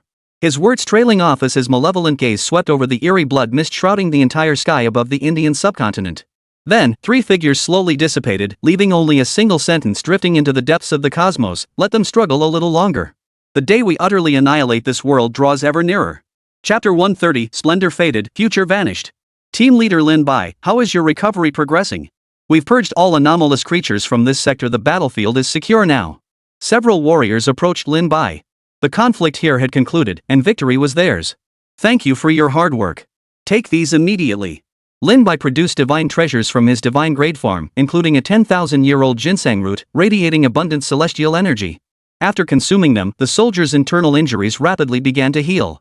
They all thanked Lin Bai in unison, their concern for his own injuries growing. They had witnessed the devastating blow that had left him gravely wounded earlier. No need to worry. My injuries are nearly healed. Lin Bai rose, his aura surging outward, causing the surrounding air to tremble. I must reinforce other battlefronts. Though all anomalous creatures here have been eradicated, vigilance remains essential. Strict surveillance is imperative to guard against their potential reappearance. Lin Bai instructed the assembled warriors before departing. Though the battle here had ended, the Dragon Nation now faced a nationwide invasion of the strange. He had to return to lend support. Along the way, Lin Bai intervened decisively, assisting the warriors he encountered in eliminating numerous strange creatures and alleviating their pressure. Fortunately, the scenario he feared did not materialize. Aside from the 4 demon lords encountered earlier, no stronger demon lords had appeared. The Eastern Sea region bore the brunt of the fiercest fighting. Even after Zhu Zhouyin had intervened, freezing the waters, unleashing gale force winds, and summoning the power of the Tao to slay countless strange creatures. Yet these bizarre creatures seemed to emerge endlessly, forcibly tearing open a gap in the warriors' defenses, claiming the lives of many. As the creatures' abilities grew more formidable, their bizarre assaults caught the Dragon Nation warriors completely off guard, nearly shattering their defenses entirely. Boom! But at that moment, a sword beam that severed heaven and earth crashed down from the horizon. Blindingly brilliant, it instantly tore apart the earth, even warping space itself, carving a bottomless black abyss directly into the ground. It's the Xianyuan sword. That's the power of the Xianyuan sword, the warriors exclaimed with overwhelming excitement. Inside the Dragon Nation's command center, warriors gathered together, channeling their magical energy into the Xianyuan sword before them. As a divine ritual artifact, its inherent divine power made it impossible for humans to wield it. Thus, the only way to wield it was to infuse it with magical energy, awakening its power. Just like this earth-shattering strike, swift as a startled wild goose, it spanned thousands of miles in an instant, striking toward the East Sea. This strike from the Xianyuan sword once again turned the tide of battle. At that moment, Lin Bai arrived on the scene, bearing witness to this earth-shattering strike. Is this the power of the Xianyuan sword? Truly awe-inspiring, capable of severing the eternal heavens. Lin Bai marveled before plunging into the fray below. With his arrival, the bizarre creatures were utterly annihilated. Finally losing their advantage, they retreated en masse. The great battle ended, leaving behind a battlefield drenched in blood and scarred beyond recognition. Black-red blood had already congealed, countless warriors' bodies lay fallen, devoid of life. In this cursed apocalypse, death was a daily occurrence. Faced with the overwhelming power disparity between humanity and the bizarre creatures, they had no choice but to sacrifice their lives, fighting to the death. This war must end swiftly, otherwise, the warriors of the Dragon Nation. Lin Bai couldn't bear to continue, but there was no doubt, if this war dragged on for much longer, even after this entire generation was buried, it might never truly end. We must grow stronger. Only by utterly annihilating these bizarre creatures can we grasp a sliver of hope. Lin Bai murmured. At that moment, Wang Weigua arrived at the front lines, bearing news of the Dragon Nation's battle situation in the far north, the western hills, and the southern realm. Under the leadership of the 3 deities, the bizarre creatures have been thoroughly repelled. The central plains, protected by the deities Candle 9 and King Yama, remain safe. However, the situation in other nations across the world is dire. They struggle to survive amidst this catastrophe. After a moment's thought, Lin Bai proposed, General Wang, I suggest dispatching an unmanned combat mecha squadron to support Winter Bear Nation. Dragon Nation and Winter Bear Nation have now formed an alliance. This matter transcends national interests. It concerns the survival of human civilization. Rest assured, I reported the situation before arriving. The unmanned combat mechs dispatched should already be within Winter Bear territory. Wang Weigua gestured for Lin Bai to relax, but a trace of concern flashed across his face. But what about you? I heard you were seriously injured in the previous battle. What happened? The 4 demon lords descended. While pursuing one, I encountered 2 even more terrifying entities that nearly annihilated me. Lin Bai briefly recounted the incident. Wang Weigua's face paled with shock, his voice growing icy. What exactly are these bizarre creatures after? Is it merely to weaken our forces? With their power, they could easily sweep across the entire Blue Star, yet they haven't done so. I suspect there must be something on Blue Star that they fear. At these words, Wang Weigui instinctively looked toward the figures currently present in the Skyzhu Join and the Yanluo Hall. Could it be because they feared these divine elders? I don't think so. The Dragon Nation hasn't always had divine incarnations protecting it. They could easily have sent their strongest being to attack us during a lull. The reason certainly isn't the presence of these divine incarnations. Though Lin Bai still didn't know the true reason, this situation presented him with an opportunity. If the bizarre creatures ever launched an all-out assault, he must possess the strength to counter them. The period during which they held back, deterred by something unknown, was his only remaining window. Before that moment arrived, he must attain absolute power capable of slaying world-ending tier, or even god-tier, foes. Don't overthink it. Since they hold something in fear, this period is our best chance. Even if things turn dire, we'll only face a desperate battle. The brutal battle ended. Blood and bones littered the earth. The once thriving coastal metropolis lay in ruins, reduced to scorched earth. The stench of blood hung heavy in the air. Even as the divine power of Candle 9 dissipated and sunlight returned, the surviving warriors still felt a chill run through their very bones. For human civilization, this battle had been too devastating. There was no glimpse of the future, only the present mattered. They must keep fighting, struggling for a future that seemed as elusive as a mirage. Chapter 131, The Cycle of Civilization, Ancient Truths. After such a brutal battle concluded, Lin Bai, driven by an urgent need to resolve lingering questions, bid farewell to Wang Weigua. His form was enveloped in data energy and vanished into the distance. Within the god-tier form, Lin Bai returned and immediately sought out Great Sage and Xiao Tianquan. He asked impatiently, Great Sage, Xiao Tianquan, do you know what the National Fortune Secret Realm truly is? Well, the Great Sage pondered for a moment. This time, he chose not to conceal anything from Lin Bai, explaining instead, well, it all traces back to the ancient era. That was the time when the fortune of this world reached its zenith. Led by the human race, 100 tribes coexisted in splendid harmony, ushering in a glorious age. If I recall correctly, the human race was led by those 2, the Yellow Emperor and the Yen Emperor. All 100 tribes coexisted in this world, a truly magnificent era. Hearing this, Lin Bai instantly recalled the scenes of ancient warfare he had witnessed in the primordial battlefield. It seemed everything had truly happened before. But why would it manifest within the National Fortune Secret Realm? Could the National Fortune Secret Realm be connected to the mythical apocalypse? Did they descend together? Could the Secret Realm be deliberately provoking the nations of Blue Star into slaughtering each other, all for the sake of seizing opportunities? Lin Bai's expression grew grave. The more secrets he uncovered, the deeper his contemplations became. He even began questioning the National Fortune Secret Realm's true stance, though, of course, the god-tier form was an exception. He trusted the system's stance, but not that of the National Fortune Secret Realm. After all, the god-tier form had been directly integrated into the realm through the system's existence, not by its inherent rules. Although the god-tier form could also receive rewards distributed by the National Fortune Secret Realm's rules, Lin Bai, possessing the system, understood that there was an essential difference between the two.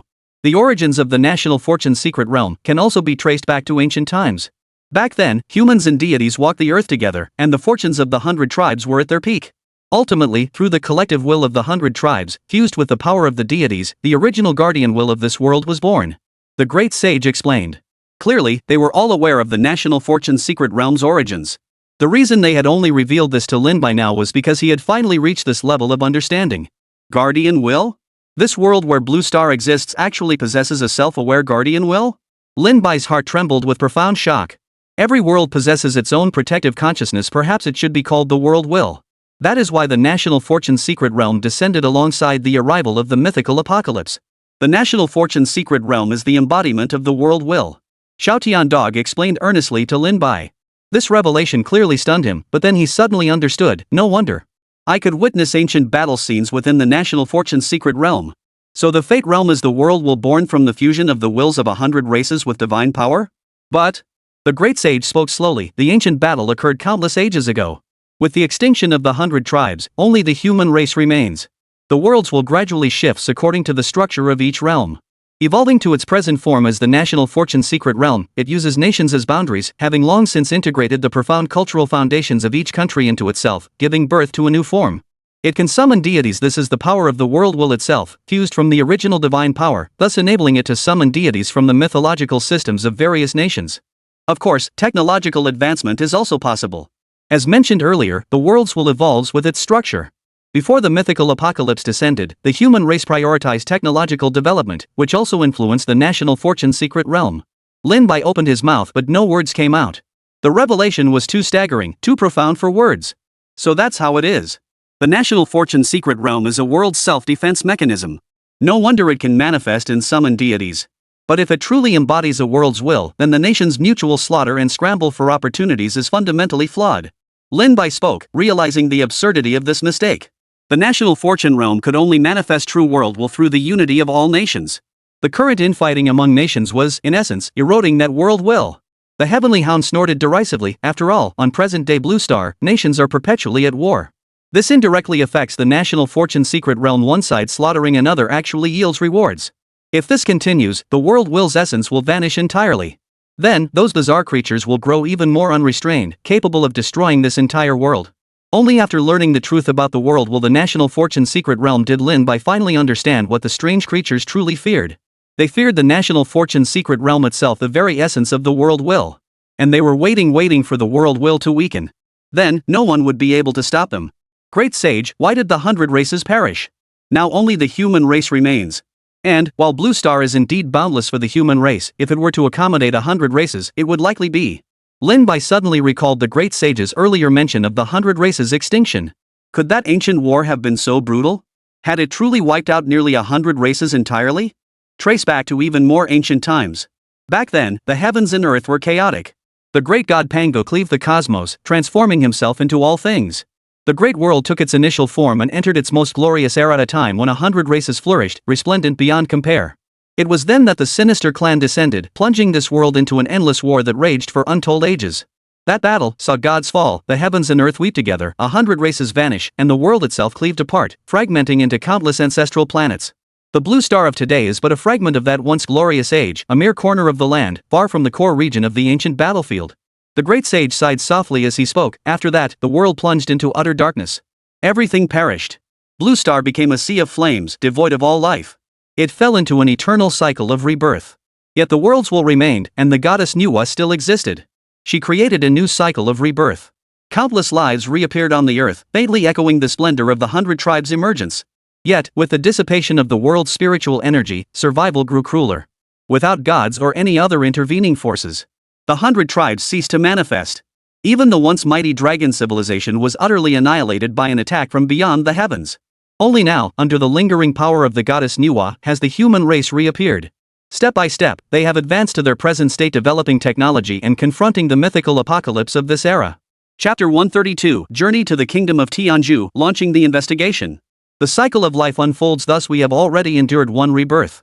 The glorious age of old is gone, yet this new civilization still faces enigmatic creatures. Lin Bai's expression grew profoundly grave.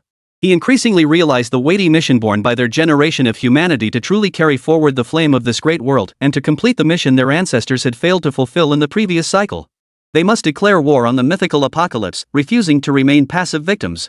They must grow stronger, strong enough to shatter this cycle of rebirth, strong enough to alter the outcome of the past. Each of the nation's destiny pioneers carries the will of the world. Only when they gather together can they truly summon the mighty power of heaven and earth, finding a glimmer of hope. Our existence, unless manifested as incarnations, cannot freely break the bonds of the rules or interfere in the affairs of this realm. Much more must rely on you yourselves. The great sage patted Lin Bai's shoulder with profound meaning. It felt like a passing of responsibility, a passing of will. Lin Bai's expression grew solemn, flames rising in his eyes as his conviction burned fiercely. The existence of the God Tier Farm is an absolute boon. To rapidly enhance your strength, the God Tier Farm is indispensable. As Lin Bai pondered, a serene melody drifted toward him, a melodious flute tune emanating from the purple bamboo grove, gently reaching his ears and capturing his attention. That purple bamboo grove? Lin Bai gazed at the misty purple aura rising from the grove, which resembled a secluded fairyland. Once again, he found himself drawn closer, stepping into its depths. As he passed through layer upon layer of purple bamboo, the surroundings seemed to grow hazy. Feeling the purple mist rising around him, Lin Bai sensed it emanating from the heavens themselves, containing the essence of all things. Standing within this bamboo grove, the magical power within his body felt as though it were boiling, granting him boundless strength. What exactly is this purple mist? It feels like the purest essence of heaven and earth. Cultivating here is truly a blessed place. Lin Bai exclaimed in awe. The melodious flute notes echoed once more. Soon, from the purple bamboo grove ahead, a shepherd boy riding a white ox approached slowly. Ethereal energy swirled around the boy, who appeared no different from any child.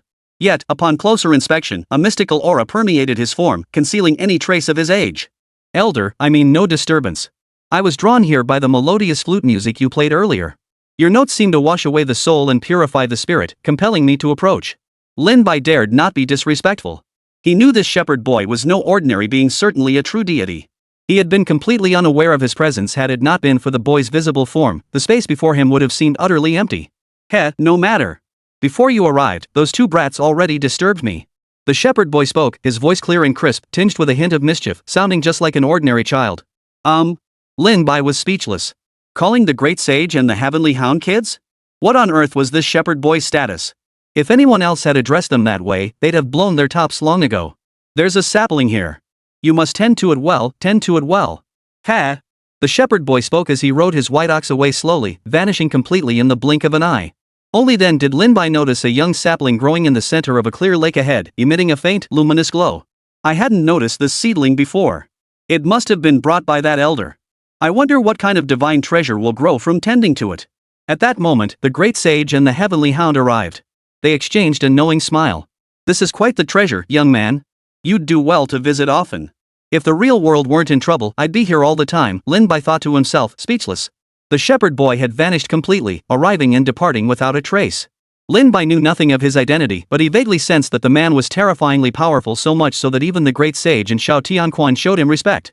Indeed, this place demands constant exploration to uncover its hidden secrets. But for now, I must journey to the kingdom of Tianzhu to determine whether that eerie blood mist truly originated from Shakyamuni. Lin Bai turned to leave. He needed to journey to the kingdom of Tianzhu to uncover the truth. Hearing this, the great sage flicked his finger once more, sending a golden light into the back of Lin Bai's head. Go. I will be with you. Lin Bai nodded in agreement, turning to vanish into the data energy. He traversed space once more, returning to the real world. By then, Wang Weigua and the others had completed their preparations, awaiting only Lin Bai's arrival. General Wang, sorry to keep you waiting. Lin Bai entered the command center. Wang Weigua had assembled a small squad, most of whom were Earth Surface Tier 8 or Tier 9 powerhouses. Among them stood Wang Weigua himself, a peak Skywalker Tier powerhouse. With Lin Bai, an early-stage Battle King Tier warrior, joining them, Lin Bai had deliberately kept the team small, mindful of the grave dangers awaiting in the kingdom of Tianzhu. The primary combat strength would come from the unmanned combat mechs. Everyone, this mission is fraught with danger. Should we encounter powerful, bizarre creatures, you must retreat immediately. I will hold them off. Your primary tasks are to investigate the state of the people of Tianzhu Kingdom and gather as much information as possible about the composition of the blood mist. Lin Bai's voice was solemn. This mission required exploring uncharted territory, where a single misstep could prove fatal. They must proceed with utmost caution while preparing for the possibility of sacrifice at any moment.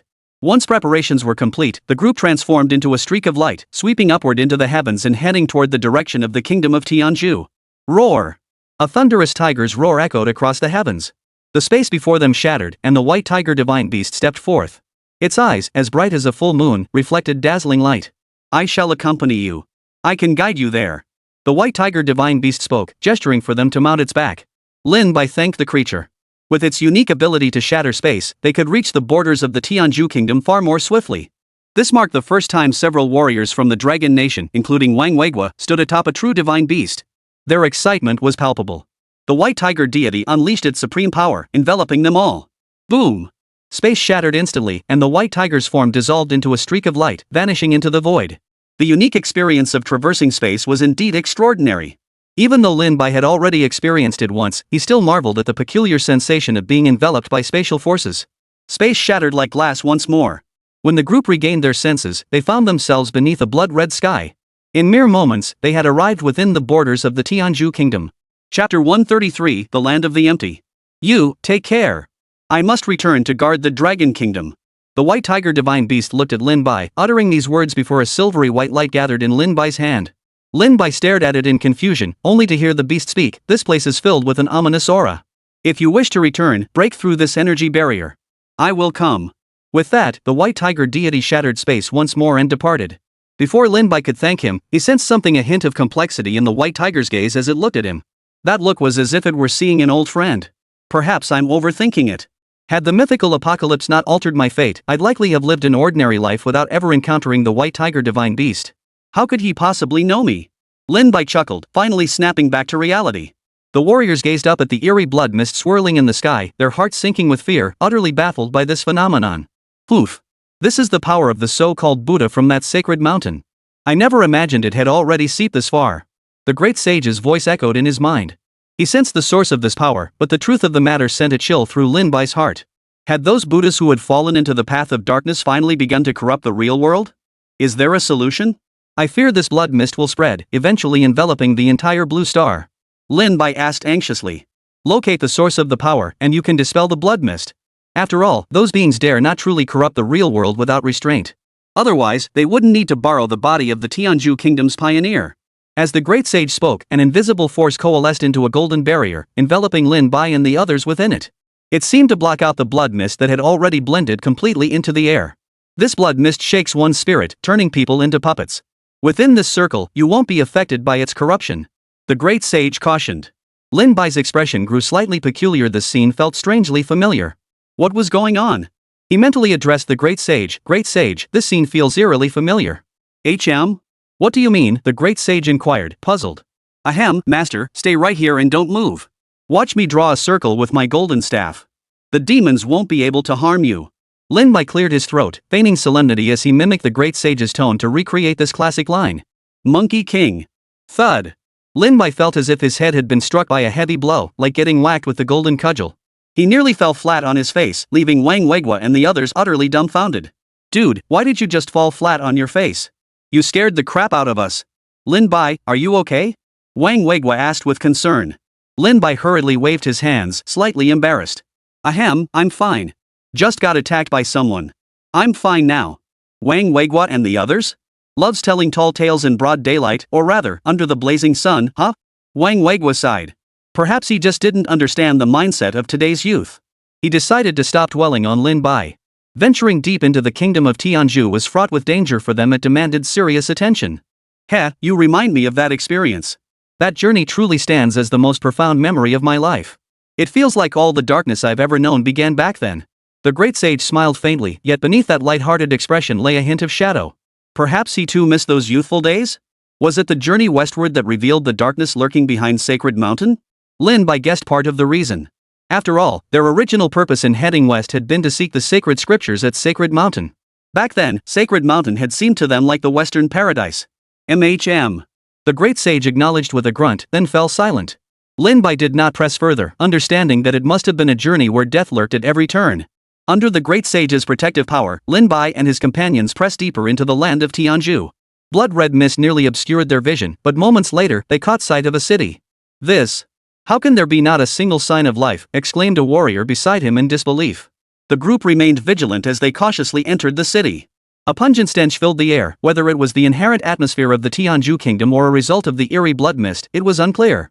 The blood-like odor was thick and viscous, clinging to their respiratory tracts, almost impossible to shake off. This place has become a ghost town. Everyone vanished without a trace. I wonder if other areas are like this. A chill ran through them. If other regions were similarly desolate, did that mean the entire kingdom of Tianzhu had become a land devoid of life?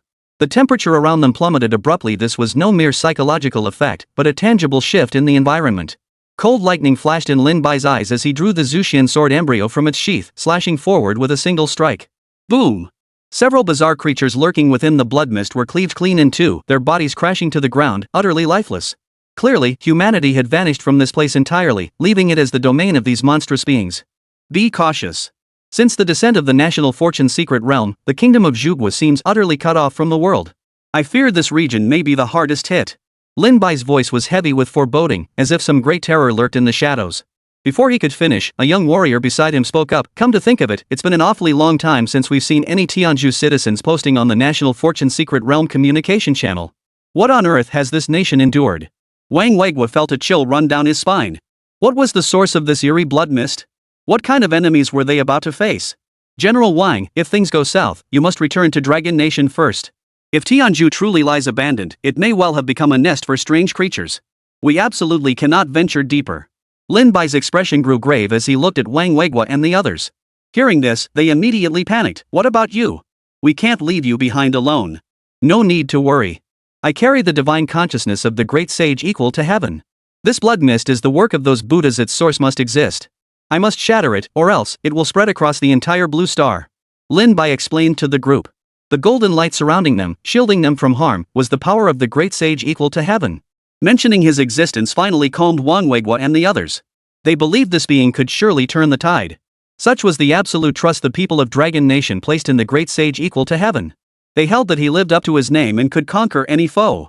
Chapter 134. The source emerges, a terrifying scene. Lin Bai struck again, slaying the bizarre creatures lurking nearby. As the group ventured deeper into the eerie blood mist, the presence of these strange beings grew increasingly potent. Realizing this, their hearts sank completely.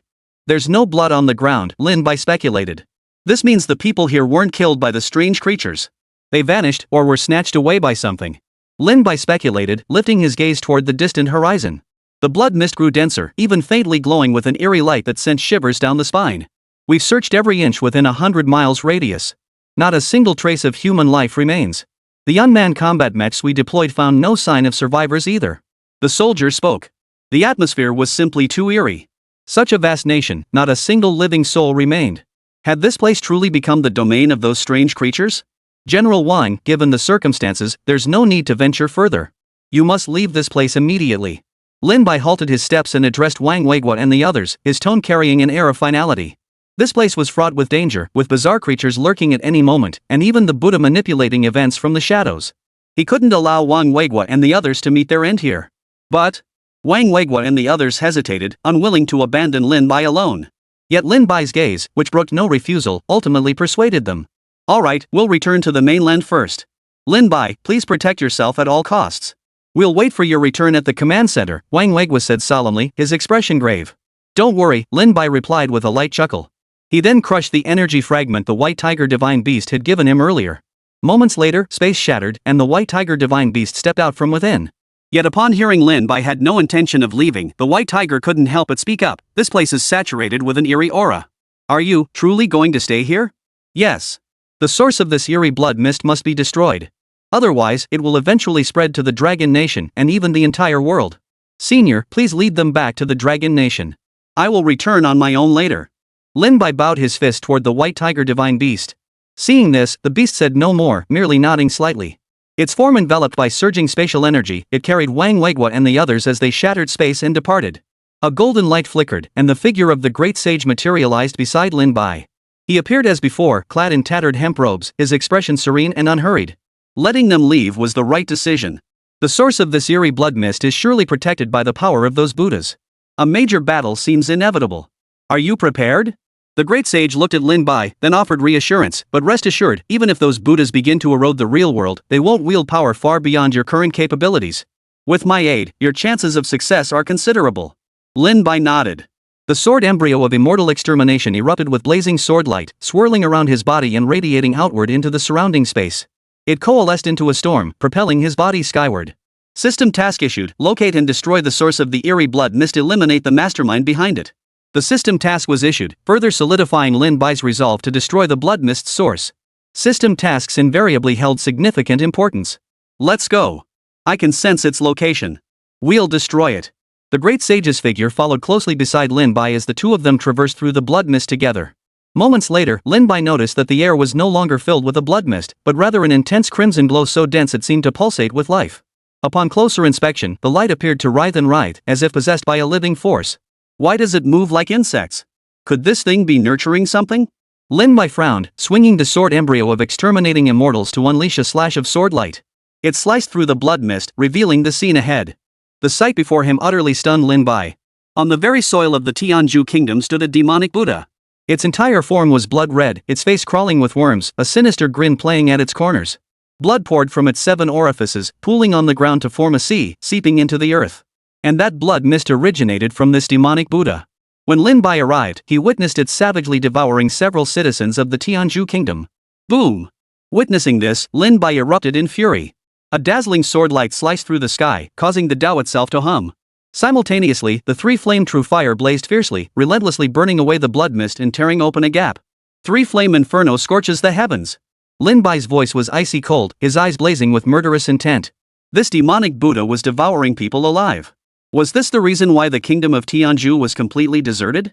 The dazzling sword light unleashed by the Zuxian sword embryo surged with overwhelming killing intent, growing even more formidable as it slammed into the demonic Buddha's head. Amidst a deafening explosion, the demonic Buddha's head violently trembled before shattering. With a thunderous boom, the demon Buddha's head, still bearing that eerie grin, exploded into fragments. Yet, almost instantly, a new head emerged. Though initially facing away from Lin Bai, it twisted a full 180 degrees, its gaze fixed eerily upon him. Hiss! An eerie laughter echoed across the heavens and earth. The demonic Buddha unleashed a demonic rune, condensing it into a palm strike aimed at slaying Lin Bai. Lin Bai did not retreat, unleashing the full power of the immortal slaying sword embryo to clash with the demonic Buddha. Yet his attack was shattered outright. The law force permeating the strike instantly hurled Lin Bai back. Clearly, it was a casual blow. Only the protection of a great sage's power prevented Lin Bai from being instantly annihilated. This demonic Buddha possesses terrifying strength. Lin Bai exclaimed in horror. In your cultivation system, this demon Buddha's power has reached the early stage of the divine entry realm. With your current abilities, you are no match for him. Leave it to me. The great sage's form materialized beside Lin Bai before transforming into a golden light that entered his body. Lin Bai felt an unimaginably terrifying force explode within him, propelling his aura instantly beyond the War King realm to reach the late stage of the world-destroying realm. I shall temporarily take control of your body to aid you in slaying this Buddha. The great sage's voice carried a hint of grim resolve. Empowered by his presence, Lin Bai had undeniably ascended to the late-stage world-destroying realm. The sword embryo of exterminating immortals seemed to sense the oceanic surge of power within Lin Bai, growing ever more intense. However, the great sage appeared unaccustomed to wielding swords. Suddenly, space shattered as a flaming divine needle of calming the sea tore through the void. This thing still works best, declared the Lin Bai whose eyes had completely turned golden. Chapter 135, Same Origin. Perfect Harmony. The real-time footage Lin Bai witnessed had already been transmitted to the Dragon Nation's operations center. Wang Weiguo, who had rushed back to this location, arrived without pause. As they followed Lin Bai's perspective and beheld the demonic Buddha devouring living beings, terror instantly flashed across their faces. What kind of monster is this? How could it appear in the real world? Has the power of those Buddhas already influenced reality? Old Mu stared intently at the eerie demonic Buddha. Even through the screen, they could almost sense its strange aura. If they were actually there, even moving an inch would likely be difficult. This demonic Buddha devoured the entire population of Tianju? Old Mu's voice trembled slightly as he looked toward Wang Weiguo. After all, the latter had just returned from Tianju and would naturally be aware of the situation. We encountered no living souls along our route. Judging by the footage Lin Bai is seeing now, perhaps this demonic Buddha devoured everyone and unleashed this blood mist. Wang Weiguo sighed, saying no more. He fixed his gaze on the battle unfolding on the large screen, following Lin Bai's perspective. He knew the demonic Buddha's power was terrifying and wondered how much chance Lin Bai had of winning. Can the sky-based cannon pinpoint Lin Bai's current location? We can't just stand by and watch. We must send him reinforcements. Or perhaps the divine ritual artifact, can it be deployed? Wang Weiguo suddenly recalled the space-based cannon and the Xianyuan sword as potential options. Old Mu shook his head helplessly. That bizarre blood mist obscures everything. And at such a vast distance, the space-based cannon likely. The Xianyuan sword descended as a divine artifact to protect the Dragon Nation. With the battle raging in the heavenly India kingdom, it might be powerless here. Trust him. With the power of the great sage within him, he will surely be fine. Master Mu sensed Wang Weiguo's worry and stepped forward. None of us can bear the thought of losing him. The nation has dispatched its most elite unit to the Tianju border. Through this channel, we can monitor his situation at all times. Should anything go wrong, even if it means death, we must bring Lin Bai back. Wang Weiguo snapped his head up. His tone tinged with reproach as he addressed Old Mu. Why didn't you say so sooner? I'm joining that unit immediately. I'll be with them. Watching Wang Weiguo hurry away, Old Mu sighed helplessly. That stubborn old man. You've barely been back a minute. I needed a chance to tell you too. Young man, your body is surprisingly resilient. To withstand my power, hold on tight and don't break. Lin Bai chuckled. At this moment, his aura surged with overwhelming power, radiating blazing divine might. His pupils transformed into pure gold, flames surged, and immortal energy swirled around him. What immense power! This is late-stage world-destroying tier strength. Compared to early-stage War King tier, it truly is worlds apart. Great sage, do not worry about my body. I cultivated the same great heavenly immortal decision as you. Though my innate talent and spirituality fall far short of yours, they are still of the same origin. Lin Bai murmured softly. Though subjected to the great sage's terrifying power, his body showed no signs of rejection. Only his physical form was too weak to sustain this state for long. There was no doubt that if Lin Bai possessed sufficient strength, he could perfectly fuse with the great sage's divine soul, achieving complete harmony. Enough talk. Let me show you what real combat looks like. Empowered by absolute might, Lin Bai wielded the sword embryo of exterminating immortals and the divine needle of calming the seas, bursting forth like a startling swan. The crimson mist scattered, and the surrounding air rumbled incessantly. World-destroying crossing. The demonic Buddha spoke, Sanskrit script swirling to form a colossal image in the sky nearly 10,000 meters wide. Its blazing light illuminated every corner of the Tianzhu kingdom, like a crimson glow engulfing the heavens. At the borders of the Tianzhu kingdom, the elite forces of the dragon nation gazed at the light writhing like a giant worm in the sky, their hearts pounding in shock. What kind of power was this? A single strike could engulf an entire nation of this scale? What terrifying assault was Lin Bai now facing? The earth shattered, plains transforming into bottomless black abysses.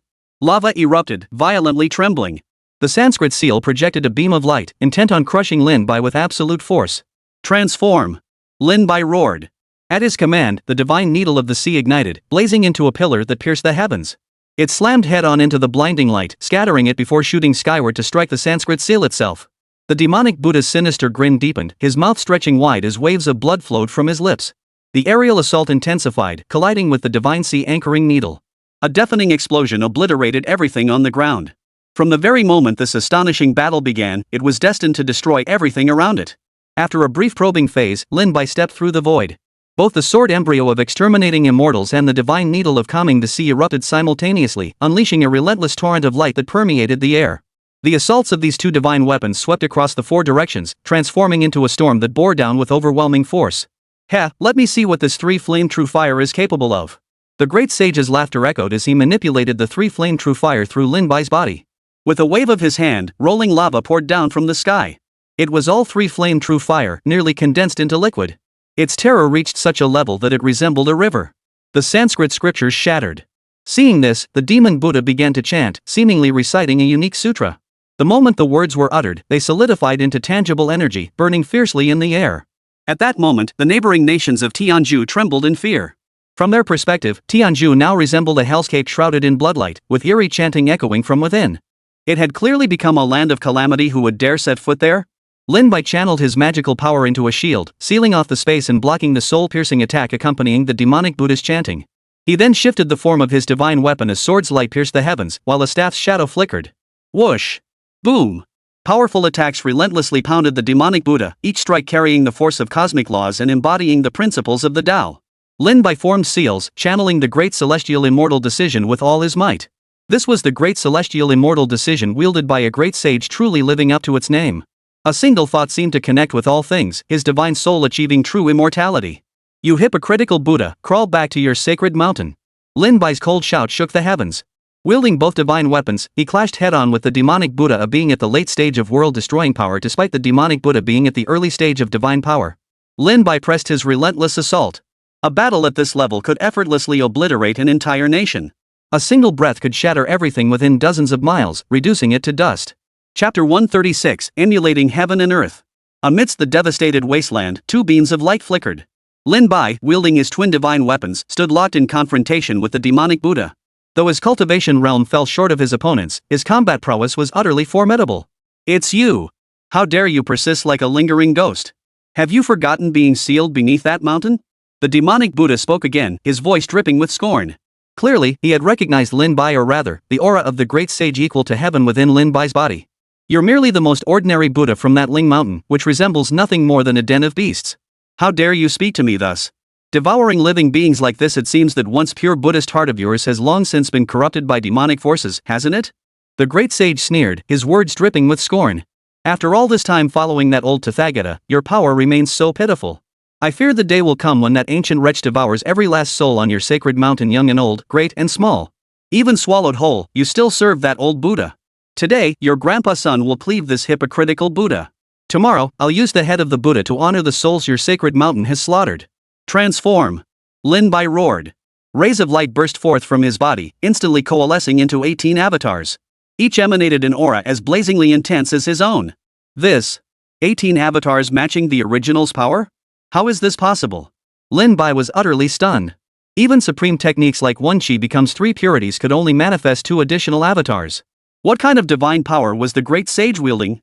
The great sage explained leisurely, I possess a divine technique called 3000 Great Worlds, capable of manifesting 3000 avatars and transforming all things under heaven. Now, by merging it with your one chi becomes 3 purities, we've created this entirely new divine technique. Alas, my power is limited. I can only manifest 18 avatars matching my true form strength. It is somewhat regrettable. The great sage's casual remark left Lin Bai stunned for a long moment before he could recover. Was this the great sage's terrifying innate talent? Merely upon first encountering the one chi transforming into 3 purities, he could fuse it with his own divine power to wield it, creating this entirely new, peerlessly transcendent divine power.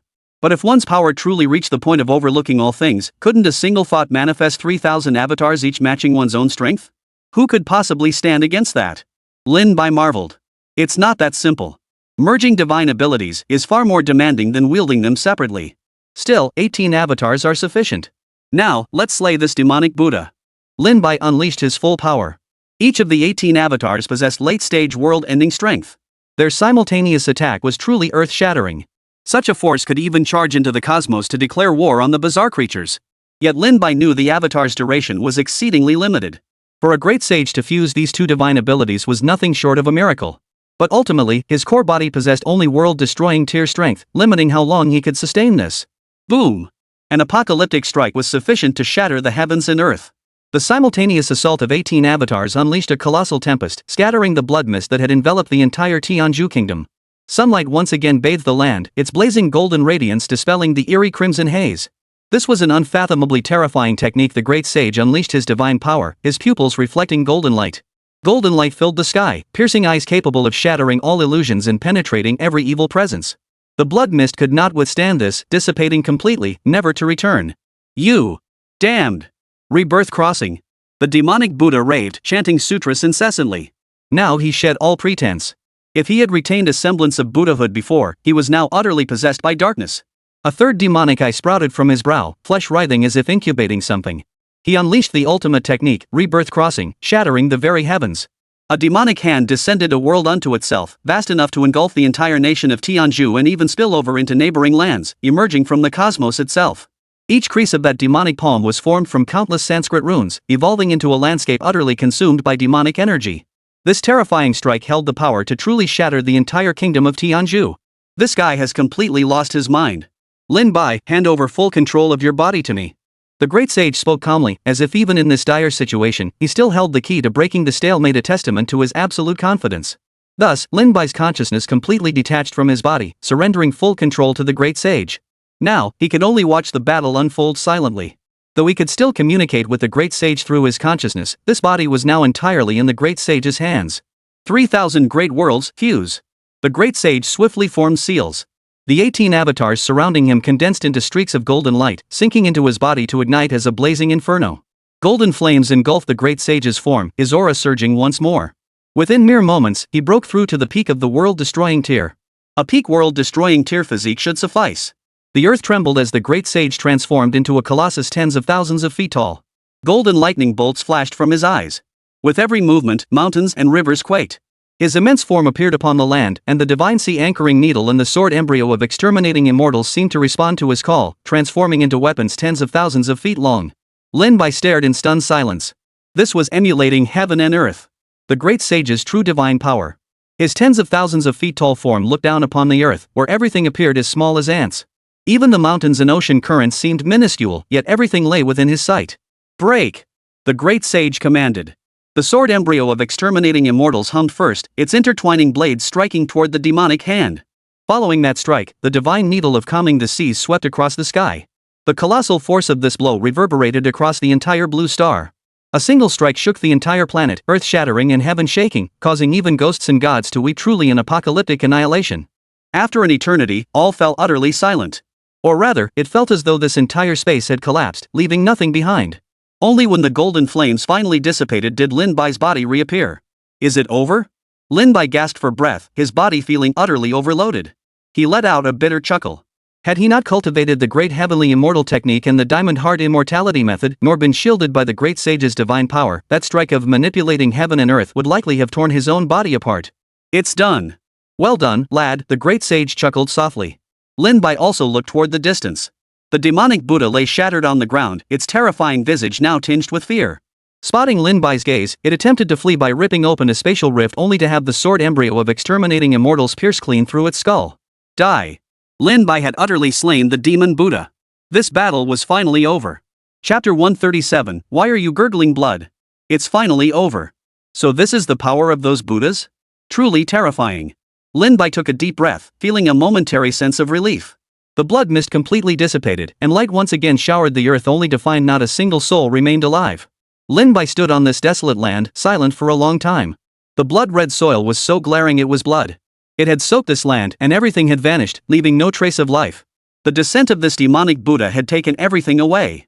Perhaps the last remaining person in the kingdom of Tianzhu is that second forerunner, Lin Bai murmured softly as he walked for a long time across this utterly devastated land.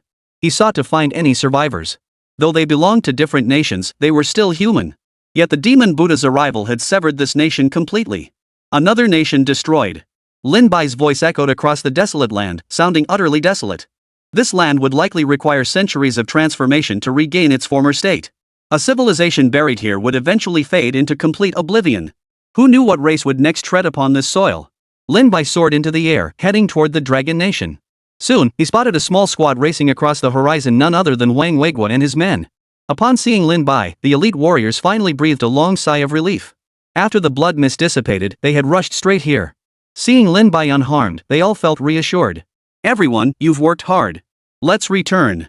Lin Bai addressed the group. But as he took his first step, he noticed panic flicker across their faces. What's wrong? Lin Bai looked at them in confusion. Lin Bai, why is blood bubbling out of your body? Wang Weiguo pointed at Lin Bai, doubting his own eyes. Talking to them while blood oozed from his entire body, this scene was just too bizarre. Ha! Lin Bai finally snapped to attention. Cracks had appeared all over his body, like repaired porcelain fragile enough to shatter at the slightest touch. Holy crap! Lin Bai yelped, finally noticing the blood bubbling from his skin. He urgently activated the invincible Vajra technique, enveloping himself in golden light to barely contain the terrifying spectacle. Damn it! Casting the heaven-earth transformation seems to have shattered your body, A slightly embarrassed voice echoed in his mind, belonging to the great sage. Lin Bai's vision went black. Inside the future base, a group gathered around, tense expressions fixed on Lin Bai in the hospital bed. They were equally at a loss. Lin Bai's physical form was too formidable, medical needles simply couldn't penetrate it. They could only wait for him to recover on his own. Ugh! Lin Bai opened his eyes to find this massive commotion. He first touched his own flesh. Only after feeling its tangible reality did he breathe a sigh of relief. All this fuss? I thought I'd kicked the bucket and my soul had left my body, Lin Bai muttered sarcastically. You kid, bleeding all over and you didn't even notice? Wang Weiguo felt both amused and exasperated. Was this guy's perception really that weak? Ahem, unexpected circumstances. Lin Bai smiled, then grew serious as he recounted the events in the kingdom of Tianzhu to Wang Weiguo, Old Mu, and the others. The complete disappearance of such a vast nation left everyone feeling profound regret. A nation exists only through its people. Without people, what nation remains? Right, I have something else to discuss with you all. Lin Bai rose from the bed and proceeded to briefly relay everything the great sage and Xiao Tianquan had told him to the Dragon Nation representatives. This included the origins of the national fortune secret realm, the ancient wars of the 100 tribes, and the entire cycle of civilizations. The sheer volume of information left everyone staring blankly for a long while before they could gradually begin to process it. So you're saying, humanity was truly created by the mighty power of Empress Nuwa, not evolved from apes? Wang Weiguo voiced the question, feeling his entire worldview crumble. Such a glorious civilization had existed in the ancient era, yet Blue Star was merely a fragment of that primordial world. It's not entirely absolute. Perhaps within our current cycle of civilization, humanity did indeed emerge this way. Lin Bai shrugged. Who could truly speak with certainty about the past? Unless one possessed sufficient power to gaze down upon the entire river of time. The glorious civilization of the ancient era vanished completely after that great war. The 100 tribes perished, the world shattered into fragments, giving rise to the earliest Blue Star. Back then, Blue Star was engulfed in a sea of fire, devoid of any signs of life. A cycle of civilization vanished. The goddess Nuwa, with her immense power, gave birth to the civilizations of the 100 tribes once more. The first intelligent beings emerged from the oceans. Speaking to this point, Lin Bai felt profound regret yet also immense relief. After the world shattered, the primordial energies dissipated, rendering it utterly unsuitable for the evolution of those beings. Thus, even creatures capable of becoming one of the original 100 races could not survive in this realm. Ultimately, they either went extinct or became ordinary beings. Just like those beyond humanity today: wolves, tigers, snakes, leopards, eagles, birds, cranes, bats. In this world where life could no longer evolve, the human race ultimately survived. They became the rulers of this realm, developing technological civilization until the present day. The cycle of life's evolution is truly wondrous. The once glorious dinosaur civilization, perhaps it should be called the Dragon Clan civilization. They could have become the truly evolved species, but the catastrophe of natural disaster destroyed everything. Only now could Lin Bai calmly ponder questions that had once seemed impossible to answer. The blue star's climate was once warm, teeming with large creatures. Snakes stretching dozens of meters long, insects several meters in size, and even dinosaurs hundreds of meters in length roamed the land. Perhaps the reappearance of primordial cosmic energy back then was the call for civilizational evolution. Yes, that must be it.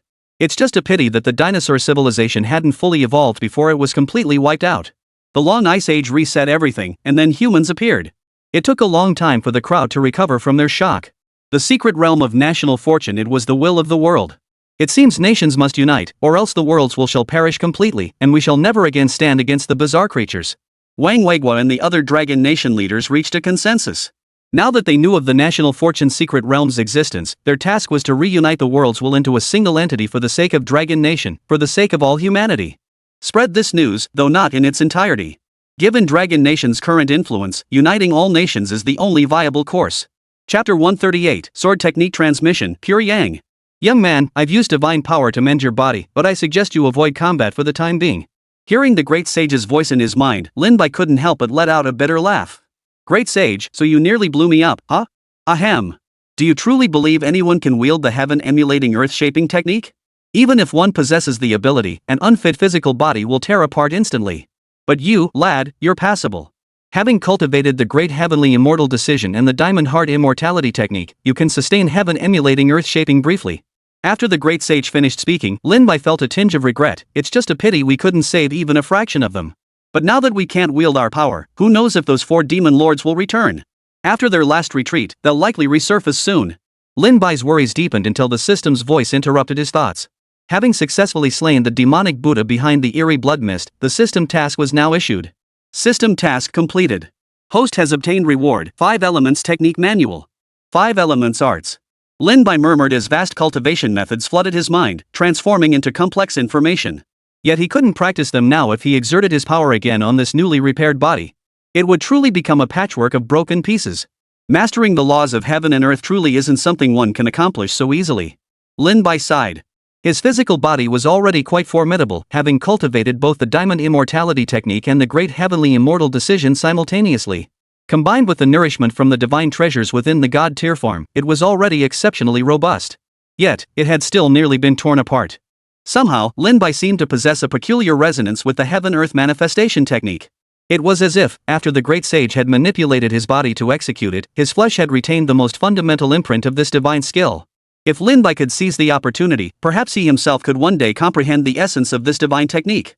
That's all water under the bridge now. Even if you asked me to perform it now, I wouldn't dare, Lin Bai retorted.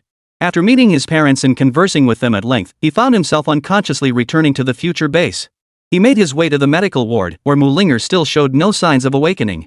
Great sage, is there any way you can wake her? Lin Bai asked, clinging to a sliver of hope. No response. Lin Bai called out several more times, still met with silence. Could it be that this incarnation of the great sage had exhausted its power and returned to the divine grade form?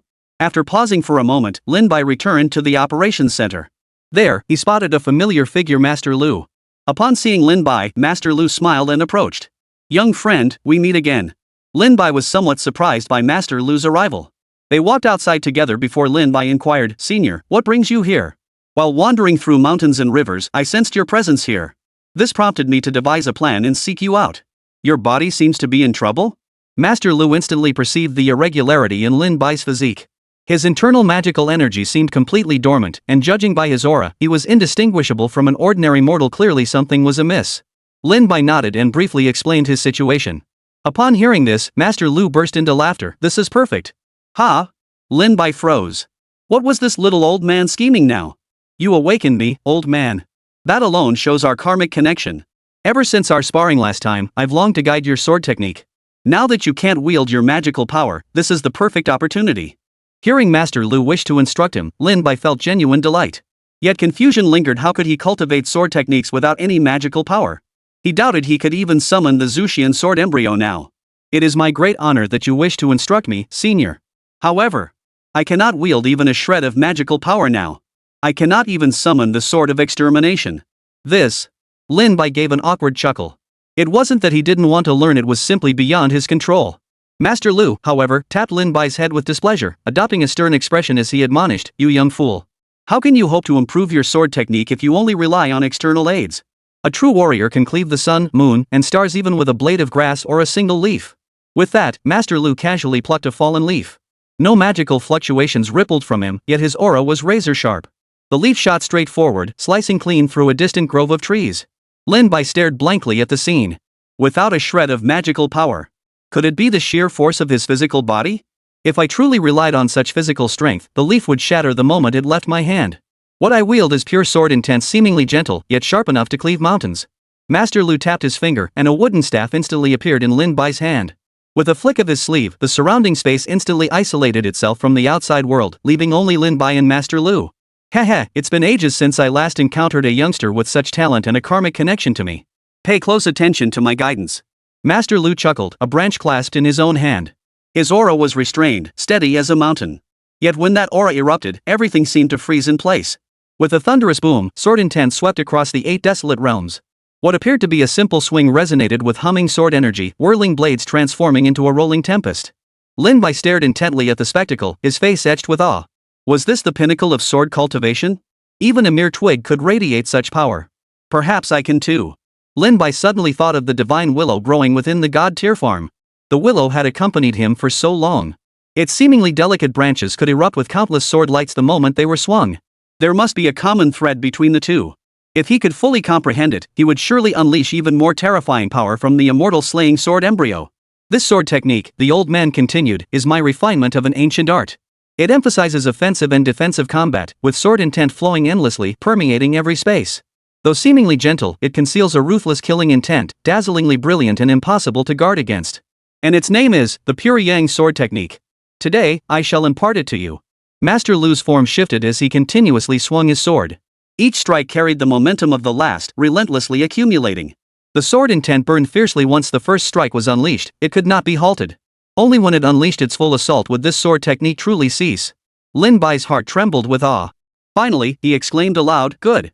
Truly magnificent, the Pure Yang Sword Technique." Chapter 139, Seeking Aid from the Winter Bear Kingdom. Liu Zhenren slowly sheathed his sword as his aura receded, though the colossal sword energy lingering in the surrounding space refused to dissipate. He looked at Lin Bai and asked, "Have you memorized it?" This junior will strive diligently in cultivation, never betraying the pure young sword technique imparted by the senior, Lin Bai declared solemnly, clasping his fists before Master Lu. "Ha, very good, very good. This old man shall continue wandering the mountains and rivers. It has been a long time since I last visited the mortal world, yet the scenery here remains as beautiful as ever." Master Lu's figure slowly rose into the sky, gradually fading from sight. Only his laughter lingered, echoing through the land. Lin Bai picked up a branch from the ground. Though he'd never attempted to wield a sword this way. Wait, that's not quite right. What child in the Dragon Kingdom hadn't used a branch to cut weeds in the fields as a kid? Ahem, I digress. Those two scenarios are worlds apart, aren't they? Lin Bai snapped back to reality, recalling Master Lu's sword technique moments before. He slowly closed his eyes, using his consciousness to sense his surroundings. Perhaps, as Master Lu had said, his current inability to wield magical power made this the most opportune moment to cultivate the pure yang sword technique. Only through his own strength could he shatter mountains with a single leaf, even without magic. Huff! Lin Bai exhaled, then suddenly swung the branch in his hand. Using his own momentum to drive the branch, he sought to find traces of the sword intent Master Lu had left behind in this attempt. Old Mu, an urgent dispatch has arrived from the Winter Bear Kingdom. They are requesting immediate reinforcements. A vast number of powerful, bizarre creatures have appeared within their borders and have already breached several layers of their defenses. Within the operations center, a soldier relayed this intelligence to Elder Mu. Concerned with this urgent deployment, the operations center swiftly convened a meeting, attended by figures like Wang Weigua and Elder Mu. Dispatch the unmanned combat mechs and an elite squad. That's the maximum support we can provide at present. We haven't fully recovered from the previous battle yet. Someone proposed. Sending reinforcements to Winter Bear Nation was unquestionable. Both sides had reached a cooperative agreement, and Winter Bear Nation had provided Dragon Nation with technological devices obtained from the National Fortune's secret realm. The Dragon Nation would never stand idly by. The Winter Bear Nation was called a nation of warriors precisely because of their pride. No matter how dire the situation, they would face it head-on. Thus, since the dawn of the mythical apocalypse, this marked the first time the Winter Bear Nation had sent an urgent distress signal, a clear indication that they were now in dire peril. General Wang, let me lead troops to support the Winter Bear Nation, declared a young warrior stepping forward, his gaze unwavering. His name was Wang Yuhao, a standout talent in combat cultivation at the operations center. His strength had recently reached the early heavenly walk stage, and before the apocalypse, he had been a true elite soldier. Very well. In that case, take this. Wang Weigua handed Wang Yuhao a peach of immortality. Having cultivated to the early heavenly walker tier through his innate talent, this was clearly the optimal moment for him to consume the divine fruit. Consuming it would allow him to break through directly to the peak of the Skywalker realm. This would give him greater confidence in facing combat on foreign soil. Remember, complete the mission flawlessly and return alive. Wang Weigua patted Wang Yuhao's shoulder solemnly. The young soldier saluted Wang Weigua with solemn respect. Soon, the unmanned combat mechs and the elite warriors led by Wang Yuhao surged into the sky. Their battle armor unleashed full firepower as they sped toward the Winter Bear Kingdom. Should we inform Lin Bai about this situation? Old Mu hesitated, turning to ask Wang Weigua beside him. Without hesitation, Wang Weigua shook his head. His body is currently incapable of wielding magical power. We cannot risk him further. What he needs is sufficient time to rest. Amidst their conversation, another piece of news arrived. Upon hearing it, both Wang Weigua and Old Mu's expressions changed dramatically as they urgently focused on the situation within the National Fortune's secret realm. The scene unfolding before them was none other than the present-day Tianzhu secret realm. After Fan Jia's demise, this second pioneer had entered the National Fortune's secret realm to inherit its power. What is happening? Old Mu stared at the second pioneer in the footage, his eyes bloodshot and his face covered in strange Sanskrit script. The current footage revealed that Tianzhu had proactively launched a secret realm invasion. The target nation was a small country whose pioneers had narrowly avoided large-scale attacks by bizarre creatures, allowing their technological civilization to develop steadily. This invasion was an absolute rout. The depths of the Indian secret realm were terrifying beyond measure. Crimson Sanskrit characters shot skyward, instantly obliterating all of the opponent's technological installations. Then, a bizarre scene unfolded. The second pioneer of the Indian nation, employing some unknown method, directly devoured the opposing pioneer. The brutal act sent a chill down everyone's spine. That damn Shakyamuni. Using such methods, has he now begun devouring other nations' pioneers? With the opponent's demise, this secret realm invasion should have concluded. Yet instead of departing, the Indian pioneers summoned a demonic Buddha and began devouring the national fortune of the opposing nation. He's devouring the secret realm itself? Wang Weigua's pupils contracted violently. What kind of monstrous technique was this? If a nation's fortune realm was devoured, it would mean the nation's direct demise. With its fortune extinguished, there would be no chance of survival whatsoever. Wang Weigua slammed his fist on the table and roared, "This cannot be allowed. If he continues devouring other national fortune realms, the very will of our world will be utterly extinguished." Old Mu's expression was equally grave, clearly agreeing with Wang Weigua. Precisely. The convergence of all nations' national fortune sanctuaries on Blue Star constitutes the true world will. If Sakyamuni devours them, we will have no further chance. We must find a way to completely eliminate the secret realm of the Indian nation. Though they spoke thus, they felt utterly powerless.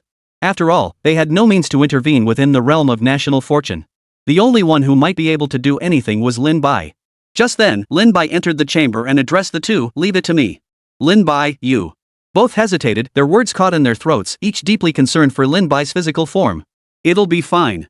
I'll return to the secret realm of national fortune and declare war on the kingdom of Tianzhu. Now that Tianzhu no longer has a people worthy of being called the third pioneer, I will utterly annihilate this second one. However many deities he can summon, I will unleash a war of the gods to resolve this once and for all." With that, Lin Bai turned and was enveloped by data energy, swiftly returning to the God Tier farm. Chapter 140, Even in Defeat, Die with Dignity. Within the God Tier farm, before Lin Bai could speak, the Great Sage and the Heavenly Hound approached.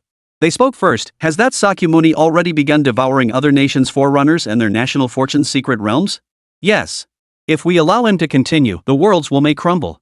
Even if all nations unite, they won't be able to withstand the bizarre creatures. We must completely eradicate the existence of the Tianzhu Kingdom's national fortune secret realm."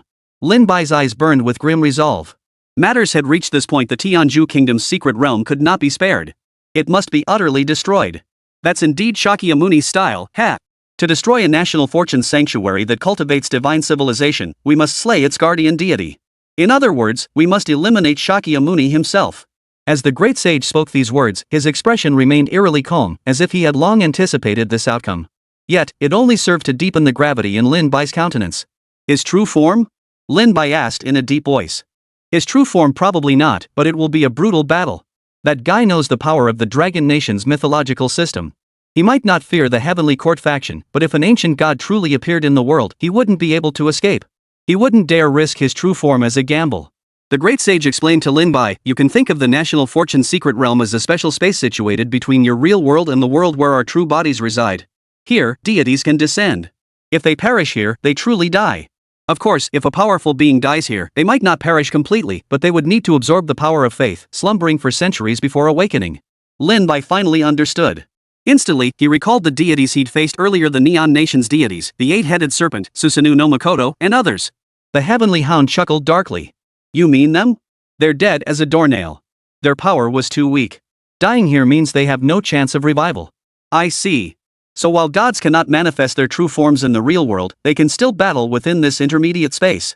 Given that, the Sakyamuni we face might still possess his true form." Lin Bai hesitated for a moment, but the arrow was already on the string. There was no turning back. In the secret realm of the Indian kingdom, Shakyamuni must be dealt with. Otherwise, the will of this world would collapse completely. This is not merely your battle, but ours as well. Proceed with the divine conflict. I have already sent forth a divine thought. When the time comes, other deities will come to aid you." The great sage's words instilled Lin Bai with unwavering confidence. He turned to the two deities with profound gratitude, bowing deeply. "This humble one shall not betray your trust. I shall slay the second forerunner of the Tianju kingdom. Begin your preparations. The time has come to settle our accounts with that old Buddha." The great sage laughed, though his smile held nothing but icy killing intent. This grudge, festering for millennia, must finally reach its conclusion. Lin Bai sat cross-legged within the purple bamboo grove of the divine grade farm. Drawing upon the surrounding misty purple chi, his own magical power surged rapidly. Upon closer inspection, peculiar fluctuations of magical energy seemed to swirl around his body. He was comprehending the 5 elements arts. The war against the kingdom of Tianju, one that concerned the very will of the world, promised to be brutally fierce. It would likely be fraught with unforeseen complications. No one could predict what would unfold. He must enhance his own strength. Fortunately, the great sage had previously controlled his body, vaguely allowing his power to show signs of breakthrough, on the verge of entering the late stage of the Battle King realm. The 5 elements arts, so they rely on the 5 elements power, embodying the essence of heaven and earth, to cultivate. Metal, wood, water, fire, earth, these form all things in mountains. To truly master these 5 elements arts thoroughly, it must be incredibly difficult. Lin Bai swiftly formed seals, shifting them continuously while drawing upon the dense celestial energy surrounding him to propel his own magical power to new heights.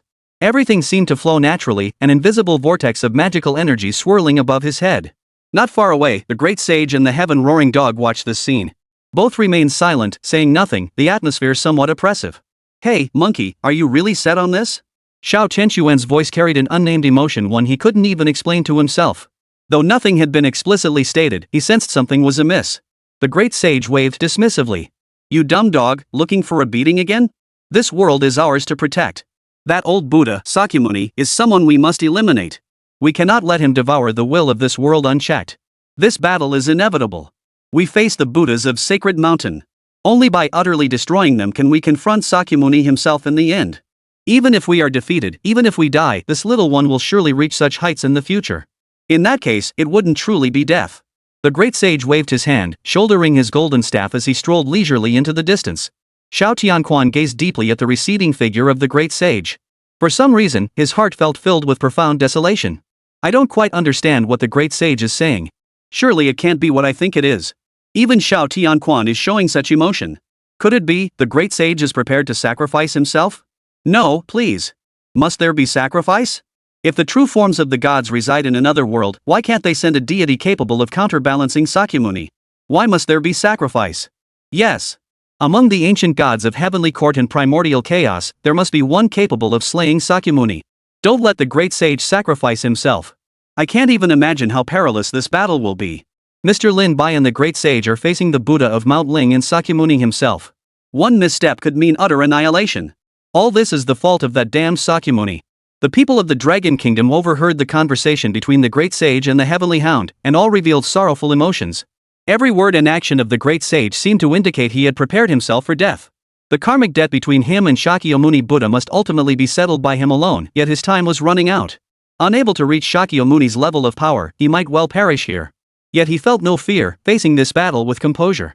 This crucial confrontation determined the survival of human civilization and whether the celestial faction could utterly vanquish Sakyamuni. Countless souls now prayed before the statue of the great sage equal to heaven, seeking to offer him more power of faith. They knew that doing so would make the great sage even stronger. It was the only thing they could do at this moment. Chapter 141, Four Deities Descend. The invisible vortex of divine power gradually dissipated, its luminous essence sinking into Lin Bai's body. In that instant, his cultivation truly broke through to the late stage of the War King realm. Radiance blossomed from his entire being, and flames shimmered within his pupils. Late War King realm. The world-destroying realm isn't far off now. Lin Bai took a deep breath, fully prepared to face the final battle. He rose and approached the great sage and the heavenly hound. The three reached a silent understanding, and the heavenly hound spoke, "Go ahead, lad. We're all behind you. When the war of the gods begins, help will come to you." Bolstered by the confidence of two deities, Lin Bai smiled faintly. Turning, he unleashed immense power, instantly tearing through space. High above, the laws of the national fortune secret realm pronounced their verdict at that very moment. Dragon Nation launches a secret realm invasion against Tianju Nation. Divine War declared a triple divine conflict. Indeed, Lin Bai initiated the most common secret realm invasion as a forerunner, followed by a god war. Then, as a great sage, he launched a triple god war. He intended to forcibly dismantle the Tianju kingdom's secret realm through these three forms of confrontation. This battle was unavoidable. He could not allow Shakyamuni to continue devouring other nations' pioneers and their national fortune secret realms. Upon hearing this news, all nations were stunned. They had never imagined anyone could simultaneously initiate three distinct forms of secret realm invasion. This meant three battlefields would erupt, the first pitting Lin Bai against the Tianju kingdom's forerunner, the second featuring one deity confronting another, and the third seeing three deities clashing against three others. A single round of combat would claim the lives of four deities and one pioneer. Could the Dragon Nation and the Heavenly Kingdom truly bear such a heavy toll? As nations trembled, this fateful battle commenced. With space shattering, Lin Bai unleashed a dazzling sword beam, striking directly at the Tianju kingdom's forerunner. The invasion had commenced. He had already glimpsed the forerunner of the Indian Empire, his face darkened by an eerie crimson glow. Thus, he struck first, unleashing the divine power of the immortal slaying sword embryo to eliminate his opponent. He arrived so swiftly. The second vanguard of the Tianju kingdom, named Ravi, now spotted Lin Bai as well. A formidable aura surged forth. He had reached the peak of the War King tier. The crimson aura was undoubtedly the power bestowed upon him by Shakyamuni. Lin Bai noticed that the twisted Sanskrit markings on Ravi's face had nearly sunk deep into his flesh. He is no longer himself. Shakyamuni has turned him into a puppet, Lin Bai murmured coldly, striking without mercy. At that very moment, two additional battlefields erupted into existence. On the second battlefield, the sacred golden light that should have radiated from the Buddha instead shone upon him with profound irony. Bathed in golden radiance, a Buddha's figure slowly emerged. This was the Buddha of Mount Ling, known as the Buddha of Pure Joy, now fighting as the deity of the Indian kingdom in the second battlefield. Poof! That old Tathagata sending such a weakling. Either Ling Mountain has long been hollowed out, its true power devoured by him, or he simply no longer cares about this war. In the void, the great sage sneered coldly. With his abilities, he could clearly see that the Buddhas sent by the Tianju kingdom were not particularly formidable. Whether the truly powerful Buddhas had been devoured by Shakyamuni himself, or whether he simply cared not for the outcome of this battle, unwilling to squander his true strength here, remained unknown. Regardless, the battle had begun. A golden light shot skyward, followed by a figure tearing through space. The three-pronged double-edged spear surged with overwhelming momentum, landing first upon the battlefield. "Leave this Buddha to me." Erlangshan reappeared, his gaze fixed intently upon the distant Pure Joy Buddha, his eyes blazing with fierce battle intent. The clash of their divine power caused space to ripple and collapse, signaling the imminent outbreak of an earth-shattering battle. Meanwhile, on the third distant battlefield, three Buddhas slowly materialized. The first two were named Vairocana Buddha and Exobia Buddha. As for the last one, all eyes turned toward that direction at that moment. A Buddha statue tens of thousands of meters tall materialized, its form steadily coalescing. Then, the figure of Shakyamuni emerged, surrounded by blossoming Buddha light. "So you've finally chosen to appear in person?" The great sage sneered coldly. His figure soared into the air, landing amidst the battlefield to confront Shakyamuni. He was determined to strike. Amidst the fray, Lin Bai noticed a sudden flash of fire that grew ever more intense, nearly engulfing the entire sky in crimson. Within the rolling, fiery clouds, a figure with the body of a beast and the face of a man strode forth atop two true dragons. Eternal flames burned brightly upon him. "I am Zhu Rong, god of fire, come to slay you heretical Buddhas," the figure roared, landing beside the great sage. It was none other than Zhu Rong, the ancient fire deity of the Dragon Kingdom, now joining the fray to represent the Dragon Kingdom's gods. Bright flames filled the sky, raising the temperature across the land. Zhu Rong landed beside the great sage. As fellow deities of the Dragon Kingdom, they exchanged a nod of recognition before turning their contemptuous gaze toward the Buddha opposite them. Following Zhu Rong, another figure stepped through the void, arriving atop auspicious clouds. Its aura was equally formidable, though it was not human in form but a divine beast. This divine beast bore dragon scales across its body, with the distinctive features of a deer's form and tiger's eyes. Its blood energy surged heavenward, rolling forth. It illuminated the sky in a crimson glow. Lin Bai beheld this divine beast and exclaimed in shock, "Is this the legendary Qilin divine beast?" "Indeed, it is the Qilin. Who would have thought it would come here to fight for the Dragon Nation?" Xiao Tianquan nodded. He had not participated in this battle of the gods, so he could only watch from afar in the void. At this level of combat, his power was still slightly insufficient to intervene. However, Brother Dragon never lacked mighty deities. They feared no foe and could slay any enemy. The Qilin descended slowly, its blood energy surging skyward, even erupting in bolts of thunder that illuminated the surrounding heavens. It landed beside the great sage and Zhu Rong. All three simultaneously unleashed their absolute divine power to confront the enemy together. At this moment, all the deities of the Dragon Nation had descended: Erlangshan, the fire god Zhu Rong, the great sage equal to heaven, and the Qilin divine beast. These four beings would confront the four Buddhas. This battle was destined to shake heaven and earth, move gods and demons, and send both divine and demonic realms into chaos. "Let it begin," the great sage murmured softly. "This time, we shall finally resolve the karmic ties that have bound us for millennia." And so, the war commenced. Chapter 142, Earth-Shattering Tactics. Aware of the perilous nature of the divine battlefield, Lin Bai's aura grew increasingly frenzied. He resolved to slay Ravi first. Should Ravi, the pioneer, fall thus, the very fortune of the entire kingdom's secret realm would gradually dissipate. Then, even the Buddha's power would fade. This was the force of the laws, unalterable. Facing Lin Bai's onslaught, Ravi showed no fear. His consciousness had long since perished, eroded by Shakyamuni's power. He was now utterly controlled by the Buddha. The peak might of a battle king unleashed a blood-red aura that engulfed the heavens. Strands of Sanskrit energy coalesced into celestial light seals, sweeping in from all directions toward Lin Bai. Whoosh! Boom! Lin Bai watched coldly, swinging the sword embryo of exterminating immortals in his hand. The sword light erupted with enough mystical power to shatter space. The Sanskrit seals shattered under the impact as Lin Bai closed in on Ravi. Their relentless exchange shattered everything around them. Though unarmed, Ravi fought Lin Bai with sheer force, abandoning his previous tactics. He unleashed bolts of his own magical energy, shooting forth like lightning. Each bolt targeted Lin Bai's vital points, seeking to strike him down instantly. "You are no match for me." Ravi sneered contemptuously at Lin Bai. Lin Bai paid him no mind. Golden light enveloped his body, shielding him as he fully channeled the invincible Vajra technique. His indestructible physique manifested alongside the immovable Wisdom King's form, granting him both offensive and defensive power utterly overwhelming. Sword in his right hand, golden light surging from his left, Lin Bai unleashed a fist seal, pursuing Ravi relentlessly. At that very moment on the second battlefield, Erlangshan faced his opponent, the pure joy Buddha. Without a word, he chose to strike directly. The triple-pronged spear reflected the sky's light. As the light and shadow swirled, the third eye on his forehead opened. Boom! Erlangshan unleashed his full might, channeling supreme divine power. Like a war god, he charged across the void, blade raised, striking toward Qingjing Shifua. As divine power erupted, the void trembled. This battle was terrifying. Under the blinding radiance of surging divine energy, onlookers could scarcely discern the combat. Each strike from both combatants severed the void itself. Standing amidst the shattering space, they clashed relentlessly. As the heavenly court's war god, Erlangshan displayed peerless valor, his presence overwhelming. In his alternating offense and defense, the three-pronged double-edged spear seemed to fuse completely with his being, a sight of overwhelming power. Hypocritical Buddha! It's time to tear off your false mask of benevolence. Slaying you today will restore peace to the world. Erlangshan roared, unleashing divine powers beyond comprehension. This was, after all, a battlefield of deities truly awe-inspiring. This was a genuine clash of gods, where every strike could warp space itself. Divine energies swirled wildly, piercing through heaven and earth. Around Erlangshan, countless miniature worlds seemed to manifest, ensuring his divine power remained inexhaustible. This was the unique cultivation method he had mastered, now erupting in full force to summon the power of the Tao. The pure joy Buddha retreated continuously, clearly struggling to withstand Erlangshan's terrifying onslaught. Yet he remained silent, whether having lost his wits or relying on some hidden strength. Boom!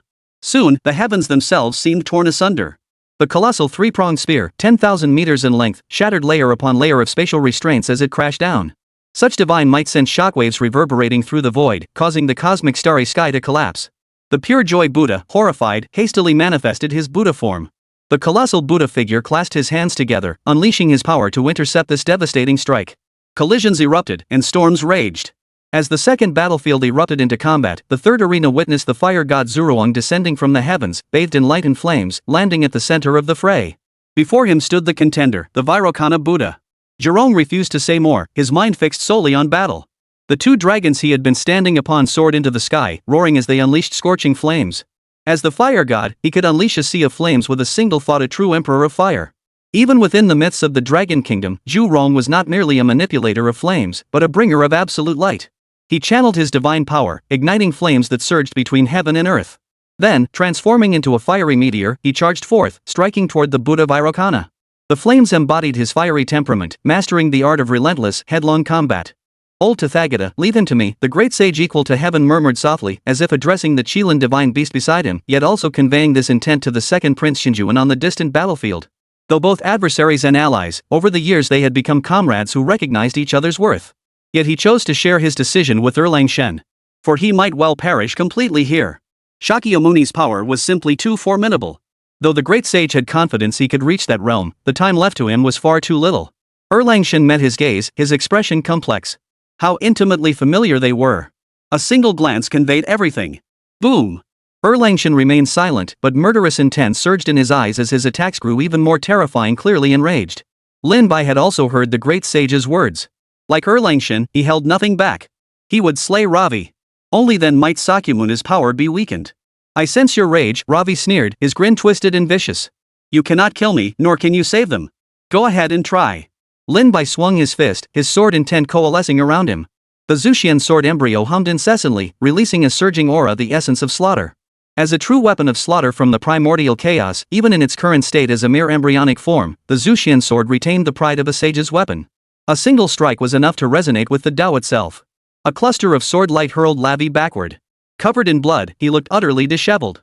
Though his peak War King tier strength was formidable, Lin Bai had already advanced to the late War King stage and cultivated various powerful divine abilities, enabling him to crush Lavi across realms. The threefold true fire surged, roaring as it enveloped Lavi. Lin Bai appeared instantly, abandoning the Zuxian sword embryo as his attack method. Instead, he repeatedly clenched his fist, the fist-light growing increasingly brilliant as he swung it toward Lavi. Lavi showed no sign of retreat, countering with a fist of his own. Sutras seemed to chant from his mouth, transforming into a peculiar energy form that amplified his strength, a unique technique of his. Boom! A thunderous punch shattered Lavi's arm, blood splattering across the sky. Lin Bai's aura surged as he pressed forward with his sword, yet his attention remained fixed on the distant divine battlefield. Erlang Shen and the fire god Zuruong, whose power reached the heavens, unleashed boundless divine abilities. Perhaps they would soon slay the pure joy Buddha and the Vairocana Buddha. Chapter 143, Slaying the Buddha, First Glimpse of Victory. You can change nothing. Even if you slay me, it won't alter the will of your world. It's already shattered beyond repair. Even if it were to coalesce again, it would pale in comparison to its former glory. Though covered in blood, Ravi continued to sneer coldly as he clashed relentlessly with Lin Bai. His power was indeed formidable at the War King realm. He could shatter an entire mountain range with a single wave of his hand. Lin Bai bore wounds of his own, blood dripping from his arm. Yet one of Ravi's hands vanished entirely, exploding into oblivion. His figure staggered, spewing blood in great gulps as he retreated step by step. Seizing the moment while Lin Bai pursued, Ravi rapidly gathered his strength. The exploded arm then regrew, perfectly intact. Then I too would choose to kill you first. As for whether you can withstand the bizarre creatures, I doubt you'll live long enough to find out. Lin Bai swung his sword. His figure became ethereal, making it impossible to discern when he would strike. Storm-like sword light filled the battlefield, terrifyingly intense, blurring the entire scene. Amidst the intertwining blades, blood spattered horrifically. Ravi suffered another devastating blow, coughing up blood incessantly as his chest was pierced clean through. Yet he remained alive, unable to truly die. Ha ha ha ha. You can't kill me. Lavi's body restored to perfection. The power of Shakyamuni had granted him immortality? Even a fatal piercing wound could not truly end him. It seemed that to kill him, the only way was to shatter his form into dust, ensuring he could never rise again. Die, pioneer of the Dragon Nation. Ravi snarled, lunging forward to attack. Lin Bai engaged him in combat. Is this second pioneer of the Indian nation even human? How can he be impossible to kill? At this rate, Mr. Lin Bai's power will only be drained endlessly. Damn Shakyamuni. If the battle here is this perilous, I can't even imagine what the divine battlefield must look like. Indeed, we cannot even perceive the divine conflict. Battles of that magnitude are far beyond our comprehension. Our power is woefully inadequate, we can only glimpse faint, shimmering light. Indeed, the people of the Dragon Nation could scarcely discern the details of the divine battlefield. Their power was insufficient, allowing them only a faint glimpse of the terrifying, dazzling golden light and the three-pronged, double-edged spear falling like divine punishment. On other battlefields, they could only witness the heavens and earth transformed into a sea of fire, a raging inferno that seemed poised to melt the very fabric of space. A single strike in the divine war could shatter stars, overturn heaven and earth, and obliterate all existence. Even if people couldn't see clearly, they knew the terrifying battle unfolding within. Erlangshan and the fire god Zuruong will surely slay those two Buddhas. They possess supreme divine powers and will undoubtedly bring this battle to a complete end. Now we only hope nothing goes wrong with Mr. Lin Bai's sight. He must be able to slay the forerunner of the Tianzhu kingdom. The people of the Dragon Nation watched this battle with bated breath. Finally, all witnessed it. On the second battlefield, divine power surged skyward. The three-pronged double-edged spear unleashed colossal blades of light, sweeping across the heavens and earth. Put! Blood spurted skyward as the Buddha's head was severed, his divine form utterly shattered. Blood flowed, gradually evaporating. Erlangshan strode forth with confident composure, his three-pronged spear still dripping with Buddha's blood. This battle of deities had finally reached its conclusion. Erlangshan had unleashed his true divine might and slain the pure joy Buddha. He then landed before the heavenly hound, opening his heavenly eye to observe the third battlefield. A faint smile touched his lips. Clearly, he had everything under control. Boom! The distant horizon collapsed, space itself warped violently. Within that chaos, Zhuron, enveloped in a sea of flames that engulfed heaven and earth, charged fiercely toward the Vairocana Buddha. Such overwhelming might left Vipashian Buddha utterly defenseless. Despite his Sanskrit-shielded body and the sutras chanted from his mouth forming a force of cosmic law, containing myriad stars and enveloping an entire world, he could not withstand it. Yet this formidable defense shattered upon colliding with Zhuron's onslaught. After a brief struggle, it dissolved completely. Vipashian's pupils contracted in terror, his eyes filled with profound dread. He sought escape, yet found no retreat. He could only watch helplessly as the sea of fire engulfed him, consuming him until he was utterly incinerated into ashes, vanishing completely into the void. The second Buddha was slain in that instant. The fire god Zhuron claimed victory, leaving not even a corpse behind for Vairocana Buddha. He was utterly reduced to ashes, and in the end, everything became void. A bunch of hypocritical Buddhas, yet their power is nothing special. Useless. Zhuron made no effort to hide the scorn in his voice as his cold gaze locked onto Shakyamuni. Were it not for the constraints of the rules, he would have struck at Shakyamuni without hesitation. Zhuron knew full well that this man was the root cause of everything. Thus, on the third battlefield, the fire god Zhuron claimed his first victory. Immediately after, two streaks of light descended onto the battlefield: the Qilin divine beast and the immovable Buddha. The Qilin's eyes blazed with the most intense light, woven from the very fabric of laws. Two blazing beams shot forth without mercy, striking without hesitation. Immovable Buddha, true to his name, activated formidable defenses in place, withstanding everything as he braced head-on against the Qilin divine beast's assault. Roar! The Qilin divine beast revealed its full might. Its form swelled to tens of thousands of meters, towering over the heavens and earth. With a single step, space shattered like glass. Cracks spread around the immovable Buddha, then collapsed entirely. Hovering in the void, the Qilin divine beast was enveloped in boundless elements: thunder, flames, and ice, while its own vital energy burned with unparalleled intensity. Legend says a single drop of Qilin blood holds supreme divine power, granting eternal life and the potential to cultivate an invincible treasure body. Its blood essence illuminates all things. Seeing it today, its fame is truly well-deserved. Erlangshan remarked thus. This was their first encounter with a genuine Qilin divine beast, a creature without kind in all creation, the sole existence of its kind. Truly a divine beast of the three realms. This battle should hold no surprises. I wonder how Lin Bai fares over there. The heavenly hound glanced anxiously toward Lin Bai's battlefield, where the waves of combat continued to surge relentlessly. Boom! Lin Bai stumbled backward, his arm mangled and bloody, struck by Lavi's bizarre attack. It carried a thick, bloodthirsty aura, seemingly sharing the same origin as the power that had earlier devoured the nation's fortune. Chapter 144: An incredibly critical situation. In the earlier battle, Lin Bai had already inflicted multiple severe wounds on Lavi, each one potentially fatal. Yet, possessing the power of Shakyamuni, Lavi could instantly heal his injuries each time, only to launch even fiercer assaults. This is truly never-ending. Lin Bai's voice was cold as he activated the invincible Vajra technique, swiftly healing his wounds. Witnessing this, Ravi sneered repeatedly. Even if you can heal swiftly, your magical power remains finite. You cannot kill me, but I need only one chance to utterly annihilate you. Die. Ravi charged forward in an instant, each strike carrying absolute killing intent, intent on finishing Lin Bai with a single blow. Lin Bai said nothing more. Facing Ravi's onslaught, he shifted from relentless offense to a defensive posture. Yet at this level of combat, covered in blood, such passive defense would prove disastrous. What's that kid doing? Why isn't he fighting back? Xiao Tianquan watched anxiously. If Lin Bai kept defending indefinitely, he would inevitably be crushed. By then, there would truly be no chance for redemption. That kid's usually so brave. Why is he fighting so helplessly now? Xiao Tianquan frowned deeply, utterly baffled as to why Lin Bai hadn't continued his assault. Don't worry. Don't forget he still has several divine abilities he hasn't used yet. Erlangshan remained calm, though his expression grew complex as he watched Lin Bai continuously defend and absorb the attacks. Xiao Tiandog was jolted awake by the reminder. Right. The kid hadn't deployed his 3 flame true fire, his heaven-splitting axe, or that divine willow yet. He hadn't even unleashed the 1 chi becomes 3 purities. Even the Zushian sword embryo hadn't unleashed its true power. Clearly, he wasn't overwhelmed, but why choose to take blows passively? Mr. Lin Bai. Could it be that his own magical power has been depleted by more than half? If he keeps defending like this, he's bound to lose. Nalavi is terrifying. He can recover from fatal wounds instantly, his magical power seemingly untouched. Yet Mr. Lin Bai's strength is steadily draining. How the hell are we supposed to fight this? Mr. Lin Bai, if you can't handle it, you can temporarily withdraw. You don't have to endure his attacks, it's far too dangerous.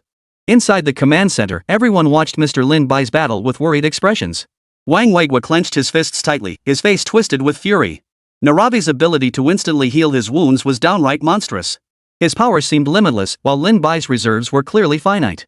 To them, Lin Bai's passive defense signaled his magic was nearly depleted. Lin Bai, he'll win, right? Old Mu stared intently at the scene within the National Fortune's secret realm. How he wished Lin Bai could seize the opportunity and deliver a fatal blow to Lavi. Trust him. Since the mythic apocalypse began, he's created countless miracles. This time, he must have his reasons too. Don't forget, he still has techniques he hasn't unleashed yet. Wang Weigua spoke solemnly, his words jolting them awake. Only then did old Mu and the others recall yes. Lin Bai still had that unique technique of creating duplicates, which he hadn't used yet.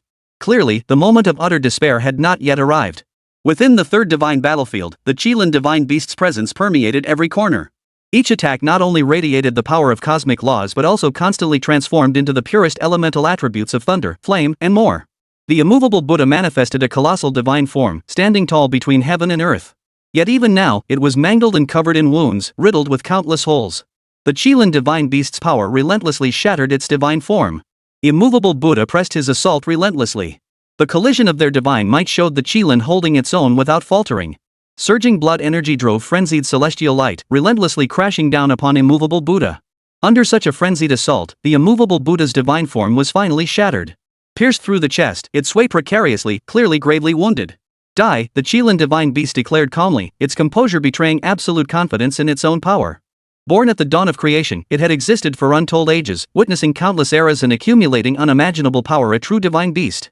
How could the mere immovable Buddha possibly be its match? Far away, Lin Bai sensed this scene, a barely perceptible smile curling his lips. He had clearly realized that the Qilin divine beast was about to slay the immovable Buddha, and the Dragon Nation was poised to claim victory in the Third Divine War. Everything rests on the great sage now. Lin Bai drew a deep breath, unleashing the ultimate defensive technique of the Diamond Heart Immortality method, yet he remained on the defensive against Ravi's relentless assault. Lavi's assault was terrifying. Lin Bai's body was on the verge of disintegration, his arms covered in cracks as if they would shatter at any moment. Yet his expression remained resolute. As blazing golden light continuously repaired his body, it also gathered strength, preventing Ravi from finishing him off just yet. Let's see how long you can hold out. Ravi's expression had descended into utter madness as he unleashed relentless strikes, his face contorted in fury. Roar! A thunderous roar echoed as the distant Qilin divine beast erupted in fury. Its divine might completely shattered the immovable Buddha's divine form, reducing it to shards that vanished into nothingness. The immovable Buddha retreated relentlessly, his body nearing collapse. Gone was the benevolent countenance of before, replaced by a hideous, demonic visage. The Qilin divine beast gave him no chance, unleashing its divine power to utterly annihilate the immovable Buddha. Such force was beyond his match, his flesh rotted and dissolved under the relentless assault. As the Qilin delivered its final strike, boundless runes coalesced in the heavens, stirring the very fabric of the cosmos. They refracted into a torrential beam of celestial light that crashed down with indescribable terror. No! The immovable Buddha roared in defiant fury, but it was futile. His body was utterly shattered, reduced to ashes. With this, another Buddha had fallen. The war now reached its most critical battle, the great sage equal to heaven versus Shakyamuni. This battle was destined to be the most brutal of all. At this moment, the Tathagata's expression was dark and grim. 3 Buddhas had been utterly slain. While their loss was not unbearable for him, the sheer frustration of this defeat had truly enraged him. Old Buddha, come down here. A cold voice echoed. Gazing into the distance, one could see the great sage holding his golden staff, golden flames of the Tao surging around him. With each step, he traversed worlds, landing in the void. Ha! The Buddha of Tathagata sneered coldly, appearing on the battlefield in an instant. It's you! It seems you've forgotten the 500 years of suppression. Today, you seek death once more? Tathagata's deep voice boomed like a thunderclap. Chapter 145, The Hour Has Come, The Battle of Karma. Oomph, old man Tathagata, how long have you cultivated? And how long has your old man son cultivated? You merely happened to be born a few years earlier than your old man Sunday. Through a stroke of luck, you became what you call a Buddha. Your grandfather here cares not for your countless millennia of cultivation. Even if you granted me another 1,000 years, I could still send you to join your long-ashened parents. Today, words are unnecessary. You imprisoned me for 500 years. This karmic debt ends today. Boom! The golden staff slammed to the ground, causing the void to tremble. Flames spread like cracks, engulfing the entire world. Yet as they reached the Buddha's feet, they gradually halted. The great sage's entire body erupted in radiance, like an eternally burning sun. He gazed at the Tathagata, murderous intent surging in his eyes. He had devoted millennia of arduous cultivation solely for this day. Today, I shall slay you to attain enlightenment. Come forth and meet your end, old Buddha. Each syllable of the great sage's declaration was accompanied by leaping runes. In the next instant, these runes exploded completely, a burst of light descending and shaking the infinite void. Tathagata's face darkened at the great sage's provocation. Runes coalesced in his own palm. With a thunderous crash, the heavens shattered. A massive hand, imbued with runes, descended exactly like the palm that had suppressed the great sage years ago. Clearly, the Buddha had resorted to the same tactic, using the power of the laws to crush the great sage once more. Ha! Witnessing this, the great sage let out a cold laugh, then erupted into maniacal laughter. Old man Tathagata, today your old man's son will shatter this palm of yours. Boom! The great sage unleashed his heaven-shaping earth-transforming technique, propping up an entire world. His arms swung, releasing endless golden light. His divine prowess was peerless. The golden hoop staff whirled, endless runes swirling around it. Instead of the expected cataclysmic explosion, a deep thought echoed. Everything seemed to fall into utter stillness, not a single ripple disturbed the void. Only the ceaseless annihilation of space itself bore witness to the terrifying power of that strike. Rolling divine power surged heavenward, resonating with the Tao itself. The laws of order began to subtly collapse, spreading outward to counterbalance this terrifying battle. In the darkened void, a sudden blaze of light erupted. The great sage's figure streaked across the heavens, striking proactively. With the might of emulating heaven and earth, he charged at the Dharma form coalescing behind Tathagata. Each strike shook the cosmos. The great sage unleashed every divine power, pouring his utmost strength into every blow. With the overwhelming ferocity of a dragon emerging from the depths, each strike erupted like a cosmic explosion, leaving all in awe. True Lord, this battle. The gods watching from afar fell silent. After a moment's hesitation, the heavenly hound finally spoke up. Erlangshan remained silent, his eyes burning with murderous intent. How he longed to join the great sage in slaying the Tathagata. Yet the laws here were unyielding, impossible to shatter lightly. Defying the will of an entire world was clearly not their goal. But this meant the battle would truly rest on the great sage alone. He still has too little time. Sighed the fire god Jiru, and the Qilin divine beast nodded in agreement. The great sage's cultivation talents surpassed all heroes throughout history. Given sufficient time, he would surely reach the heights of Sakyamuni Buddha, or even ascend to a higher realm. Alas! Truly a pity. The time he possessed was far too short. Trust him, Erlangshan declared. For this dear friend, he chose absolute faith. Yet his unwavering gaze betrayed the deep concern within his heart. No, he is not alone. At that moment, all present heard Lin Bai's voice. They abruptly turned toward the battlefield where he stood, only to see the blood-soaked figure of Lin Bai materialize. Lin Bai seemed to sense it too. The divine battlefield had reached its most critical moment, and he could finally cease his relentless defense. His restraint until now wasn't due to depleted power, but waiting for this final battle. Only by slaying the forerunner of national fortune now will the order of the national fortune secret realm collapse. As the principal deity, Sakyamuni will inevitably be weakened. The reason for choosing this moment is precisely to deny Sakyamuni any time to recover. Erlangshan explained, and only then did Xiao Tianquan grasp Lin Bai's intent. Gazing at the gravely wounded Lin Bai, he sighed deeply. That kid, risking his life just to help that monkey. Each attack from that forerunner of the Indian kingdom was delivered with lethal intent. He endured such terrifying assaults. I wonder if he'll survive. So that's it. Master Lin Bai waited for the battle between the great sage and Sakyamuni to begin before slaying Ravi. With the forerunner fallen, the secret realm of India ruled by Sakyamuni as its principal deity must surely be affected. The most direct impact would be upon Sakyamuni himself, who is currently engaged in battle. His body must be riddled with wounds after enduring so many attacks. Mr. Lin Bai's sacrifice is truly noble. Trust Mr. Lin Bai, trust the great sage equal to heaven. We will surely achieve final victory. Within the battlefield of national destiny, Lin Bai's aura erupted completely. The terrifying energy directly blasted Ravi away. Then, under the latter's stunned gaze, Lin Bai suddenly smiled, though the smile was utterly savage. You've fought long enough? Satisfied? The moment to slay you has finally arrived.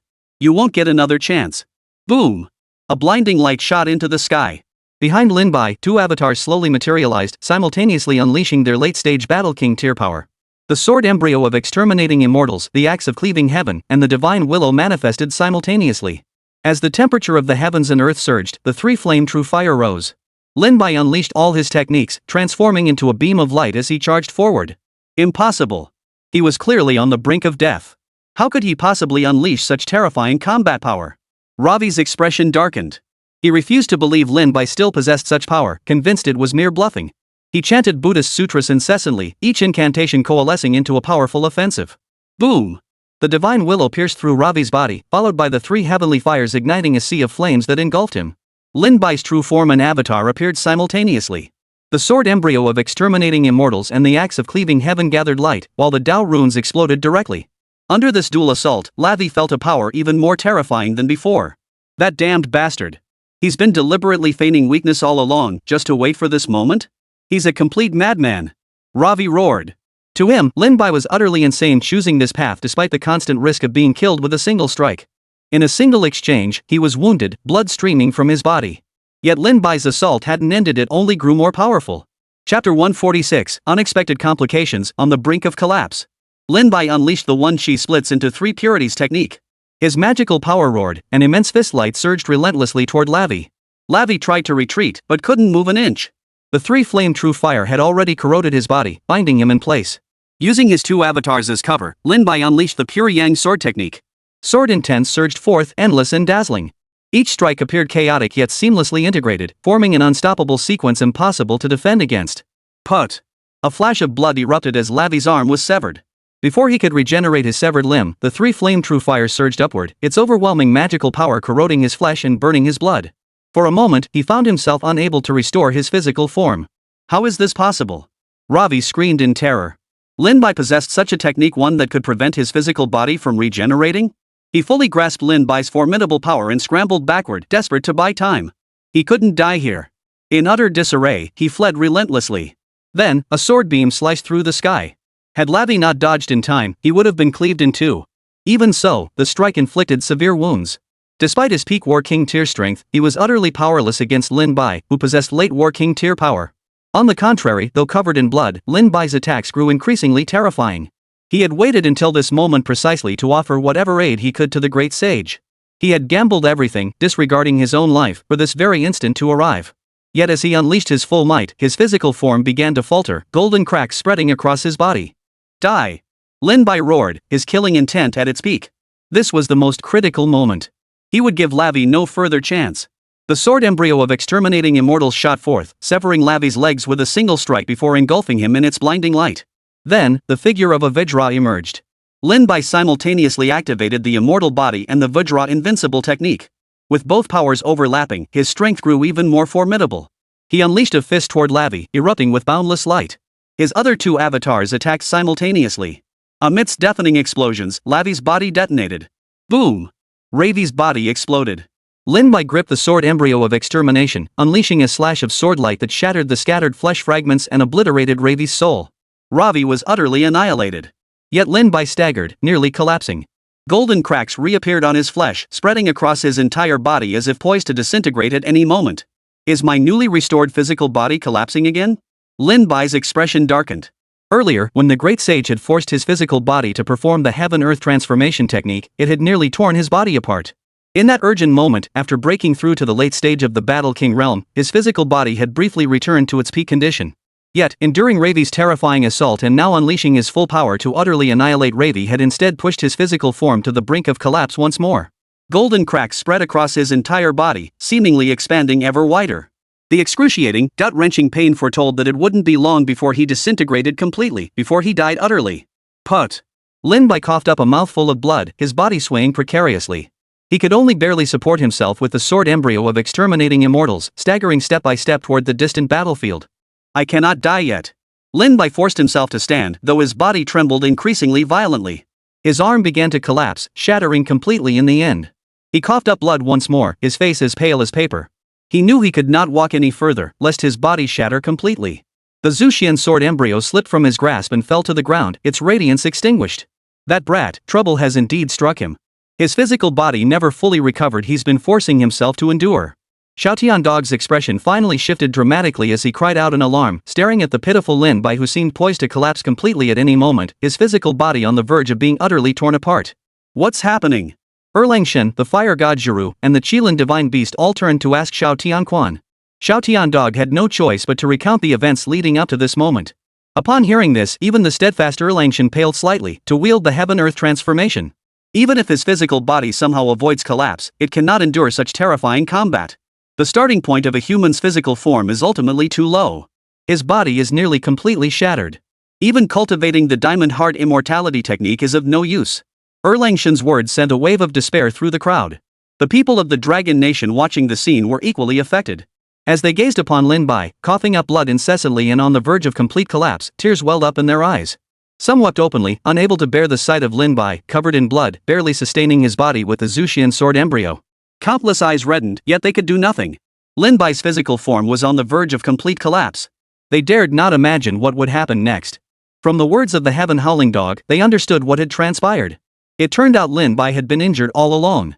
His newly restored body, having unleashed such immense power once more, was now on the verge of complete collapse. Lin Bai's arm exploded, severed completely. Countless eyes filled with tears as countless warriors halted, their bloodshot eyes fixed on him yet utterly powerless to help. Wang Weigua and old Mu wept too, but their greater concern lay with Lin Bai's parents. They knew the elderly couple cherished their son above all else. Witnessing this scene, how unbearably heartbroken they must be. At this moment, Erlangshen and the others gazed at Lin Bai, now unable to walk, their expressions deeply complex. Xiaotian Dog anxiously asked Erlangshen beside him, "True Lord, is there any way to heal his physical body? The slightest disturbance now could cause his body to disintegrate completely. I fear he might not withstand our divine power." Erlangshen himself felt uncertain, yet he used his absolute divine power to completely seal off the situation here. If the great sage learned of Lin Bai's condition, it would inevitably affect him. Lin Bai's physical form had collapsed once more from enduring such relentless assaults solely to aid him. Otherwise, he could have slain Ravi from the very start.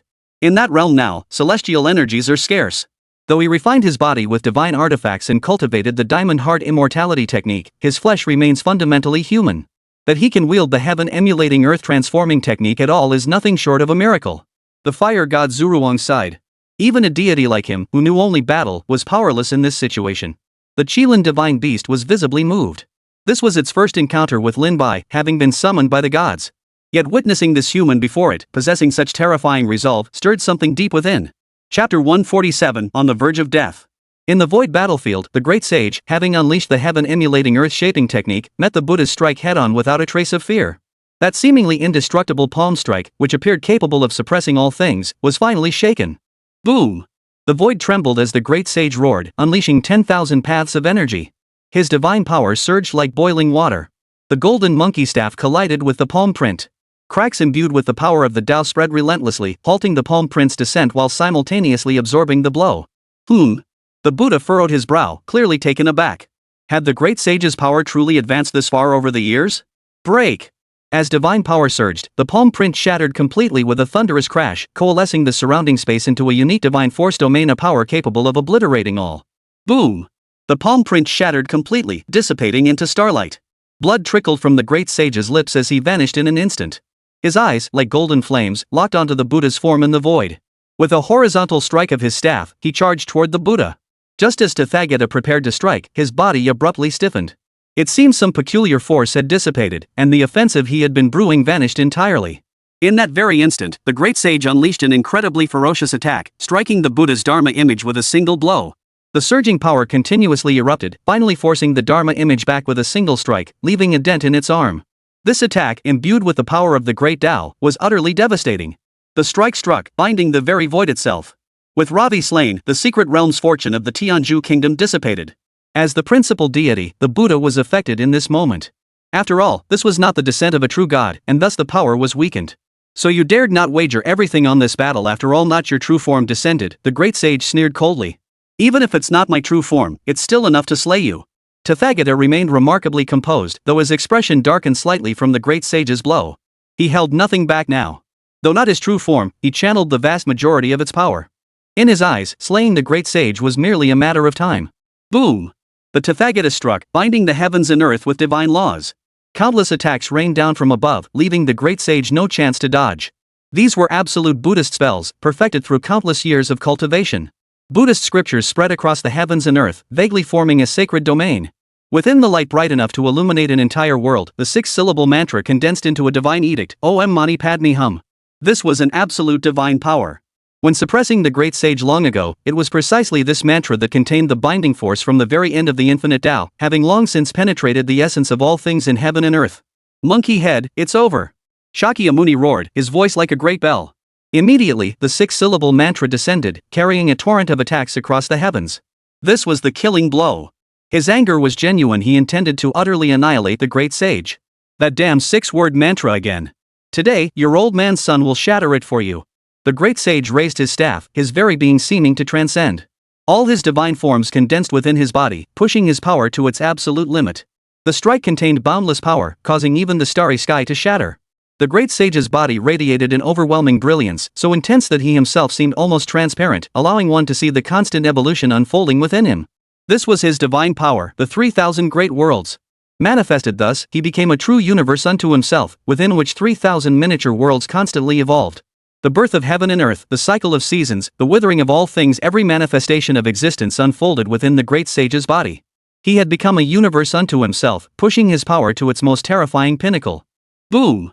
The great sage transformed into a beam of light, shooting straight into the heavens and crashing into the six-character mantra.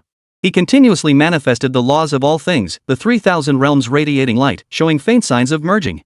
Soon, the space there vanished entirely, swallowed by the surging power of the Tao. Everything ceased to exist.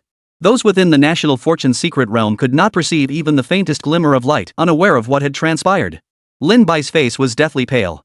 Using only one hand, he formed seals, relentlessly circulating the great heavenly immortal decision and the diamond heart immortality technique, desperately trying to carve out a sliver of survival within his body on the verge of complete collapse. But his physical form was too fragile. Even forming the seal proved difficult, and it finally collapsed completely. He let his arm fall limply, knowing that attempting another seal would shatter it entirely. He abandoned attempts to repair his body, instead burning his last reserves of magical power into flames that enveloped him, plunging himself into a state of absolute stillness. What the hell is he doing? Burning his magic? Does he want to die? Xiao Tianquan cursed furiously, yet he was powerless to help. Though he wanted to assist Lin Bai, he could find no effective way. He intends to sustain his life until the battle between Sun Wukong and Tathagata concludes. Should he perish, Sun Wukong will inevitably be affected. Erlangshan discerned Lin Bai's purpose. The gods fell silent, as did all the people of the Dragon Kingdom. They stood in utter, speechless stillness, unwilling to accept this reality. Had it truly come to this? What kind of injury could be so severe that even the gods present couldn't save him? No. Mr. Lin Bai. An unnamed voice cried out. The grief in everyone's hearts could no longer be concealed. Tears streamed down their faces as they wept, unwilling to witness the death of such a hero, one who sacrificed his life for the Dragon Nation and its mythological system. Even veterans like old Mu and Wang Weigua fell silent. Though Lin Bai had always told them, perhaps one day he would die, they had never truly believed it could happen. Xiao Bai. Lin Bai's parents completely broke down. Even with others supporting them, they had no strength left and were on the verge of fainting. The nation mourned, unwilling to witness Lin Bai's demise. Yet his body had utterly collapsed, one arm shattered beyond recognition, vanished. Had he not mustered his last ounce of strength to sustain himself, death might have claimed him already? In the relentless torrent of this apocalyptic era, true invincibility never existed. Even Lin Bai might perish. Just like the soldiers of Dragon Nation who sacrificed themselves daily. My body has completely collapsed. Ravi's attack contained the power of Sakyamuni's laws. Though it couldn't kill me outright, it shattered my physical form beyond repair. Lin Bai let out a bitter laugh, too weak to speak. His only hope now was to hold on until the battle between the great sage and Tathagata ended. Then, his death would have meaning. Those who come after me will walk further along the path I've trodden, Lin Bai murmured softly, though his heart was torn by countless unresolved attachments, parents, comrades in arms, friends. All became obsessions, perhaps never to fade. Chapter 148, Shilin Sessen's blood, seizing a sliver of hope. Is there truly no other way? Xiao Tianquan asked once more. After all this time together, though he never spared Lin Bai a harsh word, deep down he had long recognized this pioneer of national destiny. He never imagined Lin Bai would push himself to the absolute limit just to offer the great sage a sliver of hope. Ultimately, that relentless strain caused his body to shatter under the assault, triggering irreparable damage to his old wounds. Lin Bai's own magical power was now nearly exhausted. The cracks on his body grew more pronounced and terrifying, threatening complete collapse. At that point, his form and spirit would scatter. Perhaps, there remains a sliver of hope. The Qilin divine beast suddenly spoke. Under the gaze of several deities, a single drop of its purest essence blood slowly coalesced within its body. Qilin's essence blood? Erlangshan's pupils contracted slightly. As a true divine beast of the three realms, even a single drop of ordinary Qilin essence blood contained boundless vital energy, capable of aiding one in attaining supreme divine powers. One could only imagine how precious this essence truly was. His human flesh has now completely collapsed and is unusable. Since that is the case, I shall use my Qilin essence blood to aid him in cultivating a brand new physical body, granting him a glimmer of hope. The Qilin divine beast spoke. Upon hearing this, Erlangshan responded with some uncertainty. Qilin essence blood does indeed contain surging vital energy. Setting aside whether his current state can withstand it, to cultivate a physical body requires forging it with the divine fire of heaven and earth. Erlangshan's voice abruptly halted. Only then did he recall that Lin Bai already possessed the three-flame true fire, fulfilling that very requirement. There's no worse outcome now. The Qilin's essence blood will instantly fuse with his soul, buying him 1 hour. If he fails to cultivate a new physical form within that time, it will still be useless. Everything now depends on his own destiny. The gods nodded in agreement. Indeed, it seemed there could be no worse outcome. The Qilin's essence blood was his final chance. Whether he could survive this crisis hinged entirely on this one attempt. The Qilin's essence blood traversed space, landing before Lin Bai. Though merely a single drop, it radiated the most surging vitality, pulsing with boundless life force. Lin Bai, whose body had already collapsed completely, sensed the essence blood at that moment. It instantly merged into him, yet the sheer force of this impact caused his already shattered physical form to collapse utterly. Boom! His physical form shattered, and Lin Bai vanished completely. Even his desire to hold on until the battle between the Great Sage and Tathagata concluded was now impossible. His physical form dissipated, leaving only a single drop of blood radiating its final soul light. Lin Bai's consciousness did not vanish, it still existed. Just as the Qilin divine beast had foretold, he possessed one final hour. The essence blood of the Qilin divine beast has fused with me. There is still a chance for rebirth. Lin Bai understood completely. His soul summoned the three-flame true fire, striving to seize that final chance. Yet to the people of the Dragon Nation, this spectacle appeared merely as Lin Bai's body collapsing completely and vanishing without a trace. They knew nothing of the Qilin bestowing its essence upon Lin Bai. The Qilin communicated through divine thought alone, a language utterly inaudible to the people of the Dragon Nation. The scene of Lin Bai's death plunged everyone into despair. The price they had paid in this battle was too great. They had lost their hero, Lin Bai. Without him, how could they possibly confront the mythical apocalypse? No. This can't be real. Wang Weiguo muttered, utterly devastated. He refused to believe Lin Bai could truly be gone. The miracle he'd clung to had never materialized. Lin Bai was simply gone. Old Mu collapsed weakly into his seat, his eyes seemingly drained of light. He knew Lin Bai was gone. The Dragon Nation had lost a true hero, never to return. He also understood that perhaps Mu Linger would never awaken either. Lin Bai had been her sole hope for consciousness, but now that hope lay utterly shattered. Grief spread throughout the entire Dragon Nation. Some still refused to believe that Lin Bai was truly dead, that he had left them like this. This damned apocalypse. He was so young, yet he had sacrificed his life for the nation, for humanity. What's happening? In the void, the Great Sage's expression shifted abruptly. He suddenly sensed Lin Bai's aura vanish completely, ceasing to exist. Instinctively, his perception spanned the void toward Lin Bai's location. Alas, all he sensed was the impenetrable barrier of divine power erected by Erlangshan, a barrier as insurmountable as a natural chasm blocking any attempt to discern what had transpired within. Lin Bai's aura was deeply familiar to him. The latter had cultivated the same great heavenly immortal decision as himself, sharing the same origin. Yet now, Lin Bai's aura had vanished completely. You monkey-headed fool, dare you lose focus? Shakyamuni roared. The great sage could no longer spare attention to probe Lin Bai's situation, but his fury only intensified. He manifested 3,000 universes, relentlessly clashing with Tathagata's 6-word mantra. Though drenched in blood, his aura remained formidable and dazzling. Boom! Boom! With each collision, stars shattered. The great sage and Tathagata unleashed their full might, clashing relentlessly. Everything was utterly overturned, even the heavens and earth twisted in response. Yet even under the great sage's terrifying assault, cracks began to appear in the 6-word mantra, showing faint signs of shattering. The Buddha's expression shifted slightly, as if the great sage's power had subtly surpassed expectations. Oomph! Useless! The Buddha flipped his palm, unleashing an even more terrifying force of law that slammed into the great sage, nearly shattering his body. The great sage's physical form was equally impervious to all laws, indestructible as diamond, truly possessing a head of bronze and arms of iron. His body erupted with boundless vital energy, then braced to withstand the Buddha's assault. Boom! Amidst an earth-shattering explosion, it felt as though some fundamental law had shattered completely. The 6-character mantra was shaken, then shattered into fragments within the void. The Buddha himself suffered wounds, his divine form damaged, his radiance dimmed. He stared at the great sage in disbelief. How could this creature be so utterly mad? Ha, ha! The great sage laughed. Even as blood streamed from his body, his fighting spirit burned fiercely. Old Tathagata, your son-grandfather senses your weariness. After all these years, have you regressed to this state? The great sage roared with laughter, charging forward with his golden staff. He shone like a blazing sun, dazzling and utterly awe-inspiring. Arrogant fool. The Buddha responded with a cold gaze. As he struck again, even more terrifying divine power descended. Buddhist scriptures covered the entire sky and earth, forming what seemed to be a vast formation. Buddhist chants filled the air from his mouth, each word transforming into surging power that surged toward the great sage. Chapter 149, The Reborn Kirin's Flesh. The Buddha's attacks grew increasingly potent. The great sage felt the very space around him solidify, binding him within its grasp. With the Buddhist scriptures sealing off the entire realm, he had nowhere to flee, only to fight. The great sage himself grew increasingly transparent. The myriad phenomena of the 3,000 worlds he had cultivated manifested behind him, transforming into scenes of creation and decay, the primordial chaos of the universe, and countless other cosmic spectacles. 3,000 great worlds, the great sage roared, as the myriad phenomena merged together, ultimately fusing into one.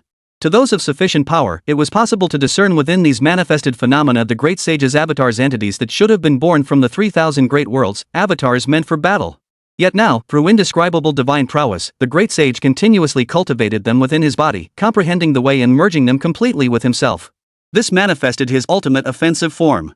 His form became nearly transparent as surging power unleashed an endless torrent, crashing into the Buddha script markings high above. Boom! The deafening explosions echoed ceaselessly as the battle grew ever more terrifying. The great sage bore wounds all over his body, yet he paid them no heed. His attacks grew more frenzied, determined to slay the Tathagata. Half an hour has passed, and he, Xiao Tianquan and the others kept a constant watch on Lin Bai's situation, yet only a faint remnant of soul light remained there, with the occasional flicker of flame visible. Even the Qilin divine beast wore a grave expression, for it sensed no signs of Lin Bai's aura reviving. This shouldn't be happening. Could something have gone wrong? Half an hour has passed. Why is there still no movement? The Qilin divine beast murmured. Where Lin Bai's soul light lingered, the withered vitality, nourished by the Qilin's essence blood, began to revive once more. The life force surged ever more vigorously, as if flesh and blood were regrowing and coalescing within. Threefold true fire. Lin Bai declared in a deep voice. Time was running out, his soul could vanish completely at any moment. He had to forge a brand new physical body. Under the relentless forging of the threefold true fire, a divine flame of heaven and earth, the faint glow of Lin Bai's long diminished life flame finally reignited. Under the watchful eyes of Erlangshan and the other deities, a single drop of Qilin essence blood materialized, continuously releasing a surging blood energy that violently impacted the surrounding space. There's a change! Xiao Tianquan exclaimed with immense delight, gazing toward Lin Bai's location. Thud! Suddenly, a powerful heartbeat echoed, audible to all. The space around Lin Bai abruptly warped. The drop of Qilin essence materialized, rapidly growing into the shadowy form of a Qilin. The indistinct Qilin materialized, its body enveloped in the three-flame true fire. Under the terrifying heat of the flames, the phantom gradually took shape, flesh coalesced, and scales shimmering with divine light emerged. How could it be a Qilin's phantom? Xiao Tianquan froze, instinctively wondering if Lin Bai had transformed into a Qilin. Though, admittedly, that would be a blessing for him. No need for concern. The physical form manifested by the Qilin's essence blood naturally belongs to the Qilin clan. As a divine beast of the three realms, its flesh and blood are potent enough to reflect a realm unto itself, making it immensely powerful. For Lin Bai, this is entirely beneficial. Erlangshan remarked. Seeing his expression gradually relax, the others breathed a slight sigh of relief. That kid Lin Bai wasn't meant to meet his end just yet. What?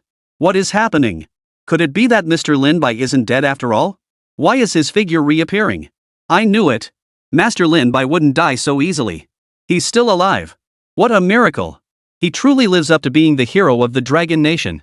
But even if Mr. Lin Bai is alive, why doesn't this figure resemble his original form? It looks more like the Qilin Divine Beast? Could it be the Qilin Divine Beast saved Mr. Lin Bai? It must be.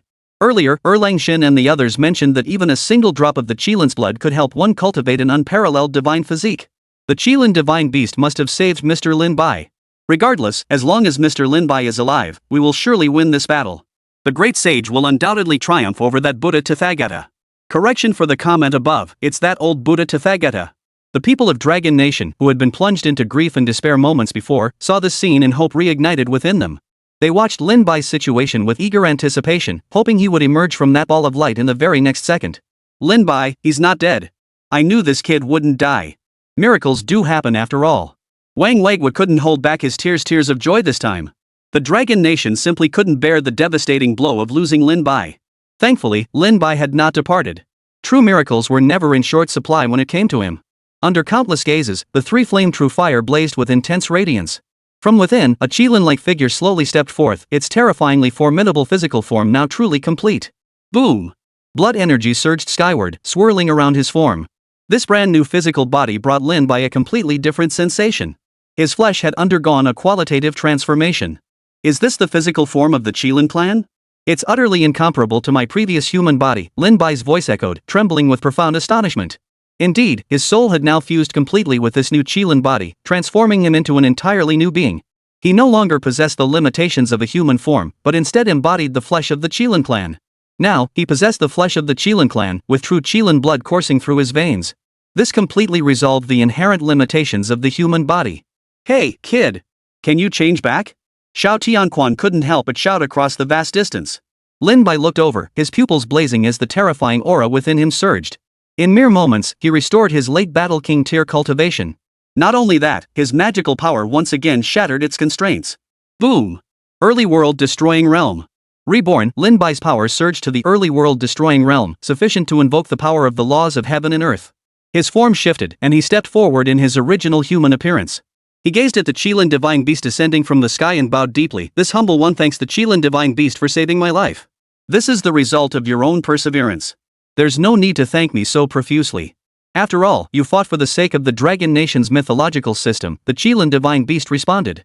Chapter 150, 3000 Great Worlds, Cultivating Divine Powers. The Qilin then transmitted its voice to Lin Bai. Now that you have transformed into the Qilin physique, you are considered of the same bloodline as the Qilin clan. You must guard this bloodline carefully. Before Lin Bai could speak, Erlangshan interjected, this Qilin essence blood you may be the sole possessor across all realms. Though the Qilin clan has no living kin, it has granted you this divine Qilin physique. Guard this bloodline well. Lin Bai nodded solemnly. His very survival depended on that single drop of the Qilin divine beast's essence blood, which had enabled him to shed his human form entirely and attain the Qilin's divine body. It could be said that his true form was now that of a Qilin. His current human appearance was merely a manifestation he projected through his own power. The Qilin nodded. It saw within Lin Bai an unshakable conviction capable of overcoming all obstacles. This drop of Qilin essence blood was not merely to save his life, but also to pave the way for the entire mythological system of the Dragon Nation. His existence was unique, and he might play a crucial role in the future. The body of a Qilin holds boundless potential. That single drop of Qilin essence blood has generated true Qilin blood within you, capable of evolving divine abilities. It is now up to you to explore and unlock them. The Qilin divine beast reiterated its instructions. Lin Bai hastily agreed, solemnly declaring, "Rest assured, senior. Lin Bai will safeguard this Qilin bloodline." Phew, lucky you, kid. Not only did you survive, but you've gained the body of a Qilin.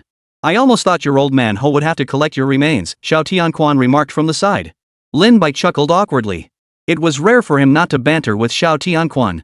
He could tell the dog was teasing him, yet the genuine concern in its tone was undeniable. How is the great sage faring? Lin Bai gazed toward the distant void battlefield, now completely dissipated and vanished. The clash between the great sage and Tathagata had shattered the space ahead, obscuring their view of the unfolding battle. The expressions of the three deities Erlangshan, the fire god Jiru, and the Qilin divine beast were all heavy with gravity. With their divine power, they could sense that the great sage was in dire straits.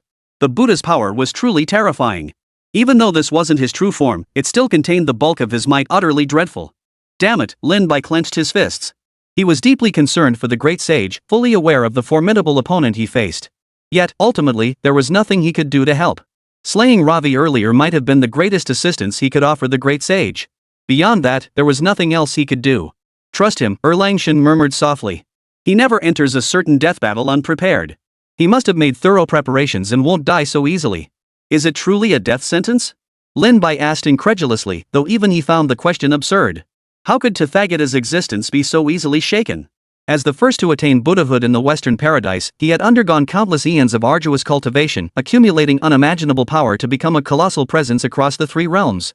Perhaps not. That monkey has survived countless deadly predicaments. He won't perish so easily.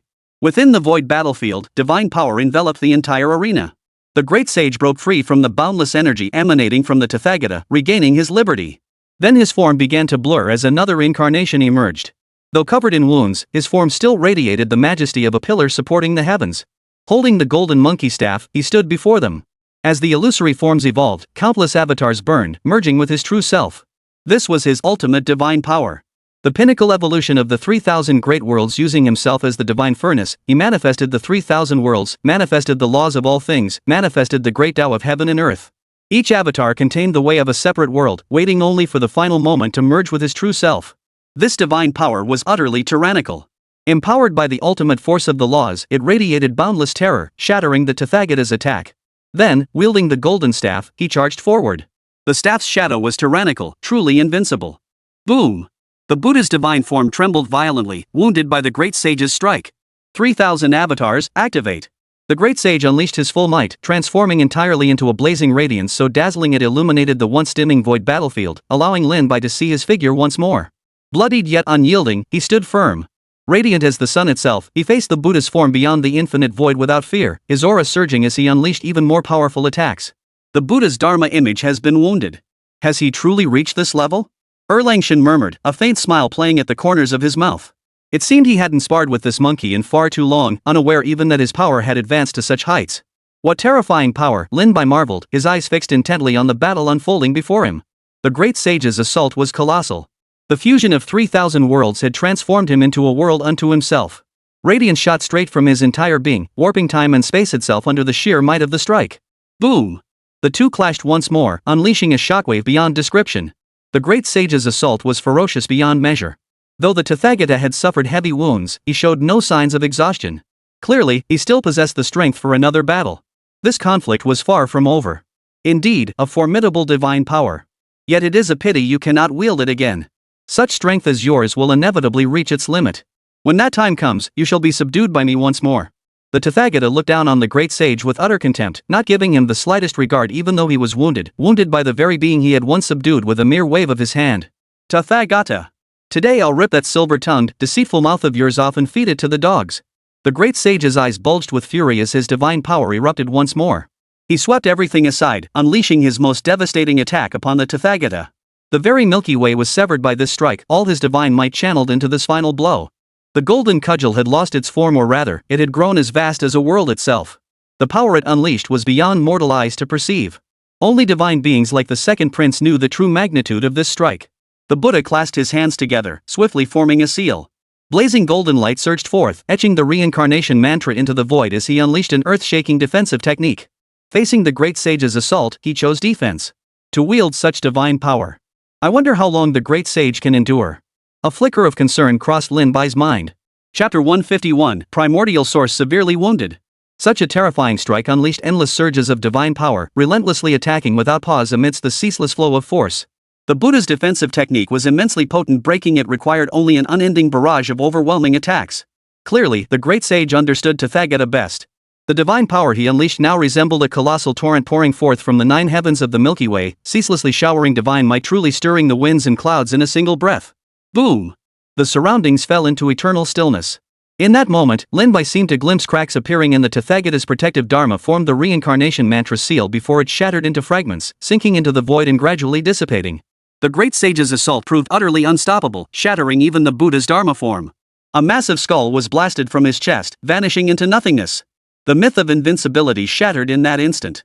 A flicker of terror finally surged into the Buddha's pupils. This monkey, had he truly reached this level? What kind of terrifying innate talent was this? If he were given more time, what would become of them? Wouldn't even the Buddha himself be utterly annihilated? He absolutely cannot be allowed to live. Tathagata roared, his face contorting into utter ferocity, brewing with extreme madness. He spread his arms wide, no longer channeling the Buddha's attacks through hand seals as before. Instead, he swung his arms like a demonic fiend, unleashing his divine power. An endless torrent of light crashed down upon the great sage. Finally losing his cool. The great sage wiped the blood from his lips as divine power surged through his body once more. Bursting with blazing might, he soared skyward again, his golden staff shattering space as he charged toward Tathagata. Tathagata, how did you like your old man's attack? There's more to come. Holy crap, is this what a true battle between deities looks like? Though we can't make out the details of the fight, we saw clearly the moment Tathagata's divine form shattered. It's simply that the great sage's radiance is too blinding, illuminating that entire expanse of space. Otherwise, how could our mortal eyes possibly perceive combat at this level? The great sage is mighty. What a load of crap about the Tathagata being invincible. Our great sage only lost because he hasn't cultivated long enough.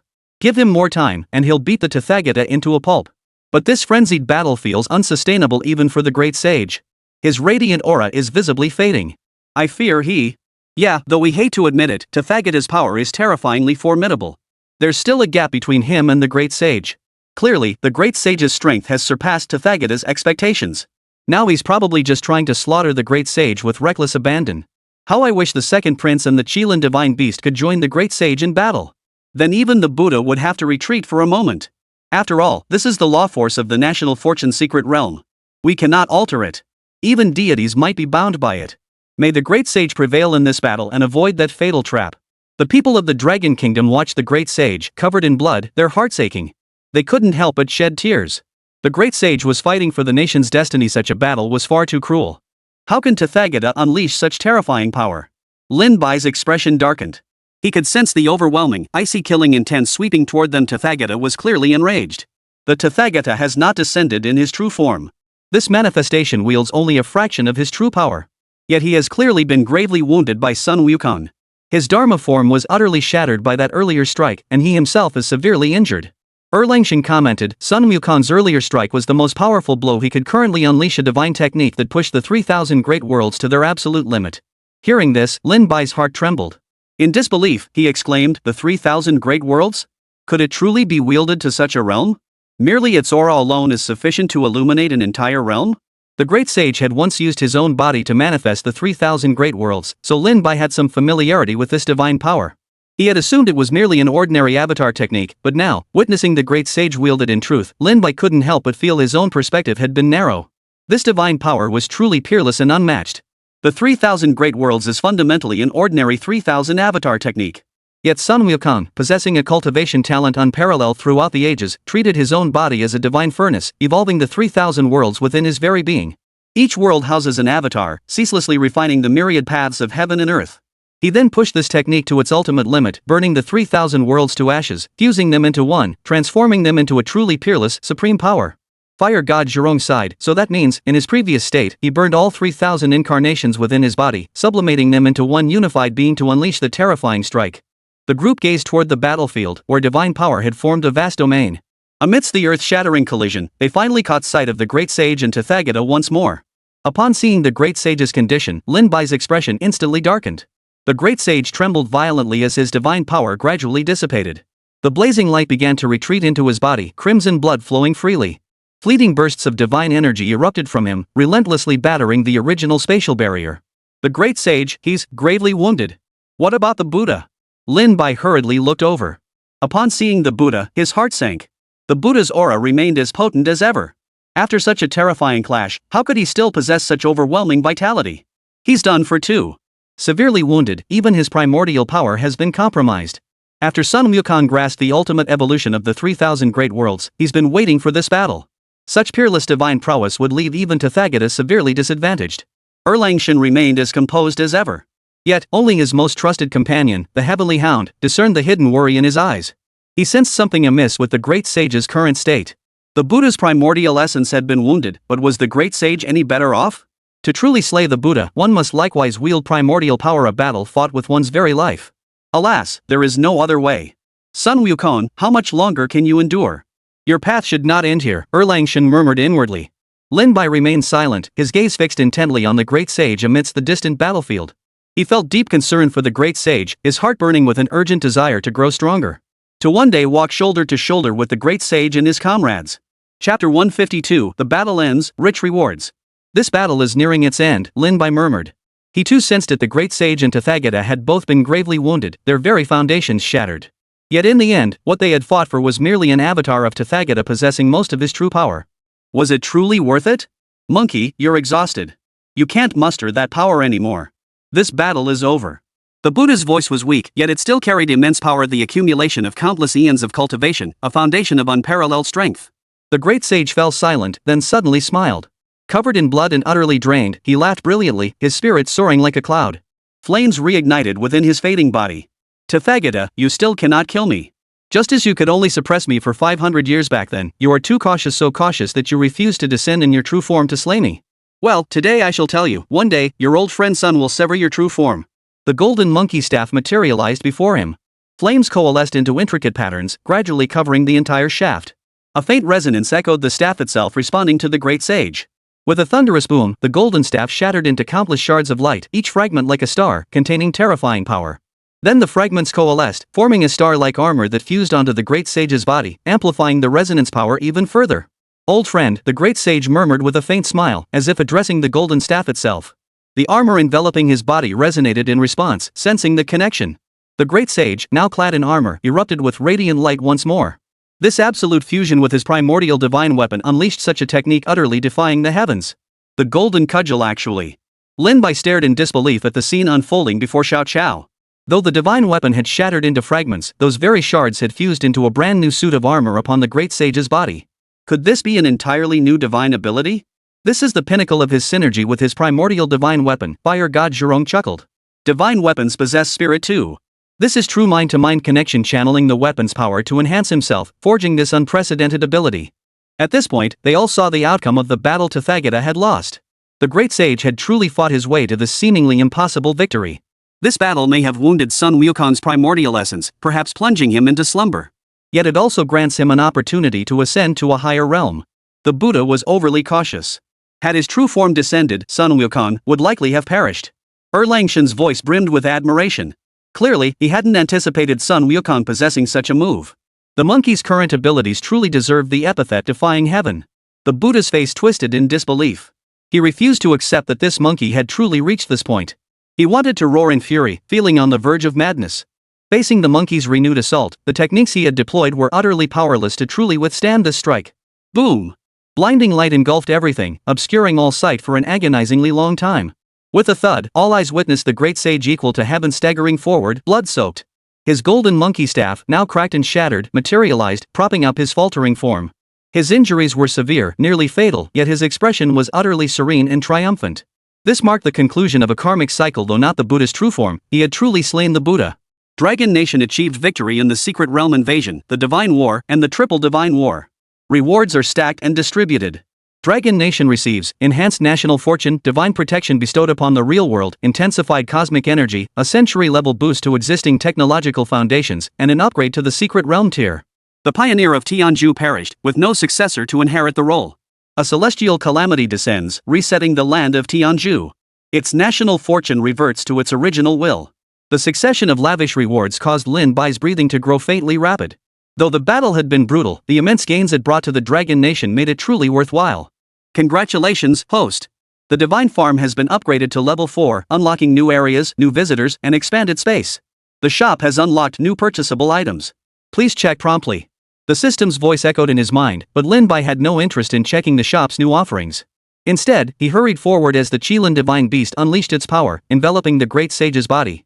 Under the Qilin's aura, his injuries began to slowly heal.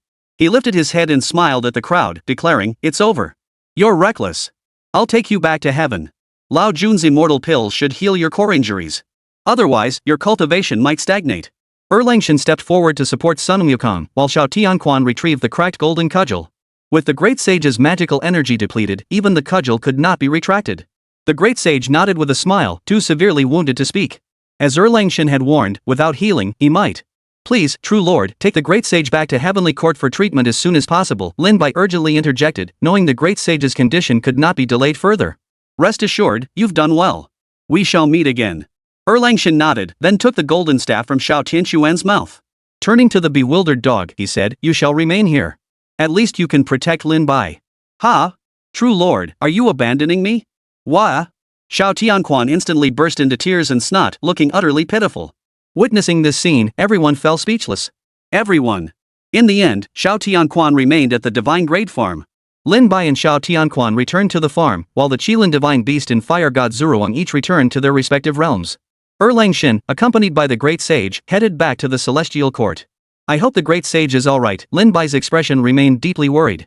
"Don't worry, that monkey's got a strong constitution. Slaying the Buddha this time has finally resolved a lingering burden." On his path of cultivation, only this matter could be considered a karmic obstacle. Even if he didn't kill the Buddha's true form, it's practically the same thing. Xiao Tiandog waved dismissively, then froze in place as if witnessing something utterly astonishing. Suddenly, he let out a startled yelp. "Holy crap! Is this still your farm?" Lin Bai looked up and saw the entirely transformed Divine Tier farm, then froze in shock. "Holy! Is this even the Divine Tier farm anymore?" What the hell happened here? Chapter 153, New Area Unlocked in the God Tier Farm. The Divine Tier Farm, upgraded to level 4, has undergone such a massive transformation? Lin Bai was dumbfounded. He felt as if he'd stepped into a fairyland. The lake, which hadn't been particularly large but had its own hidden charm, now resembled a mystical abyss. Its surface shimmered with iridescent light, reflecting ethereal radiance.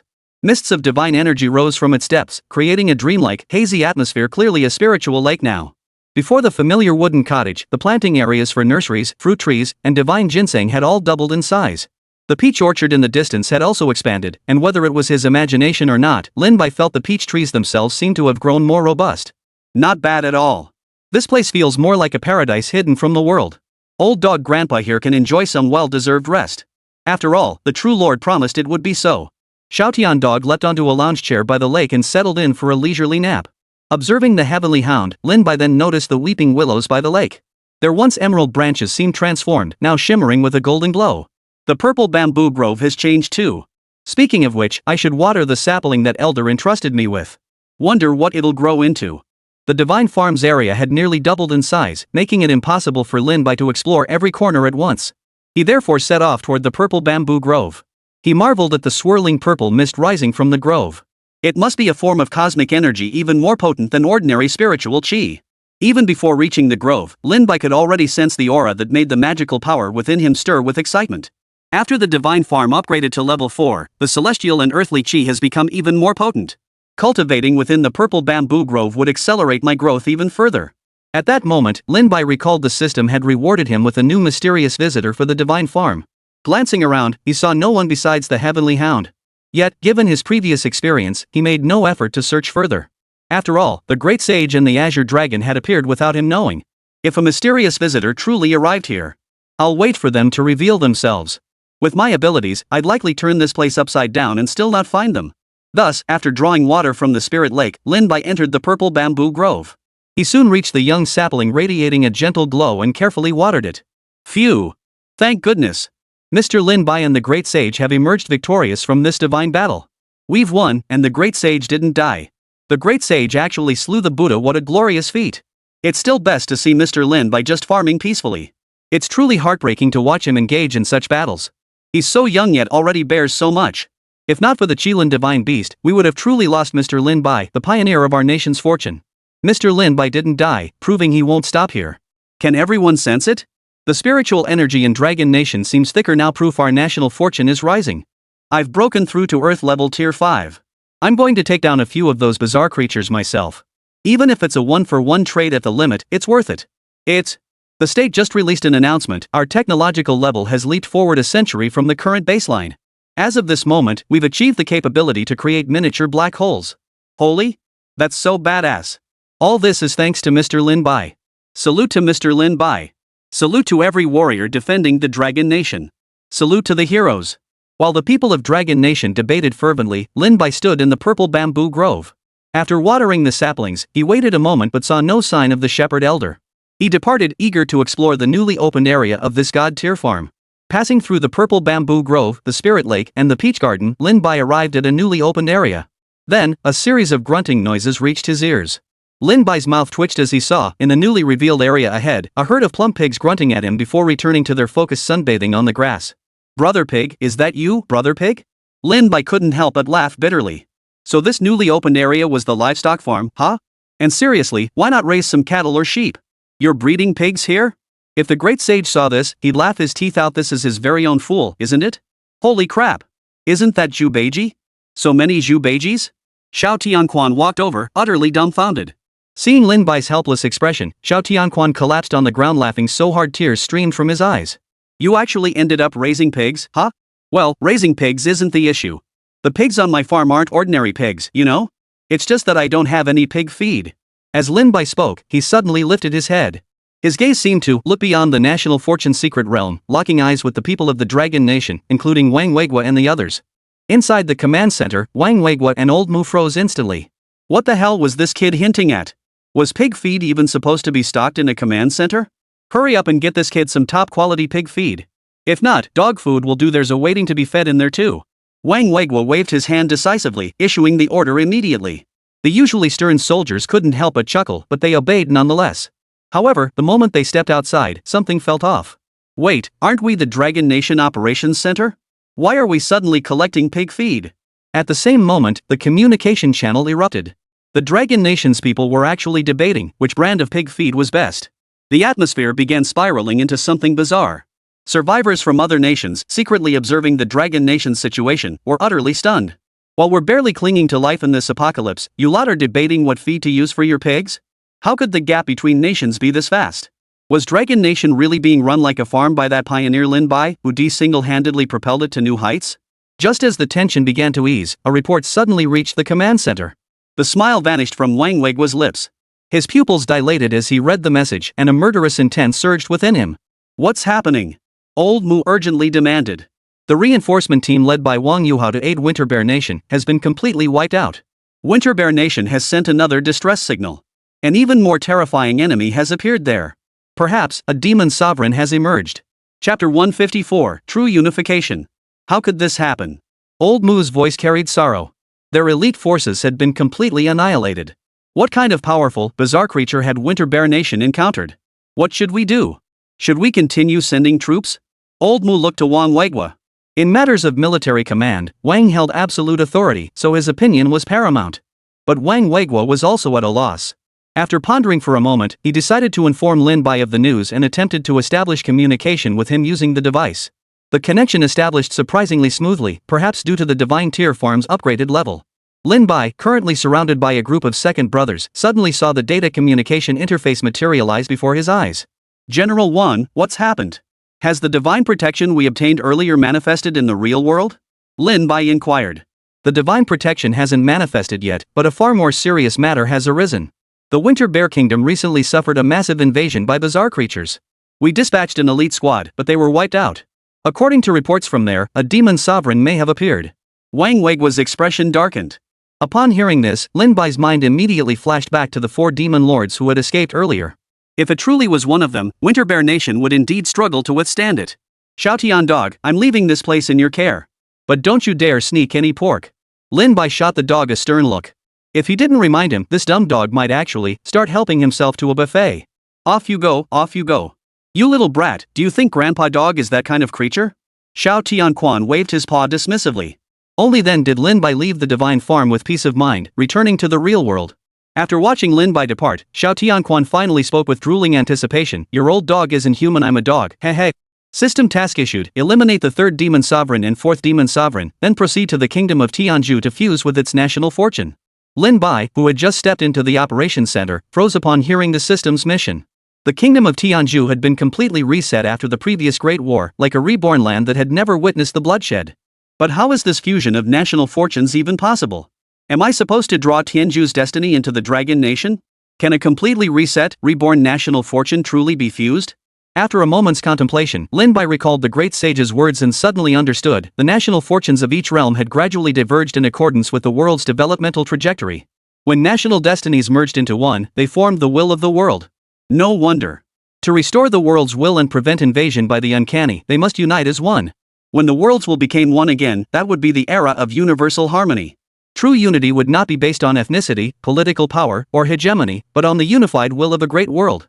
At that moment, humanity would be reborn, reuniting as a collective to confront unknown civilizations. After slaying the demon sovereign, we shall proceed to the kingdom of Tianzhu. No sooner had Lin Bai finished speaking than Wang Weigua and Elder Mu approached. The 3 exchanged brief assessments of the current situation. Mid-discussion, Lin's parents arrived. Seeing their son unharmed, tears welled in their eyes and they could not hold back their sobs.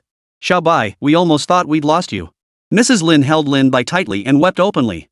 Wang Weigua and Old Mu didn't interrupt. As parents, how could they not be heartbroken after watching their child brush with death? Thankfully, Lin Bai had pulled through. Old Mu's expression was somber. Mu Linger still showed no signs of waking, and he didn't know if she ever would. He could only force down the grief in his heart and push himself to keep busy with affairs. Had he been alone, he could have stayed by his granddaughter's bedside day and night. But he couldn't. First and foremost, he was a comrade in arms to Wang Weigua and others, a leader to countless soldiers. Only then was he Mu Linger's grandfather. He had to shoulder his responsibilities, his mission, his duty. Mom, Dad, I'm fine, Lin Bai reassured them softly. Then, he extended his arm, and light instantly shimmered upon it, crystallizing into dazzling scales the very essence of his current Qilin physique. As long as you're safe, that's all that matters. We'll wait here for you. Go handle your affairs. Lin's father patted his shoulder, his voice solemn, understanding his son still had duties to fulfill. Lin Bai nodded, then swiftly made his decision. The demon sovereign must be slain. I will journey to the Winter Bear Kingdom. Additionally, Elder Mu, send a telegram to the surviving nations of the world in the official capacity of the Dragon Kingdom. The destinies of all nations must unite to restore the world will. Only then might we grasp a sliver of hope. What these monstrous beings fear is precisely the world will. But if we continue to tear ourselves apart in civil war, eroding the last remnants of the world will, they will truly descend. When that happens, we will have no one left to stand against them.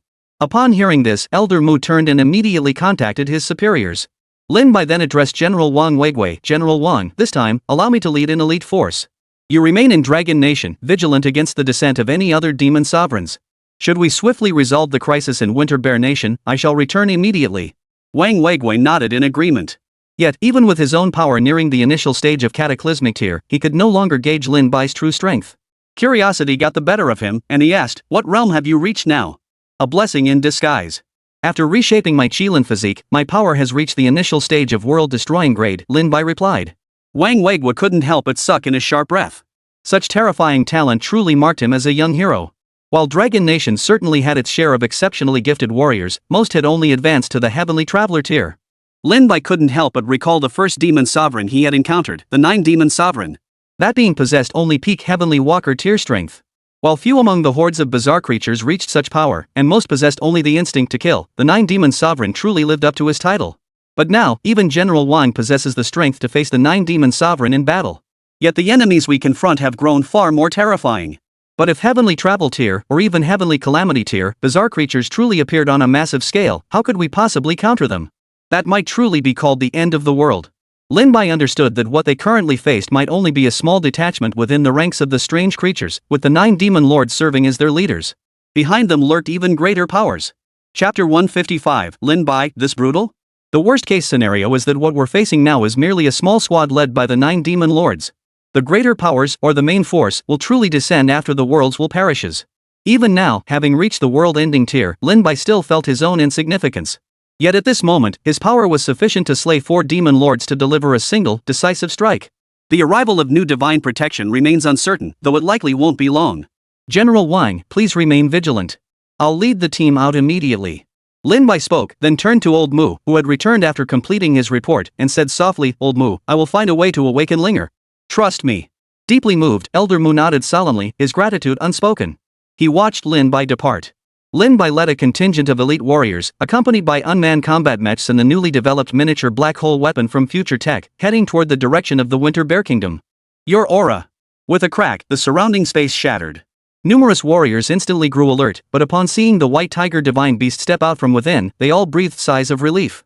The White Tiger Divine Beast gazed at Lin Bai, its eyes flickering. Suddenly, it spoke, your physical form. Is this the body of a Qilin? Does the true blood of a Qilin flow within you? What exactly has happened? Lin Bai made no attempt to conceal the truth, recounting the recent events to the White Tiger Divine Beast. Upon hearing this, the White Tiger Divine Beast mused thoughtfully, the Qilin Divine Beast, within the 3 realms, is often counted alongside me and my 3 old friends as one of the 5 great divine beasts. Your acquisition of Qilin essence blood is a stroke of fate. Come aboard. I shall transport you to your destination. Lin Bai was naturally profoundly grateful. Yet he increasingly sensed that the White Tiger Divine Beast seemed to harbor a complex emotion toward him, an emotion akin to that of an old acquaintance. Elder, did you know me before I awakened you? After much deliberation, Lin Bai decided to ask. The White Tiger Divine Beast fell silent for a moment before explaining, you bear a striking resemblance to a youth from the human race long ago. He once fought alongside me against external foes. What of him? Lin Bai sensed the unusual emotion in the White Tiger Divine Beast.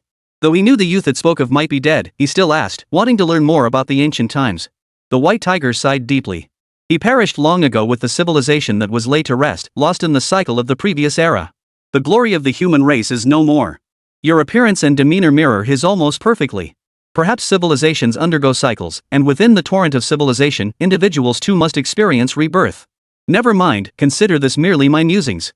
The White Tiger deity radiated a fierce, murderous aura that sliced through space, darting through dimensions at blinding speed. Lin Bai remained silent. He did not understand the cycle of rebirth the White Tiger spoke of. He could only interpret it as the collapse of one civilization and the birth of another. But rebirth, did it foretell that their own civilization would also inevitably perish? No. He believed this outcome would be different. If it were not, it could never be called reincarnation. It must be merely that my appearance resembles that of the predecessor in the White Tiger Divine Beast's memories. I am myself, how could I be someone from the cycle? Lin Bai's resolve was firm. At that moment, he recalled the Azure Dragon Divine Beast, who had been slumbering in the spirit lake of the Divine Grade Farm. He decided to inform the White Tiger Divine Beast of its existence. The White Tiger Divine Beast responded with a cold laugh. No wonder I searched the north, east, and south without sensing the presence of those three. So their legacies were never passed down, they vanished completely from this realm. Now it's even holed up in the National Fortune Secret Realm. Living the good life, that one. Next time I see it, I'll chop off its horns, have the vermilion bird roasted in its own fire, then get the black tortoise to peel off its shell. I'll use it as my damn bull. Lin Bai. The warriors? Holy crap, how brutal is that? No way, no way. Above the Winter Bear Kingdom, Lin Bai and his companions arrived over the skies of Peterburg, the kingdom's most prosperous city. Yet when they beheld the horrific scene below, they all froze in place. The air thickened with the stench of blood, staining the earth crimson. In the bitterly cold Winter Bear Kingdom, where thick snow should have blanketed the ground, the snow had melted away, swept away by rivers of blood. Over half of the once prosperous Petersburg lay in ruins. In the distance, the sound of battle cries seemed to pierce the sky. Lin Bai sensed a powerful, eerie aura, and one familiar to him. The 4 demon lords have indeed appeared. We're going. Lin Bai gave the order, and with that, he and his warriors transformed into streaks of light, slicing through the night sky toward the distant battlefield. At the center of the battlefield, the 4 demon lords gazed down from the heavens upon the creatures below. As they watched the human race being savagely slaughtered by monstrous beings, cruel smiles spread across their faces. Yura! We will not retreat. Slaughter these vile creatures. Below, warriors clad in high-tech battle armor roared. Their technology, greatly enhanced by the aid of the National Fortune Secret Realm, had advanced to the point where such advanced armor could now be mass-produced and widely distributed. Hurrah! Charge! The flashes of gunfire lit up the night sky, only to be instantly drenched in crimson. A single strike from the 4 demon lords shattered the defensive line the Winter Bear warriors had built with their lives. Countless Winter Bear warriors, eyes blazing crimson, charged forward with desperate fury. Every victory in the countless battles fought during this period had been won through such relentless struggle. True to their reputation as a warrior nation, they possessed an indomitable spirit. Even when outmatched, they fought to the death. Insignificant insects become blood. Before the 4 demon lords could finish their words, their expressions abruptly changed. They hurriedly glanced to the side, only to see a brilliant sword light slicing through the night sky, so dazzling it caught everyone's attention. Put! Blood spattered the night sky as half the 4 demon sovereign's face was sliced away. Had he not dodged in time, that single strike would have severed his head. Such a devastating strike filled him with dread. What kind of being possessed such terrifying power? He himself was at the peak of the War King tier. But when he saw the attacker, he was utterly dumbfounded. Lin Bai. It was Lin Bai the human who had nearly killed him that day. Wasn't he only at the early stage of the War King realm? How could he have already broken through to the early stage of the world-destroying realm? Impossible? The 4 demon lords froze, then spun and fled madly. Facing an early-stage world destroyer like Lin Bai, he stood no chance. If he didn't run now, death was certain. Chapter 156, Instant Annihilation. Watching the 4 demon lords turn and flee, Lin Bai sneered coldly. Back then, he had already severely wounded them with just early-stage War King power. Now that he had broken through to world-destroying level, if he let them escape again, he might as well find a place to kill himself. Leave him to me. You stay here and clear out the bizarre creatures below, Lin Bai ordered the warrior beside him before transforming into a streak of light, charging toward the direction the 4 demon lords had fled. The warrior nodded, his eyes burning with hatred as he stared at the bizarre creatures. With a roar, he unleashed the latest technological marvel of the Dragon Nation, the Palm Black Hole. The silent miniature black hole plummeted into the battlefield below, voraciously devouring the surrounding strange creatures. Everything vanished in utter silence, without the expected cataclysmic explosion. This was the terrifying nature of the black hole weapon. Due to its technological properties, it was not a truly controllable black hole, but merely a simulated black hole weapon based on the technological level of centuries, even millennia, into the future. Thus, it could perfectly distinguish between humans and the bizarre creatures, serving as a true weapon of mass destruction against them. Silently and stealthily, it devoured the bizarre creatures, completely pulverizing them into dust. Hurrah! Our friends from the Dragon Nation have arrived. We shall fight alongside them. The warriors of Winter Bear Nation were overcome with excitement. Witnessing the arrival of the Dragon Nation warriors, hope reignited within their hearts. That's the Dragon Nation's pioneer. Who would have thought he actually emerged from the National Fortune Secret Realm and wields such overwhelming power? Some warriors recognized Lin Bai's identity, shouting with overwhelming excitement. Forgetting their wounds, they charged once more toward the bizarre creatures ahead. The elite force Lin Bai had brought encompassed everything needed for battle weapons, medical supplies, provisions, and more. As the small black hole materialized alongside the arrival of unmanned combat mechs, the advancing horde of bizarre creatures was forced back. Deploy the healing device. A soldier swiftly assembled a specialized unit. The moment the healing device was activated, it emitted a peculiar healing light. This wasn't actual light, but rather a healing factor barely visible to the naked eye. When it touched the soldiers, it penetrated their heavy armor, directly healing their wounds. Dragon Nation's technology has advanced to this level, exclaimed a Winter Bear Nation warrior. They felt more and more certain that being the first to respond to Dragon Nation's call for cooperation had been the most correct choice. Boom! High-tech weapons unleashed devastating firepower, marking the official commencement of humanity's counterattack. The four-demon sovereign, half his face sliced away, bled profusely from his wounds. Horrified by Lin Bai's current power, his murderous intent surged to its peak. He seethed with hatred. He cursed himself for not slaying Lin Bai from the start. Why had he even tried to recruit him? Damn it all. I must summon the third demon sovereign to slay that brat. Such cultivation talent is truly terrifying. The fourth demon sovereign's shrill voice echoed out, only to bounce back as if striking an invisible spatial barrier. This unexpected turn caused his expression to darken. Before he could react, Lin Bai appeared before him in an instant, unleashing a punch. Boom! What appeared to be an ordinary punch, at the world-destroying realm level, carried the energy of heaven and earth, condensed with the true power of the Tao. It shook the space, sending out a thunderous explosion. The four demon lords couldn't dodge in time and instinctively blocked with a single arm. Even as they mustered their entire strength in the briefest instant, the punch still sent them crashing into the ground, burying them deep within the thick snow. You ask why the four demon lords have only one arm? That's a question best directed at Lin Bai. We meet again. Will you escape this time? Lin Bai's expression remained impassive as his gaze fell upon the blood-soaked four demon lords.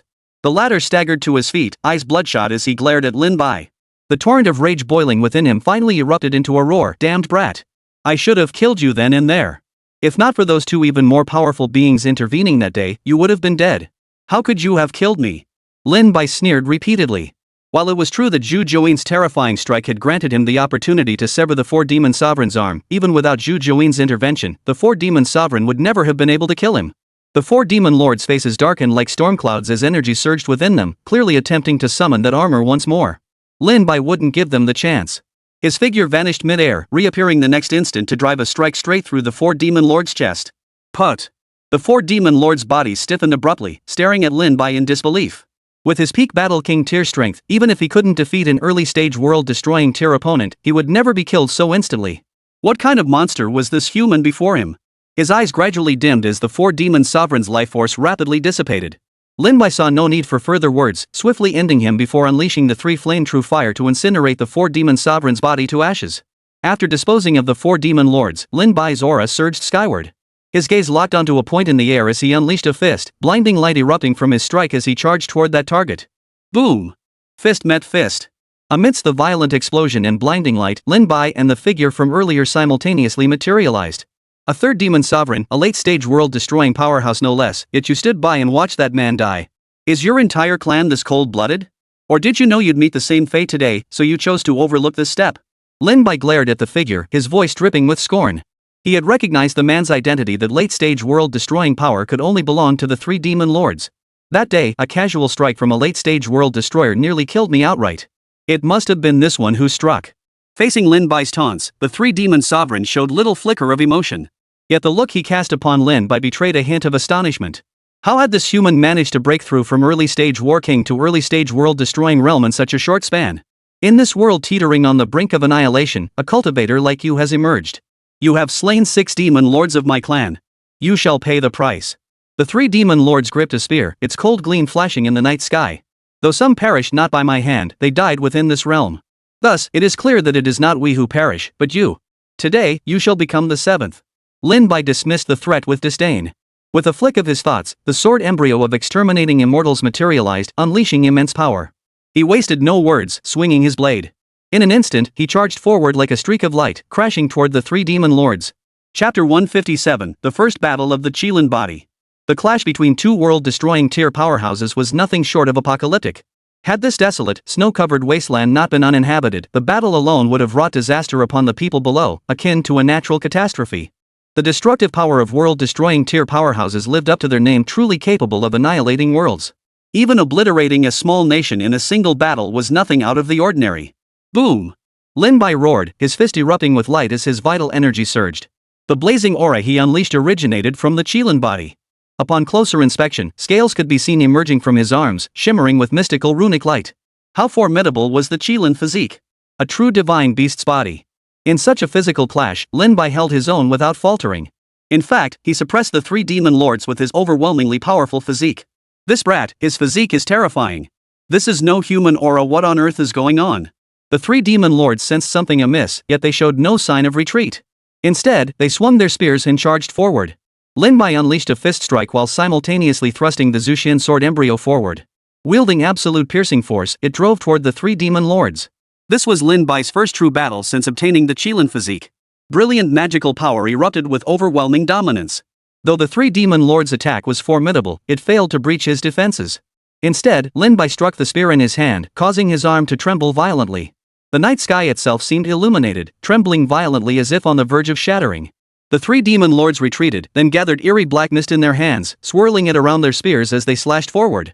Clang! The clash of weapons echoed as the Zuxian sword embryo hummed, its strike sending tremors through the spear. Yet this did not halt the three demon lords' assault. He transformed his hand into a monstrous claw, striking out toward Lin Bai. The claw was enormous, stretching for kilometers, yet it was dispersed by Lin Bai's own surging blood energy, condensed into a tangible force. Within the dazzling light, Lin Bai's pupils transformed into the eyes of a Qilin, gazing down upon the world with utter disdain. Roar! An illusory Qilin emerged from behind Lin Bai, amplifying his power. Not only did he repel the three demon sovereigns' assault, but his own fist also cracked the spear. The sword embryo of exterminating immortals thrust forward, its blade light once more forcing the three demon lords back. The two stood locked in confrontation once more amidst the lofty skies. Your weapon is no ordinary thing, the three demon sovereigns declared, their eyes betraying a hint of apprehension toward the sword embryo of exterminating immortals. My fists aren't half bad either. Why not take a few more hits?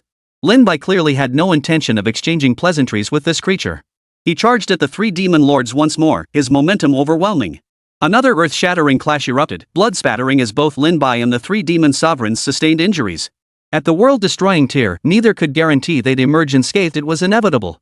Unless one struck a fatal blow. The boundless, surging vitality within the Qilin's true blood allowed Lin Bai to disregard his own wounds.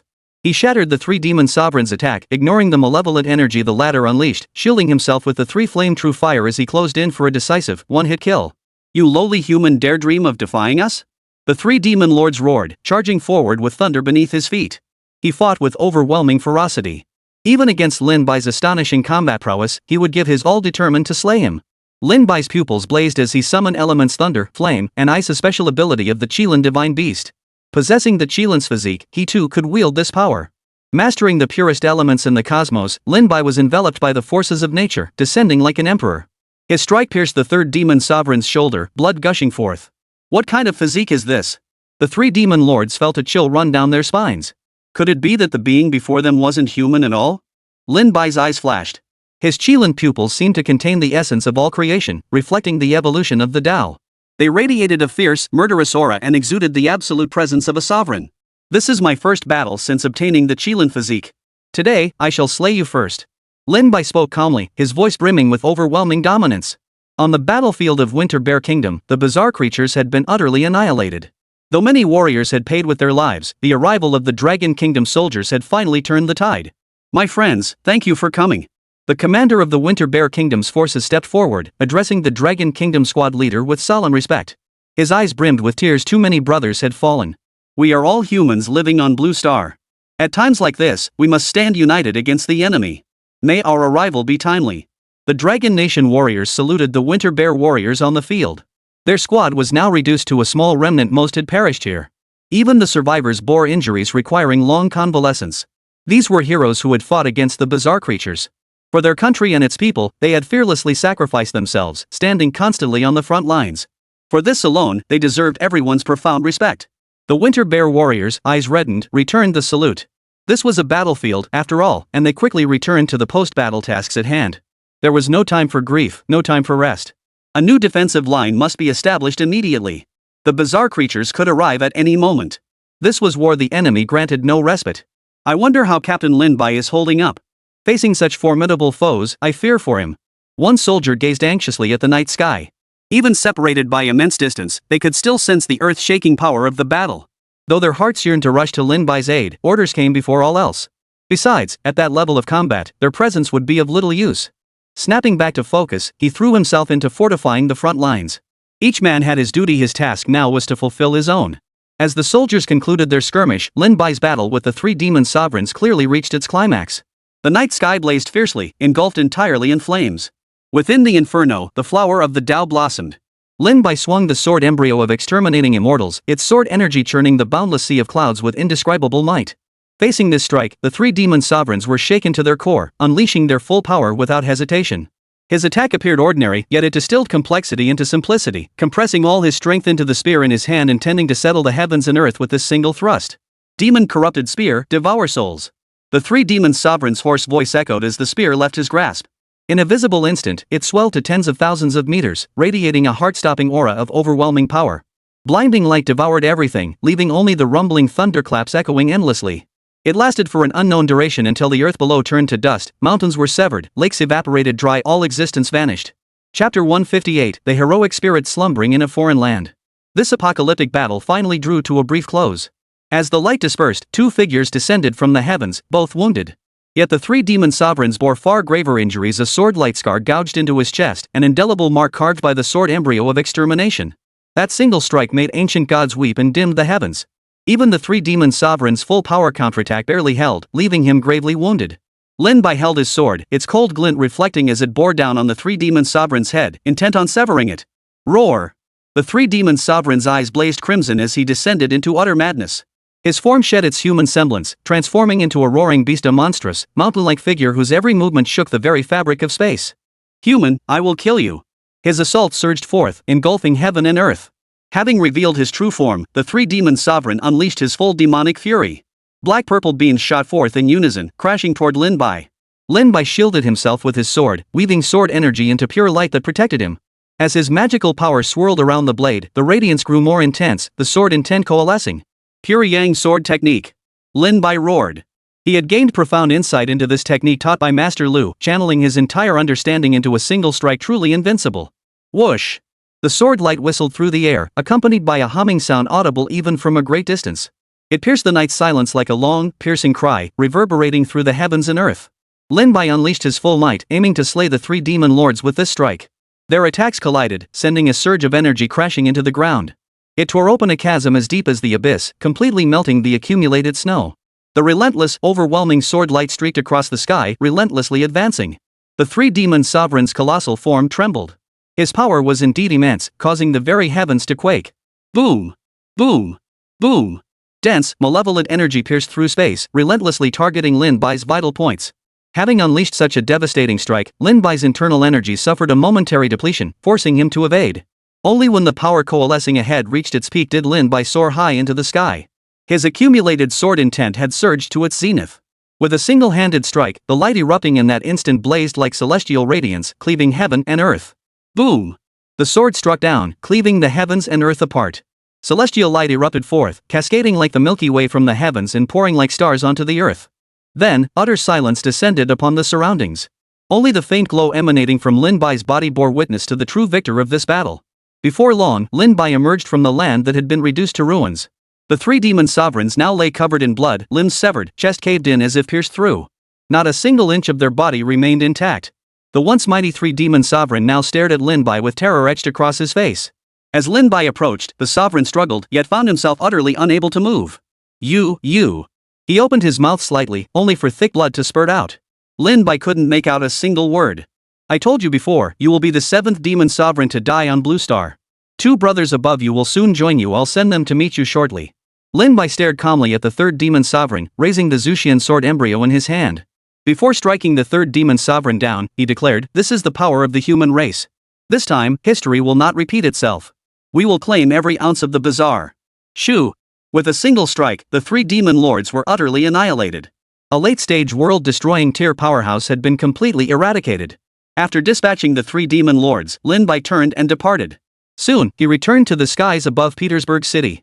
The great battle here had concluded. He saw the corpses of many fallen warriors, and survivors clutching their dead comrades in anguish. Grief spread like a contagion. Even soldiers possessed emotions. The loss of comrades, the fall of the city, the brutality of war, all had long since worn their hearts to dust. How much longer will this chaotic era persist? Lin Bai had no answer. Such scenes unfolded ceaselessly, moment by moment. I'm back. Lin Bai landed below, where the squad members who had accompanied him were gathered together. Amidst the ruins before them stood rows of freshly piled graves. As Lin Bai approached, the lead soldier spoke. Team leader Lin Bai, the elite squad we dispatched earlier, our comrades' bodies are all here. How many did you recover? Lin Bai's throat tightened, as if something had lodged there. Grief welled up inside him, weighing heavily on his spirit. The soldiers bowed their heads, tears glistening in their eyes. Very few. Almost none were intact. Only fragments of bodies, or personal belongings left behind. And Comrade Wang Yuhao, he chose to detonate his armor mid-air. We found nothing of him. The soldier's voice trembled, finally breaking into sobs. Lin Bai remained silent. After a moment, he knelt down, scooped up some soil, and pressed it firmly onto the heroes' graves. As the earth solidified beneath his hands, it felt as though he were patting the shoulders of those fallen warriors. You've worked hard. You did well. Lin Bai's voice was low, but he forced a faint smile. He rose slowly and saluted the heroes' graves. The soldiers behind him saluted in unison. After a long moment, they lowered their hands. Lin Bai murmured softly, they were heroes who journeyed to a foreign land, searching in this frozen wasteland until they gave their lives. Let them rest in peace upon this land. Wherever they may be, they remain heroes. We shall remember them forever. The distant warriors of Winter Bear Nation did not disturb Lin Bai and his companions. They held the warriors of Dragon Nation in high regard, knowing that in this apocalyptic age, perhaps only Dragon Nation could shoulder the responsibility of leading all humanity against the mythical apocalypse. They harbored not a shred of doubt. The situation here should be temporarily stable. Just in case, we'll stay here for a day to guard against any more strange creatures appearing. Lin Bai instructed the warriors. His concern extended beyond the strange creatures to the possibility of the second demon sovereign's appearance. He had already formed an educated guess about the second demon sovereign's strength. Peak world-destroying tier that was likely the second demon sovereign's strength. Facing such a formidable opponent, Lin Bai grew even more vigilant. As one's cultivation realm advanced, the gap between realms could only be bridged through divine abilities and sage-grade weapons, but the difficulty only increased. Thus, the second demon sovereign at the peak of world-destroying realm was undoubtedly a formidable foe for him. It would be a brutal battle. Chapter 159, Fusion of National Fortune. During his stay in Winter Bear Nation, Lin Bai met with the nation's current leader. The man had aged considerably, his once vibrant spirit now faded. Upon seeing Lin Bai and the Dragon Nation warriors, he expressed his profound gratitude and announced on the spot that from this day forward, all technological advancements obtained from the National Fortune Secret Realm would be provided to Dragon Nation immediately. Lin Bai conveyed his own gratitude and that of the Dragon Nation. During this visit, he presented the Winter Bear Kingdom's government with several advanced weapons. These included miniature black hole weapons, various superpowered arms, and unmanned combat mechs. So that's how it is. The truth of the matter is that when the national fortunes of all nations converge, they become the will of the world. That will be our most powerful weapon against the mythical apocalypse. The leader of Winter Bear Nation realized with a start. He had finally learned the whole truth from Lin Bai, but the reality far exceeded his expectations. This was beyond his capacity to decide. Mr. Lin Bai, what are the Dragon Nation's intentions? The Winter Bear Nation leader addressed him as Mr. to express his respect. Communication had long existed between the two nations, and he was aware of Lin Bai's arrival and his identity. The current Lin Bai could be considered the strongest being on Blue Star. This fact alone demanded that he show Lin Bai sufficient respect. To restore the world will. This means we must reunite the national fortunes that have fragmented with the division of nations. Lin Bai articulated his vision, the only viable solution at present. In that case, the Winter Bear Nation will fully cooperate with the Dragon Nation's decision. The elderly leader pondered for a moment before declaring his decision. The fusion of national fortunes was humanity's sole path to survival. Moreover, such a merger was not inherently detrimental. Sighing, he spoke with evident weariness. Given the current global situation, humanity must unite genuinely to confront the mythical apocalypse. Therefore, Mr. Lin Bai, the Winter Bear Congress fully supports the Dragon Nation's decision. To restore the worlds, although I do not know the specifics of how to merge national destinies, I entrust everything to you. Lin Bai nodded solemnly. He admired the leader before him and made a solemn promise, rest assured. Even if it means sacrificing myself, I will not let the flame of human civilization be extinguished. This time, we shall overcome those creatures. With Lin Bai's combat squad assisting, Winter Bear Nation had temporarily lifted the threat of the bizarre creatures. Thus, Lin Bai prepared to proceed to Tianju Nation for his next mission, the fusion of national fortunes. Perhaps the system can aid me in this step. Since the Tianju Kingdom's secret realm has been completely obliterated and reset, like a reborn land, then the long-vanished Neon Kingdom could it be? This thought suddenly struck Lin Bai. Instead of heading straight to the kingdom of Tianju, he traveled to the kingdom of Neon, which lay closer to the kingdom of Winter Bear. Beyond the borders of the Dragon Nation, Lin Bai parted ways with his warriors and transformed into a beam of light, shooting toward the nearby Neon Nation. Before long, he arrived above its skies. Unexpectedly, it appeared as though the land had never endured the invasion of those bizarre creatures. All traces of the catastrophe had vanished on their own, perhaps due to the influence of the world's will, or perhaps through Blue Star's self-healing mechanism. This place truly seems as if no civilization ever existed here. All traces of civilization have vanished, returning it to the primordial state of a newly born land. Lin Bai marveled inwardly, unable to fathom the power capable of such feats of force potent enough to erase all traces of civilization from this land. System? Lin Bai tentatively inquired, seeking guidance on how to proceed with the national fortune fusion. Please confirm whether you wish to fuse with the national fortune of the Neon Nation. Upon fusion, both nations will share their national fortunes. This land shall receive the protection of the Dragon Nation's national fortune, and in return, the scale and auspicious energy of the Dragon Nation's national fortune sanctuary shall be enhanced. As the system's voice echoed, Lin Bai instantly grasped the true meaning of national fortune fusion. He gazed upon this land. Though he harbored no affection for the race that once inhabited it, that race had reaped what it had sown, long extinguished in the mythical apocalypse. What remained now was merely a reborn land, devoid of any nation. Consequently, its national fortune would also exist in a state of ownerlessness. Under these circumstances, merging the national fortunes was the optimal choice. The world's will could no longer be fragmented or further eroded, it must be reunified. Begin, system, Lin Bai murmured softly, eager to witness whether the system truly possessed such immense power to accomplish this. He had never understood the system's origins. Initially, he dismissed it as merely a plot device after his rebirth. Yet upon reflection, his rebirth itself was already an utterly inexplicable phenomenon. The system's emergence at this very moment, coupled with the secrets he now knew about the national fortune's secret realm, made Lin Bai doubt more than once whether his rebirth and the system's arrival were they both influenced by some unspeakable, terrifying force? Could it be that someone was manipulating everything behind the scenes? The moment the words left his lips, Lin Bai sensed the world around him shifting. It was an extreme evolution of his senses, as if the heavens and earth themselves were now being manipulated by some unseen force. Lin Bai stared upward in shock. He seemed to glimpse the ceaseless rotation of stellar light, while the spiritual energy within this realm grew increasingly dense. Standing upon the land of the Rainbow Nation, this sensation grew even more pronounced. The ordinary eyes saw only tranquility. Only a pioneer like Lin Bai, possessing innate magical power and bearing the nation's destiny, could perceive the two countries' fortunes being bound together by a colossal force. The heavens and earth seemed to ascend to a higher plane, their energy growing purer. Only after a long while did this cosmic force gradually subside. Lin Bai surveyed his surroundings and suddenly realized he himself now seemed to bear the national fortune of this land. Success! The national fortune here has merged with that of the Dragon Nation. As a pioneer of the Dragon Nation, I can now sense its national fortune force within this place. Fighting here is like fighting within the Dragon Nation itself. I possess absolute home field advantage. Lin Bai marveled. The power of the system's divine law was truly formidable. Merely the fusion of two nations' destinies had caused the cosmic energies to erupt violently. What would happen if all nations were involved? Chapter 160, Merging the Celestial Kingdom's Destiny, Spatial Mastery. The fusion of national fortunes signified the merging of cosmic destinies. After absorbing the fortune of the Neon Nation, the Dragon Nation's fortune grew even more formidable. The most noticeable effect was the increasingly dense spiritual energy permeating the Dragon Nation's lands, greatly accelerating the cultivation progress of its people. Celestial energy is beginning to emerge here as well, though it likely won't reach the Dragon Nation's intensity just yet. After all, the national fortunes have only recently merged. It will take time. Lin Bai sensed this brand new land, breathtakingly beautiful. Resilient life began to emerge from the soil, breaking free from the earth and awakening from a long slumber. These beings were older than humanity itself, at least in this cycle of existence. A scene of vibrant vitality unfolded, with all things bursting forth. On this reborn earth, the sins of the past no longer existed. Every trace proving humanity's former presence had been erased.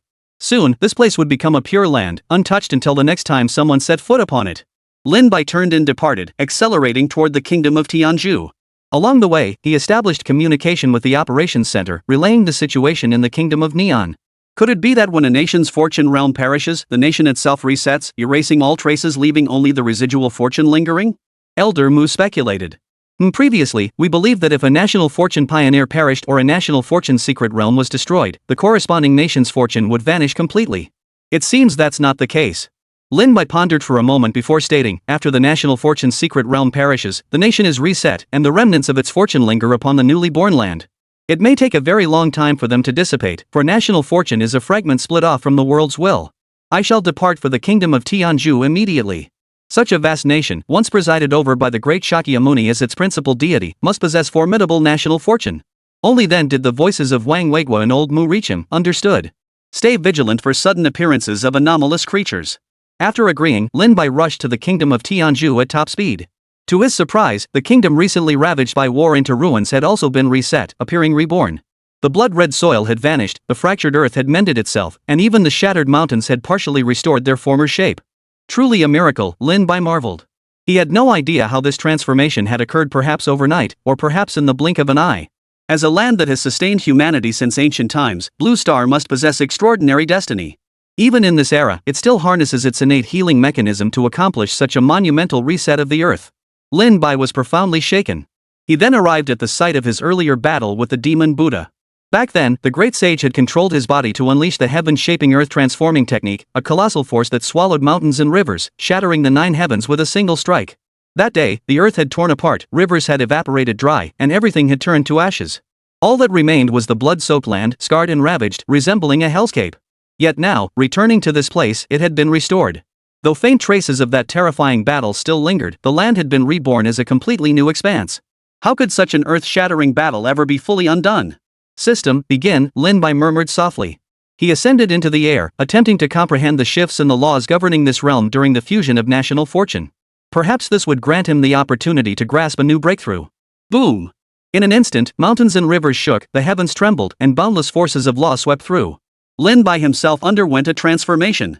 As the pioneer of the Dragon Nation, he now bore a far greater weight of national fortune than before. Previously, he had carried only the Dragon Nation's destiny. Now, he also bore the former destiny of the Neon Nation. The national fortune power he bore was about to grow even mightier, soon to encompass the fortunes of 3 nations. This immense power meant the corresponding national fortune secret realm would also grow stronger. Lin Bai remained immersed in contemplating the cosmic shifts until the sun, moon, and stars completed their cycles, marking the passage of a full night. As the first rays of dawn broke, Lin Bai slowly lifted his gaze. His cultivation power surged within him, refracting brilliant light in his pupils. His cultivation realm had completely stabilized, with faint signs of further advancement emerging. He had now reached the peak of the early stage of the world-destroying realm, standing but a single step away from the late stage. The earlier fusion of national fortune felt as though it contained the natural law of all things withering and all things being born within a single thought. Lin Bai immersed his consciousness into the heavens and earth, capturing that subtle, unique shift within it. This experience proved immensely beneficial, not only solidifying his cultivation base but also enabling him to bear the weight of even more formidable national fortune. The national fortune of Tianzhu had now completely merged with that of the Dragon Nation. The national fortunes of all 3 nations now rested upon Lin Bai's shoulders. The Dragon Nation itself, having fused the national fortunes of 2 nations, had become stronger than ever before. System task completed. Host has slain the 3rd demon sovereign and 4th demon sovereign, successfully fused the national fortune of the Indian Empire, and exceeded fusion requirements for the national fortune of the Neon Empire. Rewards obtained: divine ability, sword technique of exterminating immortals and slaying gods, acquired basic spatial power, enabling short-range spatial traversal through spatial manipulation. Is the Zuxian sword embryo humming because it senses this brand new divine sword technique?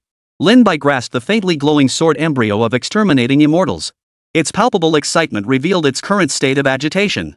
Seeing such a spiritually attuned divine weapon, Lin Bai smiled helplessly and said, "Don't be impatient. There are no enemies around right now. When they appear, I'll let you slaughter to your heart's content." The sword embryo seemed to understand Lin Bai's meaning. Its humming ceased and it transformed into a streak of sword light, vanishing into the center of his brow. Can one achieve spatial traversal with merely rudimentary spatial power? Just like the White Tiger Divine Beast did? Lin Bai attempted to test it. He felt as though he stood within a peculiar realm, grounded by the resonance of heaven and earth. Each step he took landed upon a distinct plane of space. As he unleashed his own magical power, he tore open a fissure in the space before him. The surrounding space seems entirely under my control. Is this what spatial power feels like? It's remarkably unique. Enveloped by spatial power, Lin Bai traversed through dimensions, reappearing in another region shortly after. His current grasp of spatial power remained rudimentary, limited to brief spatial traversals. Perhaps as he fully mastered this power, he could eventually apply it in combat. Even the mightiest foe, trapped within this space, would face utter ruin if he willed its collapse. What then? Chapter 161, The Arrival of an Eccentric Deity? Within the command center, Lin Bai suddenly materializing from thin air startled Old Mu and Wang Weiguo, who were intently focused on the large screen. When they recognized him, both were speechless. "You kid, why are you becoming more and more elusive? You could have just walked through the door like before. Why did you suddenly appear like that?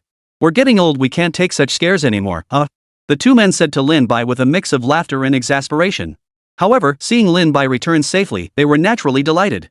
They stepped forward eagerly and said, "Lin Bai, the spiritual energy in the Dragon Nation seems to have become even more concentrated." Indeed, Lin Bai nodded. The nation's fortune has now merged with the fortunes of the three former kingdoms, making it immensely powerful. Oh, Lin Bai, about that divine protection we mentioned earlier, it actually descended just now. Wang Weiguo seemed to suddenly recall something. He then walked over to Lin Bai, his expression odd as he remarked, "Yeah, I feel like this deity's temperament is quite peculiar." "Huh? How peculiar could it be?" Lin Bai couldn't help but feel curious. "You might actually know this deity. He's one of the 8 immortals, renowned alongside Master Lu Iron Crutchley." Wang Weiguo sighed helplessly. This elder Iron Crutchley's, well, his hobby is exactly as the legends describe. Huh? A raging alcoholic? Surely it can't be that bad? Lin Bai knew some legends about Iron Crutchley. While aware of his fondness for drinking, he couldn't imagine him being a complete drunkard. "Follow me. The elder is currently in the command center." Wang Weiguo beckoned to Lin Bai, and the two soon arrived at the rear mountain. The moment they stepped in, Lin Bai was hit by the overwhelming stench of alcohol.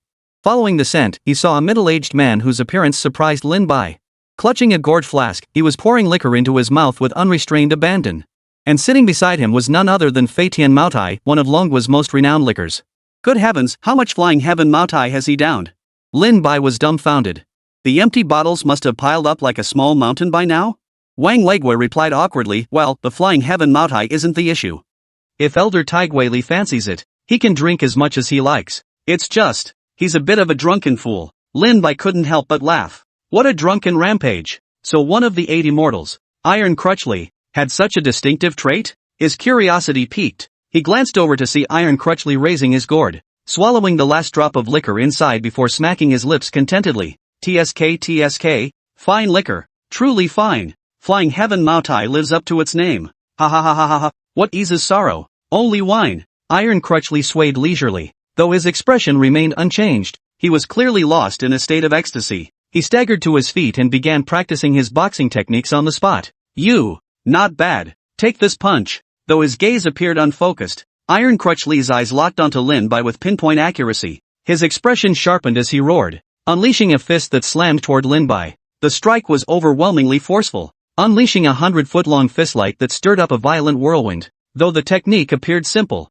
it contained endless variations, making it utterly impossible to guard against. Boom! The blazing fist light roared toward him, its intensity nearly shattering the entire mountain range. Lin Bai's expression abruptly changed. Facing this overwhelmingly powerful strike, his fighting spirit surged fiercely, as one palm transformed into a gale, sending Wang Weiguo flying thousands of meters away. Scales manifested on his arm, bathed in dazzling light. Lin Bai unleashed a punch accompanied by the roar of a Qilin. Qilin fist. Lin Bai roared lowly. This was the new divine technique he had mastered after obtaining the Qilin physique. With that overbearing, blood-soaring Qilin body, he channeled all his power into a single punch. The fist descended, causing all living things to tremble. 2 blazing fist lights collided, instantly plunging the sky and earth into darkness. The erupting shockwaves threatened to utterly obliterate the command center. This sudden turn of events sent shockwaves through the crowd. If the combat center were destroyed like this, the loss to the Dragon Nation would be unbearable. The current combat center was the absolute hub of all the Dragon Nation's high-tech capabilities.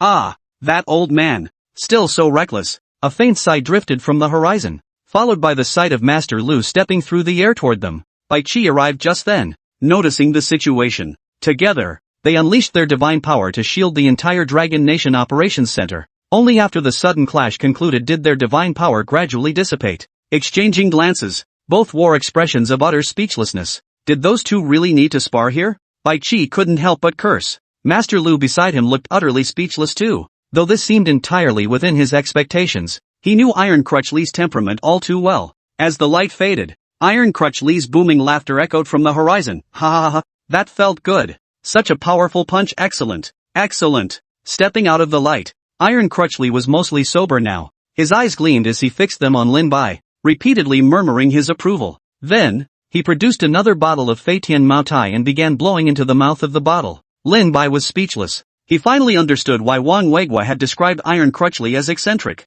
He'd thought the drunken rampage was an exaggeration, but Wang Weiguo's description had been far too conservative. You get drunk and punch people without a word. Ha! If I hadn't reacted fast, I'd have been knocked dead by that punch. Senior Iron Crutch Lee's fist technique is incredibly swift, unmatched in its dominance, and contains infinite variations. What kind of fist technique possesses such power? Could it be that each of the 8 immortals has their own specialty? Just as Senior Master Lu excels in swordsmanship, Senior Iron Crutch Lee excels in fist techniques? Lin Bai pondered these thoughts inwardly. Just then, Bai Qi arrived beside him and whispered, "Are you alright?" "I'm fine, Elder." Iron Crutch Lee's fist light held no intent to kill, it was meant for sparring. Lin Bai shook his head, though he didn't believe his own words. Who the hell sparred so fiercely they nearly flattened the entire combat center? Master Lu approached and said to Lin Bai, "That old codger is just like that, a drunkard who acts up when he's tipsy." Still, you holding his punch was quite impressive. His fist technique is peerlessly domineering,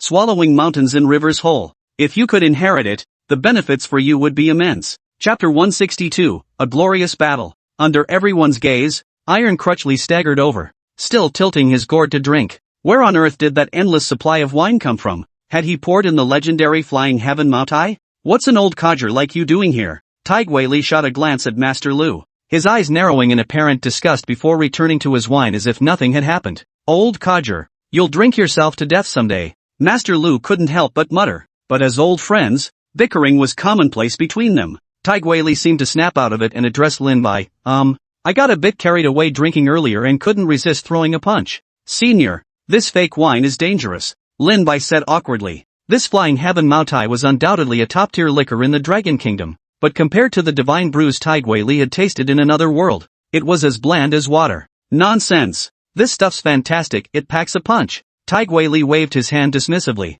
hoisting his gourd once more. He slapped Lu Zhenrun's shoulder and declared, "Come on, let's go drink." Watching the two slowly walk away, Wang Weigua, who had remained silent, stepped forward, his face flushed with embarrassment. "See, I didn't lie to you. This elder truly has an eccentric temperament. Is the command center okay?" Lin Bai sighed helplessly, turning to ask Wang Weigua. "It's fine. Thankfully, we had Senior Bai Qi and Senior Master Lu." Wang Weigua gave a few brief instructions before heading back to the command center first, leaving only Bai Qi behind. He looked at Lin Bai, his tone filled with admiration. "In such a short time, your strength has already advanced to this level. I only survived by sheer luck, thanks to the aid of a certain senior." Lin Bai recounted the earlier battle to Bai Qi, whose expression beneath the crimson armor shifted slightly. "You have truly been reborn," Bai Qi marveled. Merely possessing the Qilin physique alone would propel Lin Bai to meteoric success in the future. Such a supreme bloodline was coveted throughout the 3 realms. Such formidable bloodline could utterly transform a being's cultivation potential,